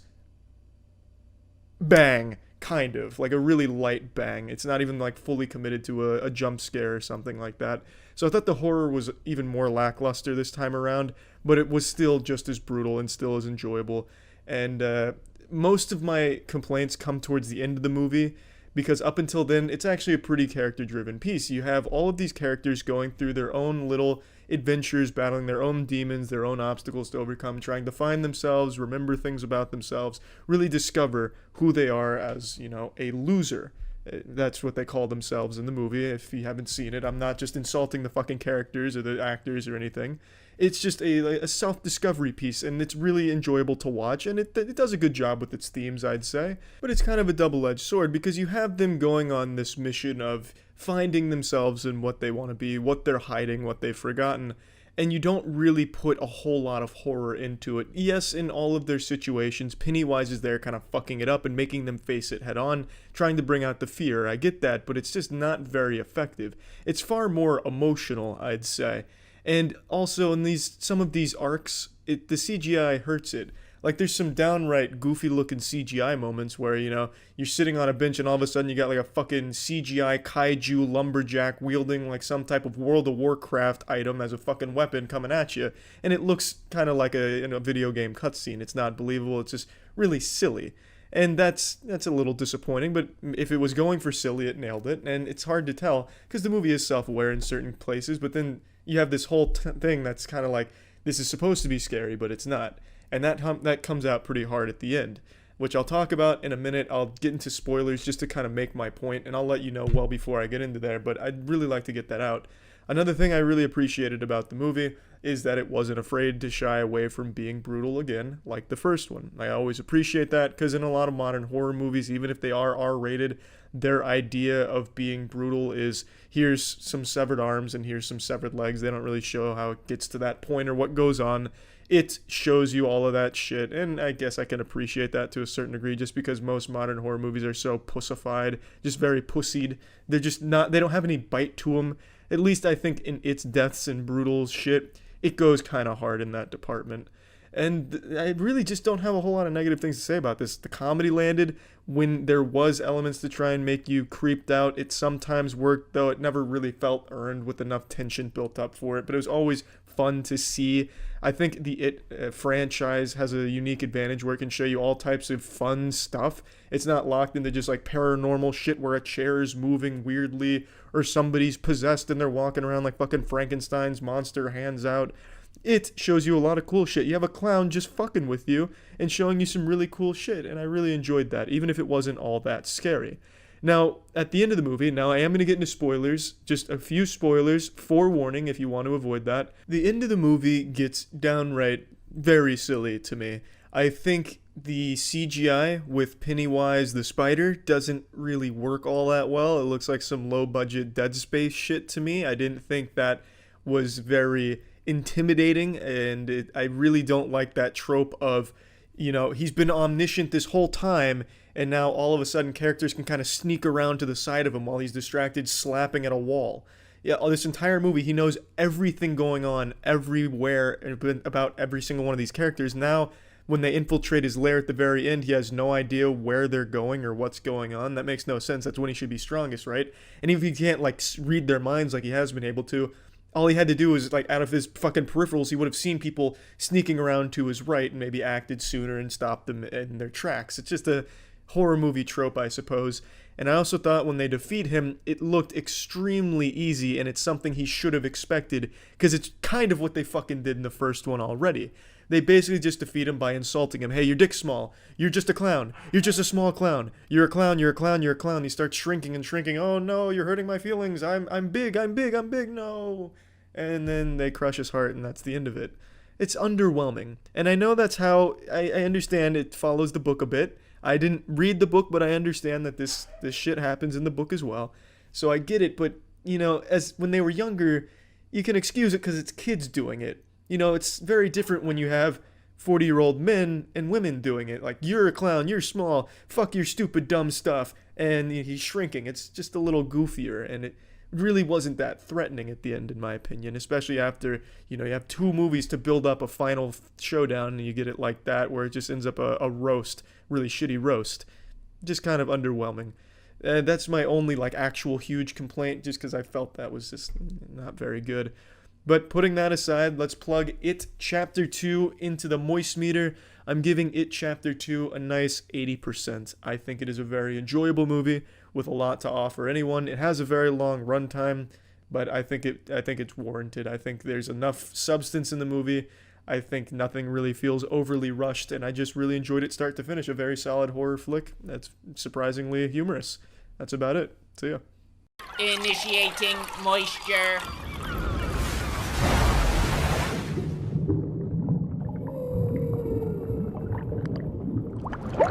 It's super rare for a game to completely blow me away and catch me by surprise, but that's exactly what happened with this game. It Takes Two is an absolutely stunning, amazing masterpiece of a game. Every single aspect of this game is wonderful. This is a game that clearly had a ton of passion put into it, into every little detail. You can feel the creator's heart and soul in the game universe. I felt like he was reaching out and touching me, maybe tweaking on my nipples a little bit as I was playing through the game, kissing me all over. This is a game that clearly was a passion project, and you can tell just with like the way that they sell the game, only one person needs to own the game, and you can let someone else play with you. This is a co-op game, and it's an only co-op game. You can't play this solo, and it is just an incredible journey. It focuses on a husband and wife whose relationship has gone to dog shit, and now they're considering a divorce. In fact, they're pulling the trigger on the divorce, and their daughter is extremely sad about it. In her sadness, she accidentally casts a spell, which turns her mom and dad into dolls, and they go on a grand adventure together. It is a moving story. The characters are so well done. For the first half of the game, you're gonna fucking hate the mom and dad, and that's by design. You're supposed to hate these two characters as you're getting going. They're highly unlikable. They do some truly deplorable things, some very fucked up things that I'm not going to get into because I don't want to spoil even the smallest minute detail of this game. No game in a long time has been able to elicit such emotion from me while playing it. I was finding myself just getting huge ear-to-ear smiles going through it, getting really sad during some things, like some characters that you get introduced to undergo some very brutal things. I mean, there's like a fucking scene here that was like straight out of a goddamn ISIS torture video. Like, it was brutal to watch, and you as the player are the one controlling it. So I mean, like there's some nutty shit in here that it had me feeling things that I haven't felt in other games like ever. Like this game got me really emotionally attached to the characters and the world. It is so well done. The narrative is so good. The characters so fucking good. I just, there's nothing about this game that is even anything less than amazing and incredible. This is a game that introduces a new mechanic in pretty much every new level. It's not something where you get like, 2 or 3 mechanics that are just used ad nauseum throughout the whole game. And this is a long game, by the way. This is like a fucking 14-hour game. It took Matt and I 11 hours and 4 minutes or 40 minutes to beat this bad boy, and we were fucking speedrunning it. We have some of the biggest brains in all of the world when it comes to puzzle games, so we were blasting through puzzles and stopping to, of course, appreciate the world and the art. And it still took us 11 hours. This is a big, beefy game. This is a game you can only play co-op. You can't do this solo. So, I mean, grab a friend, grab your significant other, and get ready to go on a fucking moving journey. And if you don't have a friend or a significant other, go on like a rent-a-friend website or something and just get them to fucking play with you because you need to experience the game. Like, this is a one-of-a-kind game. It's made by the same developers as A Way Out, which I enjoyed for what it was, but I didn't think it was anything like this. This game is fucking incredible. Absolutely lovely in all aspects. Now, I also really like the way they market the game, and like by that I mean the way they sell it. Only one person needs to own the game, so if you buy the game, you can get a partner to play with you without them having to own it. Only you need to have it. Only one person needs it, which I think is great, which shows me they're really not in it for the money. They wanted to deliver a unique and great experience, and that's exactly what they've done. This is a labor of love, and you can really feel it when you play it. Like I was mentioning, this is a game that never runs out of creativity. Every new level, you're getting new mechanics. So, for the first couple of levels, it's mainly some platforming with, some rope swinging here and there, nothing too wild or out of the park. But then you go to the next level and you've got 2 new mechanics to work with, Next level, Cody's got a fucking honey blaster gun and May's got a sniper rifle, and together when you combine the 2 it causes explosions which you use to solve puzzles. Then you go to the next level, now you're inside of a fucking grandfather clock where Cody's got a goddamn chronosphere dialing back the clock, turning back time, so you're manipulating time to solve puzzles, and May's able to clone herself. Like, you get all kinds of new creative tools to tackle the puzzles in the game, and it's so good. The game in the entire runtime at no point ever slows down and gets stagnant. You are constantly getting new mechanics to play with in a brand new world to play with. Every level is drastically different from the previous one. There's a level where you go inside a fucking tree and you're dealing with squirrels that are war-hungry maniacs and they're at war with the wasps. Then you're riding beetles around in a fucking wasp hive going wild trying to save, a bee who's in disguise as a robot. Like, there's just so much going on and constantly changing. You are always enjoying yourself. It is so well thought out and so creative. I can't suck this game's asshole hard enough. I haven't been blown away by a game like this in such a long time, if ever. And the soundtrack complements it wonderfully. The soundtrack bangs so hard. Nothing but boner jam after boner jam. It's so cinematic too, like the cutscenes and the set pieces. I don't want to spoil anything, but it's so fucking cool. It's so good. And there's also mini games throughout the world that you find, and when you find a mini game, you go head to head with your partner, Cody versus May, so you versus whoever you're playing with, and you do these mini games and compete against each other, and the mini games are super fun. There's simple ones like you play chess against each other, then there's more complicated ones that are like a fully fleshed out mini game where you're playing like 2 battle tanks going to war. Like, it's just so good. It's so fucking good. It Takes Two is one of these rare games where it really feels like they wanted to deliver something that we've never seen before, and I think they've done it. This is a game I've never experienced anything like it before. It's an absolute joy. I'm going to plug It Takes Two into the Moist Meter now. I'm giving it a 95%. I don't have any complaints at all, literally not even the slightest nitpick that I could find with this game. This game is absolutely fucking incredible. Now, I know you're wondering, well then why didn't I give it 100%? I've said this before, I reserve 100% for games that I feel anyone of any taste can pick up and fucking fall in love with and, go wild about. And the only game I would ever consider giving 100% to is Minecraft. I'm personally not a huge Minecraft fan, but I actually think it's probably the perfect video game. anyone of any age and any taste can hop in Minecraft and enjoy the shit out of it.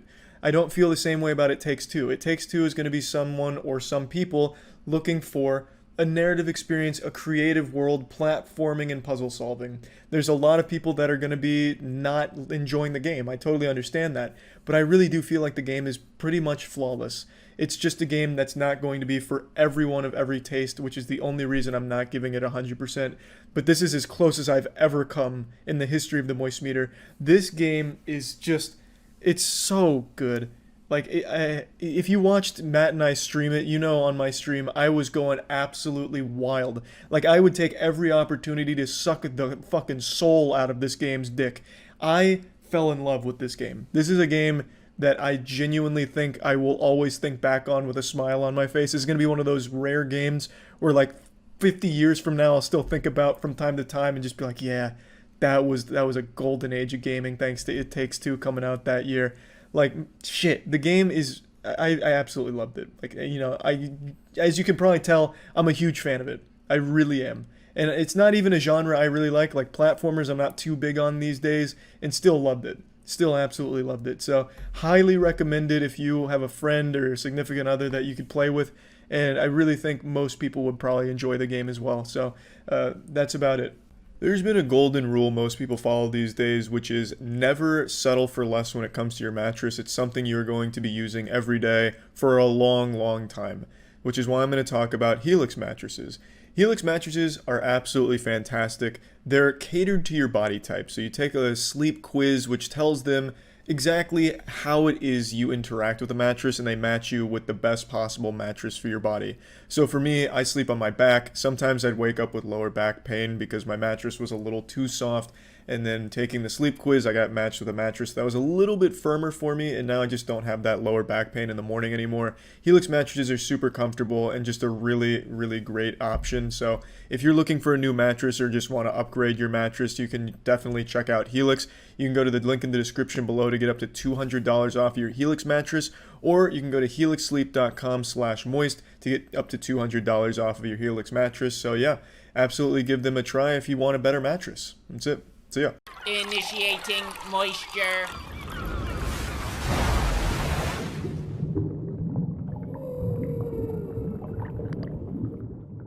John Wick Chapter 3 is an absolute fucking masterpiece of action.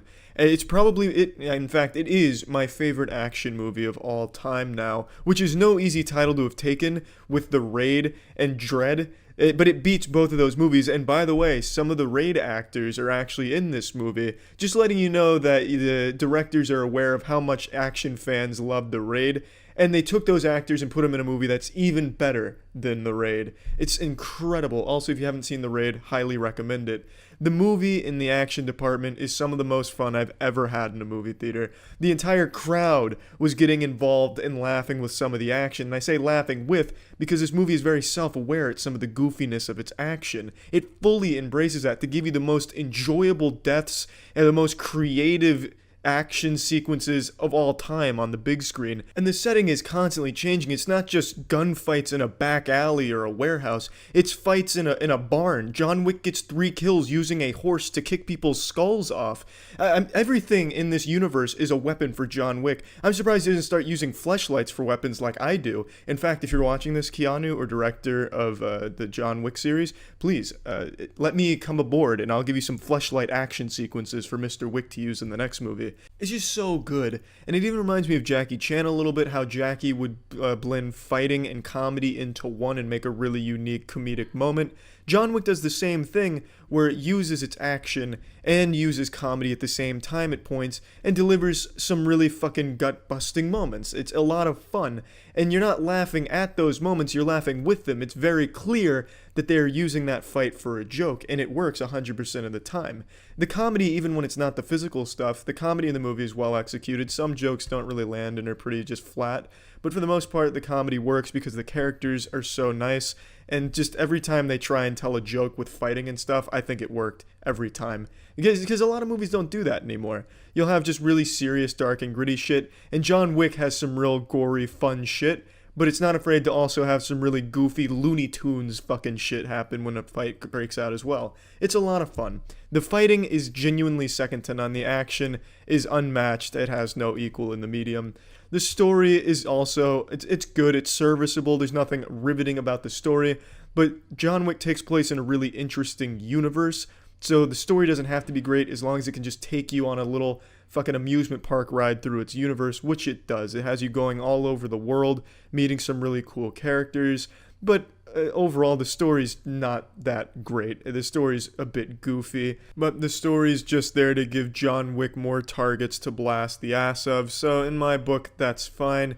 I also have a huge pet peeve that this movie has triggered me on. I hate in movies where the bad guy has a gun and he charges at the protagonist up in melee range, like fucking trying to jam the gun in their urethra, just right up in their face, waving the gun without shooting, so then the protagonist has a chance to, kung fu the gun out of their hand. That happens a few times in this movie, but for the most part they stay away from that trope. But man, when that happens, nothing makes my dick softer. I can't stand that shit. Charging the main guy with a shotgun that you had locked on him in the background for 3 or 4 seconds just to go poke him in the ass cheeks with it and then get outmaneuvered. I can't stand that. That's just a big pet peeve of mine, and it does happen. This movie falls victim to it there. But that's the only thing I can criticize about its action.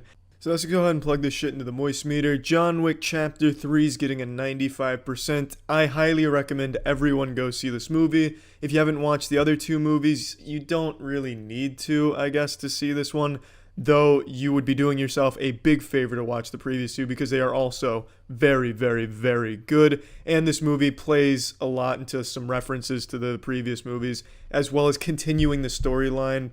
But again, the story's not the biggest part of this movie. It's mainly about just seeing some fucking nut-busting action, and it delivers 100%. An incredible movie. Fucking loved it. Fantastic. See ya. This episode is brought to you by Raycon. Initiating moisture.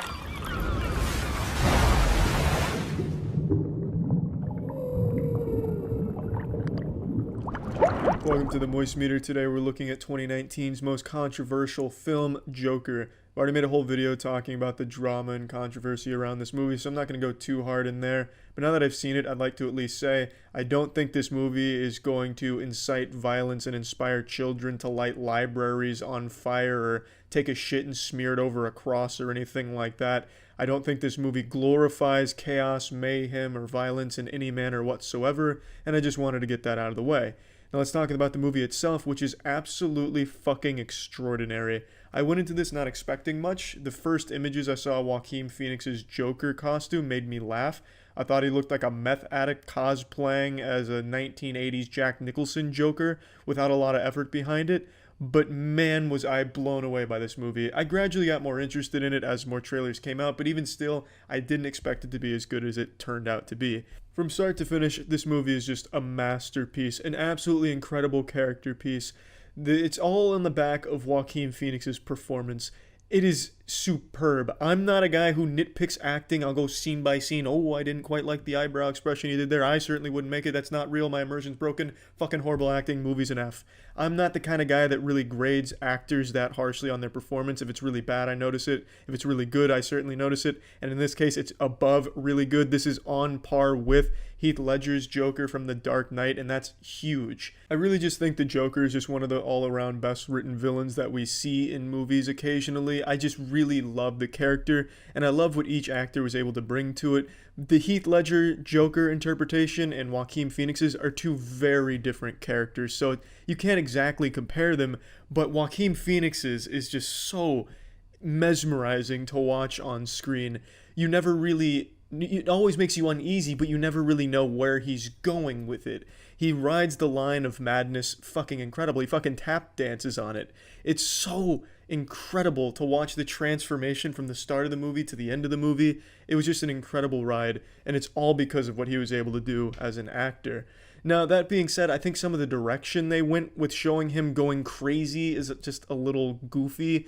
This isn't a spoiler, so don't worry, but there's a scene where he's going crazy and he puts himself in a fridge for 3 seconds. And I was like, okay, yeah, I can see he's going crazy, but why the fridge? Is there some symbolic meaning behind this cryogenic therapy or whatever? I didn't really understand it. There's a couple of scenes like that where it's crazy for the sake of crazy shit that I don't think really added much to the character because he was already doing a great job of showing the insanity transition. You just didn't really need the, him jerking off in his underwear to the sound of distant screams in the city to show that he's going crazy.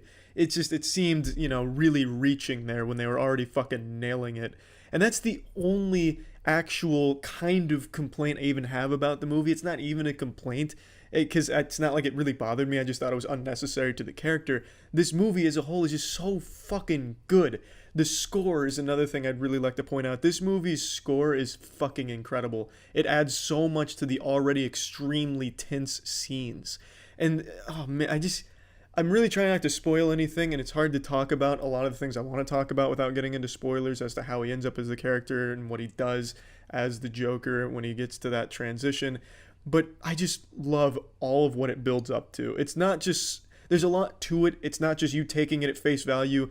The movie is about a man who gets his shit kicked in by society and he gets more and more insane, but there's a lot more to it than just that. And I really appreciate all of the different directions they took in getting him to the point that he ends up at. The journey is just a really memorable one that makes a very lasting impression on the viewer, I would like to imagine. It challenges them to think about certain things, and to do that as a comic book movie about a comic book character, I think is nothing shy of great. Because I really like the Joker as a character as a whole, and to see him done so well and just done so much justice with this movie is great. And it's not just Joaquin Phoenix that does a great job in this movie from a performance standpoint. I really think all of the surrounding characters as well contribute a lot to it. But overall, the movie is on the back of Joaquin Phoenix, and that's a good thing. He takes up the majority of the screen time, and you still want more.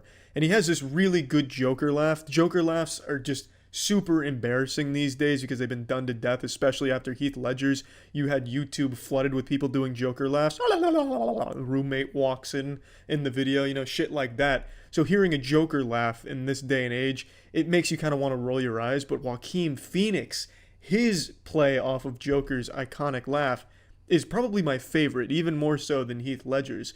He makes the Joker's laugh fucking disturbing. Get some like phlegm gargling in there. Each one's kind of different tonally and how it affects him.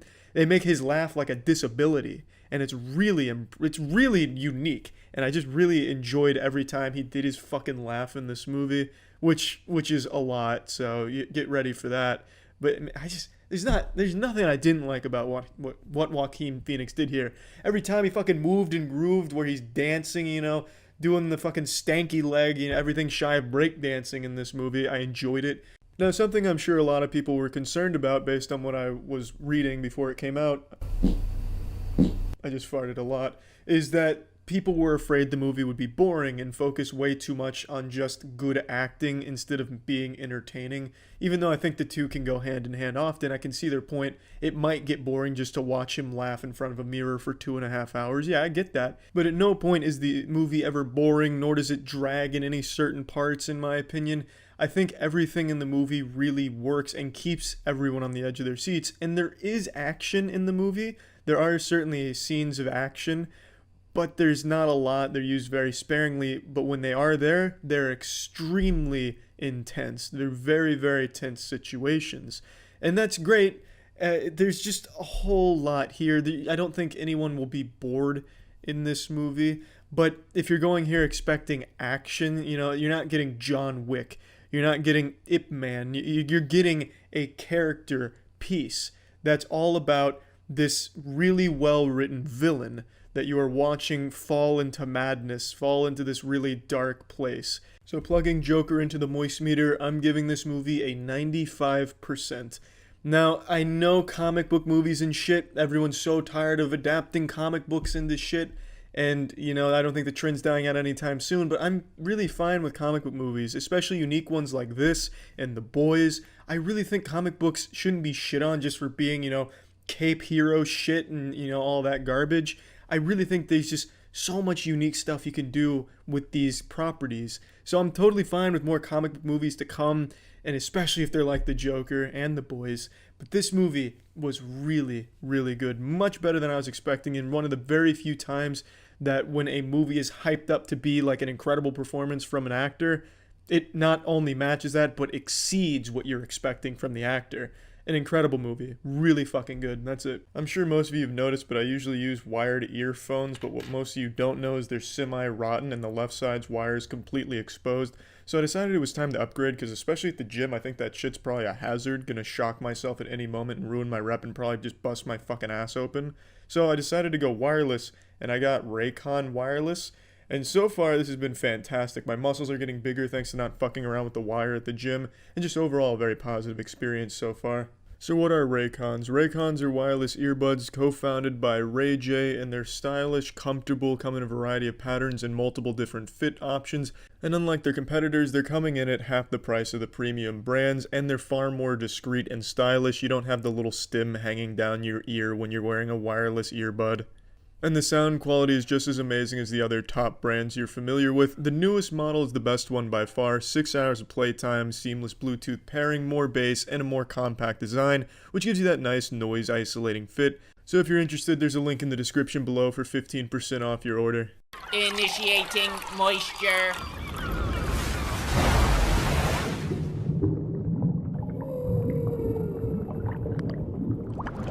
I'm doing it again, baby. I'm dropping my pants and I'm hitting you with the truth. It's a moist meter for a show that's still going on. This is only the second time I've done it. The first time was for The Promised Neverland due to disappointment and disgust with season 2. This time I'm doing it for Jujutsu Kaisen, and for a totally opposite reason. I am so fucking blown away by how enjoyable Jujutsu Kaisen is that I just want to do the moist meter now, so that way you can watch the show and catch up before it ends in a couple weeks. This show is extraordinary. I would argue that this is the best shonen can get.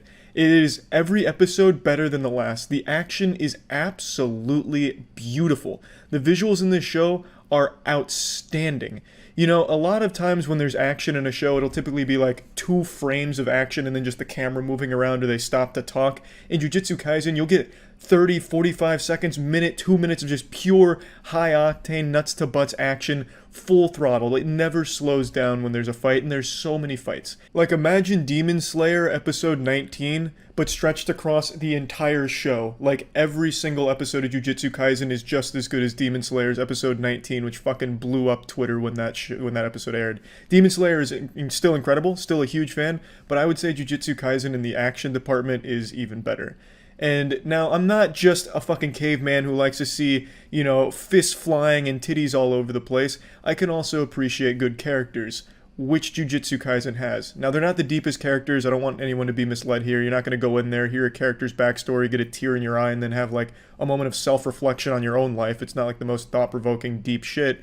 But the characters are really fucking cool.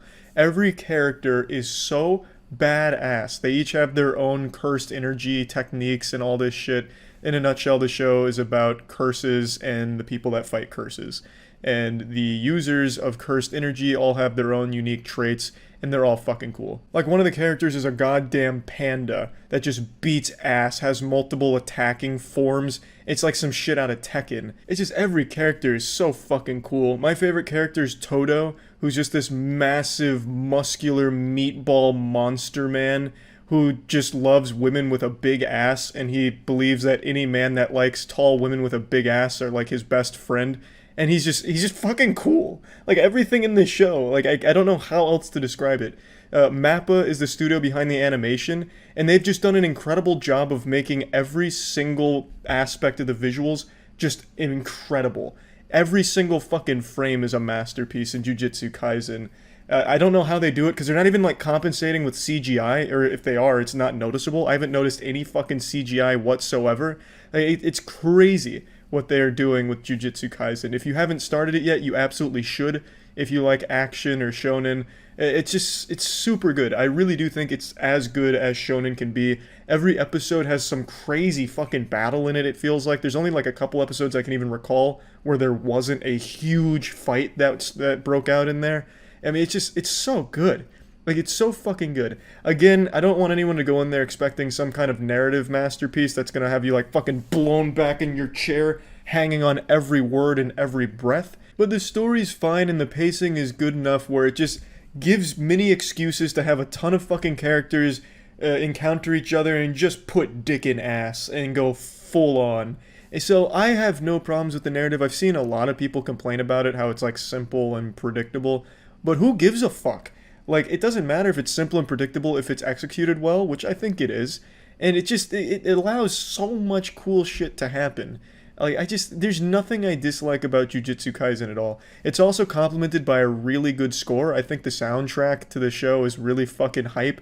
Anytime there's anything going on, you've got like this beautiful crescendo that makes me want to stand up and start lifting weights to be like Toto. Like, I mean, it's cool. Like, I really can't think of any other ways to describe this that don't make me sound like a middle school boy hitting puberty just talking about how something's dope, but it really just is. It's something you can sit back and just be super entertained by. So I'm just going to plug Jujutsu Kaisen into the moistmeter now. I'm giving it a 90%. Now, the only reason I'm not giving it a 95%, which I've explained in the past, I usually save 95% for shows I think really innovated or changed something in their genre. I don't think Jujutsu Kaisen has done anything like that, but I genuinely think it is as good as shonen can be without completely reinventing the condom of the genre. I really think that Jujutsu Kaisen reaches the highest possible level of the genre. I think it is so fucking good, and I have nothing but praise for the show. I totally agree with it winning Anime of the Year because it deserved it. It is something special, and I wanted to make this moist meter before it ends because I really think all of you who haven't seen it should give it a try. I'm often asked, like, what anime would I recommend to someone that either hasn't watched anime or just fucking hates cartoons in general. First of all, I don't know why you'd even ask me for an anime if you just fucking hate animation, but I get that question a lot anyway. This would definitely be one of the shows I'd recommend. This is a show I feel like anyone can enjoy, even if you don't like anime, don't like cartoons. It is just so good that I think regardless of your taste, you would probably find something to like about the show. So I really think Jujutsu Kaisen is something wonderful, and I'd highly recommend it. Now let's talk about Crunchyroll. As I've mentioned multiple times in the past, Crunchyroll is pretty much where I watch all of my anime. Even the more obscure shit I can find on Crunchyroll, they pretty much have the majority of anime that you can possibly think of, dating back to like prehistoric era of animation. So Crunchyroll just has exactly what you're looking for most likely, and it comes at a beautiful 1080p HD ad-free when using Crunchyroll Premium. The episodes are professionally subtitled. They also drop up to, like, as soon as an hour after they air in Japan via the simulcast. You can access them on all devices, Xbox, PlayStation, Roku, Android, and you can just watch so much anime so conveniently in good quality without having to worry about like inaccurate subtitles or it looking like dog shit. Crunchyroll just has the best anime in the best quality, so if you're interested in trying Crunchyroll, you can get Crunchyroll ad-free for 14 days by signing up at crunchyroll.com/penguinz0 or clicking the link in the description below. That's Crunchyroll ad-free for 14 days at crunchyroll.com/penguinz0 or clicking the link below. That's it. See ya. Initiating moisture.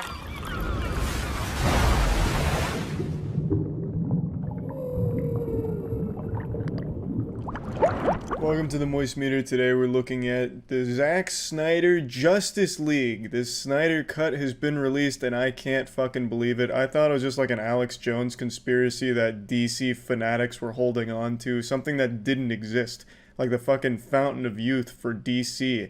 And like a fool, I believe that even if there was some Zack Snyder unicorn that somehow fixed all of the major problems from Justice League 2017, I thought it would never be released. I thought they would never see the light of day. And I just, again, thought it was such a far-fetched idea that there'd even be a way of salvaging the mess that was the Justice League movie. It's not the worst movie DC ever made, but it really, truly was pretty fucking bad. I wasn't a huge fan of it when it came out, and I really didn't have high hopes for the Snyder Cut, even when they did reveal it existed, and I'm just gonna have to eat a full ass of shit on this one, because I was very wrong. Not only does it exist, and not only were the rumors true about it actually fixing a lot of the things in the Justice League movie, it is actually good, too. I was wrong 3 times on this, this whole thing. The Zack Snyder Justice League is an incredible improvement over the original theatrical release. It's not even comparable. It is laughable how much worse the theatrical version is compared to Snyder's version. It's crazy. It was already a bad movie, but when you compare it to this, it's like comparing a Pee-wee middle school football team to the fucking Patriots. It's so silly that what we got in theaters was nothing like what Snyder had originally put onto paper, because it's night and day. I couldn't even recognize half the scenes in this movie from the original because they fit so differently here and there were so many changes. I initially thought it'd be so trivial, like mundane, 5 scenes throughout the entire movie maybe that they added to make it better. But this is a whole brand new movie, it feels like. The experience is completely different. It adds so much more depth to the characters that was absolutely absent in the one that released in theaters.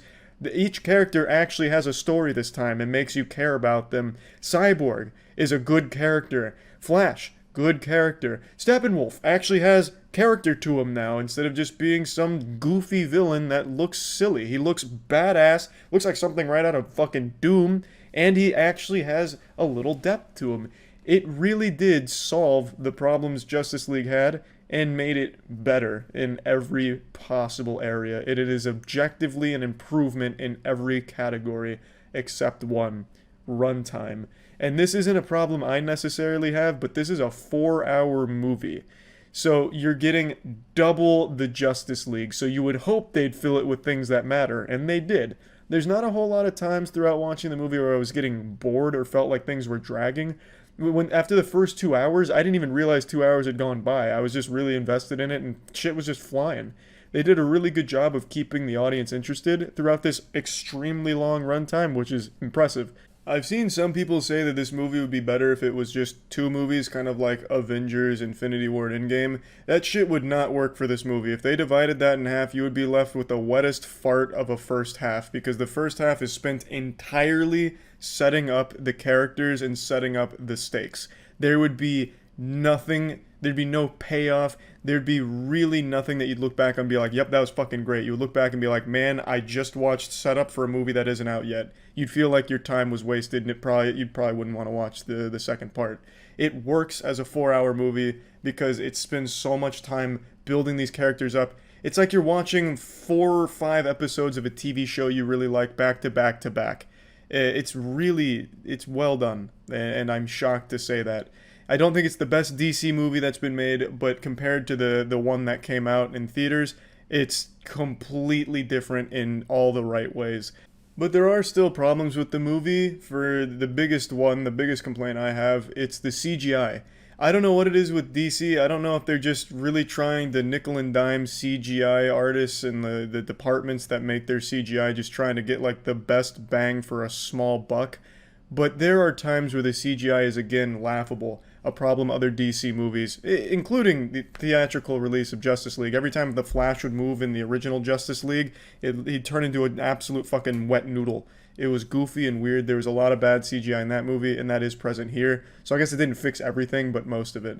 When Wonder Woman is first introduced in the Snyder Cut, she comes out, and it's like she's completely weightless. She just like starts teleporting around and punching people that feel like helium balloons being slapped by a child in a grocery store. They just launch instantly. They just like fucking ricochet all over the place like they're made out of rubber. It's really goofy, and when she moves, it looks awful. It looks jarring. Like she's blocking bullets, and she's doing it really fast, and it looks like, I don't even know how to describe it, a video game glitch. It's hard to even put into words. It just looks wrong. It looks amateurish. You immediately get taken out. You're like, fuck, this is goofy. So there are definitely bad CGI moments in here, which I guess is to be expected from DC at this point, which is a shame. But what I do like that they added is blood. Snyder said, you know what, I want this shit to be gory. And I can respect that. It's not like it needed to be. It doesn't really gain anything from being a bit edgy with its blood. But I just appreciate that it's there just for the sake of being there. The characters don't get edgier. They're not dropping like fuck and shit titties or anything with like their dialogue. They're not going like hard in the edginess. But the blood and gore is for some reason, which is fine. I thought that was just kind of a creative, cute choice. Not a complaint. Doesn't really do anything to make the movie better either, but it is a change where there's a point where a guy gets chopped in half underwater, which definitely wouldn't have been there in the theatrical release. So the biggest problem, though, is definitely the CGI. It gets rough, and rough is an understatement. It gets real fucking bad. Like, it looks like a goddamn machinima from 2010 using Injustice cutscenes, which I also said about the theatrical Justice League movie, not Snyder Cut. So that's the biggest problem that I had with the movie. Another problem I have is it oftentimes feels a bit disjointed. Like, Snyder obviously had a very grand vision for the film, but at points it feels like he just took the theatrical release of Justice League and started breaking things up and putting better things in. But as a result, it just becomes a lot of different pieces that aren't always flowing. So you'll have a very disjointed set of things going on. There'll be a lot of moving parts, and they're not really connecting well, at least not in the beginning. For example, you'll have a Cyborg flashback where he's playing football and then something bad happens. Then you go right to the Flash, who's going over his motivation because something bad happened. Then it's back to Cyborg, back to Flash, stay on Flash, back to Cyborg, now to Batman, back to Cyborg, now to Flash. Like, it really does feel pretty chopped up. And oftentimes, well, not oftentimes, but in the beginning, it doesn't make for a cohesive exposition. It just feels kind of all over the place at points, in my opinion. But that doesn't mean it's bad, because it's filled with much better elements that are much better for the overall film. Because now you care about the characters and you know more about them. They're not as two-dimensional, which I think is very important to a movie like Justice League, who is built upon its heroes. You have to fucking care about them, and they have to be cool. They're much cooler here, much more well-rounded. The movie is enjoyable. It is a significant improvement. Oh, also, I did have one more minor complaint that I wanted to point out. When they first introduced Darkseid and show one of his conquests, he gets his ass beaten really fucking hard. He gets slapped around and looks like an absolute pussy. They hype him up as like this galactic, well, fucking multi-universe level threat that every universe is afraid of. And then the first time you see Darkseid in action, he doesn't do anything. He slams a staff into the ground and makes a big explosion and then gets absolutely blasted. Absolutely manhandled and rolled. So it wasn't exactly like the coolest way of introducing and setting up the big bad by just having him be a punching bag. That was just a minor complaint. It's not a big deal, but I thought I might as well point that out. So I'm shocked to say all of this. I thought this was just going to be a big letdown for DC fans, and I thought I was going to just get the big laugh saying I told you so, or, but I didn't. It's good, and I enjoyed it. Plugging Justice League's Snyder Cut into the moistmeter, I've got to give it an 85. It's really impressive what he was able to do and what the team was able to do. They weren't satisfied with the theatrical release of Justice League, and they said, we want to fix it because we know we have something better, and they did it. It really does feel like a passion project and a labor of love, and I really respect that. They weren't satisfied with the mediocrity, and they made it better, and they made it significantly better, and I think there's nothing but to commend them for that. But yeah, anyway, that's about it. With spring break right around the corner, it's important that you take your grooming seriously, which is why I want to talk about Manscaped. Manscaped will ensure the spring break party in your pants never stops, and that the party is looking good and all the guests that attend are having a great time. Manscaped has all the tools you need to look and feel your best. There's of course the classic Perfect Package Kit 3.0, which comes with the essential Lawnmower 3.0, waterproof cordless body trimmer, a ton of other liquid formulations to round out the grooming routine, and that Lawnmower 3.0 is the Excalibur for grooming. It is just the perfect tool. It also comes in with that beautiful advanced skin-safe technology, so you're not hurting yourself when you're taking care of business down there. I've been using it for over a year now, and I haven't had a single injury, which is fantastic. So I can just go wild without any fear. It feels great to take control, and there's more than just the Lawnmower 3.0 and the Perfect Package Kit. There's just so many items on Manscaped that will help you take your grooming to the next level and get ready for the spring break party. So if you're interested in trying Manscaped products for yourself, you can go to manscaped.com/moist to get 20% off and free shipping. That's manscaped.com/moist for 20% off and free shipping. That's it. So yeah. Initiating moisture.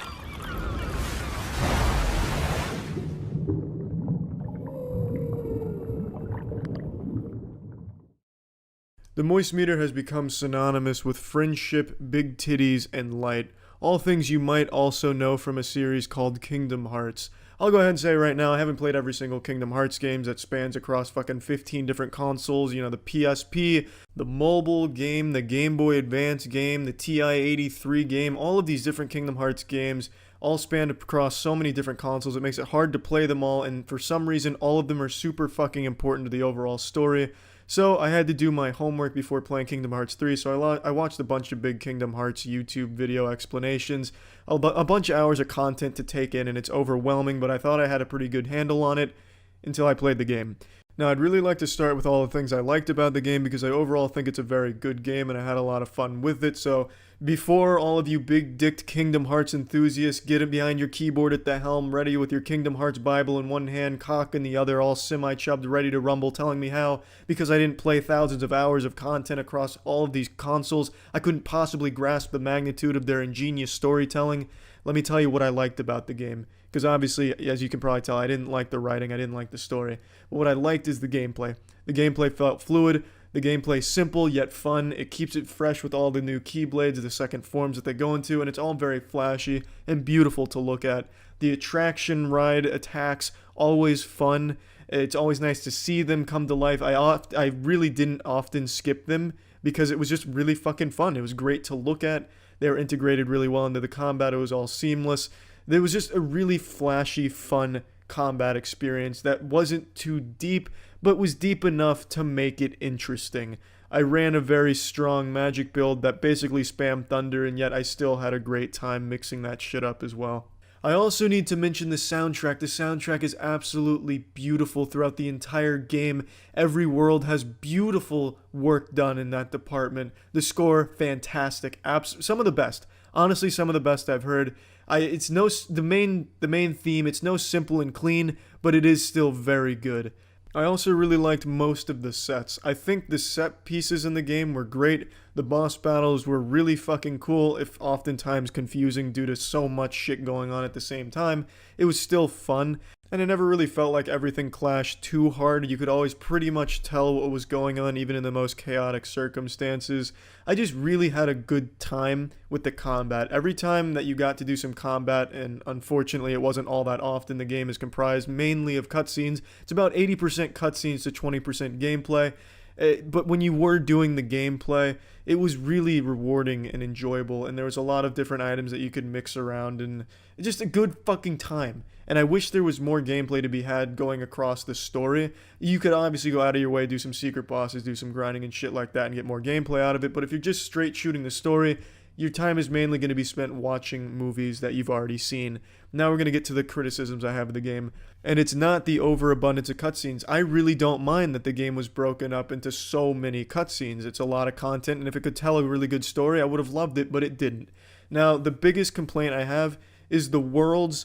Most of them, actually half of them, it's dishonest to say most, because half of the worlds are just watching movies, Disney movies you've already seen. In the Tangled world, you just watch the Tangled movie unfold in front of you, and they'll occasionally mention Sora, Donald, and Goofy. Very rarely. They don't directly impact the plot of that world. Everything just unfolds the same way it did in the movie for the most part. The Frozen world is the same way, and the Pirates of the Caribbean world is the single worst video game level I've played in the modern era of gaming.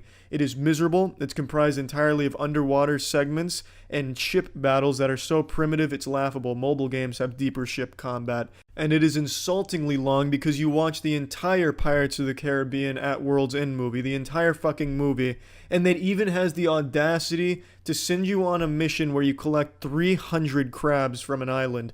300 crabs, and they're not in groups of like 200 or anything. There are a couple groups of a big cluster of them, but nothing substantial. You still have to go out of your way on a big island to collect 300 fucking crabs that are ultimately meaningless. I'm going to spoil this for you, though. You collect the 300 crabs, you bring them to Jack Sparrow. Jack Sparrow does nothing with the crabs, and you go about your journey. And then you watch the rest of the movie with bad ship combat occasionally, and they'll occasionally say something like hi to Sora. I hated that level, and I hate that formula where they rotoscope a movie, and they just make you watch it in these worlds in the game. I couldn't stand it. It just seemed pointless. Now, the Toy Story world was great. The Monsters, Inc. world was great. The Big Hero 6 world was great. And you know what all of those have in common?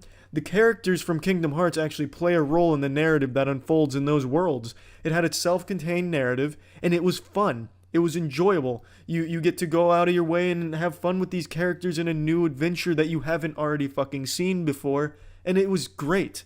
And I don't know why they wouldn't do that for the other worlds, but ultimately everything you do on the worlds doesn't matter in the overarching plot. I don't want to ruin Christmas for you Kingdom Hearts fans, but every single world you visit plays absolutely no role in the outcome of the game. It is completely meaningless, and you never see them touched again once you leave that world. And let's talk about the overarching plot. It's fucking mess. It is incomprehensible jargon that uses the word heart and friendship so many times you forget those words have any real fucking meaning. It is insulting, genuinely spitting in the butthole of anyone that actually wants to fully understand what's going on, because the writers clearly don't even know what's going on. There's an entire subplot with the datascape that is completely disregarded and thrown away. The entire Pirates of the Caribbean world ends with the bad guys saying, well, this was a waste of time, and they poof out of there like some fucking Fairly Odd Parents shit where they went to the wrong place. Some shit is just so useless and is acknowledged as being useless, and I really can't help but feel that the writers were laughing when coming up with this, like, ha ha ha, the players are gonna have to go through this shit and it's useless to the plot. Hardy har har. High fives all around, group hug in the shower tonight, boys, we got 'em. 13 years for this. And I really can't stress enough just how bad the writing plus the voice acting is. I feel like the voice acting performances on their own aren't bad, but for some reason when they're compiled into the game, there's these awkward long pauses in between things that just throw it off and make it sound so bad. It's as if Tommy Wiseau wrote the dialogue and executed it. And I know the previous Kingdom Hearts games were just like this because Tiana recently marathoned them, so I was exposed to a lot of it again, and I did play quite a bit of the in-game shit as well, so I know it's always been like this, but it doesn't mean it should be excused. And yes, at times it is charming to hear Sora say, friendship will power the hearts of all of those that didn't make the high school JV basketball team. Band together, squad, we can overcome all the darkness. Yes, sometimes that's charming, but it really overstays its welcome when every single fucking cutscene starts with that. Or there's a scene where he starts doubting himself and he's like, wait a minute, but my dick can get big if I believe hard enough. We can do this, Donald and Goofy. From Donald, and then Goofy says some cool shit. I actually like Goofy. But it just gets such a chore to listen to it, and it's so fucking embarrassing at times. The plot, again, I can't stress enough, is just such an incoherent mess of jumbled fucking diarrhea. It's as if the creators' kids just took a crayon to the script and just drew over it, and then they made the best with what they could decipher from the script they originally had. It's bad, and it doesn't connect at the end. It seems like this game was so consumed with setting up more Kingdom Hearts games that it just lost track of making a good conclusion to the storyline it already had. It's so fucking driven to have all of these different plot points that don't get resolved so that way they can set up something in the future for Kingdom Hearts 4 and the spin-offs that'll undoubtedly span across every fucking console that will ever get made. It's just bad. I don't know why they wouldn't do the series justice with a proper ending, a satisfying conclusion, and one where everything is tied together, and then maybe explore looking into going forward instead of just focusing so much on setting up that next game. It's just, I've really got upset with the way the game ended, but overall I have to say I enjoyed my time with the game. I would recommend it because I think the gameplay is really enjoyable and unique, and the visuals just get beautiful and become such a nice spectacle. I didn't care too much for the gummy ship sections in the beginning, but then I made my own ship, the Creamer, and then the Creamer Mark II for when the Creamer was really, sucking some hard dick. I made the improved version, and I had a lot of fun with the gummy ship shit after that, so I have to say I think the gummy ship shit was done pretty well. And I just really did enjoy my time with the game. There was a lot of charm, a lot to like, and it did have that special little Disney magic that zaps the tip of your penis. Let's go ahead and plug this shit into the moist meter. I'm giving Kingdom Hearts 3 a 70%. Again, there's so many flaws in this game, and I think it's a shame that people are blinded by nostalgia or fear of the fans that they won't point them out, the things that are objectively bad about the game. I think that's a shame. And I think it's a shame they're there in the first place because the game could be great. It could have given a beautiful conclusion to a beloved story.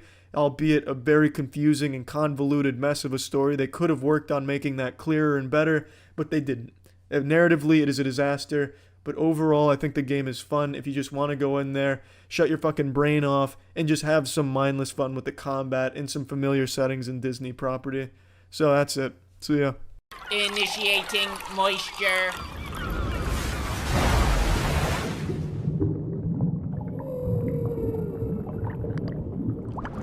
2019 has been an outstanding year for movies, and that continues with Knives Out being pretty fucking great, which is pretty fucking surprising considered it's directed by Rian Johnson, the man responsible for nearly single-handedly destroying the Star Wars cinematic universe with The Last Jedi. To this day, that is the biggest regret on the Moist Meter. Our biggest blemish is giving Star Wars The Last Jedi a 70, or whatever we gave it. It was far too high. Obviously, that prestige is not his burden to shoulder alone. It was a team effort, a collaboration to make that fucking catastrophe of a movie. It was a movie for Star Wars fans made by people who hated Star Wars, it seemed like. Anyway, what I'm saying is The Last Jedi, stinker. Knives Out, banger. This movie is a great murder mystery, whodunit, and neither one of those genres really do it any favors, doesn't do it any justice, because it's more than that. It's a very strong character piece. The performances from all the actors and actresses here are so strong. They make these characters so compelling. They're so well written, and I wanted to see more of them. One of my big complaints is that some of the characters you very rarely see or hear from. They're there occasionally, but not very often. I just wanted more of the characters because I thought they were all so goddamn good. It's a long movie, and I wanted more of it just to hang out with the characters and see them interact some more. Also, the humor in this movie is really clever. Everything in this movie, the whole plot structure, even the pacing, down to even the simplest of jokes, is all very well constructed. I was really impressed with the movie. The plot is really great. It goes off, what you would expect from a murder mystery, like a fucking board game of Clue. Man commits suicide, famous author, and now everyone in the family is a suspect and everyone around is a suspect, and they all have their own backstories, their own possible motives. It's just fucking great. It was a really fun movie from start to finish. Daniel Craig's character I really liked, but to be honest, I wasn't overly impressed with him as a detective until the very end, which I guess was probably the point, but I enjoyed him throughout. I just thought he didn't really showcase why he's the best in the world until the very end. I was expecting him to come in here like L from Death Note and have anime fans creaming their pants by the second episode with his genius and goofy writing, but I guess it's good they didn't do that and make him more of like a slow burn genius. And it's not like he comes in here all limp-dicked and a loser or anything. He immediately comes in, detects some lies, and starts putting together pieces of a puzzle and throwing together a narrative. So he did come in firing, but I felt like him in particular kind of dragged in the second act of the movie, and really kind of the whole movie drags a little bit in the second act, but not enough to take you out of it or make you stop caring. It's just a little bit of a lull in the middle that it's just something to point out. But overall, I just enjoyed this from the start to the finish. I don't have any major complaints.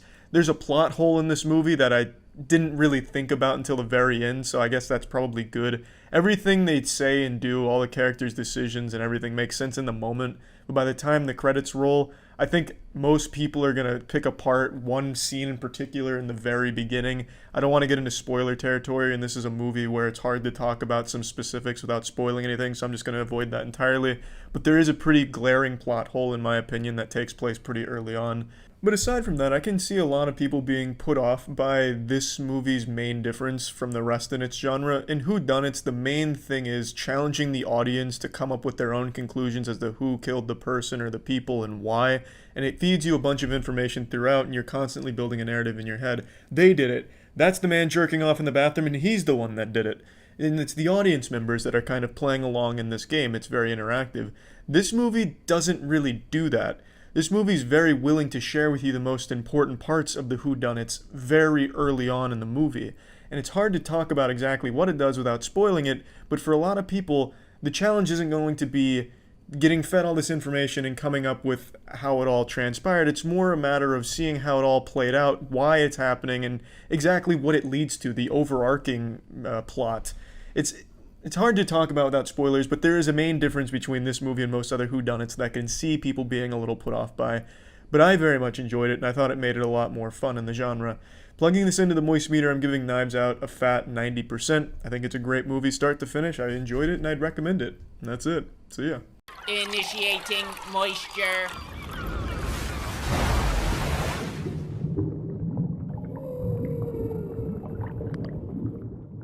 What the fuck is up, LEGO enthusiasts? Welcome to the moistmeter. Today we're looking at the LEGO Movie 2, the second part. If you thought Legos were just for kids, you're so fucking wrong I could spit in your face. This is a movie franchise for gritty, hard men. At least according to their marketing campaign, by making like a fucking Hot Ones advertisement, which predominantly skews towards an older demographic. The LEGO Movie is aware that a lot of the audience is older, and that's not a bad thing. It's not exactly just a kids movie. Adults can enjoy the LEGO movies as well. I really liked the first LEGO movie, and I really enjoyed LEGO Batman, even though a lot of people felt like it was weaker than the LEGO movie. I actually thought it was better. The LEGO Movie 2, however, is indeed the weakest one. It's not a bad movie by any means, but it just doesn't live up to the magic of the LEGO Movie, which caught everyone by surprise of all ages, or even LEGO Batman. The movie is safe. It's very safe. The jokes are more of the same. While not being bad, it's exactly what you'd expect. It doesn't really do anything new or different. It looks beautiful, of course. The story's heartwarming at times.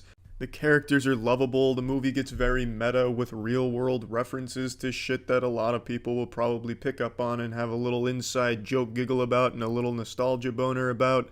But at the end of the day, the movie just doesn't feel as good as the previous two. I didn't see the Lego Ninjago movie. I'm not sure if that was any good. But in terms of Lego Movie and Lego Batman, it's just not up to that level at all. This feels kind of like just a cash grab off the Lego name at this point, whereas the first Lego movie came out to make a statement, hey, we're here to fuck ass and make you laugh, and it did. Lego Batman comes out, we're here to keep fucking that ass and keep making you laugh, which it did. And this one comes out and it's, hey, we're gonna give you a lot of musicals and make you maybe giggle or exhale from your nose a little bit, which it does. The musical numbers in this movie are my biggest complaint. There's so fucking many of them. Anytime a character farts, there's a musical number associated with it, and sometimes they're just hard to understand. Some of the fucking musical numbers sound like mumble rap from Lil Pump or some shit. I didn't care for any of the music in this one at all, whereas in the previous ones, the musical numbers were a highlight, and I enjoyed them. Here, it just really is overdone and overstaying its welcome. Again, the movie is not bad. I'd like to make that expressly clear. I just can't help but be disappointed with it compared to the previous two. It feels completely soulless when put up against the other two. The new character they introduced, Rex, though, is a great character. I think Rex was a really fun character. And there's really no bad characters, and there's really nothing bad about the movie except the music, the overemphasis on just beating your head over with fucking repeating pop song music and music references. I really didn't enjoy that. That was way too fucking much. Just fucking constantly titty twisting you with more music coming in hot. That is the only negative I can think of the film. It's just disappointing when compared to the first one. It still does have a good message about, sibling rivalry and hostility, how to resolve it and shit like that. It was cute, heartwarming message, good movie. Does not even hold a candle to Lego Batman or the first Lego movie, though. Plugging this shit into the moist meter, I'm giving Lego 2 an 80%, and I feel very confident with that rating. The other two I rate much higher. I think both of those are really, really strong movies, and this one just feels so by the numbers, safe, formulaic. You can't help but just feel like it was a cash grab, but it's still a fun cash grab and an entertaining experience. That's it. See ya. Initiating moisture.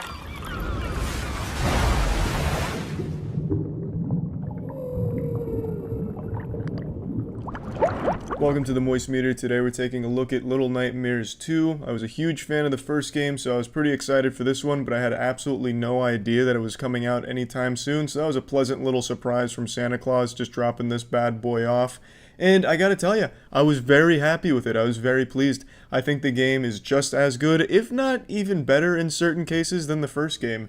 Now, I had to refresh my memory on the lore of the first game because it's been so long since I've played it, so I combed through the sacred text and relearned everything that happened in the first game narratively, so that way I knew exactly where we were starting off in Little Nightmares 2, and after digesting the full compendium of Little Nightmares universe, I was super drawn into the story once again, and now after completing Little Nightmares 2 and watching the secret ending because I didn't actually get it myself, I fucked up, I can say with certainty that this has left me very confused. It's got me just with fingers up my asshole, scratching my head. I am a little lost on the narrative. I'm not too prideful to admit that. There's a lot of moving parts to the Little Nightmares universe, and I'm just having a hard time figuring out where they all connect. I still really enjoyed it. Like, this isn't like a complaint about it at all. I do like ambiguous titles when it comes to the narrative, instead of just like hammering that shit home, making you feel like such a fucking idiot that they have to hold your hand through what's going on. I do like it being up to the interpretation sometime of the player. But in the case of Little Nightmares, I feel like in certain ways, it's almost too open-ended because there's no dialogue, there's no spoken words, so you're just piecing things together based on what you're seeing in the environment and the character's body language and what you're experiencing together. So you're piecing it together as you play through what you're seeing, not what you're hearing. And I guess for me, I just kind of got a little lost on how exactly all these pieces were fitting. There's still a lot that the narrative was able to surprise me with in terms of like some twists, also where it fits into the universe and all of this. And I was able to understand the big moments and the big things for the most part, but as for how it all fits into the puzzle of Little Nightmare, how they put the rectangle in the rectangle hole here, I'm still just a little fucking confused on. But it's not a big deal. Still really enjoyed that aspect. The universe of Little Nightmares I find to be beyond fascinating. The art design, the character design, the everything visually in this game is so good. It's so unique. It's so well done. And it does what horror games fail to do, which is actually build tension and unnerve you. A lot of the characters, like a bunch of the bad guys you'll see here, are genuinely creepy, and they're designed very well to kind of make your skin crawl a little bit, like, ooh, this is yucky, I want to get the fuck out of here as quick as possible. Then you try and do that, and then you get like absolutely blasted, your head gets fucking tore off, and they spit down your throat. Like, it gets gruesome. And you have to pace yourself, you have to just sit there and patiently wait and watch them do their gross shit. And then eventually you make your move to stealth past them or solve a puzzle to get by them. And it's so rewarding, it's so fun. I really loved everything about Little Nightmares 2. I really did. I had a great time playing it. I think every puzzle was well designed. There was a lot of different mechanics they were throwing in. Sometimes using a flashlight to stun people. Sometimes you're teleporting around using television sets. Other times you're just using teamwork with six to get around and connect dots and get things to make things move up and down. It's fun. It's just fucking fun. The puzzles aren't exactly brain busters. You don't need a 200 IQ to solve these bad boys. You're not going to solve one of these puzzles and all of a sudden have a third eye open on your forehead and achieve enlightenment. Like, they're not like the hardest puzzles in the world, but they're just challenging enough to keep it enjoyable and keep things moving at a steady pace. I don't think anyone's going to get stuck on something for a long time. There are going to be certain things where you're like, oh, where the fuck do I do here? And then maybe 10, 15 minutes later, you're like, yep, that's the solution, and now I feel silly for not having done it right the first time. It's no complaints at all when it comes to gameplay. I enjoyed every moment of it. I had a great time exploring the universe, finding some of the hidden things in the universe. There's hats that you can collect, and sometimes even the hat, not to spoil anything, but sometimes the hats may even play a role in getting a couple things done. It's just such a rewarding game. There's really just not a whole lot else like it when it comes to the game design here. It's so good. Like, I really can't suck their dick enough about how beautiful the game looks and how macabre the whole thing is. But now this will bring me to where I think people might not like Little Nightmares 2. It's a really short game. It took me just over 4 hours start to finish to blast through this bad boy. Not that I think that's a bad thing. I've said this multiple times. If the game is only 4 hours, it better be 4 really strong hours. And I definitely think the Little Nightmares 2 is. It's also not a $60 game, so you're paying less for less hours in the game. There's really no replayability. I don't see many people beating the game and be like, can't wait to fucking get back in there and do all that again, because it's very much a game that you'll experience once, really enjoy, and maybe go back one more time just to get everything for a secret ending, to make sure you get every little bit there, to digest every piece of lore that you can. And I really think most people are going to want to, because I think they've set up a fascinating storyline and universe here with Little Nightmares. So it's just not a game that a ton of people are going to go back and replay. So for that, you're only going to have like 4.5 hours of game time. And I know for some reason, a lot of people out there take big issue with that. I see people melt down and whine about it, throw some kind of baby temper tantrum. Oh, this game only has 45 hours worth of gameplay. It's not even worth my time. I'll go spend that instead cruising subreddits. When you say a game is 4 hours, a lot of people like scoff at that shit for some reason. Another minor complaint I had about the game is there's some bugs in it, a couple of glitches, like I soft-locked myself once, not that it happened again after that, but I got soft-locked hard as fuck right in the beginning, and sometimes when I would swing one of the weapons at an enemy, it would go right through them, or it would go right through the thing that I was aiming at, or just bounce off of invisible nothingness, just get fucking blasted back by the air. So there is times where you will be betrayed by like a bug or two, but it's not super frequent and it's not the worst thing in the world since there's no loading times. So when you fuck up, it just kind of immediately starts over again, so you're not losing a ton of time to like a loading screen or something. But it is something worth pointing out that there are a couple of minor bugs and issues, but nothing that's going to be game ruining. Now, plugging Little Nightmares 2 into the moistmeter, I think this bad boy is a very high quality 4.5 hours, so I'm giving it a nice 9 out of 10. I think most people will enjoy it, especially if you're not one of those pretentious elitist gamers that only plays games that have 90 to 100 hours worth of tedious grinding content. You'll appreciate this. I think it's very well made, the puzzles are fun, the universe is great, the lore and the themes are very rich. I really enjoyed pretty much everything about it, so I'd recommend it, and yeah, that's about it. Right now you're probably asking yourself, damn, how does Charlie look so well rested and energized? And I'll go ahead and reveal the secret formula here. It's because I slept on a Helix mattress last night, and Helix mattresses are fantastic. Helix mattresses are some very beautiful mattresses that are going to be catered to your unique body type and sleep preferences based on a sleep quiz that Helix will ask you. So the sleep quiz is going to ask you multiple questions to get a feel for what makes you you and match you with the perfect mattress to complement your sleep position, your preferences, and by the time you finish it, you're going to have the mattress of your wet dreams. The Helix mattresses are absolutely fantastic. I highly recommend them. So if you're interested in upgrading your mattress, which I think everyone should have a high quality mattress that they're happy with since you're going to be sleeping on it every night forever. So I definitely think mattresses are very important. So it's definitely important to have a mattress you're happy with. So definitely check out Helix if you're interested at helixsleep.com/moist, and you can get up to $200 off your Helix mattress. Also, Helix offers a 100-night sleep trial just to make sure the mattress really fits you. Also, shipping and returns are free and extremely convenient, so there's just no need to leave your house. That's helixsleep.com/moist for up to $200 off of a mattress. That's it. See ya. MoistMeter was brought to you by Amazon Music. Sign up for free below using our referral code. Initiating moisture.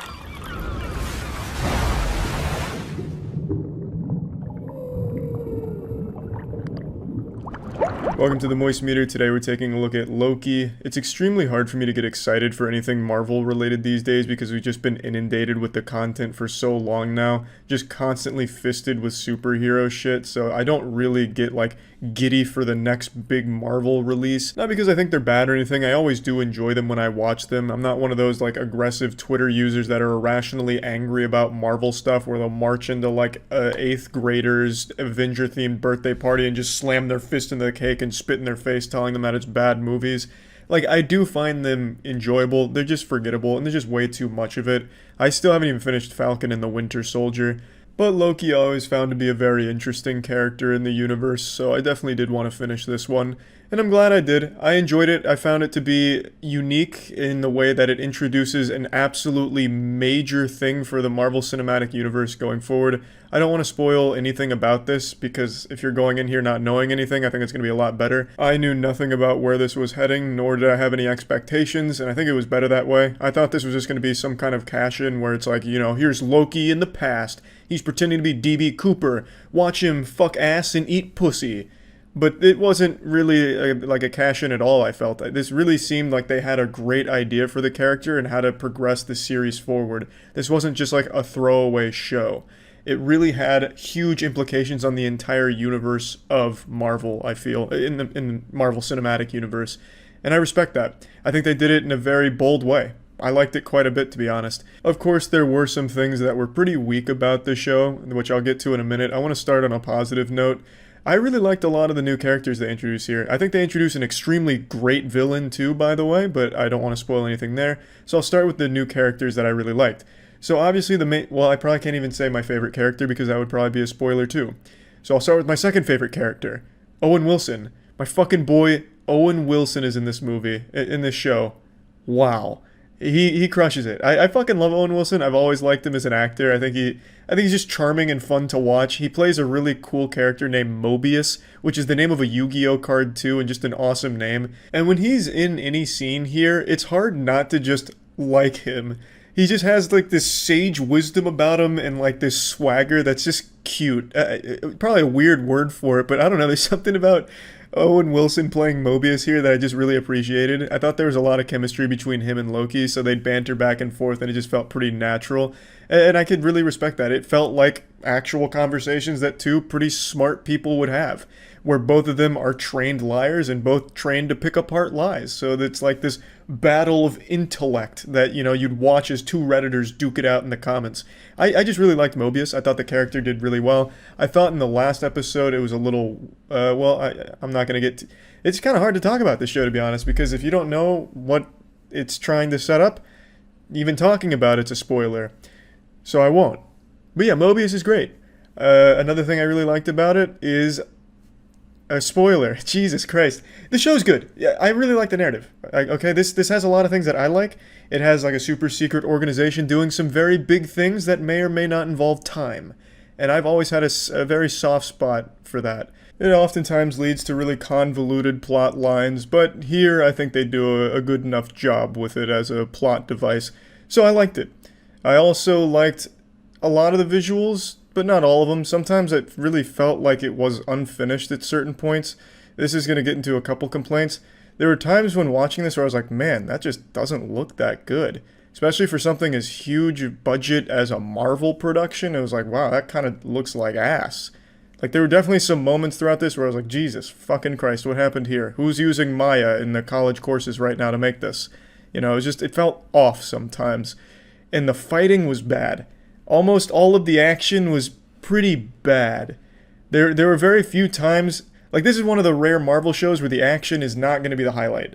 Because there were very few times in this where there was anything more than, like, a couple of punches that would get caught and turned to the side, and then deliver a punch of their own, or maybe, like, a stab in the back. It was really underwhelming in terms of, like, the high-octane action department. I also felt it was stupid that the bad guys use, like, electric batons with a twist.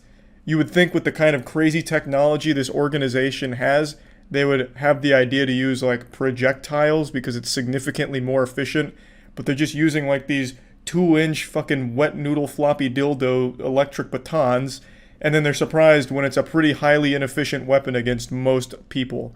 So that was kind of dumb too. But yeah, I thought that was like one of the glaring weaknesses of this is the action was really not good. Which really, I guess, does fit in line with Loki as a character. He's more about mischief and using intellect and wits to outsmart his opponents as opposed to just like brute force his way through it. But pretty much every episode has a couple of fight scenes and they're just not very good. There is other action besides just like hand-to-hand combat, and I think in that regard it's done well. I can't explain what kind that is, but because that would be a spoiler, but I do like that component as opposed to like the actual traditional fighting stuff, because it's kind of stinky. It doesn't really do super well here. It's a show that very clearly wanted the emphasis to be on its characters and its story, and I think it succeeds in that regard. That's not to say every character is good though. In fact, one of the main bad guys who's introduced, not the huge villain, but one of like the smaller mini bosses, is not fleshed out at all, and a lot of the things they say and do aren't really thoroughly explored nor explained and seem really weak because of that. So you'll have this character that's kind of this loose cannon, and they're doing things that don't really add up, and they're saying things that kind of contradict with the things they've been doing, and you never really know their goal or anything. And I imagine that's setting that character up to be a bigger character in Season 2, which is confirmed. But for Season 1, I feel like they still could have done a little bit more making this character more grounded and fleshed out. I think it would have done wonders to make them more interesting. Because when they're there, it's more of kind of like this sigh, like, ugh, guess we have to, hear more from this character going on about something that we don't really care about. Would rather go to the bigger stuff. So that was a little disappointing. But overall, I did enjoy the show a lot. There are some weaknesses for sure, but I thought it was a very fun ride and a very interesting one, and I'm extremely excited to see where this actually takes the Marvel Cinematic Universe. This made me a lot more interested in the future Marvel projects, since it's going to be following the events that happen here, I imagine. So That was nice, and yeah, let's plug this into the moistmeter. I'm giving Loki an 80%. I think this is absolutely worth a watch. I think this is probably the better Marvel show they've made so far. I thought it was enjoyable. It never really falls off or anything. Like with WandaVision, I was really enjoying the first few episodes, but as it continued on, I got less and less interested and really didn't like the conclusion all that much. But here, I was interested the whole way, and it only kept increasing as it kept introducing more and more wrenches into the cogs of the story, and I appreciated that. I thought it was very well done. That's about it. See ya. This episode was brought to you by Surfshark. For 85% off a 2-year plan, visit surfshark.deals/penguin. Initiating moisture.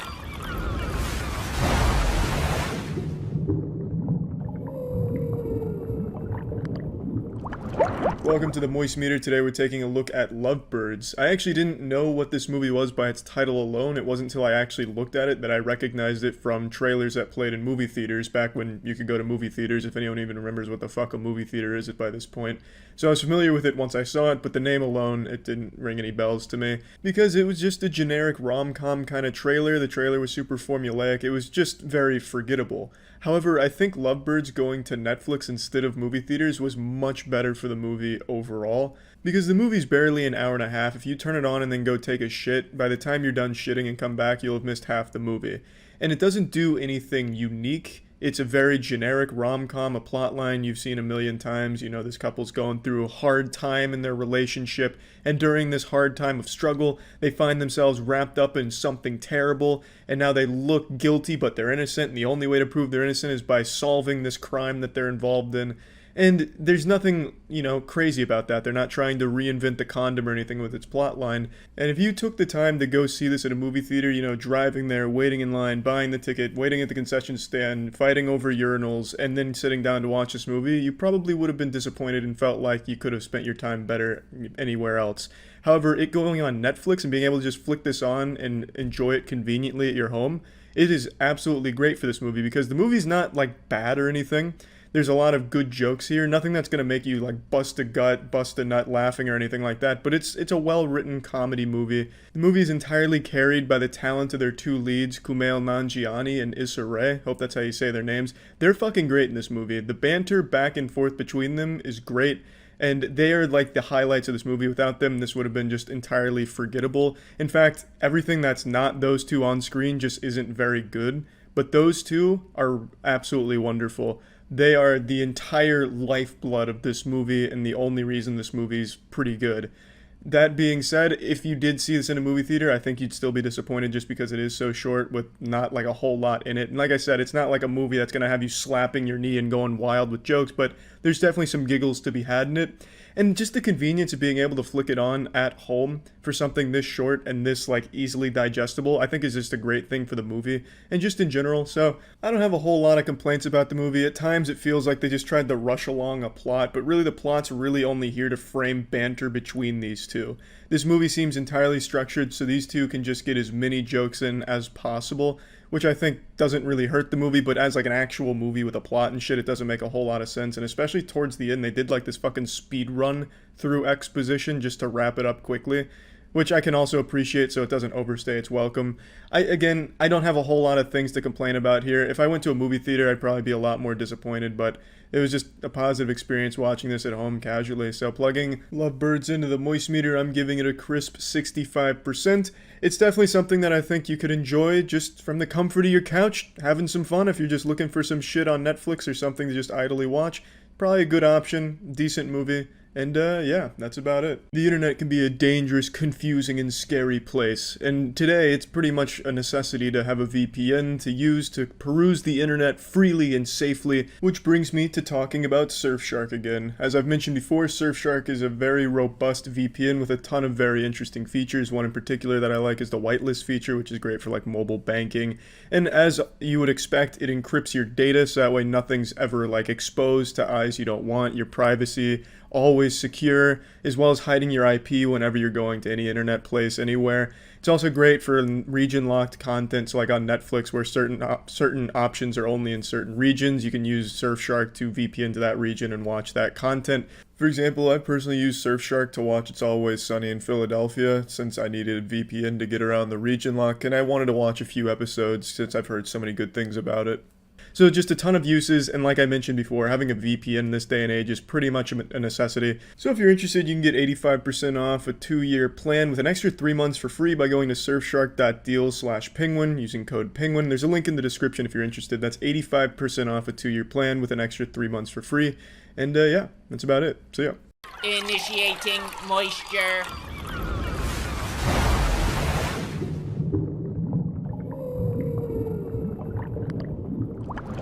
Nostalgia comes in many forms. Maybe you think back on grandma's old special grilled cheese recipe and get a semi-chub. Maybe you're like me and remember supersized options from McDonald's before they phased it out due to causing hearts to explode. Point being, nostalgia's fucking powerful, and nothing is more nostalgic for me than the original Luigi's Mansion. I still remember the Christmas I got it on the GameCube. Just an outright great game that still holds up well today, and I'm super excited to say the newest Luigi's Mansion 3, is just as good and in some cases even better than the original. So let's dive the fuck in. The thing I like most about the new Luigi's Mansion is that they have it as a hotel instead of a mansion, which let them do each floor its own unique theme. In the original Luigi's Mansion, each room would have a different theme or purpose, you know, a fitness room, a ballroom, whereas in the hotel, each floor is dedicated to it, the entire floor, so every room follows the theme.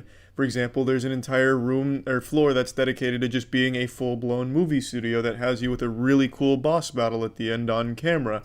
Another floor has you entering an LA Fitness, where you can go in the locker room and find used needles where the synthol was used. Each floor just becomes its own entirely different adventure with a really good boss at the end. The bosses in this game are super fun. They each have different mechanics, some better than others, and there is one boss in particular I find to be a bit tedious for the sake of tedium. It's a cat that you have to chase through multiple floors doing the exact same mechanic to 6 times, and I just think that's a bit excessive.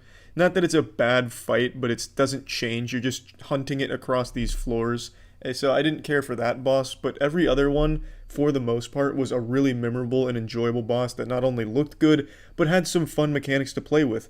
And it really is the strongest part about this game, just all of the different places you go and how great they look and how great the boss at the end is. You go to a floor and it takes you to a fucking pirate ship, you summon the Black Pearl and fight its captain. So it's not restricted to just being rooms in a hotel or, you know, themed around something indoors. It has you going all over the place and doing all kinds of crazy shit, which was a lot of fun. Now I'm going to get to a complaint now because some of the boss fights were made hard, not because they were a hard boss, but because the controls betray you. The controls have a mind of their own and they're constantly trying to fight you for their independence. When you're trying to aim something like the plunger is something where you can fire it sticks to a surface, you suck it up and you pull something off. When you're trying to aim that plunger, the controls just don't really work.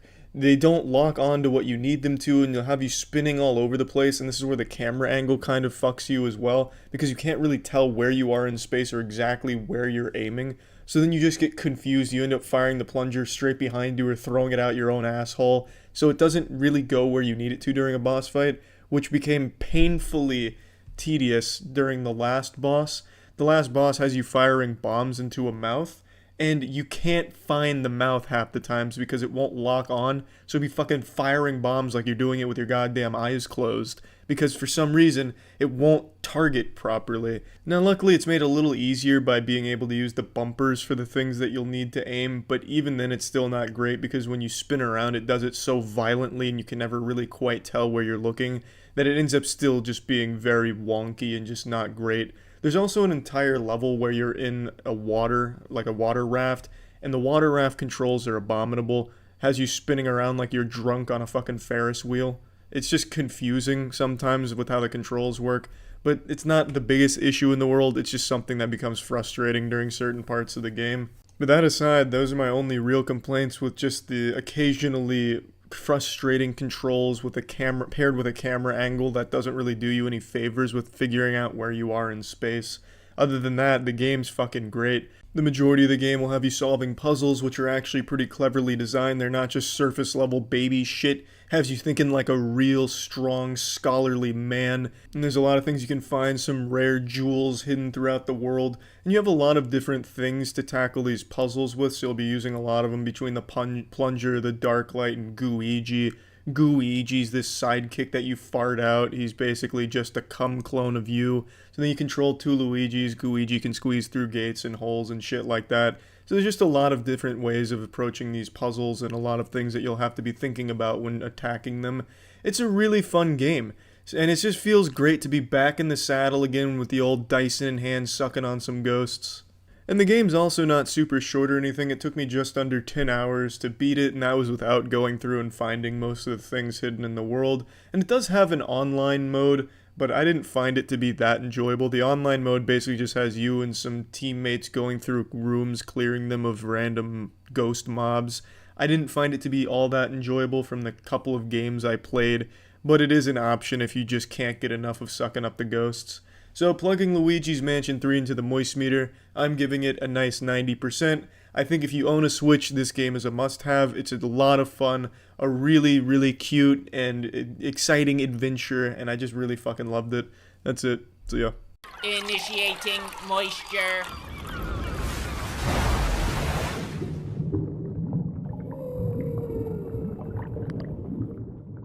Yeah, Ma's not a good horror movie. I don't even know if it's supposed to be a horror movie. It's more of like a character-focused drama movie, which it also fails at executing well. And the only good part about this movie is Octavia Spencer. I think she does a really good job with her character, even though her character is not even that good. It just seems like she gave a lot of effort for the character, and it shows. There's some good scenes from her, but the movie's some straight stinky asshole. I thought this would be a so bad it's good kind of horror movie. I wasn't expecting much.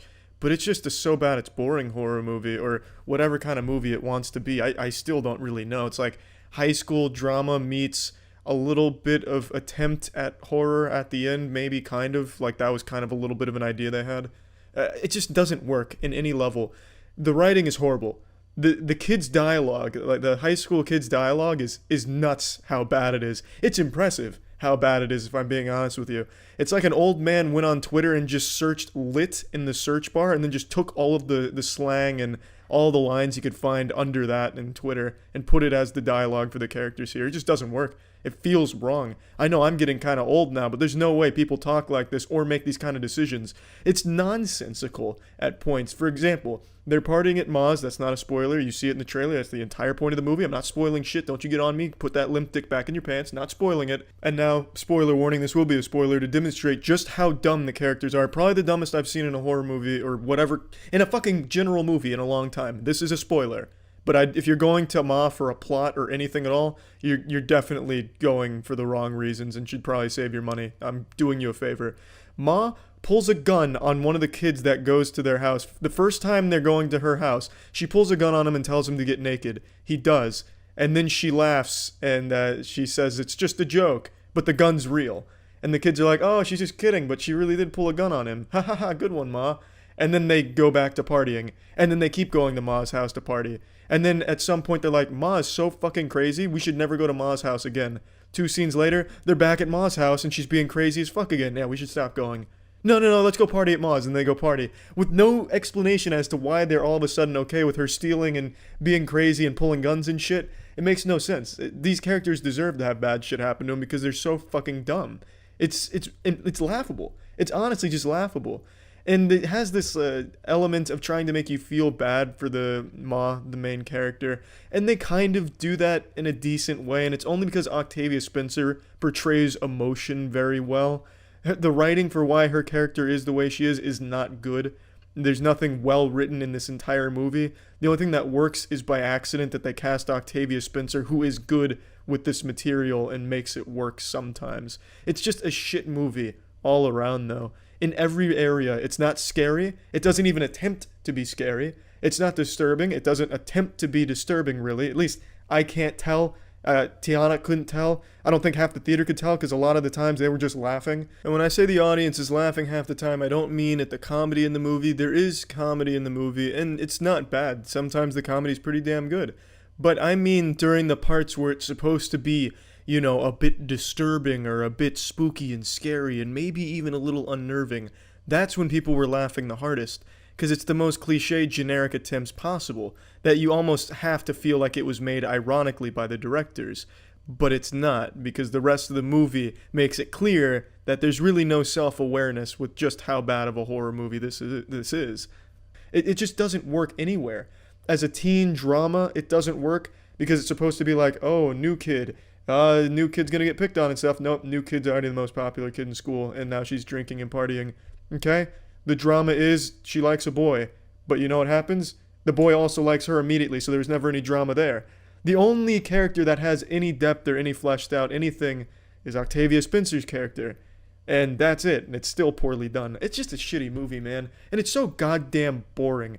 It's so fucking boring. Like, the whole first hour is just boring. Absolutely a drag, a chore to sit through. I would have rather been taking the garbage out, just endlessly pulling the garbage to the end of the driveway and then back up to the house, back and forth, like I'm sawing a fucking log with my garbage can. That would have been more enjoyable than the first hour. It's just not a good movie. Plugging this shit into the moist meter, I'm giving Ma a 20%, and the only reason is because I really was pretty blown away by what Octavia was able to do with such a shitty script. Hats off. If you're watching this, Octavia, you fucking killed it. To the actors and actresses that were in this movie, I'm sorry you got such a fucking bad script. As a concept, this movie's great. It's executed really poorly. That's it. See ya. Initiating moisture.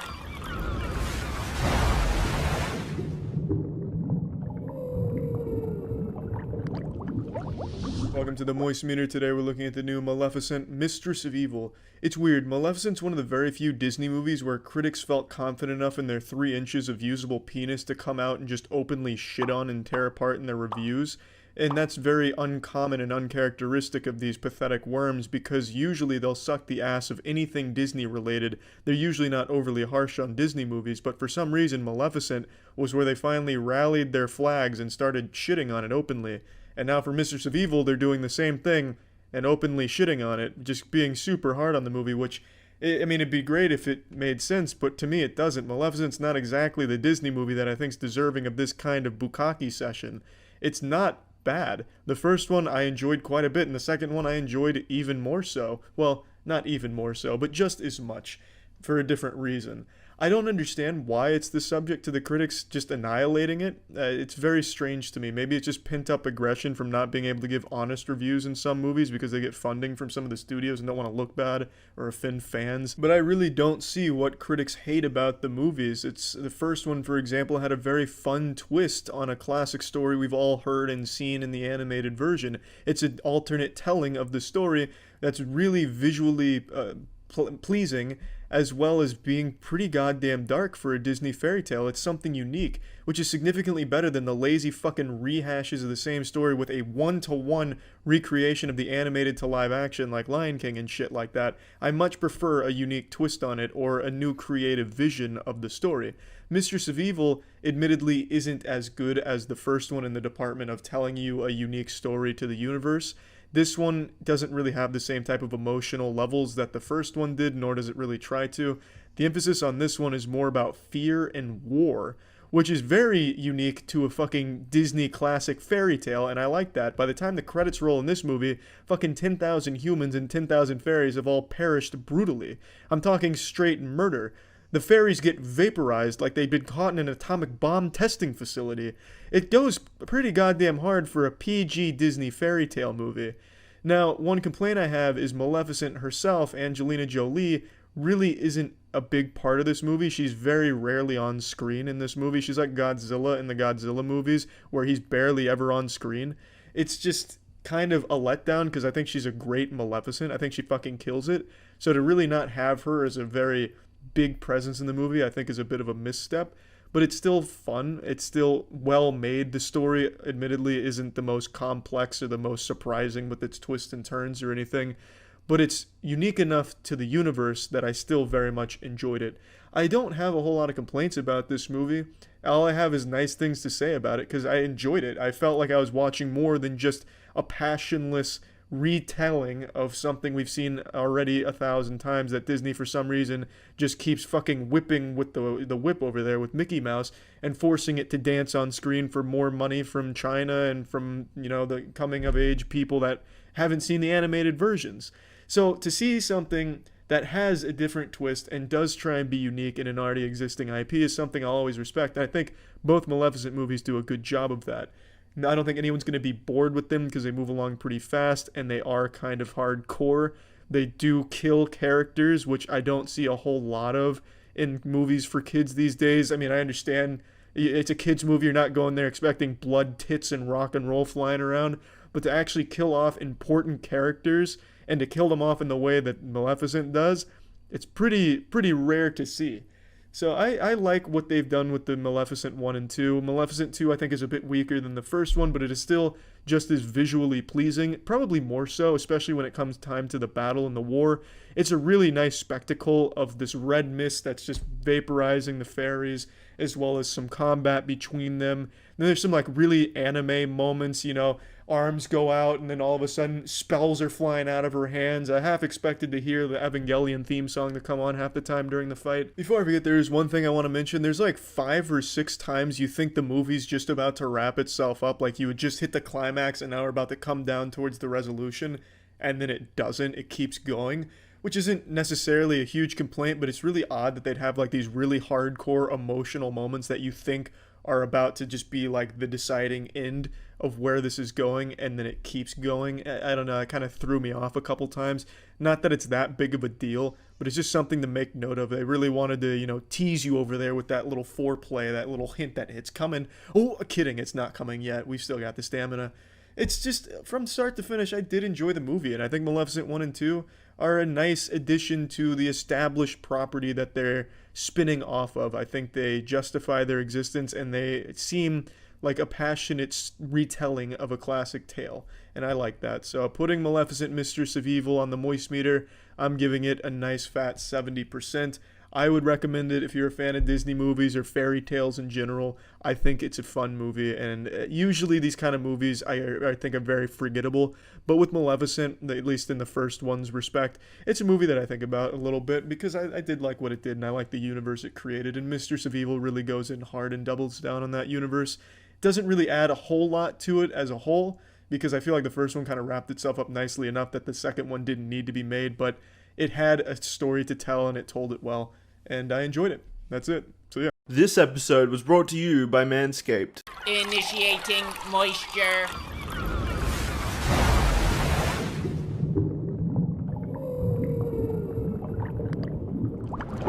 Welcome to the Moist Meter. Today we're taking a look at the Avengers game. So let's just go ahead and spread these cheeks right away. So I want to just get this clear right now. The game is fine. Everything this game has is done well enough to be considered a good game. There's nothing wrong with it. I wouldn't even say this game's lackluster in any one area. But all that being said, I didn't really enjoy my time playing it. Now before you get a superpowered hate boner going, let me go ahead and explain what I mean. So the main thing that I found to be kind of boring was the combat. The combat is serviceable. I'd even say the combat's good in certain cases, but overall it's just extremely repetitive. You're fighting the exact same combination of 3 enemies for the entire duration of the game. Most of the objectives in most of the missions on like side missions and such are just stand on this one plate for like 6 minutes fighting waves. It's just the objectives themselves are fun. The environments are really uninspired. You're never really going anywhere cool or seeing anything cool outside of a couple of really good cutscenes and set pieces in the campaign. And it's just when you're fighting these enemies, it's never really fun. It's just kind of a chore. To me, the combat just feels extremely slow and even a little bit clunky at times. It feels like every character is moving through an invisible layer of thick syrup before they make contact with the enemy.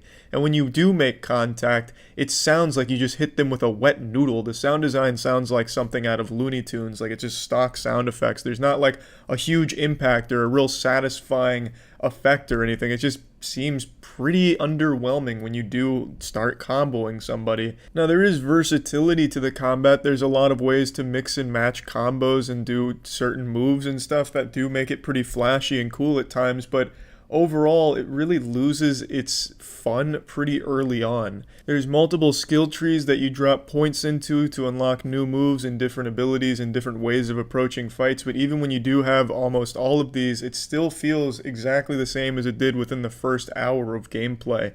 And some of the boss fights nearly put me to sleep. Like there's this fucking Warbot boss fight where you just go around slapping Vince on its 6 legs and then hitting its eye after you blow up all 6 vents. Meanwhile, the bot doesn't really do anything. It just lets you keep slapping it around, and sometimes it'll lift the leg up like a dog trying to take a piss. It's just really boring fights. A lot of the boss fights are, at least in my opinion. And just overall, this game, it's not, like I said, the game's not bad. I would never consider this a bad game, but it is passionless. I would say that this is a very uninspired game. This feels like some executives just looked at everything popular with a younger demographic, superheroes, Anthem-style mechanics, factions, bounties like from Destiny. But let's put them all in here and kids will love it. Loot system. People love RPG. Let's throw a little primitive loot system in here. And it's all here, and it's all done well enough that it's serviceable, and it's done well enough that it works well, but it's just not fun. It just feels so underwhelming. And the loot system, I think, is at least kind of cool sometimes just because I love min-maxing, but really overall, even that wasn't super fun for me. Let me just go ahead and get off of the gameplay and such. Let's just keep talking about all the other areas. The narrative is pretty cliche. The narrative's nothing that's gonna have you fucking blown back into your seat, really thinking hard about life or anything like that. And I actually think the narrative's kind of a little goofy, how people are so upset that they have superpowers. Like, what a fucking dumb problem to have. Man, I'm so mad that now I have fucking super godlike powers. If only someone could take these away so I could go back to getting bullied in high school. That's just a real dumb thing to complain about. I feel like if people got superpowers, they wouldn't necessarily be whining about it all the time. So I didn't really like a whole lot of elements of the narrative. But it's not a bad story. It's not terrible. It's very generic, cliche tropes for superhero stories.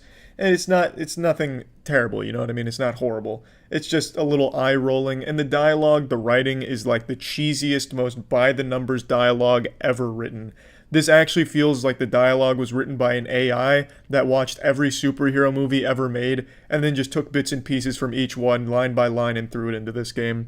The writing feels like it was made in a day, just by copying everything you've heard from everything else. It's not bad. Again, it's not bad because it works, you know? It's superhero tropes, and it's done well enough where you're like, yep, that makes sense. That about fits here. I will say, though, some of the voice acting feels really phoned in. Like, some of the voice actors they got here, they just feel like they're not even trying at certain points, which I could totally understand because they have the characters talking fucking non-stop. Even if a character's not on screen, you can hear them fucking talking to themselves in another room on your ship. Everyone is always talking at every single second in this game, during combat, during cutscenes, when you're just walking around. Even if a character's dead, they're still talking, like haunting you. There is constant dialogue, so I can understand why some of the voice actors may have got fatigued for some of these lines, but sometimes that'll take you right out of it. Now, there is a multiplayer component to this game, but I don't imagine anyone's going to be losing their shit over it. Is it fun to play with a friend, two superheroes just clapping ass? Yeah, but every game's fun with a friend, and this one's no special exception. This isn't something that's extraordinarily fun with your friends, because it is still doing the exact same tedious chores, but at least now you have a friend to kind of lessen the burden and the boredom of it. So I'm plugging this bad boy into the moist meter now. I'm giving Avengers a 65%. I know with everything I've said that might sound a little high to some people, but again, like I said, I think the game is very well made. I think it is a good game. It's just a game that I really didn't enjoy personally, but I can absolutely see from an objective standpoint that these things work together well enough that a lot of people probably will like it. It's just, for me, the core gameplay loop got so stale so early on, doing the same repetitious, tedious missions, and everything you unlock never really makes you any more powerful. A lot of the loot is kind of interesting, but then a lot of the perks are just pretty samey, and you never really get anything crazy going on with pretty cool builds. It's just, to me, the whole game was just kind of like the most average, okay experience I've ever had. I guarantee in a month I'll probably forget I even played this game or that this game ever even came out. It's just a forgettably average good game. It's just, I don't know, it's just the game is fine. Like, that's like the best thing I can say about it is the game is fine. I can see a lot of people liking it, it's just I didn't enjoy it very much. I think the game could have really benefited from having a system in place similar to the Arkham series with free flow combat where things are fucking fast and brutal and just really impactful. But again, there's really nothing negative I can say about the game. It just rode that line of just being so fine that it was just really boring to play. And yeah, that's really about it. It doesn't take a superhero to get a larger-than-life ball-shaving experience in your own home when you use Manscaped products. In particular, I'm talking about the Premium Lawnmower 3.0, the finest craftsmanship and the latest innovation when it comes to ball-shaving science. The Lawnmower 3.0 comes with advanced skin-safe technology, so you're never accidentally hurting yourself in a very sensitive area. You can find the Lawnmower 3.0 in the Perfect Package 3.0 kit, which also comes with ball toning spray as well as a nice crop reviver. Pretty much everything you could need to amp up your male grooming game. And it is just a fantastic kit that I can't recommend enough. And you also get 2 free gifts, which is a shed travel bag and a pair of anti-chafing boxer briefs. So if you're interested in trying Manscaped products, you can go to manscaped.com/moist to get 20% off and free shipping. That's manscaped.com/moist for 20% off and free shipping. So yeah. This episode was brought to you by Hostinger. Initiating moisture.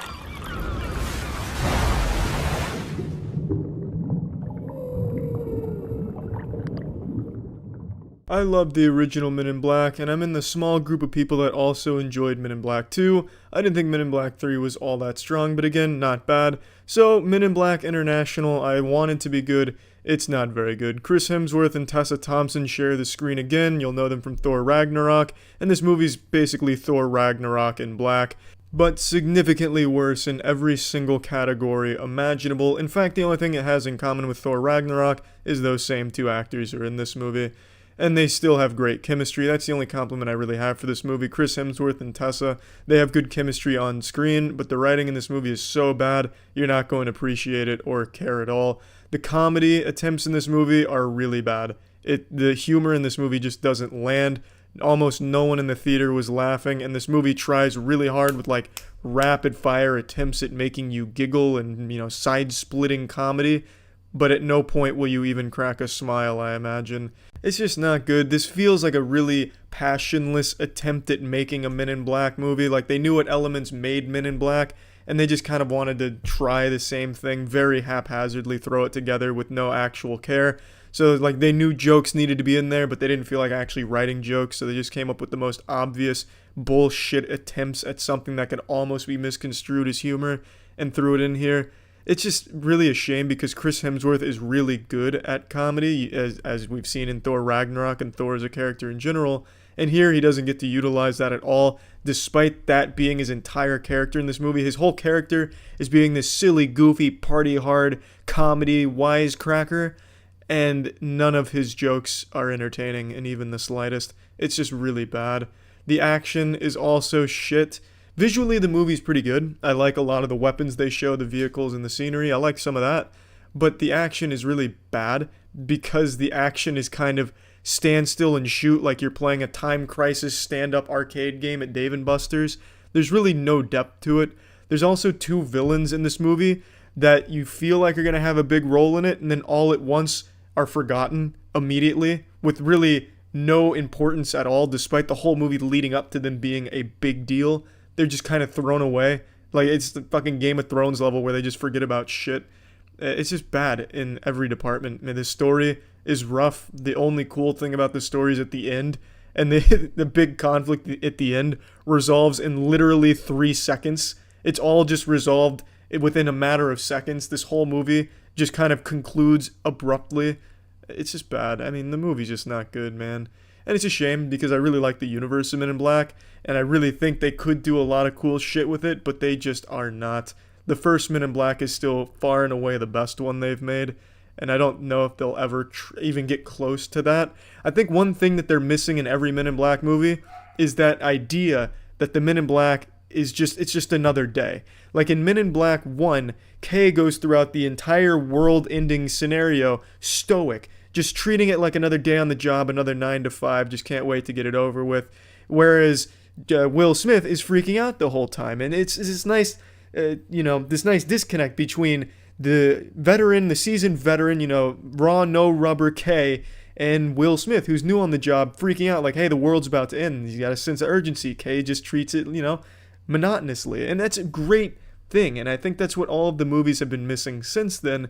Here, it's another one of the things where everyone's just all high energy, and it's really bad comedy. I can't stress that enough. It's really shit in that department, like offensively bad. and the actions, fuck, let's just plug it into the moist meter. I'm giving Men in Black International 25%.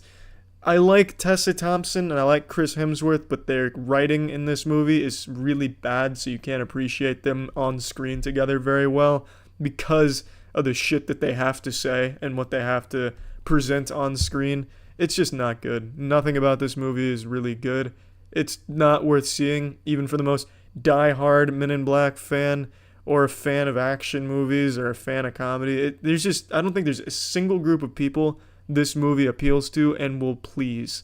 And that's about it.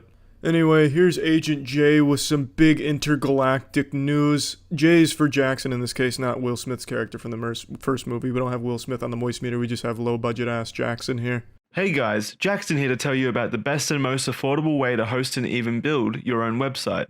It's called Hostinger, and it's the premier way to make sure your website is the best it could ever be. You may have seen other hosting sites that offer similar things, but where Hostinger differs is that it's far more user-friendly. While other methods are chaotic, overwhelming, and can take time to learn, Hostinger makes setting up your own website super easy. You can have a website up and running within 5 minutes with Hostinger, and it even has seamless WordPress integration, meaning you can just click a single button and you're set up with a great website. I personally recently used Hostinger to set up a website for a side project Charlie is helping me with, and the process really surprised me. This is by far the easiest way to set up your online presence, and you may be thinking, well, it must sacrifice something, maybe it doesn't offer much customization or it's super expensive. But no, there's still a lot of depth to be found if you're looking for it, and it's also the most cost-effective hosting to be found online. Trust me, you're not going to want to use a neuralizer from Men in Black to forget about the great experiences you can have from Hostinger. If you want guaranteed 99.9% uptime, superior speed performance, and a 30-day money-back guarantee on top of the already stellar hosting and website builder, you can head on over to hostinger.com/penguin0 or use code penguin0 at checkout to get an additional 15% off a hosting plan. Thanks Hostinger for helping me make a fantastic website that I can be proud of. Initiating moisture.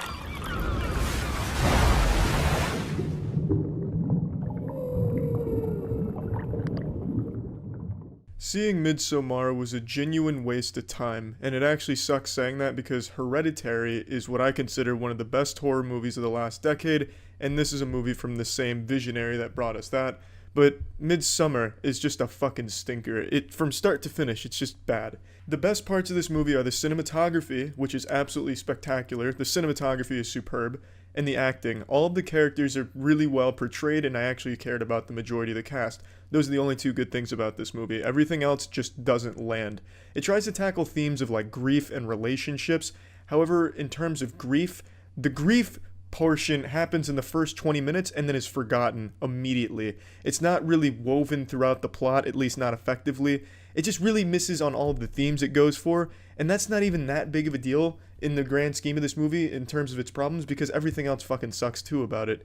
The movie is it's around 2.5 hours, and I'd say at least an hour and a half of that runtime is spent either sitting down, standing still, or walking in slow motion. That is the majority of every single scene in this movie. It is unbearably slow, and I'm fine with slow movies. I love the tension building shit, but in this movie, the majority of the scenes are awkwardly sitting around a table waiting for someone to eat. So you have all these characters just sitting there looking at each other, looking back and forth, or looking blankly. And as an audience member, it's there to try and build tension, like, oh, what's going to happen? When's the tension going to break? What's going to happen? And then nothing happens. That's the big surprise. Nothing happens. That's the payoff. It just fucking dragged out. And this movie's marketed as a horror movie, and that's a criminal offense. This is not a horror movie, nor does it want to be in any part. When it tries to do something that even looks like it's inspired by horror, it's done off-screen. Everything that could even be misconstrued as an attempt to unnerve you or be disturbing is done off-camera. What this movie does do, and I'm going to give away this scene, I hope it's not going to be considered a spoiler. What this movie does do is make you laugh at how bad its attempts at unnerving you are. The last 30 minutes, maybe even 40 minutes, no exaggeration, were spent in tears of laughter from my audience at the movie theater. I was laughing pretty fucking hard too. Let me paint the scene for you, a scene from the last 30 or 40 minutes. There's two people having sex. In front of them, standing around them in like a fucking football huddle going over plays, are naked women chanting. It's an a cappella of sex as two people fuck on the floor. And as they're having sex, the acapella turns from singing and chanting into an up-close and personal singing into the man's face as he's fucking the girl. Once that's over, they then begin moaning in different harmonies, a moaning acapella. When that's done, one of the women starts pushing his ass cheeks so he gets deeper in the girl's vagina.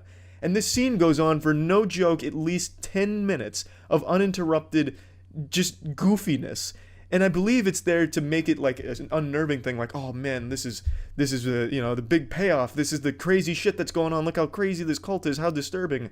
But what actually happens is just a really comedic 10 minutes that you're gonna spend either smiling or just feeling really embarrassed. I felt fucking embarrassed watching this movie a lot of the time. And the second that scene's over, it goes into another goofy scene where the dude's running around naked with his penis flopping everywhere like the pendulum in a grandfather clock, and then he runs into a barn and sees something spooky. And then, it goes from there, just stays bad. The whole movie just doesn't land. Nothing in this movie works at all. The cult shit, I love the concept, and I like what the movie, I think I understand what the movie wanted to accomplish, but it doesn't even come close. You get like this pseudo-comedy, boring piece of shit that in no aspects succeeds in where it needed to or wanted to. Another thing I can compliment though is the sound. I really appreciated the sound when it wasn't just moaning. I appreciated that. That worked pretty well. But again, there's just not very many positives I can give to this movie. It is so boring. Everything drags so long. You're waiting for something, anything at all, even remotely interesting to happen, and it never does. But then you get like 30 or 40 minutes of goofs and giggles, so I guess that's something. But man, it's just not good. It's not even like a deep movie either. There's really, like, all of the metaphors and symbolism it wants to hit pretty much hit you over the head with it. There's nothing too deep about it that you could pick apart and really digest and come up with your own fan theories, because you're going to pretty much get it, I think, for the most part, as a general audience member. It's not really a thinker, it's just a straight fucking stinker. It's just not a good movie, and I'm so disappointed, which is why I'm ripping into it kind of hard, because Hereditary was fantastic. It was a great movie until the last 10 minutes where I felt it kind of fell flat, but really, as a whole, the movie was fantastic, and I think it's a little unfair to compare works, even if it's from the same visionary. But in this case, I can't help but draw the comparisons because it has a lot of the same fun cinematography Hereditary had. It had a lot of the great performances that you got in Hereditary, and it just doesn't even come close to even being in the same ballpark as that movie. It's just bad. It bafflingly bad. Like, even like from, if you can pick out plot holes too. Like, the narrative doesn't work. Like, a traumatic thing happens to the main character in the beginning, and then that's the end of it. Completely forgets that ever happens. At no point is it ever really brought up throughout the rest of the movie. Like, it's just so much wrong with this movie. I wouldn't recommend it at all. It's a genuine waste of time. Plugging this shit into the moist meter, I'm giving Midsummer a 25%. I like the creative cinematography. I like that it's not just standard, boring shots. It's framed beautifully. I also really enjoyed the characters, the performances from the actors. Those were second to none. And the sound department kind of killed it as well. But the movie as a whole piece, a whole product, is just not good. It's like offensively not good if you're a fan of Hereditary. And that's unfortunate, but that's what it is. Not really worth seeing. That's it. See ya. This episode was brought to you by Manscaped. Initiating moisture.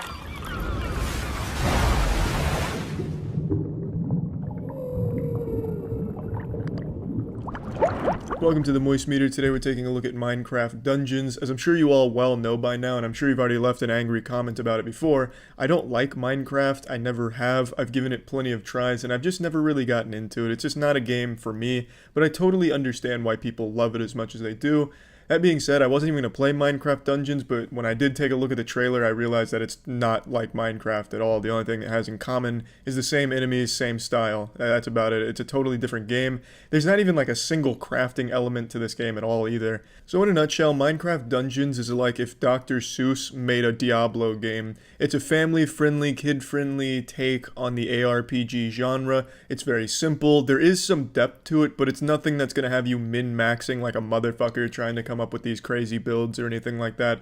There's no skill trees. When you level up, you just get enhancements that you can put into a couple skills on your weapons.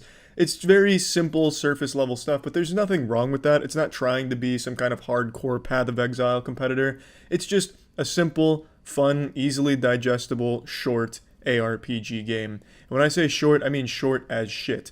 If you just play through the game start to finish on the default difficulty, your first playthrough, it'll take you anywhere from 2 to 4 hours to beat all of it. It is not a long game at all.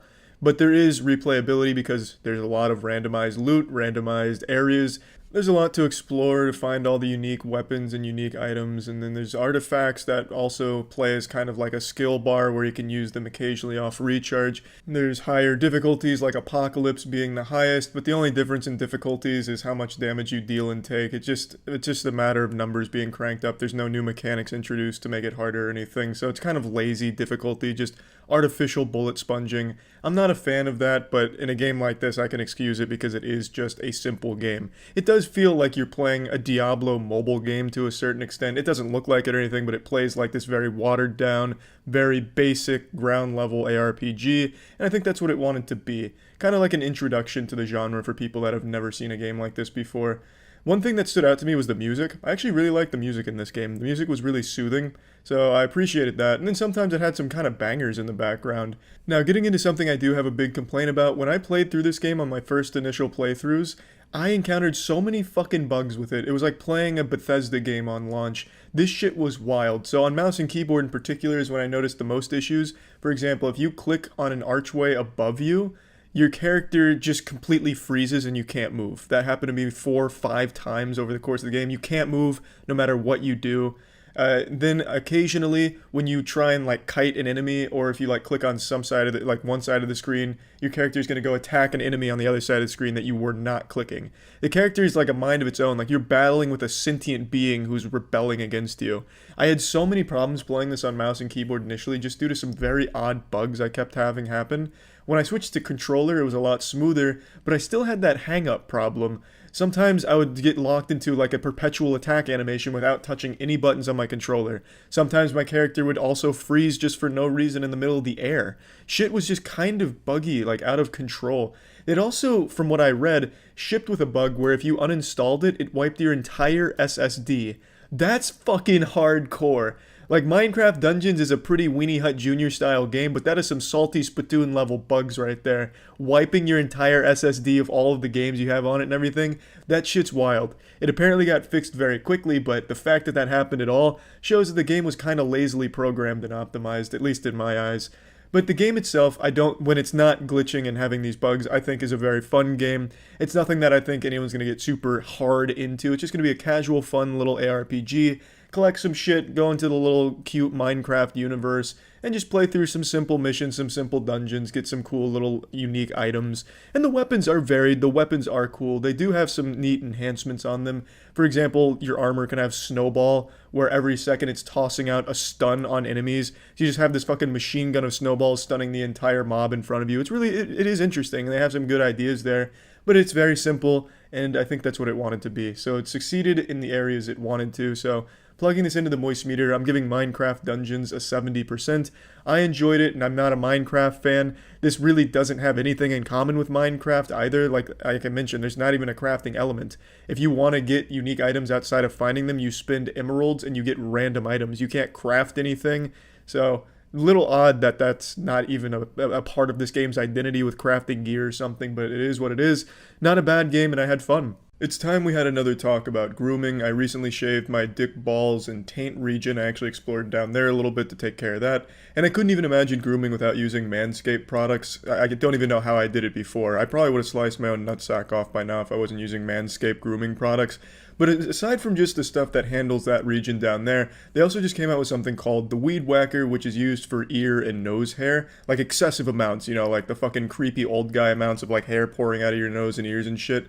And I was giving that a whirl, and that shit actually was pretty integral to the male grooming process, I would argue. Didn't have a whole lot of ear hair to really put it to the test, but nose hair, I've been known to have a couple of strays fly out, so the Weed Whacker took care of that no problem. And of course it's using their skin-safe technology, so you're not going to hurt yourself or anything like that, which is great. So there's no real like danger or anything associated with it, as with all of their products. So if you're interested in trying out any of Manscaped's products like the Weed Whacker and everything else they offer, you can use code MOIST20 at manscaped.com to get 20% off plus free shipping on your order. That's code MOIST20 at manscaped.com for 20% off and free shipping. That's it. See ya.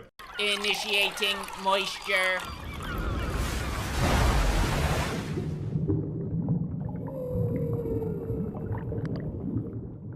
I know I'm a little late to the Mob Psycho circle jerk, but better late than never. I loved One Punch Man, and season 2 of One Punch Man just started, episode 1 just came out, and it sucked some serious dog anus in my opinion. I thought the animation looked like trash. Genos is truly ruined. The fight, I'm not going to get into it. Everything about season 2 episode 1 I didn't really like, except for some of the humor, and King is a good character. I'm not here to moist-meter that. I'm here to look at Mob Psycho. I figured I'd go ahead and cleanse my palate by watching the second season of Mob Psycho 100, and it did more than cleanse my palate. It gave me a full-blown erection. Mob Psycho is a visual eye orgasm. That show is absolutely beautiful, and one thing that it does well that I think a lot of other anime don't is it does humor super well. It's from the same creator of One Punch Man, and One Punch Man does humor well, so this guy's just got it down. The reason I think it works so well in Mob Psycho, the comedic elements, is because they over-animate the shit out of it in a really good way. So even like a trivial scene where Reagan's giving like a massage to a customer that he's scamming has beautiful animation and lighting to it, and it really enhances the joke. And it's a fucking great animated scene for a 3-second joke, whereas other anime has like a fucking 3-minute fight scene that looks like asshole. It's incredible what Mob Psycho does and how beautiful it is to look at, even when it is just telling you a little joke. It makes it absolutely beautiful to look at, even if you don't like the joke. And there's a lot to be respected there. I think comedy in most anime sucks, but here and in One Punch Man, it's done very well. Mob Psycho is about a boy with psychic powers. He's a young middle schooler, and he works part-time for a con artist named Reagan. And together they exercise spirits, and Mob he starts to learn to come into a shell and, learn to really figure out who he is and how to fit in the world with this overwhelming power. In a lot of ways, he's very similar to Saitama in One Punch Man, but whereas Saitama is just an example of the end-all, be-all of what the best possible godlike power could ever look like, Mob is a much more relatable character that a lot of people will feel connected with in certain ways across his journey. Season 1 serves to show you just how fucking strong Mob is, and it does it beautifully. Watching a fight scene in this show is an absolute joy.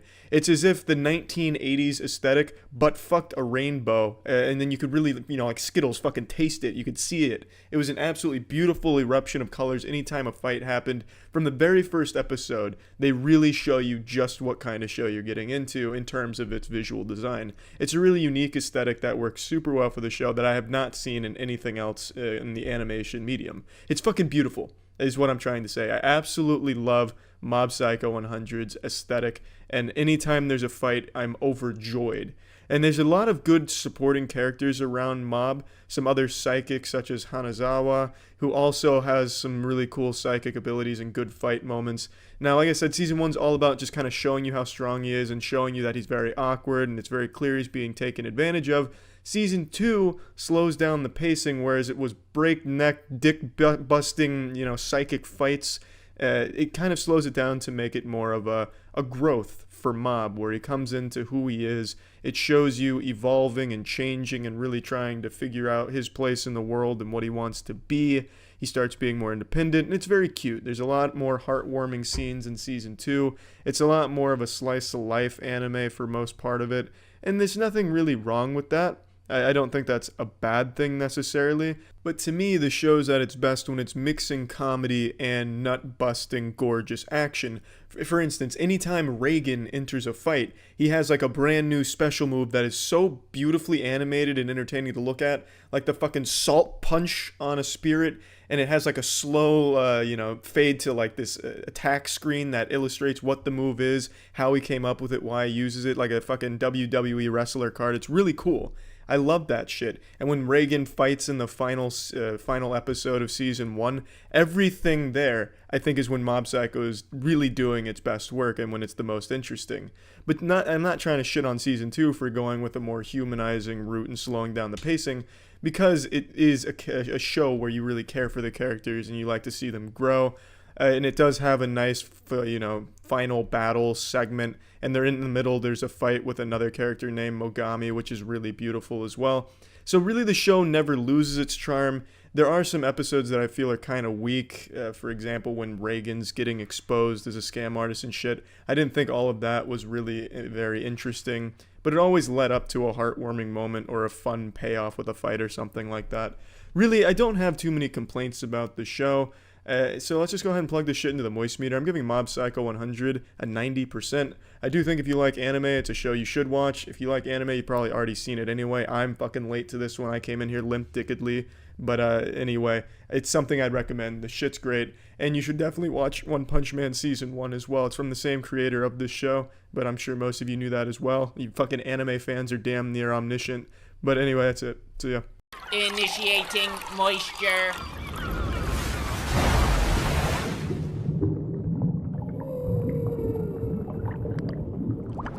Today we're looking at the new Call of Duty Modern Warfare. Let me get a big complaint out of the way right now. I hate its fucking name. I hate this goddamn trend where you name the newest game the same name as a previous entry in your already established franchise. And I know I make this complaint every single time some game or movie does this, but to me it's like breaking an unwritten 11th commandment. It's a fucking cardinal sin. I know I talked about it with God of War, the new one, Star Wars Battlefront 1 and 2. I hate this shit.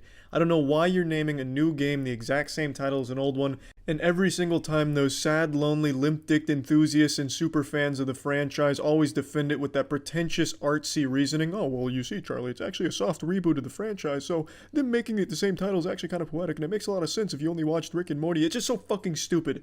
It's dumb, it's lazy, it's uninspired, just fart-smelling nonsense.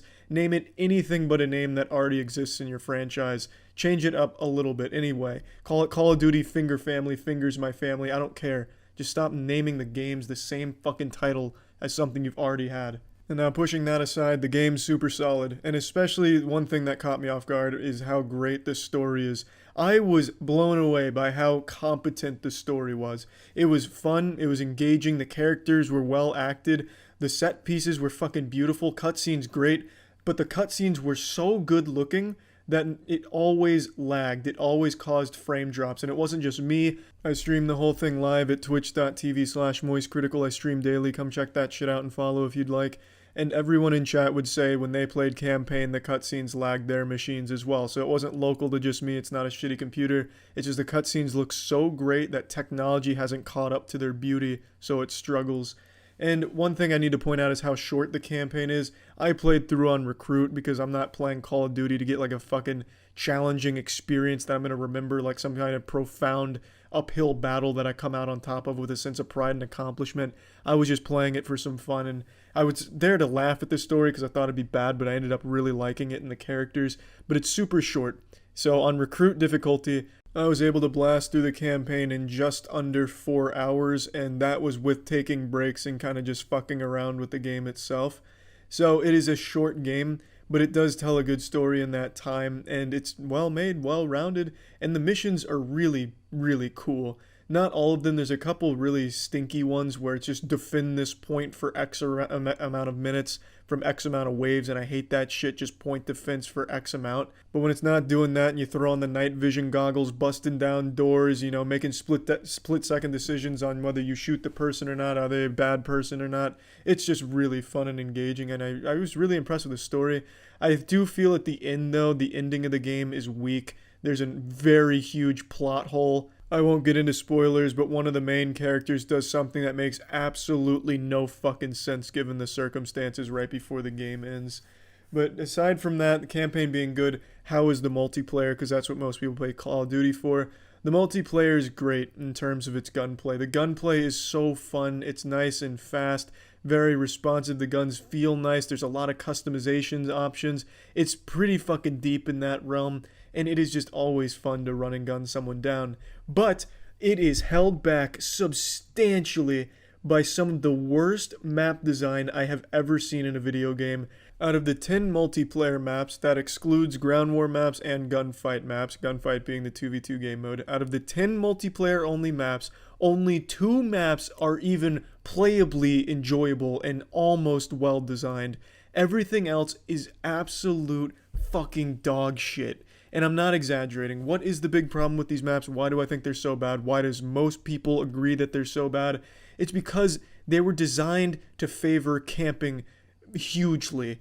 And I don't know if it was on purpose or not, but that's what it ends up doing. Because every position you take on this map, no matter where you're going, where you're at, you can get shot by like 15 different possible spots.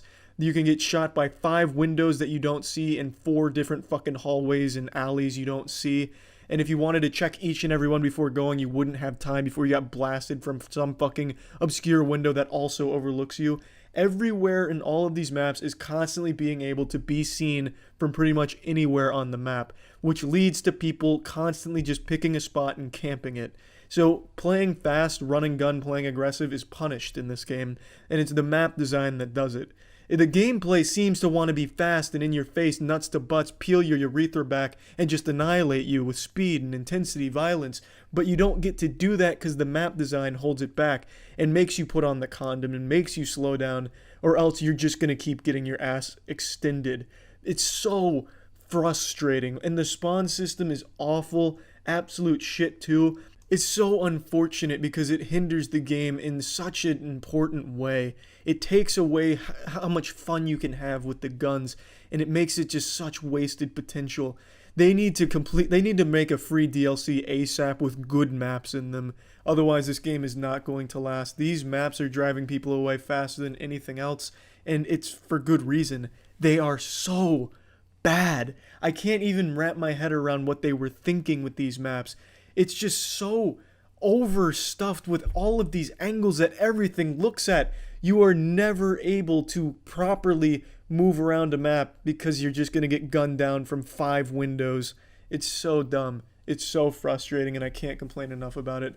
Gunfight doesn't suffer from this problem. That's the 2v2 game mode because it's 2v2s. The maps aren't as important there with the angles and such because it's only 2 people against 2 other people.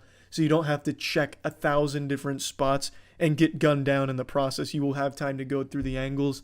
So I don't find it as big a deal there. Ground War is just a complete waste. Ground War is going to be the most miserable experience you ever have in an FPS. There's nothing fun about Ground War. The vehicles feel like you're playing Battlefield Mobile in 2008 when mobile games just didn't even really work. So the vehicles are no fun at all. And the maps in Ground War are to another level of awful.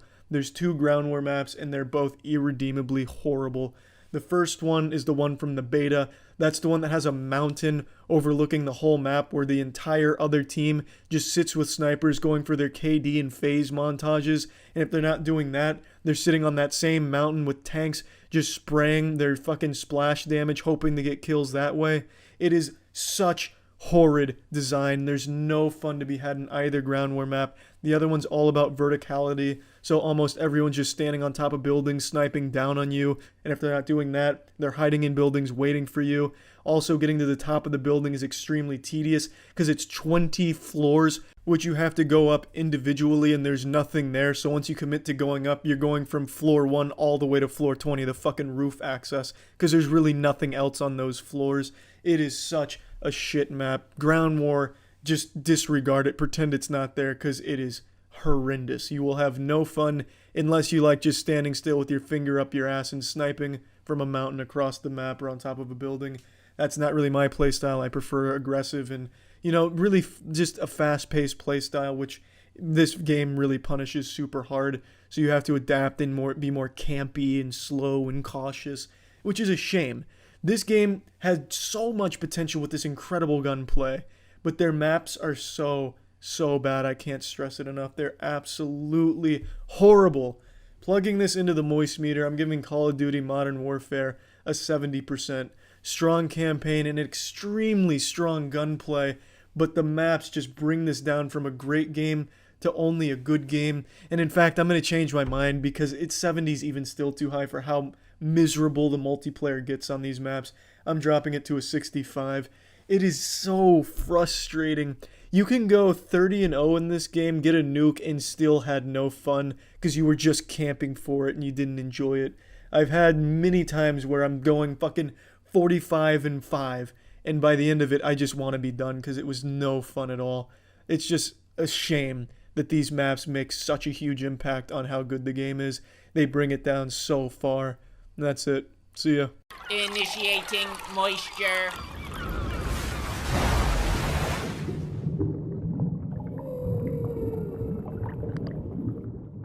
Welcome to the moistmeter. We're looking at Mortal Engines.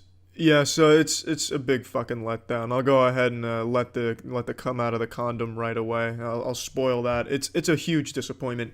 From a conceptual standpoint, absolutely fucking love it.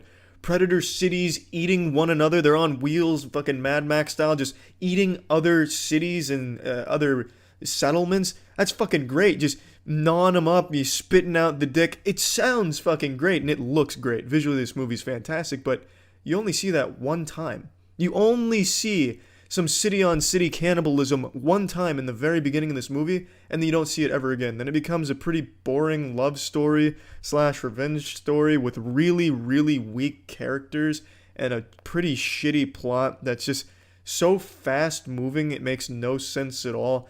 And also the main character gets chased by some omniscient zombie who somehow can just smell where she is at all points in time. And the main reason the zombie's trying to catch her is pretty fucking dumb. It's such a shame because visually the movie's great. I love the universe here. I think it's absolutely great. Cities on wheels, the technology's super fucking cool. The set design, it's just really nice to look at. It truly is. But it is so underutilized, it's insulting. Absolutely insulting. They choose this great universe and then to focus on the most boring parts of it. I don't understand. I know it was books, whatever, but goddamn, why couldn't you at least do cool shit for the movie? They wanted to just blast through the whole fucking book in under 2 hours. It didn't work. Not at all. You didn't care about any of the characters because none of them were that great to begin with. A lot of them were just comically bad and generic. A lot of the scenes were really bad and generic. You'll have like a gunfight scene that it looks like straight out of a PS1 cutscene. Not saying like it looks bad CGI or anything, but like the action just looks bad. It's just generic bang, bang, bang, and then like shaky cam if there's any fist fighting. It's just really bad. Like it hurts because I love the setting and the concept. But fuck, they took a shit on that real quick. But I mean, there are some good things to say about it. The setting's great. I can say that over and over again. I fucking love the universe in here. Visuals are great. There's like some folding city shit. You know, everything good that happens in this movie happens at the beginning, I'm starting to realize. Because you start to see this, that's when you actually see the cities and shit, you know, fold and eat each other. And after that, then it's just, hey, let's, you know, get revenge. Oh, I love you. That's another thing. They say I love you like almost immediately. Like they look at each other and just, they make that connection. I guess that's kind of inspiring to, you know, nobody. But it's you know, fuck. I'm upset. I'm actually upset about the movie because I do think there's just so much potential with that awesome fucking concept of cities eating each other. There's just so many goddamn complaints I could fire at you right now. I could just fart them all at you real quick, but I'm gonna spare you that. I'll give you a couple though. The main villain sucks asshole. The main villain's just really bad. He's just a cartoonishly evil guy with just, you know, there's really no reason for him to be that evil. They don't really explain why he's evil or what his motivations are. He's just evil for the sake of being evil. Maybe power. I guess I could see that a little bit. He's a bad villain. He's a bad, all the characters are fucking bad. The dialogue is so bad. The dialogue's real bad. There's some real shit bad dialogue in this entire movie.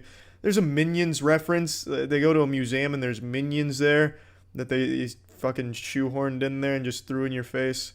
I don't know why, but they were in there, so if you like the Minions, you'll see them for a second, I guess. Let's just plug this shit into the moistmeter. I'm giving Mortal Engines a 30%. The only reason it's that high is because the visuals are so nice, and admittedly there's a couple good scenes, but there's not many. Yeah, there's absolutely not many. Not at all. It's just not good. It's a fucking shame. That's it. See ya. Initiating moisture.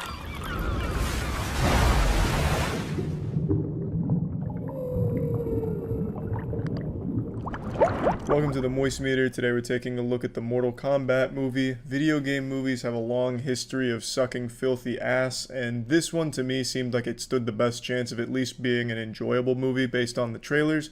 And for the most part, I would say it was a very enjoyable movie. People pretty divided on how to feel about it. I know chat was having a little fucking war amongst themselves on whether they thought the movie was dog shit or really good. So I figured I'd come in here and slap my cock on the lunch table to give you the correct opinion. The movie is good. It's not great. It's not bad. It's a good movie. You have to taper your expectations. Going into a Mortal Kombat movie, expecting a fucking riveting plot with deep characters and like a really rich lore in a single movie, you're not going to find it. The games, I think, have a really fun and enjoyable lore. Mortal Kombat 9 is my personal favorite Mortal Kombat game, but you have a single movie to establish all of these characters, you're not going to be able to accomplish it. You're just not going to be able to do it. You have to go in there with the expectation that this movie is trying to be gory, true to the games, with just over-the-top action and fucking fatalities galore. And I think the movie delivers on that for the most part. I think by far the best characters in this movie are Scorpion, Sub-Zero, and Kano. Unfortunately, Sub-Zero and Scorpion aren't on screen that much, but luckily Kano is. Kano is the only character in the film that I feel is really true to the video game counterpart, and is done beautifully. They do justice to this character. Kano, every time he was on the screen, was the star of the scene. But aside from that, the other characters aren't bad, they just feel flat. I think it's a huge missed opportunity, though. My biggest complaint is that it follows a new character called Cole Young. He doesn't have a video game counterpart, which isn't the worst thing in the world. If you want to make up a character for the movie, that's fine, but make them interesting. He was the most generic-ass, fucking forgettable character I've seen in a long time. He's just like the RuneScape default character. There's just nothing unique about him. He's what happens when you just circle C on the test because you don't know what else to do, so you just choose the most basic answer possible. He is the most run-of-the-mill, normal guy in the movie, and it follows him as the protagonist for some reason. He wants to protect his family. He's having a bit of a rough streak. You know, he used to be a great fighter, but now he's blowing some butthole. And then he has to find that courage and rise to the occasion to be the fighter he was born to be. It doesn't make sense. I don't know why they would follow the least interesting character in the entire movie. They start off great. I think the intro in like the first 20 minutes is fantastic. You have Scorpion and Sub-Zero fighting. It's brutal, it's bloody, it's really setting a great tone, and then it goes from that to Cole Young, who's whining once again because he didn't get a toy in his cereal box or whatever he's sad about now. Just not a good decision to follow Cole Young. It should have been anyone else, really. Just use a character from the games at that point. Just take someone and follow them. At least that would, be interesting, because they have unique characteristics about them. Cole Young doesn't. And it's no fault of the actor or anything, it's just a really lazy, flat character that was written into it. But aside from that, which is my biggest complaint, the movie is fun. Like I said, it's brutal, it's bloody. The fatalities in here are great. They have the cheesiest lines such as, fatality or Kano wins, which they say out loud, which is as goofy as you can imagine. But you can't help but hear that and get a smile on your face, because the movie's self-aware. The movie knows why you put your ass cheeks in the seat to watch it. You are there for that goofy, fun, brutal, bloody shit. So when you hear a character say flawless victory, you can't help but kind of pump your fist and celebrate with them, because that's the fun of the movie. And when it's in that mode, it's at its best. I saw some people complaining that there weren't a lot of fights, and I don't even know if they watched the same movie that I did. This film is a ton of fights. Very small ones, though. Like, there's little skirmishes between characters, but I think that's fine, albeit a little silly sometimes, because at times the movie felt like it really wasn't Mortal Kombat. It felt more like Power Rangers at times, where the fights are just so short with so little impact, it's like, what the fuck was the point? Like, there's a scene where Kano gets stabbed in the leg with his big-ass knife, and then in the next scene he's just walking around normal like nothing happened. He totally forgot about it. So you have like all these little fights, which they're decent fights, but they just don't have any weight to them.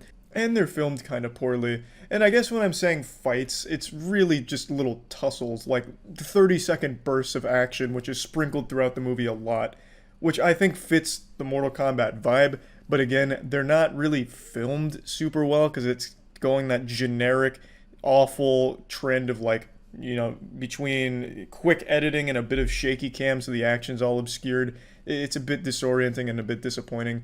But when they have like the actual big fights, they're a joy to watch, especially when they end in that bloody, brutal fashion. It's fun. Another complaint I have, though, is that the CGI at points I think is really bad. I don't know if I'm the only one that thinks that, because I haven't heard anyone else mention that, but in particular, there's a few scenes that come to mind that I don't want to spoil, that I was like, wow, looks like shit. It actually looks like an old Mortal Kombat video game cutscene. But I don't see anyone else complaining about that, so maybe I've just been spoiled by like great CGI in recent times, like Godzilla vs. Kong. I don't really know. But those are really the big things. Everything else about the movie I think is fine. Plot, serviceable, gets you from point A to point B. Characters, likable enough. Cole Young being the only bit of wet fart in the movie of a character. The other ones were fun to see come to life on screen. I thought they were done well. Another complaint, but not the biggest one. Towards the end of the movie, they do like this speed run where they just start fighting each other. I'm not trying to spoil anything, but they really blast through some important villains like they were nothing.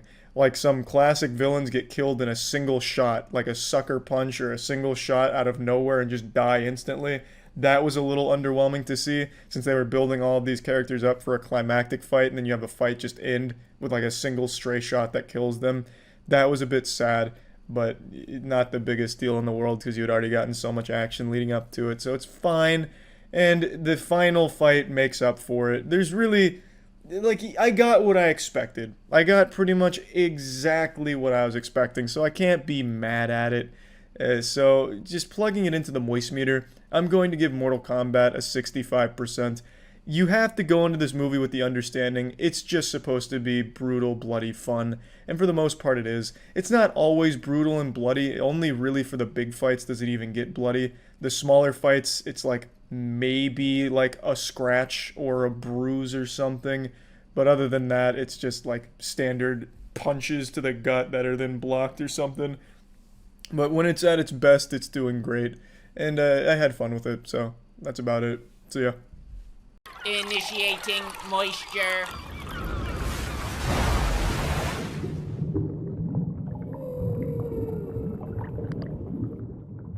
Welcome to the Moist Meter. Today we're looking at the new Mortal Kombat 11. I'll go ahead and be upfront, I'm not a huge fighting game guy. The only fighting games I ever got into are Smash Bros. Ultimate, Ultimate Marvel vs. Capcom 3, and Mortal Kombat 9. With Mortal Kombat 9, I put more hours into than any other fighting game I've ever played, so I'd consider myself very familiar with the series. I didn't care much for Mortal Kombat 10.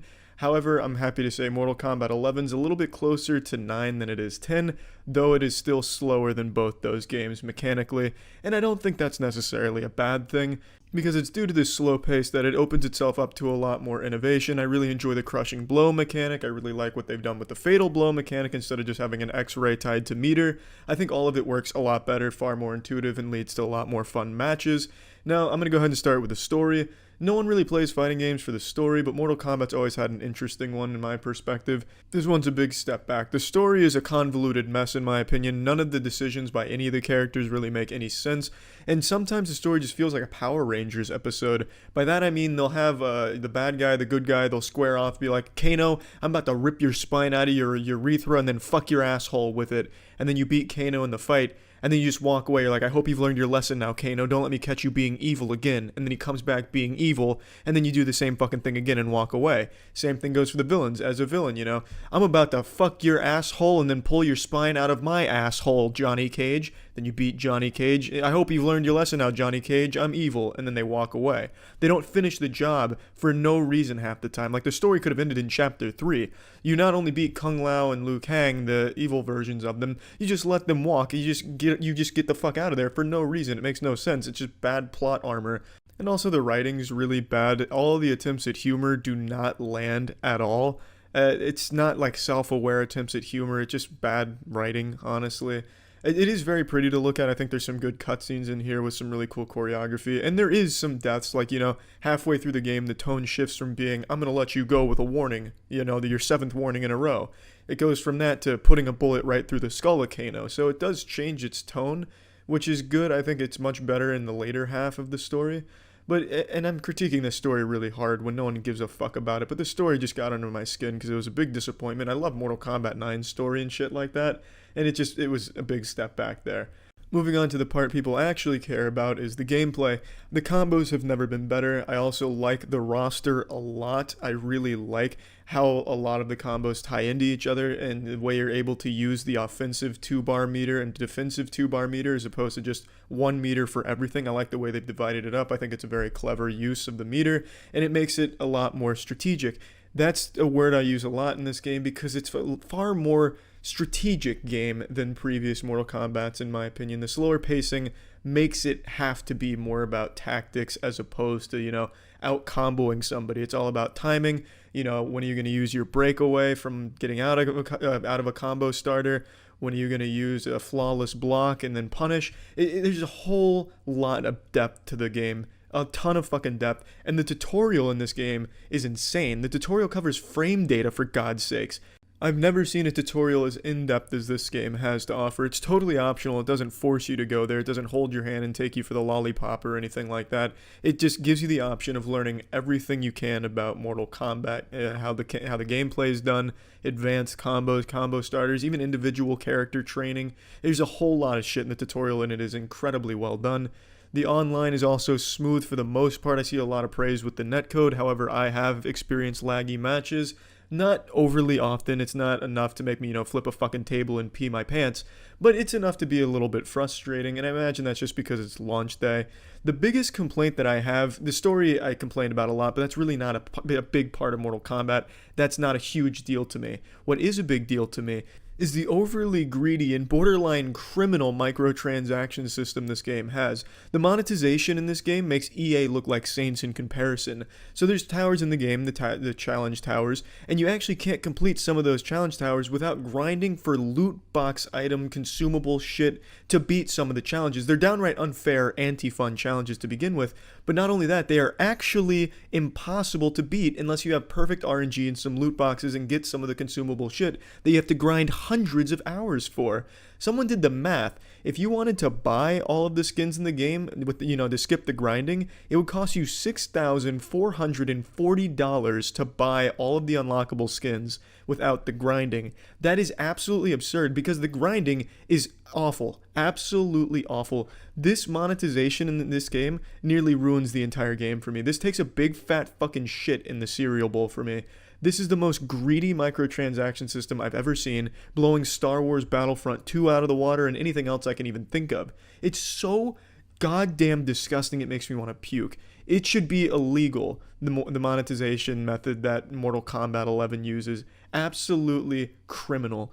That's the biggest complaint, and it's a big fucking complaint, and I wish reviewers would take this into consideration when reviewing a game, a system like this being in place, because it actually halts your progress in the challenge tower at points, and if you do care about cosmetics, you're going to have to grind for thousands of hours to get all of the skins, actual thousands of hours, or spend thousands of dollars to buy the skins. The challenge tower is just genuinely unfair if you're trying to do it without using, too many rare consumables, and you can't do half of them unless you have those extremely rare god consumables that you have to grind hundreds of hours for and just pray that you get good RNG from your loot box for the perfect consumable to use against the stage. It is so anti-fun, I can't recommend ever going into that for any reason whatsoever. It is just so brutally, it's not challenging, brutally unfair to force your hand into grinding to extend the game's lifespan and kind of tilt you more towards buying microtransactions to kind of help along.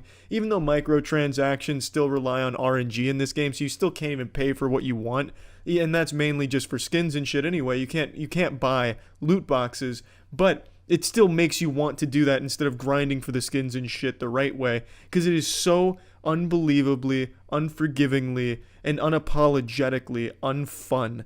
It's just so fucking not fun and so long it's an insult. You lose no matter what. You lose just by buying the game at that point. It's so unbelievably silly and upsetting to see. It really is. That's my only complaint, because everything else about the game, aside from the story, which isn't a big component, I just really wanted to vent about it because it made me upset. I'm playing the game on the PC, and on the one-on-one, like in ranked, the connection was fine for the most part, but when I tried to do King of the Hill, it was constantly laggy, like beyond words laggy. It makes Nintendo Online look like a useful and well worth its service.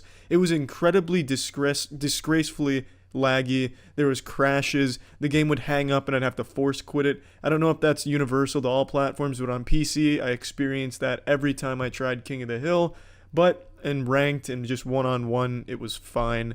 The roster in this game, I think it's 22 deep if I'm remembering correctly. All the characters are pretty fun to play. I don't like playing Aaron Black, but he's like the only one I genuinely don't have any fun playing. All the other ones are a lot of fun with a lot of fun little combos.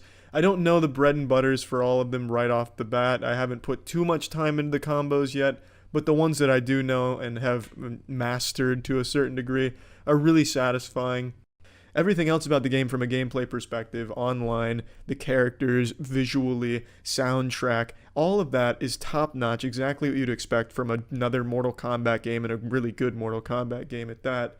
It's just, I'm plugging this shit into the moist meter. I'm giving Mortal Kombat 11 a 70%. Keep in mind, this would be somewhere in the 85% or higher range because I really like the gameplay so much, and I just keep frothing at the mouth to get back in the training and learn more combos with more characters. But I just can't help but be unbelievably upset with what the game is from a monetization and a greedy standpoint. You really see where NetherRealm's priorities lied. They wanted to make this a game that they could milk the fuck out of consumers, try and corner them into buying loot boxes to skip grinding, and it's a shame. It's an absolute shame, and I think they deserve a lot of backlash for it, and they're getting it. It's just, this is such a good game too. Such an incredibly good game, but you shouldn't have to pay $6,400 to get all of what the game already has in it. It's just silly. It's unbelievably silly. That's it. So yeah. This episode is brought to you by Raycon. Initiating moisture.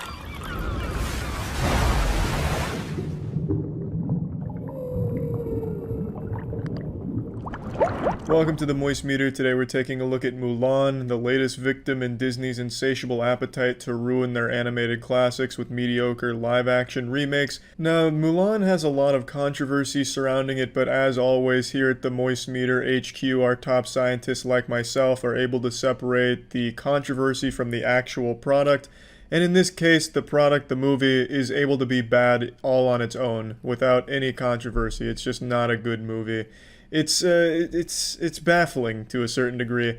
It takes everything that the original was so special for, everything that people loved it for, and they wipe their ass with it here, or just completely remove it. This is something Chris Stuckman also pointed out, but for example, one scene in particular with her putting on the armor, in the original movie it's an extremely emotional moment and very powerful where she's making this extremely difficult decision to go fight, and they have this nice set of scenes that's very powerful with her putting on the armor. And then in this movie, that very powerful scene is handled with about as much care as somebody dropping 15 plates down a staircase and then taking a shit on them. This scene is no exaggeration, about 15 seconds long.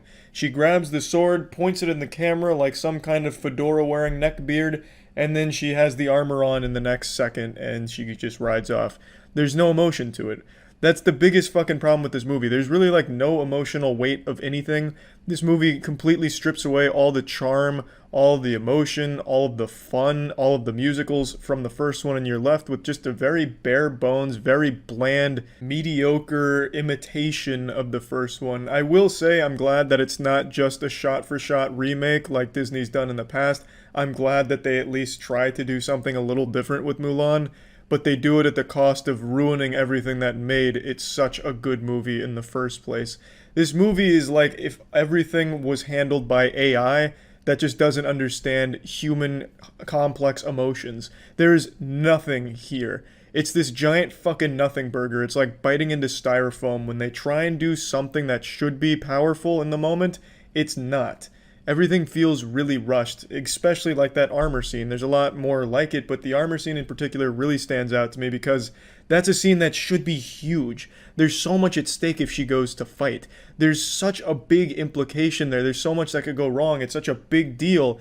But in this movie, she makes the decision in a split second, and you only see that split second where it's sword, now I'm in full armor like I just got fucking dressed in a video game and changed the outfit, and now I'm gone. It's handled over like literally 15 seconds. It's insulting, really. I don't understand why they would do that. I don't think they were even really going for a movie that anyone could connect to or feel anything from. I think what they wanted was just like a true action movie with cool set pieces. And the action I do think is actually kind of decent, and I definitely think the movie looks beautiful. I mean, with a fucking Disney budget, you're going to get something that looks nice, so I'm not surprised there. But it's just so hollow. It's just such an empty movie. There's really nothing to it. There's no charm, there's no passion. It feels really uninspired. Maybe at some point this movie was very different, and what we're left with is this disjointed mess that they've thrown together here. But I don't know. I mean, I can't say for sure. All I can say is the movie's just not very good. And even though I did compliment the action, it's pretty fucking goofy sometimes. Like, it does remind me of like some old Crouching Tiger, Hidden Dragon stuff with some of the wire moves that they do, which is nostalgic, but it's also just kind of silly to watch, especially with the way they filmed some of it. But it also didn't do it nearly as well as a classic like Crouching Tiger, Hidden Dragon. They were good, but not nearly done as well as they have been with like Crouching Tiger, Hidden Dragon. Now, like I said, there's no musicals in this movie, and you know what? I'm actually totally fine with that, because frankly, I'm pretty fucking tired of a Disney musical in every single goddamn Disney movie, it feels like. And half the time I feel like they're just ham-fisted in there just for the sake of making enough for an album to sell to kids or something. I don't really know. But I'm pretty tired of just so many musicals in a lot of the movies, so I'm fine with them not being here. I didn't really miss them. I love the musicals from the original Mulan, but I'm fine that they didn't do that here, since again, they weren't even going for the same vibe as the original Mulan. There's a lot of differences here. The entire fucking movie and everything about it really is different. It shares in common some scenes that are done much worse in this one. Everything this movie does is significantly worse than the animated movie, of course. I mean, that's pretty obvious with what I've been saying. Now, without a doubt, the worst thing about this new Mulan movie is Mulan herself. She is a significantly worse character compared to her animated counterpart, and I don't mean because of the actress portraying her, I mean the character is rewritten here and much fucking worse. In this movie, she is just this divine, magical, ass-beating machine whose only decision she ever has to make is, do I want to beat some ass today? It's all about her just unleashing her inner chi and becoming this raid boss of a warrior who apparently can teleport, because in almost all of these battles, she'll have a moment where she's like, I kind of want to be over there. And then less than a second, she's over there. Like during one of their big fights, she notices that, oh, there's a mountain over there behind the enemy. What if I could be there? And then the next time you see her, which is literally like a 1 second, she's behind the rocks firing at the enemies out of nowhere. So, I mean, she's like fucking Nightcrawler from the X-Men too, I guess. It's a wild, because in the original Mulan, she is a character you can relate to. She works extremely hard to achieve what she does. She works extremely hard to become that warrior. In this movie, she just is. She literally is born perfect and the ultimate being from the get-go. So she doesn't have to train that hard. The only thing she has to overcome is her own reluctance to just unleash her power. And that's not nearly as good as the original Mulan. It's just significantly less emotional, obviously, and just a lot more boring. Because who wants to already see, the One Punch Man Mulan, as opposed to somebody who's working for it? And I love fucking One Punch Man, by the way. I'm not saying that as like a point against One Punch Man. I just mean for a 2-hour movie, you just get to watch her be super powerful sometimes when she feels like it. It's not nearly as good as watching and getting invested in a character that's working towards that goal. Overall, I mean, obviously this movie's never had a chance of living up to the original Mulan. These live-action remakes never do. I genuinely think they are all just doomed to fail from like a creative and artistic standpoint when you compare them to the original, because you have to. It is a retelling of a movie. You have to compare it to the original, obviously, and you can't stand up to an animated movie in live action. It just doesn't work. It hasn't worked, and I don't imagine it will work for Disney anytime in the future. Plugging this into the moist meter, I'm giving the new Mulan a 35%. There really isn't a whole lot to like about this movie. Even if you just take it for the action, even the action's fine, like it's kind of fun, but it's not great and there's not a ton of it. There is a lot of beautiful moments in the movie, but there's just nothing here. This movie is completely devoid of substance. I just don't think there's any emotion left in it. There's obviously no charm left in it. They take out so much and you're left with so little. So I think this Mulan movie is one of the worst Disney live-action remakes so far, and it's just kind of sad. But the original Mulan's still great, by the way. Speaking of magic, it's time we talk about the magical earbuds from Raycon. I've mentioned these multiple times now and again. I will continue to stress how important it is to have yourself a nice quality pair of wireless earbuds when you're working out, so you can get those crucial boner jams for those big reps and not have to worry about accidentally slapping your wire and hurting yourself, ripping them out of your ear and just being a nuisance. Raycon sound just as amazing as the other top audio brands, but they're coming in at half the price. Their everyday E25 model is their best one yet, with 6 hours worth of playtime, seamless Bluetooth pairing. I'd highly recommend them. If you're interested in trying Raycon, you can click the link in the description below to get 15% off your order. So again, if you're interested in Raycon wireless earbuds, you can click the link below for 15% off. That's it. See ya. This episode of MoistMeter was brought to you by Keeps. Initiating moisture.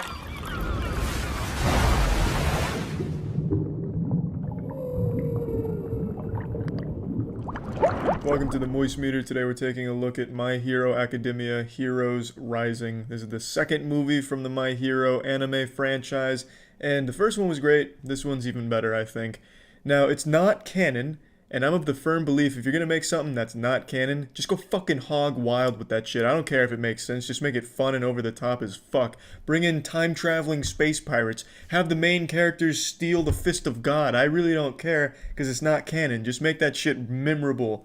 And that's exactly what this movie does. I'll get the only negative out of the way about the movie. The narrative, it's weak. The narrative's not great, but what the narrative does is it allows the stage to be set to have every member of the class come in and showcase their talents and their quirks and have them work together, team up against these 4 new villains, which are all pretty cool. And I really like that they're bringing the class as the front row and center. Because as the anime progresses, naturally they're dialing in on the main characters and focusing there, so you're seeing less and less of the side characters. So it's nice to have this movie bring them back into the spotlight and show you that, hey, you know, they're not useless, they can do some cool shit. I mean, a couple of them are useless, but for the most part, they can do some cool shit.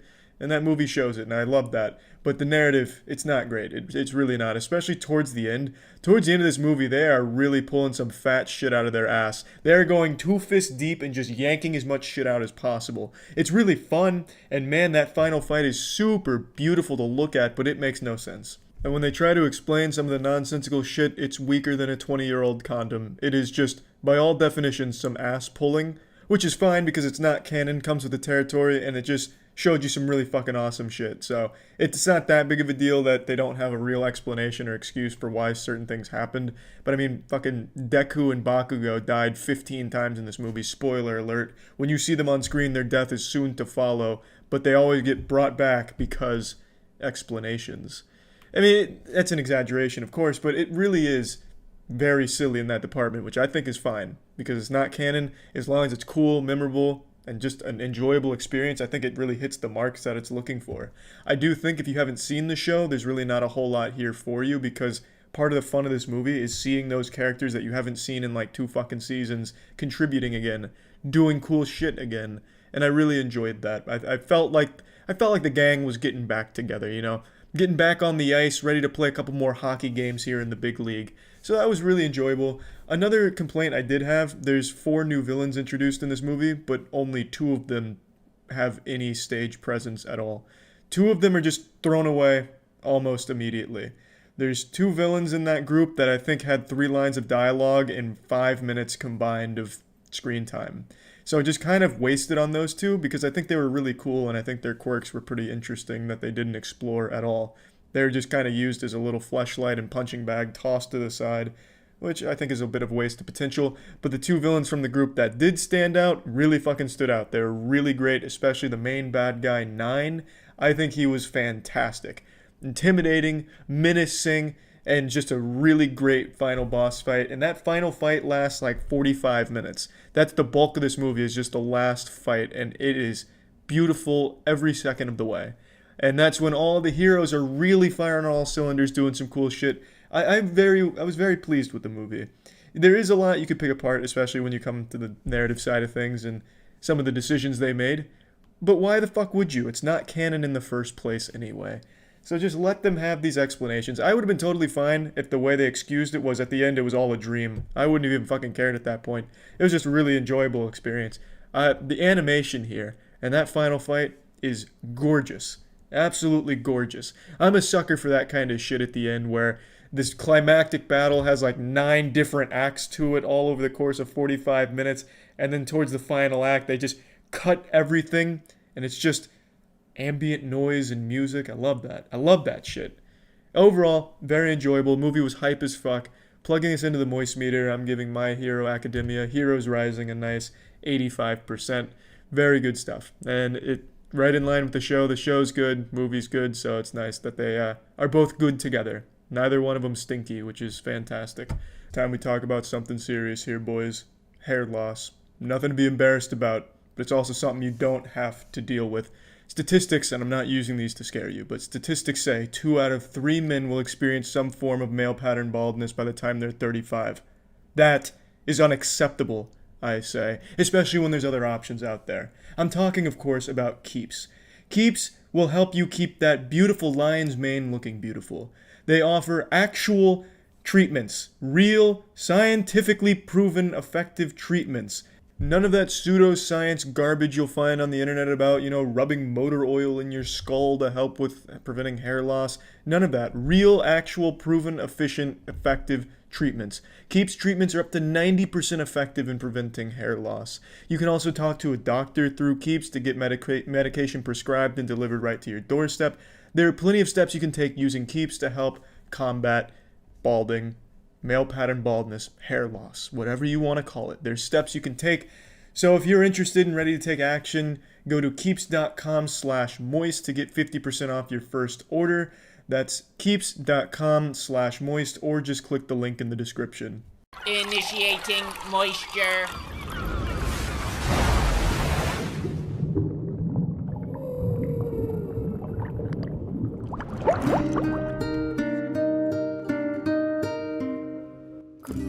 Welcome to the moistmeter. Today I finally get to talk about one of my favorite games of all time, Nier. This is a game that I can't suck the dick of enough. If you've been around the channel for a long time, you know that I've talked about Nier a fucking ton. It is my go-to gold standard when it comes to story-driven games. Originally, Nier came out in 2010, I played it in 2012, and as a result, it changed my life. It made me a stronger, more attractive man, and probably made me taller back then. I know I'm not exactly known for my height now, but imagine if I never played Nier and gained a few extra inches on my height. Nier was a game that, to me, was something I'd never experienced before, and I've still never experienced since. So I'm so happy, just fucking delighted that they decided to remaster the original Nier with Nier Replicant. Nier Replicant just came out, and it is the exact same game as it was in 2010, but completely upgraded. Visually, a combat overhaul, as well as adding new content to it, a whole new ending. It is better than the original. It is such an incredible experience that I can never recommend enough. Nier was never a flawless game. The biggest shit stain on the pristine panties of this product was its gameplay. In 2010, it just had very dated gameplay. It wasn't fun to really play. It was just an incredible story with the best soundtrack in gaming, which is also still true with the remaster here. But with the remaster, they've taken that kind of boring, shitty gameplay and improved it. They've made it a lot better. It's still not like the best gameplay you'll ever play in your life. You're not going to be playing Nier Replicant just because you've fallen in love with the gameplay. It's still very simple, but it's much better than it was. So it takes that and brings it up to a more modern feeling, and I absolutely appreciate that. It is a lot more fun to play, though I still wouldn't really say the gameplay is anything all that special. It's very surface level stuff. You get a decent selection of weapons, but they all kind of function the same way. You put words on them to improve some very basic stuff on them, and you can pretty much just choose one weapon and use that for the entire playthrough of the game, because normal difficulty is way too easy, and hard difficulty is still easy. It's just everything is a massive fucking health sponge. I streamed the whole thing, and one of the boss fights on hard took me 20 minutes of pure DPS, never missing a single DPS phase or anything, to finally kill it. Hard is just a massive health pool, so that's the only difference between the difficulties, but in both cases you can pretty much just pick one weapon and get through the game pretty easily. You're never really switching weapons out, so the gameplay, again, isn't like the best, but it's much better than it was, and it's still fun. It's still flashy, and there's just nothing wrong with it. It's just kind of basic. So if you're coming into Nier Replicant with the expectation that the gameplay is going to blow your little asshole out or something, it's just not going to happen. But what you are going to get is an incredible story with the best soundtrack in video games. I've said it since I beat it initially, and beat every ending, of course, in 2012. I've said it since then, and I'm saying it again now. Nier has the best soundtrack of any game ever made, period. The only thing that comes close is like Nier Automata. Like, Nier is on a whole nother level when it comes to OST. And in Nier Replicant, they have revamped the soundtrack, keeping most things intact, but just making it sound much cleaner. And a lot of people were a bit disappointed by that. I wasn't one of those people. When you play them side by side, the original versus the Replicant counterpart, there are noticeable differences. It sounds much cleaner in Replicant, but some of the songs are a bit different with their composition. Not that I'm really let down by it, because it's still absolutely incredible in the Replicant edition versus the original. The original does have that kind of like muffled kind of charm to it, but I definitely think that they're pretty much the same, only like a few small differences between them, not enough to be disappointed by. It is still the best soundtrack in all of video gaming. And now what matters the most and what I really want to focus on is the story of Nier. Nier Replicant adds some more content to it, which I'll get into in a minute, but I want to focus on the actual core story of Nier. It is unlike anything you will ever experience in video games, I assure you of that. This is a story that is not afraid to be dark. It's a story of just absolute hopelessness around every corner. It's a story that is just so incredibly fucking sad. It punches you in the nutsack and then keeps punching you in the nutsack, and then once you finish all of the endings, it rips your entire nutsack off. And if you're playing this without a nutsack, it's gonna slap its nutsack on your face. This shit is absolutely wild. It is so grim, sad, and moving. It's done beautifully. It's a story of just pure tragedy across the board. When you think you're getting to something with a little hope in there, bang! Yokotaro comes in and he slaps that thought right out of your fucking head in the next cutscene. Like, it is on a whole nother level. Most games pull their punches or they're just too afraid to go where Nier goes, but this, it goes in there full throttle. It does not slow down. It is more than happy to deliver such an incredibly sad, albeit beautiful narrative, filled with interesting characters that you can't help but feel for. Now, I mentioned there's multiple endings to this game, but that's not exactly accurate. They're not just endings. Like, Route B is a completely different experience. So Route A is what you're going to play through the first time around, and you're going to be moved by it, I'm sure, but Route B is where this game truly shines, and there is nothing like Route B in anything else out there. That's for goddamn sure. Route B picks up right after you beat the game. You reload your save, and then you start the game from the halfway point, and the game is completely different. Everything that happens in Route A affects Route B and your experience in the game. So Route B turns the entire narrative on its fucking head, puts it asshole to God, and it is a completely different ballgame that will absolutely make you very, very sad at a lot of points. Everything it does with its story is done masterfully. It's a genius narrative, really. But I will say, the dialogue is a bit corny, and by a bit, I mean it's really corny. If you've watched anime, you know sometimes when they over-explain things or they really beat something into you, that happens a lot. And I feel like for a lot of people that takes away from just how impactful the actual story elements are, like the beats of what's going on. Like, you'll have this incredibly brutal scene, someone very important to you, someone that you've been growing with throughout the course of 2 playthroughs now has just perished, and it's a really bloody, terrible scene, and then the dialogue will kick in, and they're like, how could this happen to such a good person? They were such a good person because of this, and they were still such a good person up until the moment they died. And it's like, oh, you know, this is a really powerful moment, but the dialogue kind of reels it back, and it's like, oof, you know? And I don't know how much of that is just translation, which I think is a big part of it. I play the dub because it's nostalgic to just play it the original way I played it in 2012. But it is something worth noting that for some people, I have no doubt that kind of dialogue is going to take you out of just how powerful those moments are, and it's a shame. It doesn't do it for me personally, because it's easy to just like look past that. It's like, you know what, they're over-explaining things and really like driving this in, but so what, you know? It doesn't really take me away from it, but I know for some people, like in the chat, they're like, okay, that's a bit much, they don't need to keep saying that. And I do get it, but I think it's easily overlooked if you can just, you know, move past that and understand that, yeah, it's going to be over-explained sometimes.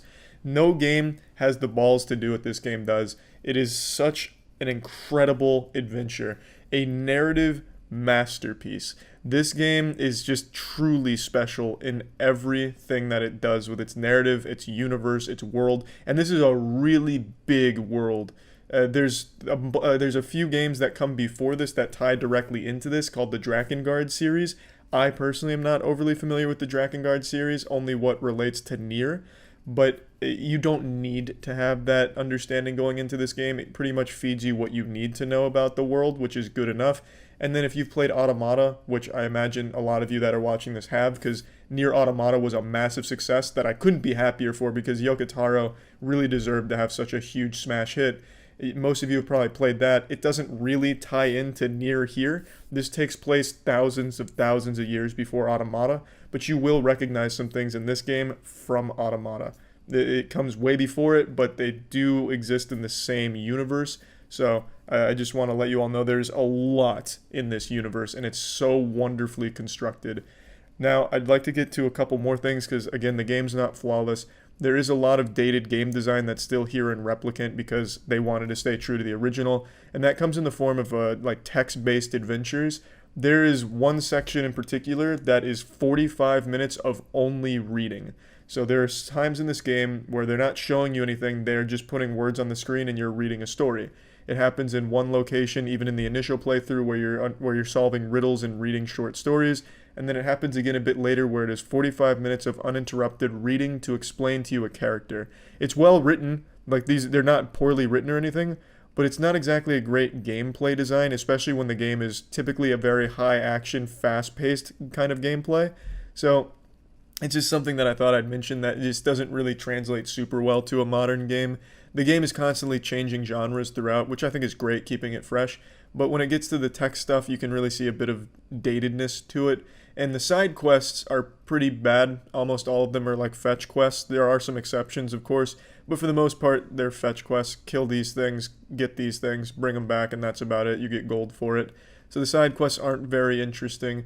But that's not the biggest deal in the world. It's just, it is a product of 2010. So these kind of things you can't really completely change in an upgrade to the game. But what they have done is they've added a lot of new stuff as well. Not just the combat overhaul. They added an entire new route, Route E, that is completely new to Replicant, and it's really, really good. It adds a lot to the experience, and I'm trying my best not to spoil anything about this game, but you will get to play as a new character, you'll get to go through a new thing, and it's really great.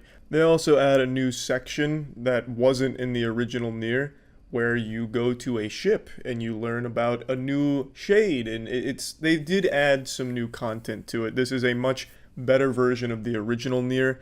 I really think it's just a genuine improvement in every department, even soundtrack. I actually preferred the newer soundtrack to the older one, but maybe it's because I haven't heard the older one in a while, but either way, they're pretty much fucking identical. You can't go wrong with original Nier or Nier Replicant soundtrack. It's still the fucking best there is. I just genuinely think Nier Replicant is a pure upgrade in all the fields of the original Nier. So plugging Nier Replicant in the moistmeter, I'm giving it a 90%.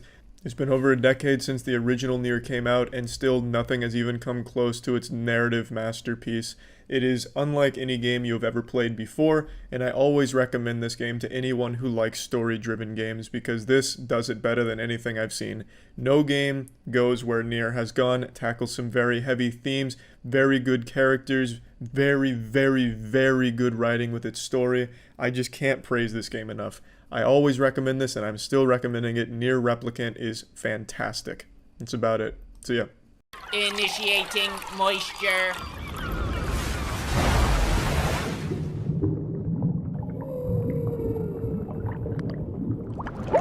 Welcome to the Moist Meter. Today we're taking a look at Nioh 2. This was my most anticipated game of 2020, and it fills me with immense joy and a fat chub in my pants to tell you that the game exceeded my expectations. The game expands upon everything that made the first one so great, and it keeps it still very familiar, so it's not a huge departure from the formula that was an absolute hit. That being said, there's some obvious shortcomings that we're going to talk about, but let's start with what makes Nioh 2 so fucking great. The first thing I want to talk about is the depth. Nioh 2 has so much to do in it and just so many different ways of approaching the game, it's unreal.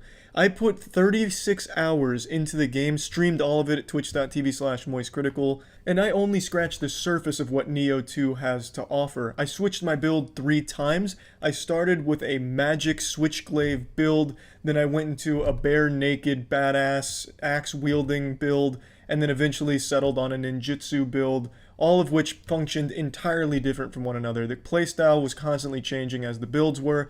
There's just so much versatility. There's so many stats that dictate so many different changes, and everything in the game has its own set of bonuses. There's even set bonuses if you're matching multiple things from the same set. Every weapon, every piece of armor, if you find a fucking butt plug, that's coming with bonuses. And every roll is RNG unless you go to the blacksmith to temper it, and the bonuses have different rarities. There's common for something like a small resistance to something massively game-changing like plus 50 to your ninjutsu. There's just so much shit and just so much to this game. It is the deepest Souls-like game that is out there, hands down. And there's different stances that dictate different playstyles that you can change on the fly during a combo, and you can just keep an enemy stunned. It's just beautiful.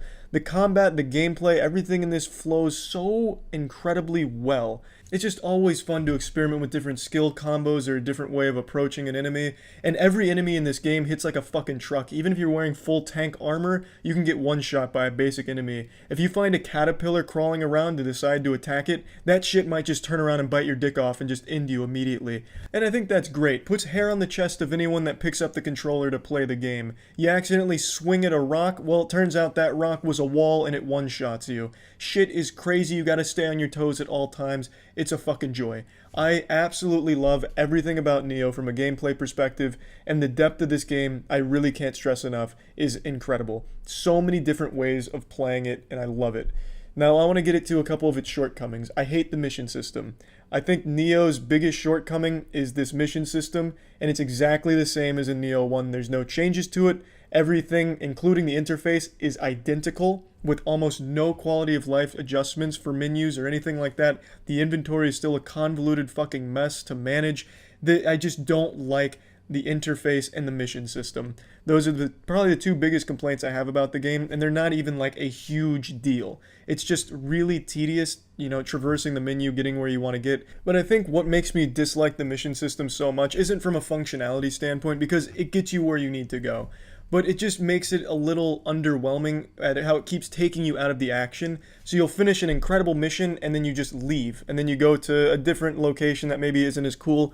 Whereas in something like Dark Souls, the fun is exploring and going from place to place to place and ending up in all kinds of locations. You could very well accidentally limp-diggedly wander into an extremely high-level area in a Dark Souls game without knowing it. In Nioh, that's never going to happen because it's such a handheld experience with the mission system, dropping you in and having it be a very linear way that you progress. There's really no sense of exploration. Yeah, there's little things that you can find here and there scattered throughout the small mission zones, but you're never going to go from zone to zone without getting kicked out of the mission and put there. Literally fucking airdropped, ODST'd into that mission. And I just think that's a big part of the Souls-like genre, is having these really well-designed maps and worlds that you just explore in with no hand-holding and no idea really where to go. And I think that's something very unique and special to the genre that Nioh doesn't have at all. Another negative thing about Nioh is the camera will often betray you. God forbid you have a fight in a closed quarters area in a little house or a little hut or something, like maybe you come in for a fucking tea and then you're getting ambushed by 5 enemies. That camera's going fucking wild. The camera will get stuck in a wall, sometimes it'll accidentally zoom in into someone's asshole, you're just all disoriented, and then you absolutely get gangbanged in there and lose. And it's not your fault, it's because the camera didn't even show you what was going on. But that's not something that happens overly often. 9 times out of 10, the camera's exactly where you want it to be. So it's not that big of a deal, but it's something that almost everyone's going to experience for sure when playing the game. Narratively, I always loved Nioh's story. I really like the way they tell the story and also just what they do with it. They use actual people from Japanese history, but then bring this fantasy element of it to life. So you have these real characters like Nobunaga, Hideyoshi. They have all of these characters from the history, and then they bring them in here and they tell a really cool story. Yeah, the writing isn't phenomenal, and yes, the English voice acting sounds lazy as shit, sounds like some fucking porn parody acting level shit. But it's still an interesting story, and I like what they do with taking real historical characters and adding fantasy to it. I think it's really nice. You have these real characters, Hideyoshi, Nobunaga, and then you put them in this game with all this fantasy shit going on around them, and I think that's really cool. So I like the narrative, but I can absolutely see some people not liking it. A lot of it is told through just pictures, not really even cutscenes, and the animation in the cutscenes that are here is sometimes pretty rough. But I'm a fan of it. I don't think it took away from the experience, and I don't think anyone was going to be playing Nioh 2 for the narrative in the first place anyway. If you're getting Nioh 2, what you're playing it for is the incredible, unmatched, high-octane, full nuts-to-butts, massive testosterone-pumping action, and Nioh 2 delivers. It just has so much. I didn't even touch on soul cores, yokai shifting. I barely even told you how much there is in there for gameplay and min-maxing. You could spend hours just coming up with builds and getting the right rolls on your equipment. It is so impressive how much there is to this game. I'd also like to mention the bosses. There's a ton of bosses in this game, and all of them look extremely cool. You'll go into a boss fight and just be blown away like, holy shit, that looks badass. And he's about to shake me down for my lunch money. It's just really fucking cool. And the bosses always have really unique attack patterns, unique attacks, and unique themes. So I was really impressed because they really ramped it up from Neo 1, where I thought the bosses were a little lackluster. They're much better in this game. However, I do have to say there's a few bosses in here that I think mechanically were designed shittily. There's a couple bosses in here where their idea for difficulty was just cranking up their health to an insane amount. For example, Shibata, that's like slapping a brick wall with a wet noodle. You will be chipping away at his health so slowly for so fucking long. It's just, I don't think that was a smart design choice to make it difficult, because all it did was artificially make the fight longer, not harder. It was just tedious and frustrating. And then there was the monster house. I'm blanking on its name, but it's just this fucking house that has tentacles coming out, full hentai style. You're fighting 4 tentacles at once, and then there's 2 other tentacles that'll come in and hit you with a one-shot laser beam that you only hear audio. You can't see it, it's not telegraphed, so you just have to be very closely paying attention to the audio, and I think that's a little unfair, especially during all the hectic chaos from 4 other tentacles firing ice balls, fireballs, and fat fucking balls everywhere. So I just feel like some of the bosses were designed poorly for the sake of making it difficult when it really wasn't difficult, just kind of unfair or tedious.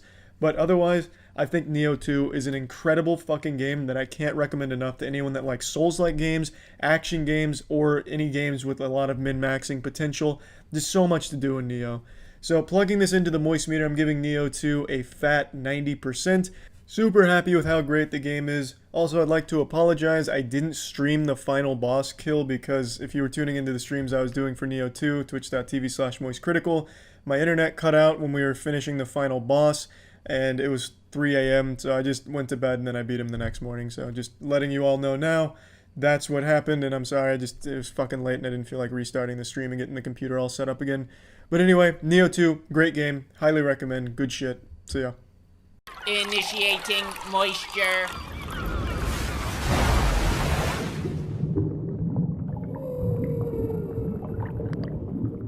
Welcome to the Moist Meter. Today we're taking a look at the new James Bond film, No Time to Die. James Bond is a franchise that's pretty near and dear to me. As a kid, my parents had like the entire set of James Bond films on VHS, and I watched them all the fucking time. Specifically, GoldenEye. I must have rewatched that movie 100 times, and that movie still holds up today. That shit still slaps ass hard. It is so good. And of course, the games back then on the N64, oh, classics. So James Bond is definitely a franchise that's always gotten me excited and made me feel nostalgic. Even when new ones come out, it's always like getting to revisit an old friend. And Daniel Craig era Bond films are extremely good. I think they're very high quality, albeit very different from the earlier Bond films. His are far darker and take themselves more seriously, but I still enjoy them.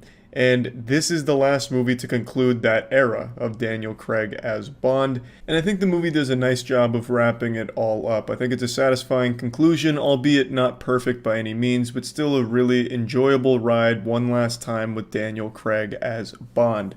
So let's get into it. Daniel Craig plays a much more vulnerable Bond this time around. The movie starts with him being retired, and we get to see what that looks like for him. And surprise, surprise, it looks a lot like when he's not retired, where he's getting fucking blasted and peppered with bullets all hours of the day. Shit's going wild and wacky. He's jumping off of bridges just to survive. People around him just getting hit by cars and executed in the streets. Fucking mangled corpses littered everywhere. So, retirement's, kind of shitty, to be honest. But we get to see him be far more emotional this time around because he's spending his time with a woman that he loves, and we get to see what James Bond caring for someone really looks like. For the longest time, James Bond, not just Daniel Craig era, but James Bond in general, has been a character where every movie he fucks a different woman, and then the woman will die, and he's just like, shucks, what in tarnation, she's dead? Who was that again? Oh, yeah, we had sex once, I don't really care. He gets over it real quick. Even if they have, a connection that seems strong in the movie, when they die, it's just like, he'll kick some sand and be like, damn, and then move on, and they never really address it again. It's completely different this time around, whereas in other Bond films, James will get told like, hey, remember that girl that you were in love with like 5 minutes ago? Well, she fell into a wood chipper and she's dead now. And James is just like, a wood chipper? Oh no, yucky. Well, I'm gonna go get a martini now. And then everyone just forgets about her. This time, this is woman he will do anything for. And we get to see that side of him where he's emotional. We get to see what him caring about someone looks like, which is something that I can't recall ever really being explored that thoroughly in the James Bond franchise. And I think it's nice. It's good to see that here, to have that kind of development with the Daniel Craig James Bond character. And I also do welcome that they added a little more lightheartedness to some of the scenes. Like I said, the Daniel Craig era has been much darker, which I think is fine. I think that's great. But it's also nice to have a little bit of that campiness from the originals kind of shine through sometimes here. They'll have some goofy lines out of nowhere, like he'll just murder someone and then make a joke about it, like, yeah, I blew this guy's mind, and his fucking brain matters all over the place. It's nice to see that campiness. It's not like super prevalent in the film, it's not all the time, but when it's there, it's like a nice little refreshing treat that I think a lot of Bond fans will appreciate. Really, overall, I had a great time watching this movie. Like I said, it's not perfect, and I'll get to that in a minute. But I think the narrative here and the choices they made with the story were really smart. So they bring a lot of familiar faces back. Spectre's the main antagonist here. That's not a spoiler. You're getting a lot of Spectre stuff going on. But then, as it continues to evolve, you get to be introduced to a couple of new faces here. And I think one of them that's very strong is, of course, the one that most of you are familiar with from the trailers, Rami Malek. He plays really the big bad guy, the raid boss here.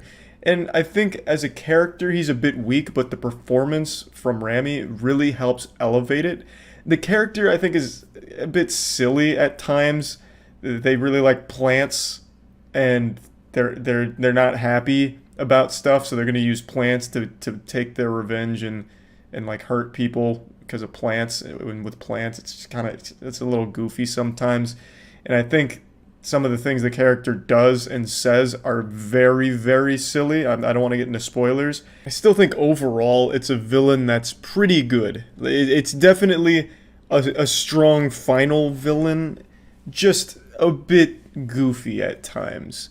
But anyway, I don't have any real complaints about the story. One thing I was worried that might happen with the film is that the 007 replacement, now this isn't a spoiler, this is also in the trailers, since 007 was assumed dead or retired, they do have a replacement for him. I was a bit worried that they were going to be the focal point of the film and James would take a backseat to his own movie. I was kind of expecting that because we've seen it before in a couple of films, but I was happy to see that they really share the stage well together. The new 007 and James Bond, they work really well together, and when they're fighting and beating ass and, blasting skulls, it's really great to see that. I think she does a great job. She's never like, in your face, James, you fucking suck, you're old and wrinkly and you smell like dick.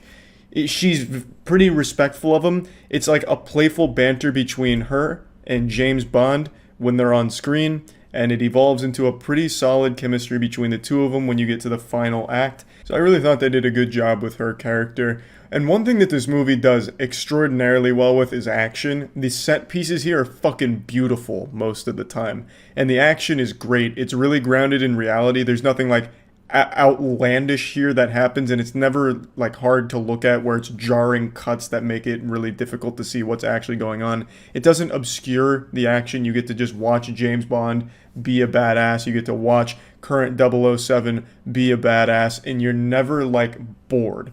There's a character in here that I wish they had more of, and I don't think this is a spoiler, she's in the trailer, played by Ana de Armas, I believe her name is. I think that's correct. She plays a character that James Bond meets, and then they work together in order to just fucking obliterate an entire town, and she is great. Like that entire fight sequence where her and James are working together, I thought was spectacular. All of the action in this movie is just so good. James just being like the ultimate killing machine, 007 also just going wild on a bunch of bad guys. Like, what more could you want from James Bond besides beautiful action, and a fun ride, and I think this delivers on that for sure. Now, I want to get to my complaints, though.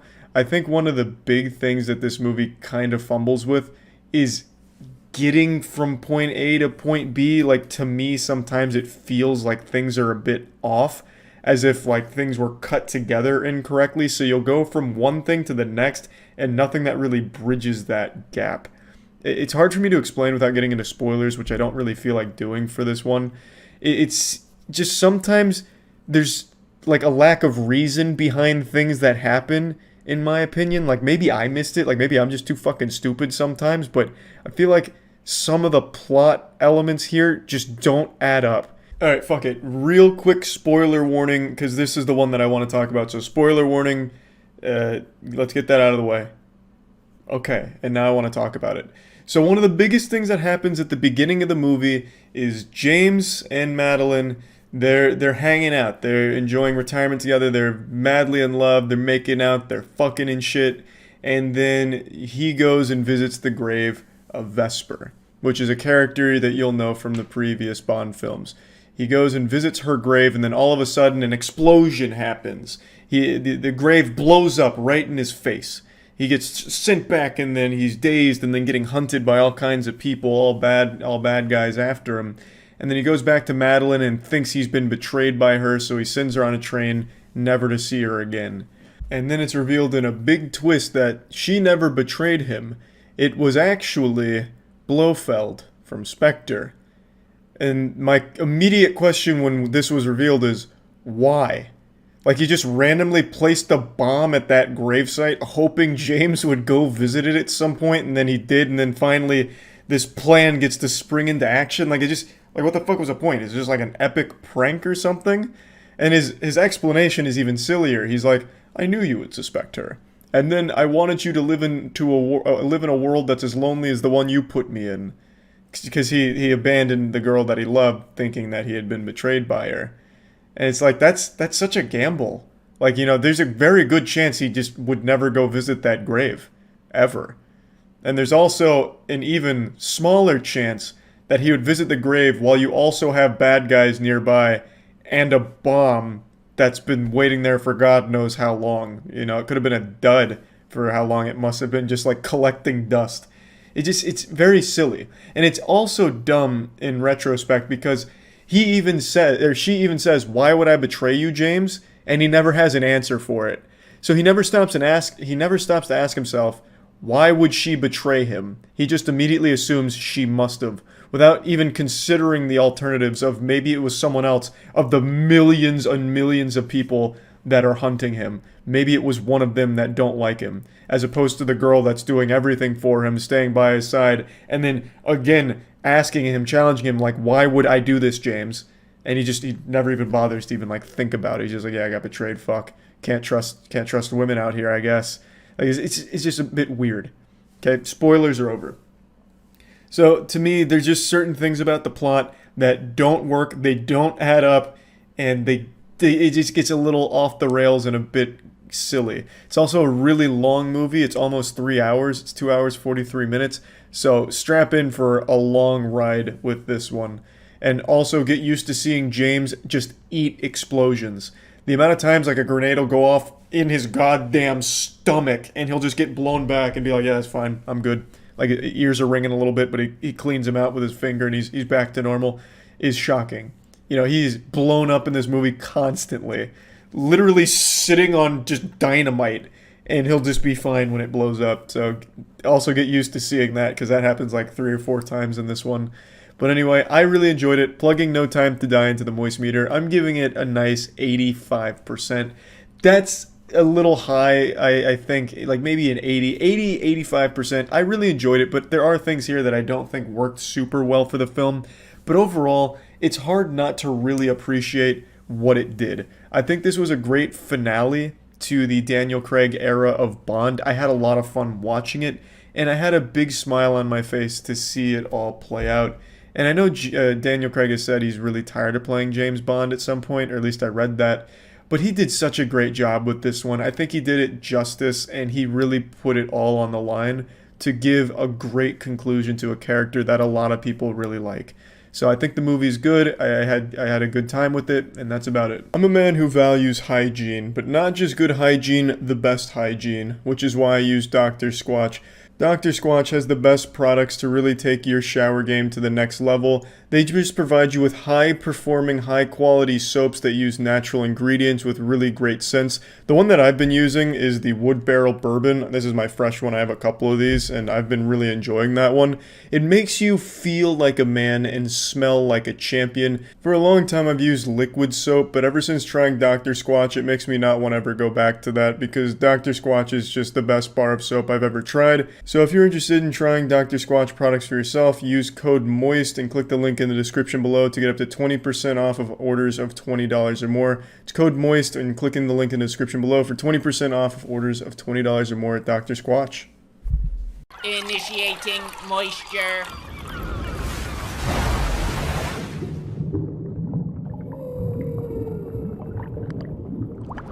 Welcome to the moistmeter. Today we're taking a look at M. Night Shyamalan's new movie, Old. I'm not the biggest M. Night fan. I do like some of his movies and dislike others. Pretty much the same opinion everyone has of him. He'll sometimes make the worst movie you've ever seen in your entire fucking life with Avatar: The Last Airbender, and then sometimes make a good movie like with Split. So he's always just going back and forth between dog shit and not dog shit. So where does Old land on this spectrum? Somewhere in between dog shit and good, so like in that limbo, that purgatory, so maybe like dog urine. I want to make it clear, I don't think it's a bad movie. I actually really like the concept. It's just a bunch of people trapped on a small beach where they're aging rapidly. I think it's a really interesting and unique story idea, but it's so full of what makes M. Night's bad movies so bad that it takes away from it sometimes, which is awful dialogue. Like, the characters in M. Night movies sometimes just become like fucking like Google search engines that just verbalize the entire exposition to you. Like, if you looked up a plot synopsis and then fed it to the actor to say out loud, if that makes any sense. Like, for some reason, they just don't talk like human beings in some of his movies, and this is a good example of that. Like, they'll gather all the characters on this beach, and they're starting to figure out, what's going on here. Like, something is afoot. My 6-year-old is now 6'5", and he's like 40 years old. This is getting a little peculiar. And then they'll just go through like all of these crazy steps, like, okay, well, using what I understand about thermodynamics and ancient Egyptian curses, I'm able to deduce exactly what is going on this island to perfect accuracy. And then all the other characters will chime in, yes, he's absolutely correct, he's 100% right. And now I work at a museum, so I actually understand rocks quite a bit, so these rocks are actually magical rocks blessed by a wizard from the old King Arthur days. And it's like, the characters don't converse with each other. They like spit exposition back and forth, just like vomiting into each other's mouths, 2 girls, 1 cup style. Like, they're never at any point do you feel like you're watching 2 characters talking.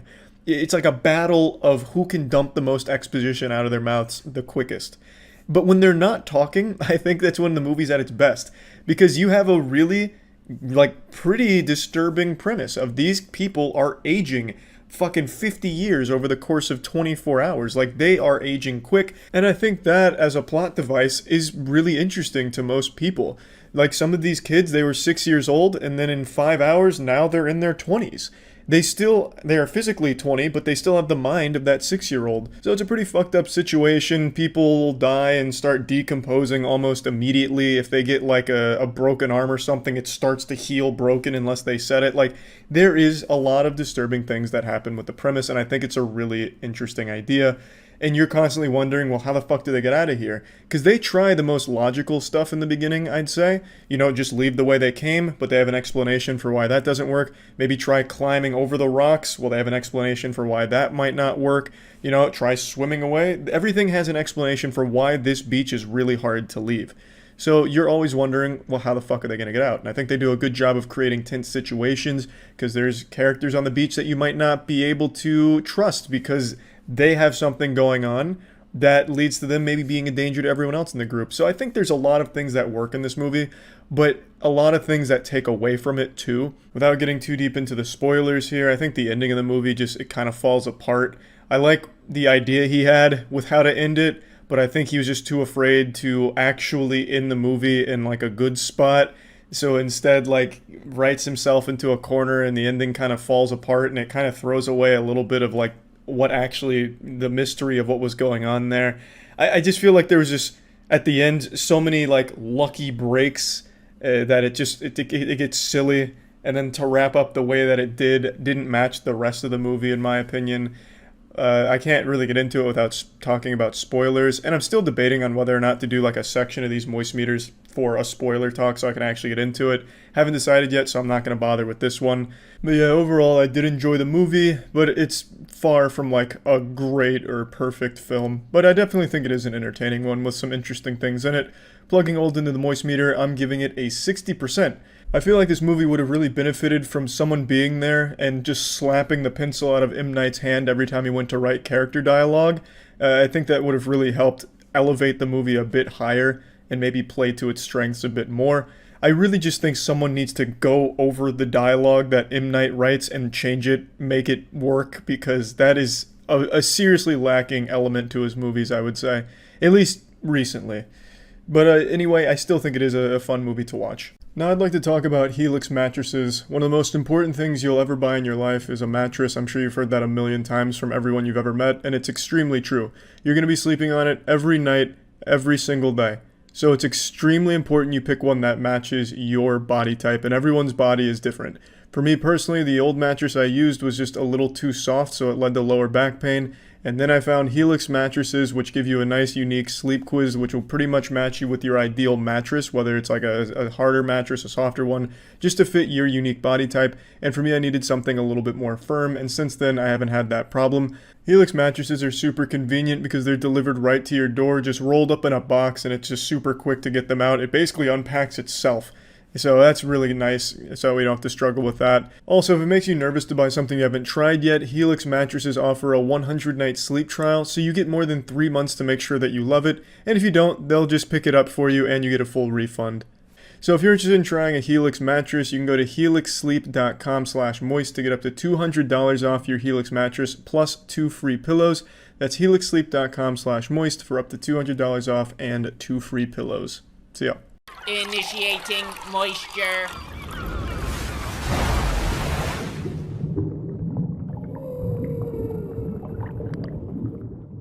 I think it's important to separate art from the artist, and in the case of Once Upon a Time in Hollywood, I had to make this necessary distinction between the two because I do not like Quentin Tarantino. Not that I don't like his work, I think he's just a fucking psychopath. And saying you don't like Quentin Tarantino on the internet is like committing suicide because he's so revered, which I find super odd, especially in the current climate of things with cancel culture.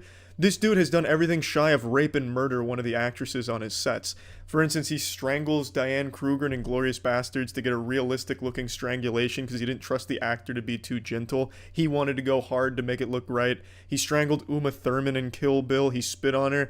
And also, he nearly killed her, just outright murdered her by making her drive a car with no airbags, no seatbelt, some decrepit headrest literally held together by duct tape and goodwill.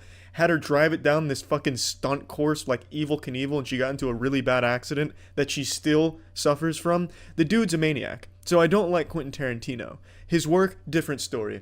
But Once Upon a Time in Hollywood, I had to set that aside and look at this objectively. And to be honest, the movie's still not even great. It's definitely one of his weaker movies. It's not an overall horrible or shitty movie by any means, but it's a movie that is entirely carried by its cast. It has a really stacked cast, and they're the only good thing in this movie. This movie is devoid of a plot. You will not find a narrative in this movie. It is not structured that way. You'll find a theme, which is about coping with changing times, you being less useful in society, you coming to terms with it.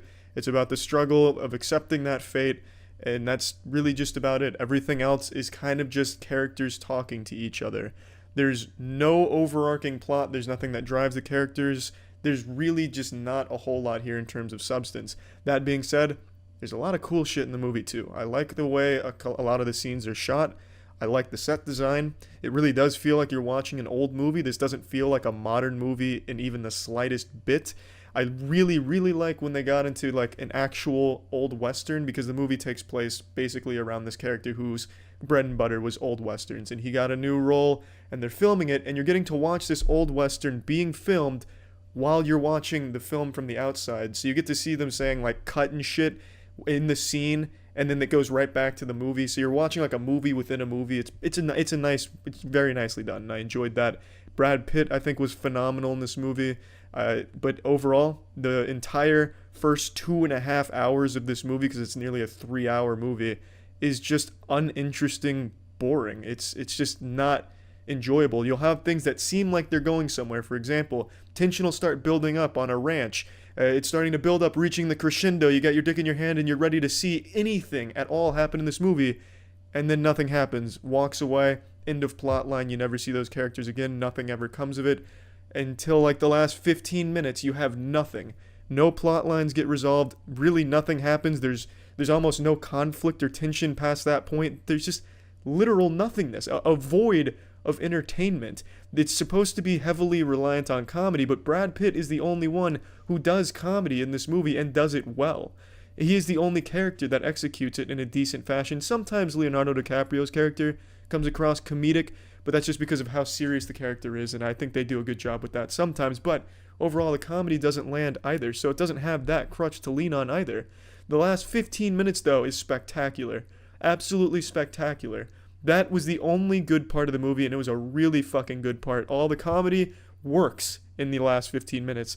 All of the actual shit going on works. It's shot so well. It's grisly. It's really, really enjoyable. But was it worth the tiresome journey to get to that point? Absolutely not. And in addition to this, there's a character in this movie who has a lot of screen time, Margot Robbie's character, Sharon Tate. She has a lot of screen time in this movie, but she doesn't do anything in the movie. Literally, the entire character could have been non-existent and the movie would have done the exact same thing, gone the same places. She influences not a single thing in this entire movie.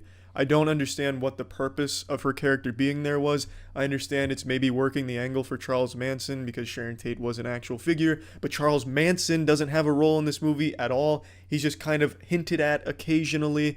There's just nothing. This is a movie of actual nothingness, just hanging out. They show you a lot of movies, though. There's a lot of movies within this movie that you get little glimpses of and you get to take peeks behind. I appreciate that, but if there's nothing to hold that together, no narrative to get us there, no reason to see these things, it's uninteresting. It's just downright unfun. And now I understand what Tarantino probably wanted to do is completely break apart what a movie is, because movies are structured. You have a story, narrative, character, tension, climax, resolution. Those are simple ingredients to this fucking stew that we call movies. And there's a reason those ingredients are there, because that leads to a satisfying experience. You can play with these ingredients in all types of different ways. And I think it's unlimited, the possibilities you can do with those things. But to just get rid of all of those things and make a movie where it's nothing but inside jokes, if you work in Hollywood, I guess, and sometimes, occasionally, something happening, it doesn't work. Because most people aren't in the movie-making business. They don't understand the inside jokes you're making. This seems like a movie that only Tarantino and the higher-up Hollywood elites, his buddy Weinstein, it seems like the only kind of people that would enjoy this are the people that get that understand, oh, haha, movie-making humor. It really just doesn't work. If this had a narrative to hold it together, or any semblance of anything happening or building up to something that actually happened, the movie would probably be pretty fucking good. Because, like I said, there's a lot of elements in this that do work well when they're showing you a movie within a movie. It's just so well acted, too. I can't stress that enough. I fucking love Leonardo DiCaprio's character, Rick Dalton, and I also love Brad Pitt's character. It's just the problem is there's no reason or no drive for these characters to get to where they get to in the movie. You just sit there, watch them talk, which sometimes is okay and tolerable, but other times just borders on insufferable and can't wait to get the fuck out of there. It's not a very good movie. I wouldn't even call it a movie. It's like an anti-movie at this point. I really just don't even know what to classify this as. The last 15 minutes, I think at the end he decided, yeah, this is kind of sucks. I'm going to do a little something to make this interesting. And then he did, and he killed it. But up until then, just everything was useless, including entire characters that didn't do anything for this movie.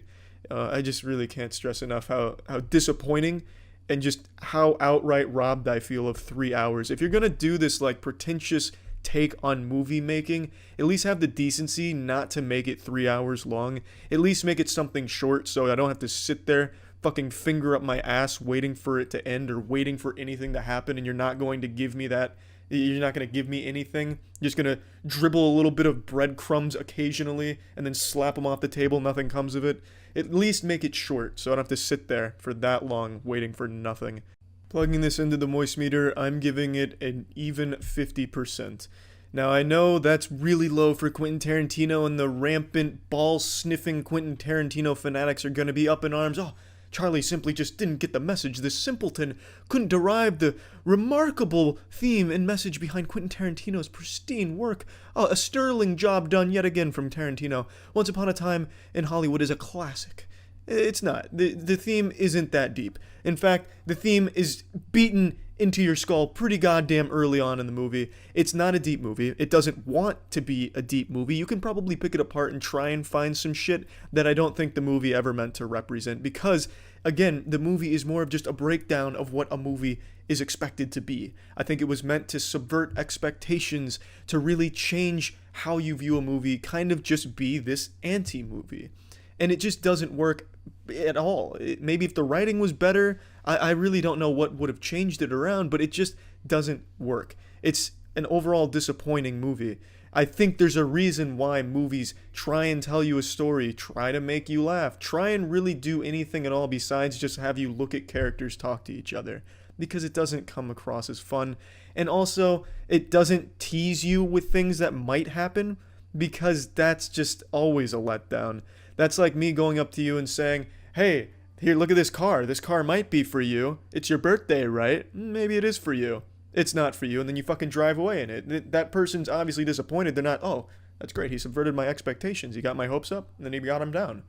Solid work. No one's going to celebrate like that, because you go to a movie to experience something, to feel something, to be entertained. This doesn't do any of those things until the end. The end is super entertaining and really fucking fulfilling, but up until then, there's just nothing. And that's my biggest complaint. Incredible work from the actors, though. The acting is fucking nuts. That's about it. See ya. Initiating moisture.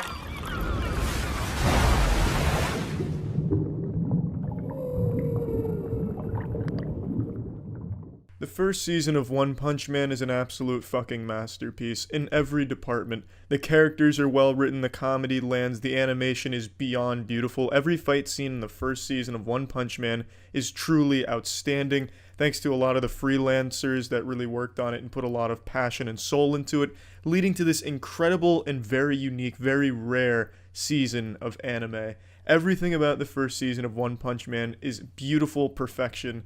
And for the respect out of the first season, I'm going to be dividing this moist meter in two parts, Season 1 and Season 2. Season 2 just finished. I didn't even fucking know it ended because the last episode wasn't a great send-off, and the whole season was just an unbelievable downgrade in every conceivable department that it leaves a bitter taste in my butthole.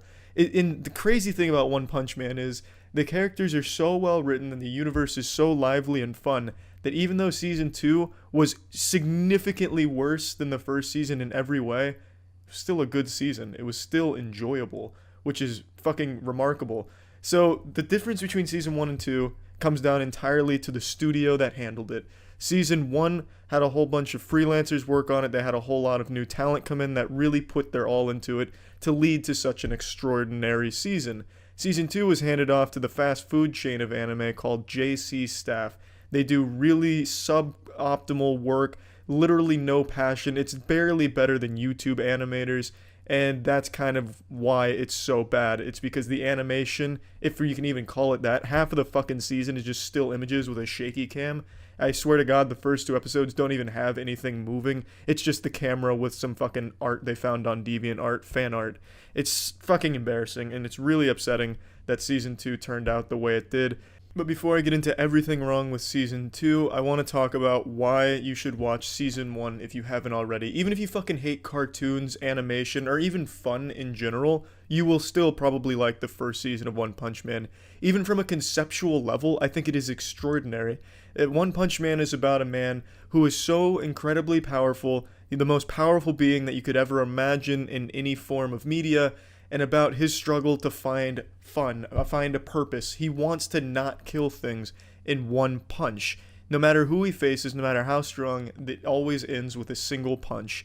Now, on the surface, that sounds like it's boring because, well, every fight you know that he's involved in is going to end in a punch.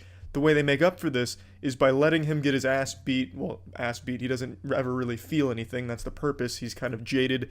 He's One Punch Man. It's just so fucking fun watching them fight. Just everything about season 1 is an absolute joy to watch, and I can't recommend the first season of One Punch Man enough. And then you transition to season 2, and it makes you just want to puke. It's fucking disgusting how dirty they did the show. There is a clear lack of effort here. It looks like the entire studio just quickly did their homework to turn it in before class so the teacher didn't give them a bad grade, but they still got a bad grade because the homework was shit work. It's just a very clear disregard for quality. They didn't want to follow in the footsteps of the first season. They were never going to live up to the first season because of how much went into that, but they didn't even try to come close. It seems like they just went through the motion. They'd fall asleep behind the wheel and just get it done barely. It's just bad. It's really not good. Even if you're not going in there trying to nitpick, taking notes like a turbo virgin anime critiquer or something, you're going to notice how noticeably bad it is in comparison to the first season. Had the first season not been as good as it was, this would have been a lot more palatable. I don't think as many people would have cared, but they clearly showed what they could do with One Punch Man and where it could go, and then they come in here and turn it into a fucking PowerPoint presentation with almost nothing put behind it. There's also this over-reliance on CGI in Season 2, which wasn't there in the first season, and I don't think CGI in anime is all that bad. I think it can be used really well, such as in Demon Slayer. There's another modern example. But in here, the CGI looks straight out of a PlayStation 1 cutscene. They use CGI to save on cost, and it shows. It actually looks like origami strapped onto some of the characters with a lot of lights put on it. It's really dumb. They've completely redesigned some of the characters' looks. Genos looks fucking awful. Genos looks like an action figure I would have pulled out of a Happy Meal in the late 90s. It's just really dumb. It's upsetting. Because I loved the first season so much, and season 2 has a much better storyline. I think season 2's story, even in its shit form with JC staff, is still better than the first season's story. I like Garo. I really like all of the new characters they introduced and everything going on, the villain association. All of it is really good, but JC staff couldn't even bother to animate half this shit. In the first 2 episodes, you can immediately recognize a clear difference in the first and second season. The fights in the first 2 episodes alone in this season were actually just still images, as if a kid was holding up 2 pieces of paper with characters' faces on them and colliding them together. That's about the extent of the animation you got from the first couple of fights. And it's really bad. But all that being said, it may look like shit, but again, the writing and the story is still so goddamn good that I can't help but enjoy it. And I will say it does pick up towards the end. The fights definitely get better towards the end, but not by a wide margin. They're not significantly better. They're not as good as the first fights. Even the best fight in season. I hope JC staff doesn't get many more projects. They have totally lost me as someone that would support their animation studio. They're not even fucking animators. They're basically deviant artists that sometimes accidentally make things move minimally. If JC staff's name is on something, I'm just going to immediately assume the animation's going to be shit from now on, because this just left such a bad taste in my mouth. Plugging this shit into the moistmeter, I'm giving 2 scores. The first season of One Punch Man is a 95%. I genuinely think that's a show that anyone, any age, and any taste can enjoy. There's something there for everyone, and it is absolutely gorgeous. Season 2, I'm giving an 80% to, and it's only because it is carried so incredibly hard by a fucking impressive story, cast of characters, writing, and also another complaint, the sound in season 2, they basically just loop the same goddamn sounds over and over again, the same songs over and over again. So I hope you really like the soundtrack, because you're going to hear it a million times if you suffer through season 2. In fact, bringing that into the equation, I'm lowering that shit. I'm bringing it down to a 70%, because now I just remembered how often they use it. I'm almost fucking blocked it out of my mind, but now that I'm thinking about it, it's genuinely anytime anything's on screen, you're hearing the same 4 songs repeated ad nauseum. So 70% for season 2, 95% for season 1. The show is still great, and I do think it's worth watching. But man, I hope whenever season 3 comes out, if the world isn't up in flames by then, I hope it's to a good studio that makes it with actual passion and quality again. And yeah, that's about it. So yeah. This episode was brought to you by Manscaped. Initiating moisture.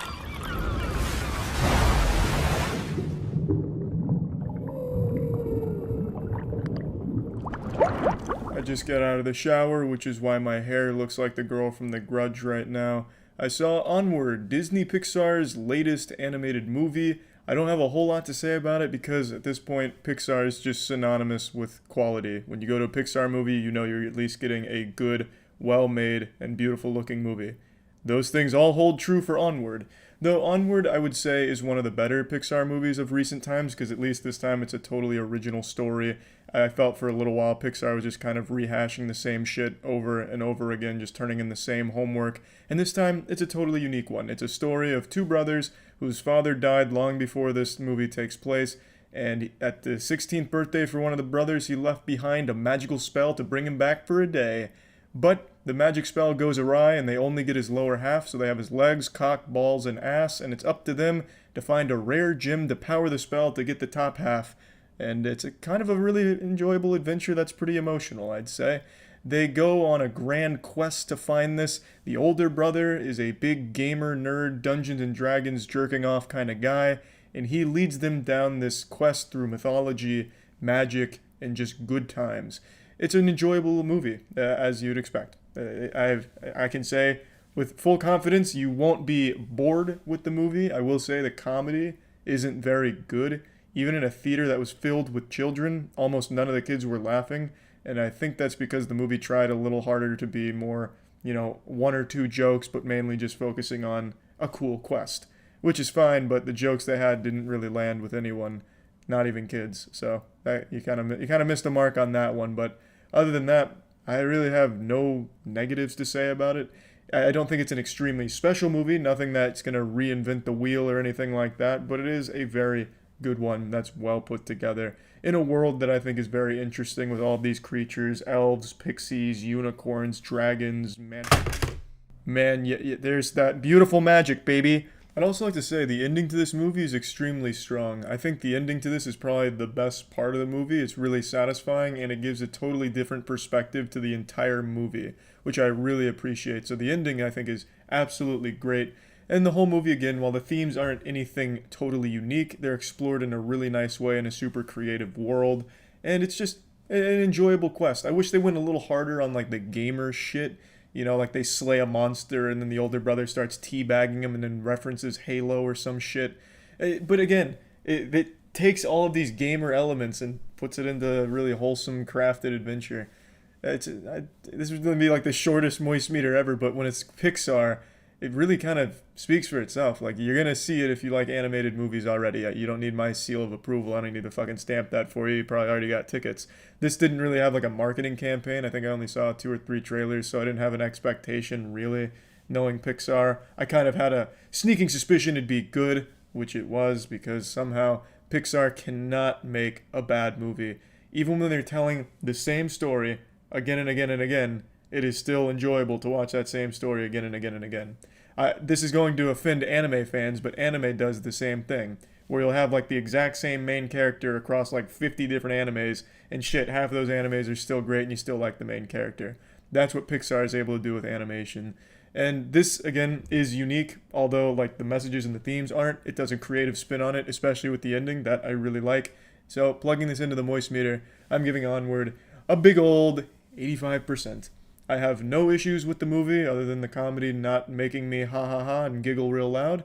But other than that, I love the D&D quests they go on. I love the themes, and I really just enjoyed it start to finish. That's about it. And I'd like to now tell you about the last time I shaved my balls, because I used Manscaped and I didn't hurt myself this time. I've mentioned Manscaped before. As you know, I've told the horror story. I've once cut my shaft from shaving accidents using old electric razors. Have not had that issue so far with Manscaped. If I could whip out my cock on this video right now, I would. You can see how beautifully clean shaven it is, and it's all thanks to Manscaped and their incredible state-of-the-art technology with their lawnmower 3.0. By now you're asking yourself, where can you find this Excalibur of pubic hair extermination? You can find it in the Perfect Package Kit 3.0. It also comes with a cordless body trimmer and tons of other liquid formulations to round out that routine. So if you're interested in stepping up your manscaping game, you can get 20% off your order plus free shipping with code MOIST at manscaped.com. So that's 20% off free shipping using the code MOIST at manscaping.com. Your body, your partner, your balls, they'll all say thank you. That's about it. See ya. Initiating moisture.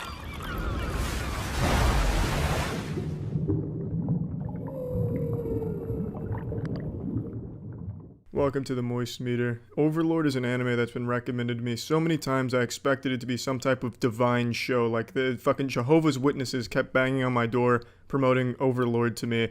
This show is so hyped up, I expected it to put inches on my penis and give me the winning lottery numbers.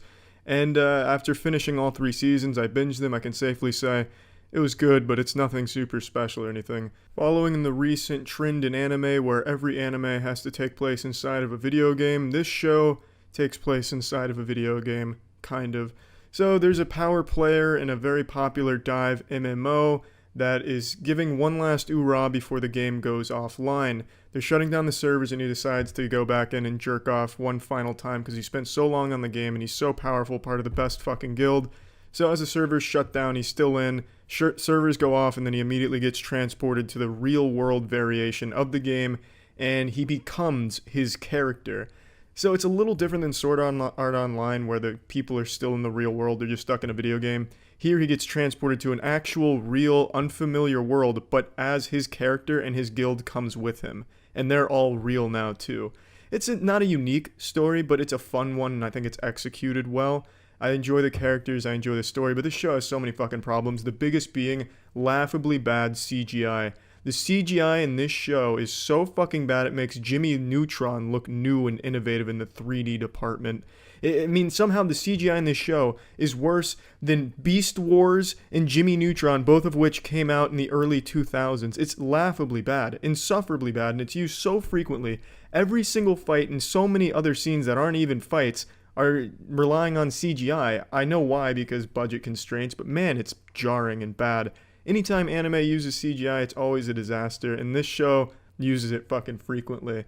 And another thing that shows how low the budget for this must be is the fight scenes, because 9 times out of 10, if you're watching a fight scene, like in the middle of it, it'll pan out of the fight and just show you the moon, or some fat guy's asshole off to the side or something. Anything to take you away from the action, which would cost money to animate. So it shows something else, and then you just hear the action. You hear swords clashing, blood spilling, cum flying, and then it'll pan back after the fight, and then you see the aftermath. Oh, it's fucking cool. Yeah, I guess I'll just use my imagination. It's silly. It's really bad. When there's a fight, you know you're only going to get like 3 seconds of the fight, and then you're just going to be looking at the sand or the grass, and then you'll get to see the aftermath. It's boring. It's really boring, and it's a shame because there's so much they could do with the fights in this, and sometimes there are fights that aren't panned away or CGI'd, and when that happens, it's nice, it's refreshing, it's cool. But that's super rare. 9 times out of 10 you're getting bad CGI with fucking claymation figures falling away, and then you're gonna get panned away action and you'll hear the fights. That's about it. But, I mean, that's a huge negative when the show is about this really fucking powerful guy with some really cool spells, powers, and subordinates rampaging and taking over the world. You've got to have some flashy shit go on, and that just does not happen in this show at all. But that's still a good show. It's fun to see how he goes about taking over certain places, how he plans to rule them, and also how far he's fallen from being a human. He truly has no humanity left in him. He has become his character, the Overlord. And it's nice, and I think all of the characters are pretty strong, save for a couple shitty ones. There's some shitties in here, but overall they're pretty fleshed out and fun to watch them scheme and interact and shit like that. Another huge shortcoming of this show is for some reason it has this incessant need to focus on the most boring aspects of the universe. For example, in season 2, like the first 5 episodes are about a lizard man tribe. Who gives a fuck about the lizard man tribe? They don't do anything interesting. It's just, hey, we're lizardmen. There's 5 different tribes of lizardmen. Well, let's unite the tribes of lizardmen. Alright, let's go do that. Alright, good shit, lizardmen. And it leads up to Ainz coming in and just saying, hey, I'm gonna conquer the lizardmen. They're like, alright, you've conquered us. The lizardmen submit. Who wants to watch 5 episodes of this shit? Maybe like 2 episodes of the lizardmen assembling and trying to unite against Ainz and then failing. But stretching it out over like 5 episodes, man, it was tiresome to watch. What a fucking chore. And it's not just the Lizardman arc, if you want to call it that, more like the Lizardman fart, but season 3 had the same thing where it focused on some really trivial situations and characters you just didn't care about. It just seems like it was padding for episodes. I don't understand why they focused on those things instead of the actual fun shit, which is Ainz trying to get his name out there and take over. and also the other interesting characters in other portions of the world, but instead they focus on the boringest one. It's just missed the mark there. Big time. Those episodes were a goddamn schlog. So let's just go ahead and plug this shit into the moist meter. I'm giving Overlord a 65%. It's a show I would still recommend, especially for those fans of like the video game setting shit, because it's a lot of fun when Ainz is using these incredible spells and then it gets super anime cliche where his enemies are like, oh my god, that's 50th tier magic, thought only to be used by Jesus Christ himself. I cannot believe what I am seeing in front of my eyes right now. The power of friendship. It's failing us. It's fun. It's really fucking goofy fun. And when the fights are actually animated, not in CGI and not panned away, the fights are fucking cool. Just spells being cast at each other and then the occasional sword fights. It's nice to watch that shit go down. And then it's got like the standard video game shit, which is kind of cool to see come alive. Overall, it's a good show, but man, it has so many fucking shortcomings, and I think it could be so much better if its budget was a little higher, or if they knew what to really put in the episodes and focus on and not draw boring shit out. But I mean, yeah, it's a show I'd recommend. Just a lot of unrealized potential. So yeah. Initiating moisture.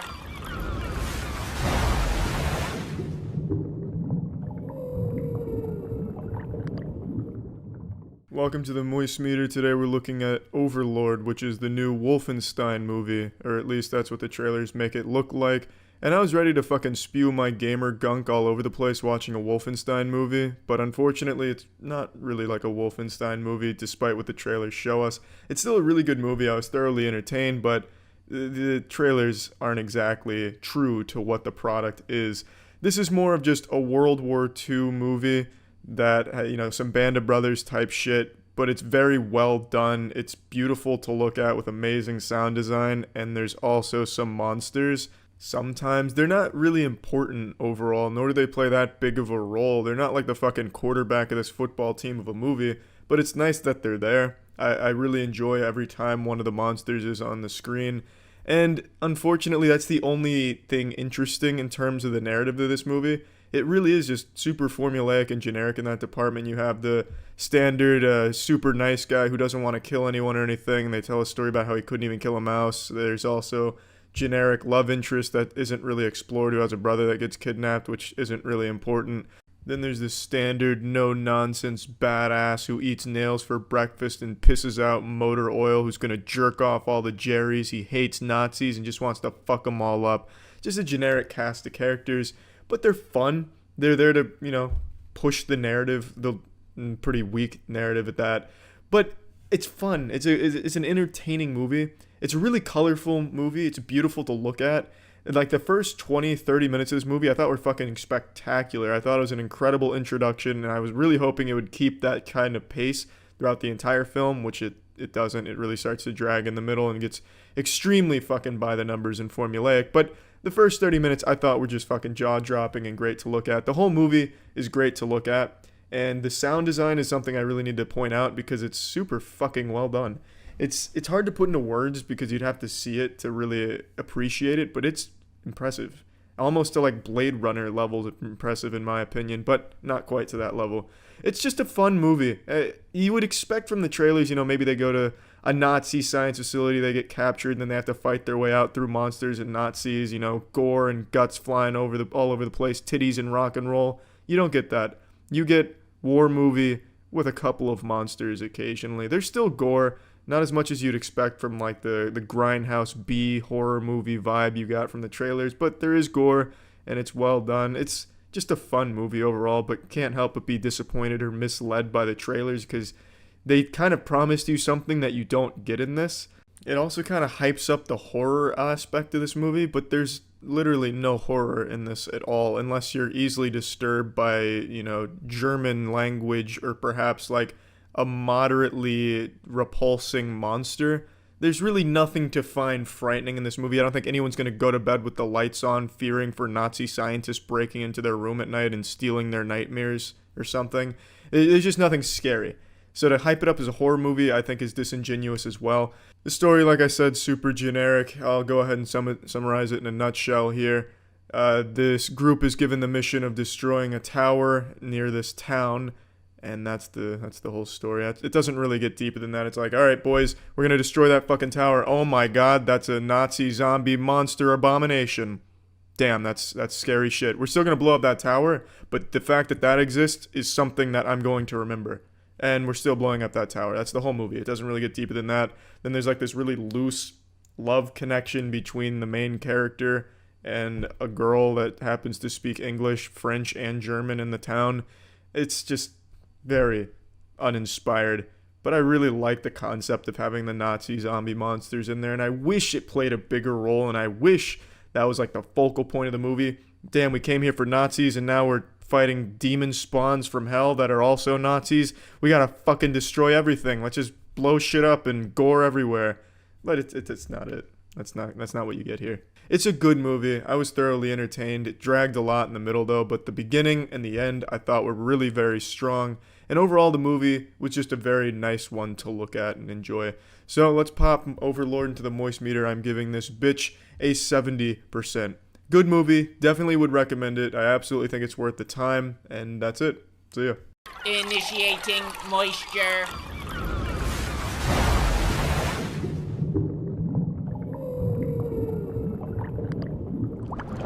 Yeah, this movie is fucking great. Chances are you don't know anything about Parasite, haven't seen anything from it, unless you've seen people online constantly praising it and jerking off about it. But they're jerking off for a good reason. This movie is magnificent. In essence, the movie is about rich versus poor.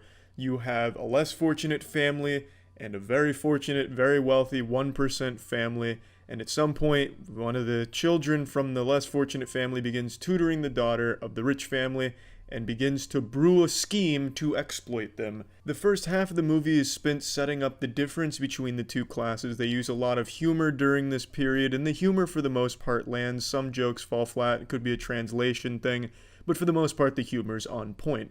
They immediately show you what it's like being on the bottom of the food chain. They have them, trying to steal Wi-Fi from upstairs. There's a fumigation crew going around. They keep the windows open so the fucking chemicals blow in while they're folding pizza boxes, so that way they get free fumigation.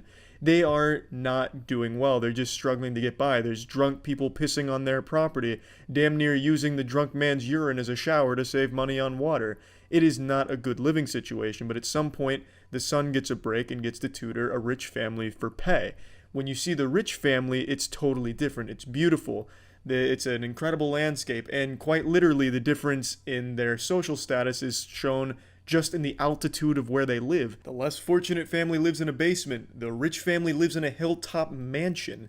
And this changes their perspective on things drastically. For example, a biblical rainstorm blows in, one that would make Moses wet his pants in fear, comes in, and the rich family just views it as just a beautiful thing put there for their own entertainment. This storm is a blessing, they say in the movie. It looks great through their windows. Their son goes out camping in it because to them, it's no big deal. It's just a cute little storm. But to the less fortunate family, that shit is disaster because it floods their home, their basement. It gets ruined. Sewage spraying everywhere. The fucking toilets overflowing, spewing shit out like some type of volcanic eruption of ass feces. It's very different. And they do a great job of showing you all of these things. There's so much attention to detail and so many great shots to establish these things. Even just something as simple as going from the rich house to their own place. The difference in the journey. They have to go down like fucking 50 flights of stairs, like it's a reverse Rocky montage, going from the top of the food chain back down to the basement. It's just a really cleverly made movie that does a great job of bringing you into the universe and making you care about the characters. And they don't set up the rich families like some evil, cartoonishly mustache-twirling evil villains, spitting on the poor. Get away from me. Oh, I must wash my hands now because it was near poverty. Oh my goodness.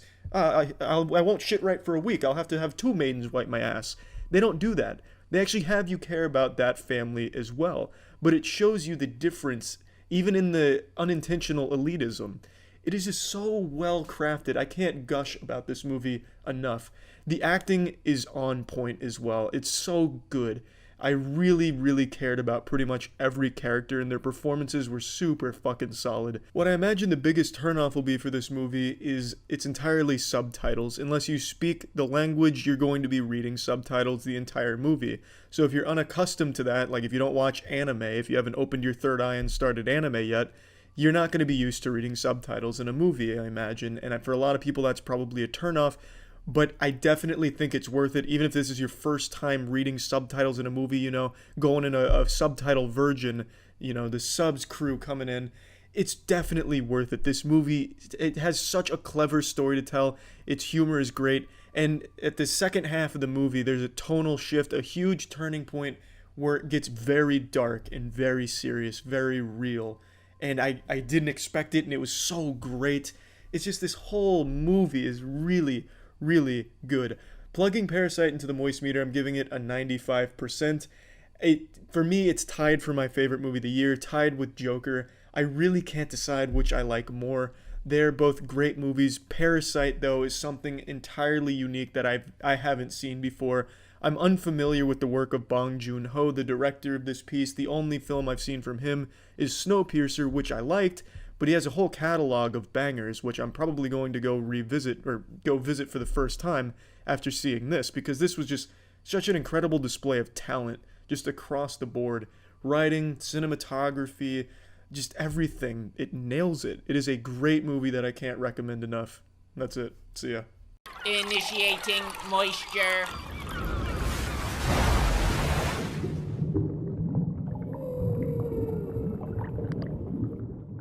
Welcome to the Moist Meter. Today we're looking at the new horror movie Pet Sematary. Modern horror movies are a lot like shit. They're shitty.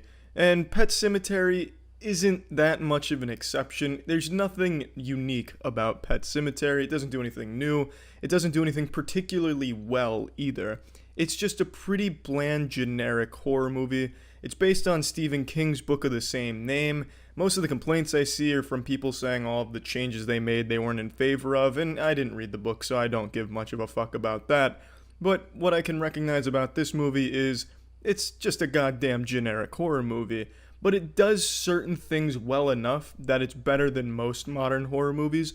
I think in terms of building suspense, there's some scenes that are executing it very well in the movie. There's a dumbwaiter scene that's drawn out over the course of like a minute 30 of just sound and slow movements that I think did a great job of building up to a very predictable jump scare. But overall, there are scenes that do tension building well in the movie, but the scare that it goes for is more just a predictable jump scare that you know is coming, you prep yourself for, and sometimes still get startled by.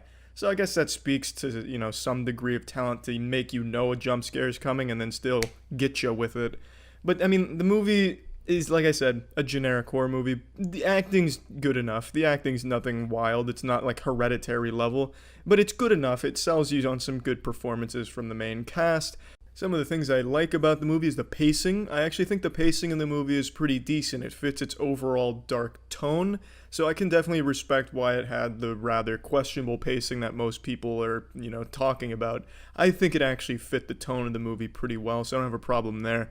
And I also like that the movie's R-rated, so it doesn't water itself down, so it'll show you some creepy, gory shit to get under your skin and really sell you on the dark tone of the movie, which plays to the strength of the movie. There's not a whole lot of strength to the movie to begin with, so they really needed that. And man, I just need to fucking vent about this. There's trucks in this movie. The house is right next to a main road, and there's these big fucking trucks that are constantly driving down that road, and that's such a big part of the whole movie. Literally, like, everyone in town is getting hit by those fucking trucks. You'd think they would come up with, like, a law or something where those trucks can't drive that road because the fucking truckers are literally slaughtering the entire goddamn town. Every single scene has a new person getting hit by a fucking truck on the road. It's incredible. That's just, you know, a little nitpick right there. I don't know if that's in the book, but it shouldn't be called Pet Sematary. It should be called Shitty Truckers on a one-lane road. It's fucking dumb how many people get hit by the trucks in the movie. Spoiler alert, I guess. But yeah, anyway, it's just a really generic, cliche horror movie. I don't have a whole lot to say about it. There's some things it does well, and it is an above-average horror movie. It doesn't fall victim to, like, really shitty jump scares or really bad tension building, and it is kind of a creative concept in a certain way that I just don't think was executed all that well. The ending, I think, is very silly. It has a very silly ending. but overall, not a bad horror movie. Plugging this shit into the moistmeter, I'm giving Pet Sematary a 60%. I definitely think it could have been better, and probably the book's better, I don't know, but I'm not reading the book. But anyway, that's the end of that, so yeah.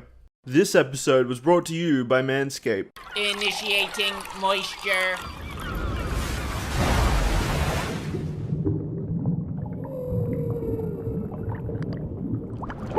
Non-stop, people have been asking me, Charlie, when are you moist-metering PGA Tour 2K21? And I just wasn't sure I had it in me to play the game. PGA Tour 2K21, I mean, that's just a big undertaking. There's a lot of content there to digest, especially for golfing fans. I wasn't sure I was ready to take on the journey. But I buckled down, put on the big boy diaper, and was rewarded with more golf than a human being should be able to handle. I'm proud to say I got exactly what I expected, which was some fucking golf, baby. So, PGA Tour 2K21, its best feature is its golfing. The game offers a way to play golf in your own home, with a level of realism that doesn't make you miss the outside world. It's better in this virtual cyberspace of PGA Tour 2K21. Obviously, with the pandemic still in full effect, most of us haven't been able to actually hit the courses for 18, haven't been able to touch our friend's dick jokingly on the back 9, so we just haven't been able to really get out there in the real world and whack the sack around, which is fine because PGA Tour 2K21 offers you that same experience in your own home and better, I would argue. Now, I'll fully admit, I passed on the last PGA Tour 2K games. I gotta be honest, it's too much for me sometimes. Occasionally, I'll look at games as robust as the PGA Tour 2K series and just say, God damn it, if I start playing this game, it's gonna take over my life. It's a gateway drug. One second I'm just playing some golf online, next second I'm dropping my pants behind a Walmart dumpster for some cocaine. But this year for PGA Tour, I decided, you know what, maybe not every addiction is bad. Maybe there's healthy addictions, like getting addicted to fucking golfing like a madman.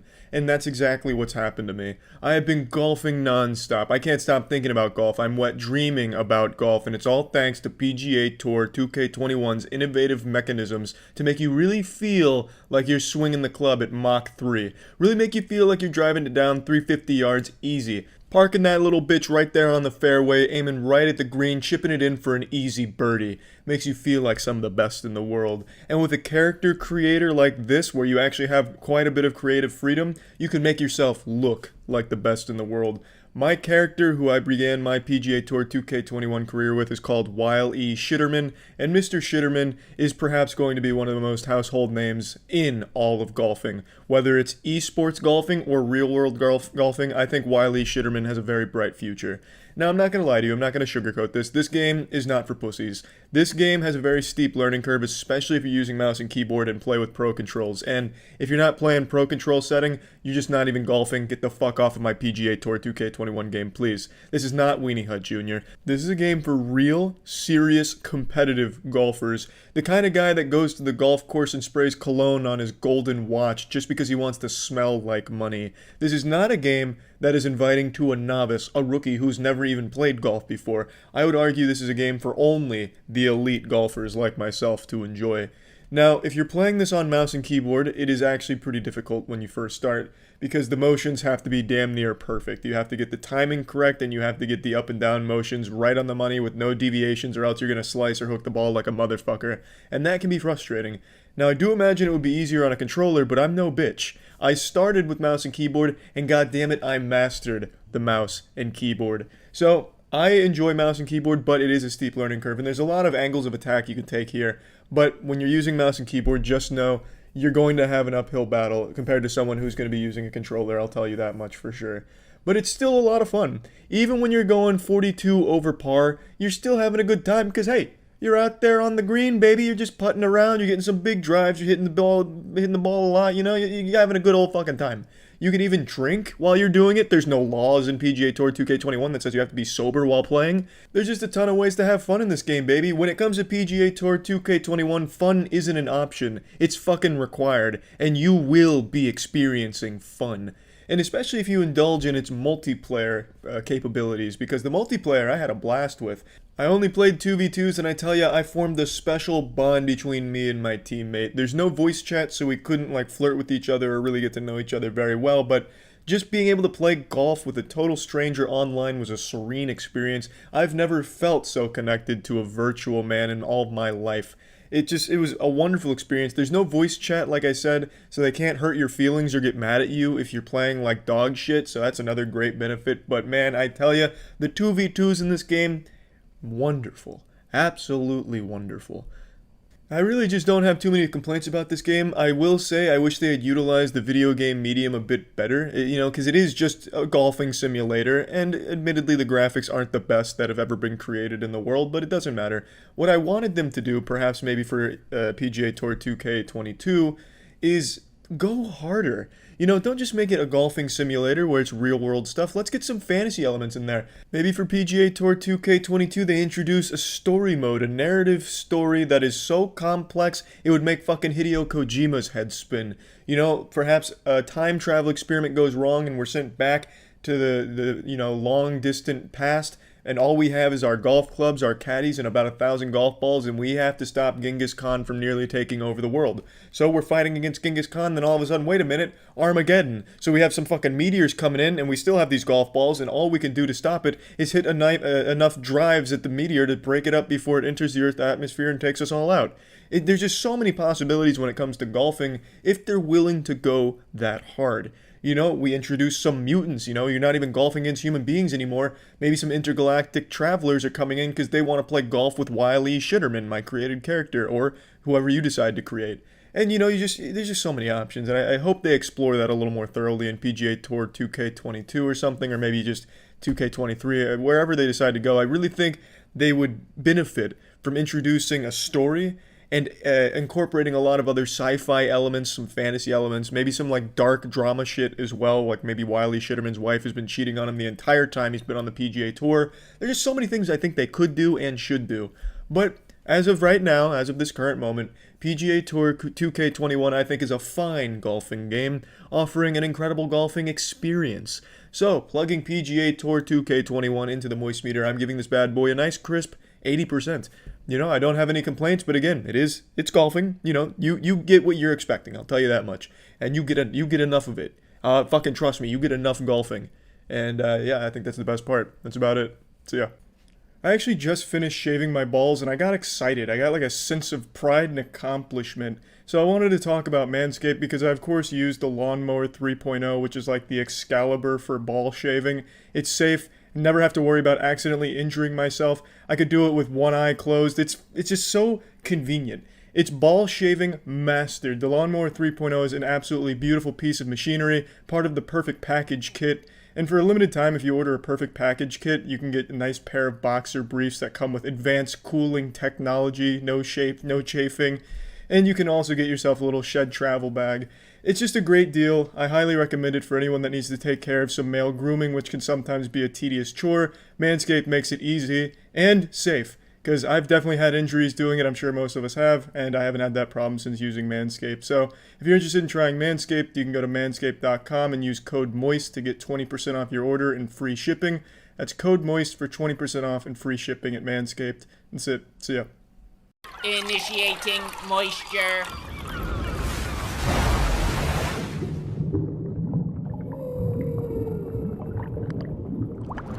The reception of Pokemon Sword and Shield from professional game journalists has completely convinced me that that shit has to be paid for. I'm on some Illuminati shit here now because there's no way that this game deserves perfect scores and high 90s across the board. Most gamers get upset about Call of Duty getting high scores despite being pretty much carbon copies year after year, but I don't know why they're not more upset about Pokemon. This is genuinely the same fucking game that Game Freak has been printing for the last couple decades. But in Sword and Shield's case, there's even less content than you're used to, and it's even lazier. Game Freak has set a new low for laziness. Half the time the fucking audio in the game doesn't even work, and when it does, it sounds like it's muffled underwater through 15 different farts in a walkie-talkie. I don't know what the fuck has gone wrong with the sound. When you beat the game, the final cutscene has a mouse cursor in it. It just feels outright lazy, and they cut the majority of the fucking Pokemon roster that Pokemon fans are used to seeing in the games to make it smaller and more streamlined, cut out a lot of the other mechanics as well. Admittedly, there are some decent quality of life changes they've made that I really did appreciate, but overall there's so much less content for an even higher price. I just don't understand how anyone could view that and be like, wow, that's 100% right there. They fucking killed it. Game Freak, standing ovation. Maybe Game Freak deserves a little sympathy. Perhaps they're just fucking trapped in a basement for most of their life, and then when Nintendo needs them to dance like some type of twisted puppeteer, they let them out of the basement. But Game Freak has been in there for decades, so all they know is the same goddamn gameplay loop from decades ago, so that's all they can really produce, and it still works for them. I don't really know the situation, but I can't imagine why they're so content with pumping out the same exact game every time. But this one, somehow they decided to just give you an even bigger fuck you by making it so much more laughably easy. It's a Pokemon game, it's made for all ages, but mainly kids can get in there and do well in the game. I get that. But this game never ever lets go of your hand. It's the most over-aggressive parent grabbing you by both hands, and it's like your fucking both arms are broken, so they're jerking you off too, because at no point in this game do they ever give you the freedom to do what you want without some type of tutorial, some type of blatant guidance, and making you play the game it wants you to play it, the way it wants you to play it. And the characters are absolute fucking dog shit. Your rival, Hop, is just terrible. At no point is it ever a challenge to beat Hop or fight Hop. It's always such a chore. You start feeling bad for the goddamn kid halfway through the game, because you know you're just going to steamroll him, and he already has depression issues at one point in the game, and then he challenges you, and you just go cockslap him again with your Pokemon roster, because all this guy catches is fucking sheep. It's a waste, and he's constantly challenging you to rival battles, and then your big bad gang, I guess your Team Rocket equivalent, but not exactly Team Rocket equivalent, but the big bad gang that you're going to keep going into, Team Yell, is just absolutely awful as well. It's a group of adults that are rabid fans of a child. It's just this fucking group of pedophiles that constantly stalk and follow around this child Pokemon trainer who they adore, and they fight on her honor. They're like fucking Twitch chat virgins defending their favorite streamer from criticism. But in this game, you constantly have to engage with them directly. You can't just ignore them. You have to keep having these meaningless, tedious battles with them at every step. And speaking of tedious, at every gym battle, they have these dumb fucking gym mission mini-games that do nothing but pad out a little bit of time in the gym. It's so frustrating. It's so silly. But let's get to some things I like, because there are things I like. Obviously, the gameplay being exactly the same. It's still Pokemon gameplay, so the gameplay loop is fine. It's still fun. It is admittedly always fun and exciting to catch new Pokemon, find new Pokemon, set up the Pokemon the way you want them to with their TMs, their items, their equipment, level them up how you want. Speaking of leveling, one of the quality of life changes is XP shares on by default. Hate it or love it, it's there by default. It's, it's just Pokemon gameplay. If you like it, you'll love it. If you don't like it, you won't like it. There's no innovation there. The only new element they've added is raids, but raids barely fucking work if you're playing online, because what they have is called a stamp system, and the stamp system takes like 10 goddamn minutes to refresh your stamps. Even if you do like disconnect and reconnect to the internet, your stamps won't refresh for 10 minutes, so by the time you see a stamp, that shit's been over for 50 minutes by now.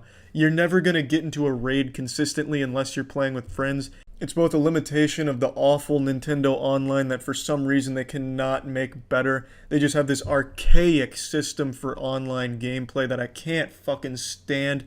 It's just laughable. It's so primitive it makes me sick to my stomach. And coupled with the stamp system for finding your raids, and you have a recipe for disaster and boredom. And if you're trying to do an online battle, I hope you're prepared for a lot of sitting with your fist in your asshole, because the amount of times that a communication pops up and then you end up waiting a minute for that to go through because the Nintendo Online lost, control. Nintendo forgot what internet was for a moment, so you have to wait there for it to reestablish the connection. It's frustrating. It is absolutely frustrating. Anything online is just frustrating, and that's entirely because of Nintendo Online. I can't even blame Pokemon Sword and Shield itself, because Nintendo just doesn't even know what the fucking internet is, it feels like. Smash Bros. Was plagued by the same problem, and the stamps just make it even worse in this game. Also, the online makes the wild lag, which is basically your free roam area. That shit lags really hard if you're connected online. You'll get some big frame drops and a lot of pop in, pop out shit. Just at every step, it feels so messy, incomplete, and clunky. I have no idea why they put this on the Switch. This could easily be on the DS. There's really nothing here that shows me that it uses the power of the Switch. Yes, it is a visual improvement, and yes, some of the animations do look very good. I actually quite like the look of Dynamaxing and some of the attacks from Dynamaxing. I think they look very nice on the Switch, although the Dynamax animation taking 20 seconds every time is a bit frustrating. But yes, at times it does look very nice, but that isn't that huge of an improvement visually to justify the extra $20 And the new Pokemon certainly aren't going to be enough to persuade you to get the game. There's only a handful of new Pokemon that I think are really nice looking Pokemon, very well designed, and they look pretty fucking cool. There's definitely some of those in here. But then there's also the majority of the roster that looks like absolute shit. That it seems like no effort went into it, that they were just sitting around the office and pointing at things saying, that'll be a Pokemon, that'll be a Pokemon. Is that a fucking rock outside? That's gonna be a Pokemon. There's a rock Pokemon in this game that is actually just a stack of rocks to look like Stonehenge. Even more insulting, there's a Pokemon in this game that is just a teacup. It's fucking stupid. The new Pokemon, on the most part, aren't very good. They're not justifying getting rid of their whole roster to put an emphasis on this group of lame fucking characters, these rejects. But there are some good ones in there. I will definitely say I liked some of them. But overall, I just don't see, under any circumstance, this game getting glowing reviews. Now, it's perfectly fine to like this game, and I totally understand why you would. I still fucking love the gameplay. But I can recognize some objective flaws in the game, and also in my personal opinion, if you're going to make a new entry into a franchise, there needs to be a justification for this new entry. Making a carbon copy of the same fucking game, I don't think is something that should be praised or even really accepted. To me, that's just a greedy move, slapping a fresh coat of paint on something without really making a meaningful change to it. And the only thing this game offers is raids that only work with friends, not online, which is supposed to be the biggest component of that. But obviously if you have friends, the raids work, and those work out nicely with your friends. But when you're going from a handheld like a DS to a console like the Switch, there's a certain expectation that needs to be met. This is the first Pokemon game that we've ever gotten on a console, so the expectation would be something exciting, something different, something that uses the power of the Switch to put a fresh take on the established formula and the established franchise, but you don't get that. What you get is the exact same game that you're used to getting, but a little more simplified and with less in it. That's not a subjective statement. You are getting the same product, but you're getting less of it for a higher price.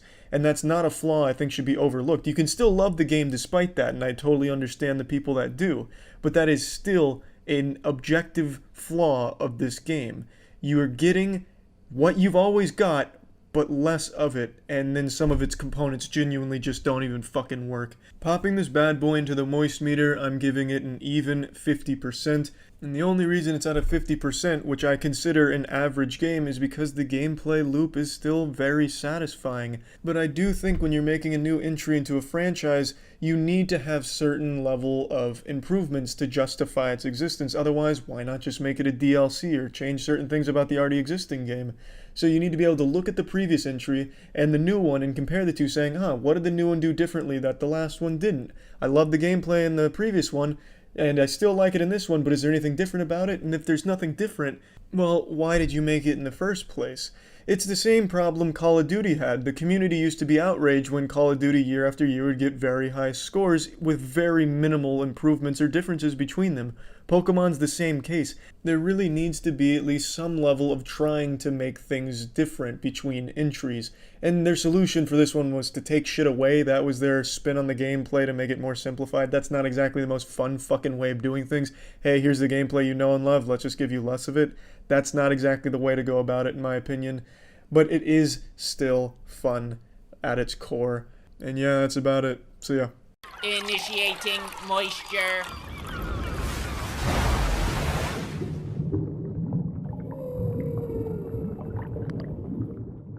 I didn't have a whole lot of expectations for Detective Pikachu going into it. I didn't think we were going to get like Sonic the Hedgehog level bullshit that looks awful, but I also didn't think we'd get anything too great out of it. But I have to say I was pleasantly surprised. It's a very good movie.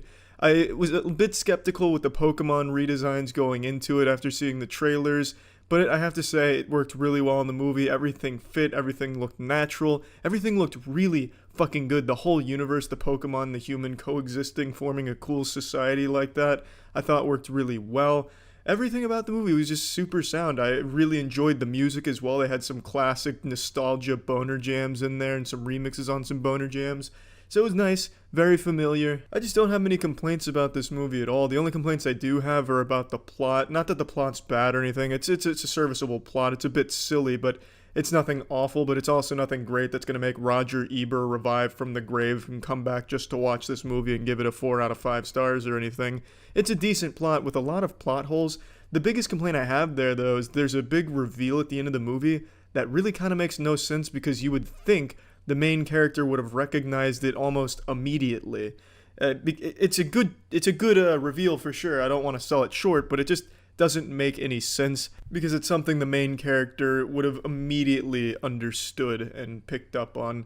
Other than that, though, that's like genuinely about it. I wish we saw more Pokemon action, though.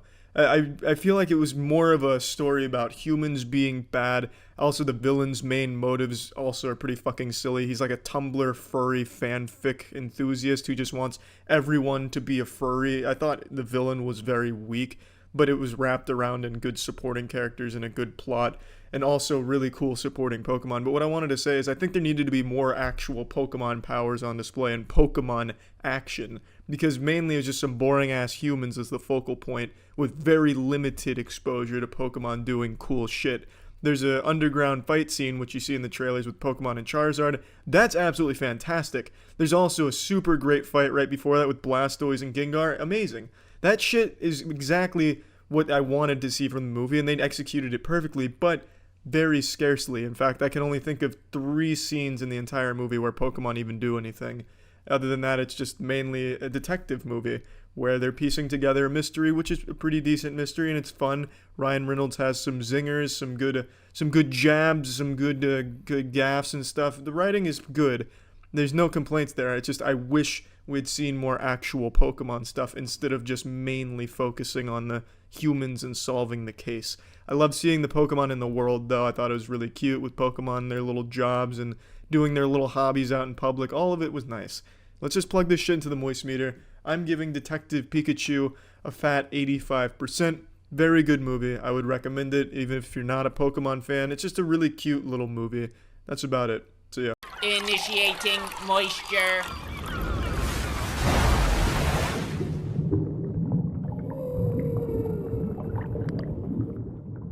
Welcome to the Moist Meter. Today we're taking a look at a game I've waited 15 years for, Psychonauts 2, the sequel to one of my favorite games of all time, Psychonauts. I even told the story about how when I was in college going through my mysterious anime character phase, I thought it'd be really cool to have the Psychonauts disc on a chain and then wear that chain around my neck. I thought it'd be unique and be quirky. I thought people would love that, but eventually was talked out of it. Maybe I was right. Maybe that would have been the coolest fucking thing of all time, but I didn't do it. Anyway, the point is, Psychonauts is a game that's always been near and dear to my boners. It has a special place in my heart, but I never thought we'd ever see a sequel to it, and I'm so happy that not only do we now have a Psychonauts 2, but that it's extremely good. Now, there's something I want to address before getting into the game itself. As always, I stream this game on Twitch start to finish. I do that for every new release. But for Psychonauts 2, I actually had access to the game 2 days early. And that's because Jackson reached out to the company, told them I was a super fan, and they gave us 2 early codes. The stream I did was not sponsored in any way. If the game blew asshole, you would know it. Not only would I be heartbroken and inconsolable if it was bad, but I wouldn't have held anything back. It was not a paid stream or anything like that. They were just nice enough to send us 2 codes early. So now let's spread these cheeks and really get into it. The game is beautiful. I love that they didn't go for some kind of upgraded, hyper-realistic look to the game. They stuck to the cartoony, stylish roots of the first game, and I think that it really helps it. I love the aesthetic. You don't see games that look like Psychonauts 2 anymore. You just don't. It's a game that's not afraid to get extremely colorful, super trippy, like the Psy King level makes it feel like you just took 2 tabs of acid and going on a wacky, wild trip. It's a game that stands out from every other game released this year and in the last couple of years. The trend for modern games is being super dark and the only colors are different shades of gray and different saturation of blood.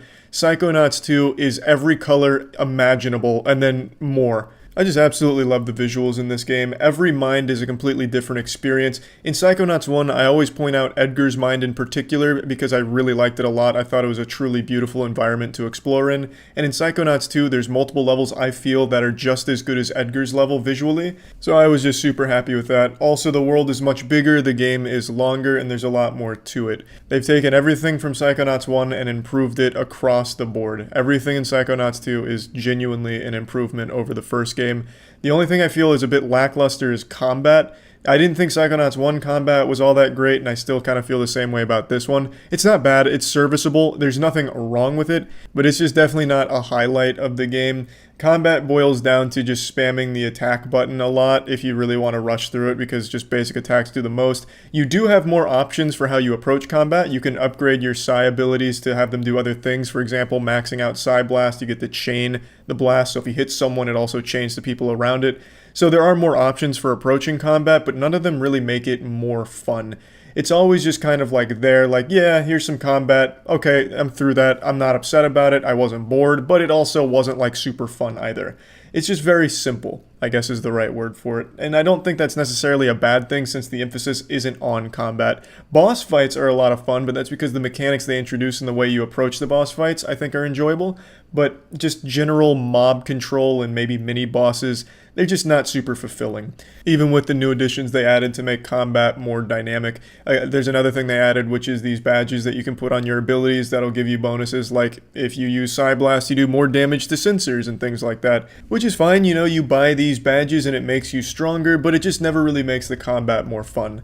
That's really the only big complaint I have about this game, and it's not even that big of a deal because the emphasis, again, isn't on combat, it's on platforming, it's on exploring, it's on its narrative. That's where this game shines. The platforming is, of course, enjoyable, as you would expect. It is a lot of fun. Exploring is super fun. There's a lot of life to the world. The world that you can explore is a lot bigger than the first one. There's more characters you can interact with. There's more side quests and side missions. You can learn a lot more. The lore is deeper, and I really found myself glued to the narrative of the game. It's super satisfying to listen to the characters talk to each other, joke around with each other. The comedic writing is well done, of course, and it's just a really fun adventure, and you're always excited to get to the next cutscene or the next bit of dialogue.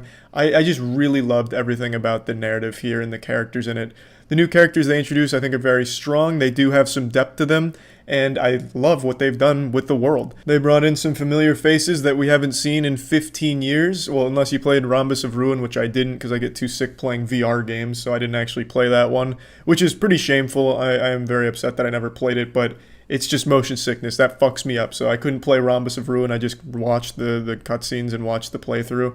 So I didn't actually experience that. So I haven't personally been able to talk to these characters in a new way in 15 years now. So it was nice to be able to see some familiar faces and talk to them, learn more about them, get more information on them, joke around with them some more. I just had such a great time with this game. I think everything that this game tries to do, it does very, very well. It's a very bright, colorful, fun universe. Every person's mind that you enter is always a different experience full of different things.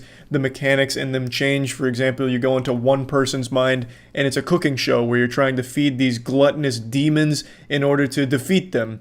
Then you go into someone else's mind and you're in a bowling universe where you travel around on a bowling ball. Constantly changing, constantly keeping it fresh and fun, and it's always enjoyable to progress the plot because it's a very well-written narrative with some very enjoyable, humorous moments in it. I love the game. I'd highly recommend it to anyone that's looking for an old-school, fun platformer and just a good time overall. Plugging Psychonauts 2 into the moistmeter, I've got to give this bad boy a 90. I had a smile on my face for most of the game. I've been thinking about the game a lot even after finishing it. I just had a great time with it. So, yeah. That's about it. 15 years was worth the wait. Now let's talk about Crunchyroll. As I've mentioned multiple times now, Crunchyroll is where I go to for most of my anime. It has pretty much everything that I could imagine. I've actually been watching One Piece on Crunchyroll. As I've talked about, I'm trying to go through One Piece. I'm not super far yet, only on episode 30, so we're like halfway through One Piece. And I'm watching it on Crunchyroll because that's just the optimal choice for anime. And with Crunchyroll Premium, you have unlimited manga and anime. New episodes are up as soon as an hour after they premiere in Japan. Crisp 1080p HD quality, professional subtitles. So Crunchyroll Premium is just a absolutely great service if you like anime. And if you haven't seen any anime and are curious as to what one to start with, try Demon Slayer. I keep getting asked that question, what's a good starter anime? Try Demon Slayer. It's on Crunchyroll. So if you're interested in trying Crunchyroll Premium, you can go ahead and click the link in the description below, or you can go to crunchyroll.com/penguinz0. That'll give you Crunchyroll Premium for 14 days for free, just to give it a try. Just a nice 14-day free trial of Crunchyroll Premium. See if you like it. That's clicking the link in the description below, or crunchyroll.com/penguinz0. Initiating moisture.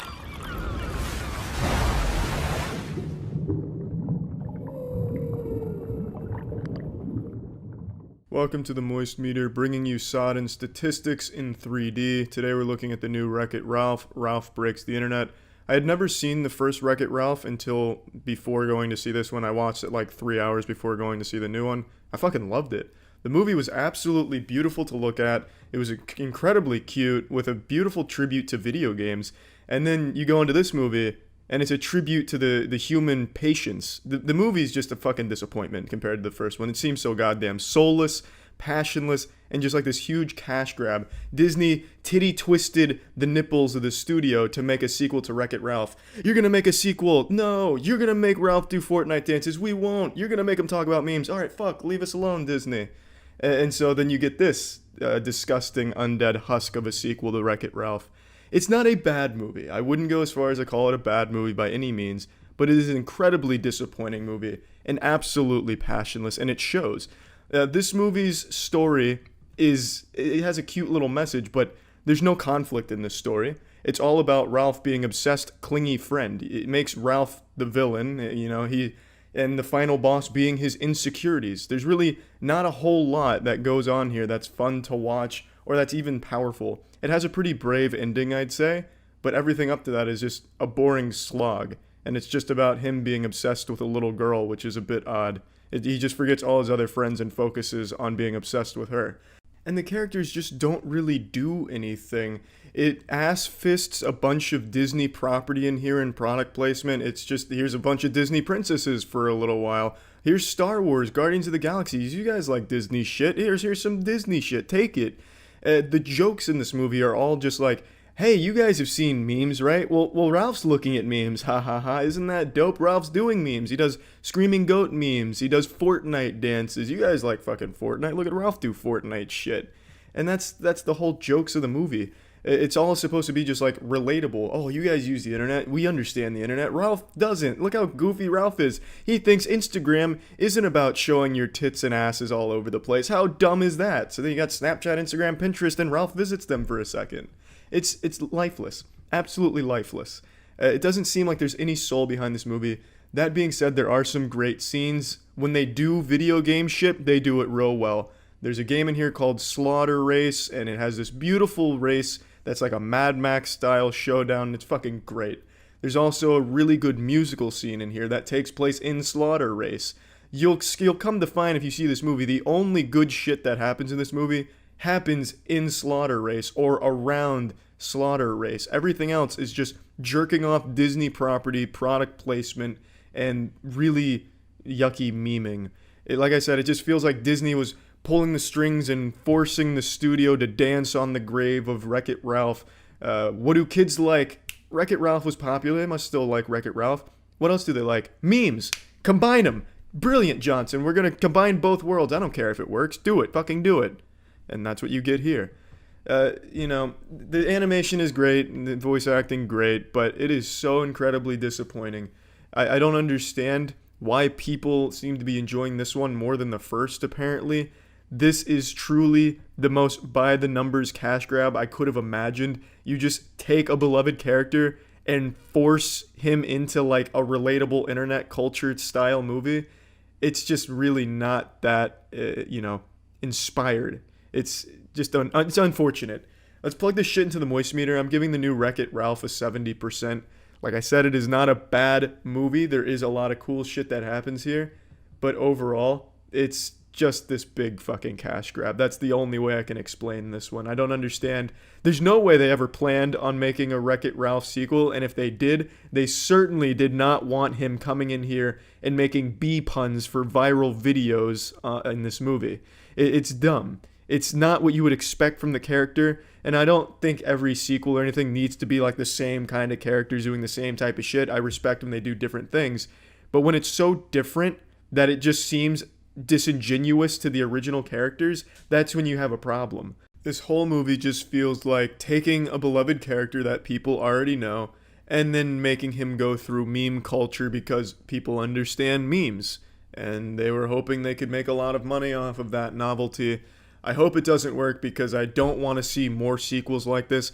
I'd hate to see the characters from Up venturing their way onto the internet next, Oh, now he's flying his hot air balloon house into the cloud. Oh my god, look at that. He's entered into the internet. Oh, now he's doing Fortnite dances. Cool. I'd hate to see more sequels like this one. I really would. That's it. So yeah. Initiating moisture.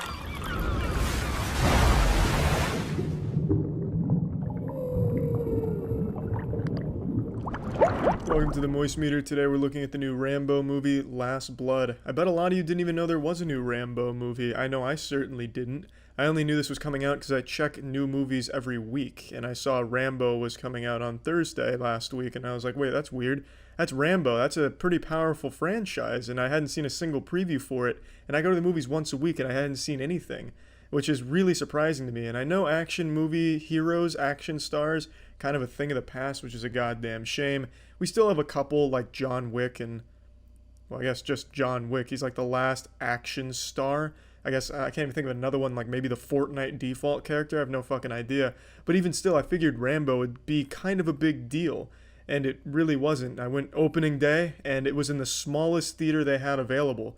It's just disrespectful to my boy Rambo. But anyway, the marketing campaign sucked ass, and I got a shit theater for it, but whatever. Since I went into this without seeing a preview, I didn't know if this was going to focus more on the emotional side of Rambo's journey, trying to settle down, have a normal life, or more on like an ultra-violent gore fest type of deal where there's assholes being turned inside out, blood and rock and roll flying everywhere. I didn't know what approach it would take.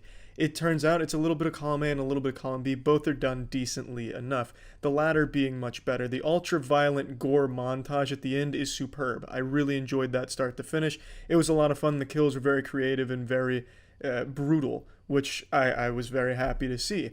And that's not to say the emotional stuff wasn't done decent. It was good. I thought the cast of characters around Rambo were good, and Rambo himself was alright. This thing is, with Rambo, his character is supposed to be so damaged and, you know, he's gone through all these horrible things, but that leads to some really awkward scenes in this movie where something really bad happens to someone he cares about a lot, and what he says and what he shows vary greatly. There's a huge disconnect.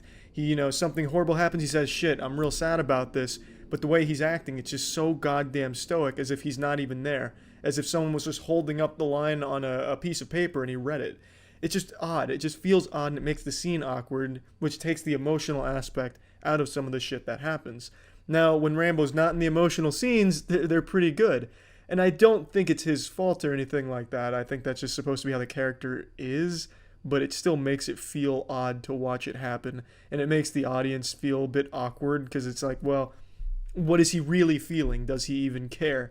And then he goes into this fucking doomsday prepper mode where the second half of the movie's all about revenge.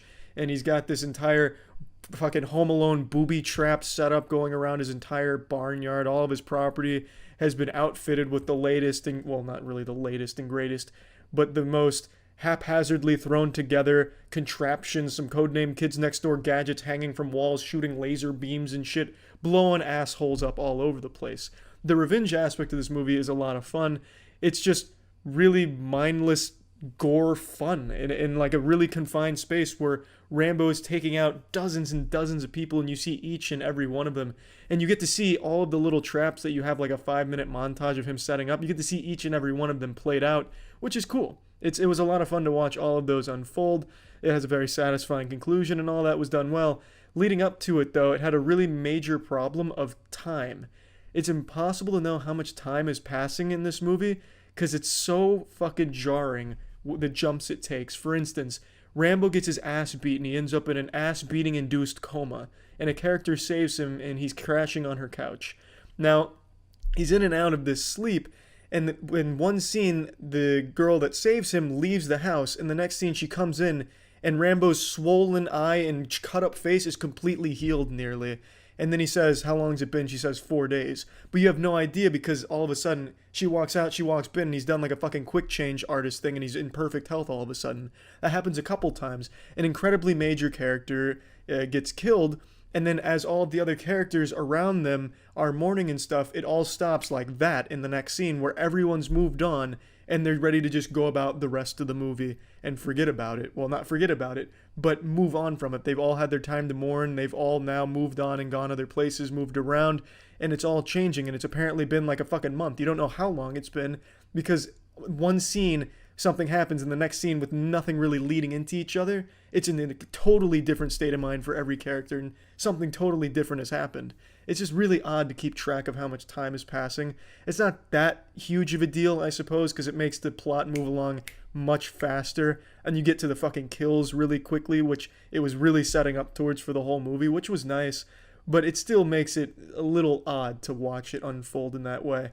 Now, I'm going to plug this shit into the moistmeter. I'm giving Rambo Last Blood a 65%.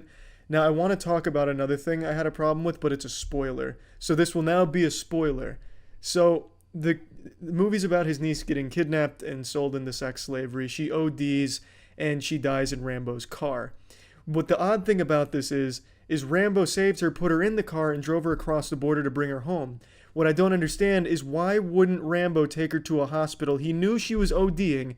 He saw it, and yet he's still driving in the middle of bumfuck nowhere, bringing her to a goddamn dilapidated barn in the middle of nowhere for no reason. Well, not for no reason, to get her out. But why wouldn't he stop for a hospital to take care of the overdosing problem that she eventually dies from? He had to have crossed the border. He had to gone by civilization at some point, and he didn't make a single stop to get her help at a hospital in the area, which I just don't understand. And maybe maybe the problem is with time. I don't know how much time it passed from him saving her to her dying on the road. Maybe he was still in Mexico and he never got out, never left, but I really couldn't tell in the movie, and that was just a kind of big deal because I feel like he could have saved her and everything would have been fine. The movie would have ended right there. It wouldn't have been a happy ending because a lot of bad shit happened to her, but it wouldn't have gone further, which would have been a shame because the kills and everything were great, but it just, from a plot perspective, made no sense to me.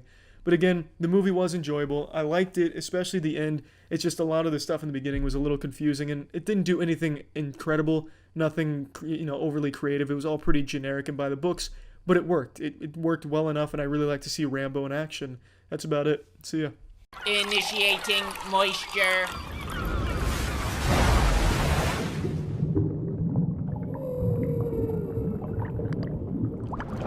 Welcome to the Moist Meter. Today we're taking a look at the new Ratchet & Clank game, Rift Apart.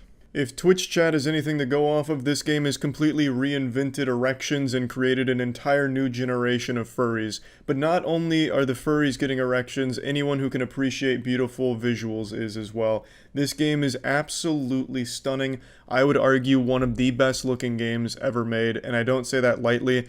Jackson, the co-host of the Moist Meter, whom I'm sure he doesn't shut the fuck up sometimes in these things, he hit me with a text message right before the game came out saying that it might be the most beautiful game he's ever seen, and I thought he was being sarcastic. I would have never expected Ratchet & Clank of all games to be like the defining next-gen visual experience. But it turns out he was right on the money. This game is absolutely gorgeous. Everything's fucking ray traced, and that's not anything I've ever cared about in the past, but in here, I was sitting there with my eyes wide and jaw on the floor like an old man who just found a color television for the first time in his life. This shit was completely different than anything I've seen before. It is impressive, beyond impressive.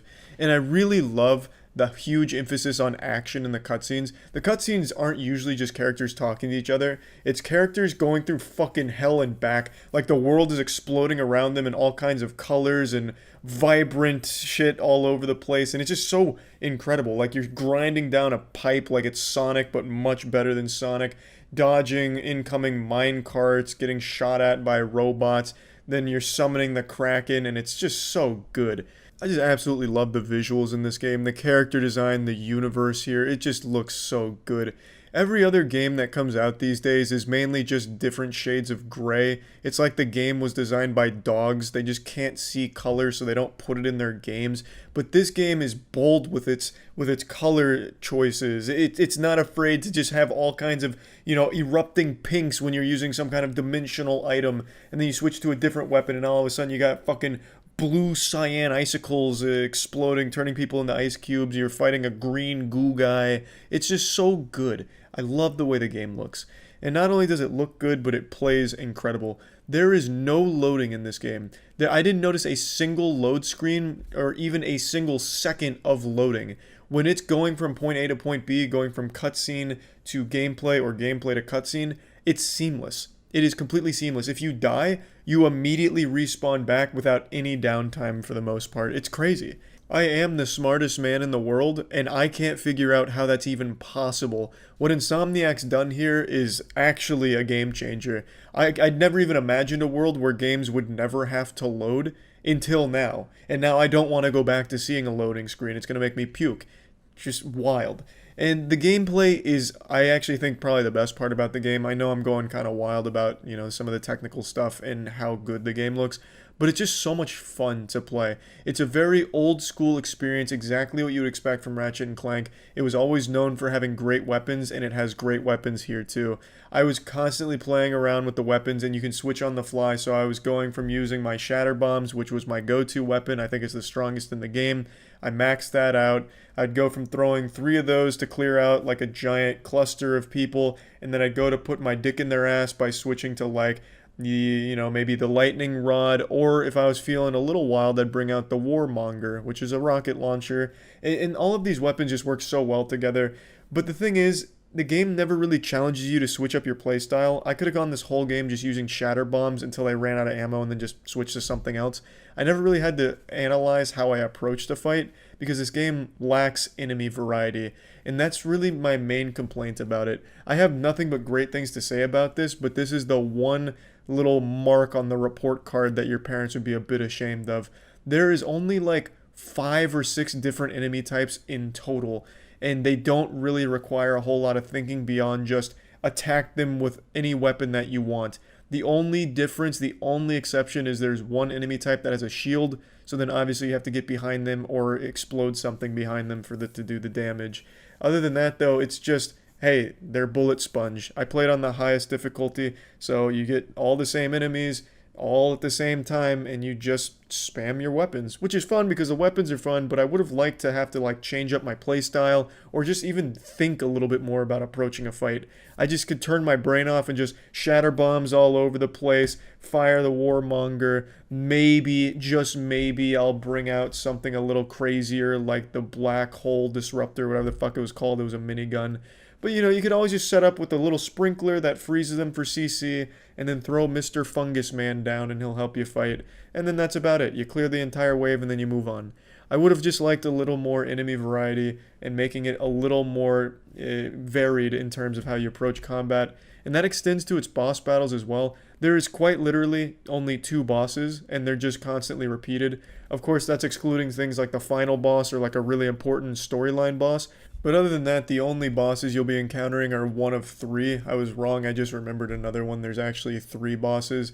There is the giant robot guy who can jump around. He does a little shockwave. He also can do a flurry of rockets that track you. There is the giant dinosaur T-Rex thing, which throws rocks at you, and it has tusks that'll just stab you a bit. And then there's just an airship which shoots bombs. Those are the only 3 bosses you will ever encounter outside of the big main story bosses, and I think that's extremely underwhelming. So you'll go through like these huge waves, and it is pretty difficult because the enemies have decent AI. So you'll drag your ass across the hypodermic needles and emerge victorious on the other side, and then you get your boss battle, which is extremely underwhelming because you fought it a million times by now, and you know exactly what to expect and exactly how to fight it. I just found that to be a bit lazy to just keep reusing the same 3 bosses throughout the entire game. And it's not a long game, but it's also not a short one, and there is reason to replay it. It took me about 10 hours-ish, a little less maybe, to just complete it on my first playthrough. That was with doing a lot of side missions as well as a bit of grinding to get some of my weapons maxed out. So I bet you could do it a lot quicker if you just beeline the main story. But there is a reason to go back because it unlocks a challenge mode, which you can further upgrade your weapons, and it's just more reason to play, and the gameplay is so fun that there's absolutely an incentive and a reason to go back. So you'll get more time out of it, but across that entire first playthrough, you're only seeing the same shit when it comes to the bosses and the actual enemies, and I found that to be a bit underwhelming. Now that that complaint's out of the way, I want to get right back into sucking the game's dick. I think what they've done with Ratchet and Clank Ripped Apart is the gold standard for next gen moving forward. This feels like a game that's worth $70 to me. No loading screens, extremely fun to play, looks beautiful, unlike any game I've seen before. I really do think this is up there in the conversation with some of the best looking games ever made. And of course, the controller complements this all great with the haptic feedback. It's genuinely hard to not enjoy this game. The characters are fun, the writing is fun, the world is fun, and just being in it is a great time. At no point was I ever bored or just waiting for it to end. I just really enjoyed my time with this game. So plugging this into the Moistmeter, I feel comfortable giving Ratchet and Clank Rift Apart an 85%. This would absolutely be a 90 if they just had a little bit more to the actual enemies you fight. It's so much fun to use the weapons, and it would have been even more fun to use them in situations that required all of them, or at least thinking about how to use them and when. It just became a little bit tired fighting the same enemies over and over and over again and fighting the same bosses, and I really think that weighed it down quite a bit because you're doing a lot of fighting in this game. This baby is like 85% pure action, so if you're bored of the enemies at like the halfway point, which I think a lot of people will be, because by the halfway point you have seen every enemy the game has to offer 12 times over. They introduce one very quick different enemy towards the later half of the game, but they're only there for a second. I'm not trying to spoil anything, but yeah, by the midpoint of the game you have seen every enemy and fought them a million times, and I think a lot of people will get kind of tired of that. So I think that's really just the main thing that holds this game back from being even better, but I still think this is an extremely great game. That's about it. See ya. Initiating moisture.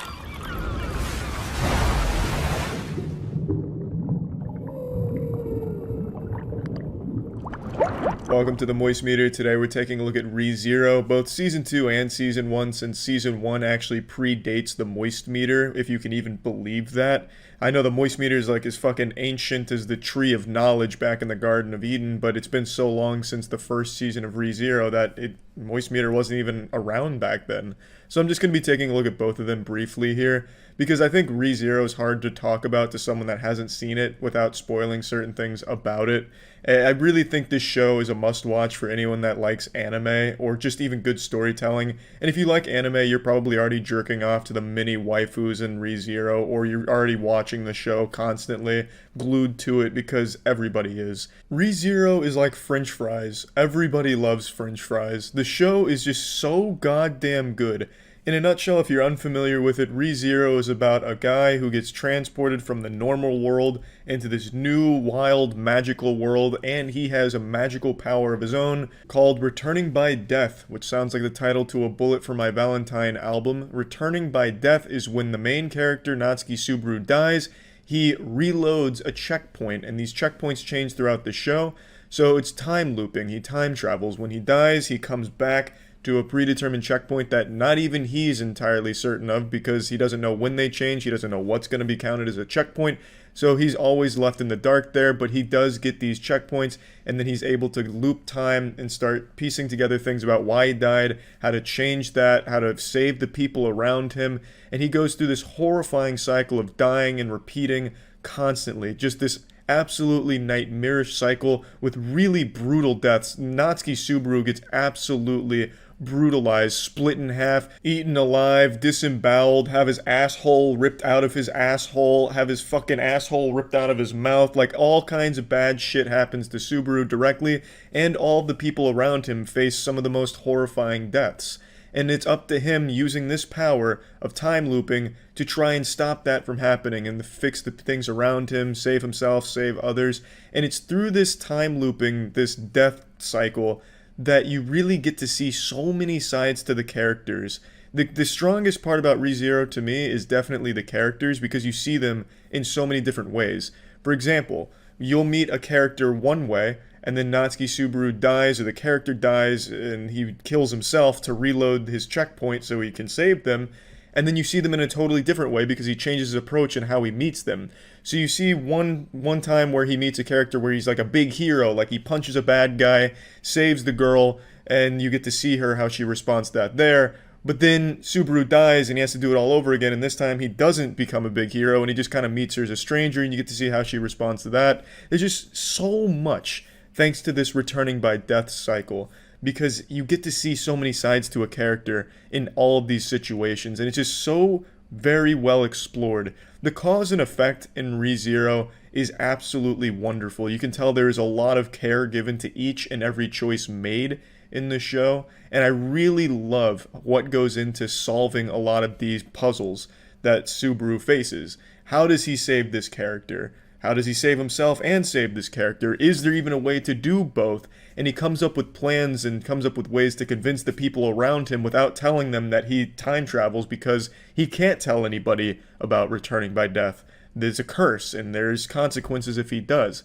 And it's just such an enjoyable anime. There was never a point in either season so far where I was bored or uninterested, because the characters are so strong. There's a big cast of characters. It's a wide array of different characters. And Natsuki Subaru is the central one who over time gradually starts to change and become really fleshed out and deep. He starts as just like a pretty simple character, but through all of these deaths, after dying hundreds of times, dying more times than fucking Prometheus getting punished by Zeus for giving fire to humans, he starts to change and he becomes this really, really deep, interesting character, at least in my opinion. I really think he's a very strong character, and it's just really impressive how they explore the horror elements of all of these deaths, and he's killed himself multiple times, which never is easy. At no point does he ever just say, I'm killing myself because I need to go back to the checkpoint, because he doesn't know where the checkpoint is. He doesn't know for sure. And it's just a really hard thing to do for him to kill himself. You know, that's not like an easy thing in any situation, no matter the cause or no matter the reason. So him making that ultimate sacrifice to try and save somebody close to him or undo something that's happened in the present, it's always very powerful, and they never let that go. It's never just something easy like, Natsuki Subaru missed out on PS5 pre-orders, so now he kills himself so that way he can go back to his previous checkpoint and get in line a little bit quicker. It's always like the absolute last resort when things really got fucked up. Subaru makes that ultimate sacrifice to try and go back to the checkpoint that he thinks he has and just do it all again and try and get the right ending and the one that he wants. It's just really fucking good. It truly is. The animation is gorgeous. Characters are super well-rounded with a lot of depth. The storytelling is magnificent. It's always interesting. Love the concept. Loved how they explore cause and effect. I love the plot, the overarching enemies. Everything is just so beautiful. I think ReZero definitely is a must-watch. There's nothing negative I could even say about it that I can think of off the top of my head. The only thing that I think some people will find disappointing is it's not like... Hey, girls. Like, my dog's even getting excited talking about ReZero. It's not a show that's filled to the brim with nuts-to-butts action. There's not going to be a whole ton of fights per episode. In fact, there's not a whole lot of fights in general. There's a lot of, like, death and gore and shit, but there's not a lot of, like, actual fighting. It's not going to be like... You know, God of High School where you're having 4 fucking fist fights an episode. You'll go like 6 episodes without anyone throwing a punch or using any magic at all. It's mainly about the storytelling and problem solving, cause and effect, using returning by death, learning more about the characters, how to persuade people to your side, how to get this goal accomplished through words and actions without actually having like these big fights with the villains. And I feel like some people might find that disappointing if they watch anime just for like those flashy fights, because there's not a ton of those. There are fights in here, and when there are, they are very enjoyable and very good. But it's not the biggest selling point here. There's not a ton of that, and I feel like some people might be a little turned off by that. But for me personally, that was no issue at all. I'm plugging ReZero into the moistmeter. I'm giving this bad boy a nice 95%. I think this absolutely lives up to the hype. You've definitely heard of ReZero before, and I think it's for good reason, because it really earns that reputation. It's an incredible show. It's extremely entertaining. It is extremely well put together, thought-provoking, and just really well executed on all fronts. I fucking love ReZero. So yeah, that's about it. So yeah. Initiating moisture.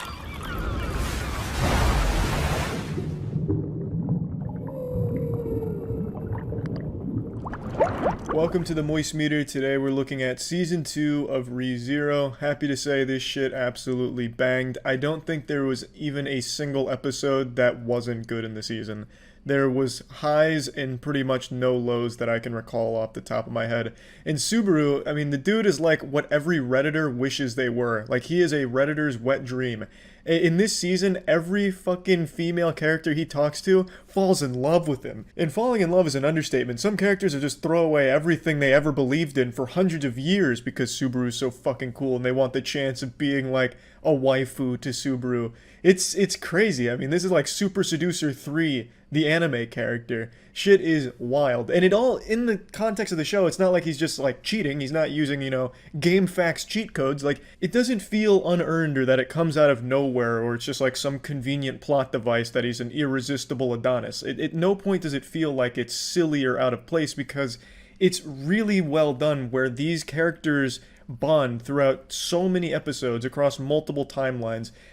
For those that don't know, and I'm sure if you're watching this you already fucking know what ReZero is about or have already seen it and just want to make sure that I also agree the show is great, but the show basically follows Subaru, who has the ability to respawn. He's pretty much a video game character. He dies, he gets checkpoints, so he respawns there. So he gets to try different ways of progressing in this world. That's the easiest way of breaking it down. Obviously, it's not like a video game or anything, but that's the easiest way to explain it.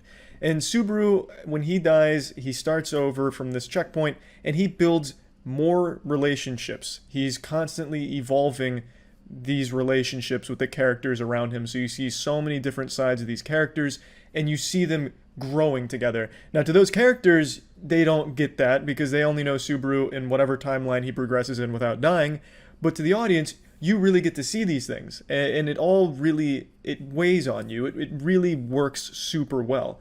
So in this season, when he is winning over so many characters that for fucking 20 episodes, 30 episodes, he's been building these relationships, it's a really nice payoff that doesn't seem like it's unearned or out of place, so it works really well. ReZero is just one of those rare shows that is extremely hyped and lives up to the hype for the majority of people that watch it.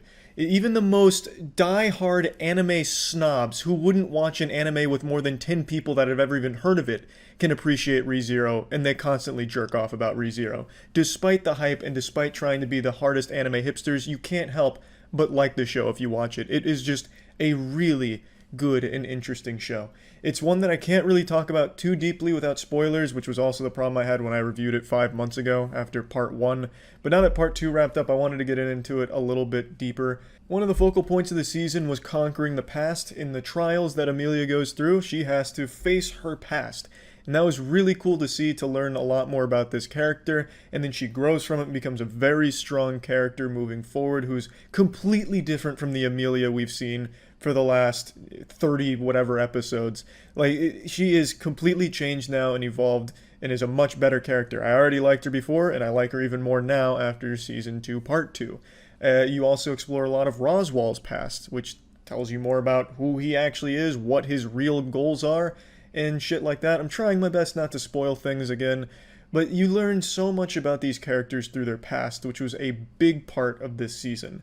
You learn a lot, and I really appreciated that. They fleshed out the characters even more. Even though they were already very deep characters, they went even fucking deeper. Full-blown colonoscopy on these characters. I really feel like I know the ins and outs of most of them now. It's just such a fucking good season. There's also great action as well. This will be a minor spoiler. There's an attack on the mansion, and Subaru has to figure out how to both save the sanctuary and the mansion. And the fight at the mansion is fucking nuts. There's so many moving parts that you got fucking blood, guts, bowels, and titties flying all over the place.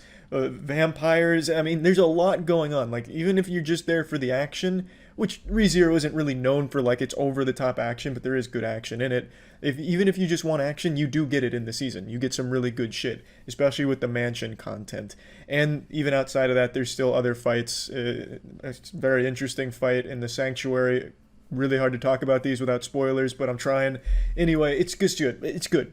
All around, this is just as good as every other season of ReZero, if not even a little better at points. ReZero Season 2, Part 2, the whole season, fucking great. Plugging this into the moistmeter, it's another 95%. This show is holding the quality. It's holding the great writing. It is just an absolute banger. The show slaps hard as fuck. Highly recommend it. And yeah, that's about it. Initiating moisture.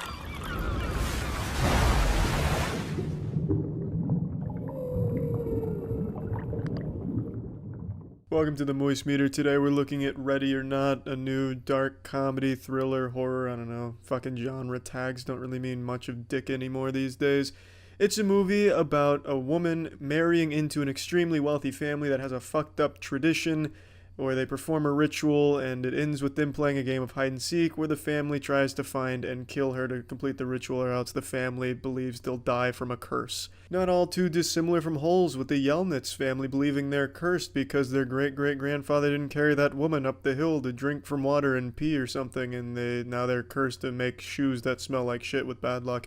I don't remember exactly the plot to Holes, it's been quite a while since I've seen it, but that's the idea. They don't kill this woman, their family will be cursed and killed. And it stars Margot Robbie as the lead, or so I thought until the credits rolled and learned that she's actually named Samara Weaving and just happens to be the doppelganger of Margot Robbie. She's extremely talented and does a great job in her role. She's really fucking good, actually. But man, I was extremely blown away when I learned that's not fucking Margot Robbie, because it's like 1-to-1. It's like a cloning project. It's absolutely wild how similar they look, at least in my opinion, and when you watch them on screen. But anyway, I think the movie overall is a good movie. I think it does a lot of things well. I think a couple of things that it doesn't do well are things I can't really talk about because it's more of like a narrative point as well as some of the character-driven stuff that I don't think works, so it'd spoil a little bit of that for you. But overall, it's a really fun movie. I think it's at its best when it's executing dark humor, which is a huge part of this. The movie focuses a lot on adding humor to really tense situations and fucked up scenes, and it works really well for the most part. Almost all the jokes land. Sometimes a shtick or two is overplayed and overstays its welcome, but it's very nice to break up some of the tension that it builds, and it builds tension decently enough. I think sometimes it works much better than others. Some of them are just kind of cliche and goofy, whereas others are actually kind of creative with a clear vision behind it, and it does well. I don't think at any point it ever gets you on the edge of your seat, about to fucking lactate and shit your pants or something, but it's enough to keep you constantly interested in rooting for the main character. And she goes through some shit. The movie shows you some brutal kills, shows you some really disturbing portions that she has to go through to try and escape and not get murdered by a crew of Satanists. There's a lot that she goes through, and she does a great job of really portraying the terror. And then by the end of it, I think it does a super great job of showing you just who she's become, and she becomes like a super cool character, fucking badass, and it's just a really fun, and it makes it very clear that the movie is in on its silliness. It's very self-aware. Even when it's not making jokes, it understands exactly what kind of movie it is and what it's trying to be, and it does a really good job. I don't have anything overly negative to say except for things that are in spoiler territory.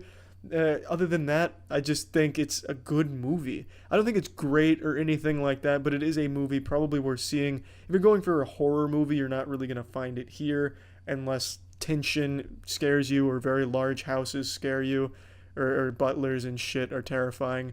If you have a phobia of any of those, maybe you'll be scared. But overall, I think it's just a fun movie that'll make you laugh and also make you, a bit on edge, maybe make your hair on the nutsack stand up a little bit. It's an enjoyable time. Plugging Ready or Not into the Moist Meter, I'm giving Ready or Not a crisp 70%.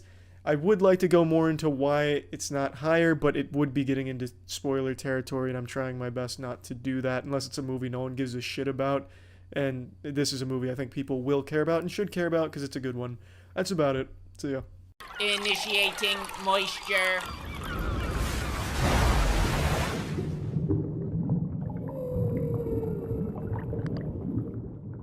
Welcome to the Moist Meter. Is Red Dead Redemption 2 the best video game that has ever been made and humanity's crowning achievement that will change the landscape of video games and modern science as we know it? No, it is not.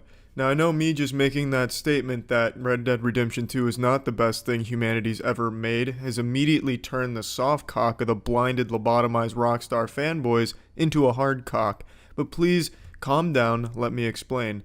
This game is extraordinary. It is nothing shy of an extremely impressive game and a very good game at that. But there is just so much wrong with this that I feel all the major publications and reviewers are just brushing off because they don't want to, poke the sleeping bear, shake the hornet's nest of the fucking zombie Rockstar fanboys that blindly think that everything Rockstar does is the best thing ever made. And it's a shame because when you're reviewing a game, the whole fucking point is to point out the good and the bad and, come up with a verdict of, is this game worth your time as a consumer? So I'm going to talk about the issues, but let me talk about what's so good about the game real quick. The writing is second to none. It's nothing shy of awe-inspiring how much dialogue there is in this game. The fucking voice actors in this game must have had to just quit everything else they were doing for a full year to deliver all of the unique lines of dialogue in here. The lines are acted beautifully. The writing is stellar. The characters really feel like they exist in this universe. It feels like we're just peeking into an actual real universe somewhere along the fucking multiverse spectrum. Because this is just amazing. I've never really seen characters that come alive like these do, and the story is up to par with the characters as well. The story delivers some great set pieces, some great moments, and it's just really well written overall, so it complements all of the great characters that exist in the world. And the world is absolutely amazing, breathtaking. The environment, all the creatures, the towns, from the fucking dirt, muddy towns out in the outskirts somewhere in the world, all the way to the beautiful, more modern landscape of St. Denis. All of it is so fucking lovely to look at, and it's filled with characters that really kind of bring the towns to life. However, when you go outside of the towns and you're kind of traversing from point A to point B, the world really feels pretty empty because it's so big, there's so much space that they just couldn't really fill all of it, so it just kind of seems like you're wandering around an endless void of nothing until you get to the towns. But even wandering around that open landscape isn't that bad because it's so lovely to look at and to experience. And then it has great sound to complement it.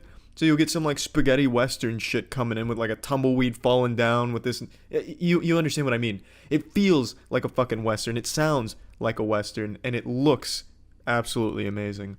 Now let me get to the complaints now. This game has been really championing immersion, making immersion the focal point here. This game will change immersion. And this game is incredible in that regard. This game is some of the most realistic shit I've ever seen in a video game, to a fault. They really take immersion too far, in my opinion. Video games shouldn't be this realistic for a good reason. Let me give you an example. You go to a house, you've killed the people there, and you open the cabinets to start looting. There's 8 cans of beans. In most video games, you take all 8 cans of beans, or just tap it quick enough to take all 8 cans of beans. Well, in this game, you take each one individually, but there's an animation that plays for it each time, and it's a fucking thorough check of each can of beans. You take the can of beans, you look at the can of beans, you look it over, up and down, make sure there's no perforations, no holes in there. You read the nutrition facts, you check out the food label, look at the ingredients, and then you take that can of beans fucking 20 seconds later. You do that 8 times. It's tedious. It's not fun. Yeah, it's realistic because you can't just walk into a house and telepathically take all 8 cans of beans, but I don't think you need to do like a fucking police pat down on each can of beans in the fucking house you're looting. There should just be the option to take all. And another thing, the controls are very clunky. So when you are doing this looting shit, you have to find the perfect tile to even get the prompt to pop up to pick up the shit and to start looting. And looting is another huge complaint because you have to individually loot the people you kill, which has its own 6-second animation that plays. So you kill a whole town of people, let's say, a whole gang, the O'Driscolls. You take out all the O'Driscolls in one specific area, and then you have to go loot each one individually. Let's say there were 20 people there. It takes 6 seconds to loot one body, on average. That's a lot of fucking time spent just looting people. That's not fun. That's not a good gameplay mechanic. It takes immersion to a level I don't think should be reached in video games because it's just not conducive to the medium. Yeah, it's going to be fun to do that and be like, wow, this is so realistic for maybe like the first 5 or 6 hours of the game, I'd say. Then the novelty wears off and then you get into a routine. Okay, let's complete this mission. Alright, let's start looting. Fuck, this is going to take an extra 10 minutes even though I've already done all the hard part. Now I'm just sitting here for 10 minutes looting these fucking bodies. It loses its novelty. If it only did that for the beginning parts or you could turn it off after a certain period of time, that'd be just fine and it'd be great and nothing but a positive. But the fact that you have to do this each and every time fucking sucks. The game is obviously a very slow-paced game, very slow build-up game. The whole pacing of the game is very slow. That's not a negative. However, it becomes a negative when every single mission is so formulaic that it goes like this. You accept the mission, and then you get a 10-minute, trotting scene where you're trotting to the mission objective where you can't go faster because it just won't let you, and you're having 10 minutes of small talk. Luckily, the small talk is well written, so it helps cushion that blow, but it's still a long fucking time of just trotting along with your partner to the mission objective for the most part. Obviously, there's exceptions. and it's always on rails. You can't really approach missions in too many unique ways. If you go a little too far out of where they want you to go, instant mission fail. It's a shame. There should be a little more freedom with the missions, how you approach them, where you go, how you get to the missions, etc. And there should be a way of dictating the fucking speed that you get to the missions. Yeah, I understand the writing's great, and the small talk is often kind of fun to listen to, but please let me dictate the speed at which we go to have this small talk. GTA, there was small talk in the car, but it's a fucking car. You can get there as fast as you want to get there. On a horse, you don't really have that luxury. So you're just stuck there with your whole fist in your ass listening to the same idle chit-chat you've already heard before over the last 10 or 12 hours of your adventure. And the last major complaint I have about this game is, it's the exact same game that we got 8 years ago with the first Red Dead. The gameplay hasn't changed, it hasn't evolved or anything. I'm not saying it needs to be innovative, I'm not saying they need to reinvent the condom or anything like that, but it's exactly the same. Rockstar hasn't changed their gameplay in the last 15 or so years, except for Max Payne 3 to a certain extent. This gameplay is clunky, it feels dated, it feels like it's still stuck in 2010. Yeah, it's functional, it gets the job done, but it's not anything special. It's not anything I'd never say it's a good thing. It's just like, oh, this is a great game, great story, great characters, and I guess there's some gameplay in there. It's not anything that I'd be excited to tell people about, like, hey, you gotta try this shit out, check out this gameplay, because it's just so bland and just overly safe. I would have liked to see a little bit more in the gameplay side of things. Now let me clear up some confusion, because I already know it's going to be a contentious point, me saying the gameplay is exactly the same. The gameplay is very different in this than other Rockstar titles in terms of the mechanics with the immersion features as well as just the general exploratory shit. The gameplay is different. What I'm talking about when I say it's dated and clunky, the same Rockstar shit, is the combat. The combat just hasn't changed at all. It's exactly the same as it was a decade ago. And like I said, it's not the worst thing in the world since it's functional, it works, it's sometimes rewarding, but it just seems so uninspired and lazy when you have an innovative game like Red Dead 2 and you tack on the exact same formulaic shit from over a decade ago with no changes whatsoever to the combat. But I mean, like I said, it's functional, it gets the job done. You still shoot people and throw knives at people the same way you did 8 fucking years ago, exactly the same way. Now those are the only real complaints I have. They're kind of big complaints. I feel like it really hinders the game overall and prevents it from being this magnum opus of gaming that everyone seems to give it credit for. I don't think it deserves that merit, that title. It is an extremely impressive game, and I didn't even touch on everything. It'd be a fucking 30-minute video to talk about all the good shit in this game, because there's so much to this game. I didn't even touch on the mini-games, or the fucking poker that I played for 3 hours. I played fucking 3 hours of poker in one sitting. I just got so involved with the characters I was competing against. There's just a lot in this game. And most of it, the majority of it, is extremely good, but there are a lot of glaring issues with the title. So let's just go ahead and plug this shit into the moistmeter. I'm giving Red Dead Redemption 2 an 80. And then everyone all at once in the gaming community, the comments section, the R gaming subreddit collectively just shit their pants, grabbed their pitchforks and told their parents that I'm an evil man who gave the Red Dead Redemption 2 below a 90 and 100. God damn. But like I said, this is an incredible game that happens to unfortunately be bogged down by some huge missteps. But again, overall, I think the game is amazing. From the technical side of things, it's fucking awe-inspiring what they've been able to do. And I think I'd absolutely recommend this game to most people that would enjoy some good writing and some good characters, a great world to experience with a lot of shit to do inside of it. So, I mean, yeah, that's it. So, yeah. Initiating moisture.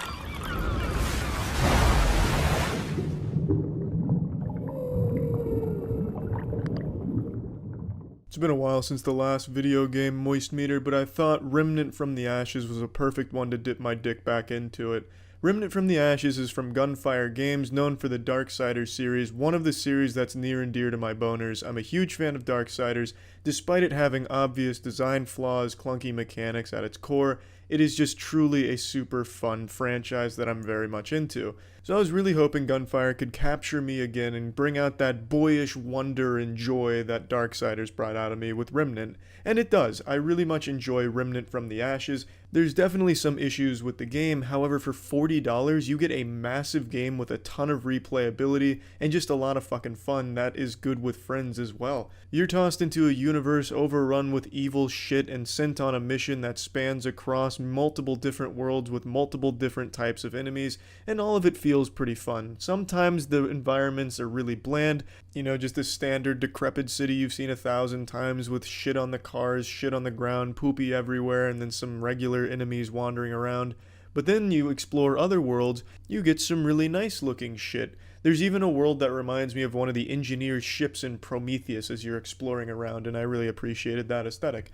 I think the game at times can be very nice looking, although overall the graphical look of the game isn't the best. That's going to be the first thing most people notice. It's a AA game. It's not a AAA game, and I think the industry needs more games like Remnant, the AA projects, the passion projects that put their emphasis on the gameplay and the mechanics being fun rather than making sure all the characters look photorealistic with dynamic sweat beads dripping down their face.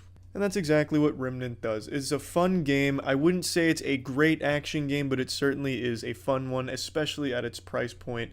You get a lot of content, there's a lot of different weapons, and it's all procedurally generated, it's randomized, so your first playthrough will be different than your second playthrough. You'll get different bosses, different loot from those bosses, can build different weapons, get different weapon mods. The system is actually pretty deep, allowing for a lot of different builds. You can go for a melee-focused build that one-shots the enemies using different melee weapons that you'll find along the way. There's also a trait system where you get different trait cards that you put trait points into, which is just your level up points.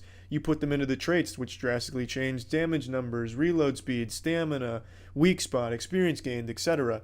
Then you can upgrade the weapons themselves using the materials you find in the world and the enemies you kill along the way. The system is a lot of fun and allows for a lot of diversity in what you're building and what you're trying to focus on.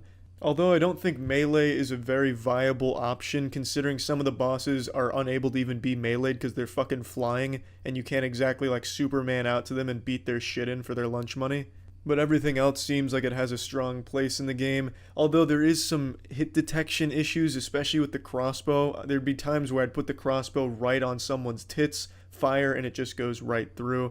I don't know if it was with the co-op because maybe there was a latency issue, but it's something that I noticed happen pretty often, specifically with the crossbow. And since I mentioned the co-op, I'll go ahead and touch on that. The co-op is fun. It works. There is a lag issue, but I mean, that's to be expected.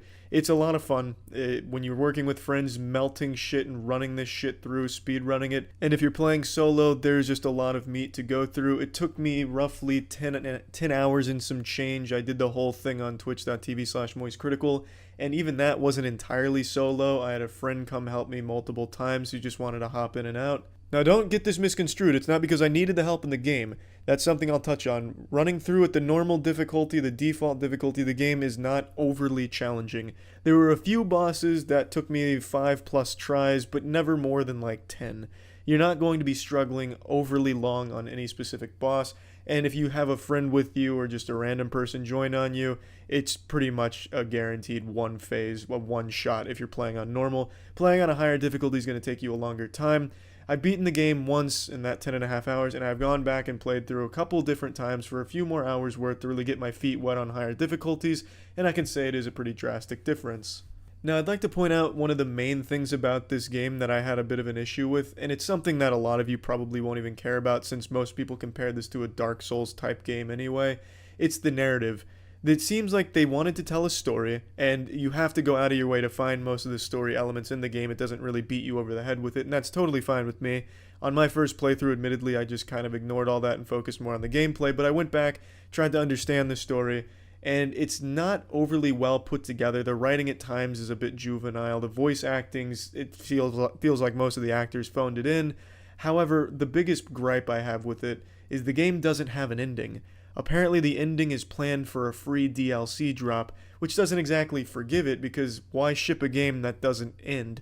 It just abruptly rolls credits to a scene that doesn't make any sense. And for a lot of you, probably won't care too much about that, but it's definitely something to take note of. You're not going to really be understanding why you're killing those certain things and what the fuck is going on narratively, but you'll probably still be having fun anyway, just killing shit. And the last complaint to point out about the game is it feels really stiff, which is to be expected from a AA game, but it's worth noting it does feel super clunky at times, especially during some of the tight quarters boss fights. You'll feel like you got robbed because there is a lot of phasing where if someone's weapon or shot hits a wall, it'll oftentimes just go through and fucking clock you in the nutsack anyway. And it's that clunkiness that I feel translates to some of the bosses, because a lot of the times the bosses don't have any interesting mechanics in how to fight them.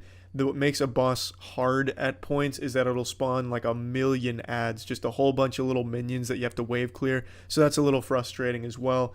And that coupled with the occasional stiff controls and the occasional bullshit where you're pretty sure you dove at the right time but you still got killed mid-animation. And it leads to a bit of a frustrating experience here and there, but it's not an overly massive thing, it's not overly frequent, it's just something worth pointing out. Plugging Remnant from the Ashes into the moistmeter, I'm giving it a 75%.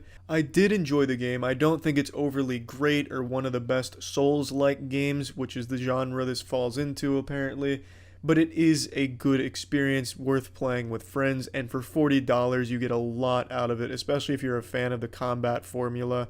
There's just a whole lot here to like. I'm happy Gunfire's doing more than Darksiders, though I am still very much hoping for a Darksiders 4 in the near future. That's about it. See ya. Initiating moisture.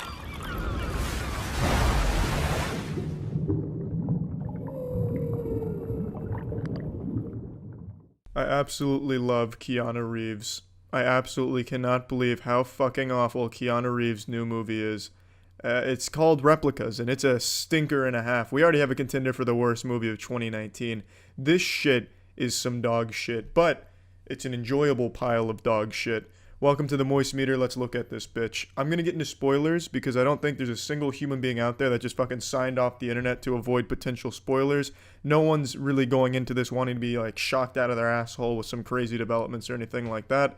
So I would need to talk about spoilers to express how goofy and fun this movie is.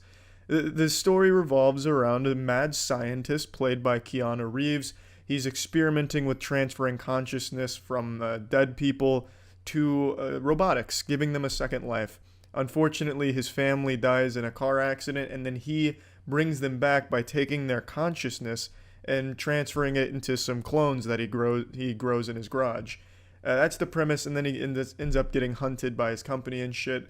And it's absolutely wild. They throw around some really pseudoscience-y shit in the beginning. For instance, they have really low budget props, so he basically puts on some type of out-of-the-box Toys R Us toy on his head. He swipes his hand across it, and then he's doing all of these wild calculations. He holds a Rubik's Cube in the digital verse, the cyberspace, and he's like, "Ed, synthesize me."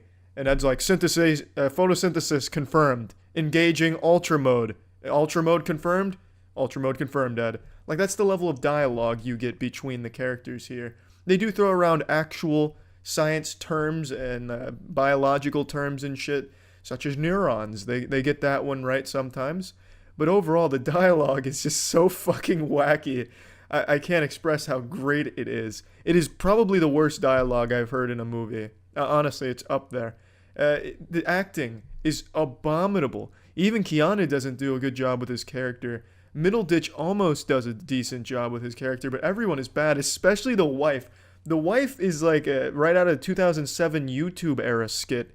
There is no effort at all from the wife. I'm not sure who plays the wife. I didn't even look it up.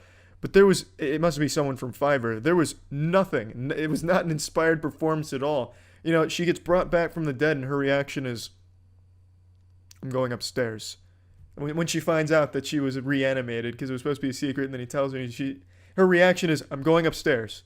And I may be disappointed about this, but you'll never know because I'm not really giving any emotion to anything in this movie." It's fucking wild. Absolutely fucking wild. And for some reason, every single time she talks, she ends every word with a period. She sounds like a robot throughout the entire movie, even though she wasn't supposed to be. For instance, she'll be like, "Hello, William. Good morning, William. This morning." It's just such a jarring performance. I don't know what the fuck she was going for there, channeling her her inner android from the 1970s style movies. I truly don't understand it. And then also, for some reason, the CGI gets really shitty. I don't even know why they bothered with CGI. They have like this really awful CGI robot at the end of the movie that goes on like this action figure type tirade, like with movements. I'm saying like the character moves like a fucking action figure would, like really stiff and like frame by frame. It's almost as if it was a flip book that they somehow transposed onto the movie. The CGI is awful. I wish that was never even there, but I'm glad it was, because that shit made me giggle quite hard. Unfortunately, this movie had a good concept. I like from a conceptual level where his family is replicas. They don't know it, and it's about, bringing his family back and playing God, toying with memories and shit. I like that from a conceptual standpoint, but it's executed so poorly, so laughably bad. It's amazing. The amount of plot holes you could poke into this bitch is crazy. There's also a lot of plot points that come out of nowhere, like when his company becomes evil. They were evil because they wanted to transfer the mind of an elite pilot into every drone, so they needed his research on transferring consciousness to synthetics to make that a reality. He even gives the example of, imagine a virus that has the mind of the hacker in it. Like, that's inefficient. It seems like you don't understand technology. The best pilot in the world would be worse than one of the worst drones in the world. That's kind of the idea of the technology. Technology can go way above humans. So why would you want to take it back by putting a pilot's mind in there? Then all of a sudden you got your drone thinking about porn and titties and shit while it's flying around. Or the virus. Why would you want the mind of an incel hacker embedded in your virus, where it gets distracted with cryptocurrency investments or something, and it just stops doing its job? I don't understand why that seemed like a good idea from a plot standpoint, but again, I'm glad it was there, because it really is an enjoyably awful movie. And it is an awful movie, make no mistake. And I'm really sad that it is, because like I said, I love Keanu, and I do think from a conceptual standpoint this movie had a good idea. But man, nothing in this movie worked. Not a single goddamn thing. So let's plug this shit into the moist meter. I'm giving Replicas a 10%. And it hurts me to say that, because I am such a huge fan of Keanu. If you're watching, Keanu, it is nothing personal. I fucking love you, man. I really do. But shit, like, at some point in the development of this movie, someone had to be like, wow, guys, what the fuck are we doing? We're Frankenstein and this is our monster. Fuck it, get it out there anyway. Like, it's just bad. It's bad. Objectively not good. But yeah, it's probably worth seeing for like a so bad it's good type movie. That's it. See ya. Initiating moisture.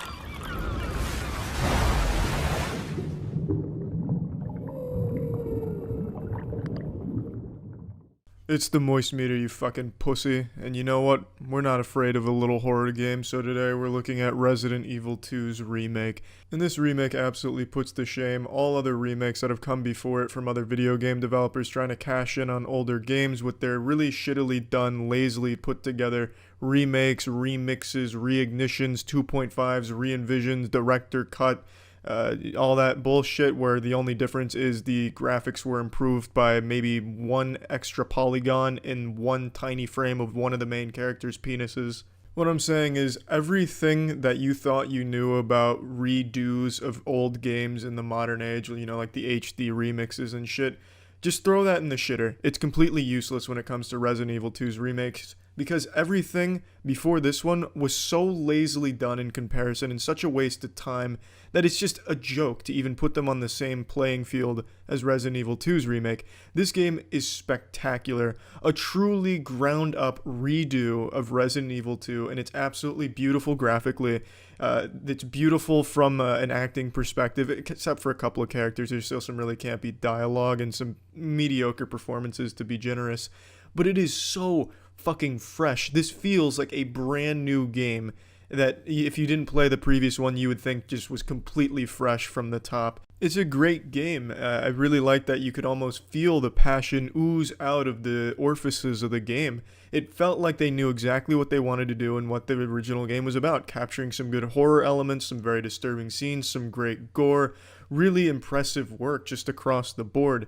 I think the level design was obviously good because, back then you had to rely on really well done levels in order to make the game last longer. You couldn't just rely on just making the level and the playing field super big with thousands of enemies ham-fisted into it, because back then the hardware couldn't handle that kind of shit.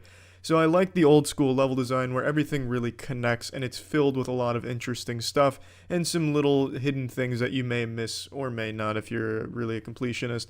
I do have a complaint though. I don't think the puzzles are always that great. Some of them I think are well designed. I think they're fun to tackle.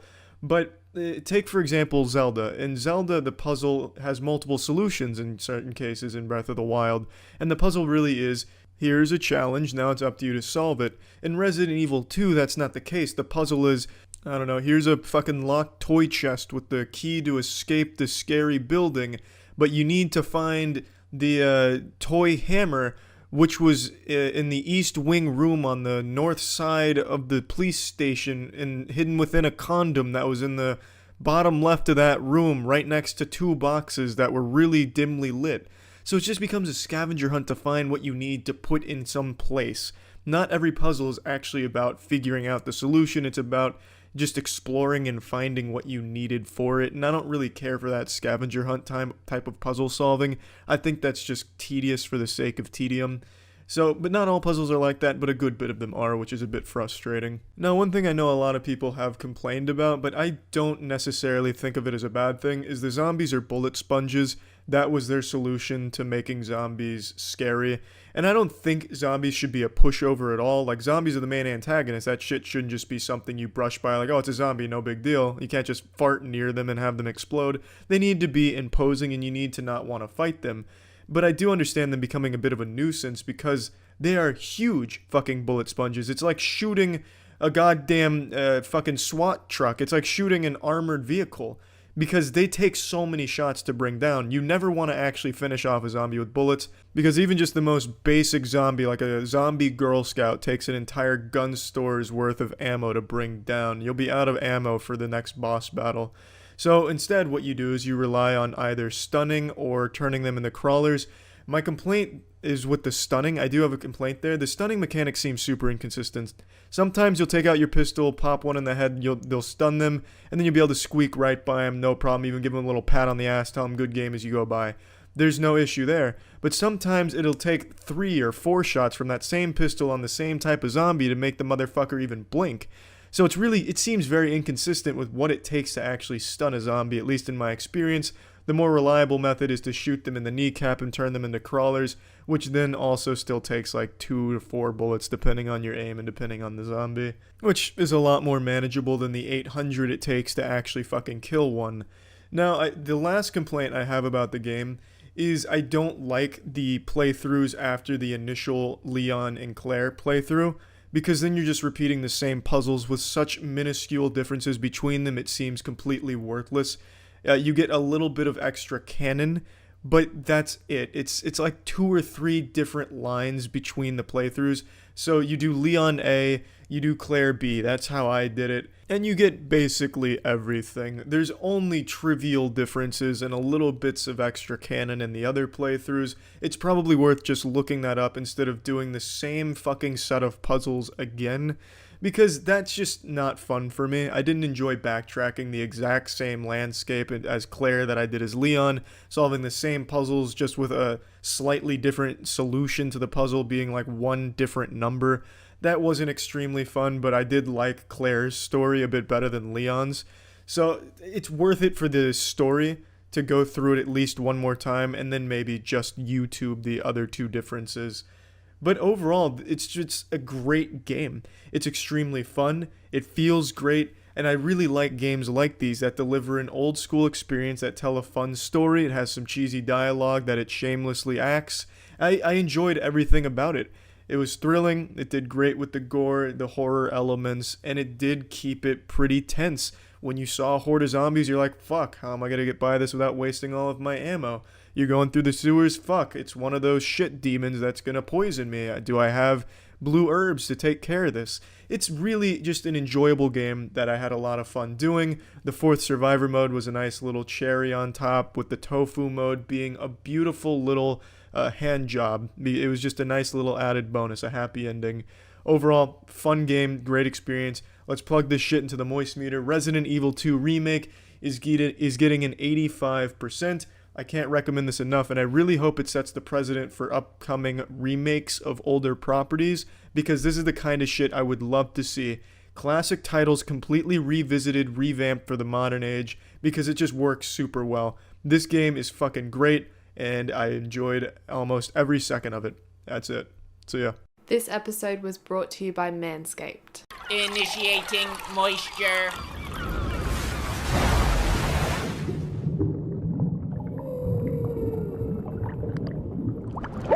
Welcome to the Moist Meter. Today we're taking a look at Resident Evil 3 Remake. Resident Evil 2 Remake was one of the best games of 2019 and totally reinvented what it meant to be a remake.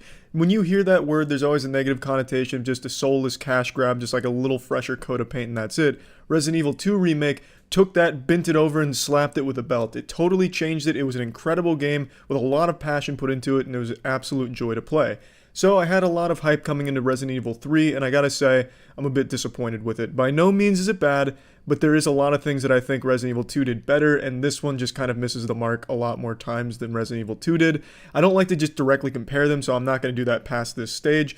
So let's talk about Resident Evil 3. Let me pull down its pants and show you the penis I'm talking about here. So Resident Evil 3, in much of the same way as Resident Evil 2, is another total reimagining of the original, and it still has that same level of passion and soul put into the design choices and as well as everything that's laid out here. I can always appreciate the visuals here. It looks fucking fantastic, absolutely beautiful. Some great moments, some really interesting cutscenes, and a lot of really cool shit with Nemesis. I think Nemesis is a lot cooler than Mr. X. Last comparison, I promise. But Nemesis is fucking awesome in this game. Every cutscene with Nemesis is fantastic, but it's a double-edged dildo here because on the flip side of that coin, he's really underutilized in the boss fights you have with him. Nemesis rarely chases you throughout this game, whereas Mr. X was a constant looming presence I felt for the majority of the game. Nemesis is only there a couple of times really. He's not ever like on your ass, pounding that shit that often. And when you do encounter him, it's usually for an underwhelming boss fight, which sucks fuck because he is so cool in the cutscenes and they really hype him up right out of the gates in the beginning of the game, so you're excited to encounter him in the world and fight him, but when you actually do get that opportunity, it's a big letdown. You fight him multiple times throughout the very short 4-hour campaign, but every time you do, it's just kind of like this little sad wet fart. It's like, he's just a bullet sponge. Because that's really all he is. A lot of the fights are just him being a bullet sponge. One of the fights are just copy and pasted. You fight the same exact mechanics twice against him, with one little difference between them, but not a whole lot.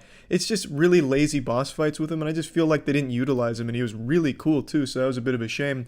But aside from that, the core gameplay loop is what you're familiar with from the other entries. It's the same exact mechanics, and that's not a bad thing because I do enjoy it. I will say I had a lot more of a difficult struggle with Jill's inventory management. I felt like they were constantly throwing things at me that I wanted, but I never had the space for. So you really need to focus on collecting your inventory upgrades as soon as possible because you're going to have a lot of shit fed to you.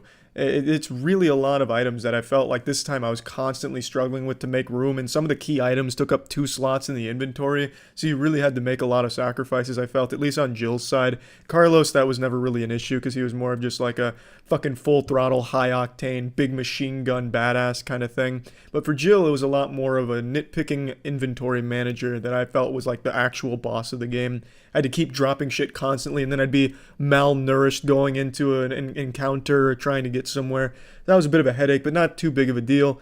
I also felt like it was a little more RNG reliant when zombies would go down and when they'd get staggered, which is also a headache because the enemies are beefy as shit. They're all pretty tanky. They're all pretty much bullet sponges throughout the game, so it does get to be a bit of a headache, especially when you're mismanaging your inventory. If you make one mistake, you could really kind of shoot yourself in the foot for a while. But again, the gameplay loop isn't all that dissimilar from what you're expecting and what you're used to. There's no improvements to it. There's nothing they take a step back on, really. It's pretty much the same, and there's really nothing wrong with that. Just a couple of things that were an issue in the previous entries are an issue here when it comes to gameplay.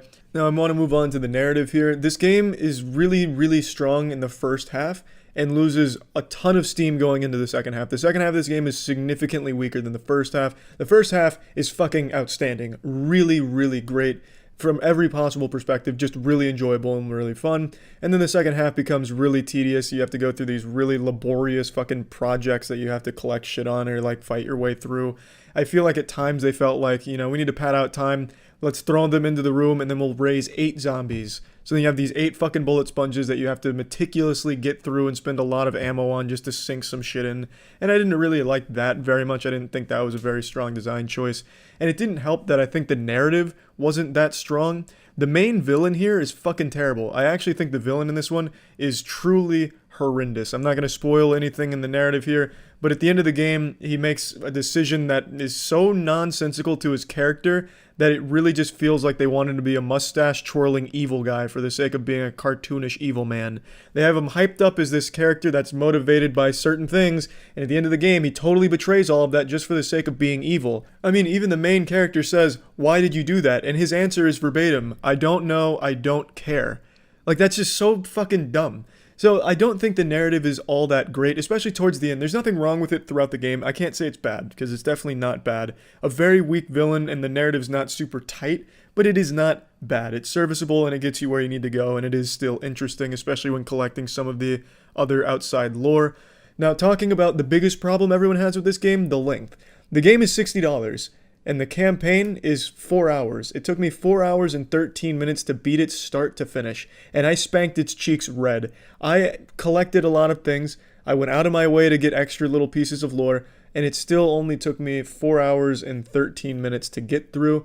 So it's not a very long game, and there's really not a whole lot of replayability to it. I can't imagine someone finishes the game and they're like, fuck, I can't wait to get back in there and do that all again.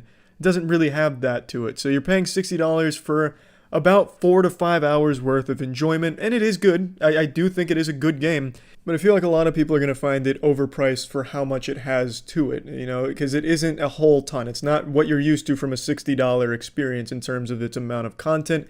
I personally don't think the length of a game is indicative of its quality or price tag. If a game's 50 hours, but 40 hours are spent with just needlessly dumb padding for time, I don't think it's worth $60. It's not a good game just because it takes 50 fucking hours to grind some terrible shit or farm some shit up.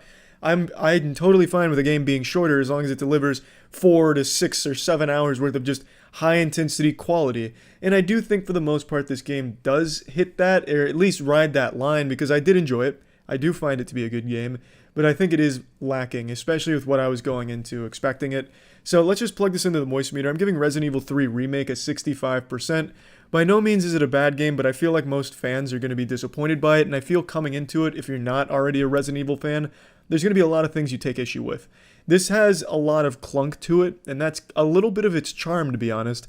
The puzzles aren't all that deep either. The puzzles are pretty fucking bare bones, if you can even call them puzzles. It's pretty much just little chores you run, like, hey, go over here and collect this. You see on your map where it is, so you can just look on your map, go collect it, and run back. Not really a puzzle. There's not a whole lot of thinking that goes on to solve some of this shit.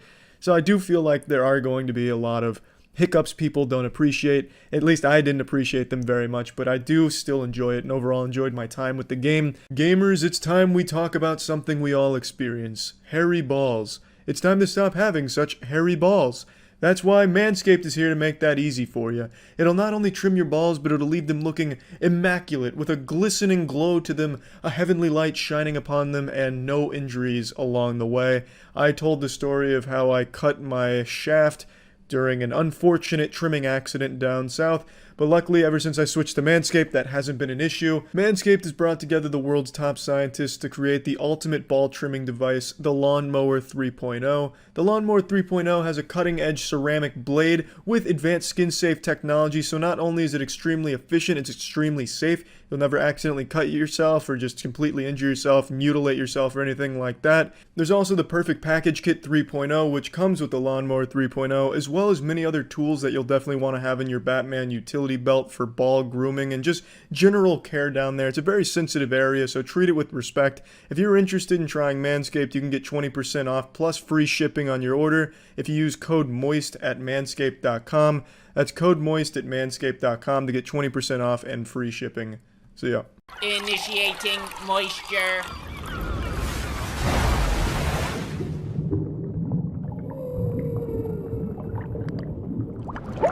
Welcome to the moistmeter. Today we're taking a look at Resident Evil 8 Village. I'm a huge fan of RE7, recently replayed the game start to finish on stream, and loved it even more the second time around. So I was excited for this new game, and I want to make this clear right now. I'm just going to drop my trousers and immediately hit you with the truth. This is not a horror game. This is really nothing like what you saw in Resident Evil 7. This is an action thriller with an emphasis on action. There was a statement released from Capcom recently. This is not me putting words into their ass. I am telling you what they said. They said that Resident Evil 7 was too scary, so they didn't want this game to be very scary. And they absolutely succeeded there, because there is almost no attempts to build tension or really anything of that nature. It is high-octane, nuts-to-butts action from start to finish. And different people are obviously going to have different tastes. A lot of people said that this is their favorite Resident Evil game because it's so action-oriented. For me personally, I like the game, but I much preferred the approach Resident Evil 7 took. I really enjoyed that one far more than this one, but this isn't a bad game by any means. This game is very clearly not trying to be a horror game, which is fine. However, I do need to bring something up, and this will be a minor spoiler, like a very minor one. There's one section in the game that everybody points out during the stream. Everyone was screaming it, "Charlie, you're so fucking wrong. This is absolutely a horror game. You just haven't gotten to Dollhouse yet." And then I finally get to Dollhouse, and I'm there just fucking arms in the air wondering where the scary is. It's like I had ordered an action game with a side of horror, and they forgot my side. It was not scary. It is very different from all the other sections because it does take a different approach. It dials back the action and puts the focus more on slowly exploring and puzzle solving, which is fine. It's not like I hated it, but it was probably the weakest part of the game. It didn't have any horror, unless of course you have a fear of babies, which I guess a lot of gamers do, or a fear of a few dolls at the end of it. Like, for me, I don't understand why people thought it was so scary, but obviously people are going to feel differently about it. I wanted to point that out because it's the only section in the game that's different from all the others where it's all about action. In that one section, it does try a little bit to unnerve you. I just didn't think it worked even a little bit. And I wanted to get that out right now because I already know there were people typing in the comments, "He must have skipped Dollhouse or forgot Dollhouse or something." No, I didn't forget it. It just wasn't fucking scary. Resident Evil 8's scariest moment is Resident Evil 7's weakest moment. It's just, it wasn't that great in my opinion. I just wanted to get that out right now. Now, I do want to focus on the good things about the game because overall, I very much enjoyed my time with it. I think the game is absolutely beautiful. Visually, I love the design of the world. I love this whole gothic approach, and I really love Lady D. Most of the characters I thought kind of fell flat except for Lady D. And everything about the entire opening section, like really the first 25% of the game, maybe, where you are in Lady D's castle and her domain, you're learning about her and everyone in that area without any spoilers, of course. I'm not going to give anything away, but you're learning about interesting characters and you're exploring a very interesting setting in the castle. And that is when the game is at its best. Lady D is obviously the poster child of this game, but Lady D is a very much sideline character. She is not front and center. She does not have a big role to play in this game. It's extremely misleading if you're going into this expecting her to be like a big part of it. She's absolutely not, but she is the best part of it. Her entire section, best moments of the game by far. From there, it doesn't really reach that same level of quality. Not that the other sections are bad, but it just gets a bit weaker, and then towards the end it is just all about putting a ton of enemies in a small room and making you fight, which I didn't like all that much. The gameplay is not bad. It's a little clunky, but not horrible or anything. Definitely playable, and it is enjoyable. But when you've killed like your millionth zombie after they've eaten 20 bullets to the skull, you just can't help but roll your eyes the next time you have to do it 10 seconds from the last one. It's such a huge emphasis on shoot, shoot, shoot, shoot, and that's it for most of the gameplay loop. There's not many puzzles to solve. There's really none of that. It's mainly just about collecting things and then bringing them back to the original spot. And throughout that, you're just fighting. However, in Lady D's area, it was really well done where there was a blend of fighting and just genuine exploring of an interesting area. Everything else wasn't really like that.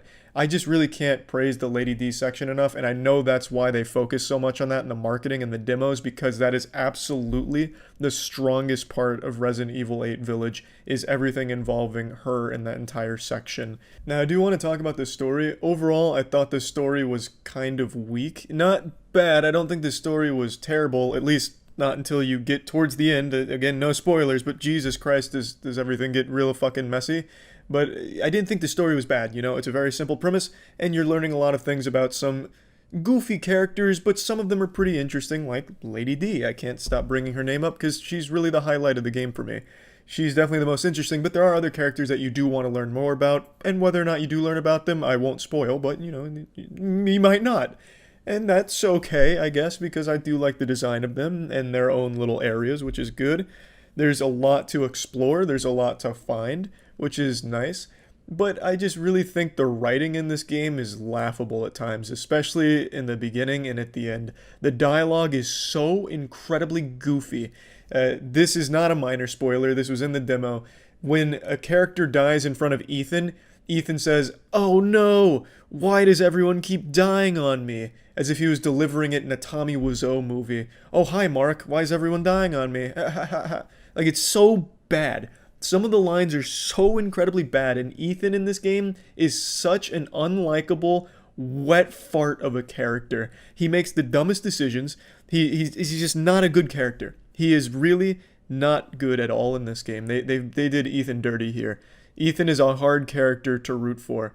So definitely come into this game and expect some really eye-rollingly awful dialogue. Like, not even like charmingly cheesy, just like bafflingly dumb that makes you question what the fuck you're even playing. And during the stream, a lot of people were criticizing the voice acting, but I truly don't think it's voice acting that was the problem here. I really think it was the script, because again, the dialogue at points is just super bad. Like, edgy, 12-year-old edgy. Like, I'm 12 and this is what I think is edgy kind of shit. Not even like edgy, just like a child's version of what they think is edgy. Like, for example, "When I catch you, I'm gonna rip out your intestines and wear them over my mouth like a mustache." Like dumb lines like that. I don't think voice acting was really a problem. Yes, there was a couple characters that I thought the performance was a bit weak, and I'm like, damn, that was probably their first take and they sounded distracted. But it's not overly common, you know? It's not a lot of characters, and I don't think it's a problem. It really is just the dialogue being on a really goofy level. But again, just I keep getting hung up on the negatives because there is a lot of things that I think this game did a lot worse than Resident Evil 7, but I do like a lot of the things they did as well. For example, I like Duke. I think Duke is a good character. I like the being able to just shop so easily, and money was super abundant. I played through on standard because hardcore just didn't seem worth it to me. Everything's just a real bullet sponge on hardcore from what I've seen. So I did standard. Money wasn't a problem. I was able to buy things and feel like a badass for most of the game. Even, well, at least until Ethan would say something stupid. And since there was such a huge emphasis on gunplay, I would like to actually commend them on that. I think this is probably some of the tightest controls Resident Evil has had with the gunplay. You're able to switch weapons super quickly, able to, you know, take pop shots, run around, strafe a little bit. I think they really did a great job with at least refining the gunplay to fit in a more action-oriented game like this. So I think they did a good job there. And I think I do need to mention this since everyone brings up playtime, especially when it comes to Resident Evil games. The game took me 7 hours and 10 minutes to complete. I'm totally fine with the runtime of this game. I don't think it overstays its welcome. Like I said, I had an overall fun time, a positive experience with the game. Obviously, I pointed out a lot of things that I think weren't great, but that doesn't mean that it made the experience miserable or anything. I enjoyed it, and I think 7 hours was really the perfect length of time to stay in this universe. And I do like the setting, and I like everything about where it takes place and some of the things that happen. So I did enjoy it, and it never really dragged. This was extremely intense from start to finish. It's just constant action. The pacing is breakneck. And for a lot of people, they loved that. I enjoyed it. I still prefer Resident Evil 7, but I totally see why people would prefer this approach to Resident Evil over a slower one like 7. Overall, though, let's just plug this into the moist meter. I'm giving Resident Evil 8 a 75%. I think it's good. It's fun. I wasn't super disappointed or anything. I did enjoy my time with it. And yeah, that's about it. Now it's time to talk about Surfshark VPN. Having a VPN in this day and age is extremely important. Just for general safety, privacy, good practice, there's no reason to be sharing your data with companies or prying eyes. There's just absolutely no reason for it. We're not cavemen. We have the technology to stay safe around the internet, and Surfshark VPN offers a very strong VPN to help with that. They have numerous features that are extremely helpful, such as the whitelister, which allows specific apps and websites to bypass the VPN, which is great for mobile banking. They also allow you to connect Surfshark VPN to unlimited devices, so you can use this on pretty much everything that you could imagine. and protect as many devices as you'd like all at once. And then of course there's the ability to hide your IP, which is extremely important because why bother sharing your IP when you don't have to? If you're interested in trying Surfshark VPN and being safer online, you can go to surfshark.deals/penguin, use code penguin for 83% off of a 2-year plan and 3 extra months for free, or just click the link in the description below. It's code penguin at surfshark.deals/penguin, and you get 83% off a 2-year plan and 3 months for free. Initiating moisture.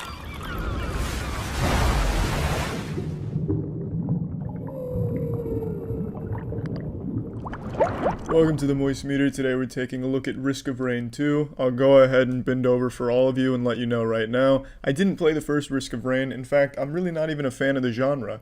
But Risk of Rain 2 is an absolute fucking banger. I played it on a whim during a stream after we had just finished up the Fast and Furious game, which is an experience unlike anything else this world has to offer. And Risk of Rain 2 had me glued to it for an extra 6 or so hours. And I played significantly more since then. I think I'm right around 24 hours of playtime so far, and that's just within like the last 6 or so days. The game is just extremely fun. So to break the game down, Risk of Rain 2 is a roguelike where you play as one of many different characters, each with their own set of abilities that give them an entirely unique playstyle. Really, no character plays the same as another one, and I really love that. And I actually like every single character I have so far. I haven't unlocked all of them, but I've unlocked a good chunk. The only one I haven't enjoyed very much is the Commando. It's just a really basic class. There's nothing wrong with it. It plays just fine, just like all the others, but it's just not as much fun as some of the greater ones like my fucking boy Multi or Loader. Loader is probably some of the most fun you can have in this game. Absolutely love Loader. Loader's like an in-your-face, right up in your nutsack kind of melee frame where you can like launch yourself across the map. You have like a bionic commando grapple. You can play this game like fucking Attack on Titan with Loader, where you just grapple to someone with your extendo fister and then spin around them, attacking them the whole time. It's just really, there's so many different ways of approaching fights in this game with the different characters that it's just always a joy. And the best part about the game is, of course, its loot. That's its core mechanic. You kill a bunch of enemies on a bunch of different stages, you get money for it, you spend that money on the chests that randomly spawn on the map, and you get randomly generated loot. Some of it's incredible, and some of it's just like a stack of condoms it gives you that's pretty worthless, but those worthless items aren't entirely useless because you can have a bunch of those and you can trade them in for something better if you can find it on a different stage. There's also 3D printers where it prints the item that you see there. If it's an item you want, you can trade some of your useless stuff for it to get something better for a build you're going for. There's just plenty of options when it comes to building your character during a run, getting him up to a godlike power spike, and that's incredible because a lot of games shy away from making you too strong for fear that you'll get bored of it. The only other game I can think that allows you to go this hard and being overpowered is Warframe. And this, I love that. I love the fact that this game isn't pissing its pants and biting its nails in fear that the player's going to get bored being too powerful, so they have to limit how many items you can stack. This game doesn't give a fuck about that. All your items can stack until you're ready to take on God himself if you want to. You can make yourself so powerful you're one-shotting every single boss, even on Monsoon difficulty, which is the hardest difficulty. It's great. I love that it encourages you to go for these God runs and be overpowered. There's never a point where you're just like, firing wet noodles at an enemy. As long as you're collecting items and being mindful of the build that you want to put on, you can always be hitting these meaty slaps on everything, and it's always so satisfying. Every character has so many cool fucking abilities to use and to take care of enemies. It's just an absolute joy. I also really like the progression in this game where you unlock units by performing some specific very challenging tasks. So when you do get the unit, you actually feel like you got a big reward and you earned it. I like that it's just not freely given to you. You have to actually work for it. And like I said earlier, you can get up to this godlike status of power, but the game's not easy. This game is by no means some kind of pushover where you'll come in here like half overdosed on Xanax and still pull off an easy god run. This is an extremely challenging game. Things can go wrong in a fucking instant. If you take your eyes off of the computer screen during a monsoon run, like maybe your dog took a shit in the corner and you look to check what that smell is, you're probably going to die in that brief moment that you weren't watching the game. This game can get hectic, chaotic, extremely fast, and I love that. It's extremely challenging, very rewarding. The final boss in particular, I think, was great. The final boss, he will spread those cheeks and then come in for seconds for dessert. I found the whole last stage great, culminating in a wonderful boss fight, complemented by some amazing music. Risk of Rain 2 has an incredible soundtrack. It absolutely slaps. I want to mention that because the soundtrack in here, it really caught me by surprise as well. It was really fucking good. Sound design was fantastic. Now keep in mind, when I say final boss, I don't mean like you beat this boss and you beat the game, you're never coming back to it. It's not exactly like a narrative, story-heavy game. It does have a lot of lore to it if you care about it, but that's more of just like a secondary thing to just kind of pay attention to. You don't have to be like, digesting all of this information and exposition if you don't want to. It's you reading things about the lore and about the items that you get a story. So when I say final boss, I just mean the last stage in a run. You will absolutely be going back through and playing again. Just because you beat the final boss doesn't really mean shit, because there's still plenty of things that you can still do and accomplish. Overall, I really have no complaints at all about this game, at least nothing that I can actually put as a complaint on the game itself.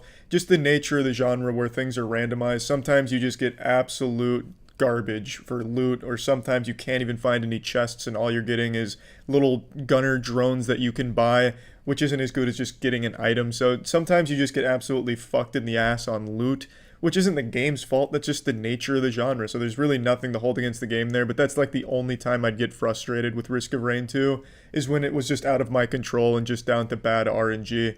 Plugging Risk of Rain 2 into the moistmeter, I'm giving this bad boy a 95%.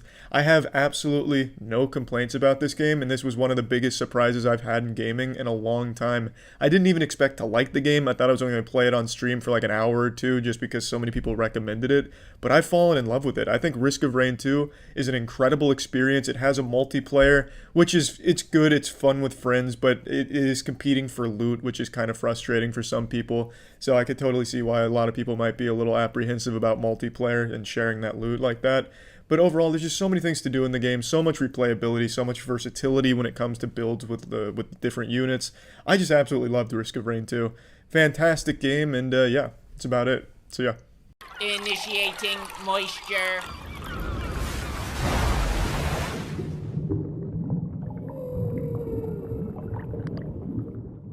I don't think any of you give a shit about the new Robin Hood movie, and for good reason. It's a very forgettable pile of shit. But, here at the moistmeter, we take all the garbage and we put it in the moistmeter. So that's what we're doing today. We're looking at Robin Hood because I saw it and now I'm going to tell you about it. It's not good. I mean, yes, it's super not good. Yeah, it's just really not good. I think the biggest problem with the movie is just how shitty it is at the end of the day.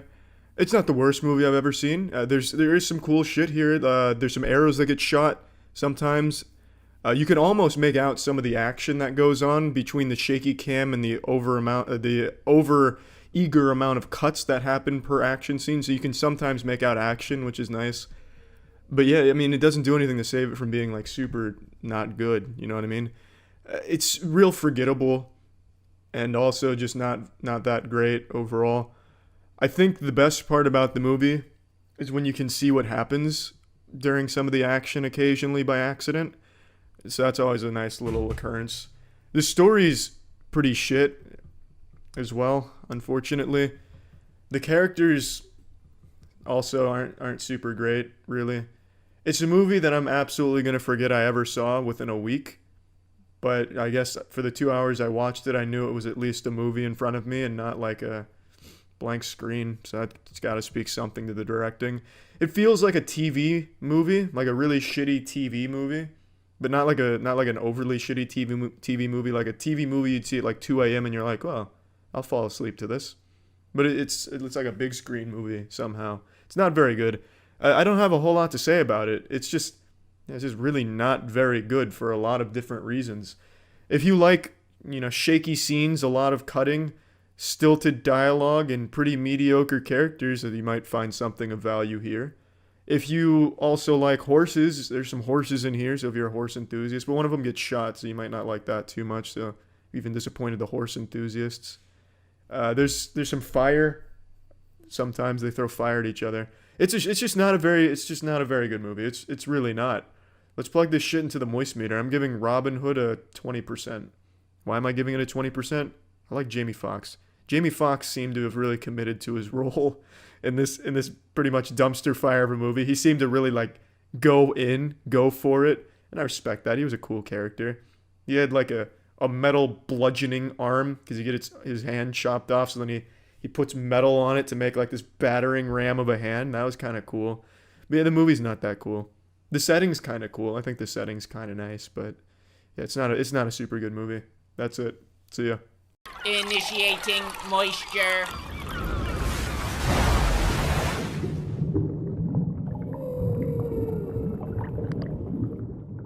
Scary stories to tell in the dark. How fucking nostalgic. Just that sentence alone is enough to remind me of the old days of the Scholastic book fair, short spiky hair, and leather jackets guaranteeing you pussy. Scary Stories to Tell in the Dark is a classic, much like Goosebumps. Scary Stories was actually, the creature design was enough to send shivers down my boners. The creature design in Scary Stories I thought was fantastic. The way it was described, the way that you picture it, the way it was illustrated, everything about it just screamed, holy shit, to a younger viewer. And that's exactly what this movie does. It's such a faithful adaptation, and it doesn't pull any punches when it shows you the disturbing creatures. It goes pretty fucking hard. And for a movie that's clearly aimed at a younger audience, because it's pretty obvious the main characters are younger, there's no blood, there's no bad words, and the source material was aimed at preteens and teenagers, it goes hard. Like, it really does. There's brutal murders, there's deaths. The first kill especially is pretty goddamn disturbing. All without a single fuck being said or any drops of blood being spilt. It reminds me a lot of something like Are You Afraid of the Dark or Courage, a Cowardly Dog. Like, Courage has a whole bunch of horror elements thrown into it that are actually terrifying to a younger viewer like me, you know? Shit your pants scary, piss in your own mouth. It's horrifying stuff as a child, as a young viewer. This movie has that same sense where if you're younger, you're probably going to be pretty fucking creeped out by it. But even as you're older, while you might not be having nightmares about it or anything like that, or calling your mom at 2 a.m. scared, you can still appreciate it because it's still really fun and it does a great job, just like Courage or Are You Afraid of the Dark? Now, to be honest, I don't know what kids find scary or anything these days. I'm not exactly going around during Halloween and trying to scare kids and getting disappointed when they're not afraid or anything. I don't know what's scary to them. I feel like kids growing up in this day and age probably won't find this very scary, to be honest, because if you just mistype something on Google, you might end up seeing like an ISIS beheading video. There's a lot more access to genuinely horrifying shit. And even on YouTube, you can find unintentionally horrifying family-friendly content. Spider-Man butt-fucking Elsa's brains out in a bathroom. Things definitely can disturb kids by pure accident that they don't mean to, and it probably makes them not afraid of something like Scary Stories to Tell in the Dark. I don't know. I'm just spitballing because I feel like with all that access, they probably aren't going to be that afraid of it. But from my perspective, as a younger person, I know I would definitely be afraid of it. 100%. And I enjoyed it as a 25-year-old man. I thought it did a great job, and there were some actually pretty creepy moments in here. Some gross out shit that I thought worked well, and I just really had a lot of fun with it. The characters were good. I really enjoyed most of the characters. I thought some of them were pretty underutilized, so when they did die or go missing, you didn't really feel much for them because you didn't really know them all that well. Like, shit, it was pretty easy to forget some of the names, to be honest. It's just, I feel like could have done more with some of the characters. And other than that, there's just nothing I can complain about. I really enjoyed it. The atmosphere that it built was great. The set design was great. And I really can't go hard enough on how much I enjoyed the creature design. Maybe it's just because I am familiar with the source material. So seeing that brought to life on the big screen was nice. But I don't know, I just really liked that. And I know there's a lot of CG moments in here that don't land, like especially in the bathroom scene in particular. A lot of the CG just kind of looks a little Jimmy Neutron-y, a little goofy. But I mean, I wasn't expecting it to be incredible or anything like that. I wasn't even expecting it to be good, but I walked away really liking this movie. So plugging Scary Stories to Tell in the Dark into the moistmeter, I'm giving this bad boy a crisp 70. I liked it a lot. And I hope it does well, because I'd love to see more of the classics adapted like that. I thought it was a really good attempt, a good job, really well executed, and I had a lot of fun. Jackson, I wanted to change the score. I think 70's a little low because I really didn't have anything bad to say about it, but I don't know if 80's right either, but I really liked it, so I'm going 80. So just go ahead and take the 70 out and place this in there. Plugging this shit into the moistmeter, I'm giving Scary Stories to Tell in the Dark an 80%. I think there's a lot to like about it. That's it. So yeah. This episode was brought to you by Keeps. Initiating moisture.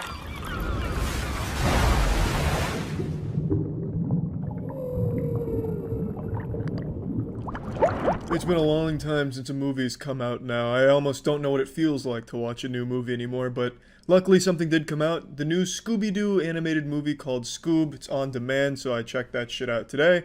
And I really don't have anything super negative to say about it. I'll go over things in a second, but I want to start by saying the fucking reviews for this movie are wild. I decided to look up Scoob reviews because half of these movie critics haven't had anything to report on in months. I didn't even know if they remembered what movies were like anymore. They've been too busy whining on Twitter every other day.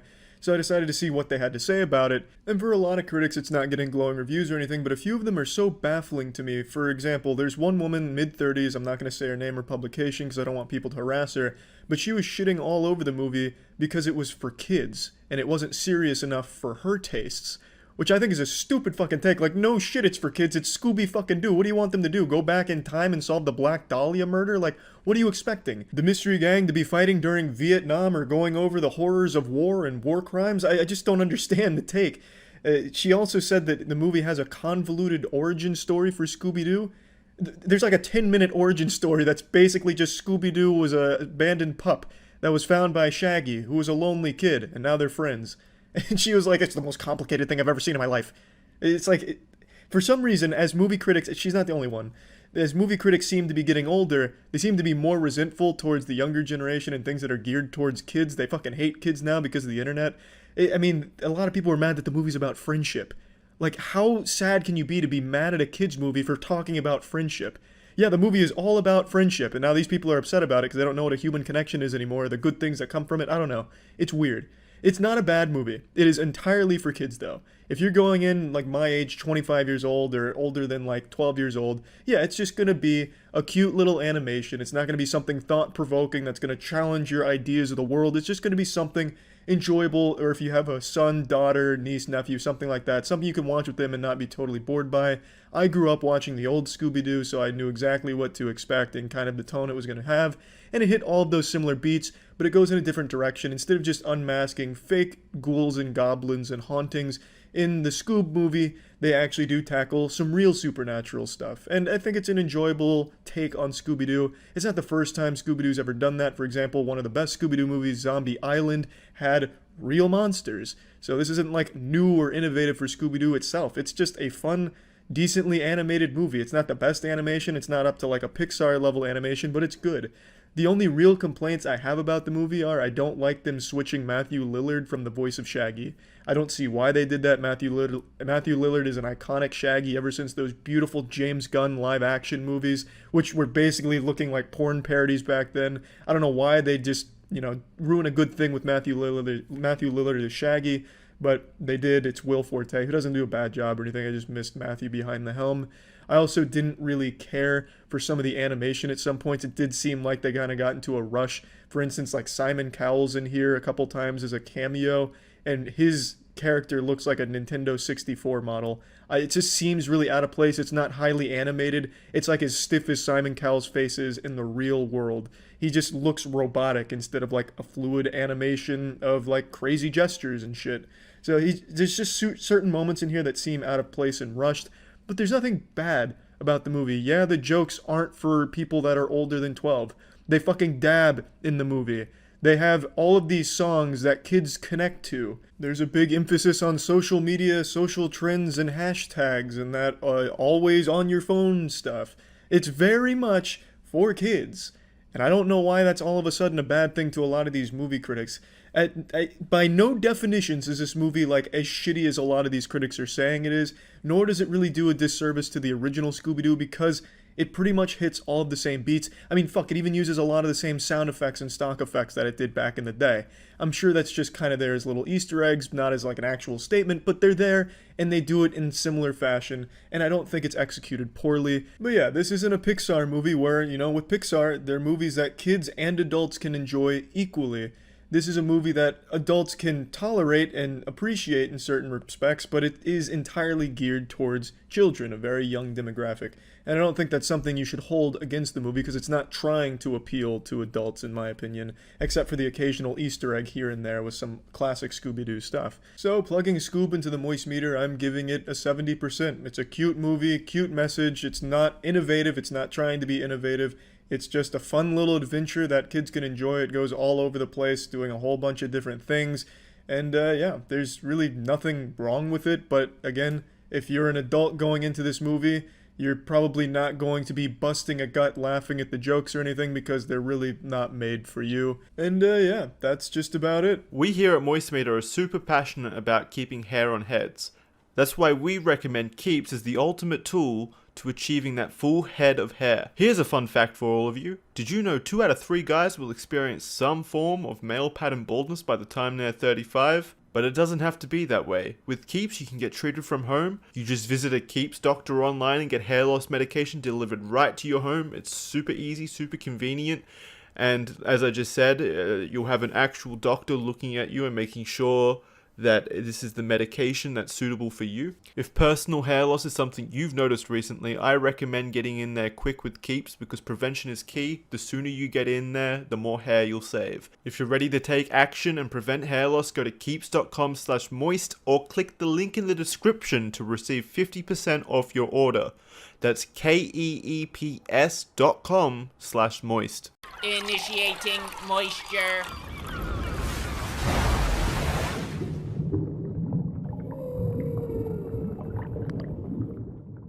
Welcome to the Moist Meter. Today we're looking at a real grizzled elite gamer status hardcore game, Sekiro: Shadows Die Twice. From Software's newest game. Let me go ahead and say Souls-like games are my favorite games out there. It's among my favorite genres. I've played literally every big budget Souls-like game, including Lords of the Fallen and The Surge, which a lot of you fake pussy-ass gamers seem to have skipped over. I was out there putting nuts to butts on those games, and I still enjoyed those. I fucking love the genre, and I'm happy to say Sekiro: Shadows Die Twice is a beautiful entry into it, gave me some fat boners, and now it's time to share that hard penis with you and what my thoughts on the game were. Now, I think most people were expecting Sekiro to be Dark Souls clone, Dark Souls in a different coat of paint, a Trojan horse for Dark Souls just in a different time period, and it's not. This is a very mechanically different game from the Souls series, and that's a good thing. They explored different ways of combat, and I think for the most part it flows and works really well, and I don't think anyone's surprised to learn that Sekiro is a good game. From Software really fucking kills it in this genre, and they really did try and innovate in this one, and I think for the most part they did something very unique.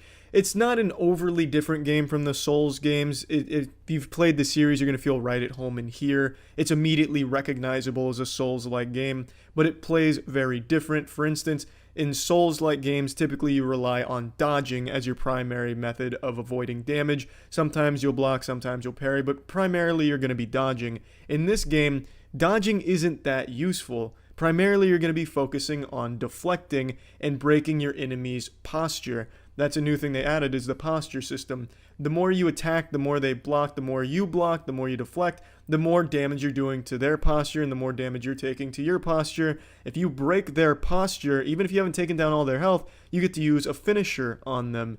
And it's fucking satisfying, and it makes it very strategic. Each fight seems like a really impressive showdown between two highly skilled swordsmen. And trust me, as an avid Reddit user neckbeard, I understand the ways of the blade, and it really feels like a real sword fight. They fucking nailed it here. Especially when it comes to one-on-one with like a mini-boss, a strong enemy, or a boss. One-on-one in this game just feels so fucking great.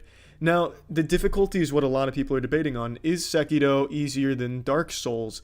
And my answer is, I'm not sure. I really can't tell. The game is certainly more forgiving. Sekiro has idols, basically this game's bonfires, all over the place. You can't walk 10 fucking feet without running into an idol. You could stop, take a piss at one of the idols, then walk downstairs and find another idol. A great example of this is in Ashina Castle.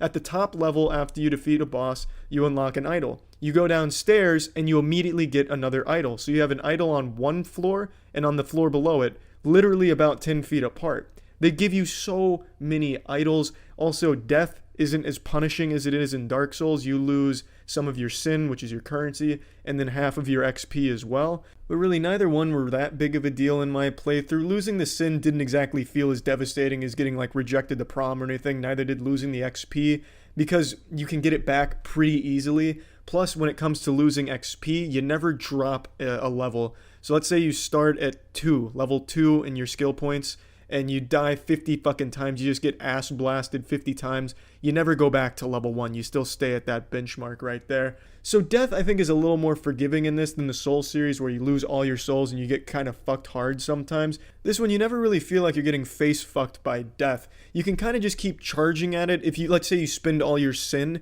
you can kind of just keep charging at a hard enemy or a hard horde and just fucking meatballing your way through. Just fucking keep dying, just keep wet noodling it and never have to worry about it because it's not that big of an issue.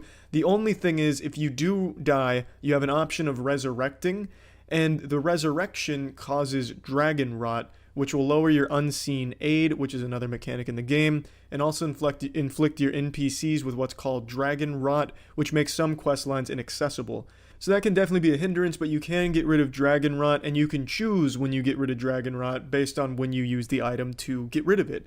I think all of these mechanics work really well, but overall make it a more forgiving Souls-like game. For some people that's a positive, for others it's a negative. For me, I was neutral on it because it's still just a fun fucking game. Now, one thing I really have to critique on the game is the camera. The camera betrayed me more times than I can fucking count, especially indoors. Indoors in an enclosed space, sometimes it'll just take the lock off of the enemy and it'll throw itself into like a goddamn toilet somewhere, just get lost in the shitter. You can't see anything and you just get absolutely clobbered, and by no fault of your own, just some spotty camera shit. And I also don't really like Sekiro's approach to difficulty in some circumstances. In some boss encounters and mini-boss encounters, the way they make it hard sometimes isn't because it's a hard enemy, it's they'll throw multiple enemies in addition to that enemy at you, so they'll just try and overwhelm you with numbers, and then it becomes a huge challenge. I think that's a really lazy way of making a boss or mini-boss challenging. I prefer if his combo strings or moves were just better designed and to make it a more mechanically challenging boss instead of, holy shit, I'm just getting hazed in the football team's locker room here by all of these enemies. I just don't like that approach all that much. Also, in the game, you get a robo arm, a prosthetic arm, which comes with a lot of different attachments, like a fucking flamethrower, things like that. I think all of the prosthetics were very, very situational, to the point where you'd almost never use them and you'd always just forget that you even had them. I don't think the prosthetics ever really had a strong purpose, at least in my initial playthrough. New Game Plus, I find myself using it a bit more. That's another thing, New Game Plus is extremely easy. I expected it to be harder, not a complaint, just saying. But the prosthetics never really solidify themselves as a valid thing to use against any enemies of any kind. Sometimes, like with the finger whistle prosthetic, you can plan out a strategic attack, and I could see the use in that. But in terms of combat, I don't think you will ever use a prosthetic for more than like breaking a shield or something with the axe, or just very briefly stunning the boss with the firecracker so you can get one cheap shot in on him or break up his combo. Also, in addition to that, there's a couple skill trees that are totally fucking worthless as well. The martial arts tree serves genuinely no purpose at all. It doesn't really increase the duration of your consumables by much, maybe like 2 or 3 seconds from what I've seen. And also it doesn't increase your sin gain by that much. And all of the offensive moves in the martial arts tree you should never ever get. It's a huge waste of your skill points. I have seen no reason to ever use anything from the martial arts tree. And the last complaint I have about the game is the hook shot. I don't exactly know how else to explain it. The thing that you latch onto roofs and you swing towards them, to put it for all of you non-Sekiro veterans out there. That lock-on is very all over the place and inconsistent. Sometimes you're like right underneath the thing that you want to grapple onto, and it will not pick it up. It seems like it works when it wants to work, and sometimes it just fucking falls asleep and won't work at all. I swear that shit just made me so soft sometimes. But anyway, let me plug this shit into the moist-meter. I'm giving Sekiro Shadows Die Twice an 85%. I think the game is spectacular. I fucking loved it start to finish. Also, the final boss, I think, is a huge, huge piece of shit. The final boss is the hardest boss in any Souls-like game I have ever played. And I beat the shit out of every Souls-like game, and I never struggled as much as I did on the final boss. You have to fucking fight 4 different phases with full health bars, and the third phase and fourth phase of the final boss, I think, are just genuinely unfair to a certain degree. I had to cheese it to beat him, and I'm embarrassed to say that because I've never had to resort to using any type of cheese on any boss in any of the Souls-like games, but in this one, I unfortunately did. I haven't gotten back to him in New Game Plus yet. I'm taking my time and exploring again, and this time I feel like I can probably get him, but still, that boss is fucking brutal. Now, I'm always asked to the tier list put the Souls-like series in order from best to worst. So I'll give you my tier list for the Souls-like games. Number 1, Neo. Neo's my favorite Souls-like. Second place, Dark Souls 1. Third place, Bloodborne. Fourth place, Sekiro.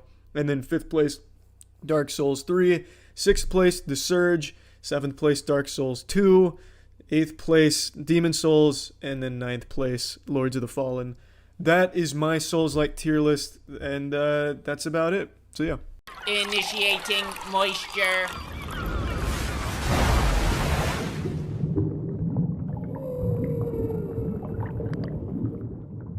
Welcome to the MoistMeter. Today we're taking a look at Shang-Chi, The Legend of the Ten Rings. It's a new Marvel movie, and as I've said in the past, I don't really get excited for Marvel shit anymore. I find it to always be enjoyable when I do watch it, but it's hard to get like hyped up about it, like fucking pumping my fist in the air like, yeah, more Marvel.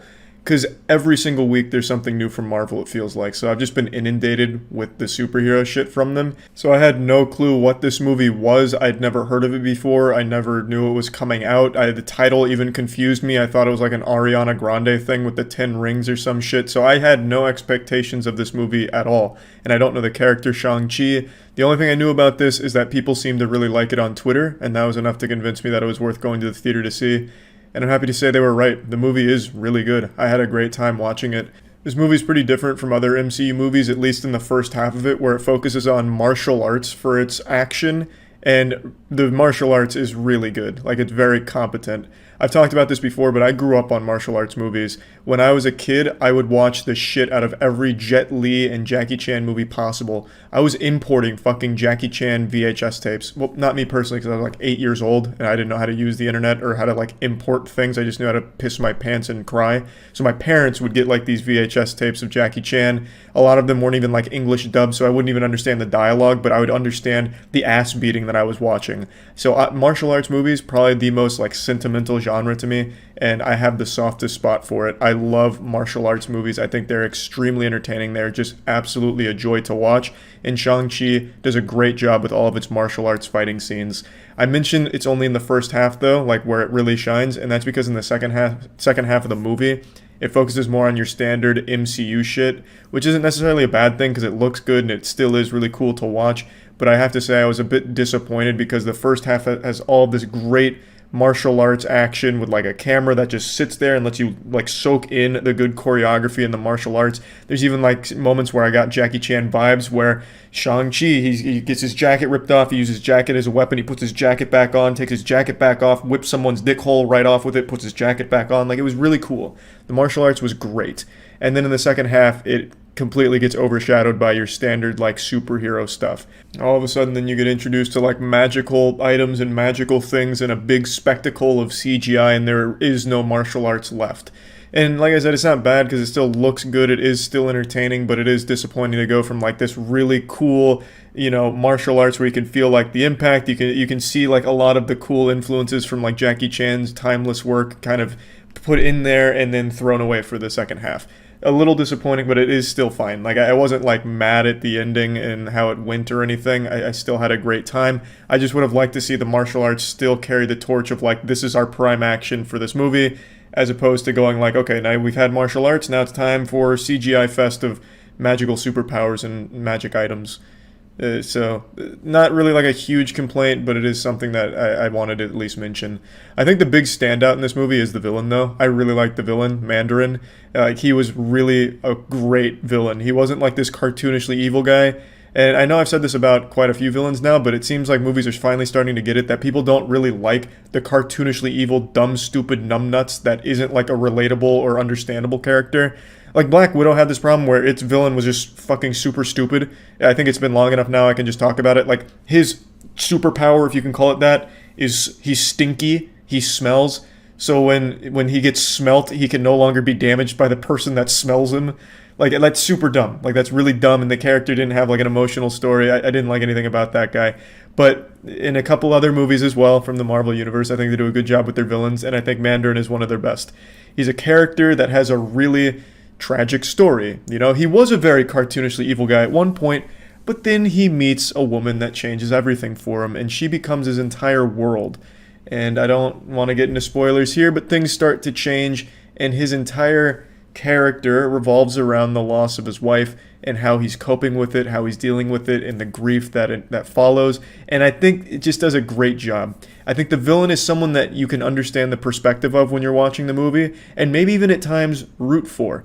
It's just a really well-written villain, played beautifully by the actor. I believe it's Tony Leung. I'm not super familiar with their work, but I thought he did a great job of portraying like this villain who really has an emotional story and is going on a journey for a reason I think a lot of people will be able to like understand and really really get.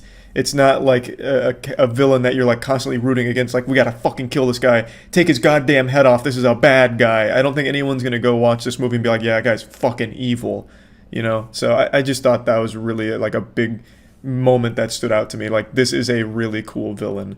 And the other characters are fine too. I think Shang-Chi was done really well, mainly because they were just like a super fucking turbo badass for the whole movie. I also like Awkwafina's character as the comic relief, though she's not like an annoying comic relief. She's there to make jokes sometimes, but also be serious when it's needed too. So it's not like too much or anything. But there is a character that I would like to talk about a little bit more, and that's Shang-Chi's sister in this movie. Now, I don't think she's like a bad character, I just don't think they even remembered she was in the movie at certain points. When she is on screen, she's usually putting fist to asshole. Like, she is going hard, she's beating a lot of dudes up, and it looks great. I also like her signature weapon of like the little knife on a string. I've always liked that weapon. I don't know what the fuck it's called, but I think it's a really cool weapon to watch, and when she uses it, it's very nice to look at. But she's not really like an important character in the story, it feels like. She doesn't really have like her signature moment where it's like, man, we would have been fucked if she wasn't here. Whereas even the comic relief character has probably one of the most important moments in the whole film. So I would have liked to see her be more important to the actual narrative and pushing things forward, but it is still just really cool watching her fight because she's really fucking cool. But anyway, let's just plug this into the moistmeter. I think Shang-Chi is a really enjoyable Marvel movie. I think this is one of their better ones in recent times. I'm going to give this an 85% because I do feel like there is a period where it does drag a bit and doesn't really get a whole lot done in that time frame, and I also was a bit disappointed by a couple other things towards the end. But other than that, I really, really enjoyed it. I fucking love martial arts movies, and this felt to me like an old school martial arts movie for at least half the runtime, and god damn it, I'll take what I can get. So yeah, that's about it. See ya. Initiating moisture.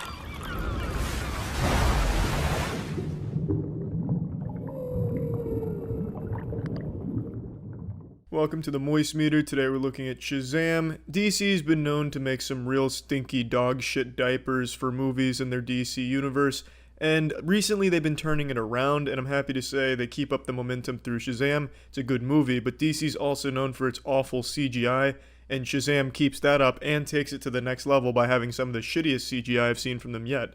But that aside, it's still a good movie. The thing is, Shazam's at its worst when it's giving you action. Shazam is not so much a superhero movie as much as it is a family comedy and a coming-of-age story with some superhero elements to it. It's kind of hard to explain, but this has almost nothing that the modern superhero movies have, with like big climactic fights, villains that are fleshed out, and then like a big CGI payoff, you know, brawl fest, dicks flying everywhere. It doesn't have that. It has a very weak villain that I think is super shitty, a very two-dimensional, uninteresting villain, but it has this great cast of characters. I think the entire crew in the foster home where most of it takes place, I think everyone in the foster home is great. I like the relationship between the main character Billy and his sidekick Freddy. I really enjoy the dynamic and the relationship between all the characters. It tells a pretty compelling story, not anything new or original, but told very well. A story of a kid who doesn't fit in, learning to accept the people around him as his family. And it's really cute and it's well told. The comedy hits more times than it misses, despite there being some very clear misses. And overall, I think the tone of the movie is shifted more for a younger audience in terms of some of the jokes it makes and the references and shit. But it's still very enjoyable for anyone who likes, a good movie. It's just very wholesome and heartfelt. Now, like I touched on briefly, the main villain sucks some filthy asshole. He's an extremely boring, uninteresting character whose only motivation is, I'm not pure of heart, so I'm gonna be real evil. That's quite literally his entire character is, I am not pure of heart, so I'm going to steal power and be powerful evil. It's not good. He's a shit character, but that's okay in this movie, because this movie isn't about hero versus villain and saving the day. It's about hero learning to become a hero and accept it and, figuring out who he is. And the villain is important in pushing him in that direction. So I get that he wasn't the main focal point of the movie, but I can't help but feel like there could have been a better way, a better villain or something, because it was just so goddamn weak. And the main villain has 7 demon sidekicks, and they look like shit. They look like Power Rangers villains.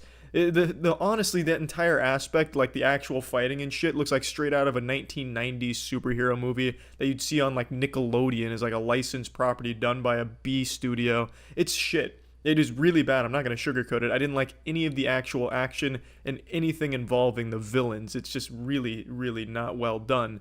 And again, I know it's not the main focus of the movie. That's why it's not a massive complaint, because there's not a whole lot of it. But it's there, and I do think it should be done well, especially for a big budget movie. I can't believe that they would have the demons looking as bad as they do in here. They look like they're fucking claymation, and when they're like fighting or doing anything, it is so goddamn stiff. It's like I'm watching someone puppet action figures with a string. It's terrible. It's terrible. It really is.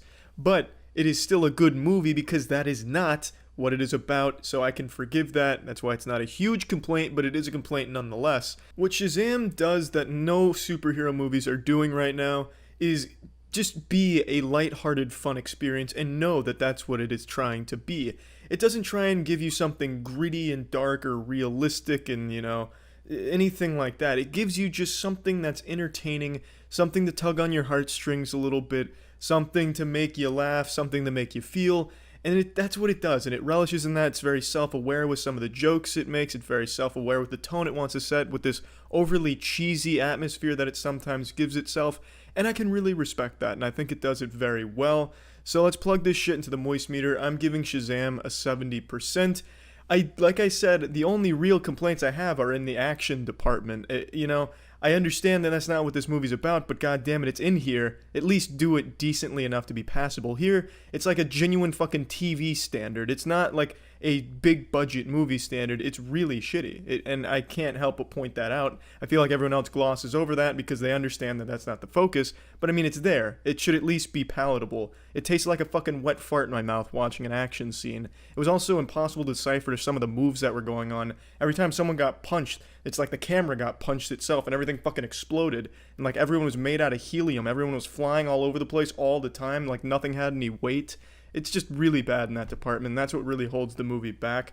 But everything else, I love everything else about the movie. I really do. I think they did a great job delivering a very, heartfelt, heartwarming, family little, feel session with Shazam. And it's cute. It's a really cute movie. That's it. See ya. Initiating moisture.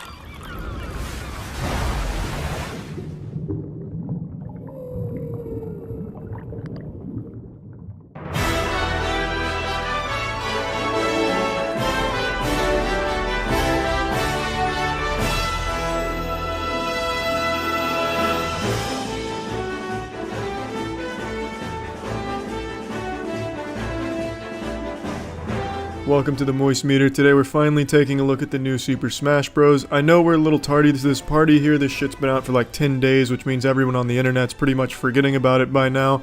But I really wanted to wait to do this Moist Meter until I got my dick wet in this game. I wanted to play a lot of online matches. I wanted to really familiarize myself with all the mechanics and most of the characters. And now I can say I finally have, and that I really do have a firm grasp on the game and can review it properly. To quickly just shit on modern games journalism, most of the game journalists that review games don't even get past the tutorial, and they're fucking awful at the games. So I didn't want to do like a half-baked review and review this after doing like 10 adventure mode matches and 1 online match. I wanted to make sure that I could review this as someone that really put a lot of hours, blood, sweat, tears, and cum into the game. And now that I have, I can say this game is fucking great. Smash Bros. Melee is a game that is near and dear to my boners. I played the shit out of it for most of my life and most of my college life. I was never extremely good, but I was middle of the pack. I would run shit in the dorm rooms. It was a lot of fun. I didn't care much for Brawl or Smash 4, I basically just used those discs to wipe my ass with. That shit wasn't all that fun to me.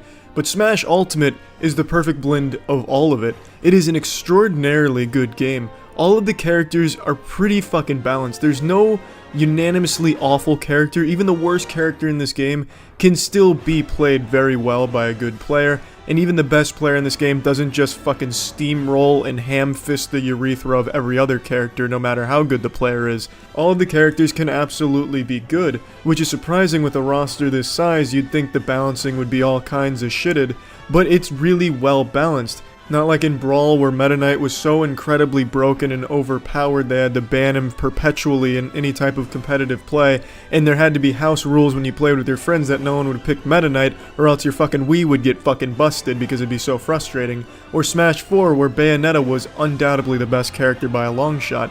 This game has so many characters that could easily be considered the best in the game, depending on who's playing them. It's really impressive how well it's balanced. Just on a personal note though, I fucking hate Inkling. I think if you pick Inkling, Santa Claus is going to be delivering coal and cow shit into your stocking this year. Inkling is super fucking frustrating. It's just a one-trick pony, side B into buttfuck. Can't stand that character. Wouldn't say it's broken, but it's really frustrating to play against. Fuck Inkling. Moving on though, this game has a really good campaign, story mode, the adventure mode. The adventure mode I thought would just be kind of tacked on and not very fun, but it's pretty fucking deep. They have a RPG-like system. They have spirits that you pick and choose from, catered to whatever character you're playing as or your play style, that enhance certain aspects. Some that will give you an item to start with, some will just straight improve stats, give you an extra jump. It's actually a pretty decent system. There's a skill tree as well. It's not too deep or anything. You're definitely not going to get overwhelmed with the choices or anything like that. It's not going to be like Path of Exile where you zoom out and then all of a sudden you puke because it's just so much shit there to take in at once. It's like a fucking Harry Potter's book worth of text to read about the skill tree and shit. The game's deep enough to keep it fun and fresh, and the adventure mode is extremely long. It's like a 24-hour campaign. Using Olimar and my broken spirit setup though, I was able to one-shot my way through most of the game, so it only took me, an expert gamer, approximately 16 or 17 hours I believe, start to finish. So I probably have the speedrun world record at the moment on the game. Just saying, I can't prove it yet. I don't have any scientific data to back it up, but I can say with a high degree of confidence I'm probably up in the top 5 of speedruns there. The story of the adventure mode is nothing to write home about. It's really bare bones. It's not anything impressive or anything like that, but I don't think anyone's buying Smash Bros. To be blown away by a story. They want to just have some fucking fun with their friends and just smash like shit. And this game is perfect for that. You can get your fucking boys together, crack open a couple Budweisers on your forehead, snuggle up next to each other in some nice cozy pajamas, and just have a fucking blast playing Smash Bros. It's a really fun game. It's not as technical as Melee, I don't think, personally. But then again, I'm not a top tier player at this yet, so probably maybe there is more under the hood to this than I currently understand. My little reptile brain may not have been wrapped around everything the game has to offer yet. But so far, it doesn't seem as technical as Melee was, which isn't a complaint. It doesn't need to be. It's technical enough to be a big gap between a regular player and a very good player. There's a lot of competitiveness to this game, and it's a really good competitive fighter. Now let's move on to my only big complaints here, and it's the online. The online is trash. It's some filthy fucking anus. It is really poor. There's not a whole lot of options, and it's so primitive. Nintendo is stuck in like the late 90s with their multiplayer understanding. They just don't get it. This shit is an archaic fossil of multiplayer.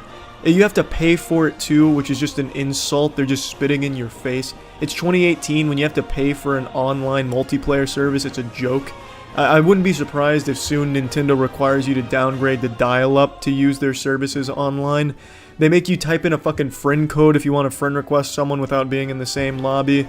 It's room codes instead of searching for specific rooms or a host or anything like that. It's just so baffling how out of touch they are with 2018 multiplayer. It's almost laughable if it wasn't so sad because the game's great and it really hampers the experience when trying to play online. Not only is it just primitively designed, but once you're in the game, the network can't really hold itself up super well, so you'll be landing in these really laggy rooms where you're going to go frame by frame like a PowerPoint slideshow when playing against somebody. It's just rough. The online is super rough. It could easily be fixed with a patch, I think. if they put some effort into it and maybe learn how multiplayer is done these days, instead of taking notes from a textbook they found in an Egyptian sarcophagus about multiplayer compatibility. Because if they could just fix that, this game would be everything Smash Bros. Needed to be. It has everything that most people wanted. A great cast of characters, more characters to come as well. It looks like they're going to be constantly updating it with balance changes already coming out. It's just a very, very good game. But the multiplayer just holds it, the online multiplayer, just holds it back so fucking much and is a huge shit stain on an otherwise nearly flawless product. And I know you can absolutely argue that there are other flaws with this game, but I feel like they're so trivial in comparison to what the game brings that I don't even think it's worth wasting breath talking about them. Let's go ahead and plug this shit into the Moist-Meter. I'm giving Smash Bros. Ultimate a 90%. The game is extraordinary, it's extremely fun, and it's just held back by a startlingly bad multiplayer. Not just because of really bad practices from Nintendo and not understanding multiplayer, but even the actual multiplayer itself doesn't function as well as it needs to, and it's surprisingly limited in the options that it has. But otherwise, the game is perfect if you want to just play with your friends.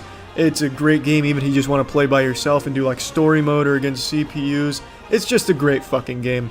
I do think this is probably the best Smash game overall, and I don't say that lightly with how closely attached I am to Melee.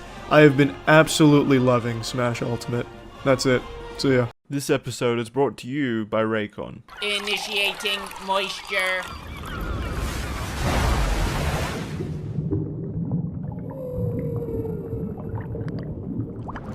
When the first trailer for Sonic the Hedgehog dropped, it was love at first sight for me. I was expecting a beautifully entertaining disaster on the same level of the greats, something like Food Fight. And then they announced that they were going to completely redesign Sonic due to the backlash, and then they actually made a competent looking Sonic, which is what we have in the movie today. And I will say, that single decision in the redesign saved the movie. The movie's actually pretty good, but if you think about the version 1.0, and I swear to God they need to release the fucking 1.0, I will pay for another ticket just to go see it in its original form. Because the original Sonic, for those that don't remember, looked like a sex offender in a fursuit. And when you watch this movie and just picture that original abomination sitting there talking to the characters, interacting, making the jokes it does, my God, the movie falls apart. It more than falls apart, honestly. That's an understatement. It would be annihilated, pissed, and shit on. If they kept that original design in this movie with some of these scenes, it would look like a porn parody instead of a family-friendly Sonic movie. So hats off to Moving Picture Company, the animation studio behind Sonic's redesign. They actually saved the entire franchise. This probably would have been the final nail in Sonic's coffin in the public eye. And it saved Sega the most embarrassing disaster since the Sega Genesis. So they should really be sucking Moving Picture Company's dick, or their ass or something, but they can't because Moving Picture Company has closed its doors because animation studios, visual effects artists, they don't get paid what they deserve, so the entire studio had to close, which means the Sonic redesign is their swan song. That's a whole different can of worms, but hats off to the people behind the redesign. It actually saved the movie. Like I said, the movie's pretty good. It's not bad, it's generic, and it's very clearly for kids, and it does really well in that area, I imagine. Kids loved it. People in the theater with their kids, they were having a great time. And it's not bad, it doesn't hurt to sit through, it's not like a painful experience, but it very clearly is aimed at a younger demographic. Sonic flosses twice. And it's not just quick flosses, he does like a whole flossing routine.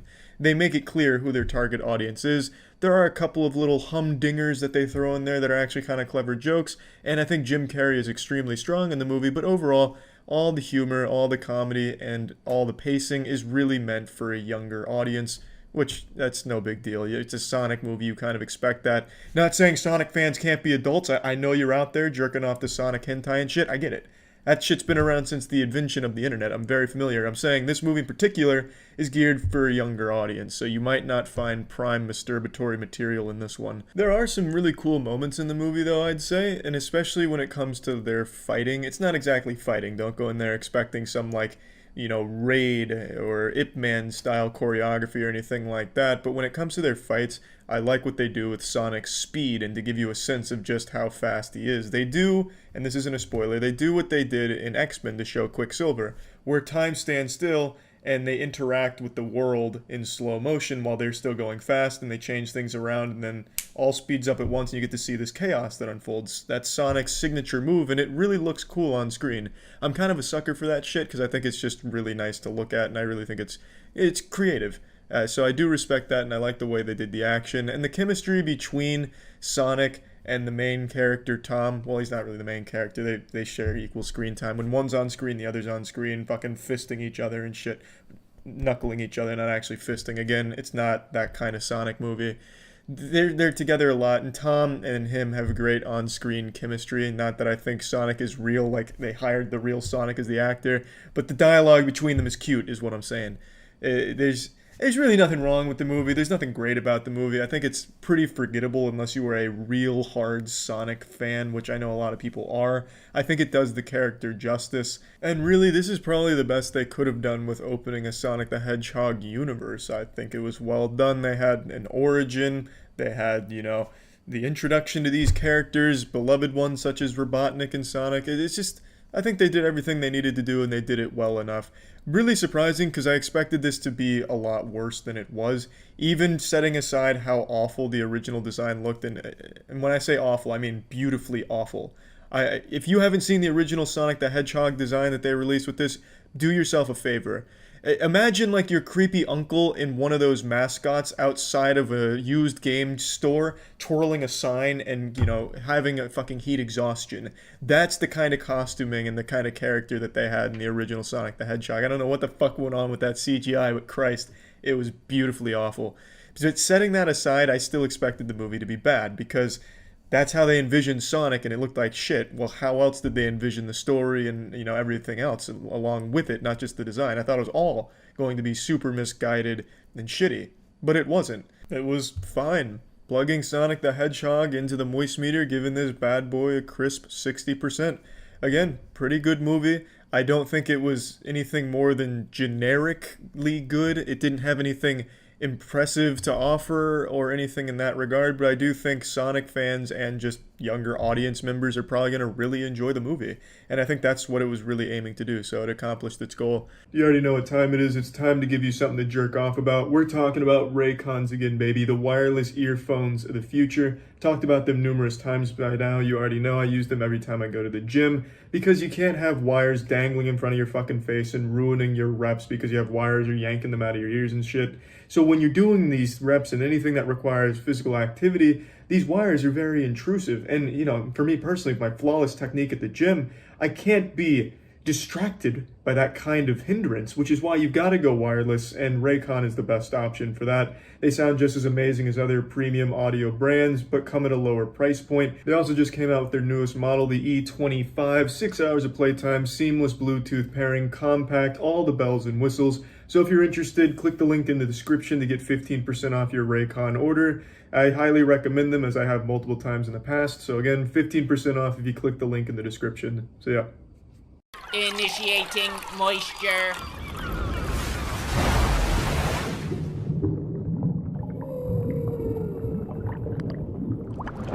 Welcome to the Moist Meter. Today we're looking at Soul, a new Pixar animation. I guess not that new though. I'm very tardy to the party on tackling this bad boy here. Even though I saw the movie a couple days after it came out, I just didn't make a Moist Meter on it because I didn't have a whole lot to say about it. It's a good movie, a very good movie, but everything I like about the movie is the same shit I like about every Pixar movie.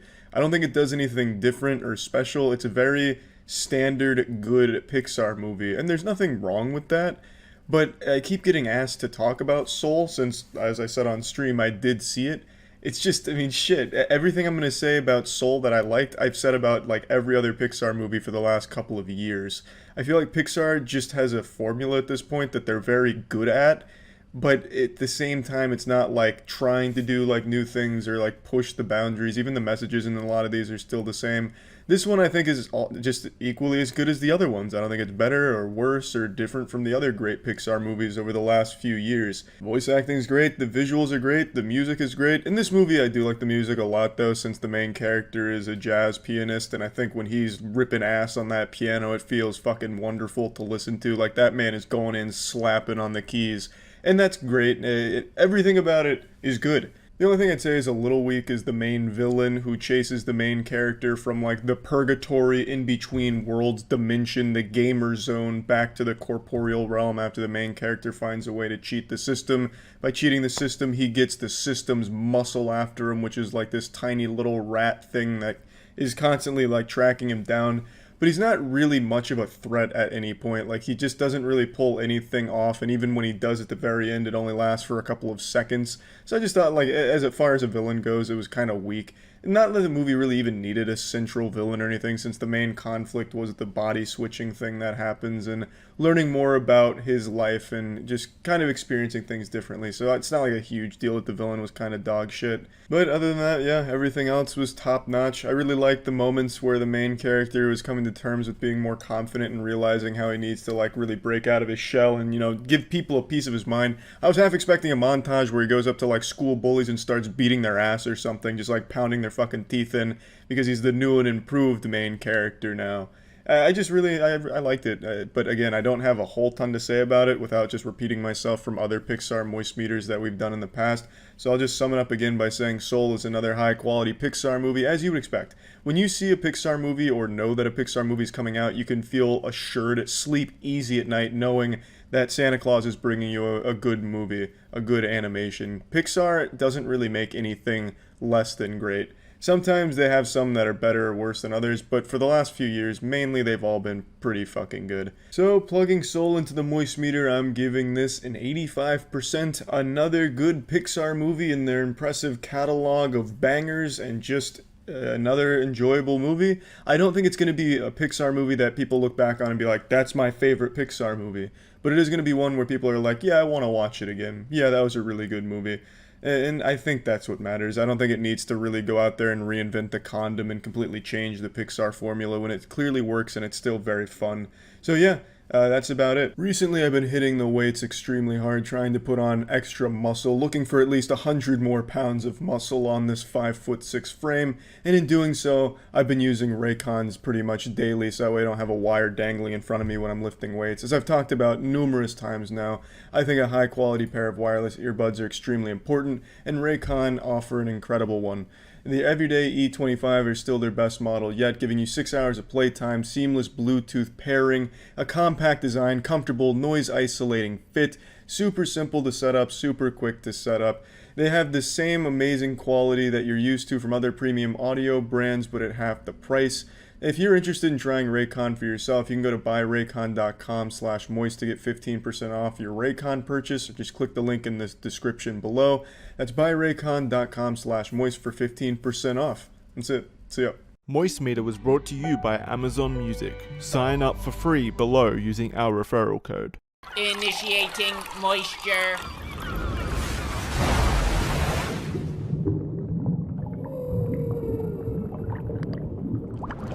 Welcome to the Moist Meter. Today we're checking out Space Jam: A New Legacy.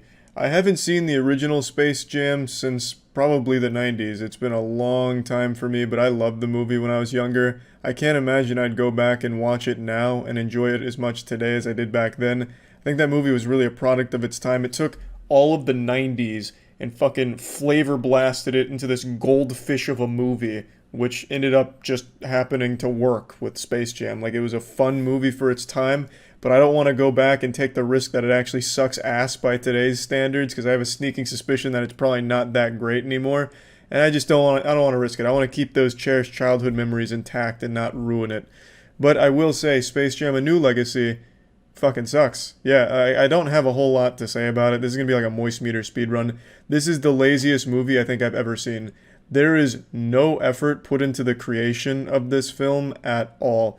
The movie is entirely references, and I'm sure you've heard that on Twitter by now, and maybe even seen some of the clips, where it is just reference at every single step of this movie. It's completely devoid of all substance and creativity. It really just feels like they wanted to make a couple bucks off the beloved Space Jam property, but it doesn't have any of the magic of Space Jam. It's like they actually took the basketball from Space Jam and just sucked all of the talent and creativity out of the fucking studio here, and then produced this hemorrhoid. I understand this is a movie made for kids, but that doesn't mean that it has to blow asshole. You know what else was a movie made for kids?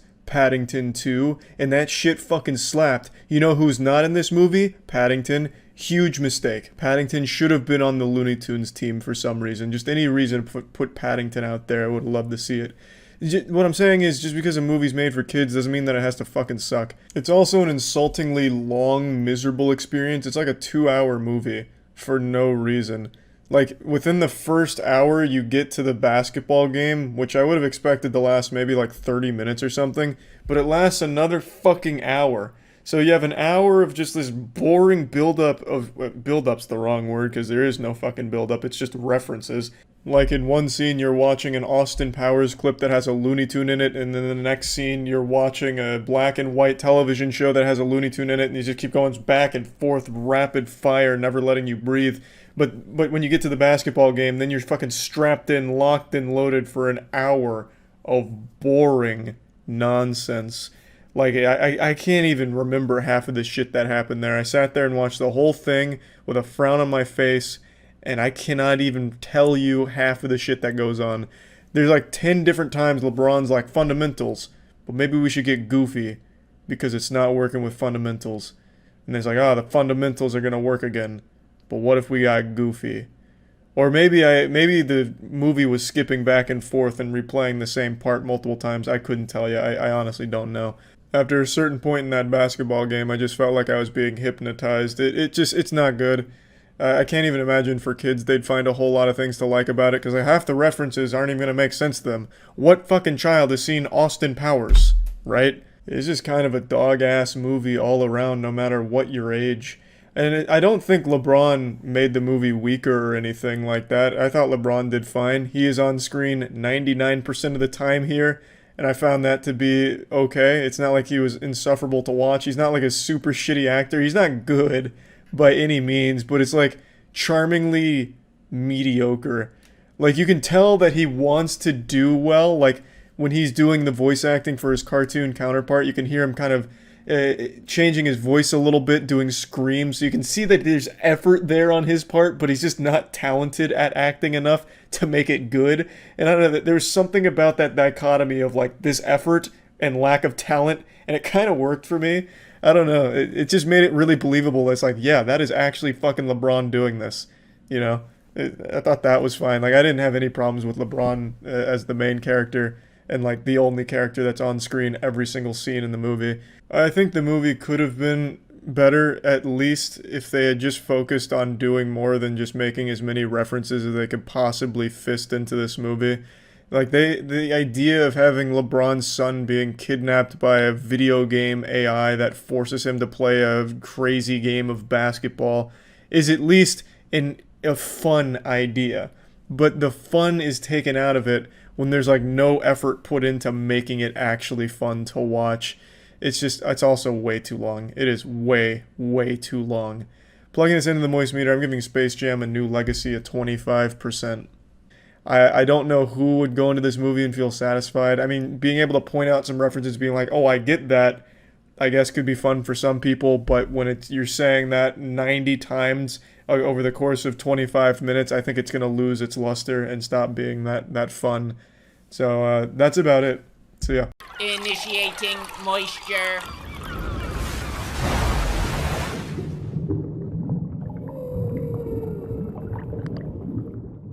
Welcome to the Moist Meter. Today we're taking a look at Spider-Man Far From Home. It's another superhero movie, which means another couple thousand Redditors with their pretentious fart-smelling tendencies saying superhero fatigue is setting in, I swear to God, this time. Like fucking doomsday preppers holding up signs on the street. Superhero fatigue, it's coming! The end is nigh! But as long as the movies still get made as good as they are, it's probably not going to set in for quite a while. The only really bad superhero movie I can think of off the top of my head from the Marvel Universe is Ant-Man and the Wasp. That one gargled some filthy butthole, but aside from that, Marvel movies are just so goddamn well done, and Spider-Man Far From Home is no exception. It is extraordinary. I really liked it. In fact, it's probably one of my favorite ones, to be honest with you.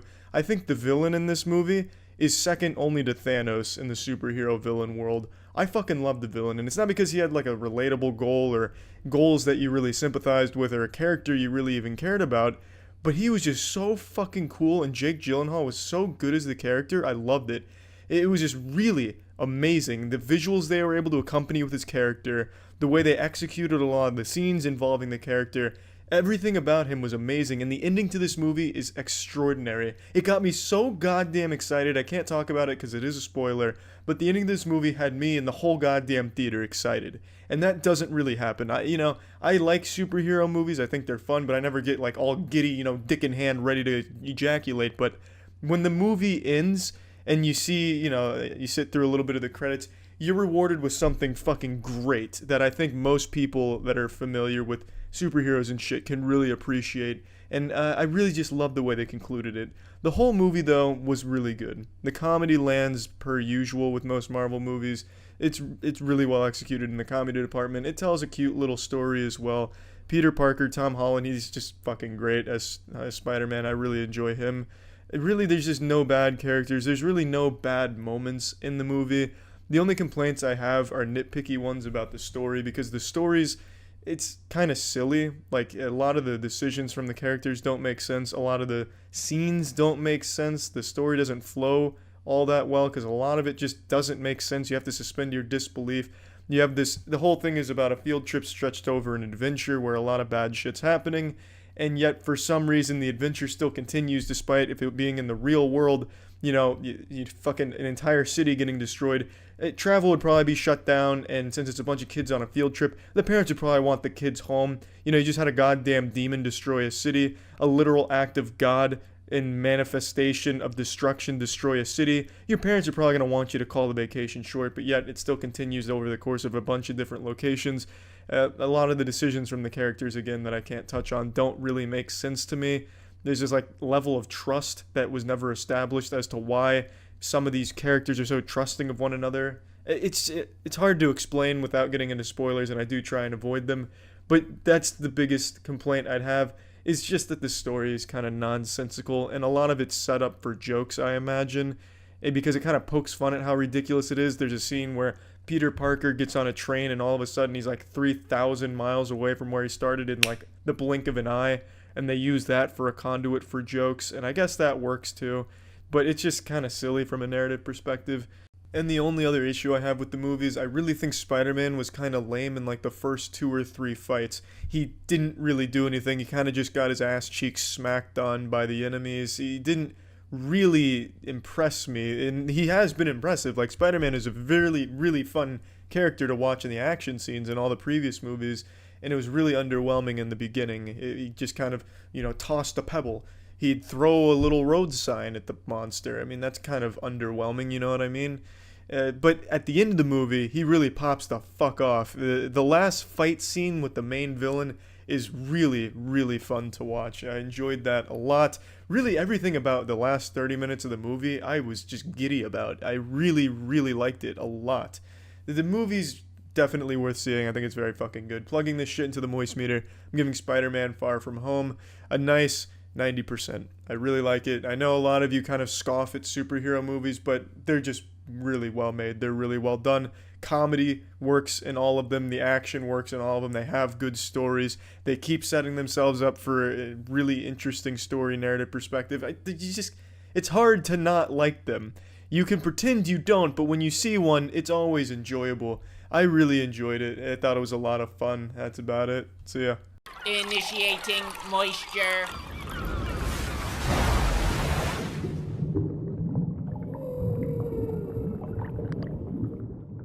Welcome to the Moist Meter. Today we're looking at the new Spider-Man movie, Spider-Man Into the Spider-Verse.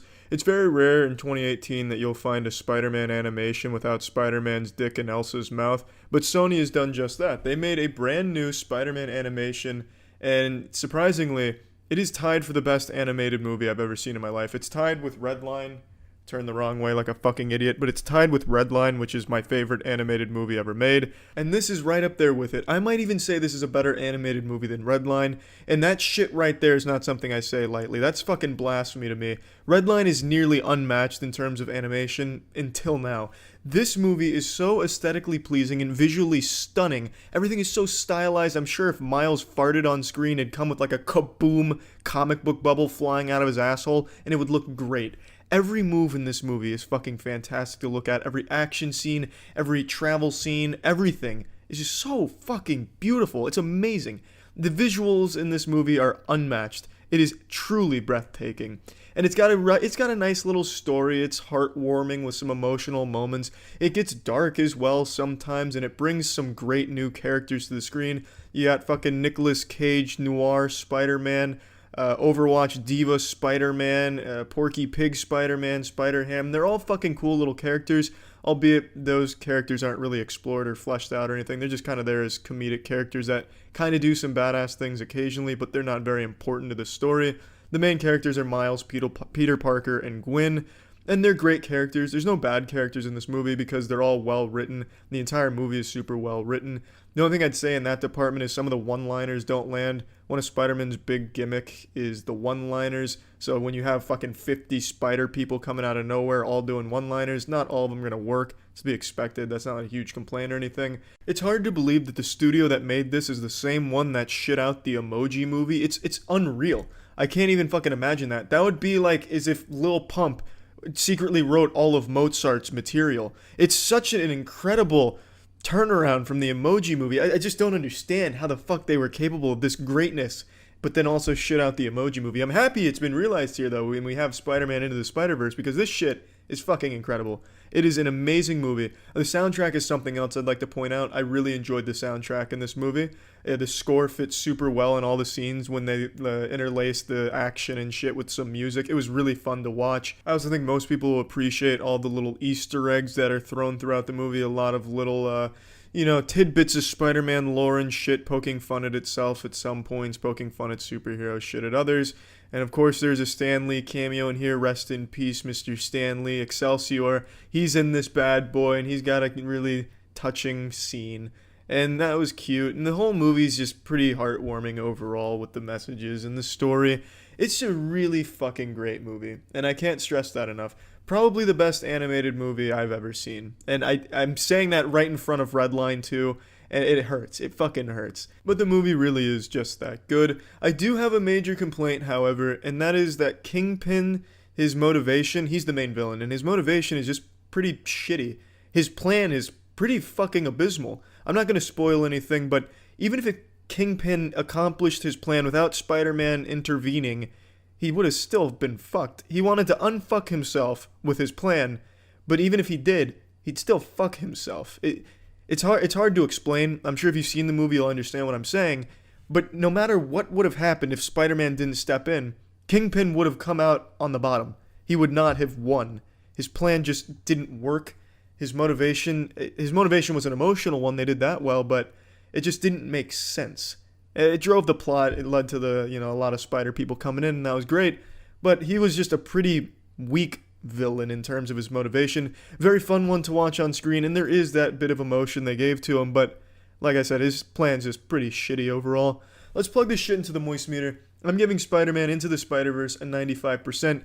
This is probably one of the best superhero movies in general ever made, and honestly, probably the best animated movie ever made. Beating out Redline ever so fucking slightly. Just ever so slightly. If there's a Redline 2 coming, hands down that'll beat this one, but I don't think we're going to see a Redline 2, unfortunately. But this isn't here to cry about Redline. This is to praise the new Spider-Man movie because it's really fucking good. That's it. See ya. Initiating moisture.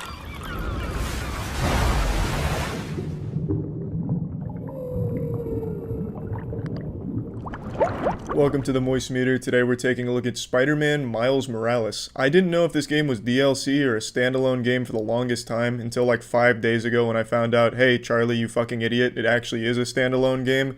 So that was kind of a nice surprise because I liked Spider-Man on the PS4 even though I don't remember shit about the story. I remember really enjoying the combat and just kind of the whole experience. So I was pretty happy to slap back in the butt plug and get back in the action here in this universe. And I have to say, even though it is a standalone game, it felt like I was just playing DLC. It's an extremely short game. It took me 5.5 hours to beat it start to finish with a couple of breaks in there, and I did like 5 or 6 side missions, which isn't a ton, but it's not like I only beeline the story. And it was really short. Granted, this isn't a full price game, it's $50, but even still, $50 for the amount of content you get here seems pretty steep. Like, it really does feel like DLC. I remember when this got announced, all the gaming outlets were like, hey people, don't fucking get too high of expectations. This is DLC, it's not a standalone. And then it turns out it is actually a standalone. So I mean, it was confusing with the launch, but it really does feel like it was meant to be DLC. I don't know how all the other side missions went because I only did 5 or 6, but they were really uninteresting. Pretty much all of the side missions were go around the city and listen to sounds to finish a mixtape, go around the city to collect these time capsules, go around the city to fetch this, fetch that, or do these challenges around the city. Like really boring, uninteresting side content. The only actual meat was the main story, like the main narrative moments.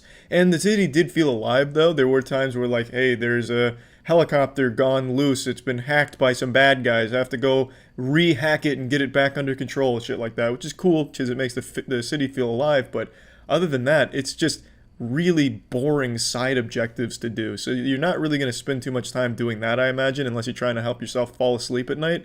You'll probably just stick on the main story, which there isn't a lot of because it's so short. And I think the length of the story really hurts its narrative. I don't think the game is poorly written. I don't think the characters are poorly written or anything. But because it's so short, everything goes at a breakneck pace. Like, it'll rip your titties off with how quickly this game is moving around. Like, 1 second you're friends with someone, and then 30 seconds later, in the next scene, they're threatening to just rip your fucking face off. They're threatening to murder you. And there's really no build up to that. You never have that emotional investment. For example, when you're faced with a new villain, you're like, oh, who's behind this mask? And then in the next scene, it shows you instantly who's behind that mask. You don't even have 10 minutes to think about it. It just immediately tells you everything and shows you everything because the game is just moving so quick. Because it's a very short game, and I think it really suffers because of that. When there's supposed to be emotional moments in the story, they don't really feel impactful, they don't feel like they have any weight, because you didn't really get to grow with the characters or see them together, interact with them or anything. It's all just super abrupt. And I don't think it's because of bad writing or anything like that or a shitty script. I really do think it's just because it's such a compact game that they tried to put so much into it that they couldn't quite get all the marks they needed to build up to these things and make them feel important. And it feels like this game was really, really, really meant to just be a DLC appetizer that eventually got spun into a full game. That's definitely what it feels like.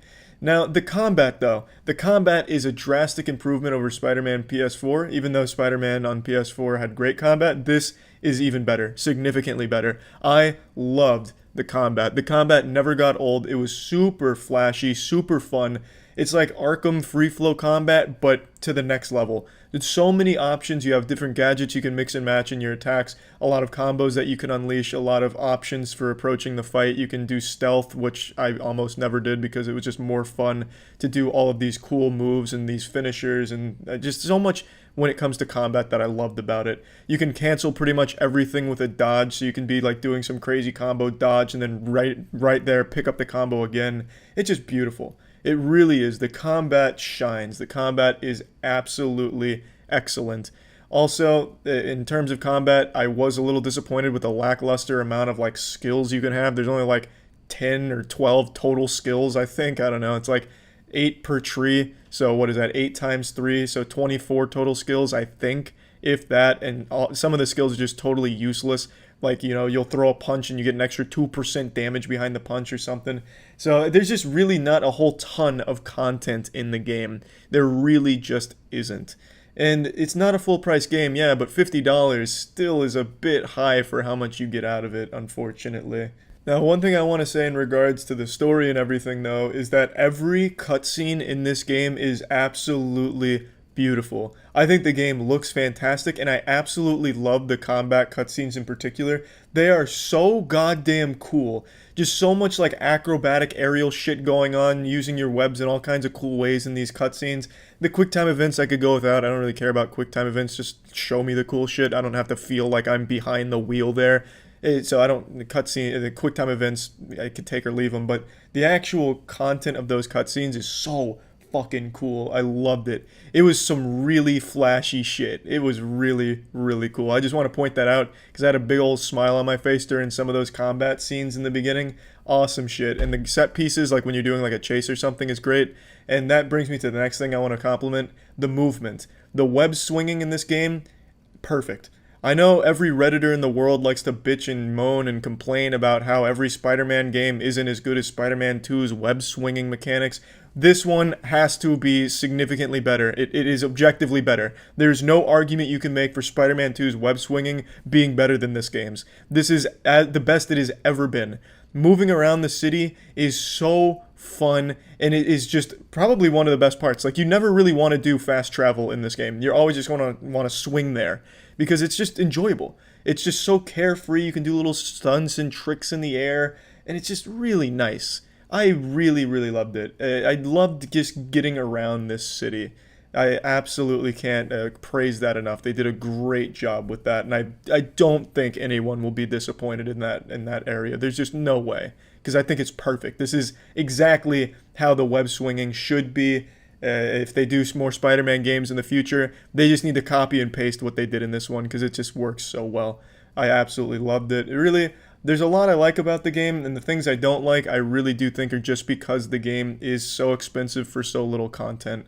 It does feel like this was meant to be like a $20 DLC for Spider-Man on the PS4, and they stretched it to a full price game at a standalone, which doesn't make a whole lot of sense to me. I still think the game is good, and the combat is definitely a lot of fun, and even the puzzles are kind of fun too. They're not the most complicated and the most thought-provoking puzzles in the world, but they're pretty enjoyable too, just to solve little things with your webs. But the game is just pretty dry in terms of content for $50. At $20, I'd say, yeah, this is definitely something you'd want to pick up, but $50 I think is a little steep for how much is actually in the game. So plugging Spider-Man Miles Morales into the moist-meter, I'm giving this bad boy a 70%. I enjoyed my time with it. It was a very short experience. I don't want to revisit for the side quests because everything I saw was just a bunch of fetch quests, which isn't super interesting to me. I think that was put in there just for padding, so I'm not going to really go back for that. And yeah, overall, it was good though. I did like it, and that's about it. So yeah. This episode is brought to you by Raycon. Initiating moisture.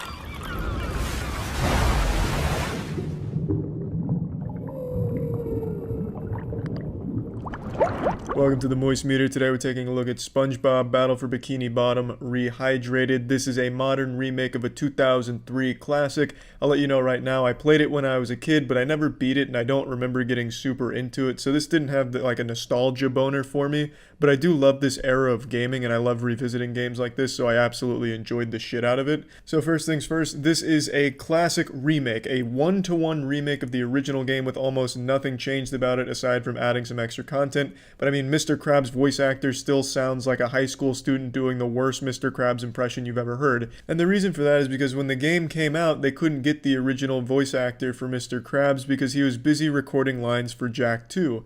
Now, I don't think he's still recording lines for Jak 2 to this day, unless Naughty Dog's got him held prisoner in their offices recording lines endlessly, so they probably could have approached him and just did the lines for Mr. Krabs here to bring the character to life, but they didn't. They let us know that was going to be the case beforehand, so it's not a big deal. The only reason I'm bringing it up is because I'm letting you know every flaw the original game has is pretty much present in this one. There's not a whole lot of quality of life changes or anything like that. It is a genuine remake. It's not like the remakes we've seen recently with like Final Fantasy VII and shit like that, where it's a total reimagining of the world. This is taking an old game and putting a nice coat of paint on it to amp the visuals up and bring the world to life in the modern era.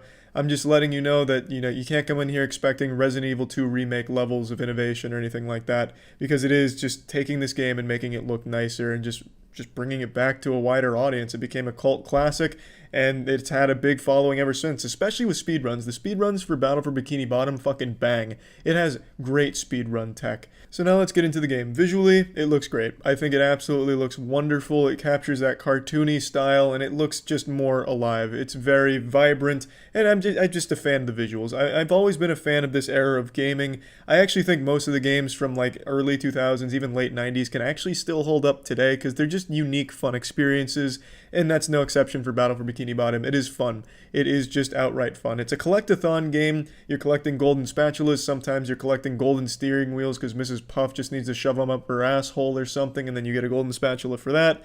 So you're collecting a lot of shit. You're collecting shiny objects, little fucking pieces of barnacle and shit. You're collecting a lot of things, and it never gets tiresome. You explore a ton of very nice levels that you'll recognize from the show, and they all have their own fun traits about them and fun missions. You'll meet characters from the show who always come up with some new problem that they need you to solve. Ahoy, SpongeBob, I done misplaced me nipple clamps.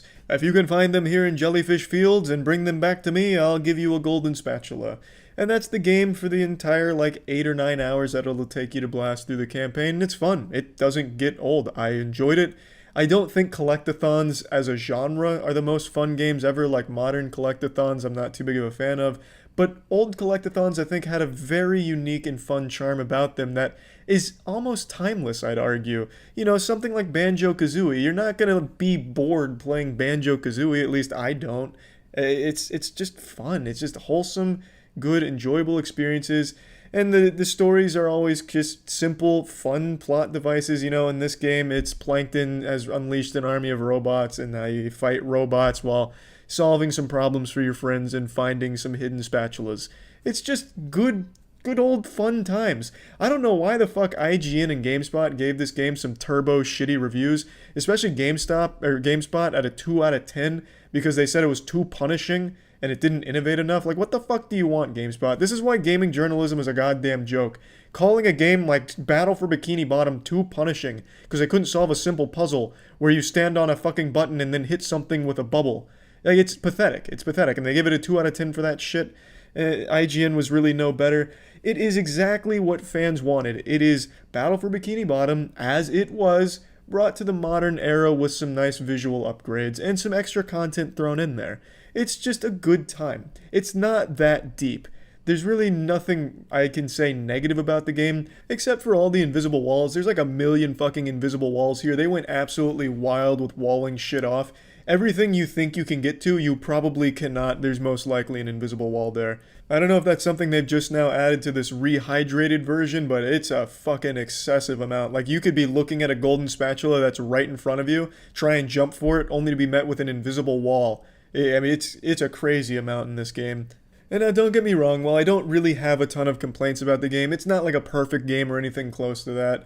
It is a product of its time. The controls are a bit clunky, the camera's a bit all over the place, and oftentimes you'll have deaths that aren't really your fault. You just get betrayed by either a glitch that happens where you're going for like a ground pound and then just get stuck mid-animation and then fall to your death through the level. But it's not that big of a deal. The game loads so quick that you're just right back in the action, and there's so many checkpoints that you're not far behind, so you're not really going to get frustrated when some of this like clunky shit from back in the early 2000s claims your soul in this game occasionally. It's something you're probably just going to laugh off. You're not going to be breaking a goddamn controller over your knee like, what the fuck, SpongeBob? What the fuck is this garbage? And then flip over your desk in anger. Because it's not that big of a deal. It doesn't ruin the gameplay experience or anything like that. And it's not that frequent. But it is, again, a product of its time. A lot of the shit here is very clunky. So, plugging SpongeBob Battle for Bikini Bottom into the moistmeter, I'm giving this bad boy a nice 80%. It's a lot of fun. I think classic games like this hold up well in the modern age, as long as you're just ready to kick back and just have some wholesome fun playing a video game in like the most true form of a video game, just collecting some shit, you know, having some laughs at the dialogue, just goofing around and not taking it too seriously. I had a lot of fun with this game, and I think most people probably will, and especially for fans of Battle for Bikini Bottom, it's pretty much exactly what you were asking for, I imagine. I can't really see there being too many complaints about it. Also, they added a multiplayer thing in here, which is just kind of worthless, honestly. I don't even know why they bothered putting that in there. But it is. There's like a little multiplayer mode in here if you're just really craving some more bubble blasting action and shit like that. Or, you know, where he's playing Squidward and shooting musical notes. It's something that you could at least experience once or twice and be like, yep, at least I did that. Now back to the just collecting spatulas, which is more fun. And so it's there. I don't think the multiplayer is going to be some kind of new big esport, but it was worth at least mentioning. That's about it. So yeah. Now let's talk about Raycon again. Raycon are top-notch wireless earbuds. They sound just as amazing as the other premium audio brands, but coming in at half the price. Now, gyms still seem to be a thing of the past. Most are still closed as far as I know, but that's still no excuse not to be active and at least getting some workout in. Objects are still going to be heavy. You can still pick up some heavy shit, get winded, and you can still get a nice cardio workout going as well. And that's why I always recommend wireless earbuds like Raycon, because it's not going to interfere. The wire's not going to get like caught during a rep and rip it out of your ear or anything uncomfortable like that. If you're going to be running, you don't want the wire dangling around and distracting you and just being a general nuisance, which is why wireless earbuds are so important for that and what I use them for primarily. Their everyday E25 is still their best model with over 6 hours of playtime, seamless Bluetooth pairing. I mean, it just has all the works. I've mentioned it before. So if you're interested in getting yourself a pair of fine wireless earbuds from Raycon, you can go to buyraycon.com/moist to get 15% off your order. That's buyraycon.com/moist for 15% off. See ya. Initiating moisture.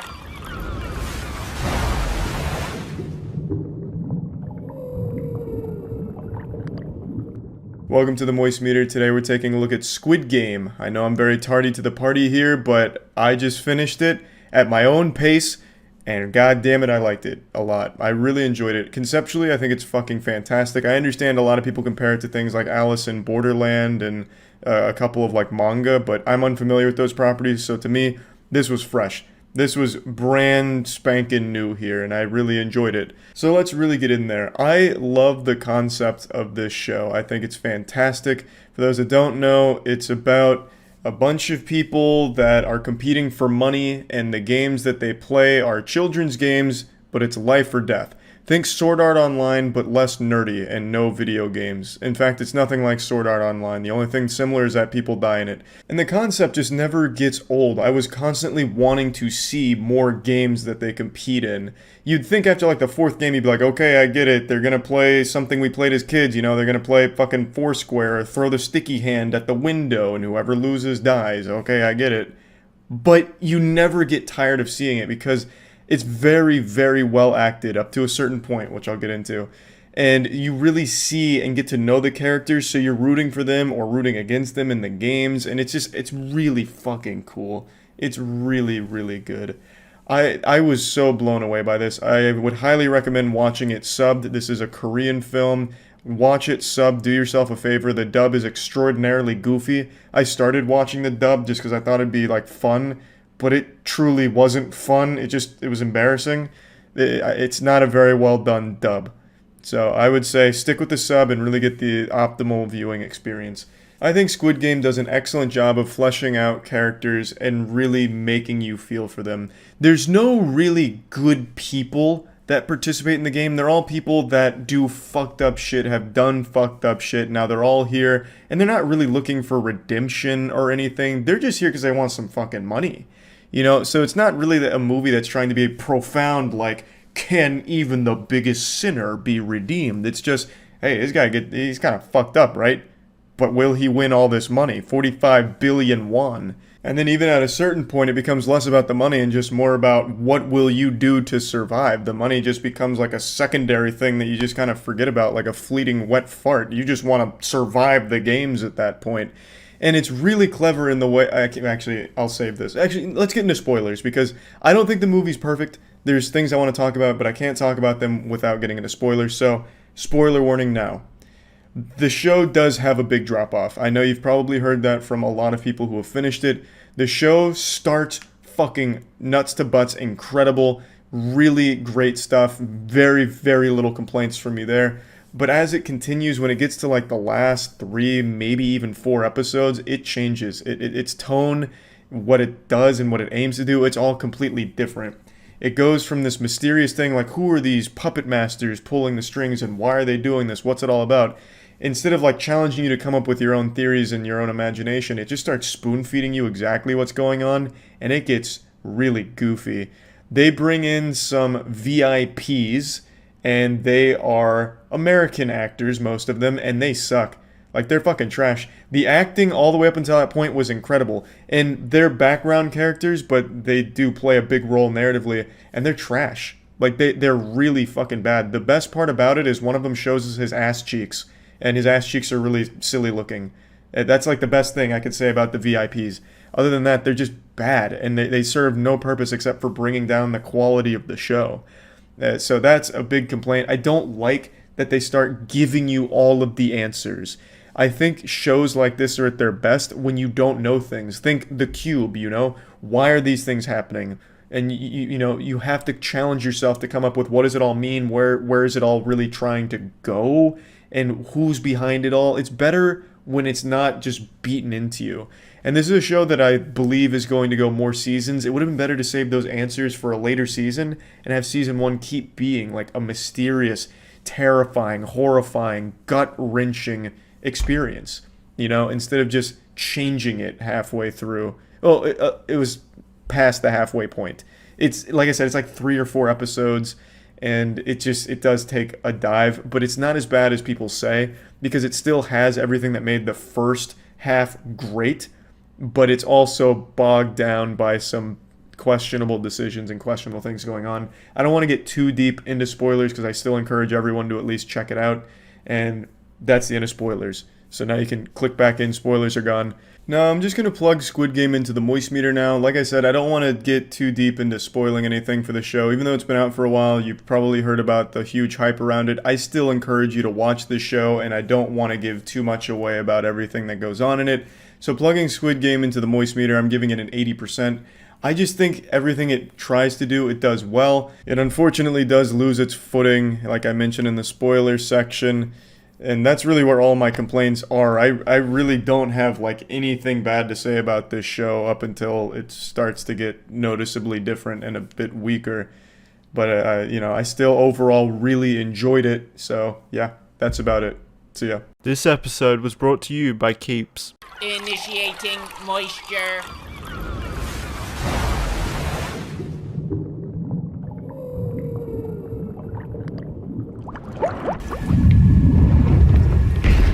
Going somewhere?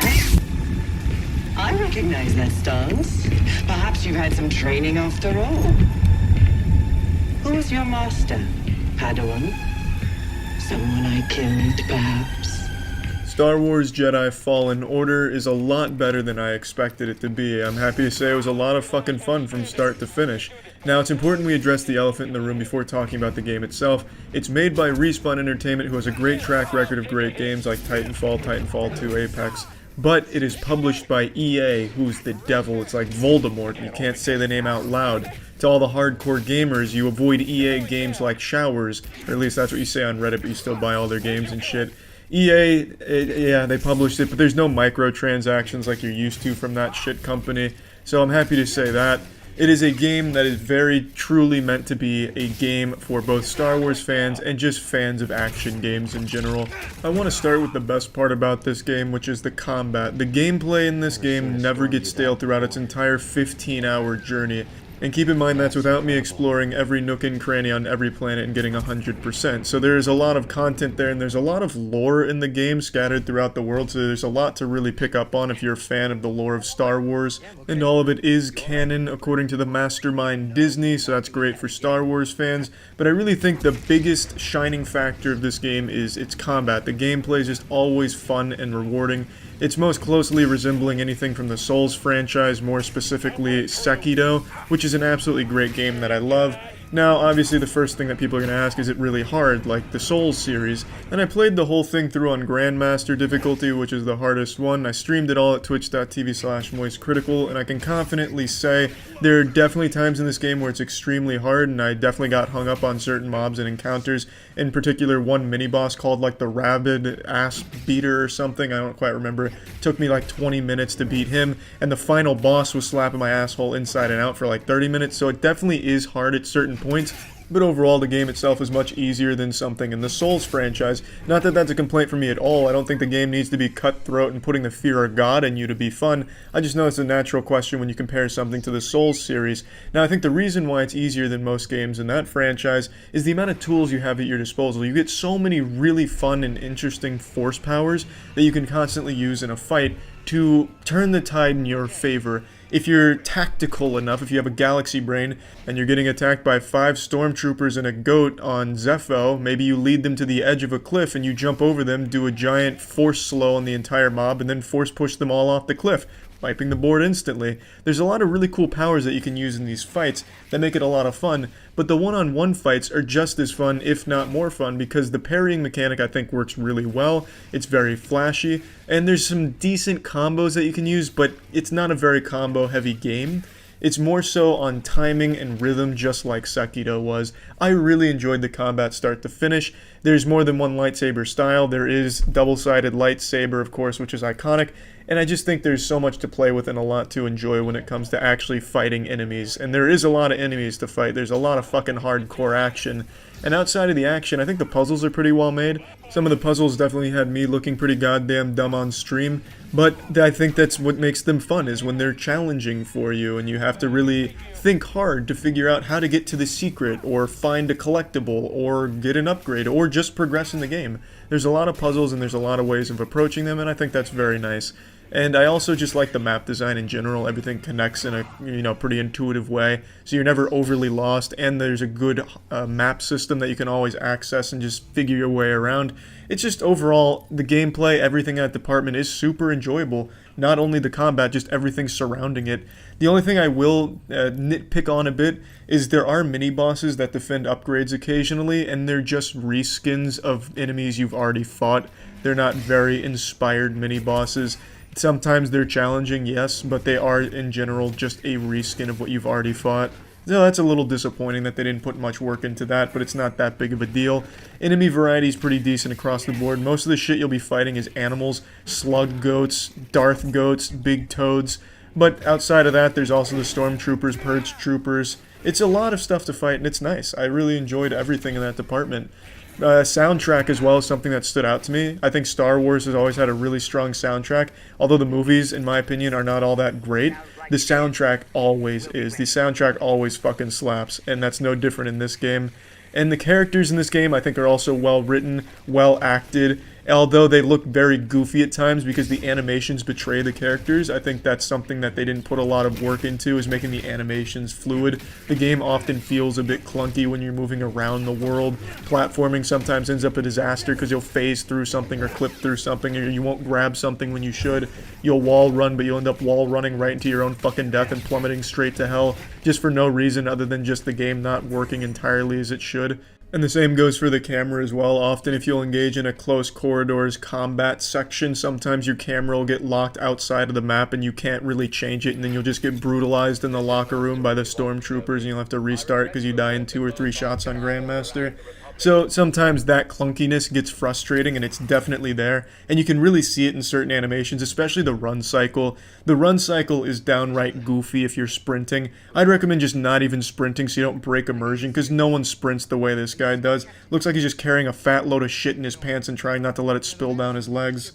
But I mean, really, overall, the game is just a joy to play, and it comes with a really good story that I think is very engaging, and it's well told, albeit goofy at times, and I think their attempts at humor in the story don't land at all. They're really just half-assed and ham-fisted attempts to throw in like simple one-liners towards the end of the game or in the middle, and it just doesn't really work. But the story overall is just really well told, and it's super nice to see. And especially since this takes place in between the 3rd and 4th movie, it's really good to explore that area, because I find that to be a really fascinating time period for this franchise to explore. Seeing the clone troopers turn, spoiler alert, I guess.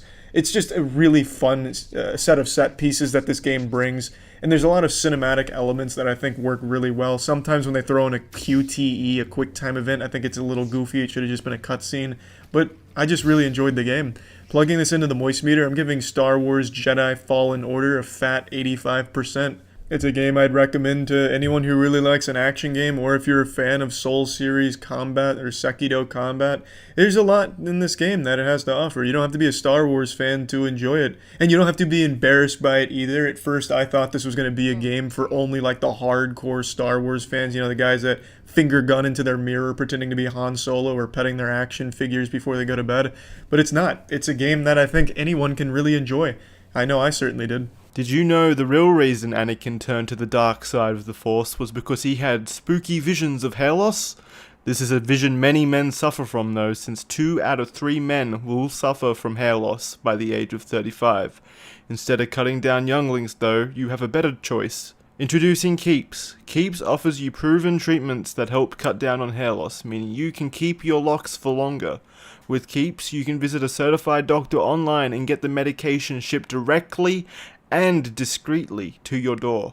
The fact is that prevention is key if you want to keep your hair, so if you notice any thinning at all, hop on Keeps as soon as possible, as it has up to a 90% chance of stopping and reducing further hair loss. Starting at just $10 a month, you can get 50% off your first order by visiting keeps.com/moist. If you're ready to take action against the dark side of hair loss, visit keeps.com/moist for 50% off your first order. That's keeps.com/moist. This episode of MoistMeter was brought to you by Raycon. Episode 9 was bad. Initiating moisture.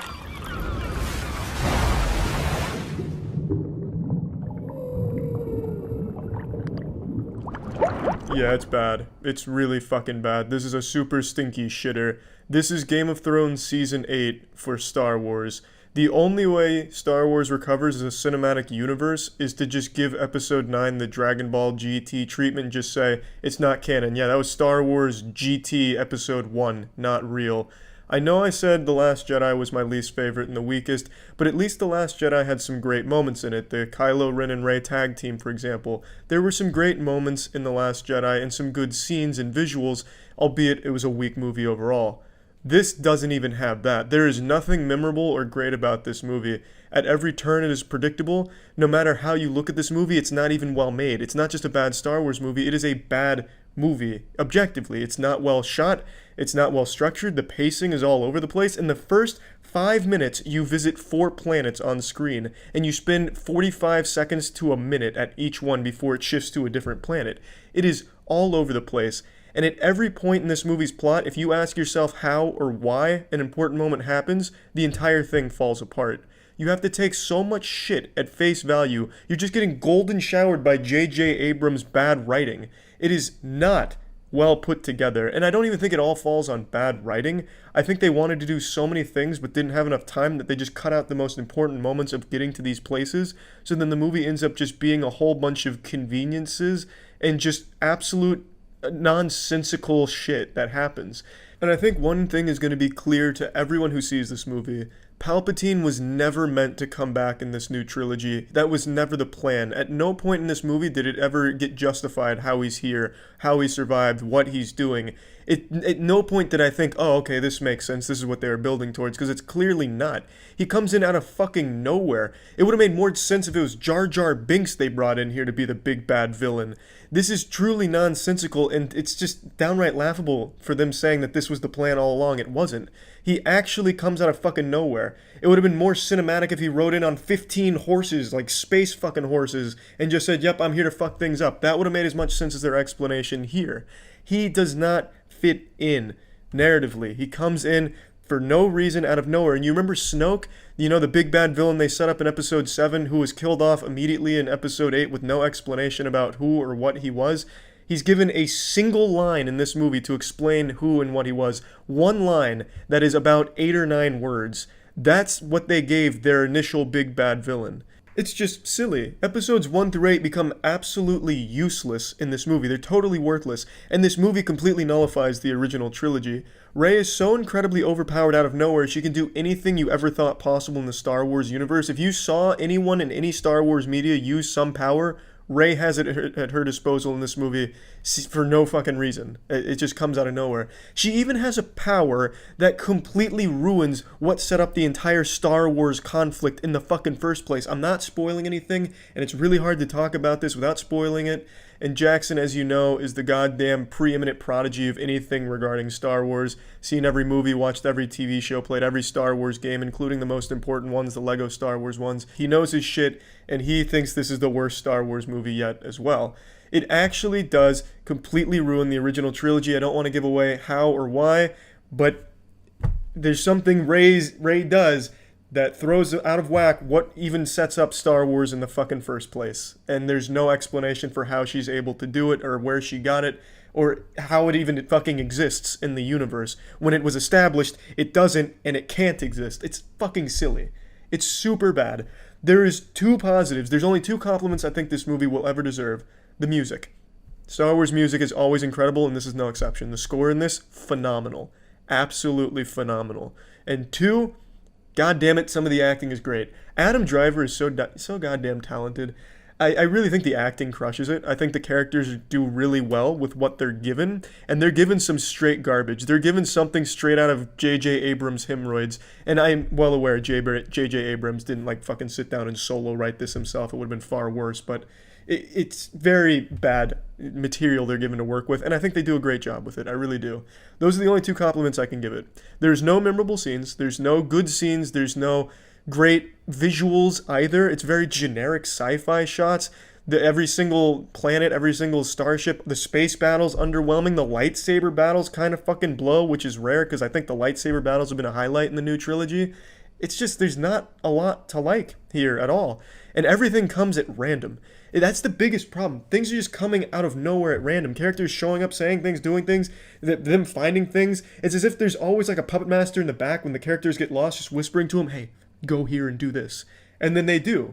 It just they get it out of nowhere. They get these. There's a, not spoiling anything again, but towards the end of the movie, the plans are going awry and things get changed up. But luckily, the good guys are able to see through that plan because one of the good guys says, "Wait a minute, I have a feeling," and that feeling turns out to be incredibly accurate and saves the day. Based off of nothing. I don't know why the character got the feeling. It's not even like it was a force-sensitive character who's getting like a fucking force tingle in his penis. Just the character says, hey, I got a feeling. They go with it and it works. It's silly. It's bad. It's very juvenile writing here. It doesn't make sense. It doesn't make any sense at all. There's so little to like about this movie. There really is. No matter how much you love the characters, and I love the Star Wars characters, the new characters not so much, but that's not really their fault. I think the actors and actresses are talented. They just haven't been well written. They haven't been well developed. But I do like Kylo Ren. In this movie, he's not horrible. I mean, at least he's okay. He's kind of still true to the character they've established, which is good. The rest, though, there's not much to like. The characters aren't given enough to do meaningfully or in a way that makes sense, like with respect to intelligence. I can't spoil anything, but fuck, it's bad. It's just not a good movie. Now, one thing I do appreciate, and I don't think it's done overly well, but the fan service. There's a lot of nods to previous Star Wars movies before they totally shit on them by overwriting what really sets them in motion. There's good nods to some old Star Wars properties. Some characters have emotional moments that aren't executed beautifully, but it's enough to get a response out of people that have grown up with some of these characters and then like to see where they're ending up in their role in the movie and the conclusion. So I do think there are good moments where there is some cuteness between characters that some of us have known for decades. And I think that's nice, if nothing else. And I really can't stress enough how great John Williams is with his music in this. That is honestly just probably the best part of the movie is the goddamn music. Which is sad considering this is supposed to be the conclusion to a story so many fucking years in the making. It's just not a good movie though. Plugging this into the moistmeter, Rise of the Skywalkers getting a 40%. It's a shame. It's a real shame. In their conclusion, they outright nullified half of what made Star Wars' story happen in the fucking first place. It's unbelievable to me. And they do it so carelessly. They do it so like they don't give a fuck, as if it's like a big old, J.J. Abrams just bending over to show fans his asshole. He just slides it in, and I guess he doesn't realize or doesn't care how important that detail was. It's very big what he's thrown in here, and the consequences of its existence throw out of whack all of Star Wars. And I think that's probably its biggest sin, aside from just being a bad movie that has at least 20 different planets across its entire 2.5-hour runtime, and you're constantly trying to remember why they were there in the first place. Oh, they're going there for that, but that didn't work, but then they found out about this, so they're going there for this. Wait, no. They just learned from some dude in the background shouting that they need to go here, so they're gonna, that's why they're going there, right? Because that dude was shouting. It's a mess. It's an absolute convoluted mess of a plot that just doesn't work. There's nothing cohesive about it. It is truly a shame, and I think it's going to be a letdown to the majority of people that see this movie. Even if you loved Episode 8, which was super divisive, you're not gonna like this one, I don't think. I just don't see what there is to really like about it. It's also extremely predictable in exactly how it's going to end once it gets to that point. You see what's happening, and it's just not good. That's about it. So yeah, the new Star Wars may have been overwhelmingly disappointing, but you know what's not disappointing? Fucking Raycon, baby. I've talked about these bad boys multiple times, but I can't stress enough just how much I do enjoy them. Not only are they comfortable, it feels like a nice sweet hug from your grandmother in your ear, but they have revolutionized my gym experience because I used to use wired headphones at the gym, which always got in the way of sets and were just genuinely a nuisance. I'd constantly rip them out by accident putting weights down, and it was just terrible. But with Raycon, I don't have that problem. The audio quality is pristine, and they're just as good as other premium audio brands which start at half the price. It is truly a fantastic product that I can't stress enough how much I enjoy. So yeah, if you're interested in Raycon, feel free to click the link in the description to get 15% off your order. Link in the description if you're interested. That's it. See ya. Initiating moisture.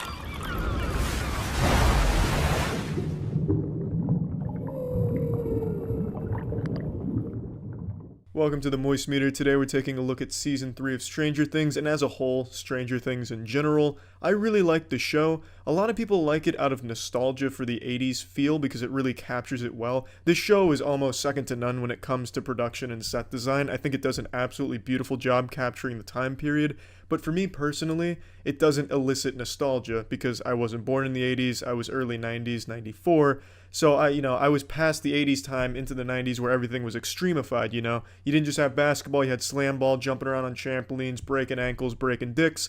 So I don't get the feeling of nostalgia, and I still fucking love the show. But in Season 3, I did get some fat nostalgia boners from one particular place in the show that's very integral to the entire development of the season, and that's the mall. The mall in this show is absolutely beautiful, and it really captures what pre-2000 malls looked like. Where I grew up, the mall I went to was pretty old-fashioned, and it looked almost exactly like this one, eerily similar, in fact. And watching this season, I was having some fucking flashbacks, Vietnam style, to some events that happened in my childhood at that mall. I saw my first pair of tits at that mall, in fact, like live titties. I'm not going to get into the story. There's really not much of a story. The area I grew up in was also pretty crime-ridden, so it's just, drugs and shit. But anyway, it brought up old memories, and it was very nostalgic for me. I fucking loved that mall. And I love seeing that design reflected in this season. I really fucking like that setting, and man oh man does it look great in this season. The whole season is fantastic. I actually think it's the strongest season. I liked it more than the first season. The second season I enjoyed, but I thought there was a lot of low points. And it's going to be hard to talk about Season 3 and Stranger Things in general without getting into spoilers, but the shit's been out for 4 days, so I'm sure most of you have already seen it. So this is a forewarning for spoilers coming up, because there's things that I didn't quite care for really get into spoiler territory, but overall, I loved it. I really did. I really enjoy the characters. I think the characters are super strong, super well written, and they're able to deliver, well, not the characters, but the writers are able to deliver a really fun story told very well with a lot of moving parts to it, and it has that really nice cheesiness that I always like to see. In this season, there's the new enemy introduced, some evil Russians that have invaded Hawkins for a dubious, nefarious, evil mastermind comic book shit plotline that is never really touched on. The motivation for why the Russians are trying to get into the Upside Down and, reopen the gate isn't really explored. It's just kind of left up to the viewer's interpretation. What you kind of get is military reasons. So I'm sure they will expand on why they're doing it more in the next season. But I don't think that's a big deal to leave it vague like that. I'm sure they're going to expand on it, of course. And to be honest, it really kind of fits the vibe of an old 80s style movie where the only plot development and plot device you get is there's some goddamn evil Russians doing some creepy shit with demons. That about covers it. And you don't need to know why. You just need to know it's there, and you got to start coming in guns blazing, tits flying off and shit. So I'm fine with them leaving the motivations vague. I really just enjoyed almost everything about this season. The only things that I can even point out that I didn't care for were some plot holes and also some plot lines that didn't really go anywhere. The biggest one there is Billy and Mike's mom. Very early on, they're about to, fuck in a hotel. Mike's mom cheating on the family to go fuck Billy. And that didn't happen, and it is never touched again outside of that episode.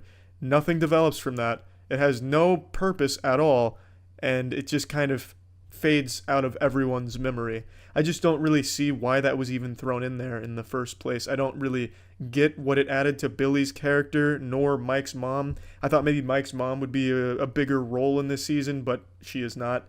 That's her biggest role, is nearly cheating on her family, so not exactly, a yeehaw type of moment, nothing great to celebrate with her character development or anything. But it just seemed out of nowhere that didn't really serve much of a purpose. Billy was a fantastic character. He developed really well and became this huge component to the season by being a puppet for the Mind Flayer. And he was more than just a puppet, because he also had his own personality in there. You get more of his backstory. You get to see him struggle with being a drone and shit. It was really a good character. I really liked Billy's character, and I really like how it all ended with his arc and everything. Very satisfied with that, and I really was caught off guard. I didn't think he'd be much more than just like a comically evil vessel, but it was a lot of fun to watch his character in this season. Another thing that I have a complaint for is the entire way that they discovered the Russian base makes no sense to me. So they pick up a Russian transmission, a coded message, and they're able to crack that and then locate their base underground because they heard a toy horse song play in the background. One of the quarters, and you put it on the toy horse and you write it, Old Town Road style and shit. And then they heard that on the message they intercepted. Having a hard time explaining it because it's very silly to me. So why this makes no sense to me is, why the fuck are the Russians even broadcasting a radio message in the first place? Everyone from the Russian division, the evil organization, Umbrella Corp, everyone was already on the same page. The coded message said where all their shit was going, why it was going there, and when it was going there. But why did they need to transmit that over radio to the people on the surface in the Russian organization? They already knew that, because it was a scheduled thing that happens like clockwork, so I don't much see the point in them broadcasting the message in the first place. And also, since the message was being broadcast from underground to the people above ground, how the fuck could the horse, literally miles up, like this fucking underground lair was damn near in the Earth's core, and yet somehow a horse on the surface in the mall was going off, and that was picked up on the radio. And that's how they were able to identify where the base was. How the fuck could that happen? There's no way, unless that horse is transmitting at the same frequency or something. I don't exactly know how ham radios work or anything, but that makes no sense to me. It made no sense to me, and it still doesn't. I also don't really understand what the point was of having the rats and people eating fertilizer and poison and stealing tools, because that was never referenced again, and it all stopped kind of after one day. And that was huge for a little bit. It was this huge pandemic going around Hawkins where rats were eating fertilizer and then people were eating fertilizer and presumably all bringing it back to the Mind Flayer, but it was never used or explored. The only reference to it that I can connect the dots to is he was using it to make the humans, explode into mush, but why does he need that? That doesn't really help him either, because he could do that himself, as he demonstrated. He didn't need the chemicals to make it easier. Another thing that I thought is maybe they brought it to him to make him into like a different substance, kind of like what was referenced with Scott when they were working on the magnet. Maybe that's what he was doing, but again, that's not really explained. It just doesn't really make much sense. They just had this whole plot line of fertilizer and poison being ingested and nothing coming from it, but for a little while that was a big deal, and then all of a sudden it stops with no explanation either. I just didn't see the point. I don't know where it went. I don't know why it was there in the first place. Maybe Mike's mom was stealing it and framing the Mind Flayer. Maybe she's the big villain. I really just don't know. There's a lot of plot lines that I don't think had much of a purpose. And the last big one that really comes to mind is I don't like what Will has become in the show. He's an extremely underutilized character, no matter how you look at it. He doesn't do anything except alert you when the Mind Flayer is nearby. Granted, that's important, but come on. Every other character has moments to shine in the season. Literally every other character does some important stuff and plays a very big role and has meaningful moments, but Will is delegated to just being like a proximity detector, like a smoke detector, for when the Mind Flayer is nearby. Yes, I know it's important, but the only time he can ever sense he's nearby is when the group already knows he's nearby. He rubs his neck when the Mind Flayer's coming to the fucking mall.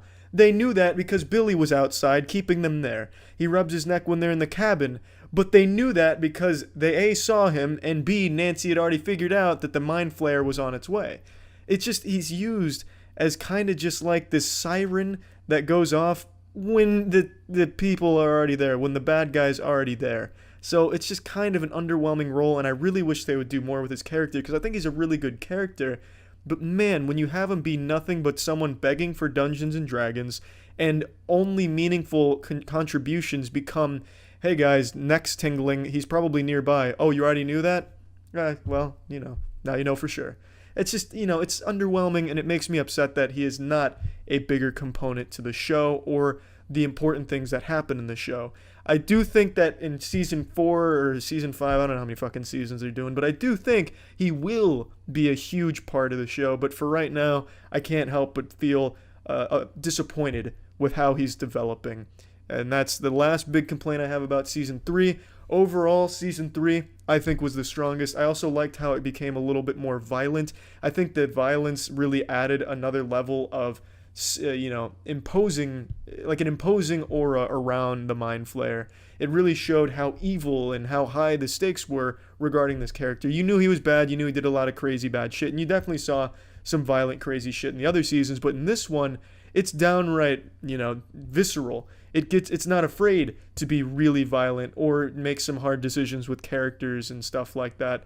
And I really think that added a lot to making the villain that much more intense and more fun and satisfying in the conclusion.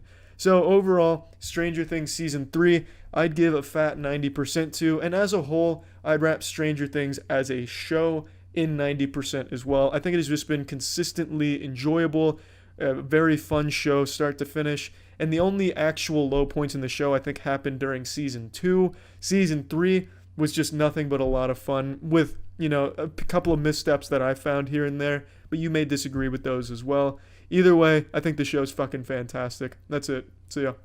This episode was brought to you by Keeps. Initiating moisture.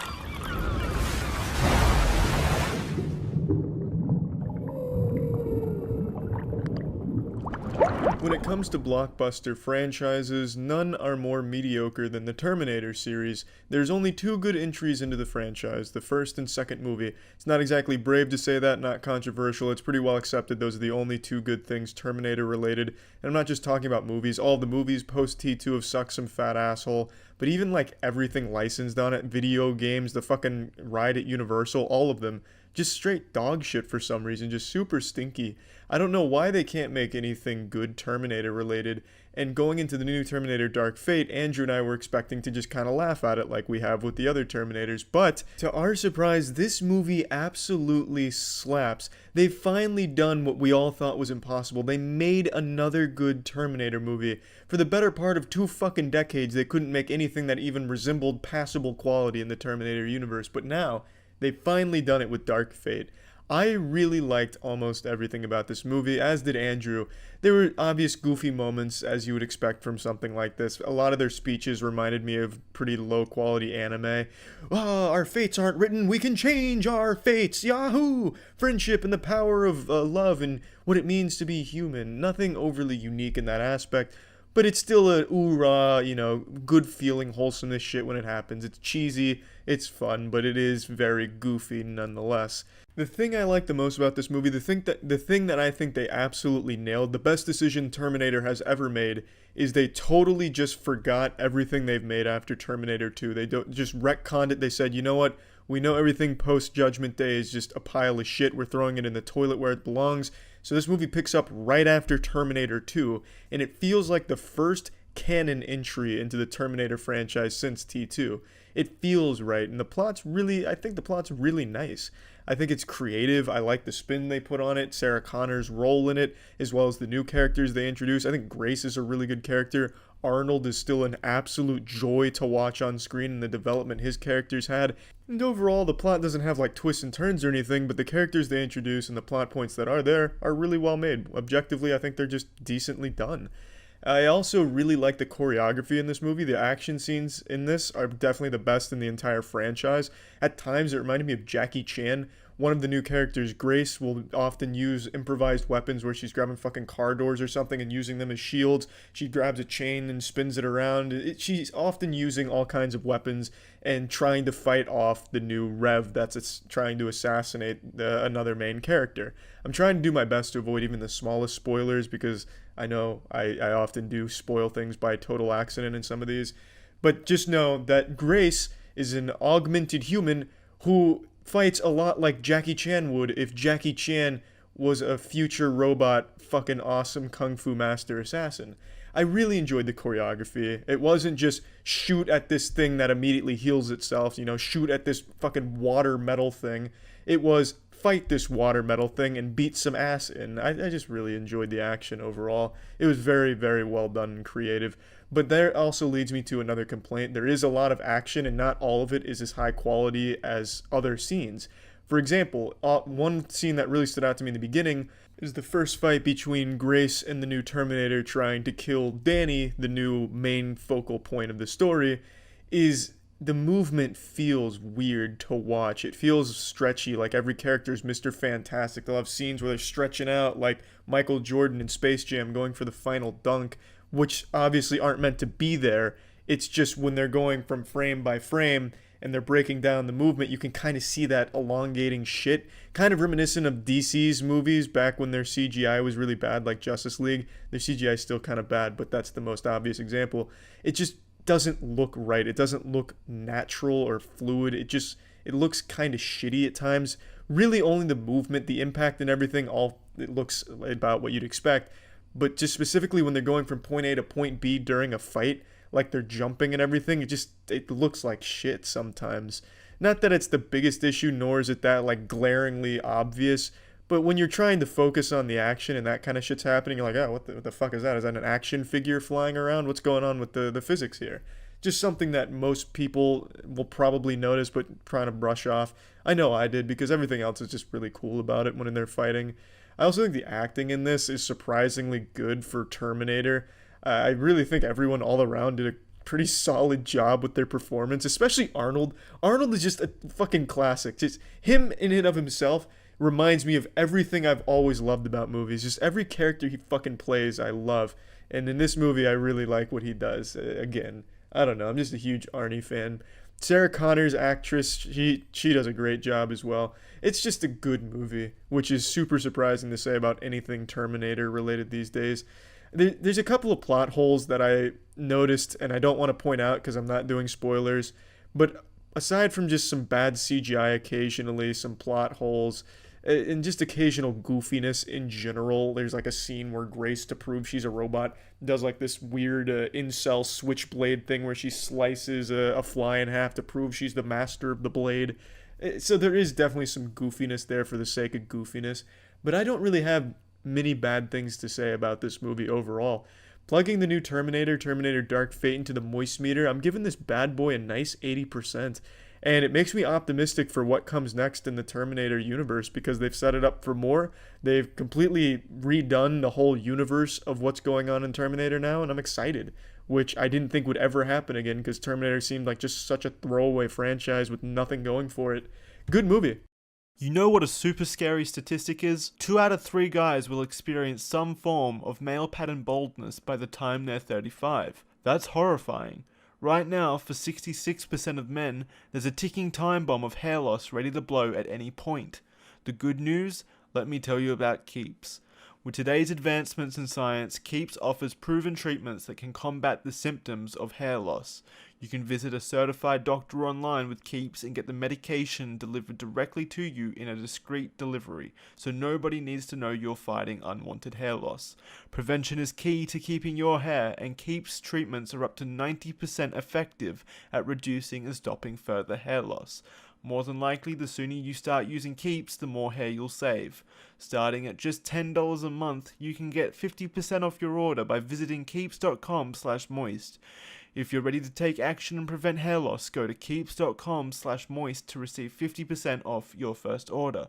That's keeps.com/moist. Initiating moisture.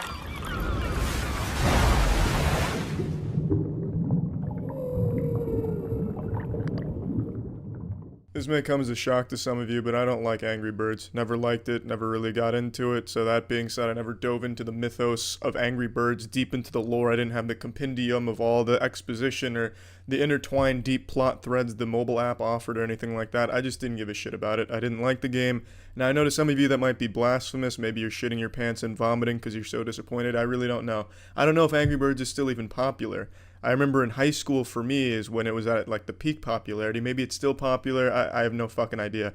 That being said, I also never saw the first Angry Birds movie, which is something I've never done. If there's a sequel coming out to a franchise I haven't seen, I'll watch every goddamn entry in that franchise, prepare for it, to do my due diligence as the top tier movie reviewer that the internet has to offer, its champion. But for Angry Birds, I figured it couldn't matter less, and it didn't. I didn't need to see the first one to understand the characters, what was going on, or anything like that. So the movie's not bad. It's exactly what you would expect. It's well animated and definitely makes some kids go ha ha, as evidenced by the theater I sat in, surrounded by children yet again. This is much like Dora the Explorer last week, which was a humiliating experience. This one wasn't as bad because I like animated movies anyway, so it's not like it was the worst thing in the world. But this one's not like a great animated movie or anything, especially if you're an adult and sitting alone in a movie theater at 25 years old, trying not to get laughed at by everyone that's significantly younger than you, because you're there alone, probably scaring people. But it's not bad. The well-animated story's simple, jokes as low as they come. I just really don't have a whole lot to say about it. It's an extremely forgettable experience. There's not a whole lot there for adults to enjoy, so you probably won't have a whole ton of fun if you're taking your child to it. Unless you're like a super die-hard Angry Birds fan where you're using like Angry Birds condoms and shit. Your fucking plastic plates and shit have got Angry Birds on it. In that case, you should probably be admitted to Arkham Asylum anyway. And even in that case, I can't see you coming into this movie and coming away from it saying, yeah, I had a super great time. Because it really caters almost exclusively to children without even like attempts to get adults entertained in it. There are some more adult shit that they sneak in here and there, but it's not really well done. It's about the most obvious shit you can find. It's really just a very forgettable movie. I feel like even the biggest Angry Bird fan is going to just go to that and say, yep, it's about what I expected. Because it's about what you'd expect making an entire movie off of a mobile game. It's like the Emoji Movie, but it's not nearly as bad as the Emoji Movie or anything like that. I'm really having a hard time explaining just how forgettable it was. I actually came home, I'm doing this the day after I saw it. I came home last night, and then I streamed, and I went to bed, and then I wondered, wait, what happened to the 4 hours in between streaming and when I ate lunch? And then I remembered, fuck, I saw a movie, didn't I? What did I see? Oh, shit, it was Angry Birds, wasn't it? Fuck, what happened in it? So I had to, like, go through my day like I was watching it via old Super 8 tape in my head, remembering what happened in that 4 hours like I was neuralized by the Men in Black. It's a movie that's not going to be at the forefront of your mind or anything like that. Plugging it into the moistmeter, though, I'm going to give it a 55% because I did like it more than Dora the Explorer, at least.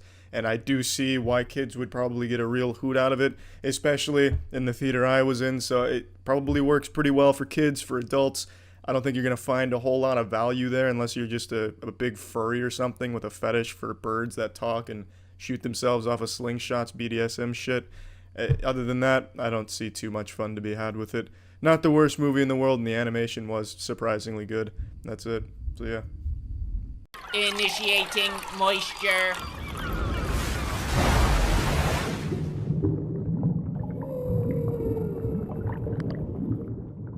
The Boys is an Amazon show, brand new, and it's about superheroes, baby.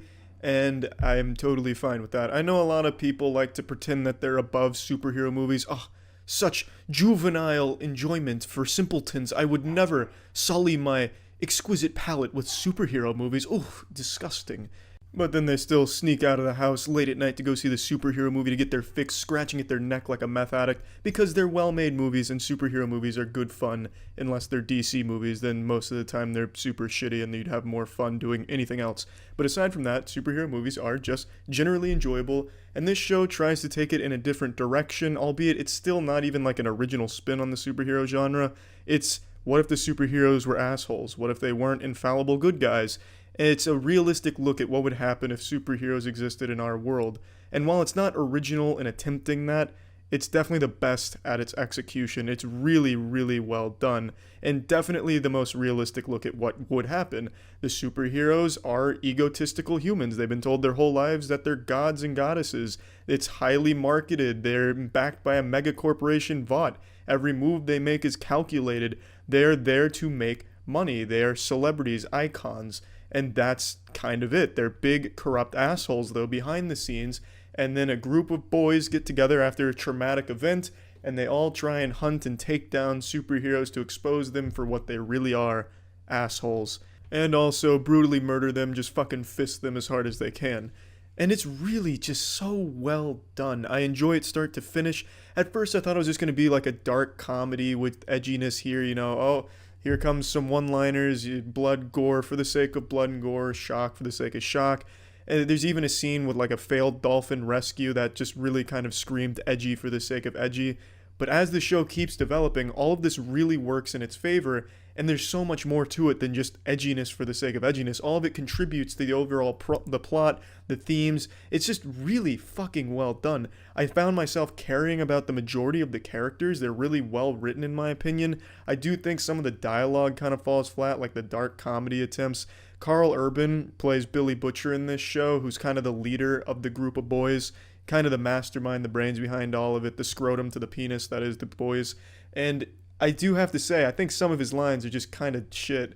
It's like some of the things he says, I'm gonna rip your hands off to shove them so far up your ass that you'll wave at me through your mouth. I think that kind of shit just screams like something he read on Tumblr. Not Karl Urban, obviously. I don't think he improv'd it, but the writers. Just looks like something would have read on Tumblr for like an incel getting upset about getting killed in a video game. So it doesn't always hit its mark when it comes to like intimidating badass dialogue, the kind of shit you'd expect a man who eats nails for breakfast and then chugs motor oil. It doesn't really always come across sound and solid, because sometimes you get kind of embarrassing lines like that, but I'd say about 8 times out of 10, you're always rooting for Karl Urban and waiting to hear the next intimidating line he drops to someone, and you love to see the way he handles business. A lot of it does boil down to just Karl Urban being great as Billy Butcher. He fucking kills it in this role. Probably my favorite role I've seen him in since Dredd. Speaking of which, we need a Dredd 2. Karl, if you're watching this, keep lobbying hard for Dredd 2. I'm right behind you, man. I'll be sniffing your farts till the end of time to get Dredd 2 out there. If you haven't seen Dredd, check that shit out. Great movie. But anyway, back to the boys. I really just love everything about it. Visually, it looks great. For a TV show with 8 episodes, it's really well produced. I can tell they had a pretty decent budget for this, because they made this shit look really nice, in my opinion. The CG moments aren't corny like in a lot of shits. I was kind of expecting to be like CW shit, where the Flash spins his arms and you get like little Microsoft Word fucking particle effects springing off of his fists. But here, the superpowers work really well, except A-Train sometimes. I thought that got a little goofy, but that might just be super speed. I think making super speed work in a movie is super hard, and the only one that succeeds is X-Men with Quicksilver, and the way they succeed is by just making everything else stop, so then he just moves at a normal pace, and I think that's a really clever way of handling it. But the X-Men movies are not very good, the modern ones. That's the only thing they really do right. Here, it does everything right, in my opinion. Occasional missing of the mark with dialogue and shit. Sometimes the decisions the characters make don't make sense, and especially towards the last couple of episodes, the decision making becomes really kind of fucking dumb. It suffers a little bit of anime syndrome in the last couple of episodes. What I mean by that is the anime cliche where a major character has a lot of information that they need to share with someone else or share with the group, and then for an inexplicable reason they decide not to, just for the sake of progressing the plot and keeping tensions high. The classic, hey, Oni-san, why did you do this? What's going on? And then instead of saying why they did it and what's going on, they just turn their back and say, nothing. Nothing's going on. Even though if you just told them what was going on, things could have resolved right then and there. It's just, I don't like that. That's always frustrating to watch unfold, and you're always kind of rooting for the character to please just say the fucking information so everyone's on the same page and we can go from there instead of having to work backwards, like showing a math problem how you got to the conclusion. I just don't like that. It's just, I feel like it's a little silly. But it's not very frequent in the show. Overall, I just find it to be super enjoyable. It shows you some uncomfortable shit. It shows you some brutal shit. It does get pretty dark. There's not always a happy ending, and I really enjoy that. As far as, the dark, gritty take on superheroes goes, that's not new or original, but this does it the best by far. I enjoyed The Boys start to finish. And I'd also like to say Homelander in this show is basically the Superman, and he's pretty much the evil Superman, kind of what Injustice did, but 50 times better. Homelander in this show is fucking outstanding. A truly great character. Love every scene that Homelander's in. He just controls it. He just fucking grabs it by the tits and twists. He is really a great character. So plugging this shit into the moistmeter, I'm giving The Boys a fat 90%. I really recommend it. It's 8 episodes, just really good fun. It's not gonna be some thought-provoking piece, going to bed in cold sweats like, man, that really spoke to my soul. But it's just so goddamn fun, and you really do root for the characters sometimes, and there's just a lot of fun shit it shows you with good fights, real bloody shit, doesn't shy away from dark themes. It's just, it does edginess well. I don't like using that word edginess, but it really does describe the show in a decent fashion. It's really just fucking good, though. I really enjoyed it. That's it. See ya. This episode was brought to you by Helix. Initiating moisture.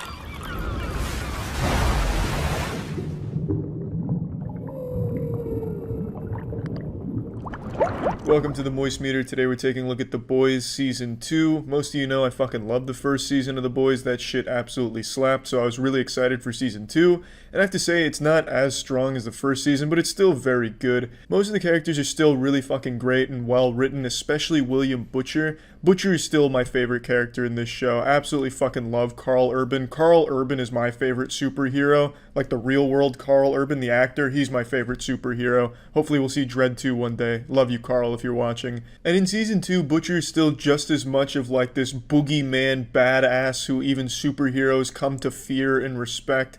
But you also see a totally different side of him where he has a lot more depth emotionally as a character, I think. As the season progresses, you get to see a lot of different shit from him. And it's not something just totally out of left field where all of a sudden Butcher's like the nicest guy in the world buying Girl Scout cookies and breastfeeding babies at a hospital. It's a very natural progression of his character, and I think it's really well done over the course of the season. I just really like to see Butcher develop like that. It was just really good. I definitely think Butcher was the star of this season. In the first season, the huge standout was Homelander, with an incredible performance from Anthony Starr. Homelander was just one of the coolest villains I've seen. In Season 2, he really takes a step down. He didn't really have that central role anymore. He was kind of reduced to like this sniveling Looney Tunes villain who just keeps getting used by everybody and can't really get anything right. He's constantly outsmarted. He's just not the same diabolical, evil mastermind genius from the Season 1. He's just kind of like this jacked guy at the gym who no one's really showing any respect to anymore. People constantly stand up to him in this season with no repercussions. He just like gets stood up to and then he like cowers away into his shell and then leaves, really. I just can't even really think of any moments in Season 2 where I was like, damn, that's Homelander. That's Homelander from Season 1 right there. Because it really didn't feel like it. He played more of a backseat to some of the newer villains they introduced. And I like the newer villains. I think they were very decent. But they're no Homelander. Homelander in Season 1 was something real special, and to see him kind of fall into what happened in Season 2, it just doesn't really make sense, because he was the king in Season 1. He felt he was God and above everyone else, but in Season 2, he feels like he's like the fucking court jester. He's just not at that same level of, larger than life, the real fucking deal. I don't know, I felt really underwhelmed by Homelander's progression as a character in Season 2, and I get it was probably just to put more of the light on the other villains, which is okay, because they are good villains, but I would have at least liked it to stay a little more true to what they built up with Season 1's Homelander, where he still, when he comes on screen, everyone in the fucking room is visibly uneasy and intimidated. Only a couple times in this season was there anything even remotely like that. It's still a great performance from Anthony Starr's Homelander. It's just I would have liked to see him not kind of play more of a backseat and just get used. He gets absolutely fucking trampled like a doormat in this season by a bunch of different people. And other than that, I don't have too many complaints other than like a few plot holes here and there. Like there's a scene where one of the boys gets injured and has to go to a hospital for a couple days. Well, they're the most wanted people in the entire fucking world. What kind of hospital is going to treat him and let him stay overnight for a few days without reporting it to the authorities? Their faces are everywhere, on every milk carton, on every billboard. Walking into the hospital, there's probably like a news blast playing with their faces on it, and yet somehow they're able to just get hospital treatment for a few days with no problems. There's simple plot holes like that, which aren't the biggest deal. It's a bit nitpicky. But overall, it's still very good. I know I've kind of harped on the Homelander thing, and that's just more of me being a little disappointed with him kind of, just playing that backseat role. But the season is still great. In fact, I really like a lot of the plot twist this season introduces and a lot of the new characters they bring into the fold, because it's keeping things constantly fresh, and you're seeing a big overarching universe with a lot of moving parts where, Vought's not the only evil corporation out there. There's a lot of other, very sketchy things going on behind the scenes with a lot of other people that aren't superheroes that are doing some real fucking wild shit. And of course, the gruesome gore is still intact in Season 2. Now there's a character that's blowing heads up, just popping heads like fucking balloons. There's another character that just closes their hand and someone just completely fucking combusts. So there's still a lot of gore and a lot of fight scenes and a lot of good action that you get to see in Season 2 that I think is executed pretty well. And the last 2 episodes I really thought were very strong, starting with the end of the second to last episode and then the finale. I think both of them set up a really interesting world going forward for Season 3, if there is a Season 3. It's just something I'm really looking forward to. I've really enjoyed the narrative a lot, and I find myself getting pretty invested in the universe and most of the characters. So yeah, overall, I definitely think The Boys Season 2 is still very strong, just not quite as strong as the first season in a few different areas. Anyway, plugging Season 2 of The Boys into the Moist-Meter, I'm still going to give it a 90% because I do still think it's something extremely entertaining, but there are certain moments where you might roll your eyes at some of the things that develop over the course of the season, and there is some things, like if you're already a fan of Homelander, you'd be like, well, why the fuck is Homelander all of a sudden afraid of his own shadow? Like it's fucking Homelander. But overall, it's still really fucking good. It seems more and more often people fail to understand the importance of a quality mattress, and that's why I'm here to talk about Helix mattresses. For a while, I used to have a little morning back pain, and it wasn't until I started to really analyze the mattress that I started to get the sneaking suspicion that maybe the mattress just wasn't right for my back. As a 5'6" man, it's hard to find mattresses to fit that hulking body size. But then eventually I came across Helix mattresses, and I've only had Helix for like 2 weeks, and so far I've absolutely loved it. I haven't had that back pain in the morning, and I think one of the main reasons is because Helix has this little quiz that you take to match a mattress to your unique body type and sleep preference, so you get the perfect mattress for your needs. And it's really worked for me so far, so I do highly recommend Helix, and they get delivered to your door for free, and it's easy to set up. It's just no hassle, and yeah, I really enjoy it so far. So if you want a new mattress or are interested in trying it, Helix mattresses have a 100-night sleep trial, so if you're not feeling it after 100 days, you could just send it back and you get all your money back. So if you're interested in a Helix mattress, you can go to helixsleep.com/moist to get up to $200 off your Helix mattress. That's helixsleep.com/moist for up to $200 off the mattress. That's it. See ya. Initiating moisture.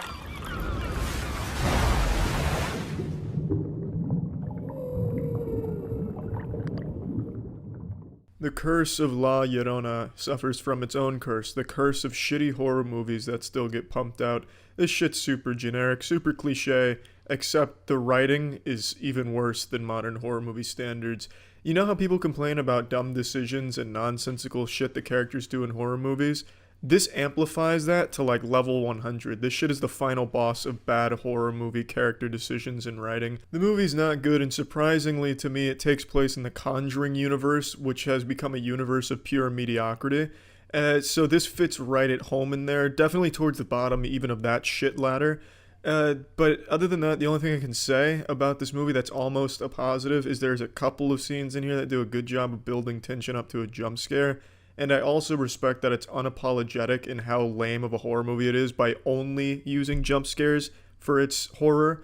The movie has more jump scares than any horror movie I've ever seen, and to a certain degree I respect that shamelessness. Sometimes horror movies try to make an actual scary movie with shit that doesn't need jump scares, try and build tension properly, or try and, build a world that's scary. This director says, suck my fucking asshole, I'm just going to use jump scares. And that's what he does. And sometimes the jump scares weren't bad. All jump scares are pretty much the same. It's just a loud noise. But they weren't horrible. There's so fucking many of them. A couple of them are going to land. That's about the only thing that I can even kind of give as a positive, but most people don't even like jump scares in horror movies because it's so tired and overused. Speaking of overused, this movie does that whole flying around thing when they're getting possessed. that makes the theater laugh every time. I don't know why horror movies still have a character flying off screen, getting yanked off screen. It's goofy to look at. It looks like some Scooby-Doo shit. Hereditary did it too, and everyone laughed at it. I don't know why horror movies still use that goddamn cliche of getting the character yanked back by a spirit, and you just see them fucking fly back. It's so goofy to look at. It's so stupid. It's not scary. That trend needs to die real soon. The movie's bad. Acting is bad. Story really shitty. Writing really shitty. To give you an example of why I think the writing's so shitty and why I think the character decisions make even less sense than most horror movies, that for some reason when La Llorona grabs the kids, or even the mother for that matter, they don't tell each other when they're confronted about it. They just say they fell, as if a fall could lead to burn marks on your arms and shit. But there's no reason why they wouldn't just say, oh, a creepy lady in a wedding outfit grabbed my arm and I escaped. There's no reason not to say what it came from. It's not like there was a reason to keep it a secret. There was absolutely no fucking conceivable reason why the kids or the mother would keep that a secret when asked about it, because at the time they didn't believe it was anything supernatural. They thought it was just a strange lady. So why the fuck wouldn't you say a stranger's grabbing you trying to diddle your cock or something? It makes no sense, and I absolutely hate that cliche. They bring in Tuco from Breaking Bad as the super villain annihilator, the Avengers of religion. So he comes and he gets rid of La Llorona for them by stabbing her with the cross. Spoiler alert. I mean, the Conjuring series, the universe, always has the exact same ending where they confront the demon in a 1v1 sniper battle on Rust, and then they end it by doing either some type of stabbing with the crucifix or saying the demon's name. It's dumb every time. And this one's still dumb. It's a shitty movie, bad horror movie. Let's plug this shit into the moist meter. The Curse of La Llorona gets a 15%. Yeah, that's it. See ya. This episode was brought to you by Surfshark. Initiating moisture.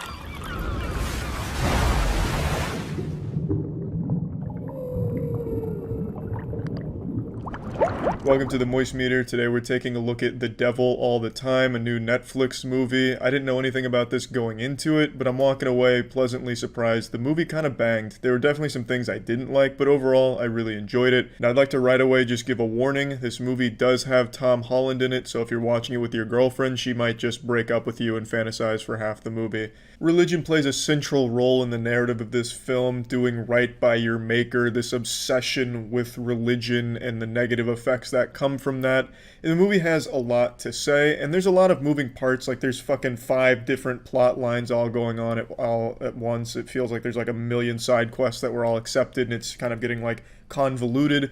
But everything really starts to work itself out, and you see how everything plays into each other. So I don't think the plot was messy or anything. It's just early on you might be a little confused with why you're seeing some things and getting so many fragments of information from so many different angles.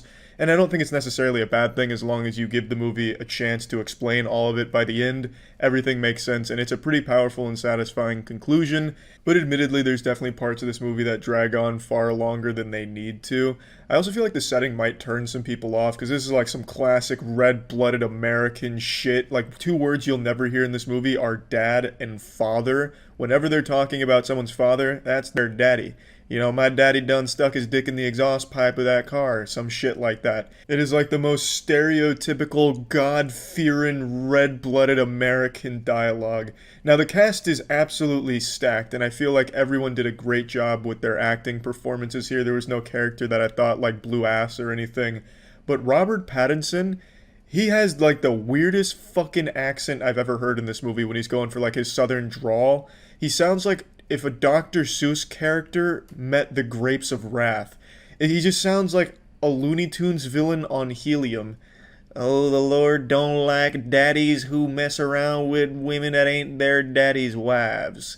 Like, it just sounds so silly. It's not bad, and I think his character's still really good, but he just sounds fucking silly. And maybe that's just from knowing his previous work, but even still, it's just something to make note of. Again, I don't think it was like a poorly done performance or anything, and maybe that was even the direction they were trying to take him. I couldn't tell you, but it's just something that I feel some people might be turned off by, just because that does get kind of grating, hearing the word daddy for the 500th time within 2 hours. You forget what the word even fucking means. But again, I don't think it was terrible or anything. I thought it really sold the time period very well. I really enjoyed the narrative overall. I don't really have too many complaints about the narrative. If I had to pick out a couple things, there's a few plot lines I thought were significantly weaker than some of the core ones, but that would be expected with just so much shit going on all at once, that obviously not all of them are going to be that great. I also don't really feel like the narrator did much in this movie. It didn't really add anything. There's a narrator that'll come in sporadically and explain the situation or explain what characters were thinking or going through or experiencing, and I just don't think it did much for anything in the movie at all. He'll just come in and be like, that's when old Willard got the urge to pray, and god damn it, he prayed for anime. And that'd be about it, and then it goes right back into the actual plot. I just don't really see what it added. Maybe there's something I missed about the narrator, but for me, I don't feel like it did much of anything. Overall, I really just did enjoy my time with the movie. I liked how everything kept building up. It'd get very tense, and there was always a big climactic moment where everything just boils over, and then you have like this big fucking event that happens. It's a movie that's surrounded in the tragedy of obsession over religion. At least most of it stems from that. Also, it's not a movie that's only dialogue and talking. There is moments of like actual bloodshed and action where it's not like the goriest thing in the world. You're not gonna have fucking body parts flying at the screen while like heavy metal's blasting in the background or anything, but there are definitely moments that are extremely tense, leading to some type of showdown or event where I can't really go deep into the movie without spoiling anything, but just know it's not a movie that's just all talking. There is a lot of very hard things that the movie will show you, and I'd like that it didn't really pull any punches in that department. I thought it did a great job of getting the message across, and I enjoyed my time with the movie. Again, it is kind of a slow burn of a movie that does have parts that drag, but as long as you don't mind those things or can enjoy that journey, I think it's definitely worth the time. I'm plugging this bad boy into the moistmeter, clocking it at a crisp 80%. I think The Devil All the Time was a surprisingly good movie. I didn't know anything about it, like I said, and shit, I really did enjoy it, so yeah, I mean, that's about it. Now, if you've had the urge to pray and have been praying for a more secure way of exploring the internet, then your prayers have been answered. Introducing Surfshark VPN, baby. Perusing the internet safely is something you should care about. You should care about your privacy, and since you should also think about getting a VPN, such as Surfshark VPN, which comes with so many tools to make it easy to use, convenient, won't interfere with mobile banking thanks to things like a whitelisting feature, which works great for mobile banking. There's just so many options that Surfshark will offer that makes it both easy if you're unfamiliar with VPNs and just great at keeping your data secure. There's never going to be any leaks where you're just all of a sudden broadcasting all your data to every website you visit. Surfshark VPN is very secure. And Surfshark VPN isn't limited to just one device. You can set up unlimited devices onto it and get them all protected. It also hides your IPs. So if you're interested, go to surfshark.deal/penguin. Use code penguin for 83% off a 2-year plan and 3 months for free, or just click the link in the description below and use code penguin for 83% off a 2-year plan and 3 months for free. That's about it. See ya. This episode was brought to you by Manscaped. Initiating moisture.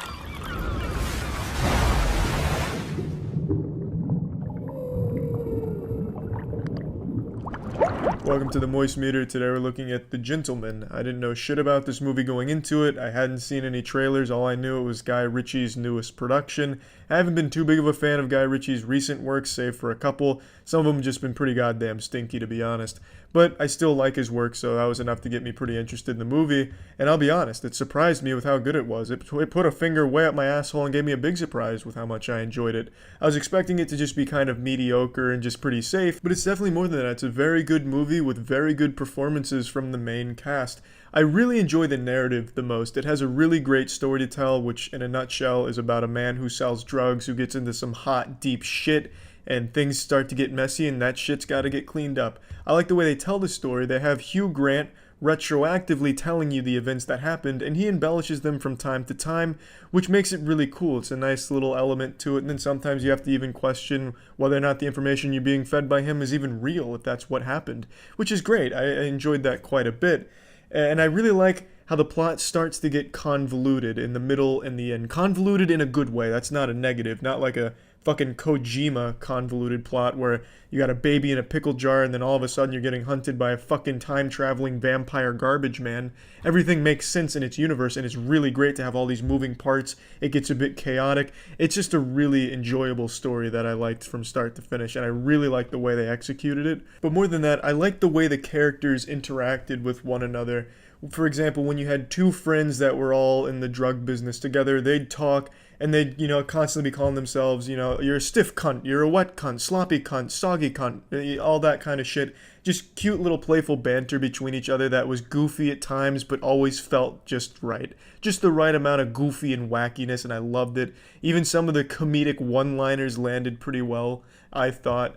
It was just really enjoyable. Even when the characters didn't like each other, like two characters that fucking hate each other, they give these like supervillain monologues to one another and then ended by calling them a dusty cunt. Really, in general, the dialogue just slapped. The main complaint I have about the movie is it should have ended 10 minutes before it actually did. It's the same problem I had with Baby Driver's ending. It just goes way too far for the sake of closure, where it wants to close off every possible loop that any Redditor could possibly think of. And it's to the detriment of the movie, because it had a great stopping point, a super strong final act that I thought wrapped up lovely. And then out of nowhere, it brings something else in. And it's not out of nowhere, it's something they hint at, but it's something that they didn't need to do at all. And it added nothing to the narrative, the plot, the universe, or the characters, really. And it only lasted 2 scenes. There's only 2 scenes that popped up at the end that were super quick, probably about a minute of screen time total before that's totally resolved. And then they spend the next 9 or 10 minutes talking about that and like over-explaining why that happened and the repercussions of such. It was just unnecessary. It didn't know when to close the curtain. It'd be like if you went to show and tell and the fucking class went wild for the first thing you brought out and they expect you to be done after that standing ovation, but then you're like, wait a minute, and then I have this little action figure. And then it's like, oh, okay, cool, some more claps, but you didn't need to show us the second one. We like the first one better. It seemed unnecessary. They should have ended it at a certain point, but they kept going. It's not the biggest deal in the world, the movie was so good that they ended it twice, or gave you 2 endings, basically. But it really was to the detriment of the overall ending, because I thought they had a great spot to stop, and they just didn't. They just kept taking a bow. It's not horrible. It's, even with all that, it's still not bad or anything like that. Just unnecessary. Another complaint that I had about the movie is, although the plot does get pretty convoluted, it's also extremely predictable. It's nothing very new in the crime genre or gangster genre or anything like that. It follows like a very formulaic plot that I'm pretty sure the majority of people will put together within the first 40 minutes. You can probably guess where it's going to eventually lead, which I feel is a bit disappointing, because when it does get to that really messy stage, there's a lot of moving parts that really could have led to a very different outcome and maybe thrown a bunch of different loops at you, but ultimately it ends the way you expect it to, given what you are on screen, which I feel was just a bit underwhelming and a little disappointing. But it still is satisfying. It doesn't need to fucking reinvent the genre or anything. It was still satisfying to see that kind of story play out, especially with the characters here. So I'm not overly disappointed. It's just, I feel like there could have been more that they did with it to not be, in that same formulaic wheelhouse there. But overall, I enjoyed the movie. Let's plug it into the moist meter. I'm giving The Gentleman a nice 85%. I think the movie from top to bottom was just an enjoyable one, with a couple of flaws for sure, but just a very solid movie with a great cast that put on a really solid performance. Really enjoyable, and I actually found it to be one of the most comedic movies, like actually good comedies of the last year or so, like all of 2019 till now. Most of the comedies have sucked fuck, but this one was pretty solid, and it wasn't even like a primarily comedic movie. He just had some great one-liners in there and some great back and forth, so that was really surprising to me. I enjoyed it a lot. As you're no doubt aware, I have a penis, and that penis has some balls. And I'm a pretty hairy man, so there's often a lot of hair down there, and at streams I've talked about the uncomfortable trimming situations I've had, but luckily that shit's in the past thanks to Manscaped. Manscaped had an engineering team spend 18 months in the ball grooming nutsack trimming facility, the laboratory, coming up with the ultimate design, and finally they've released the Lawnmower 3.0. The new gold standard in male grooming technology. This bad boy's got a 7,000 RPM motor, battery life of up to 90 minutes if you really gotta tackle a war zone down there, an LED that illuminates the grooming areas for precision grooming. It's as high tech as it gets. It's fucking incredible. And the best part, it's got skin-safe technology, so you're never accidentally cutting yourself down there. So it's more efficient and it's safer. If you're interested to try Manscaped, use code MOIST at manscaped.com to get 20% off and free shipping. That's code MOIST, manscaped.com, 20% off and free shipping. Fuck yeah. This episode of MoistMeter was brought to you by Crunchyroll. Initiating moisture.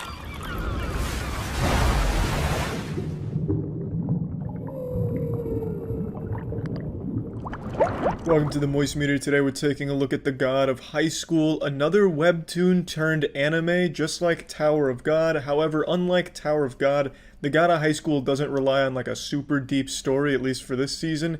It relies on some full throttle, nuts to butts, high octane action that's animated beautifully, but at the cost of like character depth and writing.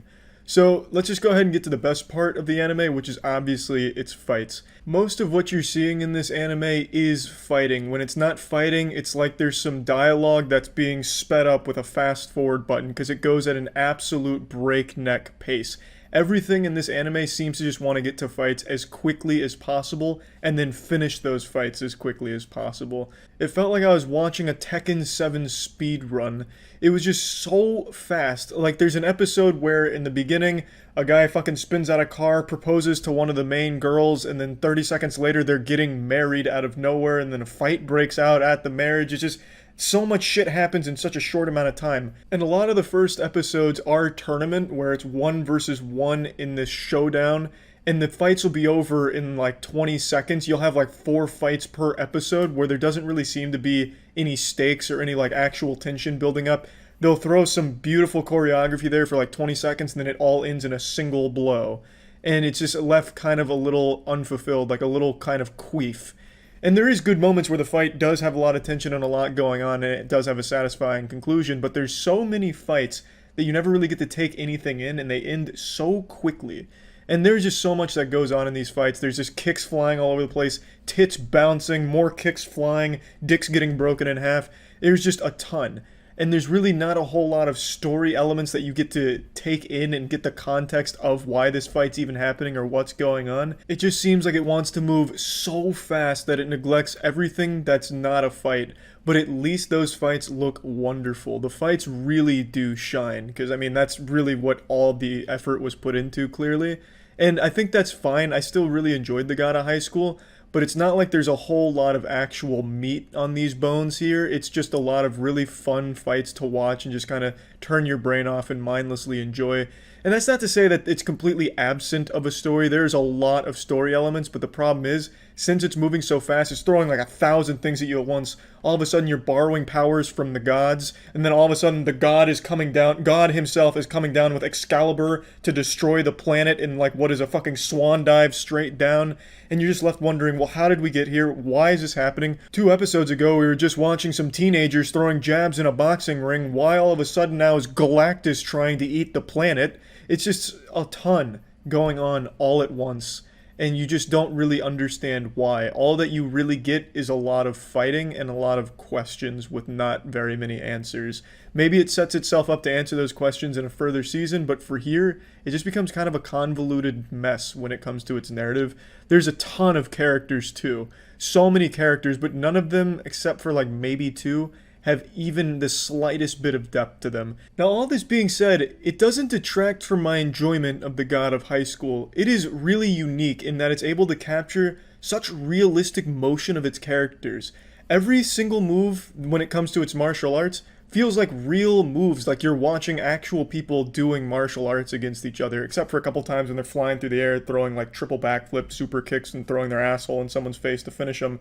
But it feels like actual real martial arts captured in anime, and it's so fluid, and it's so brutal, like you can really feel the impact on a lot of the blows, and it's really, really unique in that aspect. Probably some of the best choreography I've seen recently from an action anime.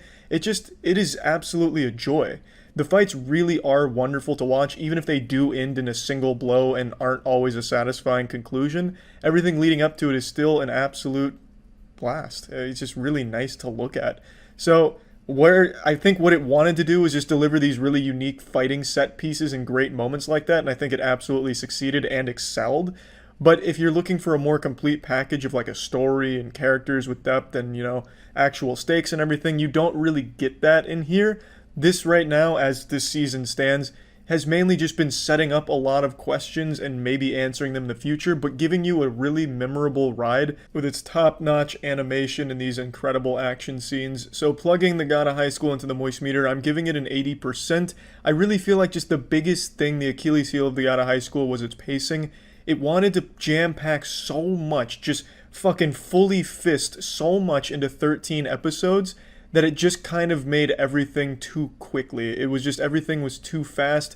And the power scaling ramped up so quickly. It'd be one episode, it's just standard slap boxing, and then the next episode, the entire universe is at stake with some crazy kind of magic where they're summoning an asteroid to wipe out the Lord himself. Like, there's just so much that happens, and it happens so quickly, you never really get to stay in one little power zone. Take, for example, something like Gurren Lagann. You don't really ramp up the power that quickly. Yes, it goes from being underground to being fighting in the space, throwing galaxies at each other, but you spend a lot more time gradually building up to there. Here, you make that leap in a single episode. So it just moves a little too quickly for its own good, but man, it is a fun fucking ride just watching these incredible fights, and I'm excited to see more from it. I really do hope that it does have another season, and it maybe expands upon the narrative, and just give more fucking awesome fights, because there's really nothing else like the God of High School when it comes to its fights that I can think of off the top of my head. The animation is just absolutely superb. As I've mentioned in the past, I watch nearly all of my anime on Crunchyroll, and God of High School itself is a Crunchyroll original. It just has a huge catalog, so if you're a fan of anime or manga, it'll basically cover pretty much everything you can think of, and it's 2020, let's be honest, we're all fans of anime and manga, so Crunchyroll is just an extremely convenient, great service. And for those of you that really need to scratch that itch, there's Crunchyroll Premium, which gives you everything ad-free, unlimited anime and manga, everything in a nice, crisp, face-melting 1080p. New episodes hit the service an hour after they air in Japan, professionally subtitled. It's like an anime Christmas every day with Crunchyroll, so if you're interested in trying it out, you can go to crunchyroll.com/penguinz0 to get Crunchyroll ad-free for 14 days. That's crunchyroll.com/penguinz0. That's it. See ya. Initiating moisture.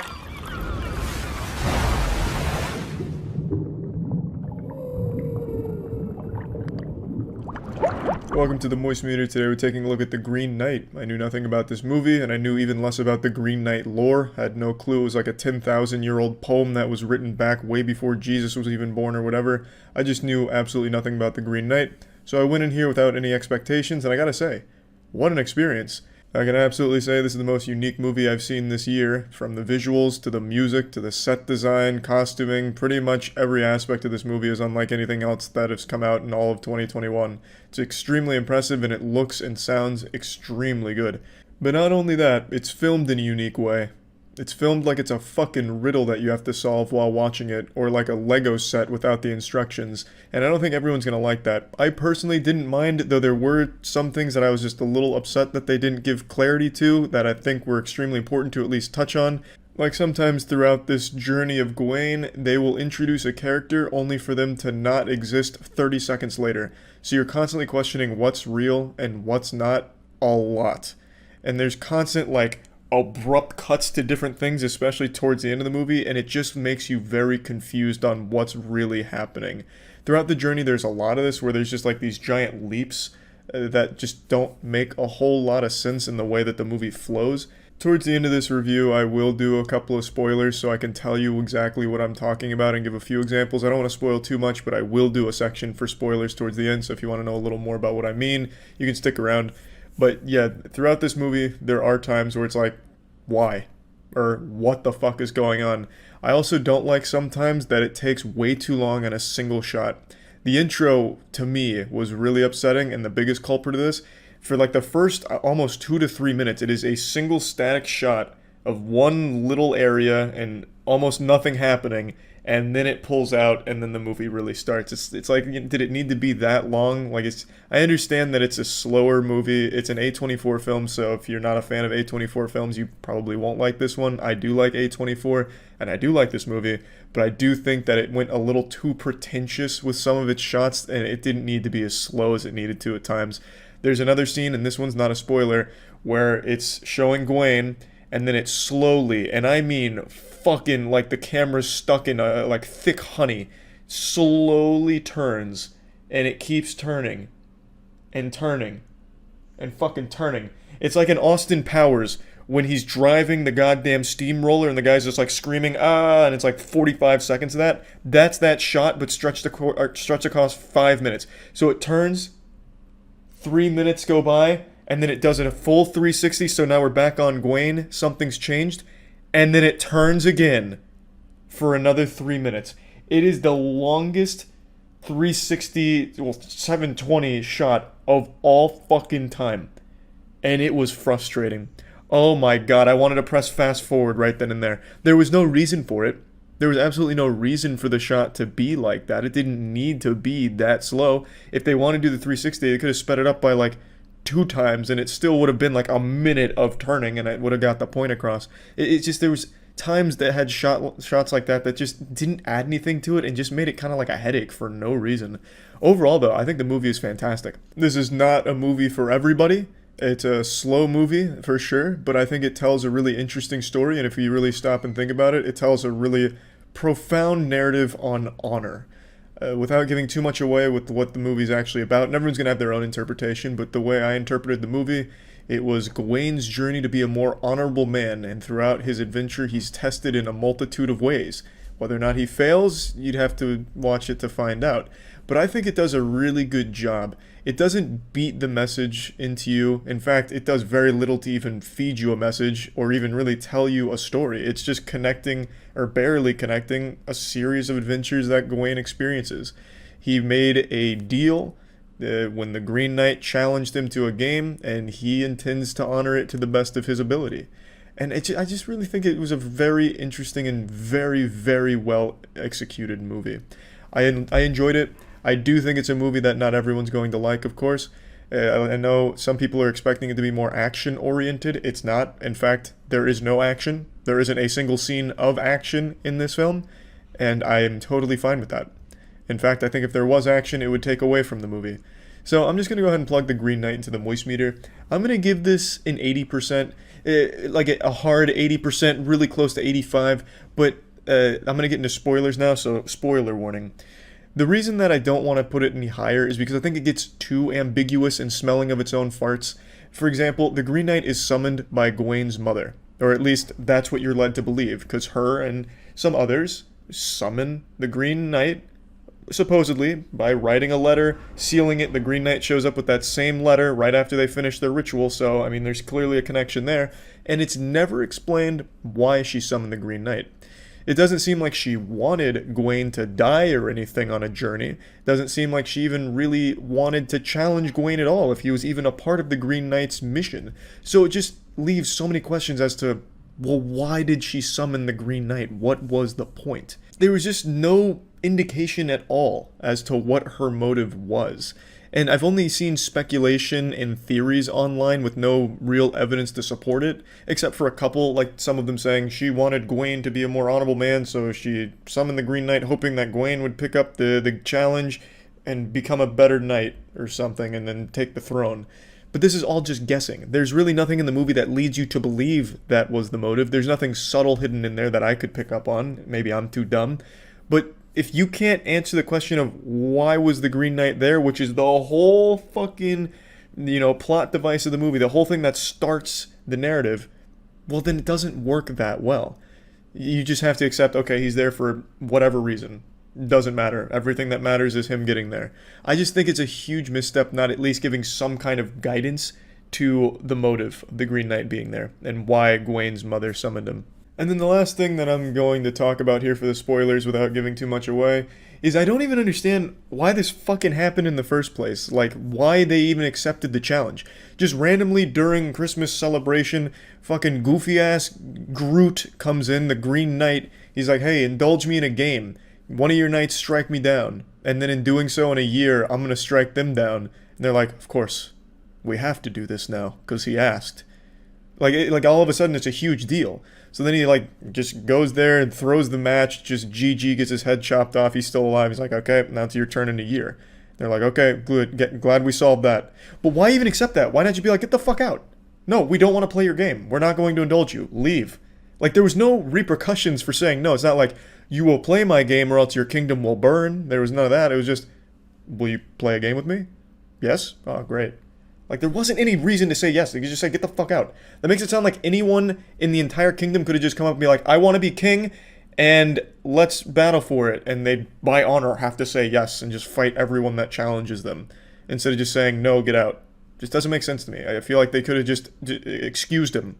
So I think that was a bit weak, too. There should have at least been a repercussion for saying no, but there wasn't. So, yeah. And also, last thing, seriously this time. And also, why does the entire world know that Gawain sliced the head off of the Green Knight?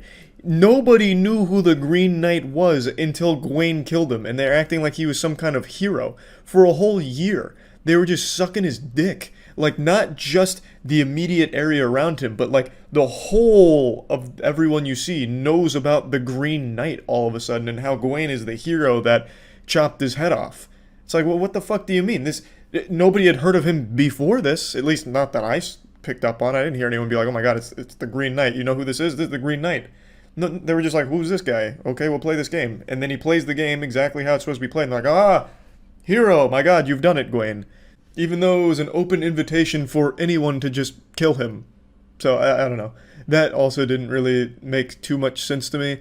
But again, this is an adaptation of just an old poem or something like that, like an old fairy tale, so of course it's not going to be like the most, bulletproof plot of all time, and I think it was trying to be really true to that nature of storytelling, where it's like you just have to excuse some things, like there's going to be characters that come out of nowhere, there's going to be things that come out of nowhere, and you have to accept that and just enjoy the ride, which I'm able to do, but I still do want to at least point it out since it's a movie and not a fucking 10,000-year-old poem now, so I just wanted to talk about that. Again, I think it is a very good movie, and I enjoyed it. That's about it. So yeah.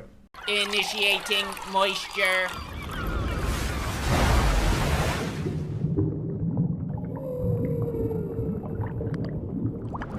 Welcome to the MoistMeter. Today we're taking a look at The Hunt. I've seen more advertisements for this movie than any other movie of the last few years. The marketing budget for this movie must be more than Disney's, because this shit was being crammed up my ass constantly with new trailers, and with every trailer I saw I got less and less interested. I didn't think it was going to be a very good movie.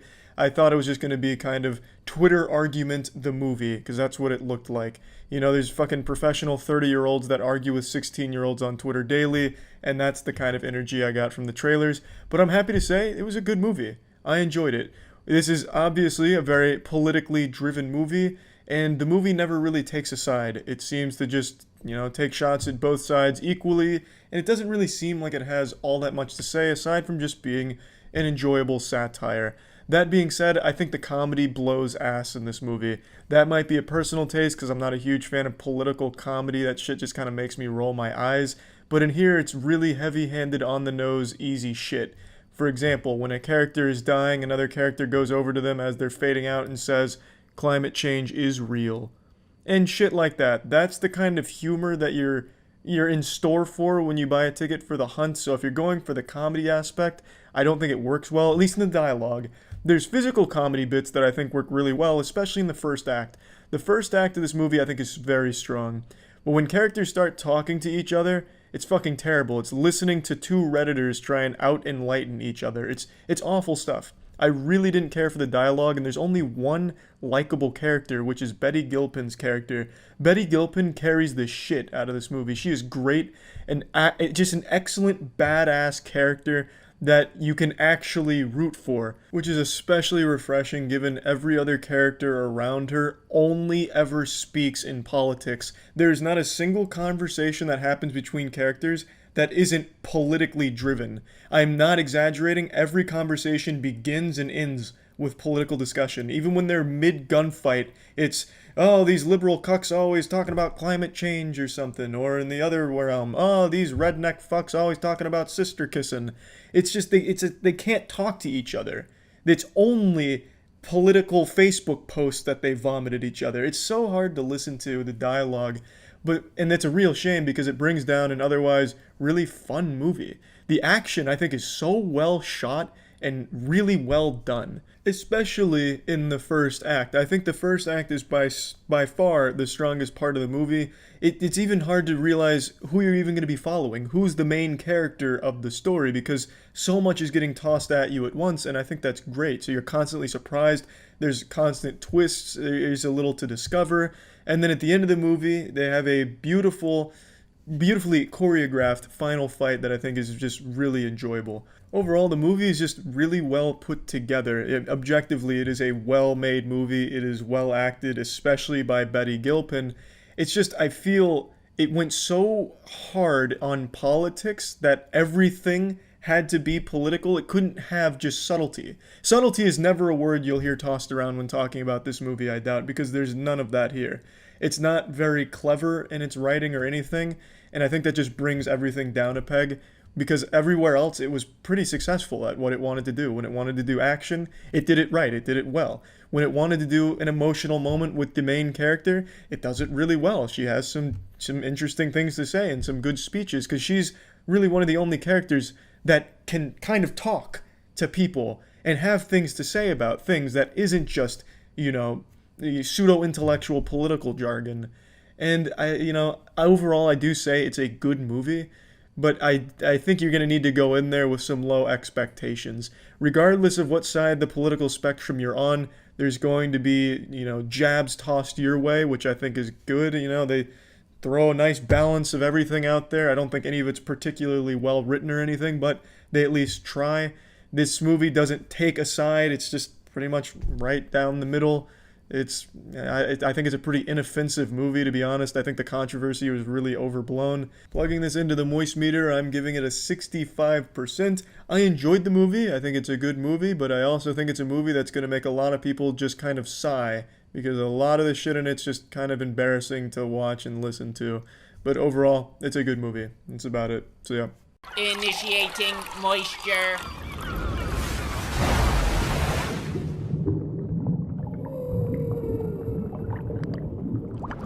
The Invisible Man is perhaps the biggest surprise I've gotten in a movie theater since the time I nearly got a hand job during a movie. This movie I expected to be fucking terrible based on the trailers. The trailers basically spoil the entire movie. Whoever made those trailers needs to be fired. When you watch the trailer for Invisible Man, you're sitting down and watching an entire fucking movie, basically. Start, finish, twists and all. But somehow, The Invisible Man is able to rise above the trailers and just be incredibly enjoyable, very clever writing. Elizabeth Moss, the lead, she absolutely fucking crushes it. She sells her performance super well and is just a joy to watch. The whole movie, I just can't believe, is as good as it is. But I'm being serious. Fire that fucking dude that made the trailer. I don't know what intern you hired that day or, high school student put that together, but that was terrible. That's how you make a movie look like a joke before it comes out, because this is a movie people were making fun of based on that trailer, myself included. But it's a great movie, and I didn't know this going into it, but the same director behind Upgrade made this one, and that man is on fucking fire. That man is absolutely slapping ass. So I'm a big fan, and let's dive into Invisible Man here. So, obviously the message of the movie is abusive relationships constantly haunting you, no matter what. And you can see the damage throughout the entire movie on Elizabeth Moss for what she went through with her abusive ex, Adrian, who was a super genius, basically Jimmy Neutron. I will not be spoiling anything in this, but if you see the trailer, which I really advise you don't, you're going to be spoiled on a few things. This could be considered a minor spoiler, so forewarning. I really wish they didn't ever release that trailer, because I would have loved the idea of not knowing whether or not Elizabeth Moss was crazy. In the trailer, they show you that it is truly an invisible man doing these things, but I really loved the idea of it being Elizabeth Moss doing these things, thinking that it's still her abusive ex, which I think would have been really a clever way to play with the audience, and I feel like that's the vibe they wanted to hit, but the trailer ruined it, because it shows you everything, which is a fucking shame.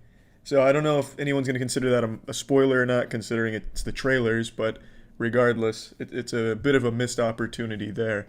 Anyway, though, it really does hit most of its marks.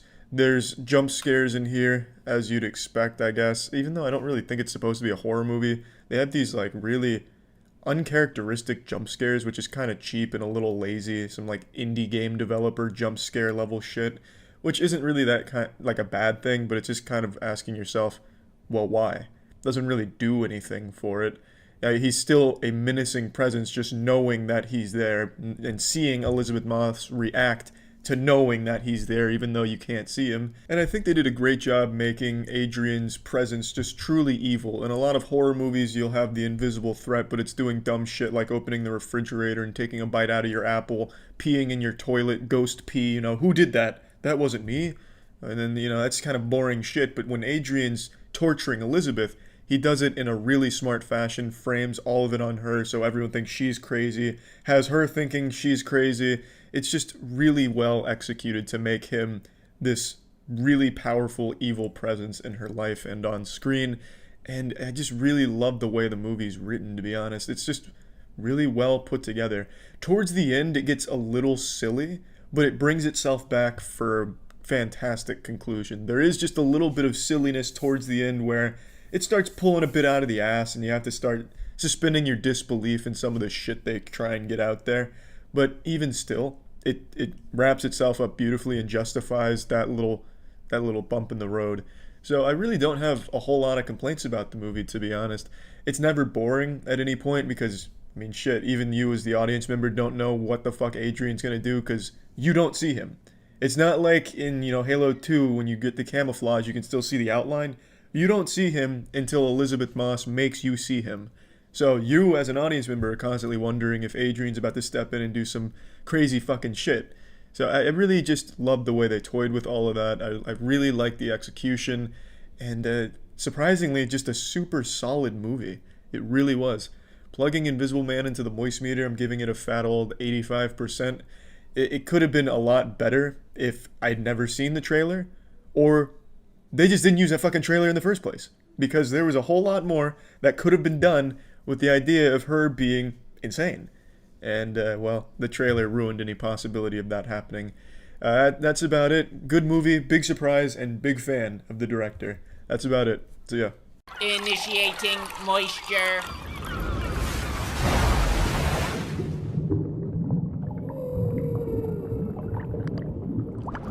Welcome to the Moist Meter. Today we're taking a look at King of Staten Island. I actually had no idea what this movie was going into it. I thought it was a crime movie with Pete Davidson as a minor character, like a fucking getaway driver or something.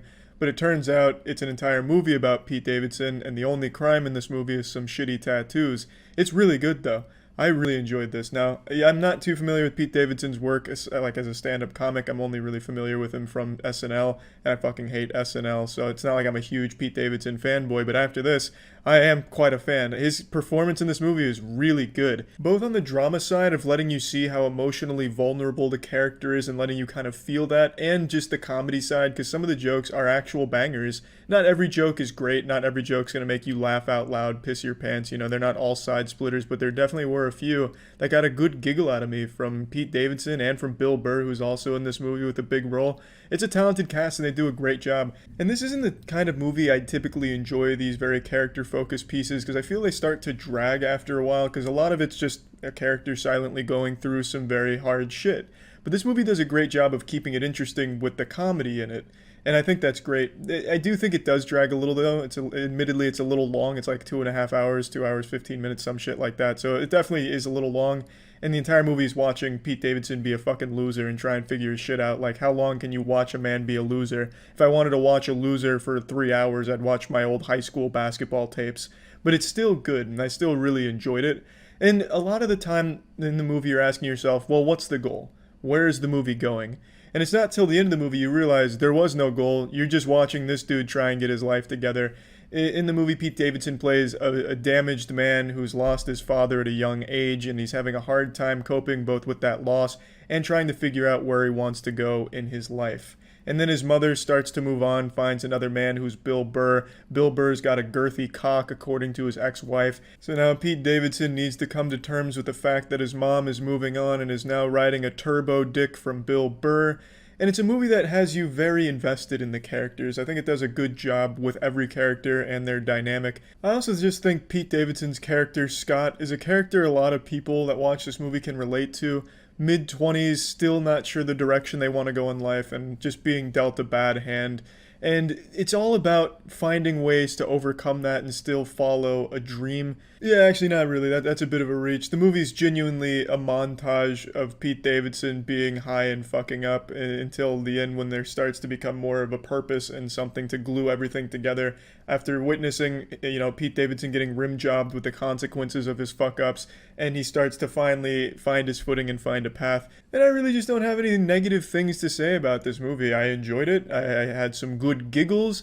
The only downside to the movie is its length. I think it's definitely longer than it needs to be. It feels like it was stretched out just for the sake of just getting a little bit more Pete Davidson, Bill Burr action in there, which isn't the worst thing, but I do think it is longer than it should have been. And I want to say again, I've mentioned it before, I love that the new movies are going to streaming instead of theaters, since theaters are extinct now, because I got to pause this movie and take a shit during it, which I just can't do if I went to a movie theater, because then I'd miss too much of the movies. I have to hold in my shit like I'm smuggling drugs in my ass for the last hour of the movie, and then I have to drive home uncomfortable, fucking borderline shitting my pants the entire journey home, whereas watching it on TV, just pause it, go drop my steaming loaf, come back, don't miss a thing. It is fantastic. So I think that's great too. Plugging this movie into the Moist Meter, I'm giving King of Staten Island a nice 85%. It's a movie that I really enjoyed. There's really nothing overly negative to say about it. I don't think it's like a must-see movie or anything like that, but I think it's a very good movie in what it wants to be. As a dramedy, it excels, in my opinion, and I think the character is a very strong character that I think will resonate with a lot of people who do watch the movie, and Pete Davidson, Bill Burr in particular, they absolutely crush it in this. So, yeah, just a good movie overall. So yeah. This episode was brought to you by Manscaped. Initiating moisture.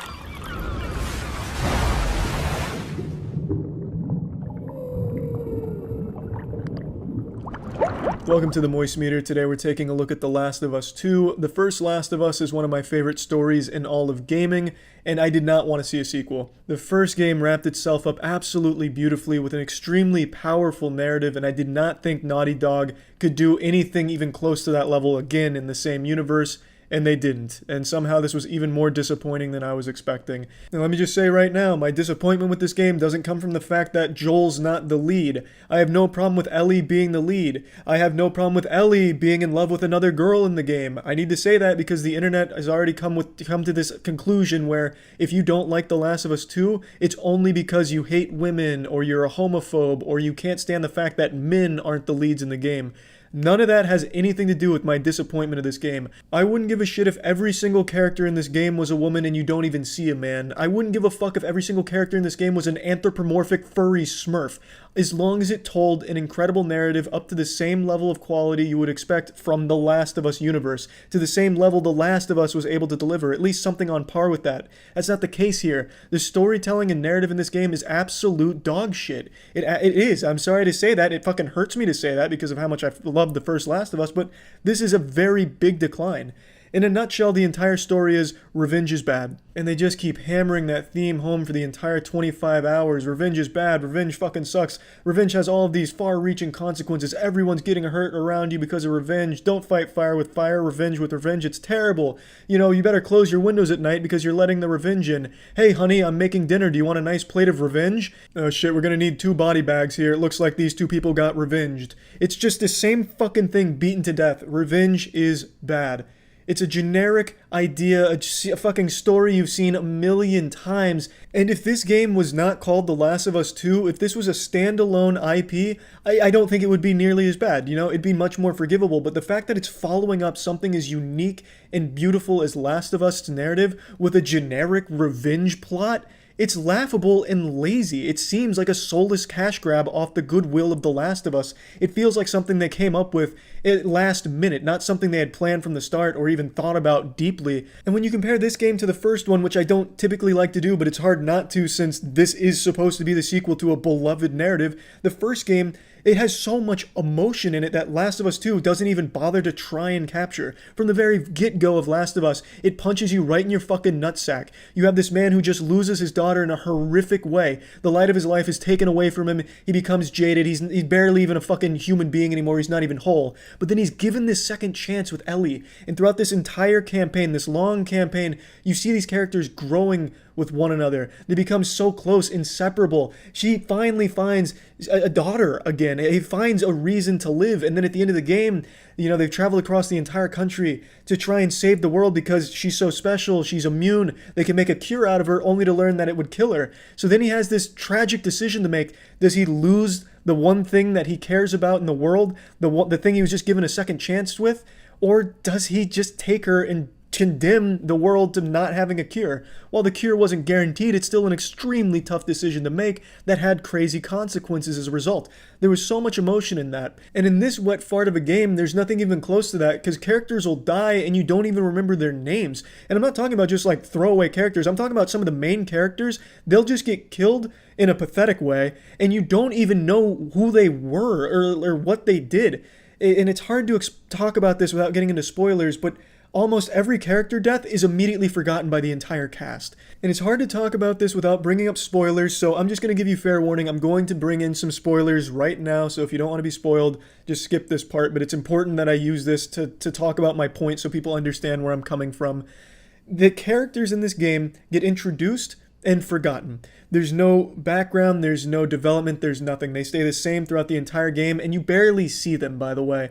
And I'm talking major characters, not throwaways. For example, Jesse. Jesse's a character you meet early on. He impregnates Dina. Dina is the main love interest of Ellie. Dina herself has no real character about her other than the fact she makes jokes sometimes, but that's about it. You don't really get to see too much of Dina and really care for Dina because she just doesn't have much of a role to play, and even less for Jesse. Jesse impregnates her. Jesse's even a hero at one point, but in total, Jesse has about 6 scenes in the entire game. And then Jesse gets killed. He gets shot by Abby as he comes out of a door and is never mentioned again. Not by Dina, not by anyone. He just gets shot and it's like he never existed. It's like that bullet fucking erased him from the universe's memory. It's the same for every other major character. There's a character named Manny he's in the game for a little bit. You know, he's there quite a bit. And the only thing you know about Manny is he loves his dog and he says pendejo a lot. And then Manny gets shot in the face right in front of Abby, and Abby just jumps over some cover and then leaves. She never mentions Manny again. She doesn't even seem bothered by Manny's death, and Manny is totally forgotten. All of these new characters they introduce have no fucking development at all, or personality, or anything about them. They're just bland, flat characters. Except for 2. There's only 2 characters in this entire game I felt were actually decently written characters that were interesting. I'm talking Yara and Lev. 2 kids that come from a cult, and it has a lot of shit going on there, and they actually are interesting characters that play a pretty big role, and I think they were definitely the highlights of the new cast. The only ones they seem to even tried with. Abby, I think, could have been a good villain and a good character if they had known how to build her. She stays this cartoonishly evil, mysterious villain for like 9 hours of the game, and then they give you like 12 hours to spend with her, all through like flashbacks. You play flashback with flashbacks inside of a flashback. It really just feels like the whole game was out of order. They had decent events, like they actually had well-written events in their flashbacks. I think their flashbacks were actually the highlights of the game. The time you spend with Joel in the flashback, Abby's flashbacks, I actually think those were well-written and enjoyable to experience. But it's like they didn't know where to put them in the game. It's like the game was just so rushed that they just randomly edited these things in. If they had actually ordered these things in a cohesive manner where you start the game with Ellie and Joel, spending time together and growing, and then you go in to Joel's tragic demise at the hands of a fucking golf club, which is a really pathetic death, by the way, but Joel needed to die. I think Last of Us 2, he needed to die. There needed to be consequences for what he did at the Firefly base, so I think that decision was right, but executed like absolute fucking diarrhea. Literal fucking fungal diarrhea. It was terribly executed, and it just felt so random because for the first 2 hours of the game, Joel's not even there. He's just in the background. The only time you even hear Joel talked about or seen is when Ellie's like, yeah, I fucking hate Joel. I'm tired of Joel. I hate him. And then Joel gets killed, and Ellie's like, well, now I want revenge. It just feels out of order. If they had taken those flashbacks with Ellie and Joel and put them leading up to his death, that would have had so much more of an emotional impact. It would have been significantly better. And then right after Joel's death, if you immediately went into Abby and her backstory, you would humanize her and all the people around her that you're about to go revenge to death, and you'd have real attachment to those characters in that setting. But instead, you have everything so fucking mishmashed all over the place, it'll have you brutally murder some random person, and then 6 hours later, it'll give you a flashback of who that person was and why you should feel guilty for what you did. But by that point, you've already fucking forgotten about that because that character had no weight at the time. It just feels so poorly put together. I have no other words for it. It just feels so goddamn lazy. It's like the homework was rushed, so they started placing paragraphs all over the place, and by the end, you have some nonsensical mishmash of fucking garbage. And I think it could have been great, because like I said, those flashbacks are the only parts in the game that are well written. Outside of that, you have some stinky fucking dialogue that doesn't feel natural like the first game did. It's just not good. The narrative, everything about the storytelling, I didn't like at all. I liked a lot of the ideas and a lot of the places I think it wanted to go, but it just didn't do it well. It couldn't do it well with the way they had everything set up. It just, no one likes going through a ton of flashbacks all out of order, and especially when it's talking about things that happened 9 hours before. There's a fucking talk about a bar fight and a bar scene at the beginning of the game, and you don't get to see what that was actually about until 17 hours later. And by that point, you're like, who the fuck cares about those people at the fucking bar? We're way past that.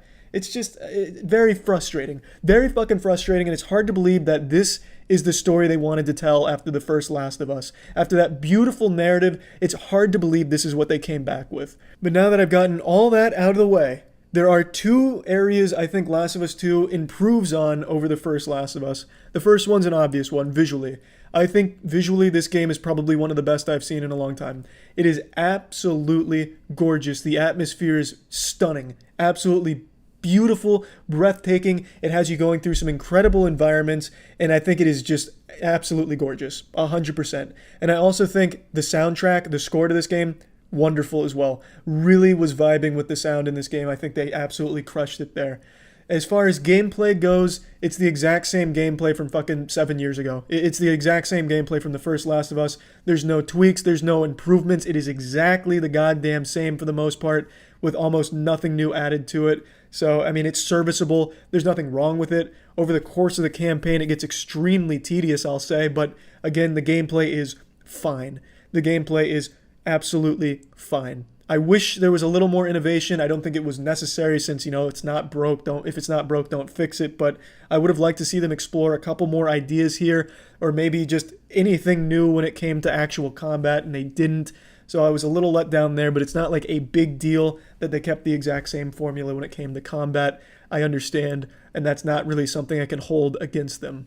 I also do really like a lot of the sections where you're running away in a panic away from either the infected or some evil people. They'll have you run through these really chaotic environments with so much shit going on, and I always just love those scenes. I think Naughty Dog does a great job of these cinematic set pieces that have you doing some crazy shit, and I also do like a lot of the battles that they force upon you when it comes to like a scripted encounter with something. I think they do a good job of setting all that up. But there are two boss battles in this fight, and both boss battles have the exact same moveset. Two like actual boss battles where, you actually have to fight and it's not just one shot and it's done. There's two boss battles where it's basically hand-to-hand combat, and they have the exact same moveset, which I found super lazy. Like, you only have two boss battles, you couldn't at least mixed it up. They have the same fucking weapon and use the same fucking moves. Like, I would have liked to see at least some kind of difference in how you fight the bosses, but it's not a huge deal. It's just something that kind of bugged me about it. But yeah, I would never consider this a bad game or like some terrible game, And if this wasn't The Last of Us 2, I think it would have been a fine game. I think it would have been much better than it is. But I mean, this is The Last of Us 2. There's a certain expectation that you have to deliver on here, and I think it very much falls flat on that. And that expectation is telling a really powerful and unique, thought-provoking story. This doesn't do that, and it doesn't even feel like it tries to. This is a generic revenge bad, revenge super bad, and revenge still bad plot, with no attempts to make it anything more than that. And it doesn't even have the decency to surround itself with characters that they care about, the writers care about, because these characters, like I said, have no character development. They have nothing about them. There's no info about these characters, and they're just killed off, thrown away, forgotten. They don't even really seem to serve a purpose. They just seem to be here for the sake of cannon fodder. Like, it feels like they're only there to be like, hey, look, revenge made you kill this person. You remember this person you killed 6 hours ago? Well, this person actually was kind of a good person. And did you know they were pregnant? That's another thing. I want to bring that up. This fucking game pulls the they're pregnant card 3 separate times. 3 separate times the she's pregnant or a surprise pregnancy reveals something. He did it 3 times. It feels like Neil Druckmann here just totally forgot how to make a character emotional or have you care about a character. So he just went with the shock of, wow, you just killed a mother. You just killed a baby too. Can you believe that? I bet you can see how bad revenge is now, huh? I bet you feel like shit now, huh? Because revenge is bad. Look what you just did. That was a pregnant lady. He does it 3 times, 3 separate pregnancies.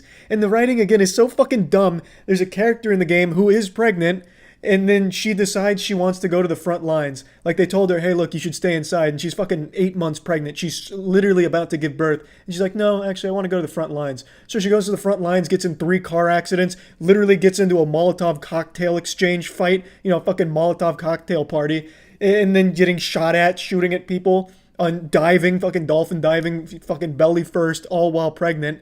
It's hard to care about characters where it seems like the writers don't even care about them, making stupid shit like that, decisions like that. And then again, I can't fucking stop talking about how bad the story and writing is. Fuck. They also use the animal card a lot. Again, that's another thing I see from developers that don't know how to make anything emotional about a character. So then they put an animal in the situation to elicit that emotion, because it's obviously a lot harder to do something bad to an animal, even in a video game. So to have that be an element shows like, wow, look how evil revenge is. You just killed an animal. Or look how good this person is because they just love an animal. You just played fetch with a dog that you killed. It just feels so damn fucking stupid. It feels like it was written by actual amateurs, like as their first game. It feels like an indie game's writing where they're just now learning how to make something emotional and trying to figure it out. But they had already accomplished this in the first Last of Us. They had a ton of good shit going on in that game. You felt attached to the characters. In this game, you don't even remember their names. It just, I can go on and on, but this game was just extremely disappointing.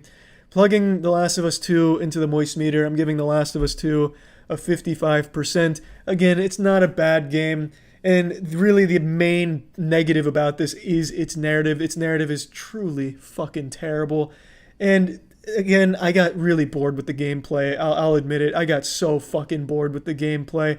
Every single encounter plays out the exact same.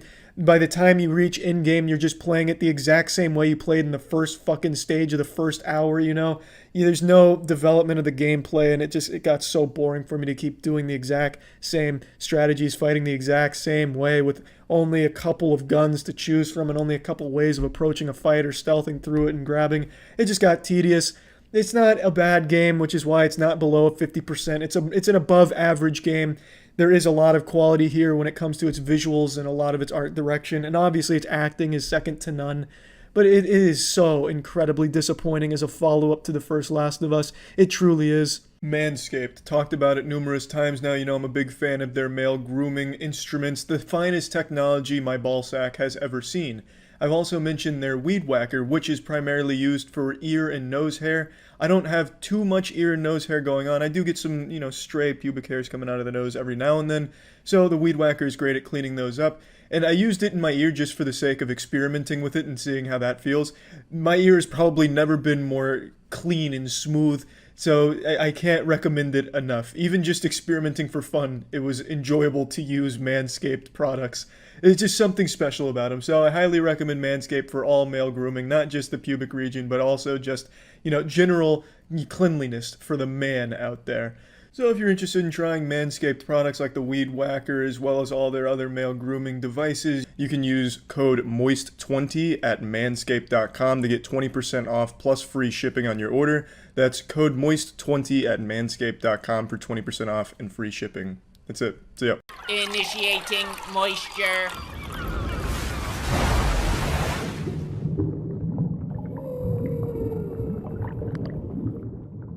There's no reason to pour sugar on this coat. Most of you don't like Disney live-action remakes. I also think it's a bit ridiculous to keep remaking beloved properties in a live-action format. Seems highly unnecessary, but that being said, I have enjoyed all of the Disney live-action remakes up until Lion King. And The Lion King isn't a live-action remake because it's still just animation, just a realistic animation instead of 2D. So I think it's really misleading that it's even being branded as a live-action remake. But I could totally see why kids would think it was realistic because visually, it's fucking stunning, and it does look genuinely real. But I want to say why I like the previous ones and not this one. Let's take, for example, Aladdin, the most recent one before this. I liked Aladdin. Don't get me wrong, it didn't even come close to the original, didn't hold a candle or a condom or anything to the original. It wasn't even the same ballpark. But as its own standalone piece, Aladdin was a really competent and a movie that clearly had its own creative vision on the story, and I appreciated that and enjoyed it. It was a different telling of the same story with a different creative process and vision that came across, and I appreciated it. I thought it was a good movie. And with The Lion King, I don't get that feeling at all. This seems completely passionless. The personality of the original is completely ripped out of this one. Just the bare bones of what Lion King was. It's just a shot-for-shot remake of the original Lion King. There's no new scenes, maybe one or two, and then a couple scenes that were outright removed or shortened. But overall, it is shot-for-shot exactly the same movie, except animated realistically, which to me just screams cash grab because this movie doesn't even try to do anything different. It uses almost the identical script as well, except maybe a prototype version of the original, a much worse rough draft version, because it's not as good there either. In fact, every department in this movie is a downgrade from the original, except for if you want to argue the visuals being more beautiful. And the visuals, don't get me wrong, are unbelievably stunning, just absolutely spectacular. Photorealistic is an understatement for what you get in the movie. I could absolutely see kids going into this and thinking they just watched real animals on the screen. It is that good. And it really is beautiful. I can't deny that at all. That's my favorite part of the movie, the best part of the movie. But the main problem with the movie is they were so married to this idea of being realistic, they didn't realize what that would rob the film of. Lion King works as a cartoon because in the cartoon, they're very expressive in their facial animations. You get to see what they're going through just by how they react. They get tears, they get all types of different shit going on with them, and you can see the personality of the character. Because this is supposed to be realistic, lions don't cry.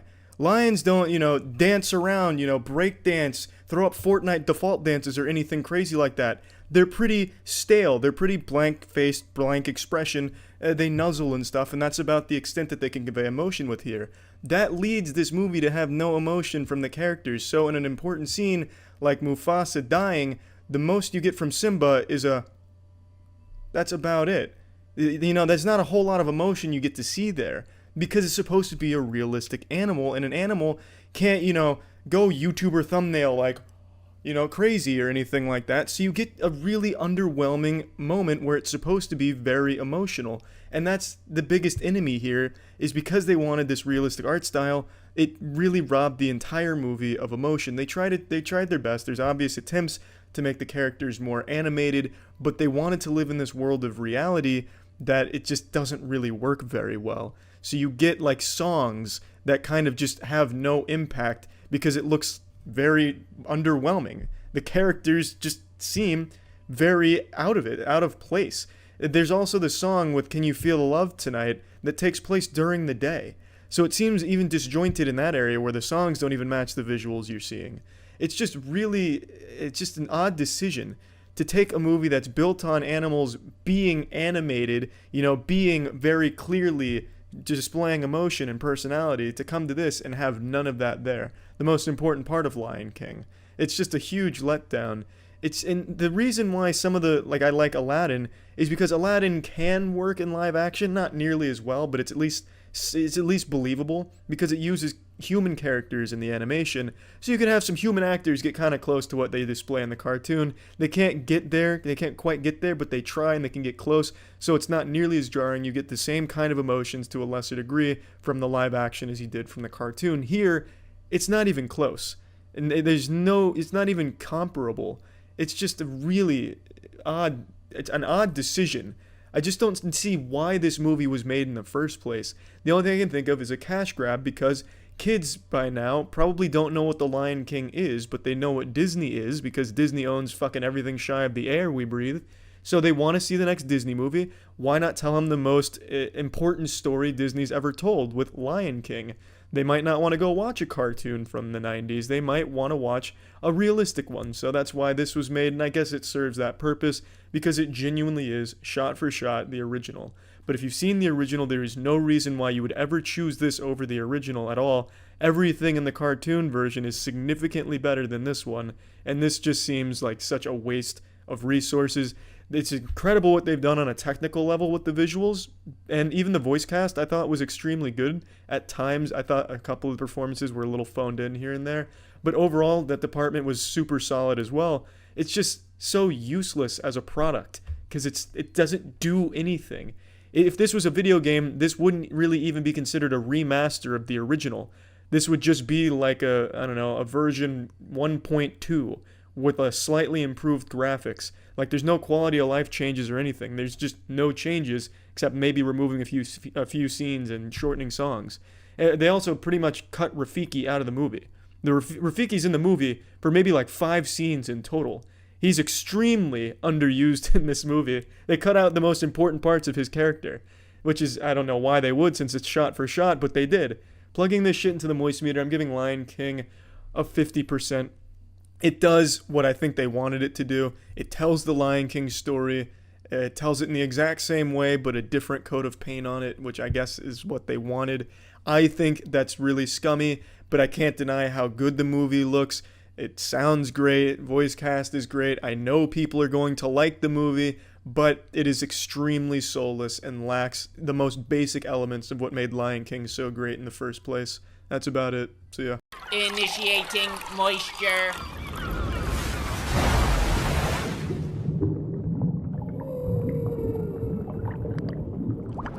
Hello, let's address the elephant in the room right away. I'm not at my place. I'm at Tiana's place, which is why there's that poster that says Oana means family next to me. I'm not a huge Lilo and Stitch fan. But anyway, I just finished The Mandalorian and I wanted to talk about it. It's 8 episodes and 6 of them are very good. Episodes 4 and 5 are the only 2 blemishes on this record. It's a really good show and I really enjoyed the characters, but man, I cannot get that fucking sensation, that taste of just raw asshole out of my mouth from the 4th and 5th episode. But I guess that's kind of what to be expected when there's always different directors coming in for different episodes. But it's not that big of a deal. It's 8 episodes, and the only problem I have is that 2 of them are shitty fillers, which is episodes 4 and 5. And I can't really call them fillers because they do play a role at the end of the series. It's just, it was jarring to go from 3 episodes that are just absolutely great to then these 2 stinkers in the middle, and then finish strong, which I guess is the best you can hope for. But with 8 episodes, you'd expect all 8 to be pretty full throttle, really giving their best face, and 2 of them don't do that. That's the only complaint I have. I want to get that out of the way right now. I wanted to get that complaint on the table and move on to everything I liked about it. Like most people, I liked Baby Yoda. I'm extremely surprised there's not Baby Yoda merchandise that was out for Christmas, like fucking plushies and toilet paper and condoms or anything, just to capitalize on that hysteria of Baby Yoda, because everyone fell in love with him, as did I and Jackson. It's just a really fun character that does some really cool Force things and like some goofy moments, and it's just super adorable and super cute. And I like that it's not a CGI Baby Yoda, it's a puppet, and I think that's really special. I always appreciate things like that, and I think that's why you can get so attached to him and just love him so much that you yourself could see yourself going to war to protect him. I also really like Pedro Pascal as the Mandalorian, the headlining Mandalorian. I think he does a great job. I do think the show in the beginning doesn't do a good job of showing you how powerful he is or how strong he is, because he gets his ass beat like 15 times in the first 5 episodes. At no point does he ever really show like, I am an elite warrior. He's constantly needing help from Baby Yoda. He couldn't even fight these fucking blurg, which are just inflated boomers from Left 4 Dead that walk on all 4. He couldn't fight them, so he needed help from a Deus Ex Machina who comes out of nowhere to save him, and then they become friends, and that character ends up being really important and really cool. But what I'm saying is, he didn't strike me immediately as, wow, this dude's fucking hardcore. He struck me as, wow, this dude's getting really lucky. And that doesn't change until about the 6th episode. There are great moments that he has where he, pops off and shit. But in the 6th episode is when he really shines, and you get to see what kind of incredible hunter he is. And that's when it really is at its strongest. The 6th, 7th, and 8th episode, I think, are the best in the entire series. The first 3 were also really strong, but I think the last 3 really bring it home and do it great justice, and really makes me optimistic about the future of the show. And I really love just about everything they pulled off. Even in the filler, the 4 and 5, I like the planets. I liked the new environments that they were showing us. They just weren't recycling the same Star Wars shit you've seen 1,000 times. Oh, we're going to Tatooine. This is the birthplace of Luke. And here's where Anakin took a shit when he was 10 years old in The Phantom Menace. You guys remember that? I like how they kept exploring different areas and showing you different things. And I like showing the entire Mandalore culture. Even though them hiding in the sewers I thought was kind of underwhelming. They're supposed to be like this super hidden covert place. Not even sure if they still exist. And yet you can see Pedro Pascal go into the sewer by just going down like 2 sets of stairs, and then he's in their like super secret hideout in the middle of the fucking city. I feel like someone could have wandered down there by accident and discovered all of the Mandalorians down there. So it wasn't really well hidden, but I liked seeing all of them. I liked the main forger. She was really cool, and especially at the end when she has her moment of just badassery. The whole show just does a great job, and it makes you bond with the characters, between the relationship between Baby Yoda and Pedro Pascal's bounty hunter, the Mandalorian. It's just a really well shot, well made narrative, and it's really fun to watch. There's a ton of action. There's also a ton of just pretty powerful moments, I'd say. It makes you care about even droids, these hunks of metal. They, hype them up as just completely evil, devoid of emotion, but by the end there's a droid that you start to care about and bond with, and you don't want to see leave the party or do anything. You want to see them all together always, which is cute. It's a show that kind of, like this thing says, it's a little bit about family. A little family forms, and it's just really enjoyable, which I didn't expect. With Star Wars being as messy of a franchise as it is, you don't really expect too much from it these days, or at least I don't. But it's really been kind of crushing it with Jedi Fallen Order and now Mandalorian. Makes me optimistic for more Star Wars shit. The cinematic universe, I think, is trashed because of Rise of the Skywalker, but fuck that. I'll save that for a different day. I've already done a moistmeter on that. But going forward, I like where they're heading with the Mandalorian and other extended universe stuff, which is great. Plugging the Mandalorian into the moistmeter, giving it a fat 80%. I think if they could have had a stronger middle section without 4 and 5 being as out of place and jarringly different in a bad way, it could have been a higher moist counter, a higher wetness. But when you have 8 episodes, 2 of them can't be as bad as the 4th and 5th one were. I'm glad that they at least brought those characters back in, because they introduced some good characters, which is nice, but the episodes themselves just were not very good. But the show overall, I think, is absolutely great, and it does live up to the hype that Twitter goes crazy for, and that's about it. So yeah. Initiating moisture.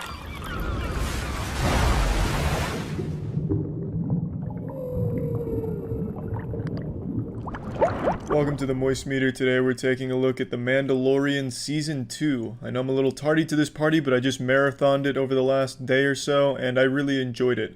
Now, I know it's hard to get excited for anything in the Star Wars franchise after the absolute fucking disaster of diarrhea that was the new trilogy, but you're gonna have to take my word for it that The Mandalorian is significantly better than anything else we've seen from this franchise since Disney bought it.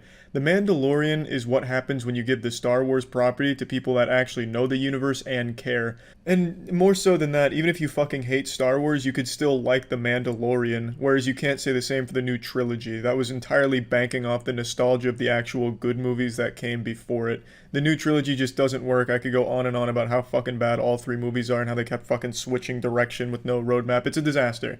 The Mandalorian is nothing like that. You don't even have to like Star Wars. You could fucking hate Star Wars, but find things to like about The Mandalorian. It's just a really enjoyable show. I like the first season a lot, and the second season is even better. Much better, even. There's only one episode in the second season that I didn't care for that much, and it wasn't even a bad episode. It was the second episode. I'm not going to give spoilers, but in a nutshell, it felt like some Naruto filler shit where Mando had to crazy taxi a frog princess across the system, but he wasn't allowed to travel at the speed he'd like because if he traveled too fast, her eggs would die for some reason. It just wasn't a very good episode in my opinion. It just didn't feel that great, but it wasn't a bad one either.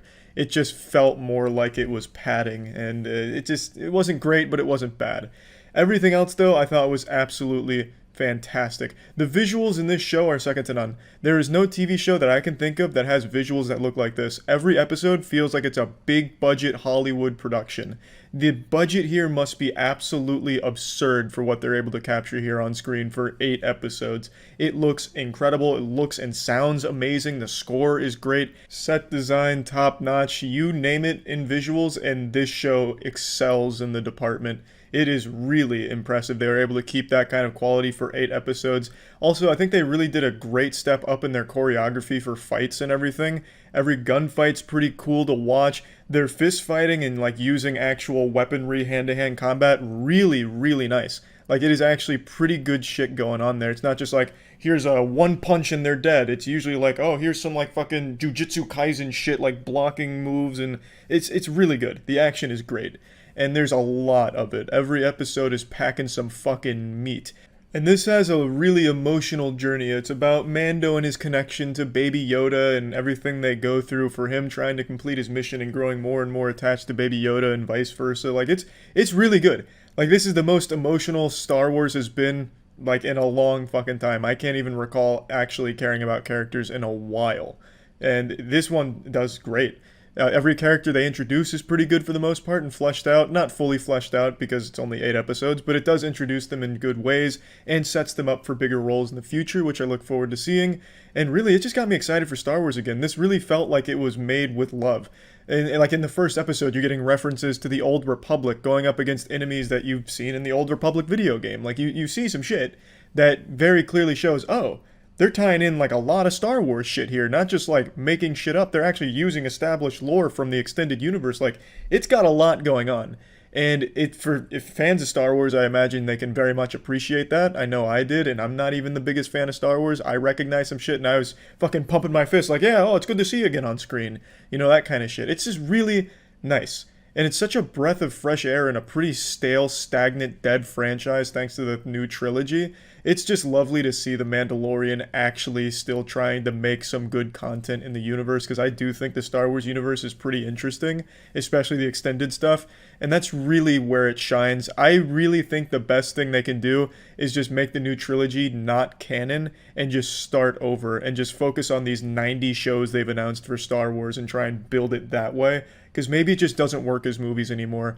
Because those 3, truly terrible. If you take away like those being canon, you have so much more freedom to explore a much more interesting universe. But I doubt they'll do that. But anyway, like I said, Mandalorian Season 2, it's even better than the first one. It's really good. You don't even have to like Star Wars to enjoy it. It's got action. It's got emotion. The visuals are the best you're ever going to find in a TV show, I think. At least currently. It's really just super fucking good. Plugging it into the moistmeter, Mandalorian Season 2, that's an easy 90%. That's a 90% all fucking day. I was glued to it for all 8 episodes that I sat down and watched in like 2 sittings. Great stuff. That's about it. See ya. Initiating moisture.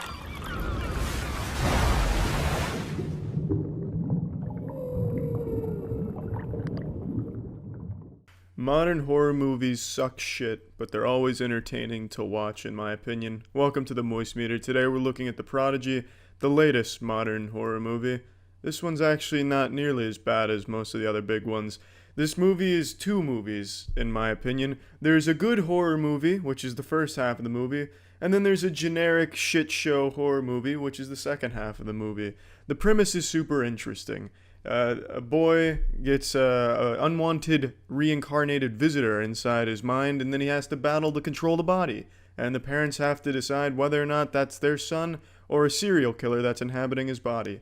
It's a really interesting premise. I really enjoy the premise, and I really like the first half of this movie. It does a great job of building some tension. It pulls no punches. It gets creepy. It seems very mean-spirited.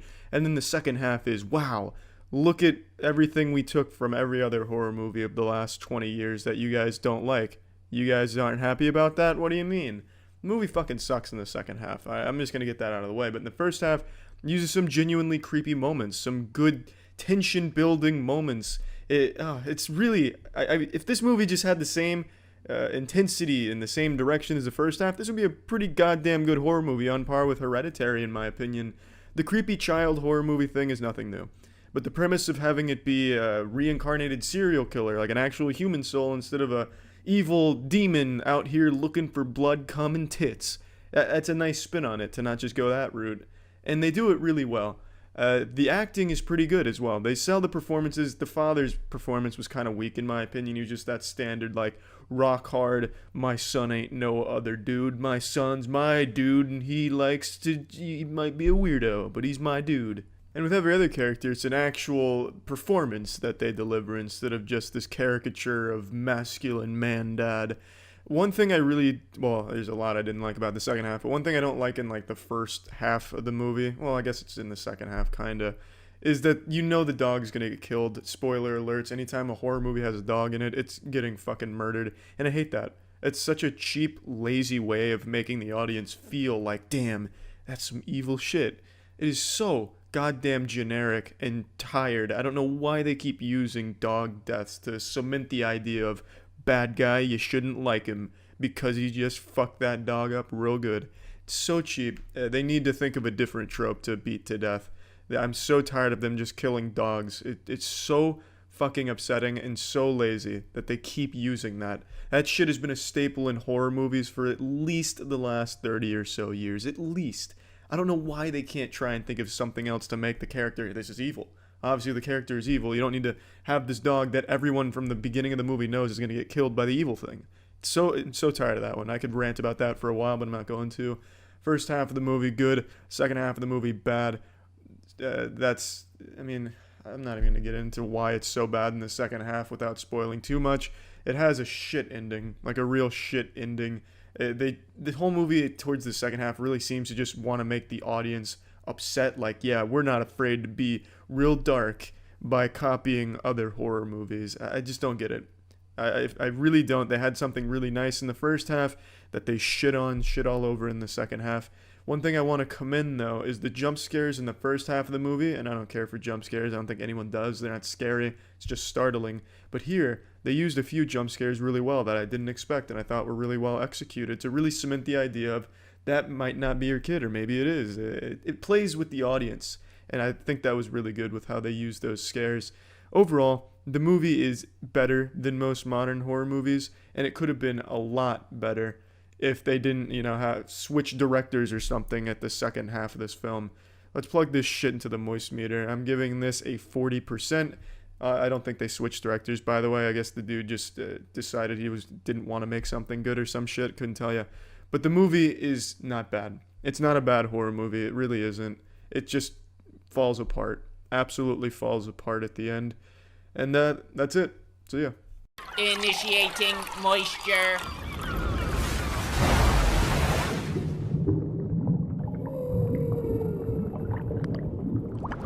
Today I'm going to do something I don't normally do and get a little experimental. I'm not talking about anal, I'm talking about doing a moist meter for a show that is still running. Typically I wait until the conclusion to moist meter a show, but for Promise Neverland, I'm just going to do it now. And that's because this new season of Promise Neverland is so incredibly disappointing that I just feel compelled to talk about it right away. I didn't watch season 1 when it was airing, so I went back and watched it over the last week, and it was extraordinary. Promise Neverland Season 1 was absolutely spectacular. I see why it was Ludwig's favorite anime, and now he's probably fucking punching air with how dog shit Season 2 is. It is bad. Like, I'm not exaggerating, it's just not good. It's kind of like in Prison Break, how they break out in the first season, spoiler alert, and then it still continues for like 9 fucking seasons of them breaking out 10 more times or some shit. It's like that, where once they break out, it's all downhill. Season 1 focuses on them leaving the farm. Now, once they've done that, it feels like a show that didn't know where to go with it. I think it has a great universe. You know, I still like the universe of Promised Neverland. Even in season 2, I think it's very interesting. But it's just so poorly executed. It feels like after season 1 ended, all of the characters that were really smart got hit with a fucking stupid ray. Cause like none of the characters are making great decisions anymore. They're not really out thinking anything or coming up with solutions to problems. They're just getting lucky and having a lot of very convenient encounters like with friendly demons. Like it's just not good. Season 1 was built upon outsmarting a world that was entirely against them, this mysterious universe where they are the hunted and they're trying their best to escape. Like, it's fucking baffling how it could end up in the state that it is right now. We're 5 episodes deep, 6 episodes deep, and it's just not getting any better. And it's jumping around so much. For instance, from episode 4 to 5, a year passed. At the end of episode 4, they were escaping from a threat, and in episode 5, a whole year has passed, and they're now doing other things. I'm trying not to spoil anything, and it's hard to talk about why it's bad without spoiling anything, so I'm doing my best, but I think if you sat down and you binge Promised Neverland, once you got to season 2, you would notice an immediate fucking decline, like GME stock. Like, it has gotten terrible, and rest in peace, GME. Hopefully there's a second wind at some point, and maybe the same could be said for Promised Neverland, but it is just not looking like it. And even it... It's so hard to go into why it's so bad without giving any spoilers, but it really is just sad to see. Now, I understand the manga had a less than satisfying conclusion for most of the readers, so when they said they weren't going to follow the manga and do like an anime-only storyline, I wasn't too upset because I was hoping it'd be like a good ending. I mean, they gave themselves another fucking chance to make a good ending, and they've made it even worse. Most readers agreed that after leaving the farm, it went from like mediocre to bad. It wasn't great. The only good arc was called Goldie Pond, whichever the fuck that is, whatever that means, because I haven't read the manga, and the anime has completely skipped it. They've skipped like 50 chapters worth of information and characters that are just completely gone from the anime, which is disappointing because apparently Goldie Pond kind of slapped, like it was pretty good, and it's just not here in any capacity at all.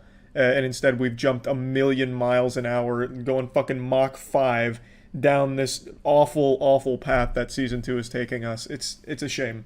Because Season 1, I can't stress enough, I would highly recommend watching Season 1, and then just pretend that, you know, everyone lived happily ever after, and it just ended there. That was the end of Promised Neverland when Season 1 concluded. Because, man, it was so good. It was such a fucking banger. There is constant tension, constant changing, and constant need to think hard and make really impossible decisions to escape the farm. I can't suck Season 1's dick enough. I loved Season 1 of Promised Neverland, and I couldn't be more disappointed with Season 2, which is why I wanted to just make the moist meter for it now, because I don't know how they could salvage this corner that they're writing themselves into with Season 2. So just plugging Promised Neverland into the moist meter, I'm giving it a 70%, and the only reason it's that high is because of Season 1. Season 1 is excellent, Season 2 is not good. It's pretty bad. I don't understand what happened. I guess all of the characters, after they escaped the farm, started drinking stupid juice out of a river nearby or something, because it's like it's not even the same fucking characters anymore. No one is coming up with good ideas, and for some reason they're ignoring really, like, obvious and important problems that are presenting themselves, it seems. Again, I can't fucking talk about it because it's a spoiler, but I think if you watch it, you'll know what I'm talking about. It's just really, it's such a letdown. It's a huge letdown, it really is. But Promised Neverland, Season 1, highly recommend it. I also highly recommend Manscaped products to keep yourself looking your best. When it comes to grooming, there is no better option than Manscaped.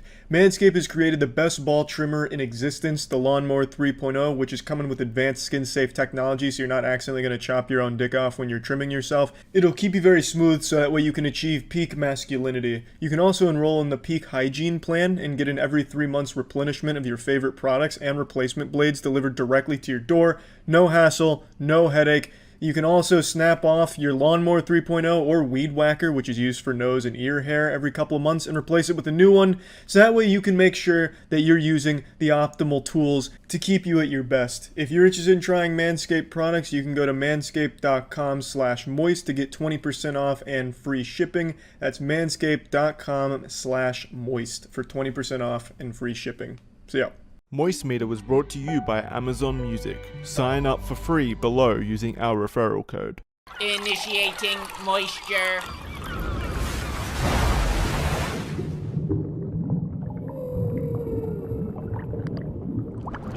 In 2016, a plague swept through movie theaters. A movie so shitty that it nearly killed superheroes for anyone with good taste. And by killing superheroes, I mean killing DC superheroes. I'm talking about Suicide Squad. The first Suicide Squad, I think, is the worst superhero movie to come out in the last 15 years at least. So the new one had some big shoes to fill.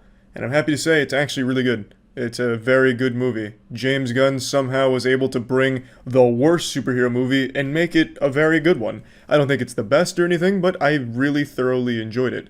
They took characters I'd never heard of and characters I would have come up with as a joke and made them cool. Like Polka Dot Man, a guy who shoots polka dots. That's like some shit I think of for useless superpowers. Like, what did I call him? Not Stinkler, but I had a superhero who could smell the future. Which is a pretty worthless power, but I feel like if I gave that to James Gunn and told him to put it in Suicide Squad 2, he would have made it fucking awesome. I also still had that cool idea of an old lady who every time she gets like to the point of death, like in her late 80s, 90s or something like that, she births herself like a clone of herself with all of her memories. James Gunn, please feel free to use any of these characters in the upcoming Suicide Squad sequel if you're making another one. But the point is, he took characters that have dumb powers like Polka Dot Man and made them very interesting. Not only as characters, but also made their powers cool to watch. So I really enjoyed these characters and seeing them interact with each other. The chemistry between all of them was significantly better than the first one. They're much more likable and they're much more entertaining. The writing is much better. Like, the jokes land. And like the actual physical comedy of some of the fights works. It's everything the first one could have been.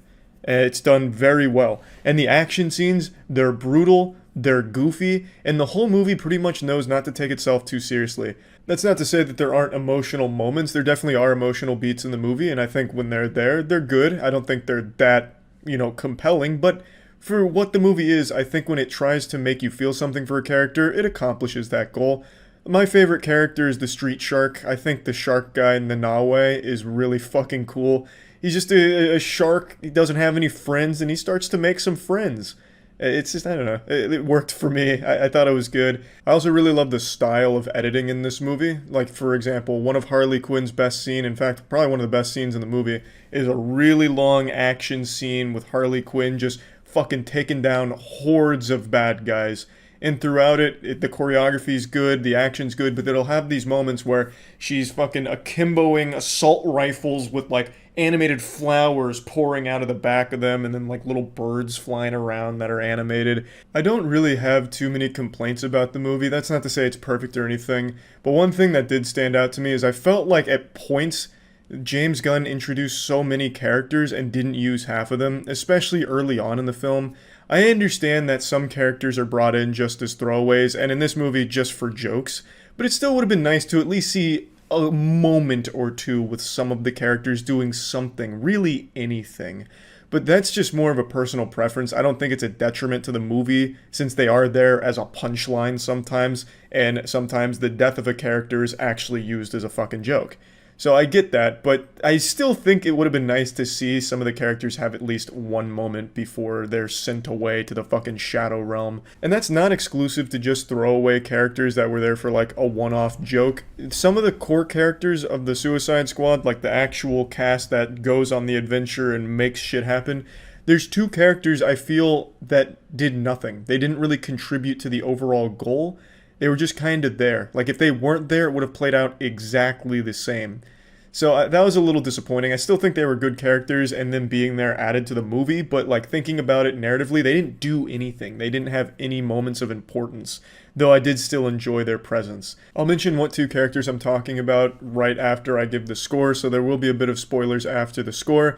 But for now, let me just go ahead and tell you, I'm giving Suicide Squad, the new Suicide Squad, the good Suicide Squad, a 90%. I really enjoyed it. I think there's a lot to like about it. There's a lot of action. There's a lot of good jokes.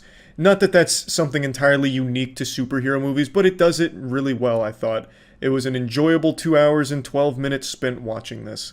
Now into the spoilers to explain more what I meant.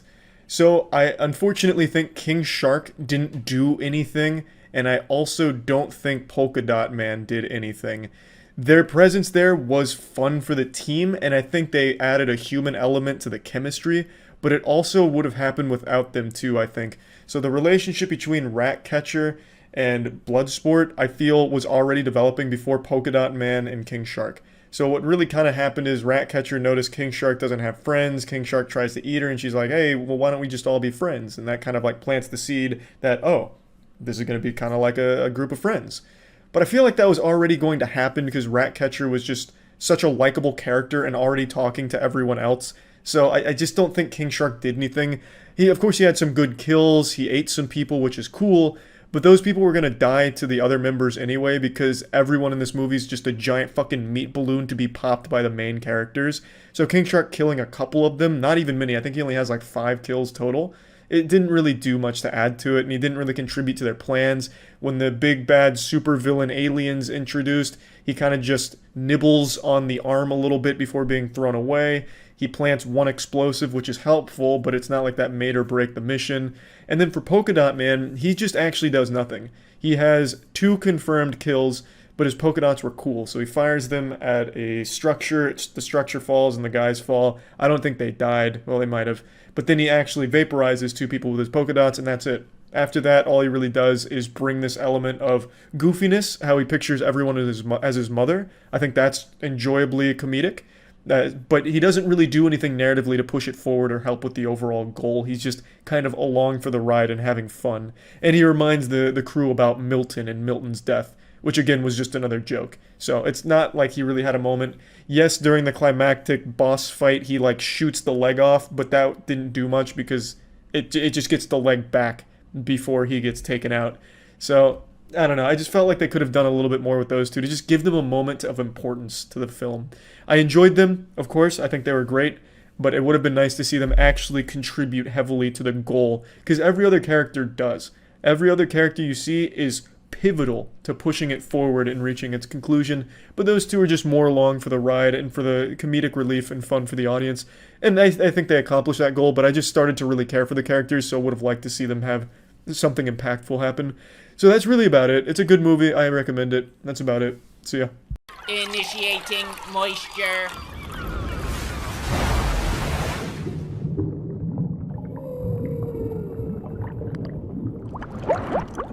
Welcome to the Moist Meter, hosted by me, the master of gaming, the preeminent expert in anything that even remotely resembles a Souls-like video game. Today we're looking at the newest entry into this genre, kind of, the Surge 2. Now, as a fan of the first Surge, I recognized it has a lot of problems, but I still overall enjoyed the experience. The 2 biggest problems I felt the Surge faced was its ridiculous enemy placement and weird map design, where it was really counterintuitive and there was like 1,000 fucking shortcuts just to get to a bathroom, so then you'd have like 10 different ways of getting there and you'd get confused. The shortcuts became part of a puzzle that was never really intended to be there.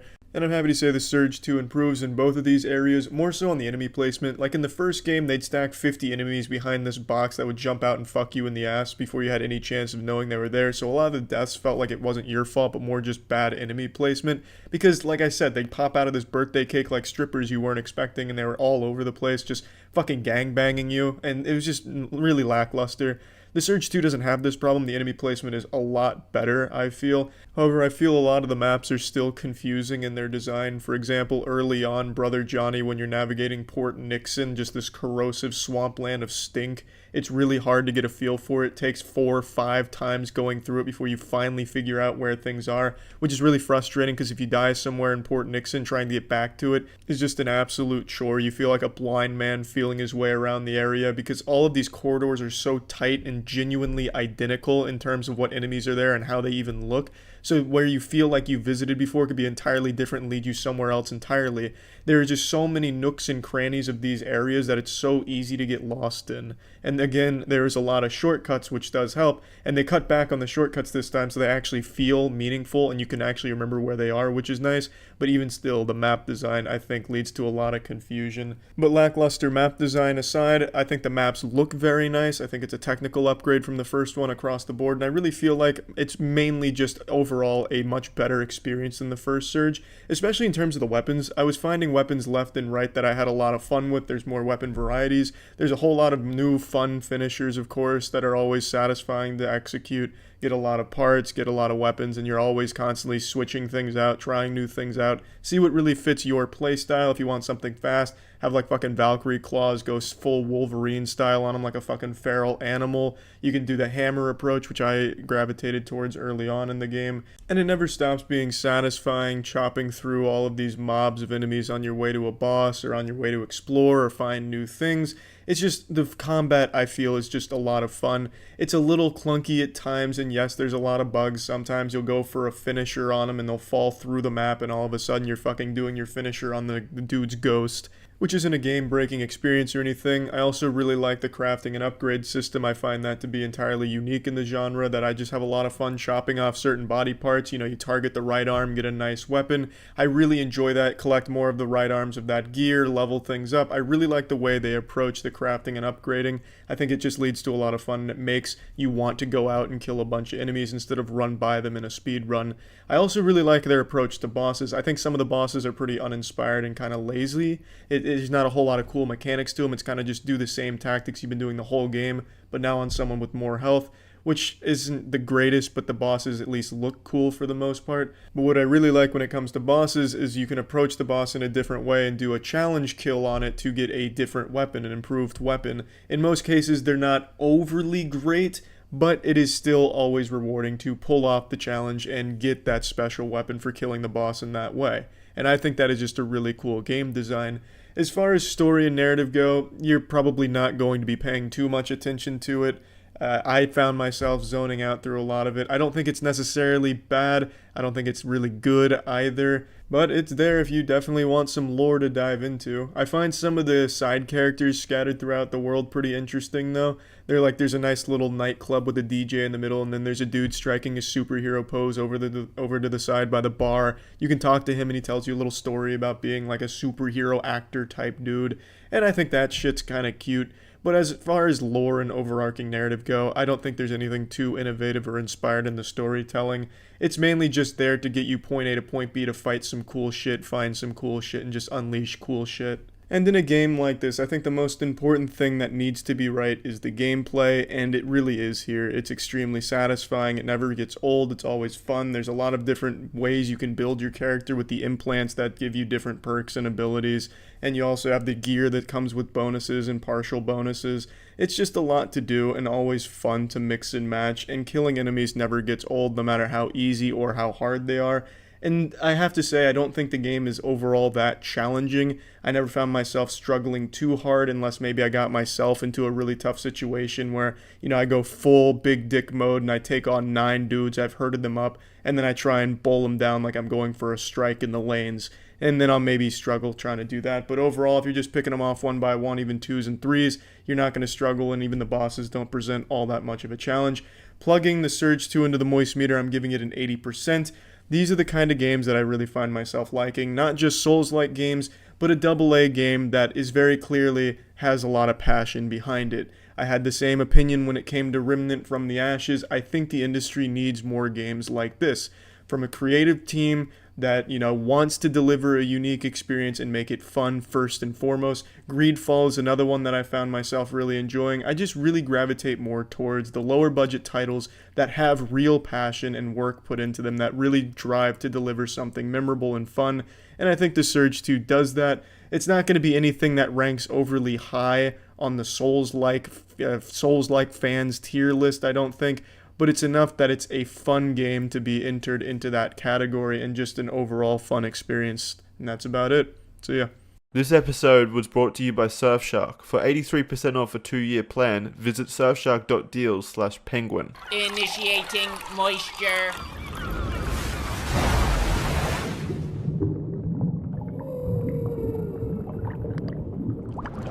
Welcome to the Moist Meter. Today we're taking a look at Tiger King, the new Netflix documentary series that has got the internet by its colon. I have heard so much about Tiger King but had no idea what it was going into it. With the way people hyped it up, I actually thought it was a reality show that was just kind of like a goofy, wild joke like Trailer Park Boys, but because it's set in Tampa and certain parts, more bath salts. It turns out that's not the case. It is a documentary that has tons of twists and turns, and it is a genuinely riveting tale that I absolutely just got hooked on. Now, full disclosure, I've actually been to the Big Cat Rescue, which is a focal point in the documentary, with Carol Baskins being one of the three main characters that they focus on. In this documentary, without spoiling anything, there is no good guys in it. There is no one that you can really root for, get the foam finger out and cheer for or anything like that. Everyone does some shitty shit, some real sketchy, shady business goes on, and it's not something you'd expect. And the places it goes get really dark really quickly. It's just this wild scheme of crazy shit that happens. Now, I do want to say, I think the show has been overhyped. With the way it was described to me during streams, I have expected aliens to come in by episode 4 or 5 and start taking the stage and playing a role, like the puppeteers making them dance or something. So I do think the hype is a little fucking crazy, and it doesn't live up to that. But that's to be expected when something reaches this level of hype. You have people going around fucking forming urban legends about it, like, when you watch Tiger King, you'll never be the same. Are tigers even real? I don't know anymore after watching Tiger King. Oh, I bet reptilians are real. I saw Tiger King, I'm kind of enlightened now. She did it. Oh, sorry, I forgot you hadn't seen Tiger King. That doesn't make any sense to you, huh, you fucking idiot? If you go in expecting that level of, like, godhood and just mystifying action, you're not gonna find it with Tiger King. I think the hype train on it is really extreme for what it is, but for what it actually is really entertaining. I really did enjoy it, start to finish. Like I mentioned earlier, I've actually been to the Big Cat Rescue, and from what I experienced when going there, it seemed like a really wholesome facility, and pretty much all the staff seemed like genuinely good people. Granted, Carol Baskins wasn't haunting the grounds that day or walking around or anything, so I have no experience personally with her. So all I can say is I did appreciate what I saw at the Big Cat Rescue, and from what I've heard and what I've been told, the actual work done there is good. But, I mean, after seeing Tiger King, it's hard to really support pretty much anything in there after seeing just what kind of crazy shit goes on behind the scenes. It is really an eye-opening documentary, as well as just a genuinely entertaining one and just a pretty wild ride. It's one that I can't really get too deep into without spoiling things for you, but it goes places you would never expect given the premise of the show. So, I'm just going to say I think it's absolutely worth your time if you're interested in a pretty interesting story that's true, and just a really well-produced documentary. Plugging Tiger King into the moist meter, I'm giving this bad boy a fat old 90%. I do think it is a very good show, a very interesting one, and one that really will have heads turning, as it clearly has been on the internet for like the last week. Now, I think it's time to mention something equally as dangerous as caring for tigers, the internet. As we've talked about before, the internet is a scary place. There's plenty of horror stories to go around. I don't need to put the wet nightmares and the fear of God in you, telling you more. That's why I'm going to talk about Surfshark again. Surfshark is a VPN, a very robust VPN with a lot of interesting features and some very good things. I'm sure we're all familiar with VPNs these days because it's pretty much a necessity around these parts, because as the internet continues to evolve, so too do a lot of negative things about it. And VPNs like Surfshark really help alleviate that problem, that fear. When using Surfshark, all of your data is encrypted that you send online, and also it helps just in general entertainment. Let's say there's something exclusive to a Netflix region that you're not a part of, you can use Surfshark VPN, change your location and get access to that, and just have a good old time kicking back and watching something on there. I think VPNs, I don't even need to preach to you just how effective they are and what good they do. It keeps prying eyes away from your data. Surfshark doesn't even have your data. It's just an extremely helpful tool, especially given the current climate of the internet. So I'd highly recommend using Surfshark VPN for all of your VPN needs. If you're interested in checking it out, you can find it at surfshark.deal/penguin to get 83% off of a 2-year plan plus a free month. That's surfshark.deal/penguin, 83% off a 2-year plan and a free fucking month, baby. Initiating moisture.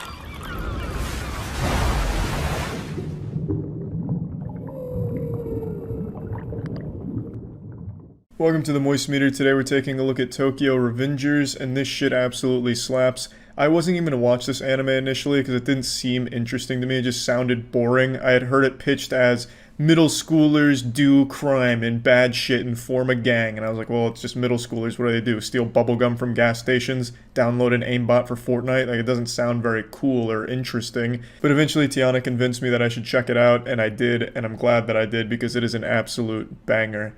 So I don't think this is a spoiler. The main focal point of the show is about the main character Takamichi's ability to go from present day 2017 back 12 years into the past when he was a middle schooler in order to change some unfavorable things that are happening in his life and the world around him. Now, a lot of it does take place at a middle school age, but you never really get that impression because all the characters you see are like fucking adults. They drive motorcycles, they kill people, they stab people. Like, it doesn't really ever feel like they're actual middle schoolers. It just feels like they're adults who are really short.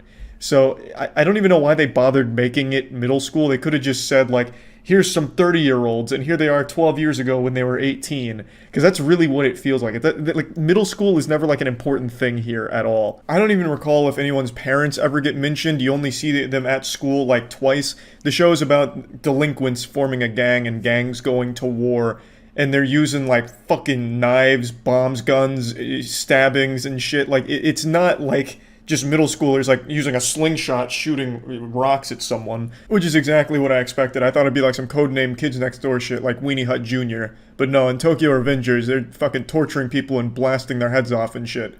So, it being pitched as, here's middle schoolers doing crime, is kind of misleading, because it's more like, here's some fucking badass gangs going to war. I think the show is really good. I think the writing is super strong in this show. It's mainly focusing on its characters and not on its action. There is action, but when it's there, it's usually a huge, important event that changes the entire scope of where the story goes. When there is action, it's animated well, albeit not like the flashiest or the best, so don't go in here expecting like Jujutsu Kaisen levels of action. I always mention action when talking about anime because most people perceive anime to be like action-oriented shit, so I always think it's important to at least let you know that if an anime isn't all about action, just to be aware of that. When there's not a ton of like fights in here, but like I said, when there are, it's usually a big gang-related fight that really pushes the narrative forward.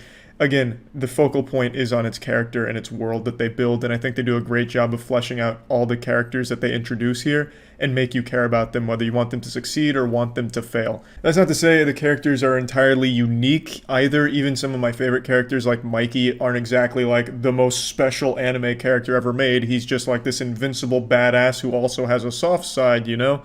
It's not unexplored things, like there are typical anime cliches in here, but I think it does a really great job of just delivering a fun story, fun characters, and making you care about them. It also does an excellent job of not overfeeding you too much information where it convolutes its plot.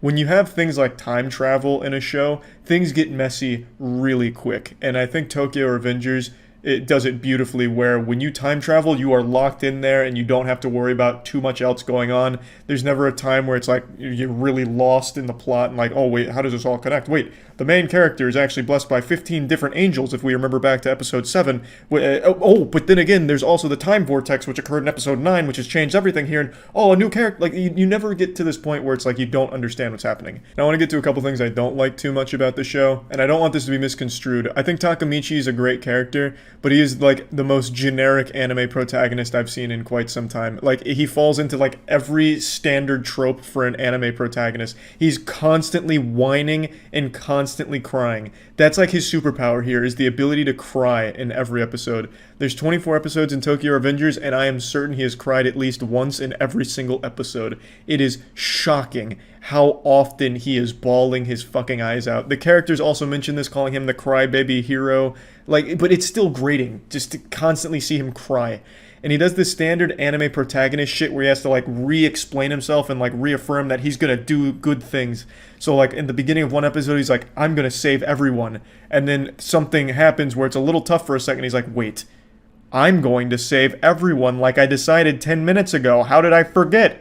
Wait a minute. I need to save everyone like I fucking said 10 minutes ago. And I'll like drive that point home 4 times across like 5 minutes. It's like, Jesus Christ, we get it. It's just, it gets frustrating sometimes. And he's constantly getting his ass beat. He's one of those protagonists that's just like this giant fucking punching bag. Just this massive pile of meat that everyone takes turns punching like they're training like Rocky at the butcher shop. So he's just constantly just getting his ass pounded. And he never gets any better. and he's constantly crying about it.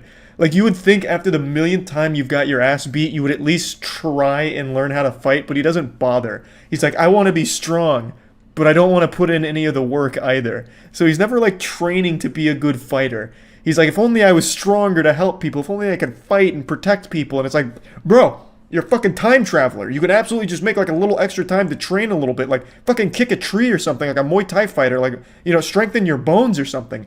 He's been punched in the face so many times, his entire fucking face must be like a giant callus made out of scar tissue by this point. His face is probably stronger than steel. Like, at least try and learn how to throw a punch back so you can capitalize on your damn near invulnerability that you've developed, like Colossus from the X-Men.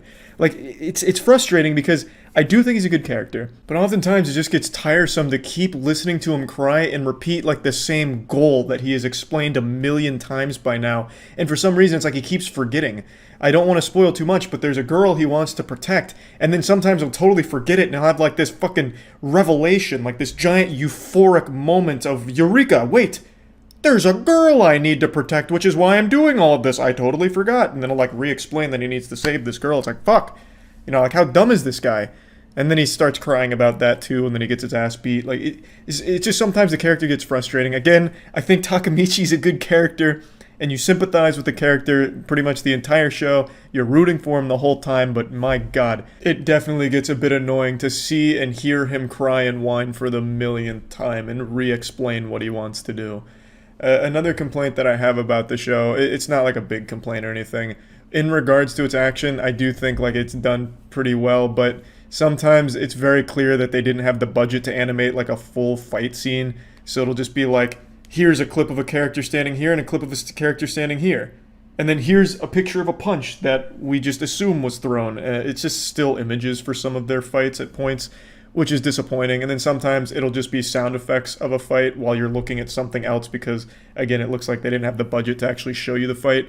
So that's a bit frustrating, but since the focal point isn't on the action is there as mainly like a plot tool, it's not the biggest deal. It's just I would have liked to see it. Like, if this had a higher budget, I bet the fights could have been even better. Like, they're not bad by any means. Like, especially like the final giant gang fight, I think that's done very well, especially highlighting Mikey's ability to be like this incredible badass. They hype him up this entire show, and you finally get to see just how badass he is, and it hits. Like, it really does. But you'll absolutely notice times where it feels like they weren't able to animate it to the extent they wanted to for their fights. Now, there's one other thing I want to focus on before giving this the score on the moistmeter. It's the villain. The main villain of the show, I think, is really strong. The villain here, I think, is really fucking cool. The entire show, they hype him up to be this absolutely ruthless, evil, awful person, but they never really make him a one-dimensional character who is only cartoonishly evil. And by the end of the season, you're left wondering, you know, what is actually making them this awful? Why are they evil in doing these things? They hint at possible motives throughout the season, and by the end of it, you get really curious to see how they expand the character, and you see a different side of them, perhaps. I get really interested to see where they take that character, because I'm really drawn into the story now, so I'm excited for season 2, hopefully. Plugging Tokyo Revengers into the moistmeter, I'm going to give it an 85%. I think it's a very good show. I think it's a very strong show, especially if you care about characters and world building. I think it does it really well. I think Tokyo Revengers accomplishes in 24 episodes what some shows fail to do in 5 seasons. They give you a cast of characters and make you care about them and get interested in them. So I think it's a great show, and I'd recommend it. That's about it. See ya. This episode of moistmeter was brought to you by Crunchyroll. Initiating moisture.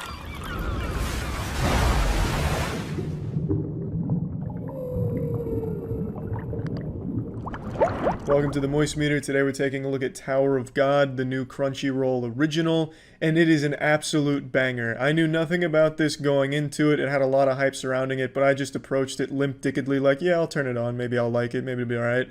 And I fucking loved it. I absolutely loved it. By episode 3, I was hooked. It is a super unique show, not only in its concept, but in its presentation as well. The visuals are unlike anything I've seen before. It's like they took a fucking sketchbook and just animated that directly without, like, translating it to any other medium. It is stunning. I was a bit lukewarm on it initially because I was like, wow, this is different, you know. I don't know if I like different yet. And then by the end of it, I was like, shit, maybe I'm gonna put some fingers in my butthole just to experience more different shit, because I fucking loved it. It really grew on me. And another thing about this show that just blew my tits off was the soundtrack. The soundtrack was so goddamn beautiful, I went out of my way to download most of it. And I had never done that for an anime before, except for Vinland Saga's first intro song, which was Survive Said the Prophet. That was the only other time. This one was so good, and I was not expecting anything like that. It has the most beautiful music that almost reminds me of the soundtrack to the first Nier game for the Xbox 360. Not Nier Automata, the one that came before it, the one that nobody fucking knows about and got spit on at the time of its release. That game had an incredible soundtrack, and it reminds me of a few of the songs in this show. It's just so good. So now getting into what the show's actually focused on, which is its story and its characters, I initially thought this was just going to be mainly action. You know, you'll have some blood and cum flying all over the place during some high-octane battles, but that's not what you get with Tower of God, and you shouldn't expect it.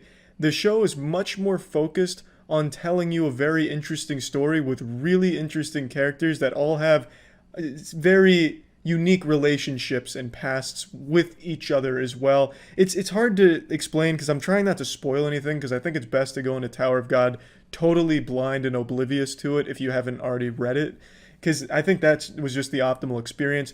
But in a nutshell, the story I think is super interesting. As the show continues for the 13 episodes that it has, you're getting more questions than answers. You're constantly getting new information that completely changes your perspective on what the tower could even be about. You know, what's at the top of the tower? What is even the purpose? What do these characters want out of it? And it's just constantly feeding you all kinds of interesting mysteries that have you thinking. And the characters are all very well written. I think all the characters are likable, and I think everything from like a character perspective and writing perspective is extremely tight. There wasn't any time where I was like rolling my eyes at any cliches or anything. I thought it was all just really well executed. I think the romance between Bam and Rachel is well explored with a lot of, you know, tragedy sprinkled in there. It's good. What I'm saying is pretty much everything they did with the narrative in the writing department, they fucking crushed it. They absolutely crushed it. And this isn't to say that there isn't action, because there is. There is scenes of action, and it is well animated and decent action, but it's nothing super special. In fact, I'd almost say the action in here is probably the weakest part of Tower of God. Every action scene's over almost instantly. You'll have two characters, sometimes more than two characters, engage in a conflict that's approximately like one move using some magical power, or one or two attacks that either get blocked or connect, and that's pretty much where it ends. Even when you have like a super powerful person squaring off against another super powerful person, it's pretty much just a one-sided slaughter where one of the people is just going to dodge everything and then just beat the shit out of the other person with a couple blows. So I don't think the action in the show is overly great. It's still nice. There's nothing wrong with it. I just don't think it's like a very big highlight of Tower of God. I think Tower of God really shines when it's telling you this story, and it's giving you background on these characters, and you're watching these characters interact with each other, and you're learning everyone's motive for even being at the tower. I think that's where the show's its strongest. It's actually pretty hard to talk about Tower of God because there is so many things that could be considered a spoiler about it, and I don't want to spoil anything at all. So I think the main thing you should know about the show is that the goal for every character is to climb this tower where if you reach the top of the tower, you become God. Everyone has their own reasons, and a whole bunch of shit happens to get there, a whole bunch of tests and everything, and it's fucking spectacular. Plugging Tower of God into the moist meter, I'm giving this bad boy a 90%. I think this is an extremely strong show. I think the only people that would really be disappointed with it are those that are used to like an 8-figure budget all spent on a single fight scene animated over the course of a year that lasts like 5 minutes on screen. That you're not going to get that level of like action scene craziness in Tower of God, so you probably will be a little let down in that department. But everything it lacks in that respect, it makes up for hugely in every other department about the show. I think it is really, really good, and I enjoyed the shit out of it. As I'm sure many of you know by now, I watch the vast majority of my anime on Crunchyroll. It just has a huge catalog and pretty much has every show I could even think of, or any show that I'm even moderately interested in, I can find on Crunchyroll easily. It's just a great service. If you're interested in checking out Crunchyroll, if you're a fan of anime, or if you want to check out Tower of God, which is a Crunchyroll original, and like I said in the Moist Meter, it absolutely banged, You can get Crunchyroll ad-free for 14 days by clicking the link in the description or going to crunchyroll.com/penguinz0. You can get every new episode an hour after it's broadcast, going right to Crunchyroll, professionally subtitled, 1080p, beautiful quality. You never have to worry about being low quality or anything. It's always going to be top notch on Crunchyroll, so I highly recommend the service. So again, if you're interested for 14 days ad-free, you can click the link in the description. That's it. See ya. Initiating moisture.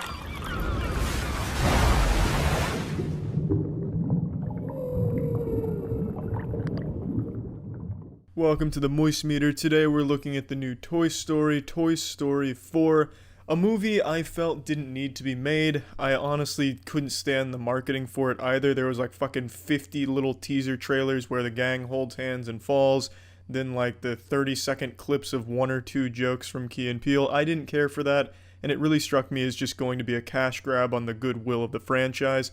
However, after seeing Toy Story 4, I absolutely fucking loved it. Absolutely loved it, start to finish. I think the strongest part of this movie is its humor. I don't know what's changed, but this is by far the best in terms of comedy in the series, and probably one of the best animated comedies I've seen since like Lego Batman, maybe. This might be even better. I don't know, the comedy really hit with me, and maybe it's just because I love Toy Story so much, but man, I fucking love some of the jokes they told in here. And Keanu Reeves' character, Mr. Kaboom, is the best sidekick character to be introduced into the franchise. Absolutely every scene with him in it is fucking great. An awesome character, and I love you, Keanu Reeves. You know that. If you're watching this, you already know I love you, Keanu. Please come shake my hand or something. I'll give you like an over-the-pants hand job if you want. Great movie, great character. The humor, it just lands every single time. Key and Peele, I thought were going to be annoying characters, even though I like them as actors. I thought they'd overplay their shtick, but they did really well. Their characters were really fun on screen. Their plush rush shit wasn't overused. It worked well. I really just enjoyed everything about this movie. Visually, it's Pixar. You know it's going to be fucking breathtaking, real top-notch shit. And it is. This one even more so than some of their other movies. They show you a lot of really cool scenes and scenery and shit like that. The villain is a really cool villain, not just like a comically evil one, a one that a lot of people could relate to. It's just, the whole movie kind of tugs on your heartstrings a little bit, but not as much as the previous entries. This one's a lot less large scale, a lot more character focused, and doesn't really get as sad or tear-jerky as Toy Story 3, for example, but it definitely does have its emotional moments. I really like the way Woody's arc concludes, though I do have to say, I don't really know for sure if this movie adds a lot to the characters we already know and love. They dumb Buzz Lightyear down quite a bit, which is fine because they make him more of a comedic character that still does cool shit and is still a good friend to Woody, but they do make him, like, significantly stupider than previous Buzz Lightyears, and that's not really a complaint. Just what I'm saying is I don't know if it really adds enough to the characters to justify coming back to the franchise after how great Toy Story 3 concluded. Absolutely loved that conclusion, a really touching one that I feel most people felt something during. This one doesn't have moments like that, but most people will probably relate a lot to the villain's struggles and stuff like that. It's a very humanized villain, not like a comically evil one or anything like that. The main new character introduced is Forky, made by Bonnie, and I really wasn't expecting to like this character, but I absolutely love this character. It was a really strong character that actually had some dark themes surrounding it, and I don't use dark in like the same way that people talk about shitty DC movies that attempt to be dark and gritty. I mean, like, the actual characters, it's kind of like a deep one, kind of on a different level than most characters in an animated children's movie, at least in my personal opinion. I was expecting some Frankenstein Doodle Bob thing, but I actually got a really enjoyable and pretty deep character that I really appreciated, so fuck yeah. Just an overall positive experience with this movie, and I just really enjoyed it. The only complaint that I have at all is I think the ending was a little bit rushed. There, you know, you spend 20 years with these characters and then it all kind of ends in 3 minutes with the characters together. It just, I don't want to spoil anything, but I think it's just, most people will probably get the impression it was rushed as well. And that's kind of a shame, but it's still a very nice conclusion, very satisfying. It was nice to see Bo Peep come back. It's just a really enjoyable movie, and I'm glad it got made, even if it wasn't totally necessary or adds a whole lot to the lore. Also, I'm extremely fucking greasy right now. I can see that on the recording here, so I apologize for that. Let's just go ahead and plug this shit into the moist meter. I'm giving Toy Story 4 a fat 90%. A really good movie. A really, really good movie that I think concludes the Toy Story franchise. I'm not sure. I don't see how they could continue it from here, but you never really know. Super fucking good. That's it. See ya. Initiating moisture.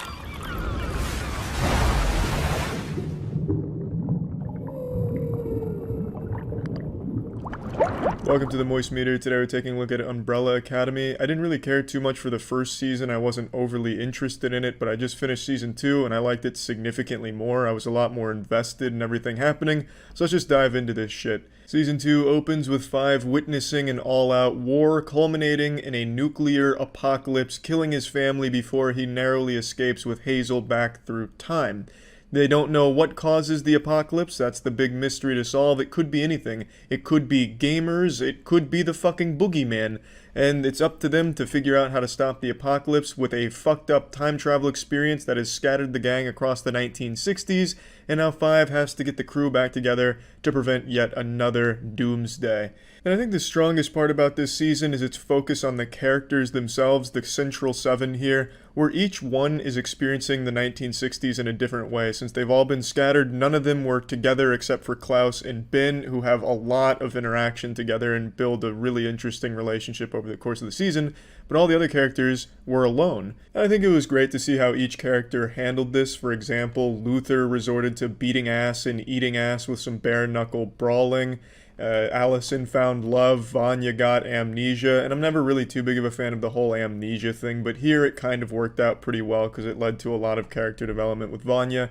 And I just think the strongest part was seeing the characters interacting in a different way, and then when they all come together thanks to 5, you get to see the disjointed, fucked up side of the entire family and them learning to get along to, again, stop another doomsday. And of course there's a lot more going on than just stopping the apocalypse. There's a lot of moving parts to this bad boy. For example, Diego becomes obsessed with the idea of stopping the assassination of JFK. I mean, he's like a fucking heroin addict when it comes to that. He's just constantly scratching at his goddamn neck just thinking about stopping JFK's assassination. And overall, I just think it all works in this season. I will say, since this deals with time travel is a pretty crucial element to season 2.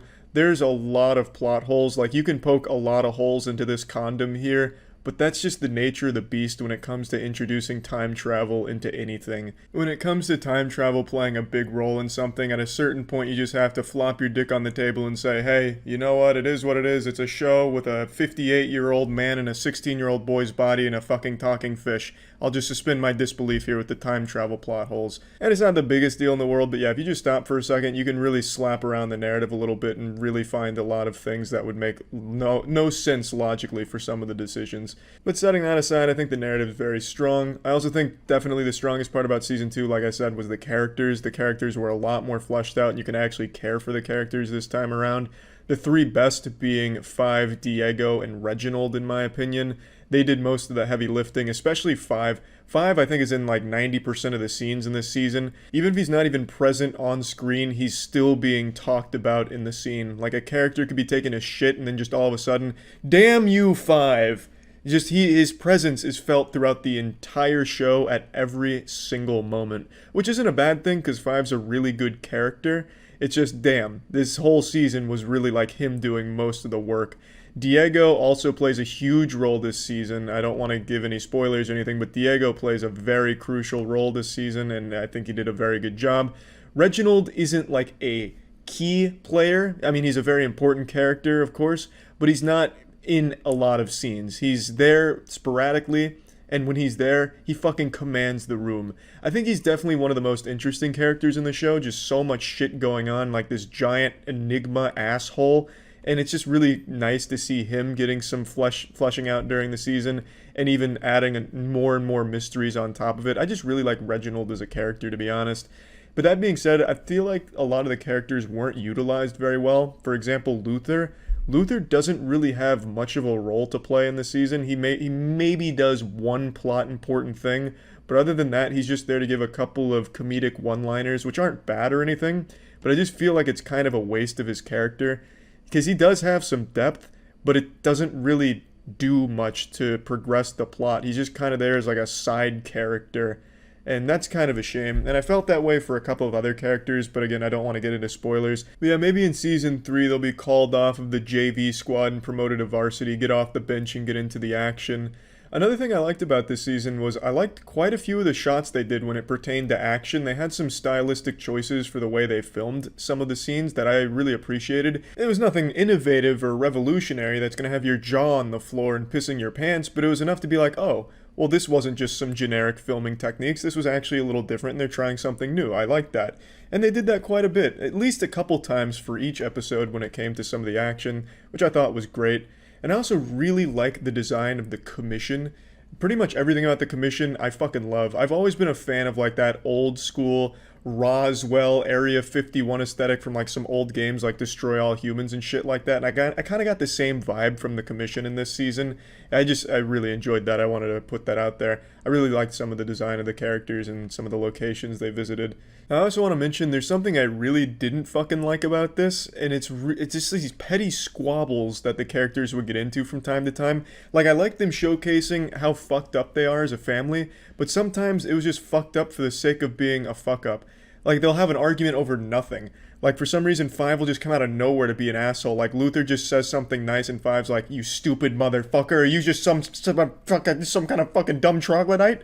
Huh? Is that what you are? Just a little baby bitch? Huh? And then they'll get into this, like, huge argument where everyone else comes in like, hey, why are you calling him a baby bitch? No, fuck you! Hey, fuck you! They'll just have, like, these dumb arguments that just seem pulled out of thin air. Like, something no one would ever argue about in the real world ever. It's just, I don't know. Like, you know, fucking Five would find lint on the floor and just go absolutely wild, flipping over tables, teleporting people's organs or something all over the place just because he's upset because he found something a little out of place. It just felt like constantly they wanted to show, like, hey, these siblings aren't right. Look at how angry they always are. So they just pull out this dumb fucking argument from their ass out of nowhere. And that got tiresome because that happens a lot. Especially with Diego. For some reason, Diego just gets bullied. Just like punching bagged by the group for some reason. Even when he comes up with a good idea, they just call him stupid. They're like, Diego has a good idea. Hey, that's a fucking dumb idea and you're stupid, but it's a good idea. And you're still stupid. I don't know, just a lot of those squabbles just got really grating from time to time. But anyway, plugging Umbrella Academy into the moistmeter and giving Umbrella Academy a nice, crisp 80%. I enjoyed it. There is a lot of problems with it, but it is still overall just a fun, super-powered show that I think is just a good ride. That's about it. See ya. Initiating moisture.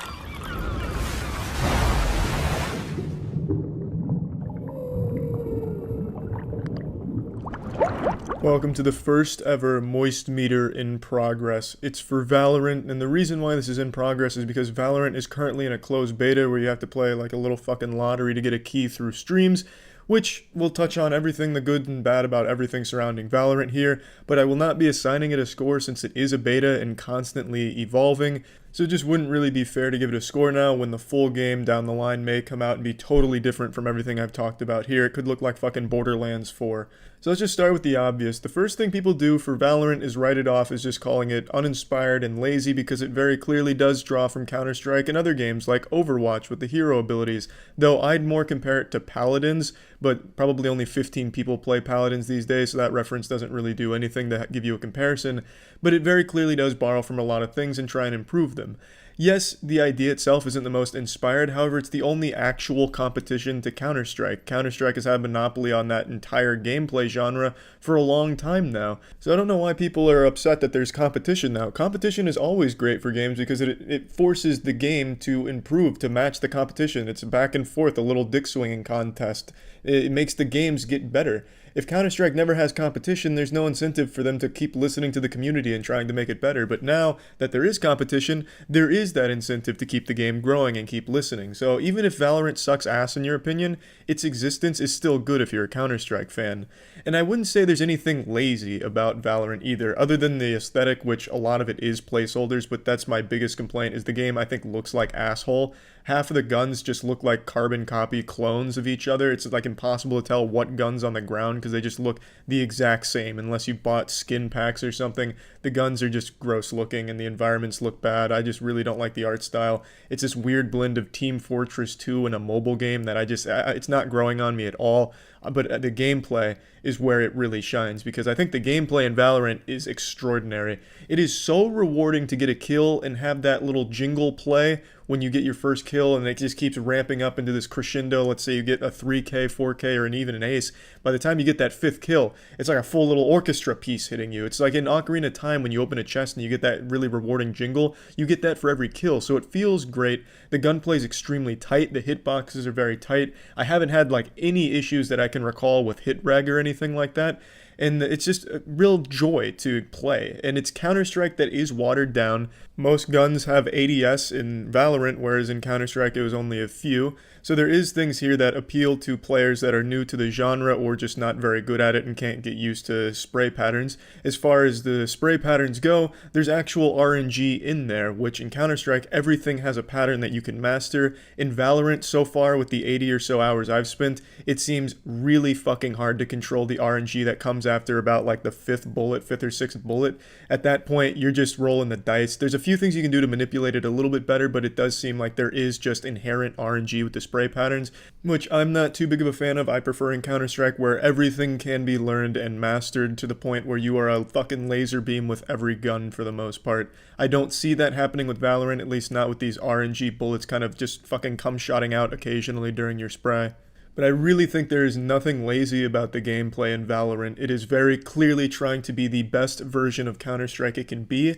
One thing that I like more in Valorant than CSGO, probably like the only thing I'd say is better in Valorant than in CSGO, is abilities over grenades. And that maybe just be a personal bias because I spent so much time with Counter-Strike back in the day. I'm just so fucking tired of the same grenades and the same angles that you need to spend 100 of hours labbing to get the right angle.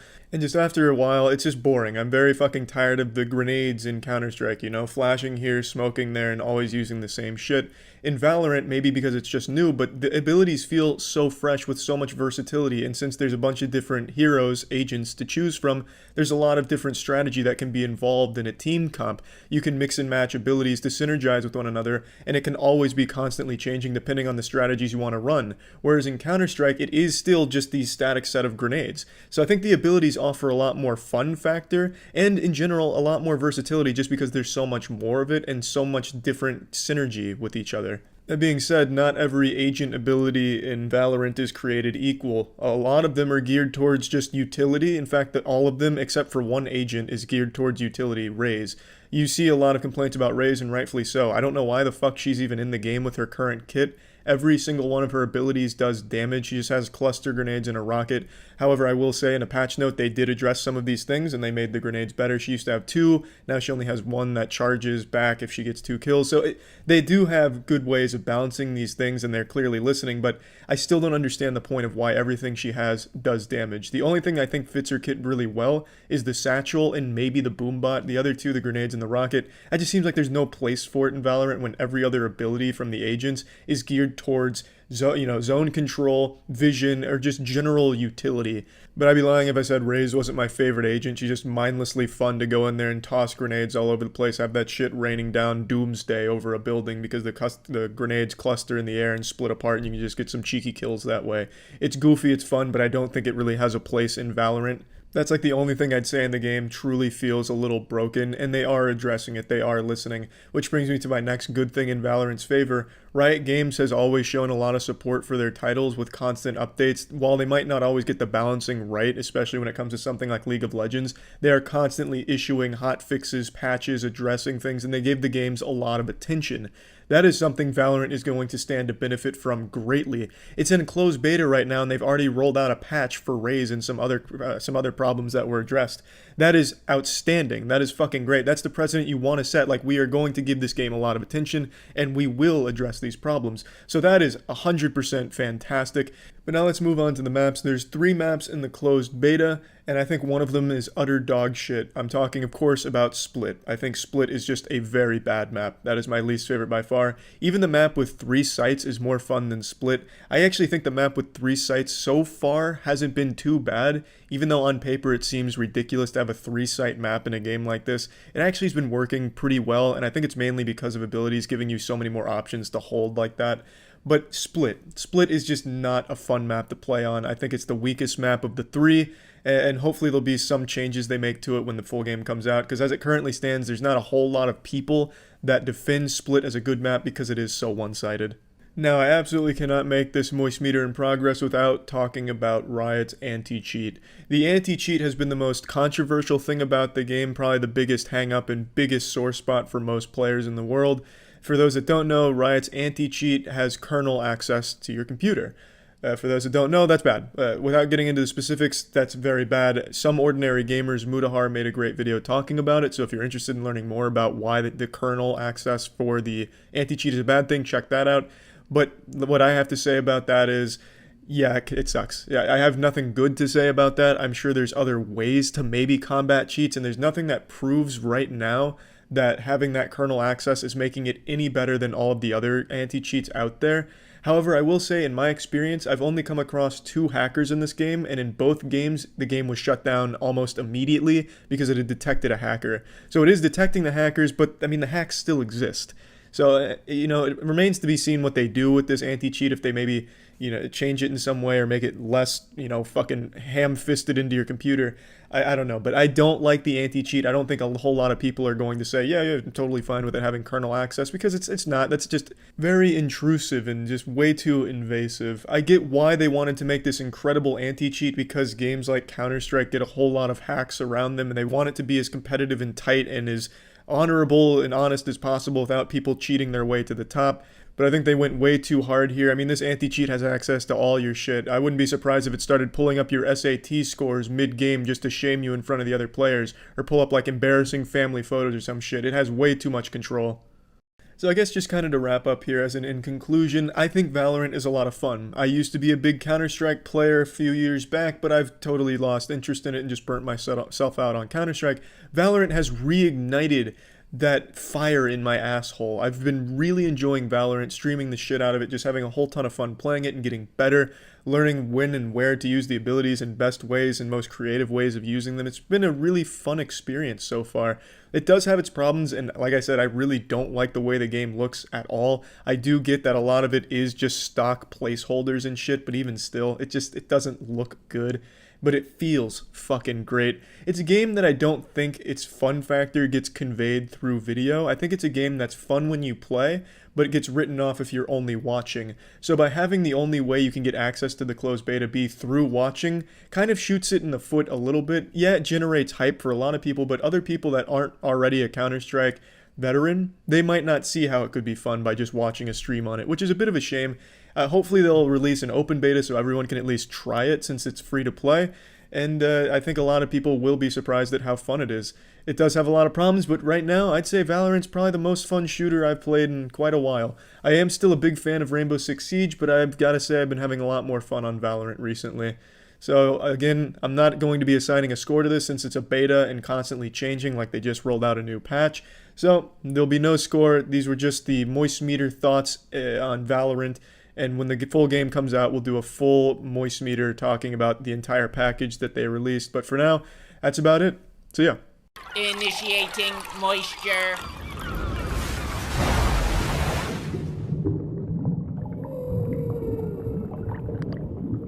Welcome to the moistmeter. Today we're taking a look at the new Venom movie, Let There Be Carnage. With the first Venom movie, I was applauded for my bravery, cheered on in the comment section for finally saying what people were afraid to say when the movie came out, that it kind of fucking sucked ass.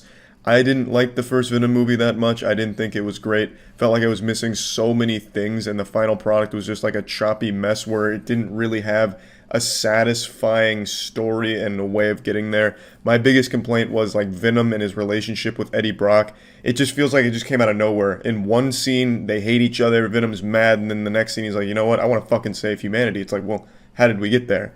But setting aside my criticisms of the first movie, I think the second movie is better. I think it's a goofy, fun movie. It doesn't take itself too seriously at all. But it's also pretty redundant when compared to the first movie because it kind of does the same thing. At the end of the first Venom movie, it's like, we're going to save the world, we're going to eat bad guys, we're going to be a hero that's not afraid to rip some fucking heads off. And in this movie, they come in and they're like, we're not ripping heads off. You're in timeout because Eddie Brock doesn't want bad guys to get their heads eaten by Venom. So pretty much the entire movie is just them bantering with each other. And granted, it is enjoyable because I think the writing's good and Tom Hardy's very good. So them joking around and getting mad at each other and having these arguments that you would expect a couple to have is fun. But when that's the entire first hour of the movie, like the bulk of what's going on is just them not seeing eye to eye on how bad guys should be eaten and how they should be a hero and how Eddie Brock just wants to be left alone, it's just kind of tiresome because we've already kind of seen that with the first movie. I do love the actual fight with Carnage. I think at the end of the movie when they fight, it all works really well. It's a very satisfying fight, but everything leading up to there, I feel like they didn't know how to get it to that point. So they just threw in what worked the first time for most people, which was the back and forth with Eddie Brock and Venom. And I will say again, I just don't think Venom movies work at a PG-13 rating. Like for Carnage, for example, when Carnage is going crazy, he's fucking killing everyone, and Cletus Cassidy, when they're killing everyone, it's really cheapened by the fact that they do it all like off camera, off screen. So you don't really see that. You're not really like afraid of them or really impressed with their power. It's like, oh, this guy, he kicked somebody, and now we don't see that person again. It's like, it's kind of lame. That's not exactly scary. I said this in the first movie. I thought it was supposed to be R initially because the first movie is so chopped up that it feels like they cut out everything that made it R. And I also feel that way about this movie. It feels at times that it's edited in a way to hide scenes that were R-rated that they took away at the last second. I don't think that's the case because the first movie was PG-13. I imagine they planned for this one to be the same rating, but it still does feel that way. It's just there's something about the movie. Like, it just jumps around, and it just gets real silly. And not like it's self-aware silliness, just like, this is kind of dumb. To give you an example, this is going a bit into spoiler territory, so spoiler warning for this. At the end of the movie with the fight with Carnage, Cassidy has his girlfriend there, and you don't care about his girlfriend. They don't really do anything to flesh out this relationship or make you, as a viewer, care. It's pretty underwhelming. It's kind of dumb. But it's there because they thought it needed to be there to have like a climactic final showdown, so it is what it is. And his girlfriend is very clearly a psychopath just like Cassidy. She's killing people. She encourages him to kill people. She's impressed when people are dying. Cars are blowing up. Cops are being murdered. She loves it. And then at the very end of the movie, it inexplicably, or maybe I missed it, Carnage is about to hurt Eddie Brock's most important person. And she's like, don't do this, Cassidy. Now you've gone too far. You've got to stop. So then Carnage starts strangling her. He's like, we're not stopping, and I'm going to shut you up. And then Cassidy's like, no, that's my girlfriend. And then there's like this, back and forth with Carnage and Cassidy. Like, you can't hurt her, it's my girlfriend. But she told us to stop, and she can scream real loud. That's bad for us. And it's like, well, what the fuck is going on? Why was she even, like, upset with Carnage and Cassidy in the first place? She was all on board for killing complete strangers. And now when it's someone who's a little less of a stranger, someone she actively kidnaps, now it's a problem. It's like, well, what the fuck is going on? So it's just really, again, all over the place sometimes. And it just feels like it's missing crucial shots and scenes. Okay, now back from spoilers. The rest will be spoiler free. That was really the main one I wanted to talk about. Like I said, I didn't have like a bad time watching the movie. I enjoyed it because I thought the goddamn, I got a fucking eyelash in my eye. But yeah, like I said, I did have fun watching it because the writing was strong with its banter. Since that was the main bulk of the movie, was just them bantering, and they at least did a good job with that. They even send fucking Venom to a rave, so it's very clear that they're indulging in the silliness of the movie. But overall, I don't think it's like a great movie. Cletus Cassidy, I think, is played well by Woody Harrelson, but it's not a very good character. They don't do a great job with him. They just established he had a girlfriend that this girl that he really liked when he was young, and now he wants to get back together with her, and he's a serial killer. And they try and do that thing with serial killers where they say like the wackiest shit that's like super deep, but with Cassidy here, they just don't know how to write that. It's like, you see like in like anime where the villain has like these crazy monologues that are all like really profound and like wild. Well, they try and do that with Cassidy, but it just doesn't work. So like when he's on death row, he's giving like his last speech, and it's just super goofy. It's not like, that was scary, ominous, and yet profound. It was like, he'll give a speech and it's like, hey, Eddie, You know when you flush a toilet and the water goes down the pipes, that water's not coming back. That's like me on death row. I'm water in a toilet, Eddie. It's like, it wasn't a very cool villain monologue, and it really wasn't. It's scary. It was just kind of goofy. So that was pretty disappointing. And again, the girlfriend isn't really a strong character either. They don't do much to flesh her out. They just make her equally a psychopath to Cletus Cassidy. So that's really all you get there from that relationship. So you as a viewer aren't really going to care very much. But like I said, the final fight with Venom vs. Carnage was satisfying. I did enjoy it. I just wish leading up to there was more about the movie than just banter. There are some scenes of Carnage blowing up police cars, blowing up helicopters and shit, and it's good. Like, it's still fun to watch. I think Carnage is a really cool character. But it's disappointing to have a character like Carnage, who's all about fucking murder, blood in the streets and gore and shit, like going crazy, to be a PG-13 movie where it just feels like he's a super watered-down version of Carnage. So he's not as intimidating as you would expect him to be. But that's more nitpicky. I don't think this movie was ever going to be R-rated, though I think it should have. It's not bad. I want to make that clear. I definitely think this is better than the first movie, so I did enjoy it. I didn't have a bad time. Let's plug it into the moist meter. I'm giving Venom Let There Be Carnage a 60%. Hopefully, if they continue the Venom franchise, they can finally stop making the majority of the movie just Eddie Brock and Venom bantering. It is enjoyable, but I think doing it 3 times in a row as like the main bulk of the movie is going to be a bit much. So hopefully now we can just establish he is the lethal protector. They're on the same page now, and going forward, we can start from that point instead of go backwards. So anyway, that's about it. See ya. Initiating moisture.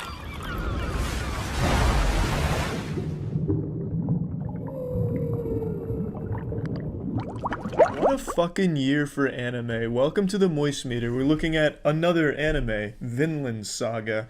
This is an Amazon exclusive one, and it absolutely slaps. It is, again, another great anime to finish off 2019.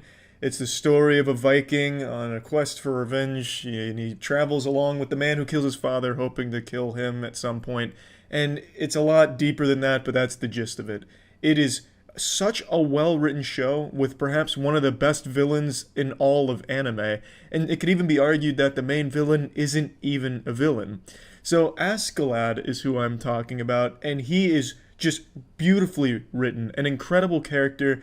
He's at some times your comical mustache twirling, I will behead you for the sake of entertainment, ha ha ha, kind of villain, but then other times they give him so much depth to give context to that side of him, and it's just really impressive what they've done with that character. Thorfinn is arguably the protagonist, but it's hard to say because I also could say Askeladd is the actual protagonist of the season. It's just a really great dynamic between Thorfinn and Askeladd, and I think both characters are really, really strong, especially Askeladd. The whole season, I was worried it would drag, but at no point does the season ever drag. There is a lot of action, but there's also a lot of just characters scheming, talking, you getting to know the characters, their environment, their time period, their morals, their ideals. It's a lot of actual character development and depth as opposed to just Vikings ripping tits off and slicing cock. It is a lot more than I expected. And I also want to point this out. This is the first anime I've ever seen where I never skipped the intro, at least in the first one. Survive Said the Prophet did the intro for the first part of the season, and it's such a banger. That song absolutely bangs. I never skipped it because it was so good. I didn't care for the second song they used in the second half, so I started skipping it then. But when they were using Survive Said the Prophet, I was fucking bumping my fist to that shit every time. It was just a really, really great show, and I really enjoyed it. The animation was top-notch. When there was a fight, it was really well animated. I didn't think at any point that it felt cheap. There wasn't any times where it was, a still image with a moving camera, like One Punch Man Season 2 or some shit. It really felt very full of passion, and like they wanted to come out here and make something memorable, and I think they absolutely did. I think Vinland Saga is one of the strongest of the season. It's hard for me to say if it's the best of the year, because I really, really like Dr. Stone, and the new Attack on Titan was great too. I don't know, it's just a really really great show that I highly recommend. And this is one of those that I'd recommend to people that don't like anime. It has great gory action with actual cool choreography in it. It has great character development and writing across the board. Sometimes it has some really goofy anime tropes, but I don't think it's that big of a deal, and especially with how scarce they are in this, it's just really, really enjoyable. I have nothing but compliments for Vinland Saga. That being said, I don't think it's like the best show ever made, but it's definitely one of the best of this year.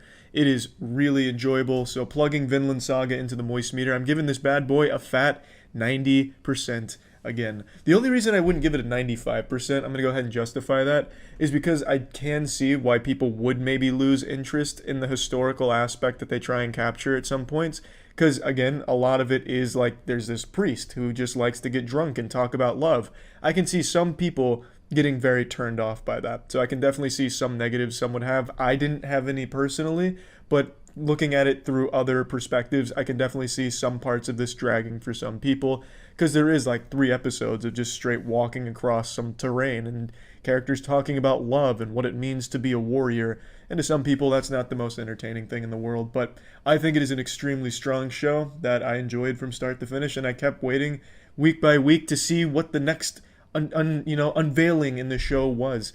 There's also a character, Thorkel, who has a lot of depth that you don't expect, because in the beginning he's just this giant fucking monster man that just seems devoid of all intelligence, but by the end of the season you see a lot of different sides of him, and he is a lot more than meets the eye. Great show. That's about it. So yeah. MoistMeter was brought to you by Amazon Music. Sign up for free below using our referral code. Initiating moisture.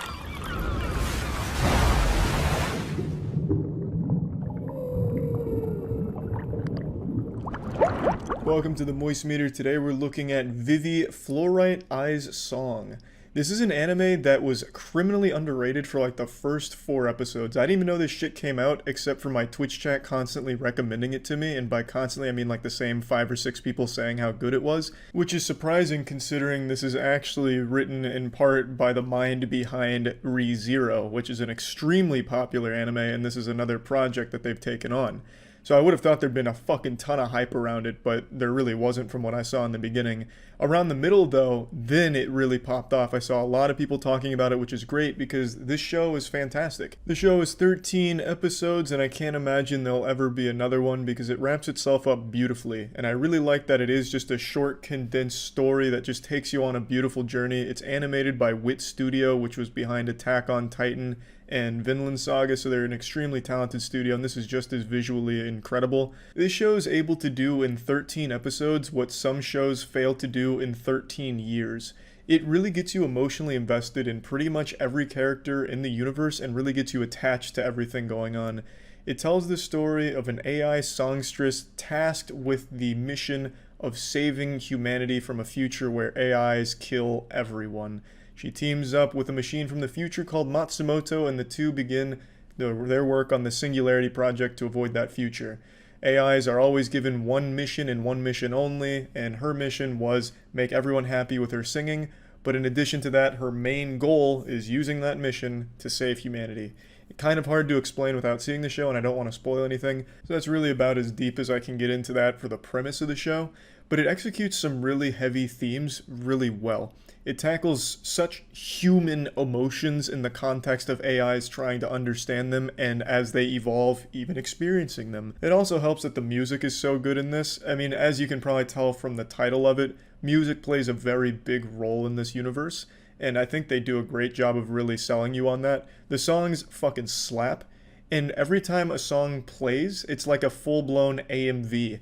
You get like little butterflies in your ball sack, and you get like a really cool montage of sometimes action going on. Like, the show isn't filled with action, so don't go in here and expecting like Jujutsu Kaisen or anything like that. But when there is action, it's great, and it's really fucking full throttle shit. But don't expect a ton of it. But just know that when it is used, it's used well and executed wonderfully, and the music complements it because the soundtrack absolutely slaps. It's not anything corny or cheesy. Some of the lyrics will put a smile on your face because, you know, it's some very anime shit, like What does it mean to sing from the heart? This is what the heart is. It's time to talk about friends and heart. And that's some of the lyrics to some of the songs, but it doesn't matter because the song is great and it's really good in that context, considering that these are AIs. Emotions aren't necessarily like second nature to them, right? So I don't know. I think it really works. There's very few things to dislike about this show, but I don't think it's perfect either. There's times where, like, certain episodes, the thing that they're trying to accomplish seems counterintuitive to their overall goal of stopping the eradication of humanity. Like, sometimes I was wondering how what they were doing would have any impact on the future. Like, sometimes I thought it would just be the exact opposite, like they were fucking helping get AIs thrown in the dumpster, or have AIs throw humans in the dumpster and then shit on them. Like, sometimes the goals just didn't make a whole lot of sense to me. By the end, it does, but as you're experiencing it, I found myself getting confused, and I think some other people will as well. Especially, without spoilers again, there's a character, I probably can't even talk about it because it is kind of a spoiler, but there is a character who the only way you even know what they're truly doing is by paying extremely close attention during, like, a couple sentences of exposition that gets dropped suddenly. If you've seen the show, you might know what I'm talking about, or I just sound like a raving fucking lunatic from Arkham Asylum. But there's definitely confusing moments. The show can get very convoluted and confusing if you're not paying extremely close attention to it. But other than that, I don't think there's much to dislike about it. So without being able to get too deep into it, I'll just go ahead and plug it into the moistmeter now. I think Vivi is an easy 90%. I think this is another show that's right up there with some of the greats. This is a completely original one too, with the team up from the ReZero author as well as Chaos Child. I'm not familiar with Chaos Child, which is why I more highlighted the ReZero author. So I really think they've just done an incredible job with this. Wit Studio, apparently this was only done as like a side project for them, and they still absolutely crushed it. Their fucking bench players, their B team is still better than some of the best in the business. It's crazy how talented Wit Studios is. I think this is a great show, and I definitely recommend it. That's it. See ya. Initiating moisture.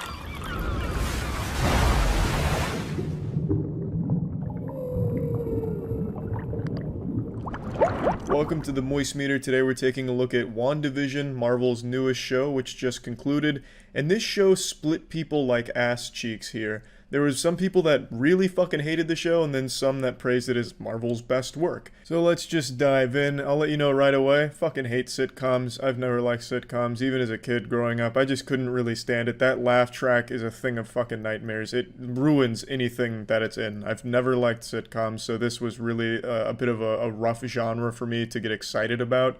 But I really found myself kind of enjoying it. It wasn't like laughing out loud, slapping my knee at the sitcom jokes in WandaVision, but they were using the sitcom setting as a way of portraying a very interesting narrative and universe, and making the viewer constantly ask why. And that's when WandaVision's at its best. You get all kinds of decades of sitcoms that it's very tongue-in-cheek, very self-aware, which I can appreciate because it's not taking itself super seriously. But throughout these episodes in the sitcom, you're seeing things that just aren't right, you know? Like in the very first episode, at a dinner, there's a man that starts choking, and his wife just keeps saying, "Stop it," with a smile on her face, kind of teasing, but then as she keeps saying "stop it" a million times, she gets to be a little more fearful, not so much that her husband's choking to death, more so at the whole atmosphere. Because something's not really going according to script. You can see fear set in on Wanda's face as well as Vision, and it's a really eerie scene that starts to set the tone to the viewer like, this isn't just a sitcom, there's clearly something more sinister going on here. And as the sitcom continues to go, more of these anomalies happen, and you're starting to piece together things, and a lot of fucking fan theories were popping up all over the place online, which is pretty cool because I haven't really seen too many these days, and I really enjoyed that. But by the end, I really felt like it started to lose its footing. Of course, all the fan theories, as always, are wrong, even though some of them are really fun food for thought to play with, but a lot of it was just kind of thrown out the window, going for a more generic conclusion. I am going to get into a little bit of spoiler territory here because I do want to talk about it since it is like my chief complaint with the show. So just fair warning, there's going to be some minor spoilers here. Nothing huge. I'm not going to fucking tell you Santa Claus isn't real and ruin the show or whatever, but just wanted to give that warning. So really this show is two different shows that go ass to ass, and I don't think they work very well together. There's the sitcom portion of the show, which is the Wanda world that's been created, full of all kinds of wild shit that goes on there. And then the generic Marvel Cinematic Universe world where you have S.W.O.R.D. that's been investigating. And everything involving S.W.O.R.D. is just really generic shit. You know, we're hacking in to see what's going on under the covers. We're using infrared drone technology to see if we can get a read on what's happening in there. And then it's just really boring. The characters, I think, are fun on the S.W.O.R.D. side, especially Jimmy in particular. I really enjoyed his character every scene he was in.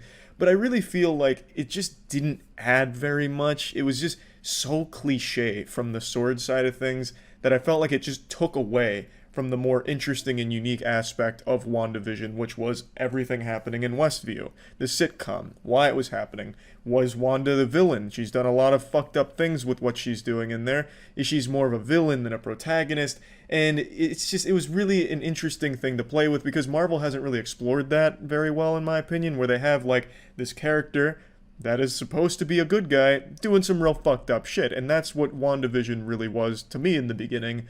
But then by episode 6, it takes a huge turn for the worst, in my opinion. It gets painfully standard. There's still some elements of the good WandaVision left, but overall, it's a really generic conclusion to what I thought was a more interesting approach to a superhero story. The show spends about 7 episodes showing Wanda doing some fucked up shit, where she's basically torturing people and taking away their free will. And it's a character you can't really root for, but you can certainly sympathize with given everything Wanda's been through. But by episode 7, and this is like the biggest spoiler here, they, for some reason, decide to bring in a new villain, an actual cliche, standard, cartoonish supervillain, like straight out of a fucking comic book. A villain comes in, it's like, I am actually evil, and this is why I'm evil, and here's some evil shit I've done. And then that's what happens. She now squares off against an evil bad person, and they have a superhero fight where they're throwing punches and shooting laser beams at each other and using magic at the end, and then that's really where it concludes. I felt like that was such a wet fart to send off this show that I thought did a great job of at least trying new things in the superhero genre. I just couldn't help but be really let down by the conclusion. And I really feel like this whole show could have done without S.W.O.R.D. S.W.O.R.D. really didn't do much until like the very end when it got very generic. All they were doing were serving as a lens for the viewer to piece together what was happening, which is fine, of course, but I feel like maybe there could have been another way of doing that. Again, that's not really to say it was bad. Like, for example, Jimmy and Monica I think were really good, Darcy as well. Like, I thought they were good characters, but I really feel like that whole arc detracted from the more interesting aspects of WandaVision in Westview. And really, the end, I can't stress enough just how out of place that felt. It was like actual fucking 1940s comic book writing where everything is explained to you, just fucking beaten into your asshole about what's actually going on. The fucking supervillain comes in and monologues, I want power. I am here for power. I want all this power, power, power. Oh, you did this because of power. Like, it's so silly. And it was really just a big old letdown, to be honest, when probably like the last 2 episodes, I would say. Though there were still good moments in them, it really just kind of hindered a pretty decent show. So I'm just going to go ahead and plug WandaVision into the moistmeter now. I'm going to give it a 70%. I think the show is very enjoyable and interesting. Even if you hate sitcoms like I do, there was still quite a bit to like about the show. I really enjoyed most aspects of it. And even with lackluster ending, it still was a fine experience. And I want to again say, like, the ending's not, like, bad, it's just disappointing. Like, it's still an entertaining ending. Like, the fighting's still good, everything looks good. It's a fucking Marvel show, so, I mean, obviously it's gonna look good. So there's no real problem with how the fight goes or anything. It's just, I felt like there could have been more they could have done with the conclusion, considering how long they spent setting up a very unique and interesting premise.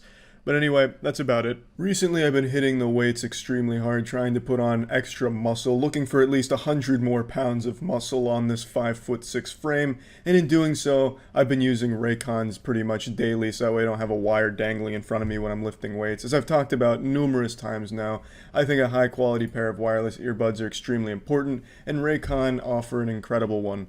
The everyday E25 are still their best model yet, giving you 6 hours of playtime, seamless Bluetooth pairing, a compact design, comfortable noise isolating fit, super simple to set up, super quick to set up. They have the same amazing quality that you're used to from other premium audio brands, but at half the price. If you're interested in trying Raycon for yourself, you can go to buyraycon.com/moist to get 15% off your Raycon purchase, or just click the link in the description below. That's buyraycon.com/moist for 15% off. That's it. See ya. This episode was brought to you by Manscaped. Initiating moisture.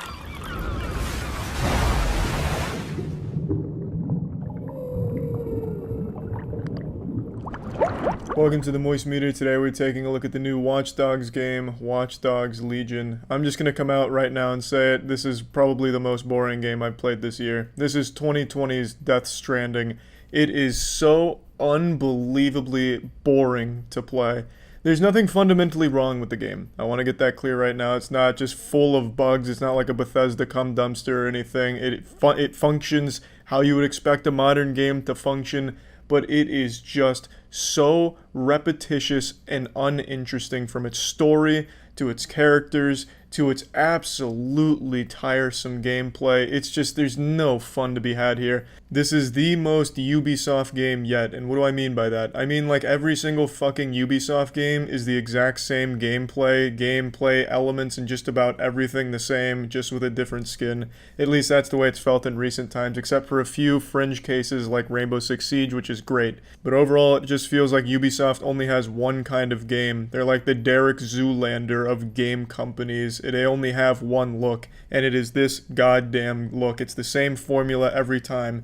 Open world, explore, minimal stuff to really explore, but you can walk around and then you do the same types of missions in every single game with a few different gimmick changes. In Watch Dogs, it's hacking, and the hacking is not fun. There's nothing very enjoyable about the hacking. It's all just, here, download this data while you stand still, and it just goes from 1 to 100%. Or, here, throw this spider bot, and then you just walk it and press Y.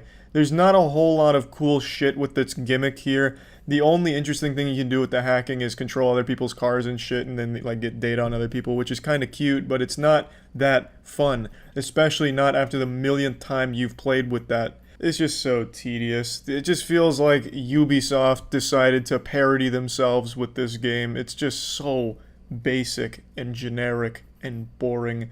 The only other interesting mechanic that I can even point out is the ability to recruit anyone in the world to your team, which can lead to some goofy shit, like I recruited an entire team of people who looked like pedophiles. But when you recruit these people, the things you have to do are still just the same shit over and over and over again. It's so boring. And the voice acting in this game is insulting. It's probably the worst voice acting in a AAA game I've heard in a long time.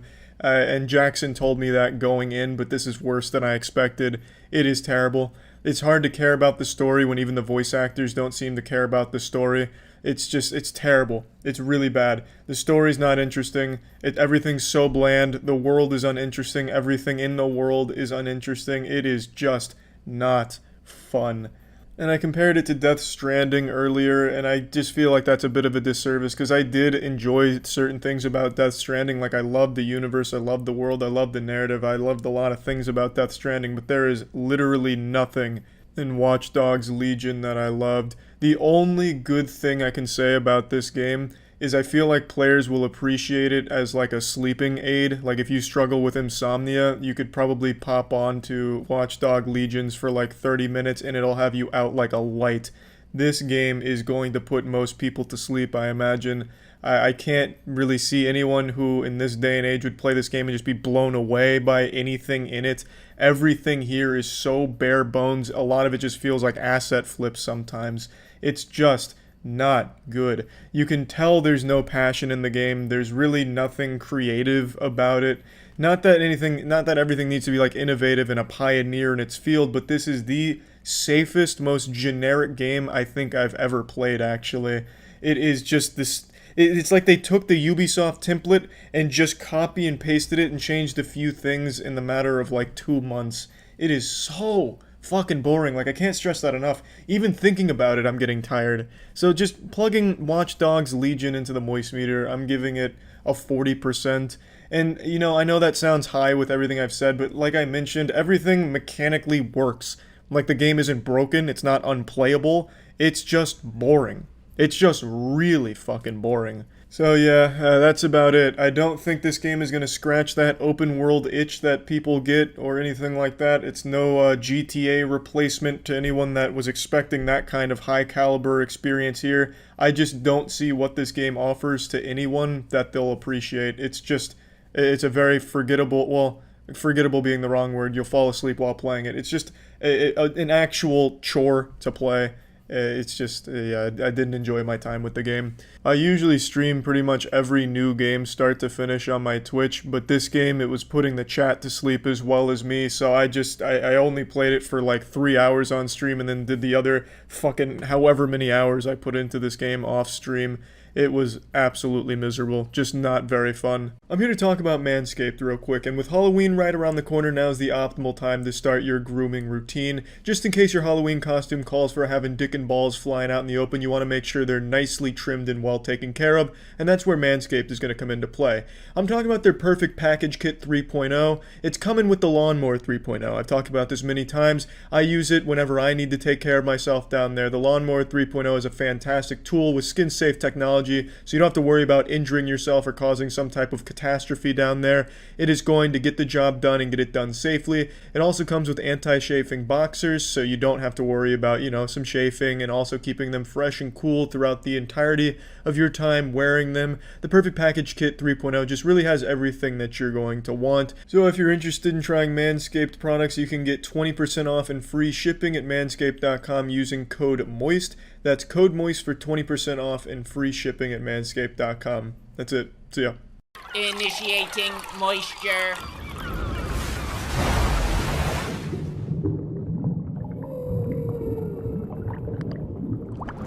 Welcome to the MoistMeter. Today we're taking a look at Willy's Wonderland, a movie heavily inspired by the Five Nights at Freddy's video games, which is a franchise that still sends many children to bed with wet nightmares and haunts the boners of many. Five Nights at Freddy's was a phenomenon, and I believe it still is. Matt Pat of Game Theory has like 600 videos of Five Nights at Freddy lore and hypotheses on the universe. So I mean, it's a big deal as far as video games go. And this movie draws a lot of inspiration from it. It features Nicolas Cage locked in a Chuck E. Cheese that's been cursed by a satanic ritual and haunted by animatronics that constantly feed on people. And Nicolas Cage has to clean the place before morning and survive the night. And I have to say, this is Nicolas Cage at his worst, because Nicolas Cage doesn't say a word in this movie. He doesn't have a single line. He only even makes one audible noise, which is when he grunts after taking a drink. And I thought he sharted his pants, which is why he made like this weird groan. But that's the only time you even hear Nicolas Cage's vocal cords even fluctuate a bit. He's got some golden pipes, and I wish they had used them.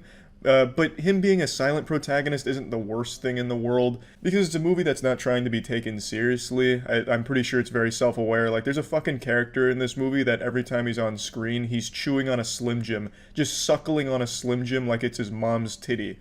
It's not a movie that's trying to be anything special. It's just supposed to be a fun movie, which I think it succeeds at. The story doesn't make any sense. They don't even try and tie anything together to make it make sense. Like, Nicolas Cage every hour has to go drink a soda and then play pinball, and that's never really explained. At least I think it's a soda. It could have been beer, but since it's not Budweiser, I don't know. I wasn't able to pick up on it right away. It was either beer or a soda, but every hour he has to go drink and play some pinball where he just stops everything and goes and does that, and it's never explained why. So he's just a routine fucking pinball wizard that just has to go over there and drink and play pinball every hour. It's just, there's a lot of things in this that just don't make any sense, and they don't try to make it make sense. They just wanted a lot of animatronics for Nicolas Cage to beat the fuck out of, which he does, and they do have a lot of that. There's also other characters in this movie, some younger characters that it doesn't seem like the actors really tried. It's like every single one of their lines was their first take, which is, it kind of gives it a certain charm where it's like extremely goofy, like Attaway General, which I didn't mind, but it is like objectively horrible acting, and they make the worst decisions I've ever seen in a movie, which I think is on purpose, because again, the movie's not trying to be taken seriously. But for instance, like there's these two characters, and everyone in this group knows that it's haunted. They 100% know these animatronics are killing people, and they go in anyway, and then the two characters decide to fuck in the birthday room where a lot of kids die, and as they're fucking, they notice one of the animatronics is alive and watching, and they continue to fuck, saying they want to give it a good show, and then, spoilers, they do die to that animatronic. He wasn't impressed by the show. Like, and these two characters just moments before were saying how they want to get the fuck out because they don't want to die, they don't want to be around those animatronics, and then literally one scene later they're like, let's go fuck in the birthday room. Like, it's crazy. The decision making is awful, which I think is on purpose. I think the movie was going for cheesy, so bad it's good kind of shit, and usually that doesn't work, but for this movie I think it did because they focused on the best part of it, which is Nicolas Cage just beating the shit out of animatronics, just spreading animatronic cheeks and raw fucking them. Because Nicolas Cage has a huge kill count of animatronics by the end of this movie, and it's all practical effects, so he's just like slapping fucking stuffed animals around, and you hear like the little thuds because it's like real stuffed animal shit and animatronics. It's good. Curb stomping some of them, ripping skulls off, suffocating them with his taint, like it's good. Like, it's fun. It's a fun, bad movie. And again, it doesn't try to do anything except give you a lot of kills on animatronics to watch and enjoy, because that's really all this movie has to offer. I wish Nicolas Cage talked. I think that really could have brought it up to another level, and having him be silent is a bit of a missed opportunity in my opinion. Or maybe Nicolas Cage only signed on if he didn't have to say a word. Couldn't tell you, but I do think him being a silent protagonist for the entire film was a misfire. And it would have been nice if they at least tried to have some story elements and tie everything together, because I definitely think they had ways of doing that. They just decided not to, which, again, is fine. It's not the biggest deal in the world. So I'm just going to plug this into the moist meter. I'm giving Willy's Wonderland a 60%. I enjoyed it. It's by no means a great movie or anything, but it is a fun one just to watch Nicolas Cage go a little wild beating up some demonic animatronics at a Chuck E. Cheese. What's not to like about that? Just beating up evil magic animatronics is just fun to watch. It's time we talk about the magical earbuds from Raycon. I've mentioned these multiple times now and again. I will continue to stress how important it is to have yourself a nice quality pair of wireless earbuds when you're working out, so you can get those crucial boner jams for those big reps and not have to worry about accidentally slapping your wire and hurting yourself, ripping them out of your ear and just being a nuisance. Raycon sound just as amazing as the other top audio brands, but they're coming in at half the price. Their everyday E25 model is their best one yet, with 6 hours worth of playtime, seamless Bluetooth pairing. I'd highly recommend them. If you're interested in trying Raycon, you can click the link in the description below to get 15% off your order. So again, if you're interested in Raycon wireless earbuds, you can click the link below for 15% off. So that's buyraycon.com/moist for 15% off. Buyraycon.com/moist. That's it. See ya. Initiating moisture.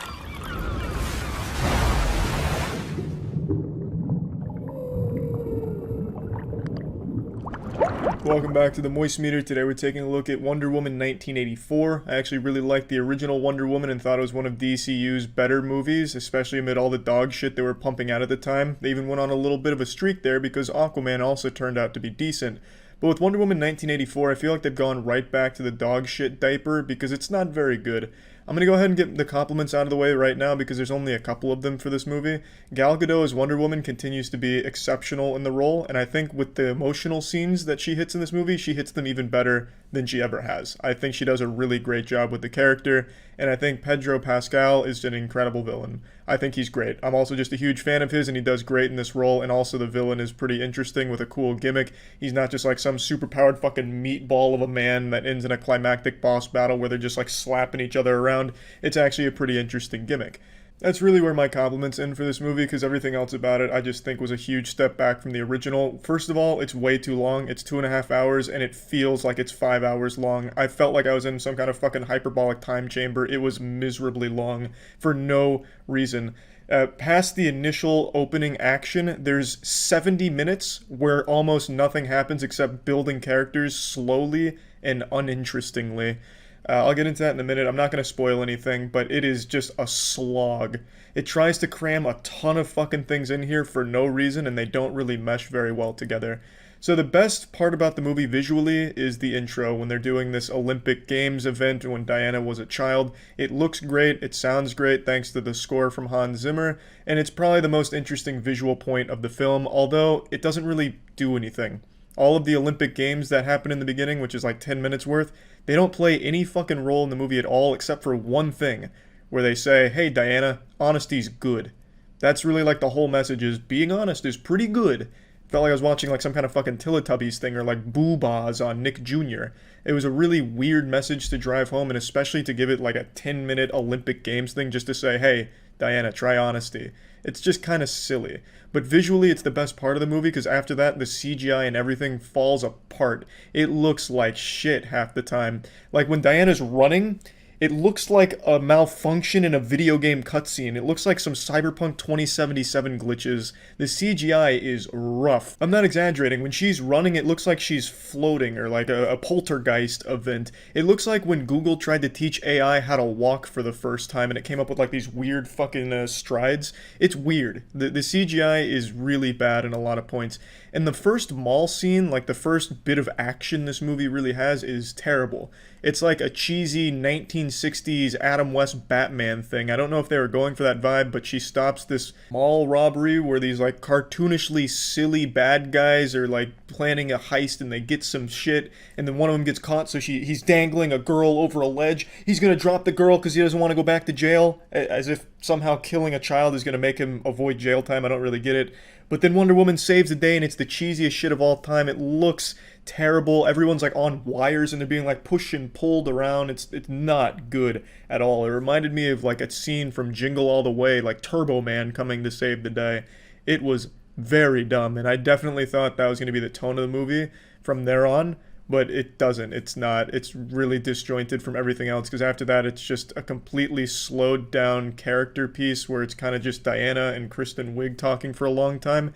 And I don't think Kristen Wiig is a bad actress or anything, but she is not good in this movie. She's good at points in the movie, but her character, they really tried to build it and they were just unsuccessful. And also in the beginning, like the first 20 scenes with Kristen Wiig, she's wearing these glasses that are reflecting the green screen off her glasses. It was extremely distracting because every time you see Kristen Wiig in a scene, you see the green screen too. I honestly don't know how they missed that because it is glaring. It was like the only thing I could focus on when I saw Kristen Wiig. I'd like tune out everything else and I just focus on the fucking green screen in her glasses. It was wild how that stayed in the final cut here, and also surprising how few people seem to have noticed that. But again, it's not really a problem with Kristen Wiig's acting. I think she does fine in the role. It's just the character really wasn't given enough room to be interesting. Like, she has 2 scenes where she's like awkward and, you know, I'm a nobody, but I want to be somebody. And then they introduce the plot device, which is a wishing stone. So I wish I was somebody. Of course, the whole movie is the cliche, be careful what you wish for thing. So in the next scene, she's like super badass and a real powerful somebody. And it's just very silly. It goes like 3 scenes where she's awkward, and then she's immediately not awkward anymore. So it's not like they really built anything up, at least not successfully. I really don't even see why they included her in here, except for the fact that she becomes super-powered somebody. And I guess that's the only thing they wanted, so that way there could be like a potential showdown or something. I don't know why they wouldn't just focus on Pedro Pascal, because he's the actual like interesting villain of the movie. I just don't actually see what role Barbara Minerva played in this, the character played by Kristen Wiig, except for the fact that they wanted some kind of big showdown at the end, and you can't really do that with Pedro Pascal, just given how he is as a villain. It wouldn't work, and I think they wanted to have some kind of CGI showdown, which is weird, because that's definitely the weakest part of the movie, is their visuals. And to get around this, in the final like fight scene, which is all CGI, they have it take place at night where you can hardly fucking see anything because it is absolutely atrocious. When the light does accidentally hit their CGI characters towards the end, man does it look bad. So I don't even know why they bothered to include the character in there. They could have just focused on the actual villain who is actually interesting, Pedro Pascal. They had 2.5 hours and it felt like they did nothing but wipe their ass with that time. I did enjoy the back and forth between Chris Pine and Gal Gadot. I think they had good chemistry, and I did like some of the more wholesome scenes. And it's not like the worst movie ever made, but it is actually just a significant step backwards since the first Wonder Woman in 2017. I don't know what happened or even what they were really going for in this movie, because it's super light on action and all of the action is much smaller. Like in Wonder Woman, you'd have like full fucking war fights. In Wonder Woman 1984, all of the fights happen in singular rooms. The first one happens in a small area of a mall. The next action scene happens on a small piece of a highway in the desert. The next action scene happens in a small room in a very notable building, and then the last one happens on a single ledge overlooking a small little puddle of water. So all of the action is significantly smaller and more contained. There's significantly less action. The pacing is pretty fucking garbage in this movie. The emotional scenes with characters aren't as explored as it was in 2017's Wonder Woman. Everything in Wonder Woman 1984 is worse than the original. It's really kind of inarguable. The only thing that is better is Gal Gadot's performance when it comes to those small emotional moments. I think she does a great job with her acting, and I do think Pedro Pascal does a great job with his character, but those are really the only two highlights of this movie. It's just not that good. So, plugging Wonder Woman 1984 into the moist meter, I'm giving it a 40%. It seems the DC headquarters has been hit with some kind of gas attack by the Joker that has turned them all back into the talentless creators they were in 2016 with shit like the Suicide Squad, because this movie is just not good. I thought they had finally started to find their footing with their movies when it came to like Wonder Woman, Aquaman, Shazam even. Like they had some good movies coming out of the pipeline, but something must have gone awry because this one really just wasn't good. It's carried entirely by the performance of Gal Gadot and Pedro Pascal, and there's a few cool moments occasionally in the movie, but they're extremely rare and I can count them on one hand. It's not a good movie. That's about it. So yeah. Initiating moisture.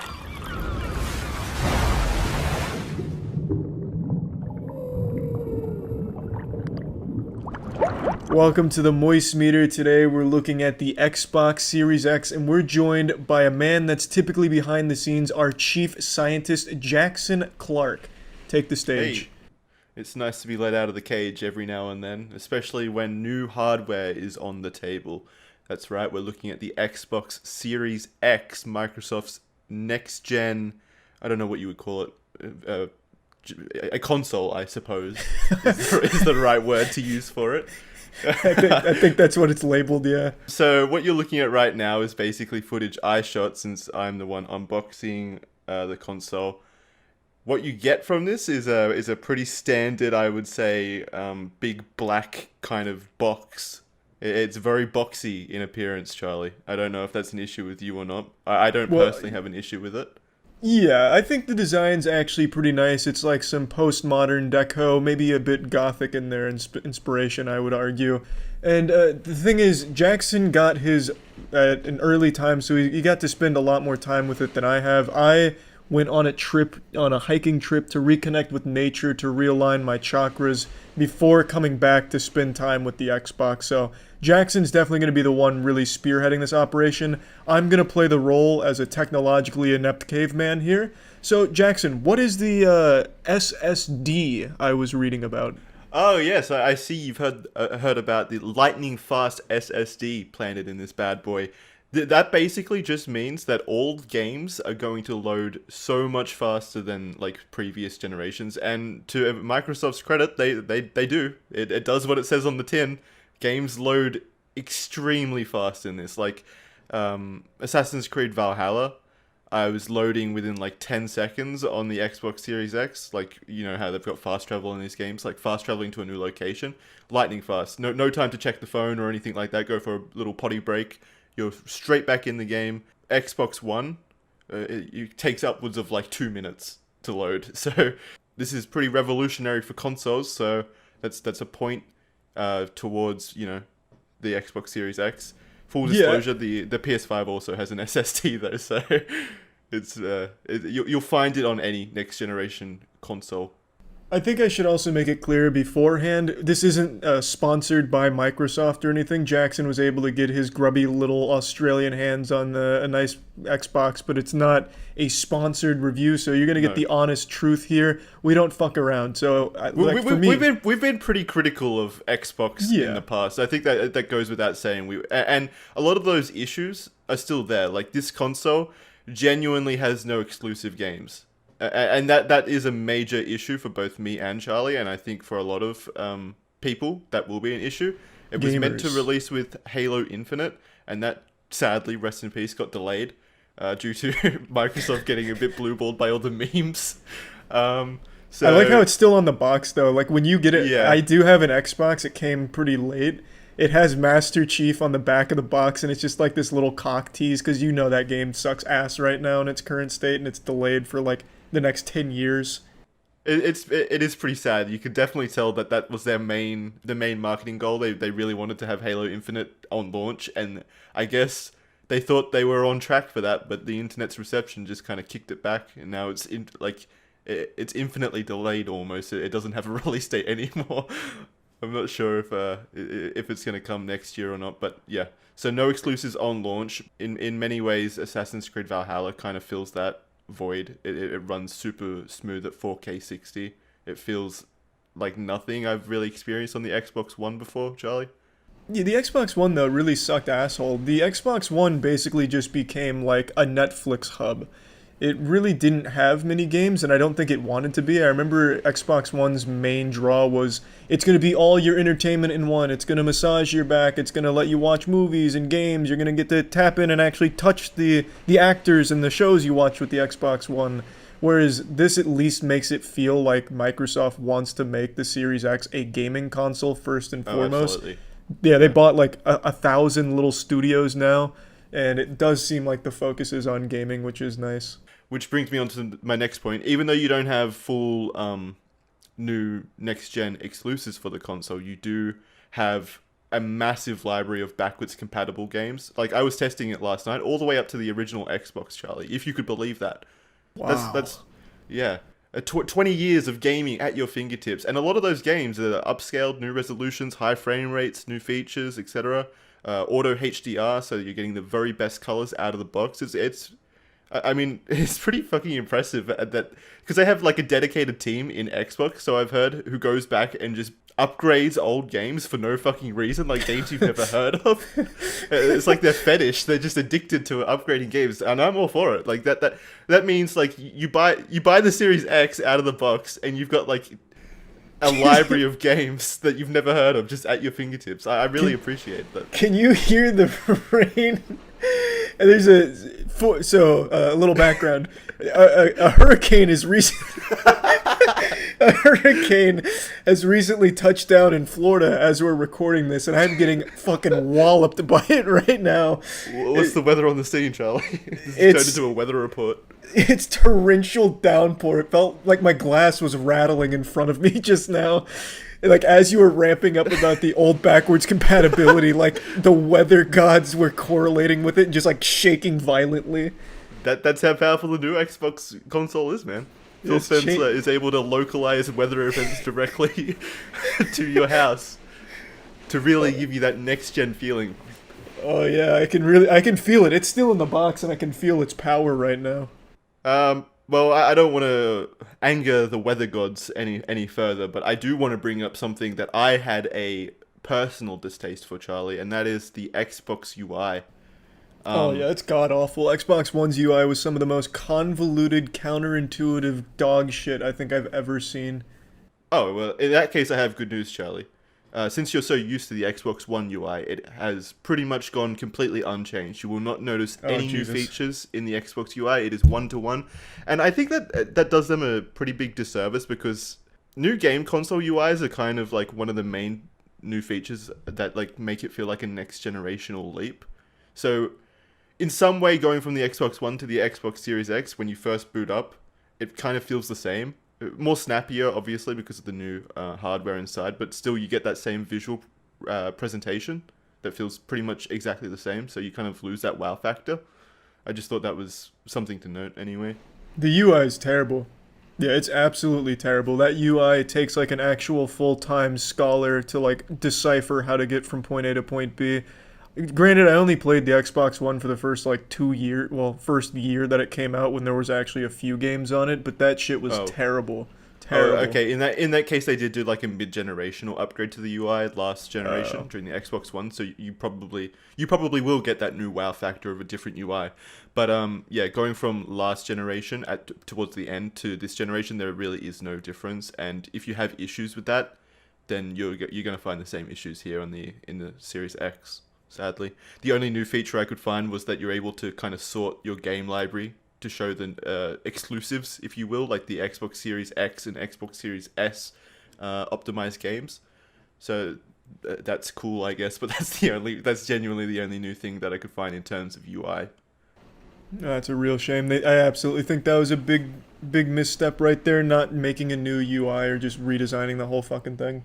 Yeah, well, like I said, that's one of the main keys of like really wowing people out of the box. Is like, wow, this is all new and unique, and it just doesn't have that wow factor. It's not until you actually get in the games and see the new performance upgrades. Like going from 30 frames per second to 60 frames per second on a console is you won't ever want to go back. It's life changing. I can tell. You sound like a much happier man right now. I can literally hear a smile on your face. You can't play basketball without the ball. So tell me about the Xbox Series X controller. What is it like to hold that beautiful artifact? Well, much like the UI, Charlie, you're going to be quite disappointed. Well, I don't think disappointed here. It's exactly the same as the Xbox One controller. It's a good controller. It is a great controller, don't get me wrong, and I don't think that they necessarily needed to fix anything from it. Like, you don't fix what's not broken, per se. So there's nothing new here. It's got a textured grip on the back, which kind of feels better in the hands. The D-pad is slightly different, but like in terms of function, essentially the same. It's got a new share button underneath the start and pause buttons, so you can quickly upload pictures and such to your social media. But apart from that, it is exactly the same, feels exactly the same in the hand. The good thing about that is that you'll be able to use your previous accessories from the Xbox One and bring them over to the Xbox Series X. Like if you've got the Elite 2 controller, you'll be able to use that on the Series X. But yeah, it's definitely missing that next generational feeling from a new controller. But, it's not broken. It feels good still. So I'm not going to count that against the console. Xbox always had the best controllers, though. They really kind of hit it the right way in the beginning, and I don't think they ever really needed to innovate. They've always just had the gold standard for controllers. I definitely agree, but that might change this generation with what I'm hearing about the PlayStation 5 controller. I guess you'll have to wait for the review to find out what we think about that controller. Did you see all of those Twitter videos with the Xbox overheating and smoke flying out of it? Yeah, I did. They're fake, right? Yeah, those are definitely fake. I'm pretty sure those... Well, I don't want to open myself up to lawsuits in case one does actually light on fire in the future. But those videos that you're referring to on Twitter, I'm pretty sure are fake. They were just like people blowing vape smoke into the consoles for those gorgeous Twitter views. I see. Yeah. A big scandal then. Now, have you stress tested it pretty extensively? Have you taken it like, a baseball bat to it, dropped it in the toilet or anything, make sure it's still running? I have done pretty much every conceivable thing to the Xbox Series X in terms of not demolishing it. Like I haven't done what you've said. I haven't like taken a golf club to it and given it a few new dents, but I have pretty much left like the highest strenuous games on for hours just to kind of test if it overheats or anything like that. It really doesn't. I've touched it. I've touched the Xbox. I've been like a gynecologist reaching underneath it, trying to fiddle with the stuff underneath, trying to feel if it maintains that cool feeling. It does. There's the fan noise. I cannot hear even in game, like at highest load. Can't hear the fan. It's silent. It's kind of remarkable in that way. It's cool to the touch. There's really no overheating or fan noise from what I've been able to ascertain. Okay, well that's great to hear. So the biggest downside I know, or that I'm hearing, is that there's just literally no games on it right now. There's nothing exclusive. The only games there are games from the last generation. So would you say, like, if you got this as a Christmas present as a young 15-year-old spry nubile youth, would you be like super happy and excited? Like, what would you boot up and start playing right away?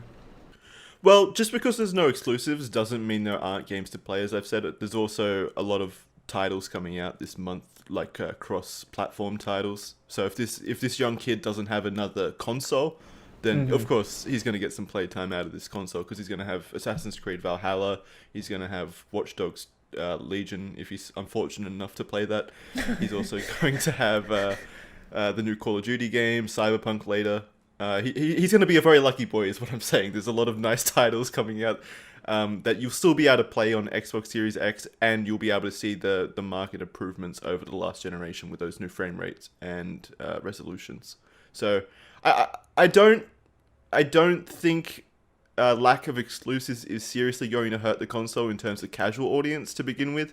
And like you said, Microsoft has gone on a spending spree and bought up a whole bunch of studios. So we should start seeing those exclusives coming fairly soon, I would hope. Yeah, I definitely think so. Well, at least I would hope so. There is one factor of the game that kind of blew me away, to the console, that kind of blew me away, and that is the quick resume feature. I showed you that last night, Charlie.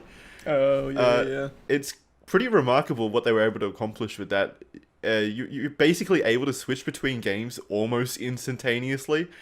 But not only that, you're able to pick up exactly where you left off without even saving. And you're able to do this from a cold boot, by the way. If you unplug the Xbox and leave it overnight and then plug it in the next morning and relaunch Assassin's Creed Valhalla, for example, it will load in under 10 seconds exactly to the point where you left off. And then you're able to switch to another game that you were playing, like Ori and the Will of the Wisps. I'll show footage of that at the moment, the quick resume. And you're back where you left off in that game. And then you can swap back between Assassin's Creed Valhalla, back where you left off. It's pretty, and you're able to do that with up to 5 games. That's definitely the most next-gen feature of the console, I think, and it's a pretty impressive feature. Yeah, it definitely sounds like it would once there's games on there to switch between. And we should also mention that the Xbox does come with HDMI 2.1 compliant cables, which means you are able to go up to 120 frames per second, and that feature is there in games like Dirt 5 and even Gears of War 5 has it in its Versus mode. Sadly, I wasn't able to test it though because I don't have a HDMI 2.1 compliant TV, since they're pretty niche at the moment. Once those TVs come out, then you'll be able to do that and increase that frame rate even further from 60. So all of this in consideration, Jackson, using your advanced algorithms, what would you plug this into the moistmeter? What would you clock it at? I think it's a pretty massive improvement over the Xbox One, definitely. Yeah, it couldn't I be would worse. give it. Well, what would you give it, Charlie? I'm curious. With everything you've said, I'd probably be looking somewhere in the realm of like an 80, 85, something in that ballpark. Really, the only main things that I can even pick up on as being bad is just the lack of exclusives, like reasons to own an Xbox over PlayStation 5, given the exclusivity of the games, and also just shitty UI. Those are like the two main things. Okay. Well, I think we're on the same page then, because I was ready to give this an 80. That's what I'm giving it, an 80 out of 100 on the moistmeter. So Xbox Series X, a pretty great new device, new console. I don't think you will necessarily go wrong with it if you get it, if you're able to get it, because it's pretty much sold out everywhere. Yeah, 80. Well, that sounds pretty good, man. I appreciate you coming in, the specialist here. You'll be hearing Jackson again with the PlayStation 5, because I also got caught with my dick in my hand on that console as well. Yeah, you took a fucking trek at the wrong time, man. Yeah. Well, just one of those things. So, look forward to more of Jackson's in-depth analysis of the PlayStation 5. And yeah, that's really about it. See ya. This episode is brought to you by Raycon. Initiating moisture.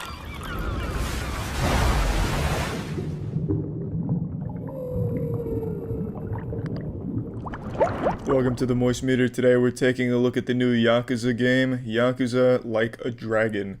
So, I'm not the most seasoned veteran when it comes to this franchise. The only one I really played through was Song of Life. But I really like that game, and I really fucking loved this one. I'm gonna go ahead and rip the band-aid off right now and pull my pants down to hit you with the truth. I haven't even beaten this game yet while I'm moist metering it, which is a world first for the prestigious moist meter. Typically, I'll go start to finish through every game that we moist meter, but this one I'm making an exception just because I love it so much. I wanted to moist meter it right now. There is so much content in this game, it would make your titties spin, and I'm doing pretty much all of it. I've done every side quest so far because the side quests are really interesting, the characters are interesting, and the writing is so good. And this is one of the rare games that actually makes me laugh. I don't think comedy really lands in most video games, but in Yakuza, this shit is straight slapping. A lot of the side quests have some very serious elements to them, but a lot of comedy as well. And I absolutely love doing them, so I've done all of them, not because I want to level up and get stronger or get good gear, but just because I love the storylines and characters in them, and they put a big goofy smile on my face. Like last night, I just got a new pound mate that happens to be a crawfish that can help poison the enemies. For those that don't know, I'll go ahead and explain some more mechanics. There's something in the game called a pound mate, where you can basically do a Who Wants to Be a Millionaire phone a friend, where you pay to have either like some jacked guy come in and just beat the shit out of the enemies to help you out, Or you get some goofy ones like a diaper-wearing adult man and a crawfish and shit like that. It's really, it's just so much. There's so much to do. You collect pound mates. They also have like a Pokemon mini game where every enemy you fight is called a Sujimon, and you get them in the Suji decks, and you get to read about them. It's just, there's so much. I fucking love it. Now, this isn't a game that's going to be for everybody, though. This game is mainly watching cutscenes and reading dialogue. Granted, the cutscenes and the dialogue are absolutely fantastic. It's a straight banger. But for a lot of people, that's going to be slow and uninteresting, I imagine. And the gameplay as well, it's turn-based gameplay. It's turn-based combat, which is a first for the series. And I like turn-based combat, but I know I'm like one of only 5 people left in the world who do. Not many people like turn-based combat, so I know that's going to be a huge turnoff for a lot of people as well. But for me, I like it. I think it's a lot of fun, and it's super stylized. Like, it never gets old doing, like, Nanba's homeless bad breath attack or something to debuff an enemy and then hit him with fire where you're spitting alcohol at an open flame to light him on fire. Like, I think it's great. I really do. I have a lot of fun with the combat, but I know that's going to be a huge sore spot for a lot of elite gamer barbarians out there.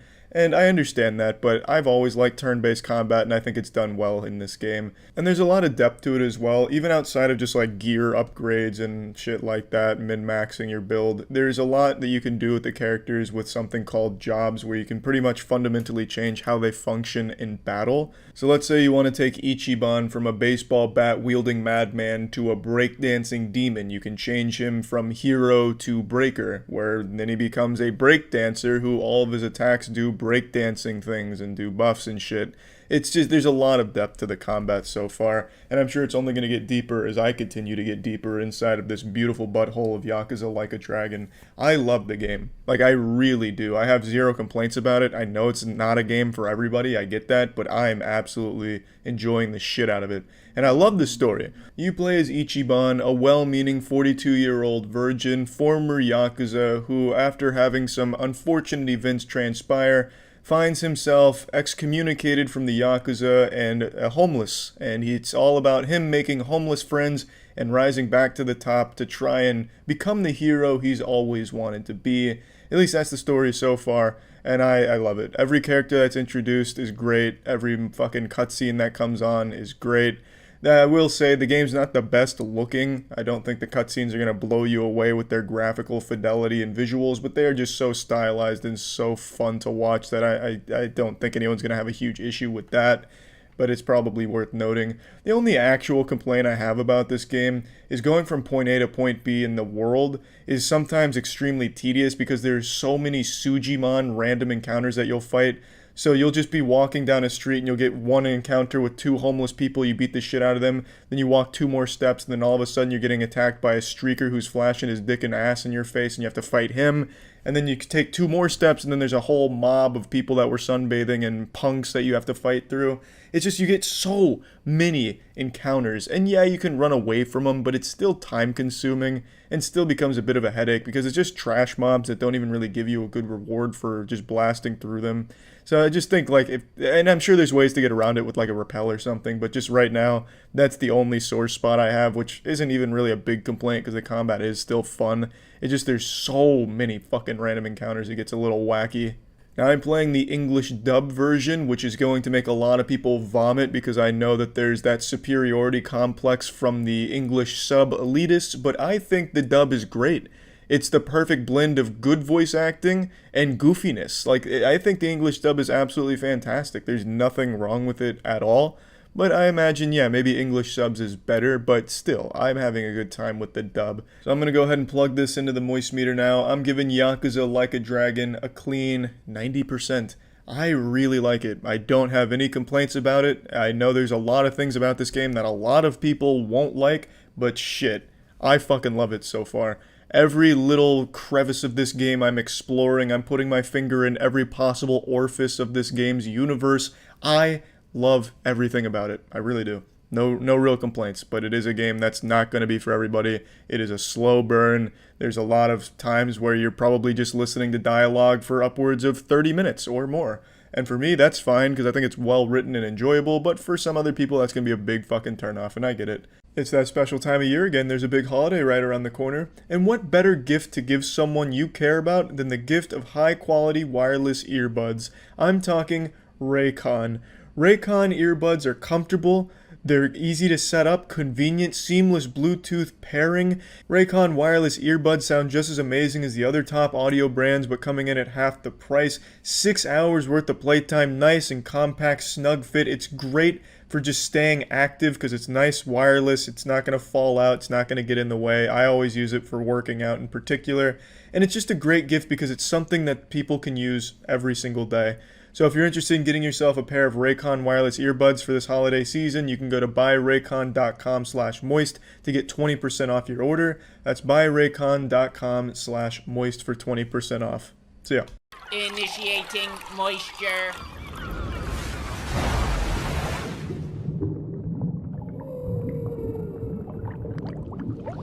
There's no genre that elicits more audible sighs and eye rolls harder than zombie. The zombie games, zombie movies, just that craze where everything was zombie inspired for the better part of 5 or 6 years, where it really overstayed its welcome in an oversaturated genre, burnt out the majority of people on zombie shit as a whole. But now that that craze has been dying out for the last few years, Zombieland 2 comes out, and it's 10 years after the first one, and the first one really wasn't a massive success by any means. It was well liked by a lot of people, and it had a decent enough following, but it's not exactly the most eager enthusiasts in the world for Zombieland. You don't have them like scratching at the fucking neck for 10 years waiting for their fix for more Zombieland. But regardless, the Lord bestowed upon them that gift with Zombieland 2 Double Tap, and it's a good movie. It has some of the same style the first one did, just not to that level. I think the first one still had a lot more passion and a lot more style to it. That's what probably my favorite part about what Zombieland 1 was. It was just hyper stylized, and I really enjoyed that. But this does have it in doses, not quite to the same extreme. This movie just felt more driven by sending a message, you know, what it means to be a family and have a home in a post-apocalyptic shithole. And there's nothing wrong with that. It's not exactly the most unique message, nor was it all that special. The plot was simple enough. You know, Lil Rock runs away with a hippie. They go to a hippie camp, and then the gang gets back together to try and make sure she's safe, and then they defend the camp. Simple stuff, nothing to complain about there, nothing great about it either. It's just this movie felt like the emphasis was more on some family shit, kind of a whole movie dedicated to fan service. Like, we know you guys liked them in the first one, here they are again doing their shit in this one. Nothing wrong with it, it's just kind of uninspired. Where I feel this movie really lacks is in its comedy department. I feel the jokes miss more often than they land. I just really... the whole movie feels dated. It feels like a lot of the humor doesn't really makes sense in the context of the movie, and it just doesn't work very well in its favor. For example, one of the first jokes they make in the movie is calling dumb zombies a homer, as if Simpsons is really something people care about these days. Simpsons has such a negative connotation around it as a shitty show that's overstayed its welcome in and of itself. So calling them a homer isn't exactly like the best joke ever, and all the zombies do is clap at butterflies and stuff, you know? Homer shit. It's just kind of a weak joke to make, and it's not like an overly reoccurring one, but that's kind of the theme for a lot of their jokes. It's like the lowest shit from 10 years ago translated into a 2019 movie. Elvis Presley plays a major role in the middle part of this movie. Just the idea of Elvis Presley and Elvis Presley related locations are a huge centerpiece to the movie for a decent chunk of it. And that's another thing. That's some shit you joke about with your friends in middle school. Elvis died taking a shit on the shitter, and that's like that whole idea of Elvis is big in this movie. It just feels low. Feels like there really wasn't a lot of effort to try and make you laugh. Sometimes a joke does land, and more so when they go to the hippie camp. But until they get there, and until you get into that area, everything just kind of falls flat. They introduce the most generic character, you know, that dumb girl. Oh, hey guys, oh my god, oh my god, oh my god. To be like a really annoying dumb girl, you know, not smart at all. And that's her comedy, is just being dumb, but not even like clever stupid, just like, oh, you're old. Oh, is that your dad? Because your dad would be old because you're kind of old, so your dad would be super old. Your dad, right? Because he's old. It's just the comedy really just didn't work for the majority of the movie. And that's the biggest complaint I have about it. When they're killing zombies, the shit is still stylized and it's still nice, though it doesn't have the same flair that the first one did. That it is still intact, and you can see they still have that charm to it. I also really like the visuals in this one, probably even more so than the first one. Like, I really like Babylon, which is their hippie camp, the pacifist group. I also like when they take over the White House and make that their home for a little while. Shit looks really cool on the inside. It looks like something I would have wet dreamed about as an 8th grader. They got toys and shit all over the place. Basketballs, swords, blades, all kinds of cool little utensils in the White House. There was a lot to like from a setting perspective and visually. And characters, I think the characters are still great, and they're still as good as they were in the first one. It's just they didn't have strong writing around them when they're making jokes, unfortunately. It's just, overall, I don't think the movie's as solid as a package as the first one, but as just kind of a victory lap with cool characters and a good style, it's not a bad movie by any means. So plugging Zombieland 2 double tap into the moist meter, I'm giving this bad boy a nice 60%. It's worth seeing if you've seen the first one. It's always cute to revisit characters, especially after this long a period of time, just to see what they're doing. Even if it isn't the most inspired, nor is it the best sequel, it's still a fun movie to go to.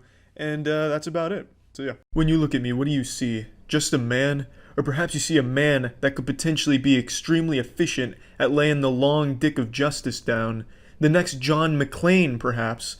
John McClane is Bruce Willis's character in the Die Hard series. I don't know why I felt the need to explain that, but I feel like if you're not talking in memes on the internet, half the people just don't even understand what the fuck you're saying anyway. It's Die Hard, is what that reference was. What I'm trying to say is, at the streams I do at twitch.tv/moistcritikal, we watch a lot of live PD. We make a lot of jokes about live PD. I talk a lot of shit about some of the officers and some of the shit on live PD. And now I have been formally challenged by my local police department to come do some of their police training. And do I look like the kind of man that's gonna back down from a fucking challenge like that? God, no. So what do we do now? We get out.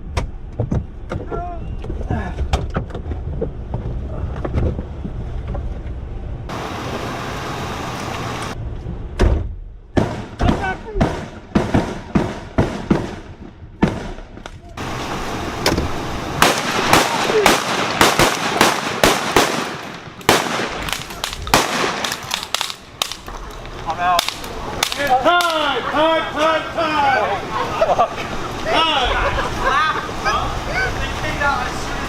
Oh, it scared the shit out of me. What the heck? Oh. You let me down, officer! You hard jump for a second? No, I was calm the whole time. Yeah, as you can see, my reflexes and reaction time would make even Google's quantum computer jealous and envious. Now, to give this some context, this exercise was to simulate a traffic stop and then not knowing what's going to happen. My partner is my good friend Andrew, or Hugbees on YouTube, and he's gonna have a video on this if you want to see it from his perspective as a 6'4" giant monster man. And obviously what happened is the two officers playing the criminals got out and went full nuts to butts action mode with their shotguns and just fucking blasted at us. Now, luckily my instincts kicked in and I went full fucking Jason Bourne mode on him. I ran behind the police car knowing that was the optimal position for cover, and Andrew knew the optimal position for cover was behind me. As you can see here in this picture, he's just sniffing my fucking asshole and hoping I absorb all the bullets until they run out. We weren't firing blanks. They just intentionally missed us, so likely I would have just been a pile of fucking meat on the ground if those were live rounds. I would have looked like a Gears of War chainsaw death, but they decided not to shoot us. I wasn't so merciful. What we had were tracer rounds or marker rounds, I don't remember, but it's like a modified plastic bullet where the tip has paint on it and it's a plastic tip instead of a metal one, so we're not just fucking executing people during training. And I returned fire and all of my shots were right on target. I'm like a fucking prodigy. 30 minutes ago. Yeah. Show me where you hit him. But if somehow he survived that. Oh, where did we get you? Yeah. Oh, nice, nice. Look at that shot. Wow. Orange got there. And then if you can see the sleeve area. Wow. Oh, nice. Now, were you aiming away from us intentionally? Oh, I got him as well. Did you land anything? Did you do it like Oh, did you get him too? Yeah, I got him in the collarbone. Also, right. To recognize. Not to flex too hard on all you pussies out there, but the guns only had 4 tracer rounds in them, and all 4 of my shots hit, 2 on each. If you were scoring that as a professional judge, if that was a competition, for example, that'd be a perfect score, no doubt about it. It's also important to note that I've been shooting a long time. It's not my first rodeo behind a handgun, and that didn't have nearly as much kickback as a normal gun. So, the odds were in my favor that I was going to be a deadly shot out here. But regardless, we would have died 15 seconds before I fired a single bullet because of the rapid amount of shotgun shells they were able to unload in my panic.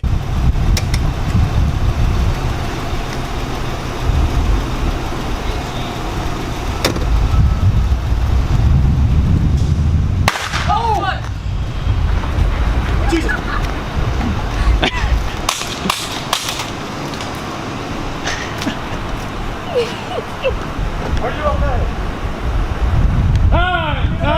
Time! I thought it came from over here. Did you actually get shot at? No, it was in the car. You looked everywhere but at the car. It sounded like it came from over here. Alright, so from the officer's perspective, what happened as you were walking? 2 gunshot sounds. I think you reacted to the echo off the building. Yeah. So I couldn't get a visual on where the shots were coming from. Okay. Suspect ran away. I noticed that, drew my weapon, tried to hit him, and checked on the deceased. Okay. So here's the important question. Was he a suspect, a victim, or a witness? At that point it wouldn't matter. I was just executing on the spot. I am a great shot. Good shot. Yes. So at least it won't be any question about whether or not it's going to be a murder trial. So. Yeah, once again, absolutely perfect shots. I could shoot the pubic hair off a bumblebee from over 100 yards away. Needless to say, though, perhaps the decision-making could be called into question and my reaction time. In fact, I looked everywhere but where the shots actually came from.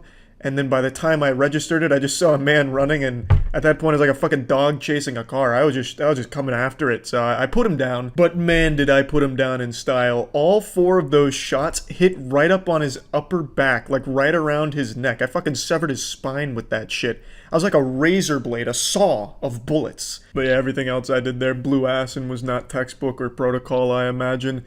I guess one thing that this did teach me that I didn't think about is when a cop pulls over a car, it is pulling over a totally fucking random car. If I did that shit, I'd probably be terrified out of my goddamn mind.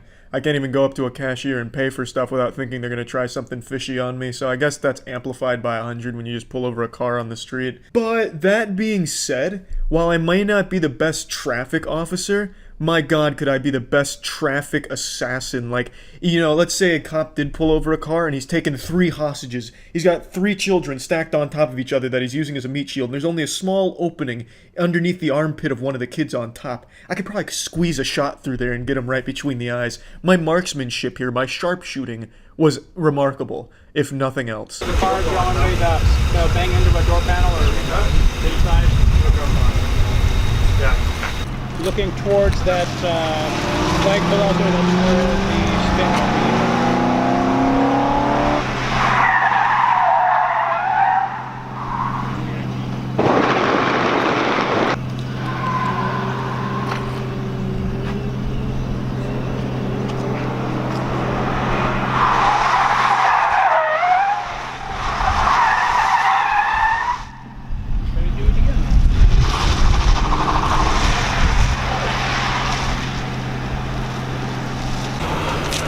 That's intense, Danny. Yeah. That's intense. These Busch Gardens look like shit. The GoPro on though. Are you guys switching? Yeah. I want passengers. Do you know one in that one? It's hard to tell. Pick my spot. All right. You want me to wear the GoPro? Yeah. I'm pretty convinced that the officers here did a little scouting report on me beforehand, did their homework, and learned that I am very prone to motion sickness. I don't know how many of you knew that about me, but I get motion sick very easily. And one of the courses they did put us through here was their escape and pursuit tactics behind the wheel of a vehicle.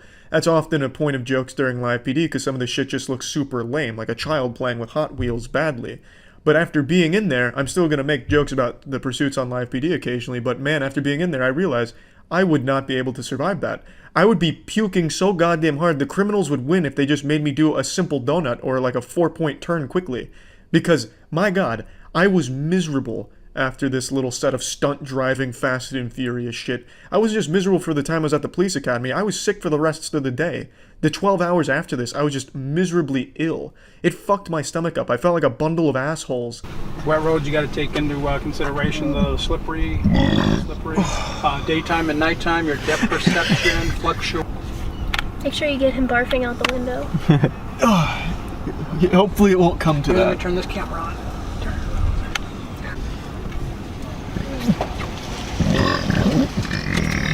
Sounds like we're getting pretty close. We haven't even started the first one yet. We can have an officer down. Change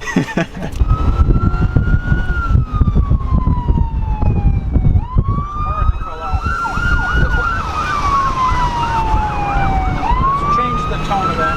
There we go.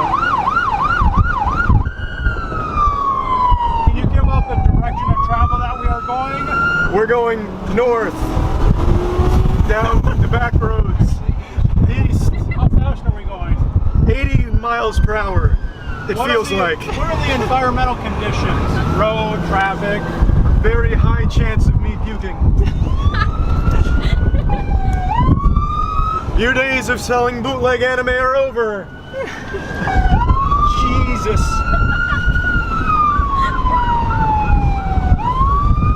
Holy shit. Slow down, please. God.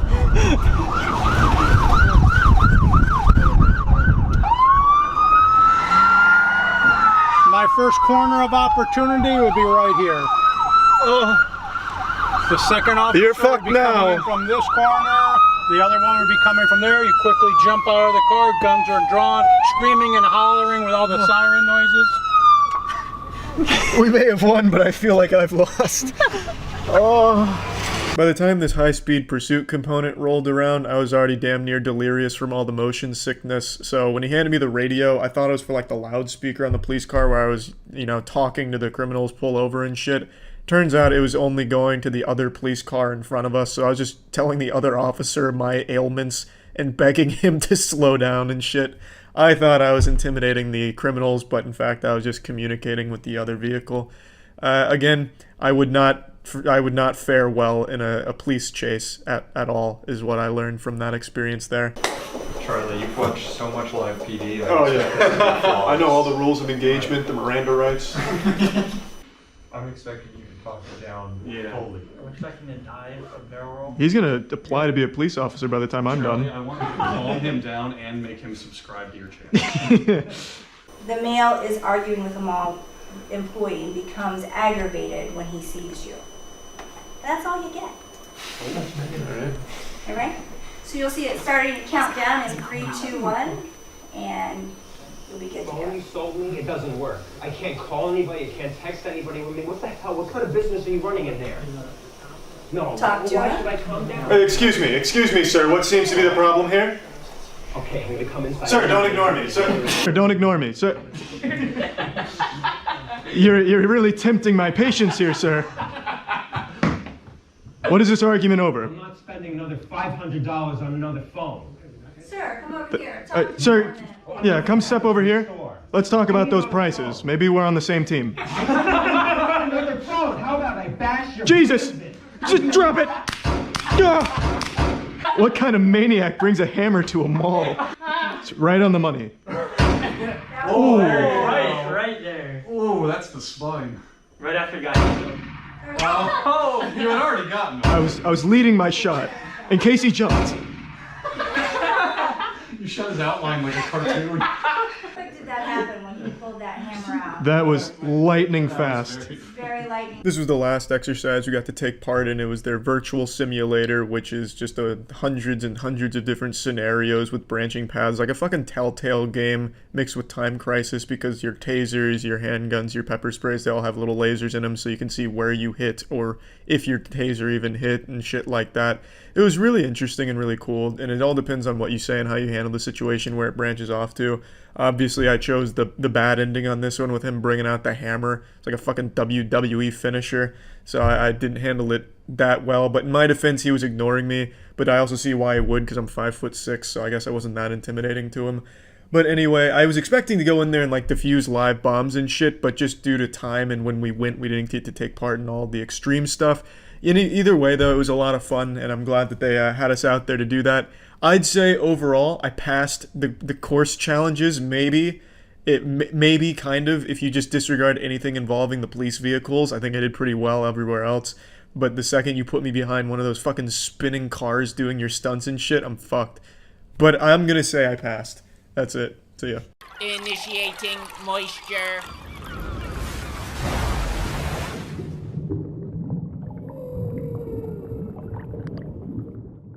Welcome, ladies and gentlemen, to the Moisties yet again. Last week, the Sacred Moist Council gave out the awards for the top 5 biggest stinkers of the movie industry of 2018.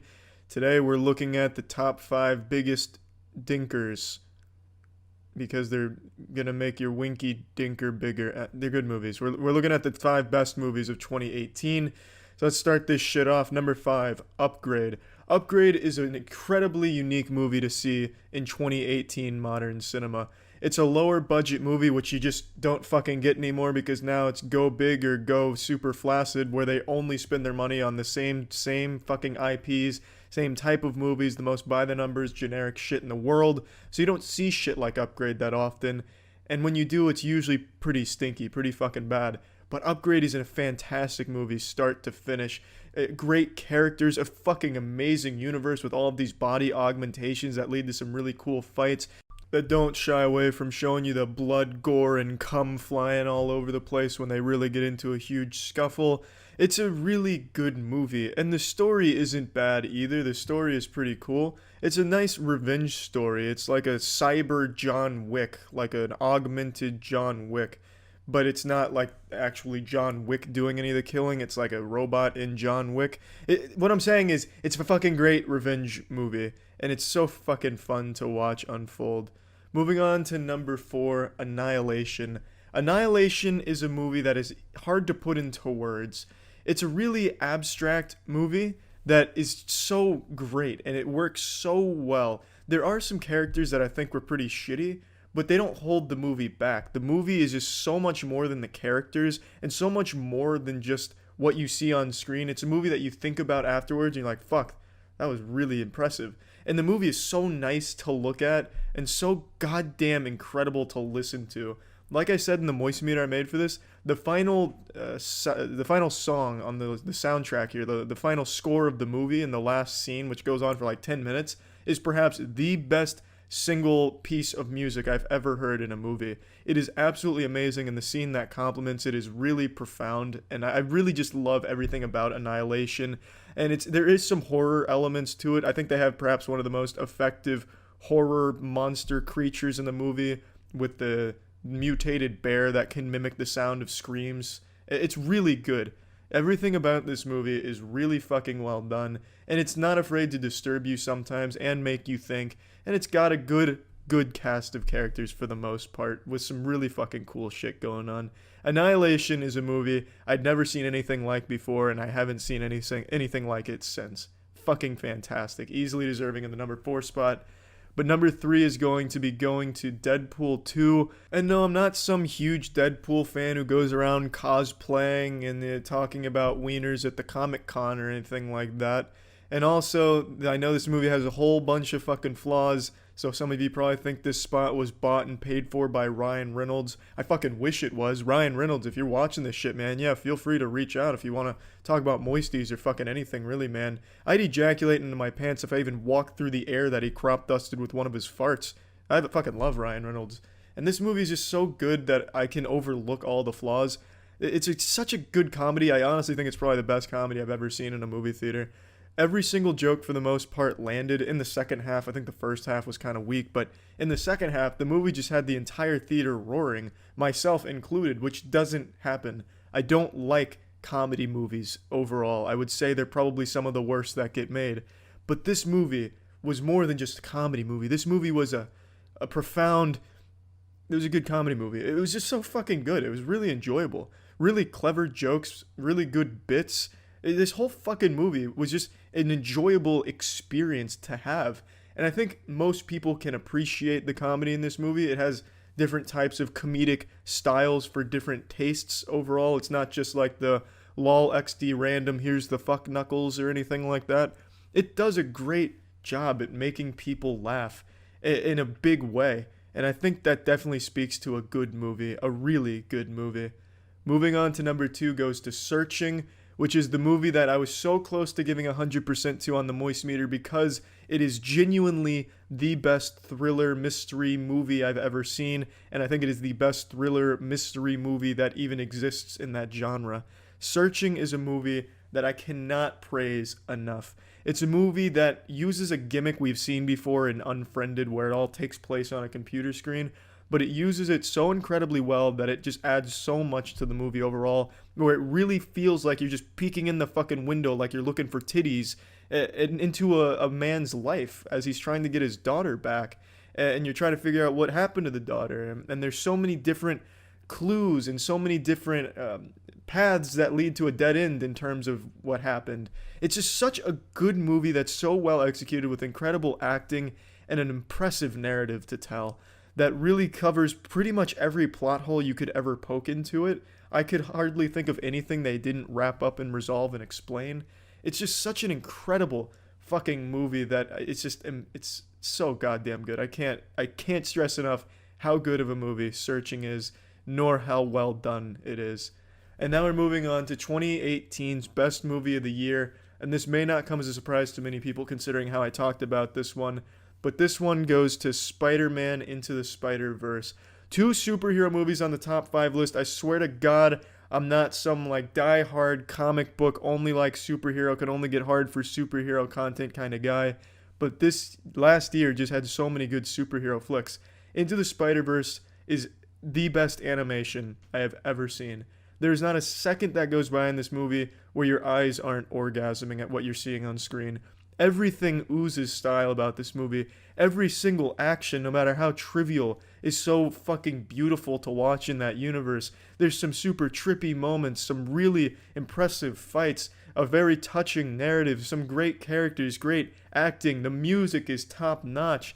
It really comes across as a beautiful passion project where everyone on the team was on the same page, went to work every day with a big smile on their face, cum in their pants, ready to work and make the best project they could possibly make. And it comes across that way, and it really feels like they made the best possible animation they could for Spider-Man. It is an amazing movie, absolutely fantastic, and I can't recommend Into the Spider-Verse enough. Absolutely amazing movie that I really think is deserving of the top spot on the prestigious Moisties.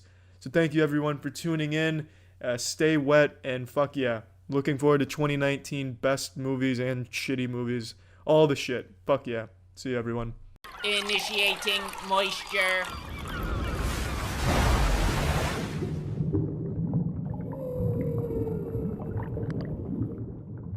You may not have invited me to your lacrosse house party to do keg stands with the boys and butt chug natty light with the bros, but I hope you kept your door unlocked, cause I'm coming in anyway with the Moisties, baby. That's fucking right. Today we're looking at the top 5 worst movies of 2018.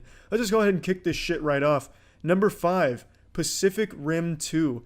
This movie was the most disappointing movie I've seen this year since I really liked the first Pacific Rim. This one took the stinkiest shit on top of it that I could ever imagine. I honestly would have been less disappointed if they had just turned the sequel to Pacific Rim into a porno, or even like Pacific Rim Go or some shit. Anything that wasn't what we got with Pacific Rim 2. It is truly abhorrent. It completely changes what Pacific Rim was about, which is just about, rock and roll, titties, mech action, kaiju fighting shit, spitting blood, spitting titties out and everything, and it turned it into like a goddamn summer camp for kids, which also sometimes has robots fighting shit. Underwhelming, horribly executed. None of the characters were likable or good. All of the action was bad. Occasionally there were some decent things to look at, but when it was sprinkled with all these little diarrhea flakes that were on it, it just makes it unpalatable. Really bad movie, extremely disappointing. Just don't make a Pacific Rim 3. I'd hate to see it turned into like a musical on ice that has like a Gundam in the middle of it or something. It's just an insult what they've done to Pacific Rim. Moving on to number 4, I Feel Pretty. This one's on here because, well, it's Amy Schumer. Do I really need to justify it more? Do I even need to say more? It's an Amy Schumer movie. But it's the worst Amy Schumer movie. I've seen quite a few. I even suffered through her stand-up just to kind of get a taste for what the fuck goes on there. It's as bad as you'd expect, both in the stand-up and this movie. It's horrible. It's a movie that's supposed to celebrate like being comfortable in your own skin, but it makes being fat and everything like the enemy. It makes people feel bad about their body. There's nothing positive about this movie. It's a horrible movie with awful jokes. There's not a whole ton of vaginas in the movie, because it's PG-13, so she can't say, my vagina, my pussy. Pussy smells like barnyard animal, cow manure. My pussy takes the dick pussies. She can't say her normal stand-up shit in the movie, so that's good. But it's still a really bad movie overall. Even the most die-hard Amy Schumer fans were able to muster enough brain power out there to form an opinion of the movie, and their opinion of it was negative, which is very rare because they'll pretty much defend Amy Schumer to the grave. It's wild, and even they didn't like this movie. obviously I can understand why it's super fucking bad. Moving on to number 3, Winchester. I personally think putting horror movies in the top 5 worst list is cheating, but god damn it, do they really fucking deserve it. Horror movies these days are always so bad. They're just so fucking bad. Winchester's no exception. It's really bad. I'm going to spoil the conclusion. I'm sure none of you give a shit. He shoots the ghost to kill it and win the day. And the whole thing about it, it's just all bad, man. The set's cool. I like the set of the Winchester Mansion. That's the only compliment I could ever give this movie. It's the only compliment anyone could ever give this movie. Nothing scary about it. Nothing at all. It's not scary. It's not enjoyable. It's not so bad it's good. It just fucking insults the viewer's intelligence to even be sitting there knowing you wasted money watching it and wasted time. Horrible fucking movie, even for horror movie standards. Moving on to number 2, Truth or Dare. What do you fucking know? It's another horror movie. You're going to notice a little pattern. Yeah, Truth or Dare's even worse than Winchester. Truth or Dare has a horrible concept. You know, a Truth or Dare game where you got to do the dares or you got to tell the truth. And it takes it to a level that you would never think human beings were capable of reaching. You didn't think anyone could be that fucking stupid when writing a script or a story. Every character makes the stupidest little Snapchat filter smiley face thing. That was their gimmick. Then they ask a truth or dare question. None of the dares or the truths are scary or interesting or well thought out. And it's just so poorly written. Every character fucking sucks asshole. And I'm just going to give you a little sneak preview here. I'm going to spoil the ending again here. They confront the demon of Truth or Dare, the Truth or Dare evil demon lord of Christmas. As they're directly confronting them, they get asked a Truth or Dare question. The last one of the movie, all they had to do was put something in a jar that they were 2 seconds away from doing. The demon asked a guy a Truth or Dare question, and instead of just picking truth, which is just harmless, you just tell the truth about something, he chose dare, and the dare was to kill the guy that was about to save the day. I mean, like, what the fuck were you thinking? His reasoning for not choosing truth and saving the world was because he didn't want anyone to have to do a dare. What a fucking hero. What a martyr. I'm sure everyone's gonna really like that decision in that universe. Super fucking bad movie. Awful all around. Moving on to number 1, and a surprise to no one, the worst movie of this year is also a horror movie, and I'm sure most of you can already guess what movie gets it. It's Slender Man. Slender Man is a truly abominable train wreck of cinema. A movie that is 7 years past when its character was popular. When Slender Man was popular was 2011. This movie came out in 2018. Nobody gives a fuck about Slender Man anymore. Memes die by the hour. Moth meme died in 30 seconds. Every meme is so fucking short-lived in 2018. No one's gonna give a shit about a 7-year-old one. And especially when the movie's as bad as this is, it's an absolute train wreck. Edited poorly, thrown together awfully, the story makes no sense. Slender Man's not even the bad guy, trees are the bad guy. They make nature the evil force in the movie, not even Slender Man, he's just kinda there. He's probably fucking afraid of the trees too. Every character sucks asshole, none of the characters make smart decisions. It's so fucking bad. I'd rather play every goddamn Slender Man game back to back to back to back instead of watch this movie for a second time. It is that fucking bad. It is not even so bad it's enjoyable. It's so bad it's frustrating to watch and sit through, and it fucking hurts to sit there. It burns your goddamn eyes. A horrible movie, absolutely deserving of the number 1 spot in this year's Moistie's top 5 worst movies of the year. We had a lot of really shitty stinkers in the horror movie department, that's for goddamn sure. But I do believe this top 5 list is backed up by scientific data that can 100% prove these are by far the 5 worst of the year. Thank you for tuning into the Moisties. See ya. Initiating moisture.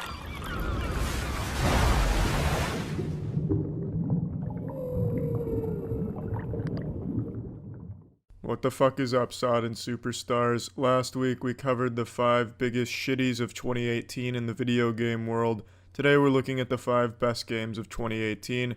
It's the Moisties, bitch. We're back at it again, so let's just go ahead and start this right now. I hope you've got your condom on. Number 5, Return of the Obra Dinn. It takes only a quick glance at this game to immediately stimulate your wiener, because the art style is absolutely beautiful. Catching even just a glimpse, the slightest sneak peek from like the fucking lock screen of your phone, you'd immediately say, wow. It's like Harry Potter's Chamber of Secrets where you don't look at the basilisk because you'll turn to stone. Well, in this case, the basilisk is the art style and you want to be fucking staring at that thing constantly because it'll make you ejaculate.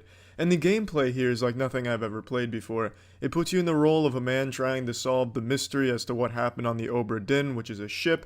When I first went into the game, I was thinking it'd be about pirates and like Jack Sparrow comes out of nowhere and, farts and somehow the day is saved. But it's a really interesting story that's a lot of fun to piece together. It's all about figuring out what happened to each and every person aboard the Obra Dinn. It's got monsters, demons, conflict amongst each other, and it's a really great story to watch unfold. And oftentimes you really have to put in your thinking butt plug in order to solve some of the puzzles and piece together what happened to certain crew members, because a lot of times you have to think pretty obtuse and take little context clues from other parts of the other passengers' stories. It's really well done. It doesn't just tell you what happened to them. You have to go out of your way and solve it the same way a fucking Sherlock Holmes would. It's really well done. It's a lot of fun. Number 4, Detroit Become Human. By far David Cage's best work. This game has so many fucking paths that you could go down throughout the story. It is incredible. I was expecting another pretty lackluster narrative-driven game, but this one blew me away. It tells a fantastic story with an incredible cast of characters. There's very few characters in here you won't care about. Like, there's some little ass dusters you won't give a shit about, but for the most part, every character you're gonna have some type of investment in. It's a very fucking good story, really well written, and every character is pretty fleshed out, and it really does give you a plethora of options to choose, so it really feels like you're crafting your own experience that's going to be entirely unique from someone else's playthrough. And that's a really special thing, because oftentimes in games like the Telltale series, the choices are always going to ultimately lead to the same outcome for the most part, say for a couple details like, my friend Rick Plubins chose to drink Coke, but at that point I chose to drink the glass of raw sewage, so now Clementine threw up in my playthrough, but she did not throw up in his playthrough, and we still end up at the same area.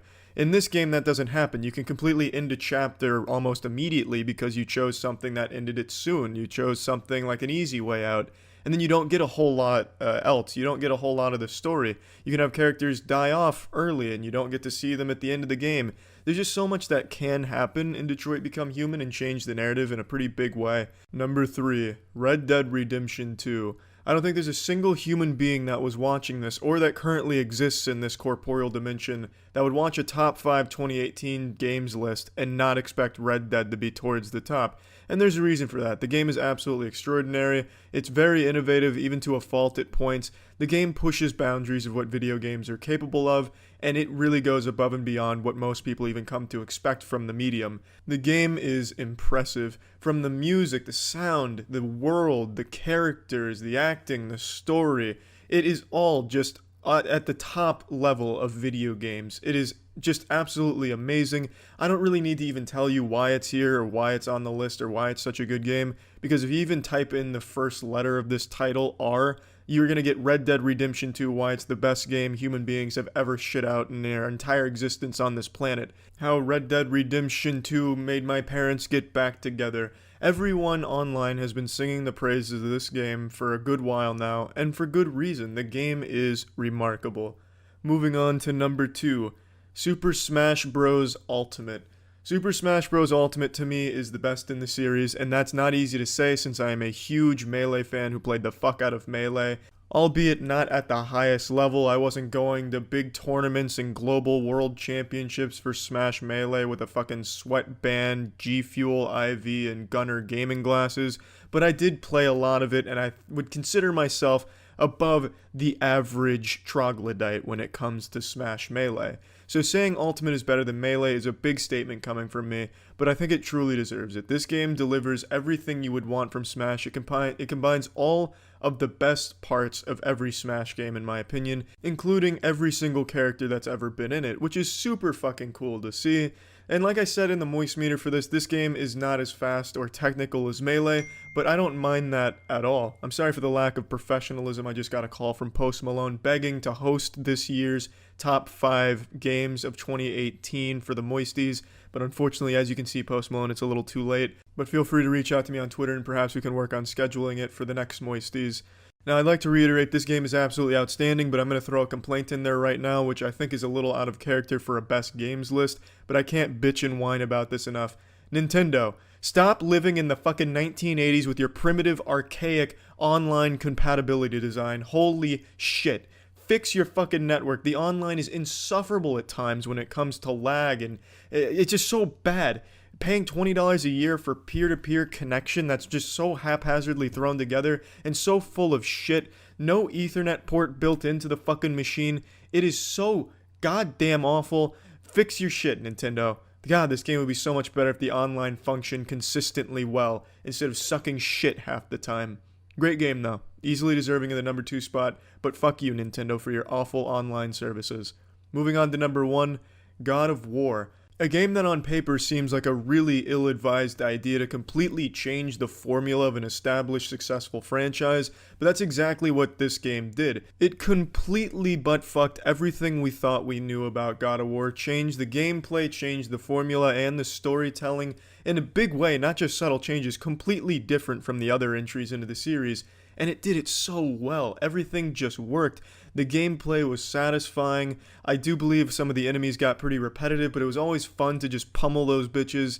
Every boss encounter was pretty fucking nice for the most part. Beautiful to look at. A fantastic narrative with some unforgettable scenes like that first boss fight. Holy shit. That first boss fight was perhaps the single best elite gamer moment of 2018. That entire first encounter was just so well done and super fun to play. Full throttle, nuts to butts, right out the get-go of the game. It was fantastic. The perfect way to start that game. And not only does the game tell a fantastic narrative with some really enjoyable gameplay, it has an incredible soundtrack. A really fucking good soundtrack that I enjoyed start to finish. There really just weren't any awful moments in God of War. There was nothing bad. There were some tedious parts for sure, but the game, for the most part, was a beautiful experience and a super unique, memorable one that I cannot believe came from the God of War franchise. Which I do like God of War games, the previous ones, but this one is so far above them, it's wild now. Absolutely great game, easily deserving of the top spot on the Moisties. Well, thanks everyone for tuning in to the Moisties, and remember, dreams can be more than just dreams. They can be wet dreams. Take it easy, everyone. See ya. Initiating moisture.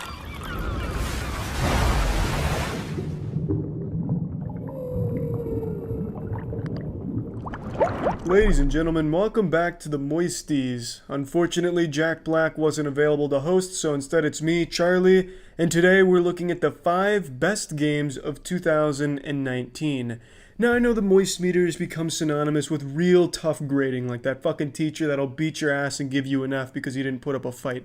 But there is a lot of games, and a lot of movies as well, that we find to be truly extraordinary. We're tough because we want things to be good and we want them to improve. So let's hit it and shit it. Number 5, Outer Wilds. Outer Wilds is like no other game out there. It is truly, by all definitions, a unique game. That's a title that gets tossed around a lot, but Outer Wilds absolutely deserves that nomenclature because Outer Wilds does what pretty much no other game does.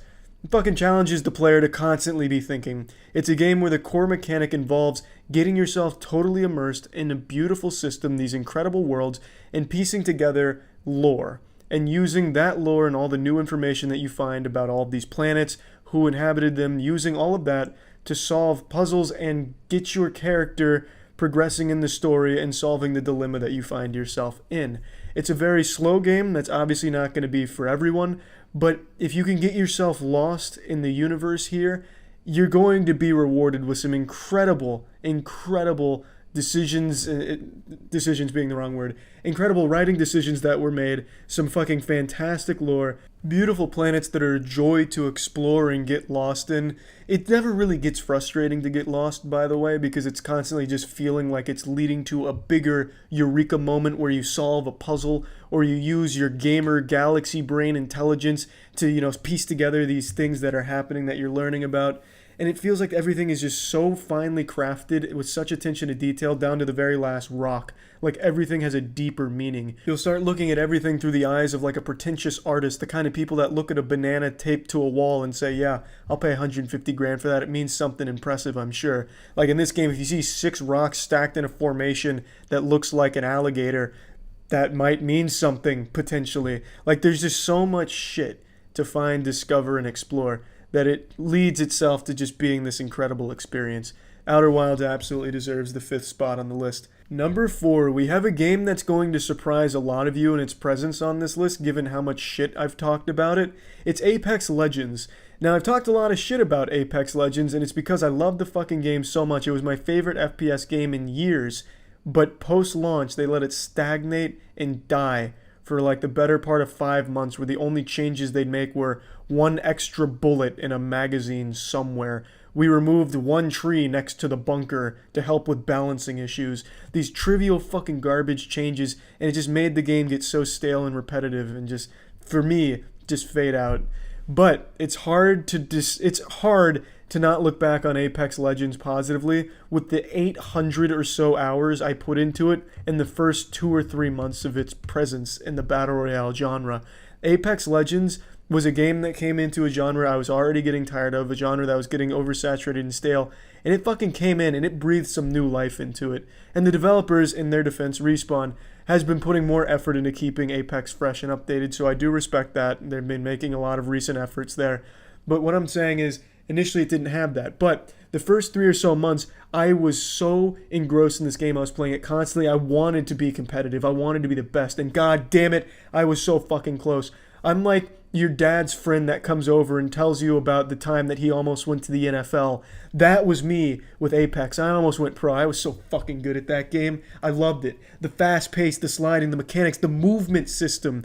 The movement had its own fucking meta, and the proper ways to get around fast, the proper ways to explore, the proper ways to, peek things, the optimal equipment. Just so many small things that made Apex great. Aside from its great crisp gunplay, it was such, and to be fair, it still is a very tight and fluid, fast, fun game. And let me clarify, I don't think every game needs to be updated every 3 days to add something new or some goofy skin or emote or some shit like that.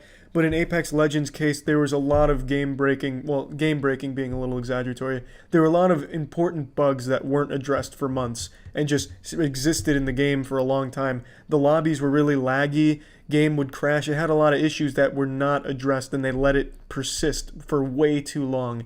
That's why it started to stagnate and die. I just wanted to clarify. But Apex Legends absolutely deserves the 4th spot on this list. Moving on to number 3. Resident Evil 2 Remake.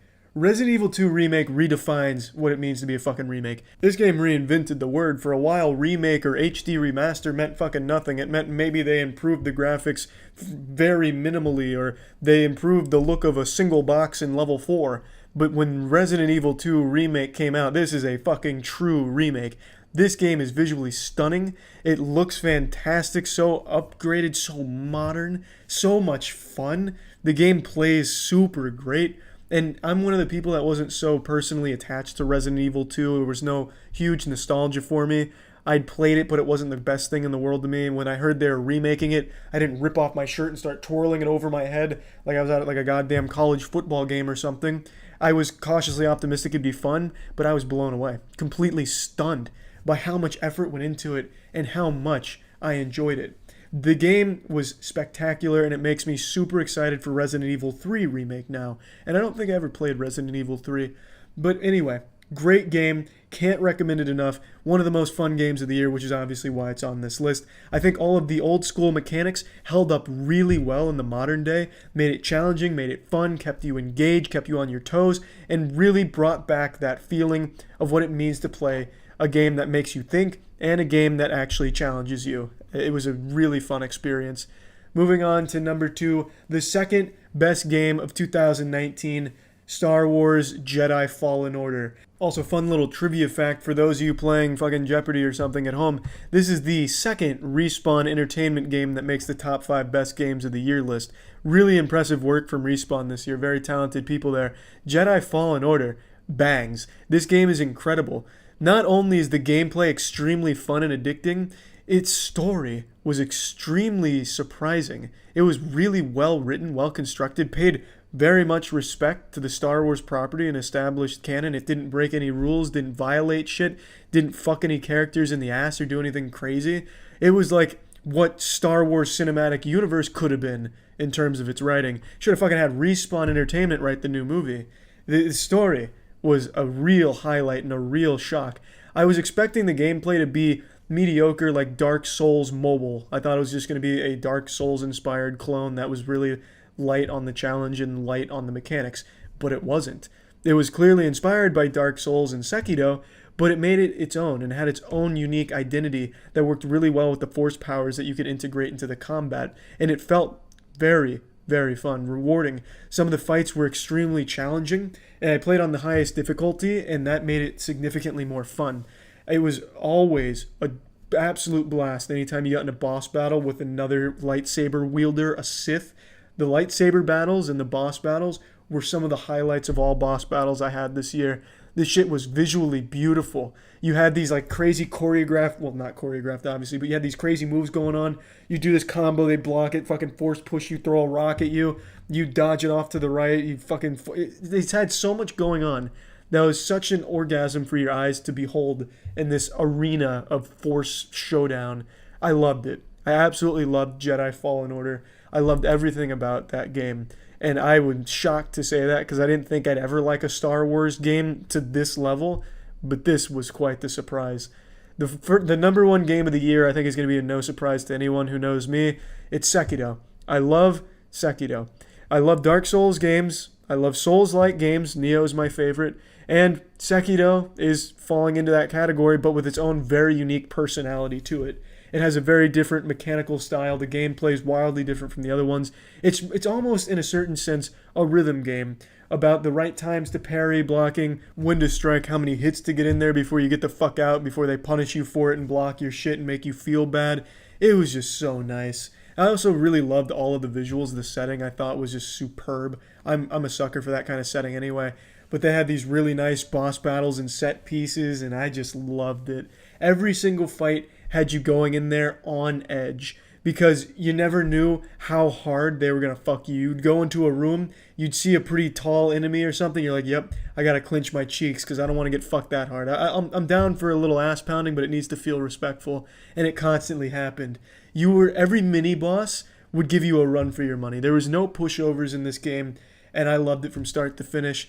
The true ending final boss, the Sword Saint, was probably one of the toughest boss battles I've ever had, and that's quite the compliment because I usually steamroll these boss battles, being the kind of alpha omega gamer that I am. I never really struggle with that kind of shit, but the fucking Sword Saint was eating my lunch. He was ripping my cock off for like 2 hours, I think it took me. I don't remember now, but it was a long one. Rode hard and put away wet by the end of that. It was just such a great game, and definitely one of the most memorable games I've played in years, to be honest. Loved it, top to bottom. Sekiro absolutely deserves the number one spot. Thanks for tuning into this year's Moisties. I'd recommend all 5 games on here if you haven't tried any of them out. And yeah, fuck yeah. The great game, a great year for gaming overall. I think the games were really great, and it was hard to pick 5. But these 5, I think, definitely shine the brightest. So yeah, that's it, everyone. Thanks for tuning in to the Moisties Best Games of 2019. See ya. Initiating moisture.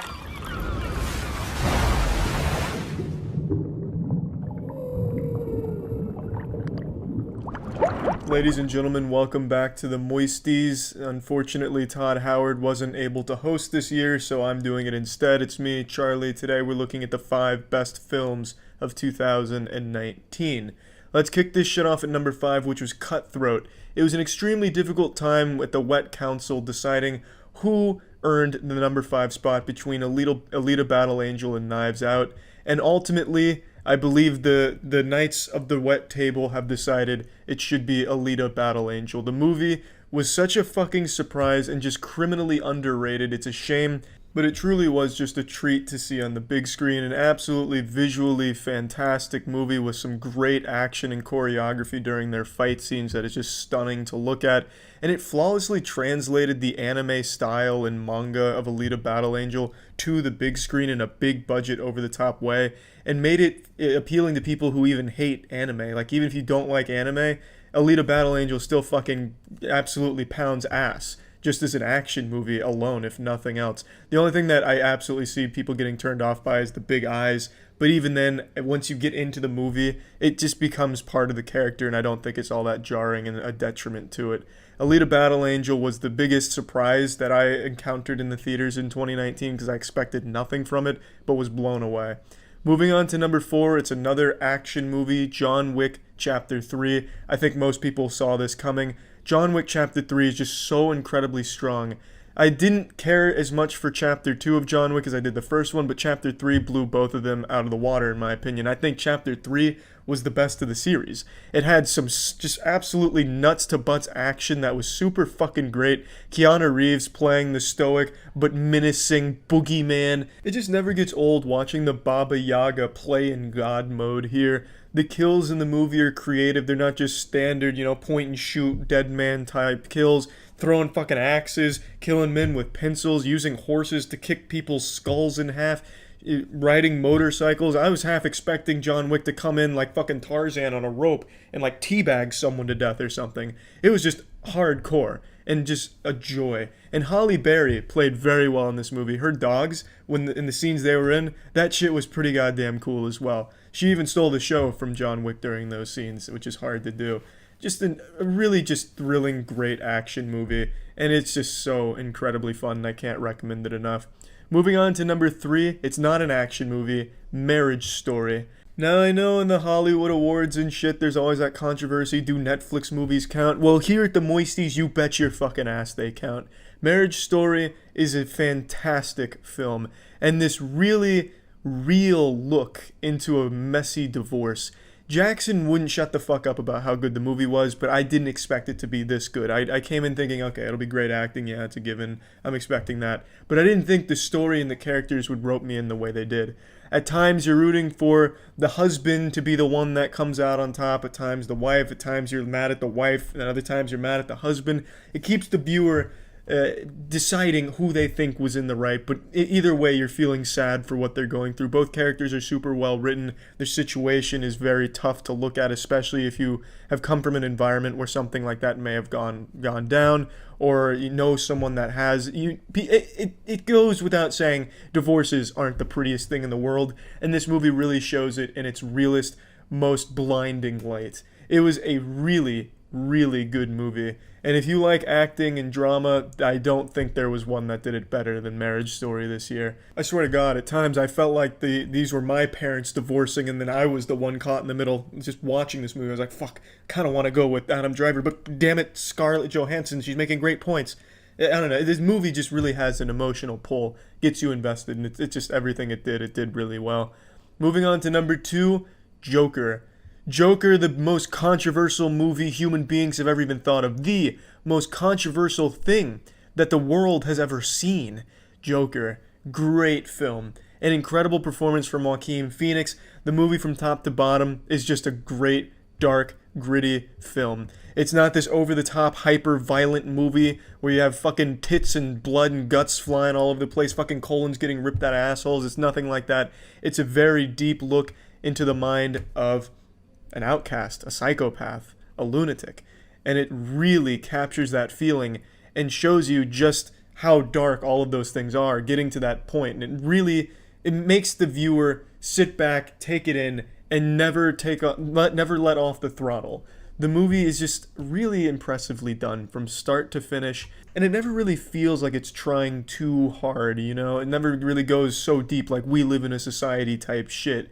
And with the Joker's reputation on the internet, the whole I'm the Joker baby, why so serious, all that just kind of becoming embarrassing and synonymous with the Joker's character and presence online, this movie never feels like it's just crazy for the sake of crazy. Like, oh, I'm so wild, I'm gonna pee my pants just to show you that I don't care about the system and I don't give a shit. It is just really well done. It shows you crazy without it ever being weird or out of place. It all fits the narrative, and the acting from Joaquin Phoenix really sells the entire narrative of the movie. And it's just a really great movie from no matter how you look at it. It is well shot, it's well made, and it's really engaging. Moving on to number 1, Parasite. Parasite is a foreign film that I don't think a whole ton of people have heard of or seen, and that's a crime. Parasite from Bong Joon-ho is incredible. From everything, its acting, its narrative, symbolism, metaphors, and down to its acting, it is all so beautifully done and well crafted, masterfully crafted even.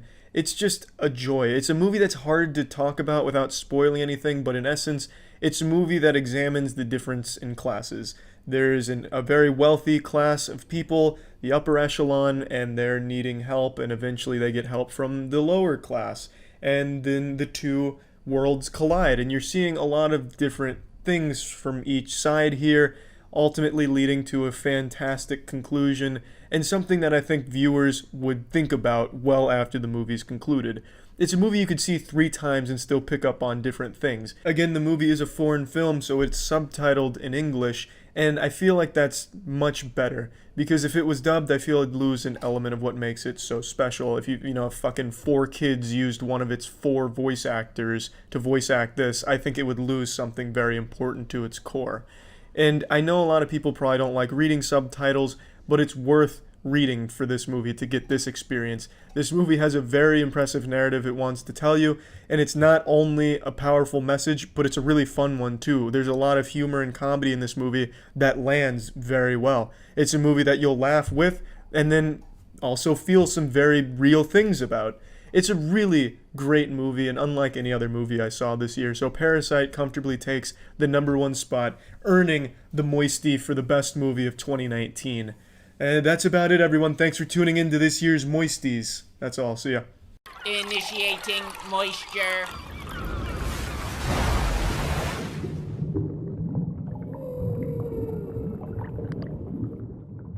Today we're going to be taking a look at the worst games of 2018, the shittiest stinkers of the video game industry this year. 2018 years after the death of Christ, these 5 games have spit on his legacy. So I hope you're wearing a condom because we're coming in hot. It's the Moisties, bitch. Number 5, Crisis on the Planet of the Apes VR. I know it's cheating to put VR games on the top 5 worst list because pretty much every VR game's pretty fucking stinky. My HTC Vive is basically just a Beat Saber machine. That's about the only game worth playing VR for. But still, this game takes it to the next level. This game is vomit-inducing. It is nauseating. When I played Crisis on the Planet of the Apes VR, I thought I was going to have to check myself into a hospital. I thought I got like food poisoning or something. I thought someone fucking flooded my room with a neurotoxin. I was getting dizzy, incredibly ill, and on the verge of puking.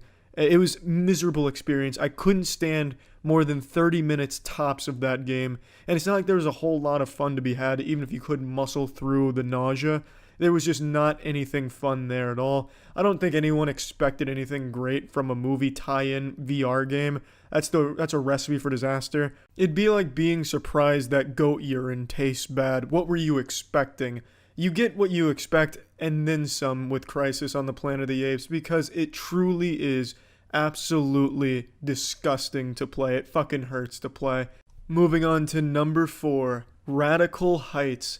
Cliff Bleszinski really had his work cut out for him to make an even worse game than Lawbreakers. To make a game that was such a hard fucking flop, a biblical flop, was almost unheard of with Lawbreakers, and yet the madman, the genius, the lunatic, the mad scientist of the gaming industry, the bad boy of video gaming comes back and says, you know what? I can make a bigger flop. And bang, Radical Heights is born right from Mr. Bleszinski's butthole. And man, was it fucking atrocious. A blatant cash grab to really capitalize on the hysteria surrounding the Battle Royale genre. A game that was thrown together in no more than 2 weeks with almost no textures in the game. Half the buildings had no textures. Nothing was functional for the most part. Everything was stock assets, and they had the audacity to implement a microtransaction system before working on anything else. A truly bold move that wasn't rewarded because it led to Cliff Bleszinski having to close down his game studio, which disappointed almost 2 people in the world, I'm sure. But Radical Heights was a game born from his asshole, and it really did smell like shit. There was almost nothing to like about the game. It did nothing unique, it did nothing new, and it did nothing well. A game that I'm sure nobody looks back on and misses. Number 3, Hunt Down the Freeman. A game that is by far Steam's most broken stinker of the year. You couldn't beat the game unless you used the command console and no-clip some shit. And the story was absolutely incomprehensible that brought along a lot of YouTube talent to voice act for it. And I can't stress enough how fucking dumb the story was. It made J.K. Rowling's retconning of her Harry Potter lore make sense in comparison.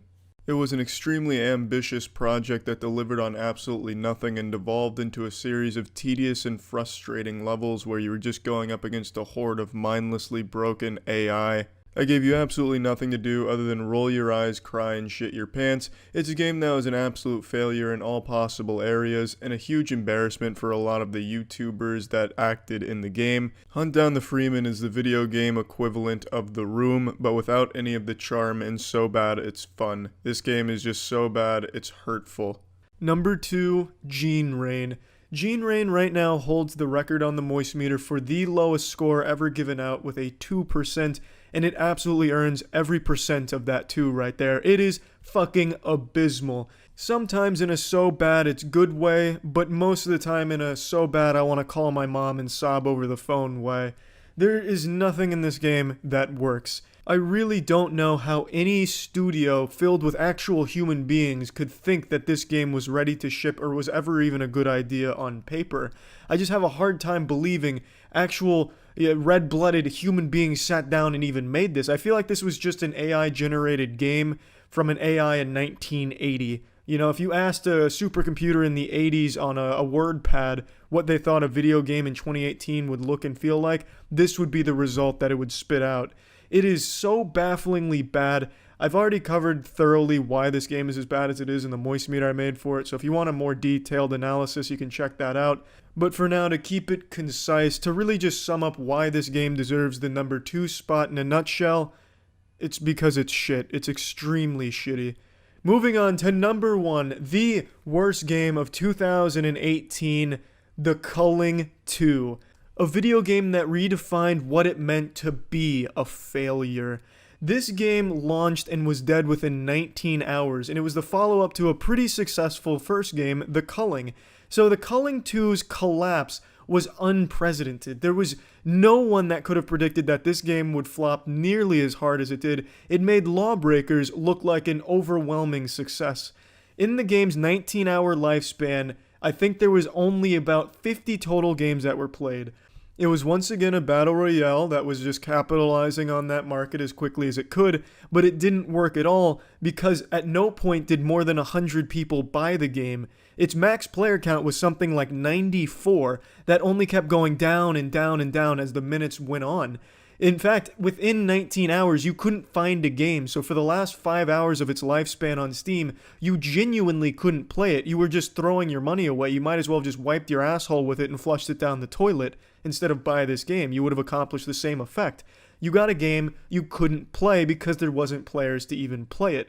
And I mean that literally. Sometimes you'll hear that with Overwatch or some other game that's dying where like, oh, there's just not enough players to play. It's not worth even hopping on.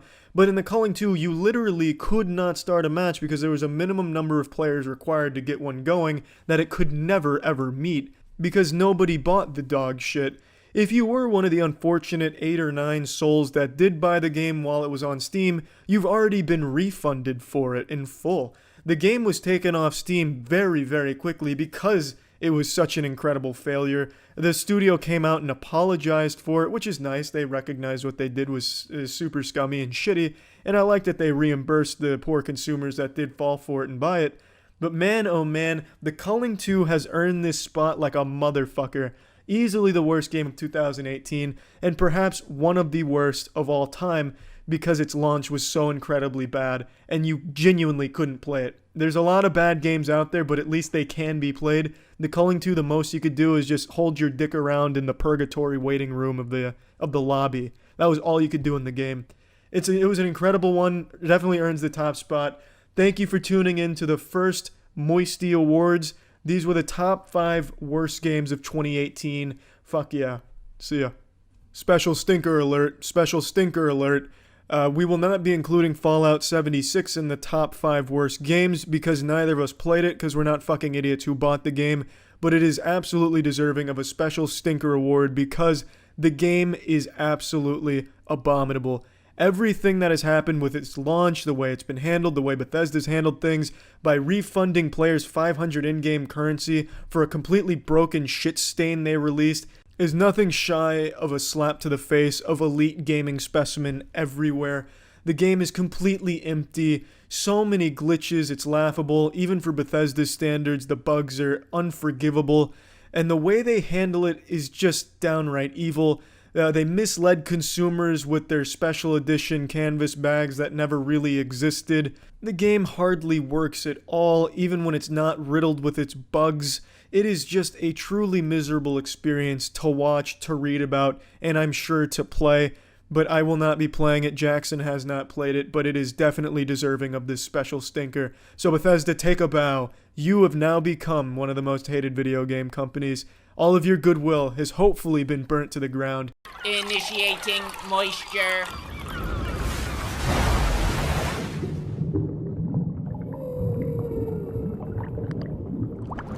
Ladies and gentlemen, welcome back to the Moisties. Ryan Seacrest wasn't available to host, so I'm here instead. It's me, Charlie, the ultimate greasy gamer, the super supreme specimen of ultimate gaming barbarism.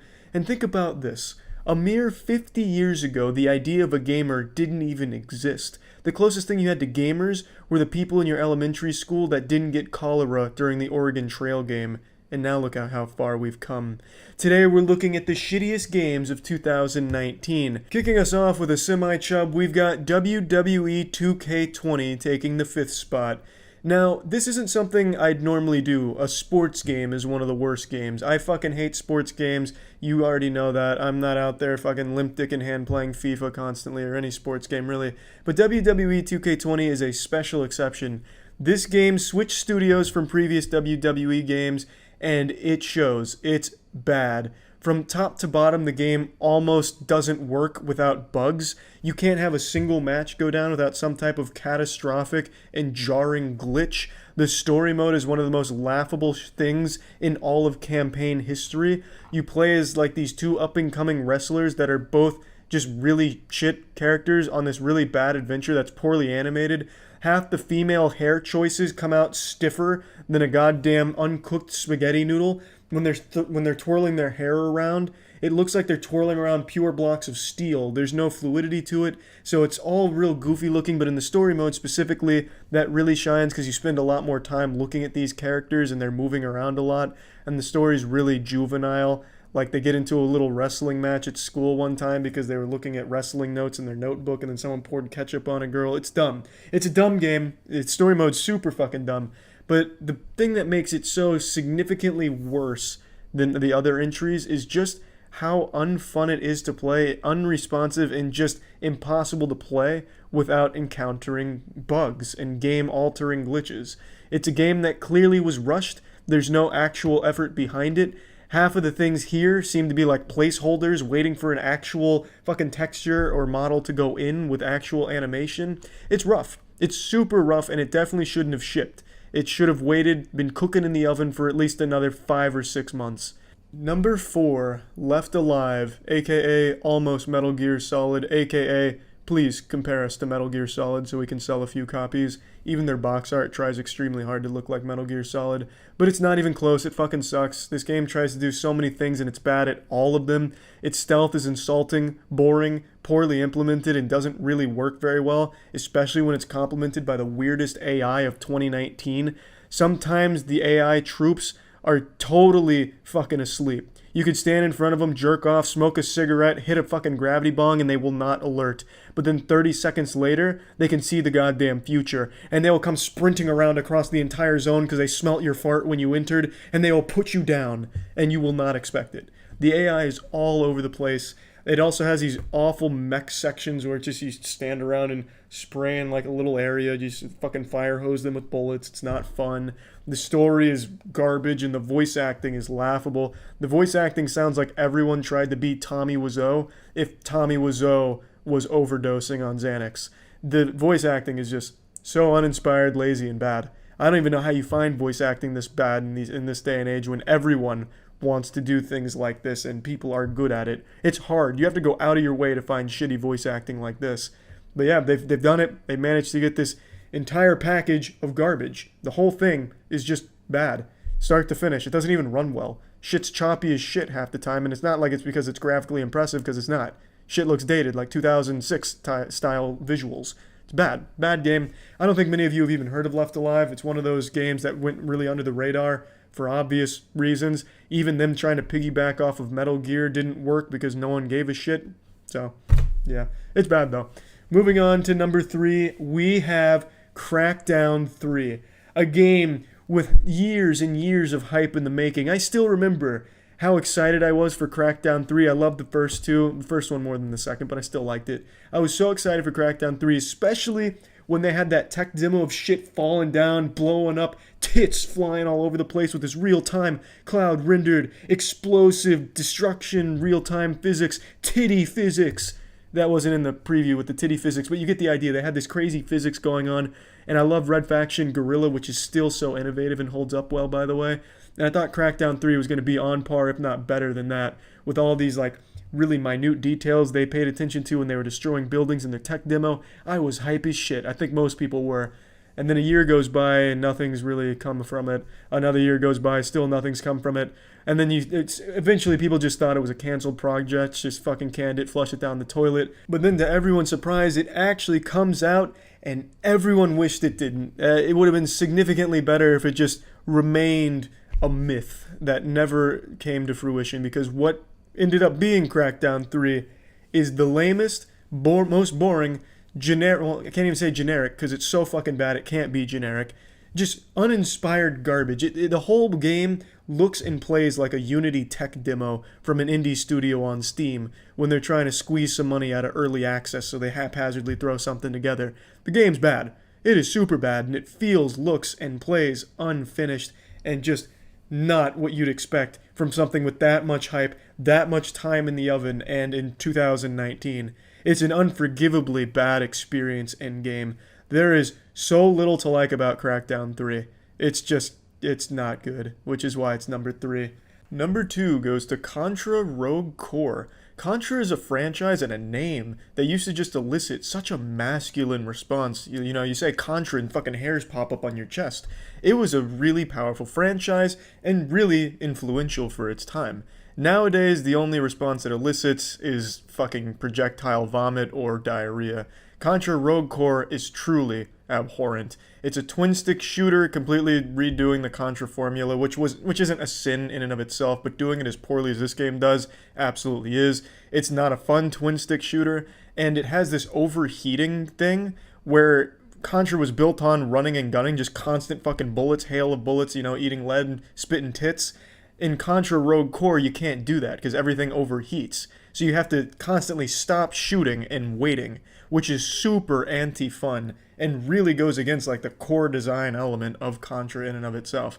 It is a bafflingly bad decision. The story is just so poorly written. The lines, the one-liners, the comedy, all of it is so poorly written and seems just so lazy. It really feels like the entire game is rushed to meet a deadline. And it shows that more in its like actual levels, because entire levels are just copy and pasted. You'll play one level and then, 1 hour later, you're playing that exact same level with no changes at all. The objectives are always repeated. It's just, there's no diversity in the game. It's the same game from the fucking tutorial till the end of the game. Nothing changes. Nothing is ever fun. It is so boring. It is so lazy, and it really feels super unfinished. Porn parodies are more respectable to the source material than Contra Rogue Core is to the Contra name. It's just fucking terrible, and I can't believe that it's a 2019 game, because it's a console game, and it looks like a phone game you would have played 5 years ago. It's bad. It's really bad. What is the number 1 shittiest game of the year? We're at the number 1 spot, the cream of the crop, the champion. Who takes home the shittiest game of the year award from the Moisties? I'm sure 100 million gamers all at once knew the answer, and they all pumped their fists in the air and they said, Anthem, because Anthem is the shittiest game of 2019. And it is a pleasure to say that, because the beta didn't work, and at the time, Jackson and I were joking around about how bad the beta was, so we made the Anthem is Awful series, and the fucking BioWare fanboys and Anthem enthusiasts, fucking brainwashed zombies, were all saying, it's just a beta, are you guys fucking dumb? The game's gonna be so much better than this beta, obviously. It's just a beta, you don't get it. And then the full game comes out and it's even worse than the beta, and the game dies within like 3 weeks. The developers abandon it within 2 months. You get fucking radio silence, no fixes, the game in a broken state, horrible looting system, horrible systems all across the board, shitty game from top to bottom, nothing is working the way it was supposed to, fans going up in flames. The subreddit, which was once a safe haven for fans, turns into this hate haven. Oh, it was nuts. There was like a fucking war, a video gamer war in the Anthem battlefield. And I have to be honest, it was a pleasure to see that. Because this blind fucking fanboyism, this hail corporate shit where you just digest product because you like product and you never want to hear criticism about product, I think is so detrimental to things getting better. The subreddit at the time of the beta and its early launch outright just deleted things that were negative about the game to foster this idea that the game was perfect, and that is the worst practice possible. You need criticism of something, even things you like. You don't need to just constantly say, product, want more product. I love BioWare, so I have to love everything BioWare. That's not good. That's not how you get better games. That's not how you improve the game you're playing. The game was in a broken state. The end game, not fun, even to a certain extent, non-fucking existent. They had these weird fucking... It's so much to go into, but these weird grinding mechanics that didn't pan out well. So when you did finally reach the end game, it didn't feel rewarding. The starter gun was scaled the same as the best gun in the game at one point. So like literally one of the first things you start with would be doing the same, if not more damage, as something you'd spend 100 hours getting. There was so much wrong with that game, and it stayed wrong for that game. And then they eventually totally outright abandoned it, silenced the community, shunned them. It's a relic of the past, existing only in wet nightmares of those that experienced it. Still, Reddit warriors on the Anthem subreddit trembling, remembering those days in the trenches, fighting the either positive or negative comments depending on whose side you were on. It was nuts. Anthem was a game that totally redefined what it meant to have a shitty launch. Anthem is like the WWE 2K20 of shooting games. It is a big, non-functional, shitty shooter, stinker, bad, just all of the adjectives you could use to describe something abhorrent. Anthem epitomized. It was insufferable. And, well, I can't say that it's overly surprising to most of you because I'm sure you saw Anthem coming. Never before have I seen a AAA game and a studio with as much street cred and as much renown as BioWare have a game this bad, be this poorly received, and then totally just wash their hands of it and delete it. That was crazy. That was a fucking power move and something I'd never seen before. So Anthem, absolutely shittiest game of 2019, earning that prestigious award from the Moisties. Thanks everyone for tuning in, and that's it. See ya. Initiating moisture.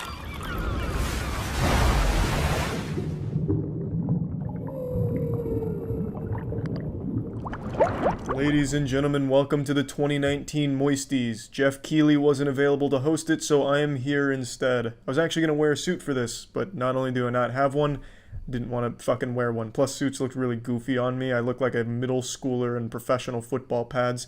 So we're going to get right into this with the 5 worst movies of 2019. Kicking this shit off is Men in Black International. Yeah, it's just a bad movie, which is why it's on this list. Why is it a bad movie? Well, because it fucking sucks. Everything this movie attempts to do, it doesn't do well. Not even close.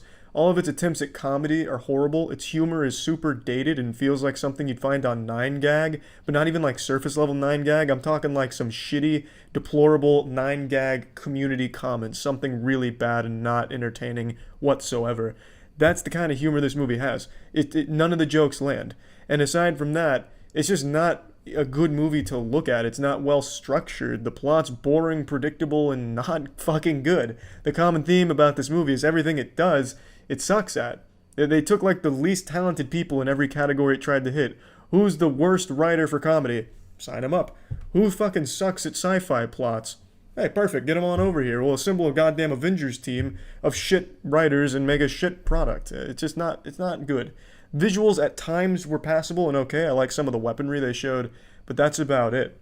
There's really nothing else this movie has. There's no substance. By the time you leave the theater, you've forgotten half of the scenes because they're so generic and just so by the numbers and safe. It's just not what you want to see, especially from a franchise like Men in Black. I love Men in Black 1 and 2, 3 not as much, but I still think all 3 hold up well enough to be enjoyable, especially the first 2. The comedy in those movies is still good.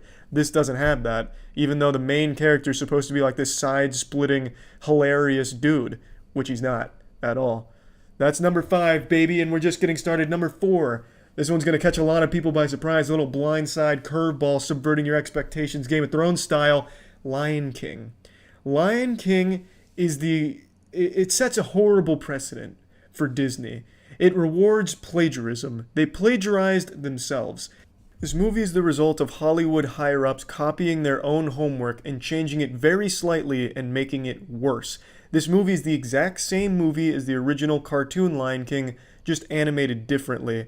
And yes, the original Lion King is fucking incredible. It is a movie that stands the test of time and is still a great movie today.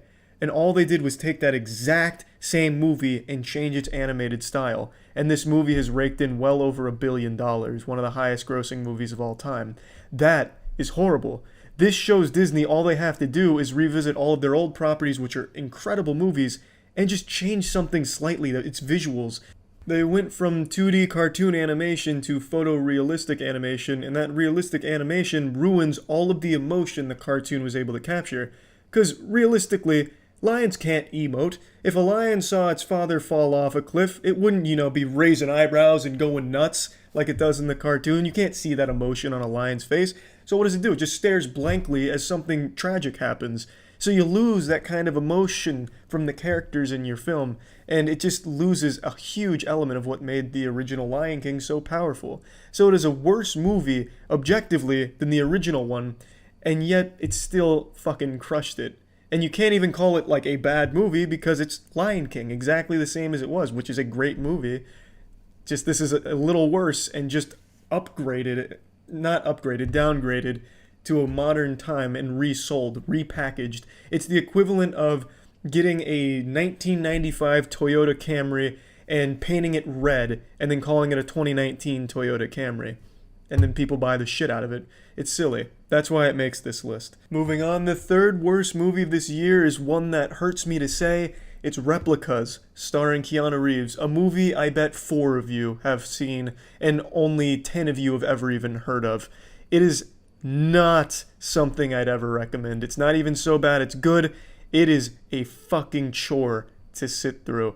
It's a movie that focuses on Keanu Reeves losing his family and bringing them back as replicas and the ups and downs that come with it, and it sucks. Nothing it does or tries to do is something you haven't seen a million times and done better. It's a shame because as all of you know, I absolutely adore Keanu Reeves, but this is by far his stinkiest production that he's put his name on. He is the only good thing about this movie. I can say with confidence he seems to be the only one that even tried in this movie. Everyone else just kind of gives this haphazard shit performance. At least Keanu was putting nuts to butts and at least trying to make something out of this pile of dog shit. But it's just not enjoyable. And the CGI at points is laughable. They have like a robot towards the end that looks like Dwayne "The Rock" Johnson from Mummy Returns as the Scorpion King. It's fucking goofy. Shitty movie. That's why it earns number 3. I'd go deeper into it, but I know none of you care about Replicas, and I don't think anyone should go watch it as a so bad it's good movie. Just know, it's not a good movie. That's why it makes number 3. Moving on to number 2, The Curse of La Llorona.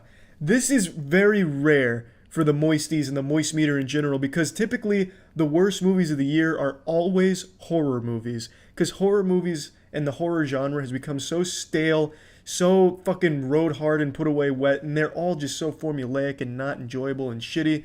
But this year, they just were the same, but not as many. They were few and far between. There wasn't a whole ton of horror movies, and the few that there were, they were pretty decent. It Chapter 2, Child's Play. There were some decent horror flicks in here.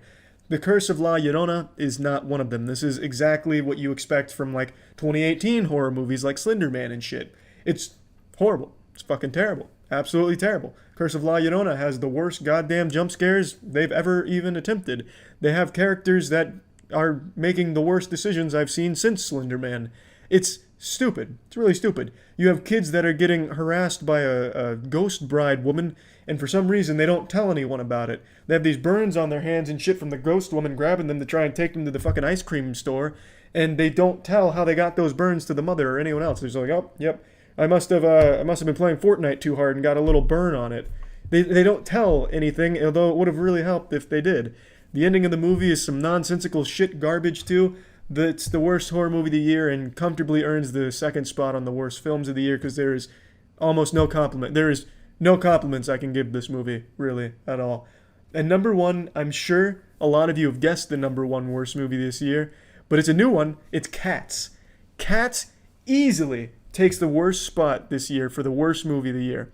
It is fucking terrible from start to finish. I made a whole video on exactly why it is so bad at every possible angle you could possibly try and digest it from. You could stick your finger in every single butthole and vagina hole you can find in this movie and never find one that feels good. It is horrible. There's nothing to like about this movie. The music is bad. The music is like Red Hot Chili Peppers. You never know when one song ends and the other begins.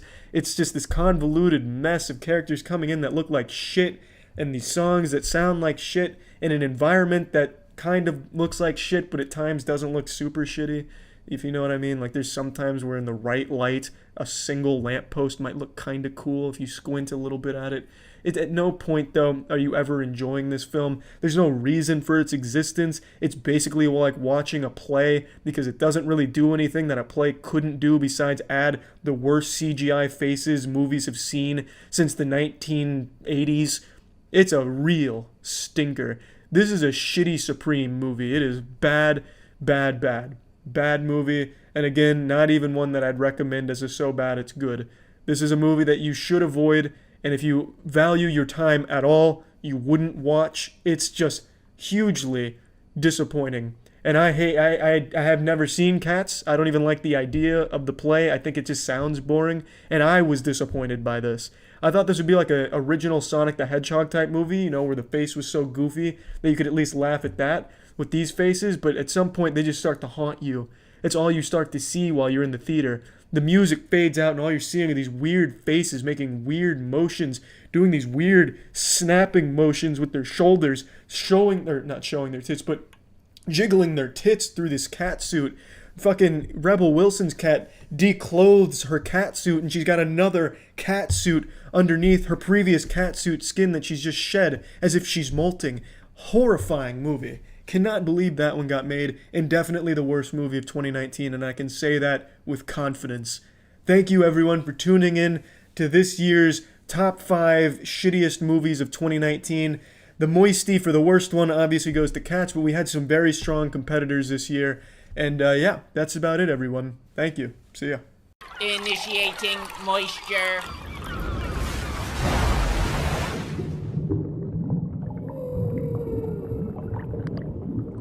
Welcome to the moistmeter. Today we're looking at 1917. I'll go ahead and get this out of the way now and confess a sin. I've been extremely tired of war movies for like a decade now. The only one I've liked really like quite a bit in the last decade was Dunkirk, but other than that, I felt like there's just not a whole lot more to do with war movies. It's kind of like war video games, World War II was a trend for shooters for a while. Now it's just fucking stale and tiresome. That's how I felt about war movies for a while. I feel like every story they want to tell, everything they want to do with it has been done before until 1917. I didn't know anything about this movie going into it, and I was blown away by it. It is a technical marvel. The movie is designed to look like it's all done in one single take. Just one shot, one camera, one erection, one time, across an entire adventure, across the whole battlefield. And it pulls it off beautifully. There's obviously some cuts in here. It's not actually all done in one take, but if you weren't paying attention, you wouldn't know that because it's pulled off so well. The only times you know it cuts is when it goes to darkness for a little while, or if it goes by the giant fucking rock, or, a CGI element or something. You can tell that it does cut there, but you have to be paying very close attention to pick up on that. And it's not like there's a benefit to knowing it cuts, an aha moment. Eureka! You cut right there. You fooled me. The illusion's broken. This isn't real. I quit. I fucking hate it. I want a refund. There's no reason to care that much about the cuts when it's pulled off this well, because it's so smooth and it really does convince you that it's genuinely all done in a single take. It's amazing, and some of the shots they have here are just mind-blowing. I don't know how they did half of them. There's a certain scene where they're going around this fucking small, disgusting-looking pond that looks like raw sewage, like a septic tank just fucking exploded with there's bodies in there. It's carnage, and they have the camera following them until they go around the outside, and instead of taking the easy shot where it just follows them around the outside, it goes across the water at almost the same level as the bodies. So you see these bodies, you see them walking around behind them, and you see the water. And it's a really beautiful shot that I genuinely have no idea how they could possibly pull off like that. And there's no ripples in the water or anything like that. It's genuinely impressive. An absolute technical marvel. Like I said, it's super, super good from that perspective, and I absolutely loved it. A truly unique movie that I had no idea I'd be getting from this. There's only a couple complaints I have about the movie at all, really. I think the movie is just incredibly well done. There's, especially the acting. The acting in this movie is incredible. The two leads, I'd never seen them before, but my God, they were incredible. It's a story about two soldiers that are given a very important mission to deliver a message to a different area about an attack and trying to stop a bunch of soldiers from dying. And one of the soldiers' brothers is there. So it's an emotional journey, and it spans a lot of different areas and a lot of shit going wrong. It's really, really tense, and they pulled that off really nicely because you never feel like the characters are safe. Even if they're walking through an open field, you feel like at any moment now the fucking Underminer from Incredibles is going to come up and just slaughter them or something, because they're in constant peril. They go through, some underground areas, they might hit a trip mine and, all get fucked up. There's fucking dogfight going on in the air, and who knows, maybe the plane will crash down upon them. It's always, at any moment, they could die, and it's incredible how tense that is in a movie that's shot this way, where you're following behind them to the point where you feel like you're in their little group, like you're the third member, the bench player that no one really pays attention to. It's really cool and a really unique experience. The only two complaints I have is there's a few cliches and slow scenes in this movie that I don't think contribute to anything at all. There's one part in particular that I didn't care for even a little bit. It's when I don't want to spoil anything, but they come across this area that's got a lot of shit going wrong, and conveniently they find like one of the only people still left in the area, and then they go into this weird cliche thing, and I just didn't like what they did with it. I didn't think it had any purpose. It didn't do anything for any of the characters. It didn't do anything for the tone of the movie. I just thought it seemed very out of place. I'm fine with a movie being slow, and this movie is more about building the tension and the emotion behind the journey. But some of the scenes, like that one in particular, I felt just didn't fit and just seemed unnecessary. But other than that, I think everything else worked beautifully. There isn't a whole ton of, bullets and blood and gore flying all over the place, at least not until towards the end of the movie. But that doesn't matter because it still shows you a lot of disturbing things. There's a lot of gross shit that shows you the horrors of the battlefield without ever having any bullets fly. You have just dirty shit all over the place. One of the two men cuts themselves and then they fall into a corpse, an open wound, and goes right into a corpse's fucking blasted open chest. It's yucky. It's some real icky shit, and it does a great job of setting the tone. And I think that's really great how they pulled that off instead of going with the standard war approach where it's all about like bullets and shit flying and limbs going all over the place. This takes a very different approach to that because all of that's already happened before their journey, and now they're going through the battlefield after it's happened until they get to some other places down the line in the movie. And I really enjoyed that a lot. The only other thing I had a bit of an issue with, aside from a couple of out-of-place scenes, is they didn't do anything to build the two characters that you follow. It is an emotional journey, and there definitely are emotional moments, but you don't know anything about the characters. You don't get very much about them as soldiers or people or anything. They're just they're almost kind of like just objects to get this technical achievement done. They're not really given enough detail, enough care to make you really invested in them as characters. You only really care about them because you want to keep seeing more of what they're about to go through. I don't think at any point you ever really bond with the characters or feel any sort of attachment to them. But again, there are emotional moments that work. It's just I feel like they could have done a lot more to really bring these characters more life, and I think that's just a bit of a missed opportunity. Because I think it could have been very easy for them to do in this movie, especially given some of the stuff that happens, but they just don't. They just keep them moving from basically one booby trap Home Alone style to the next one and all this danger, which is great, but it would have been nice to care more about the characters and get a little more from them. But overall, I really think everything in this movie hits, and it hits fucking hard. It does a great job. They have this incredible soundtrack, the score that comes on, and this crescendo that builds, the tensions building, running through this fucking decrepit little area with flares going off. It's really a cinematic, technical masterpiece, and I really enjoyed it. So let's plug this shit into the moist meter. I'm giving 1917 a crisp 90%.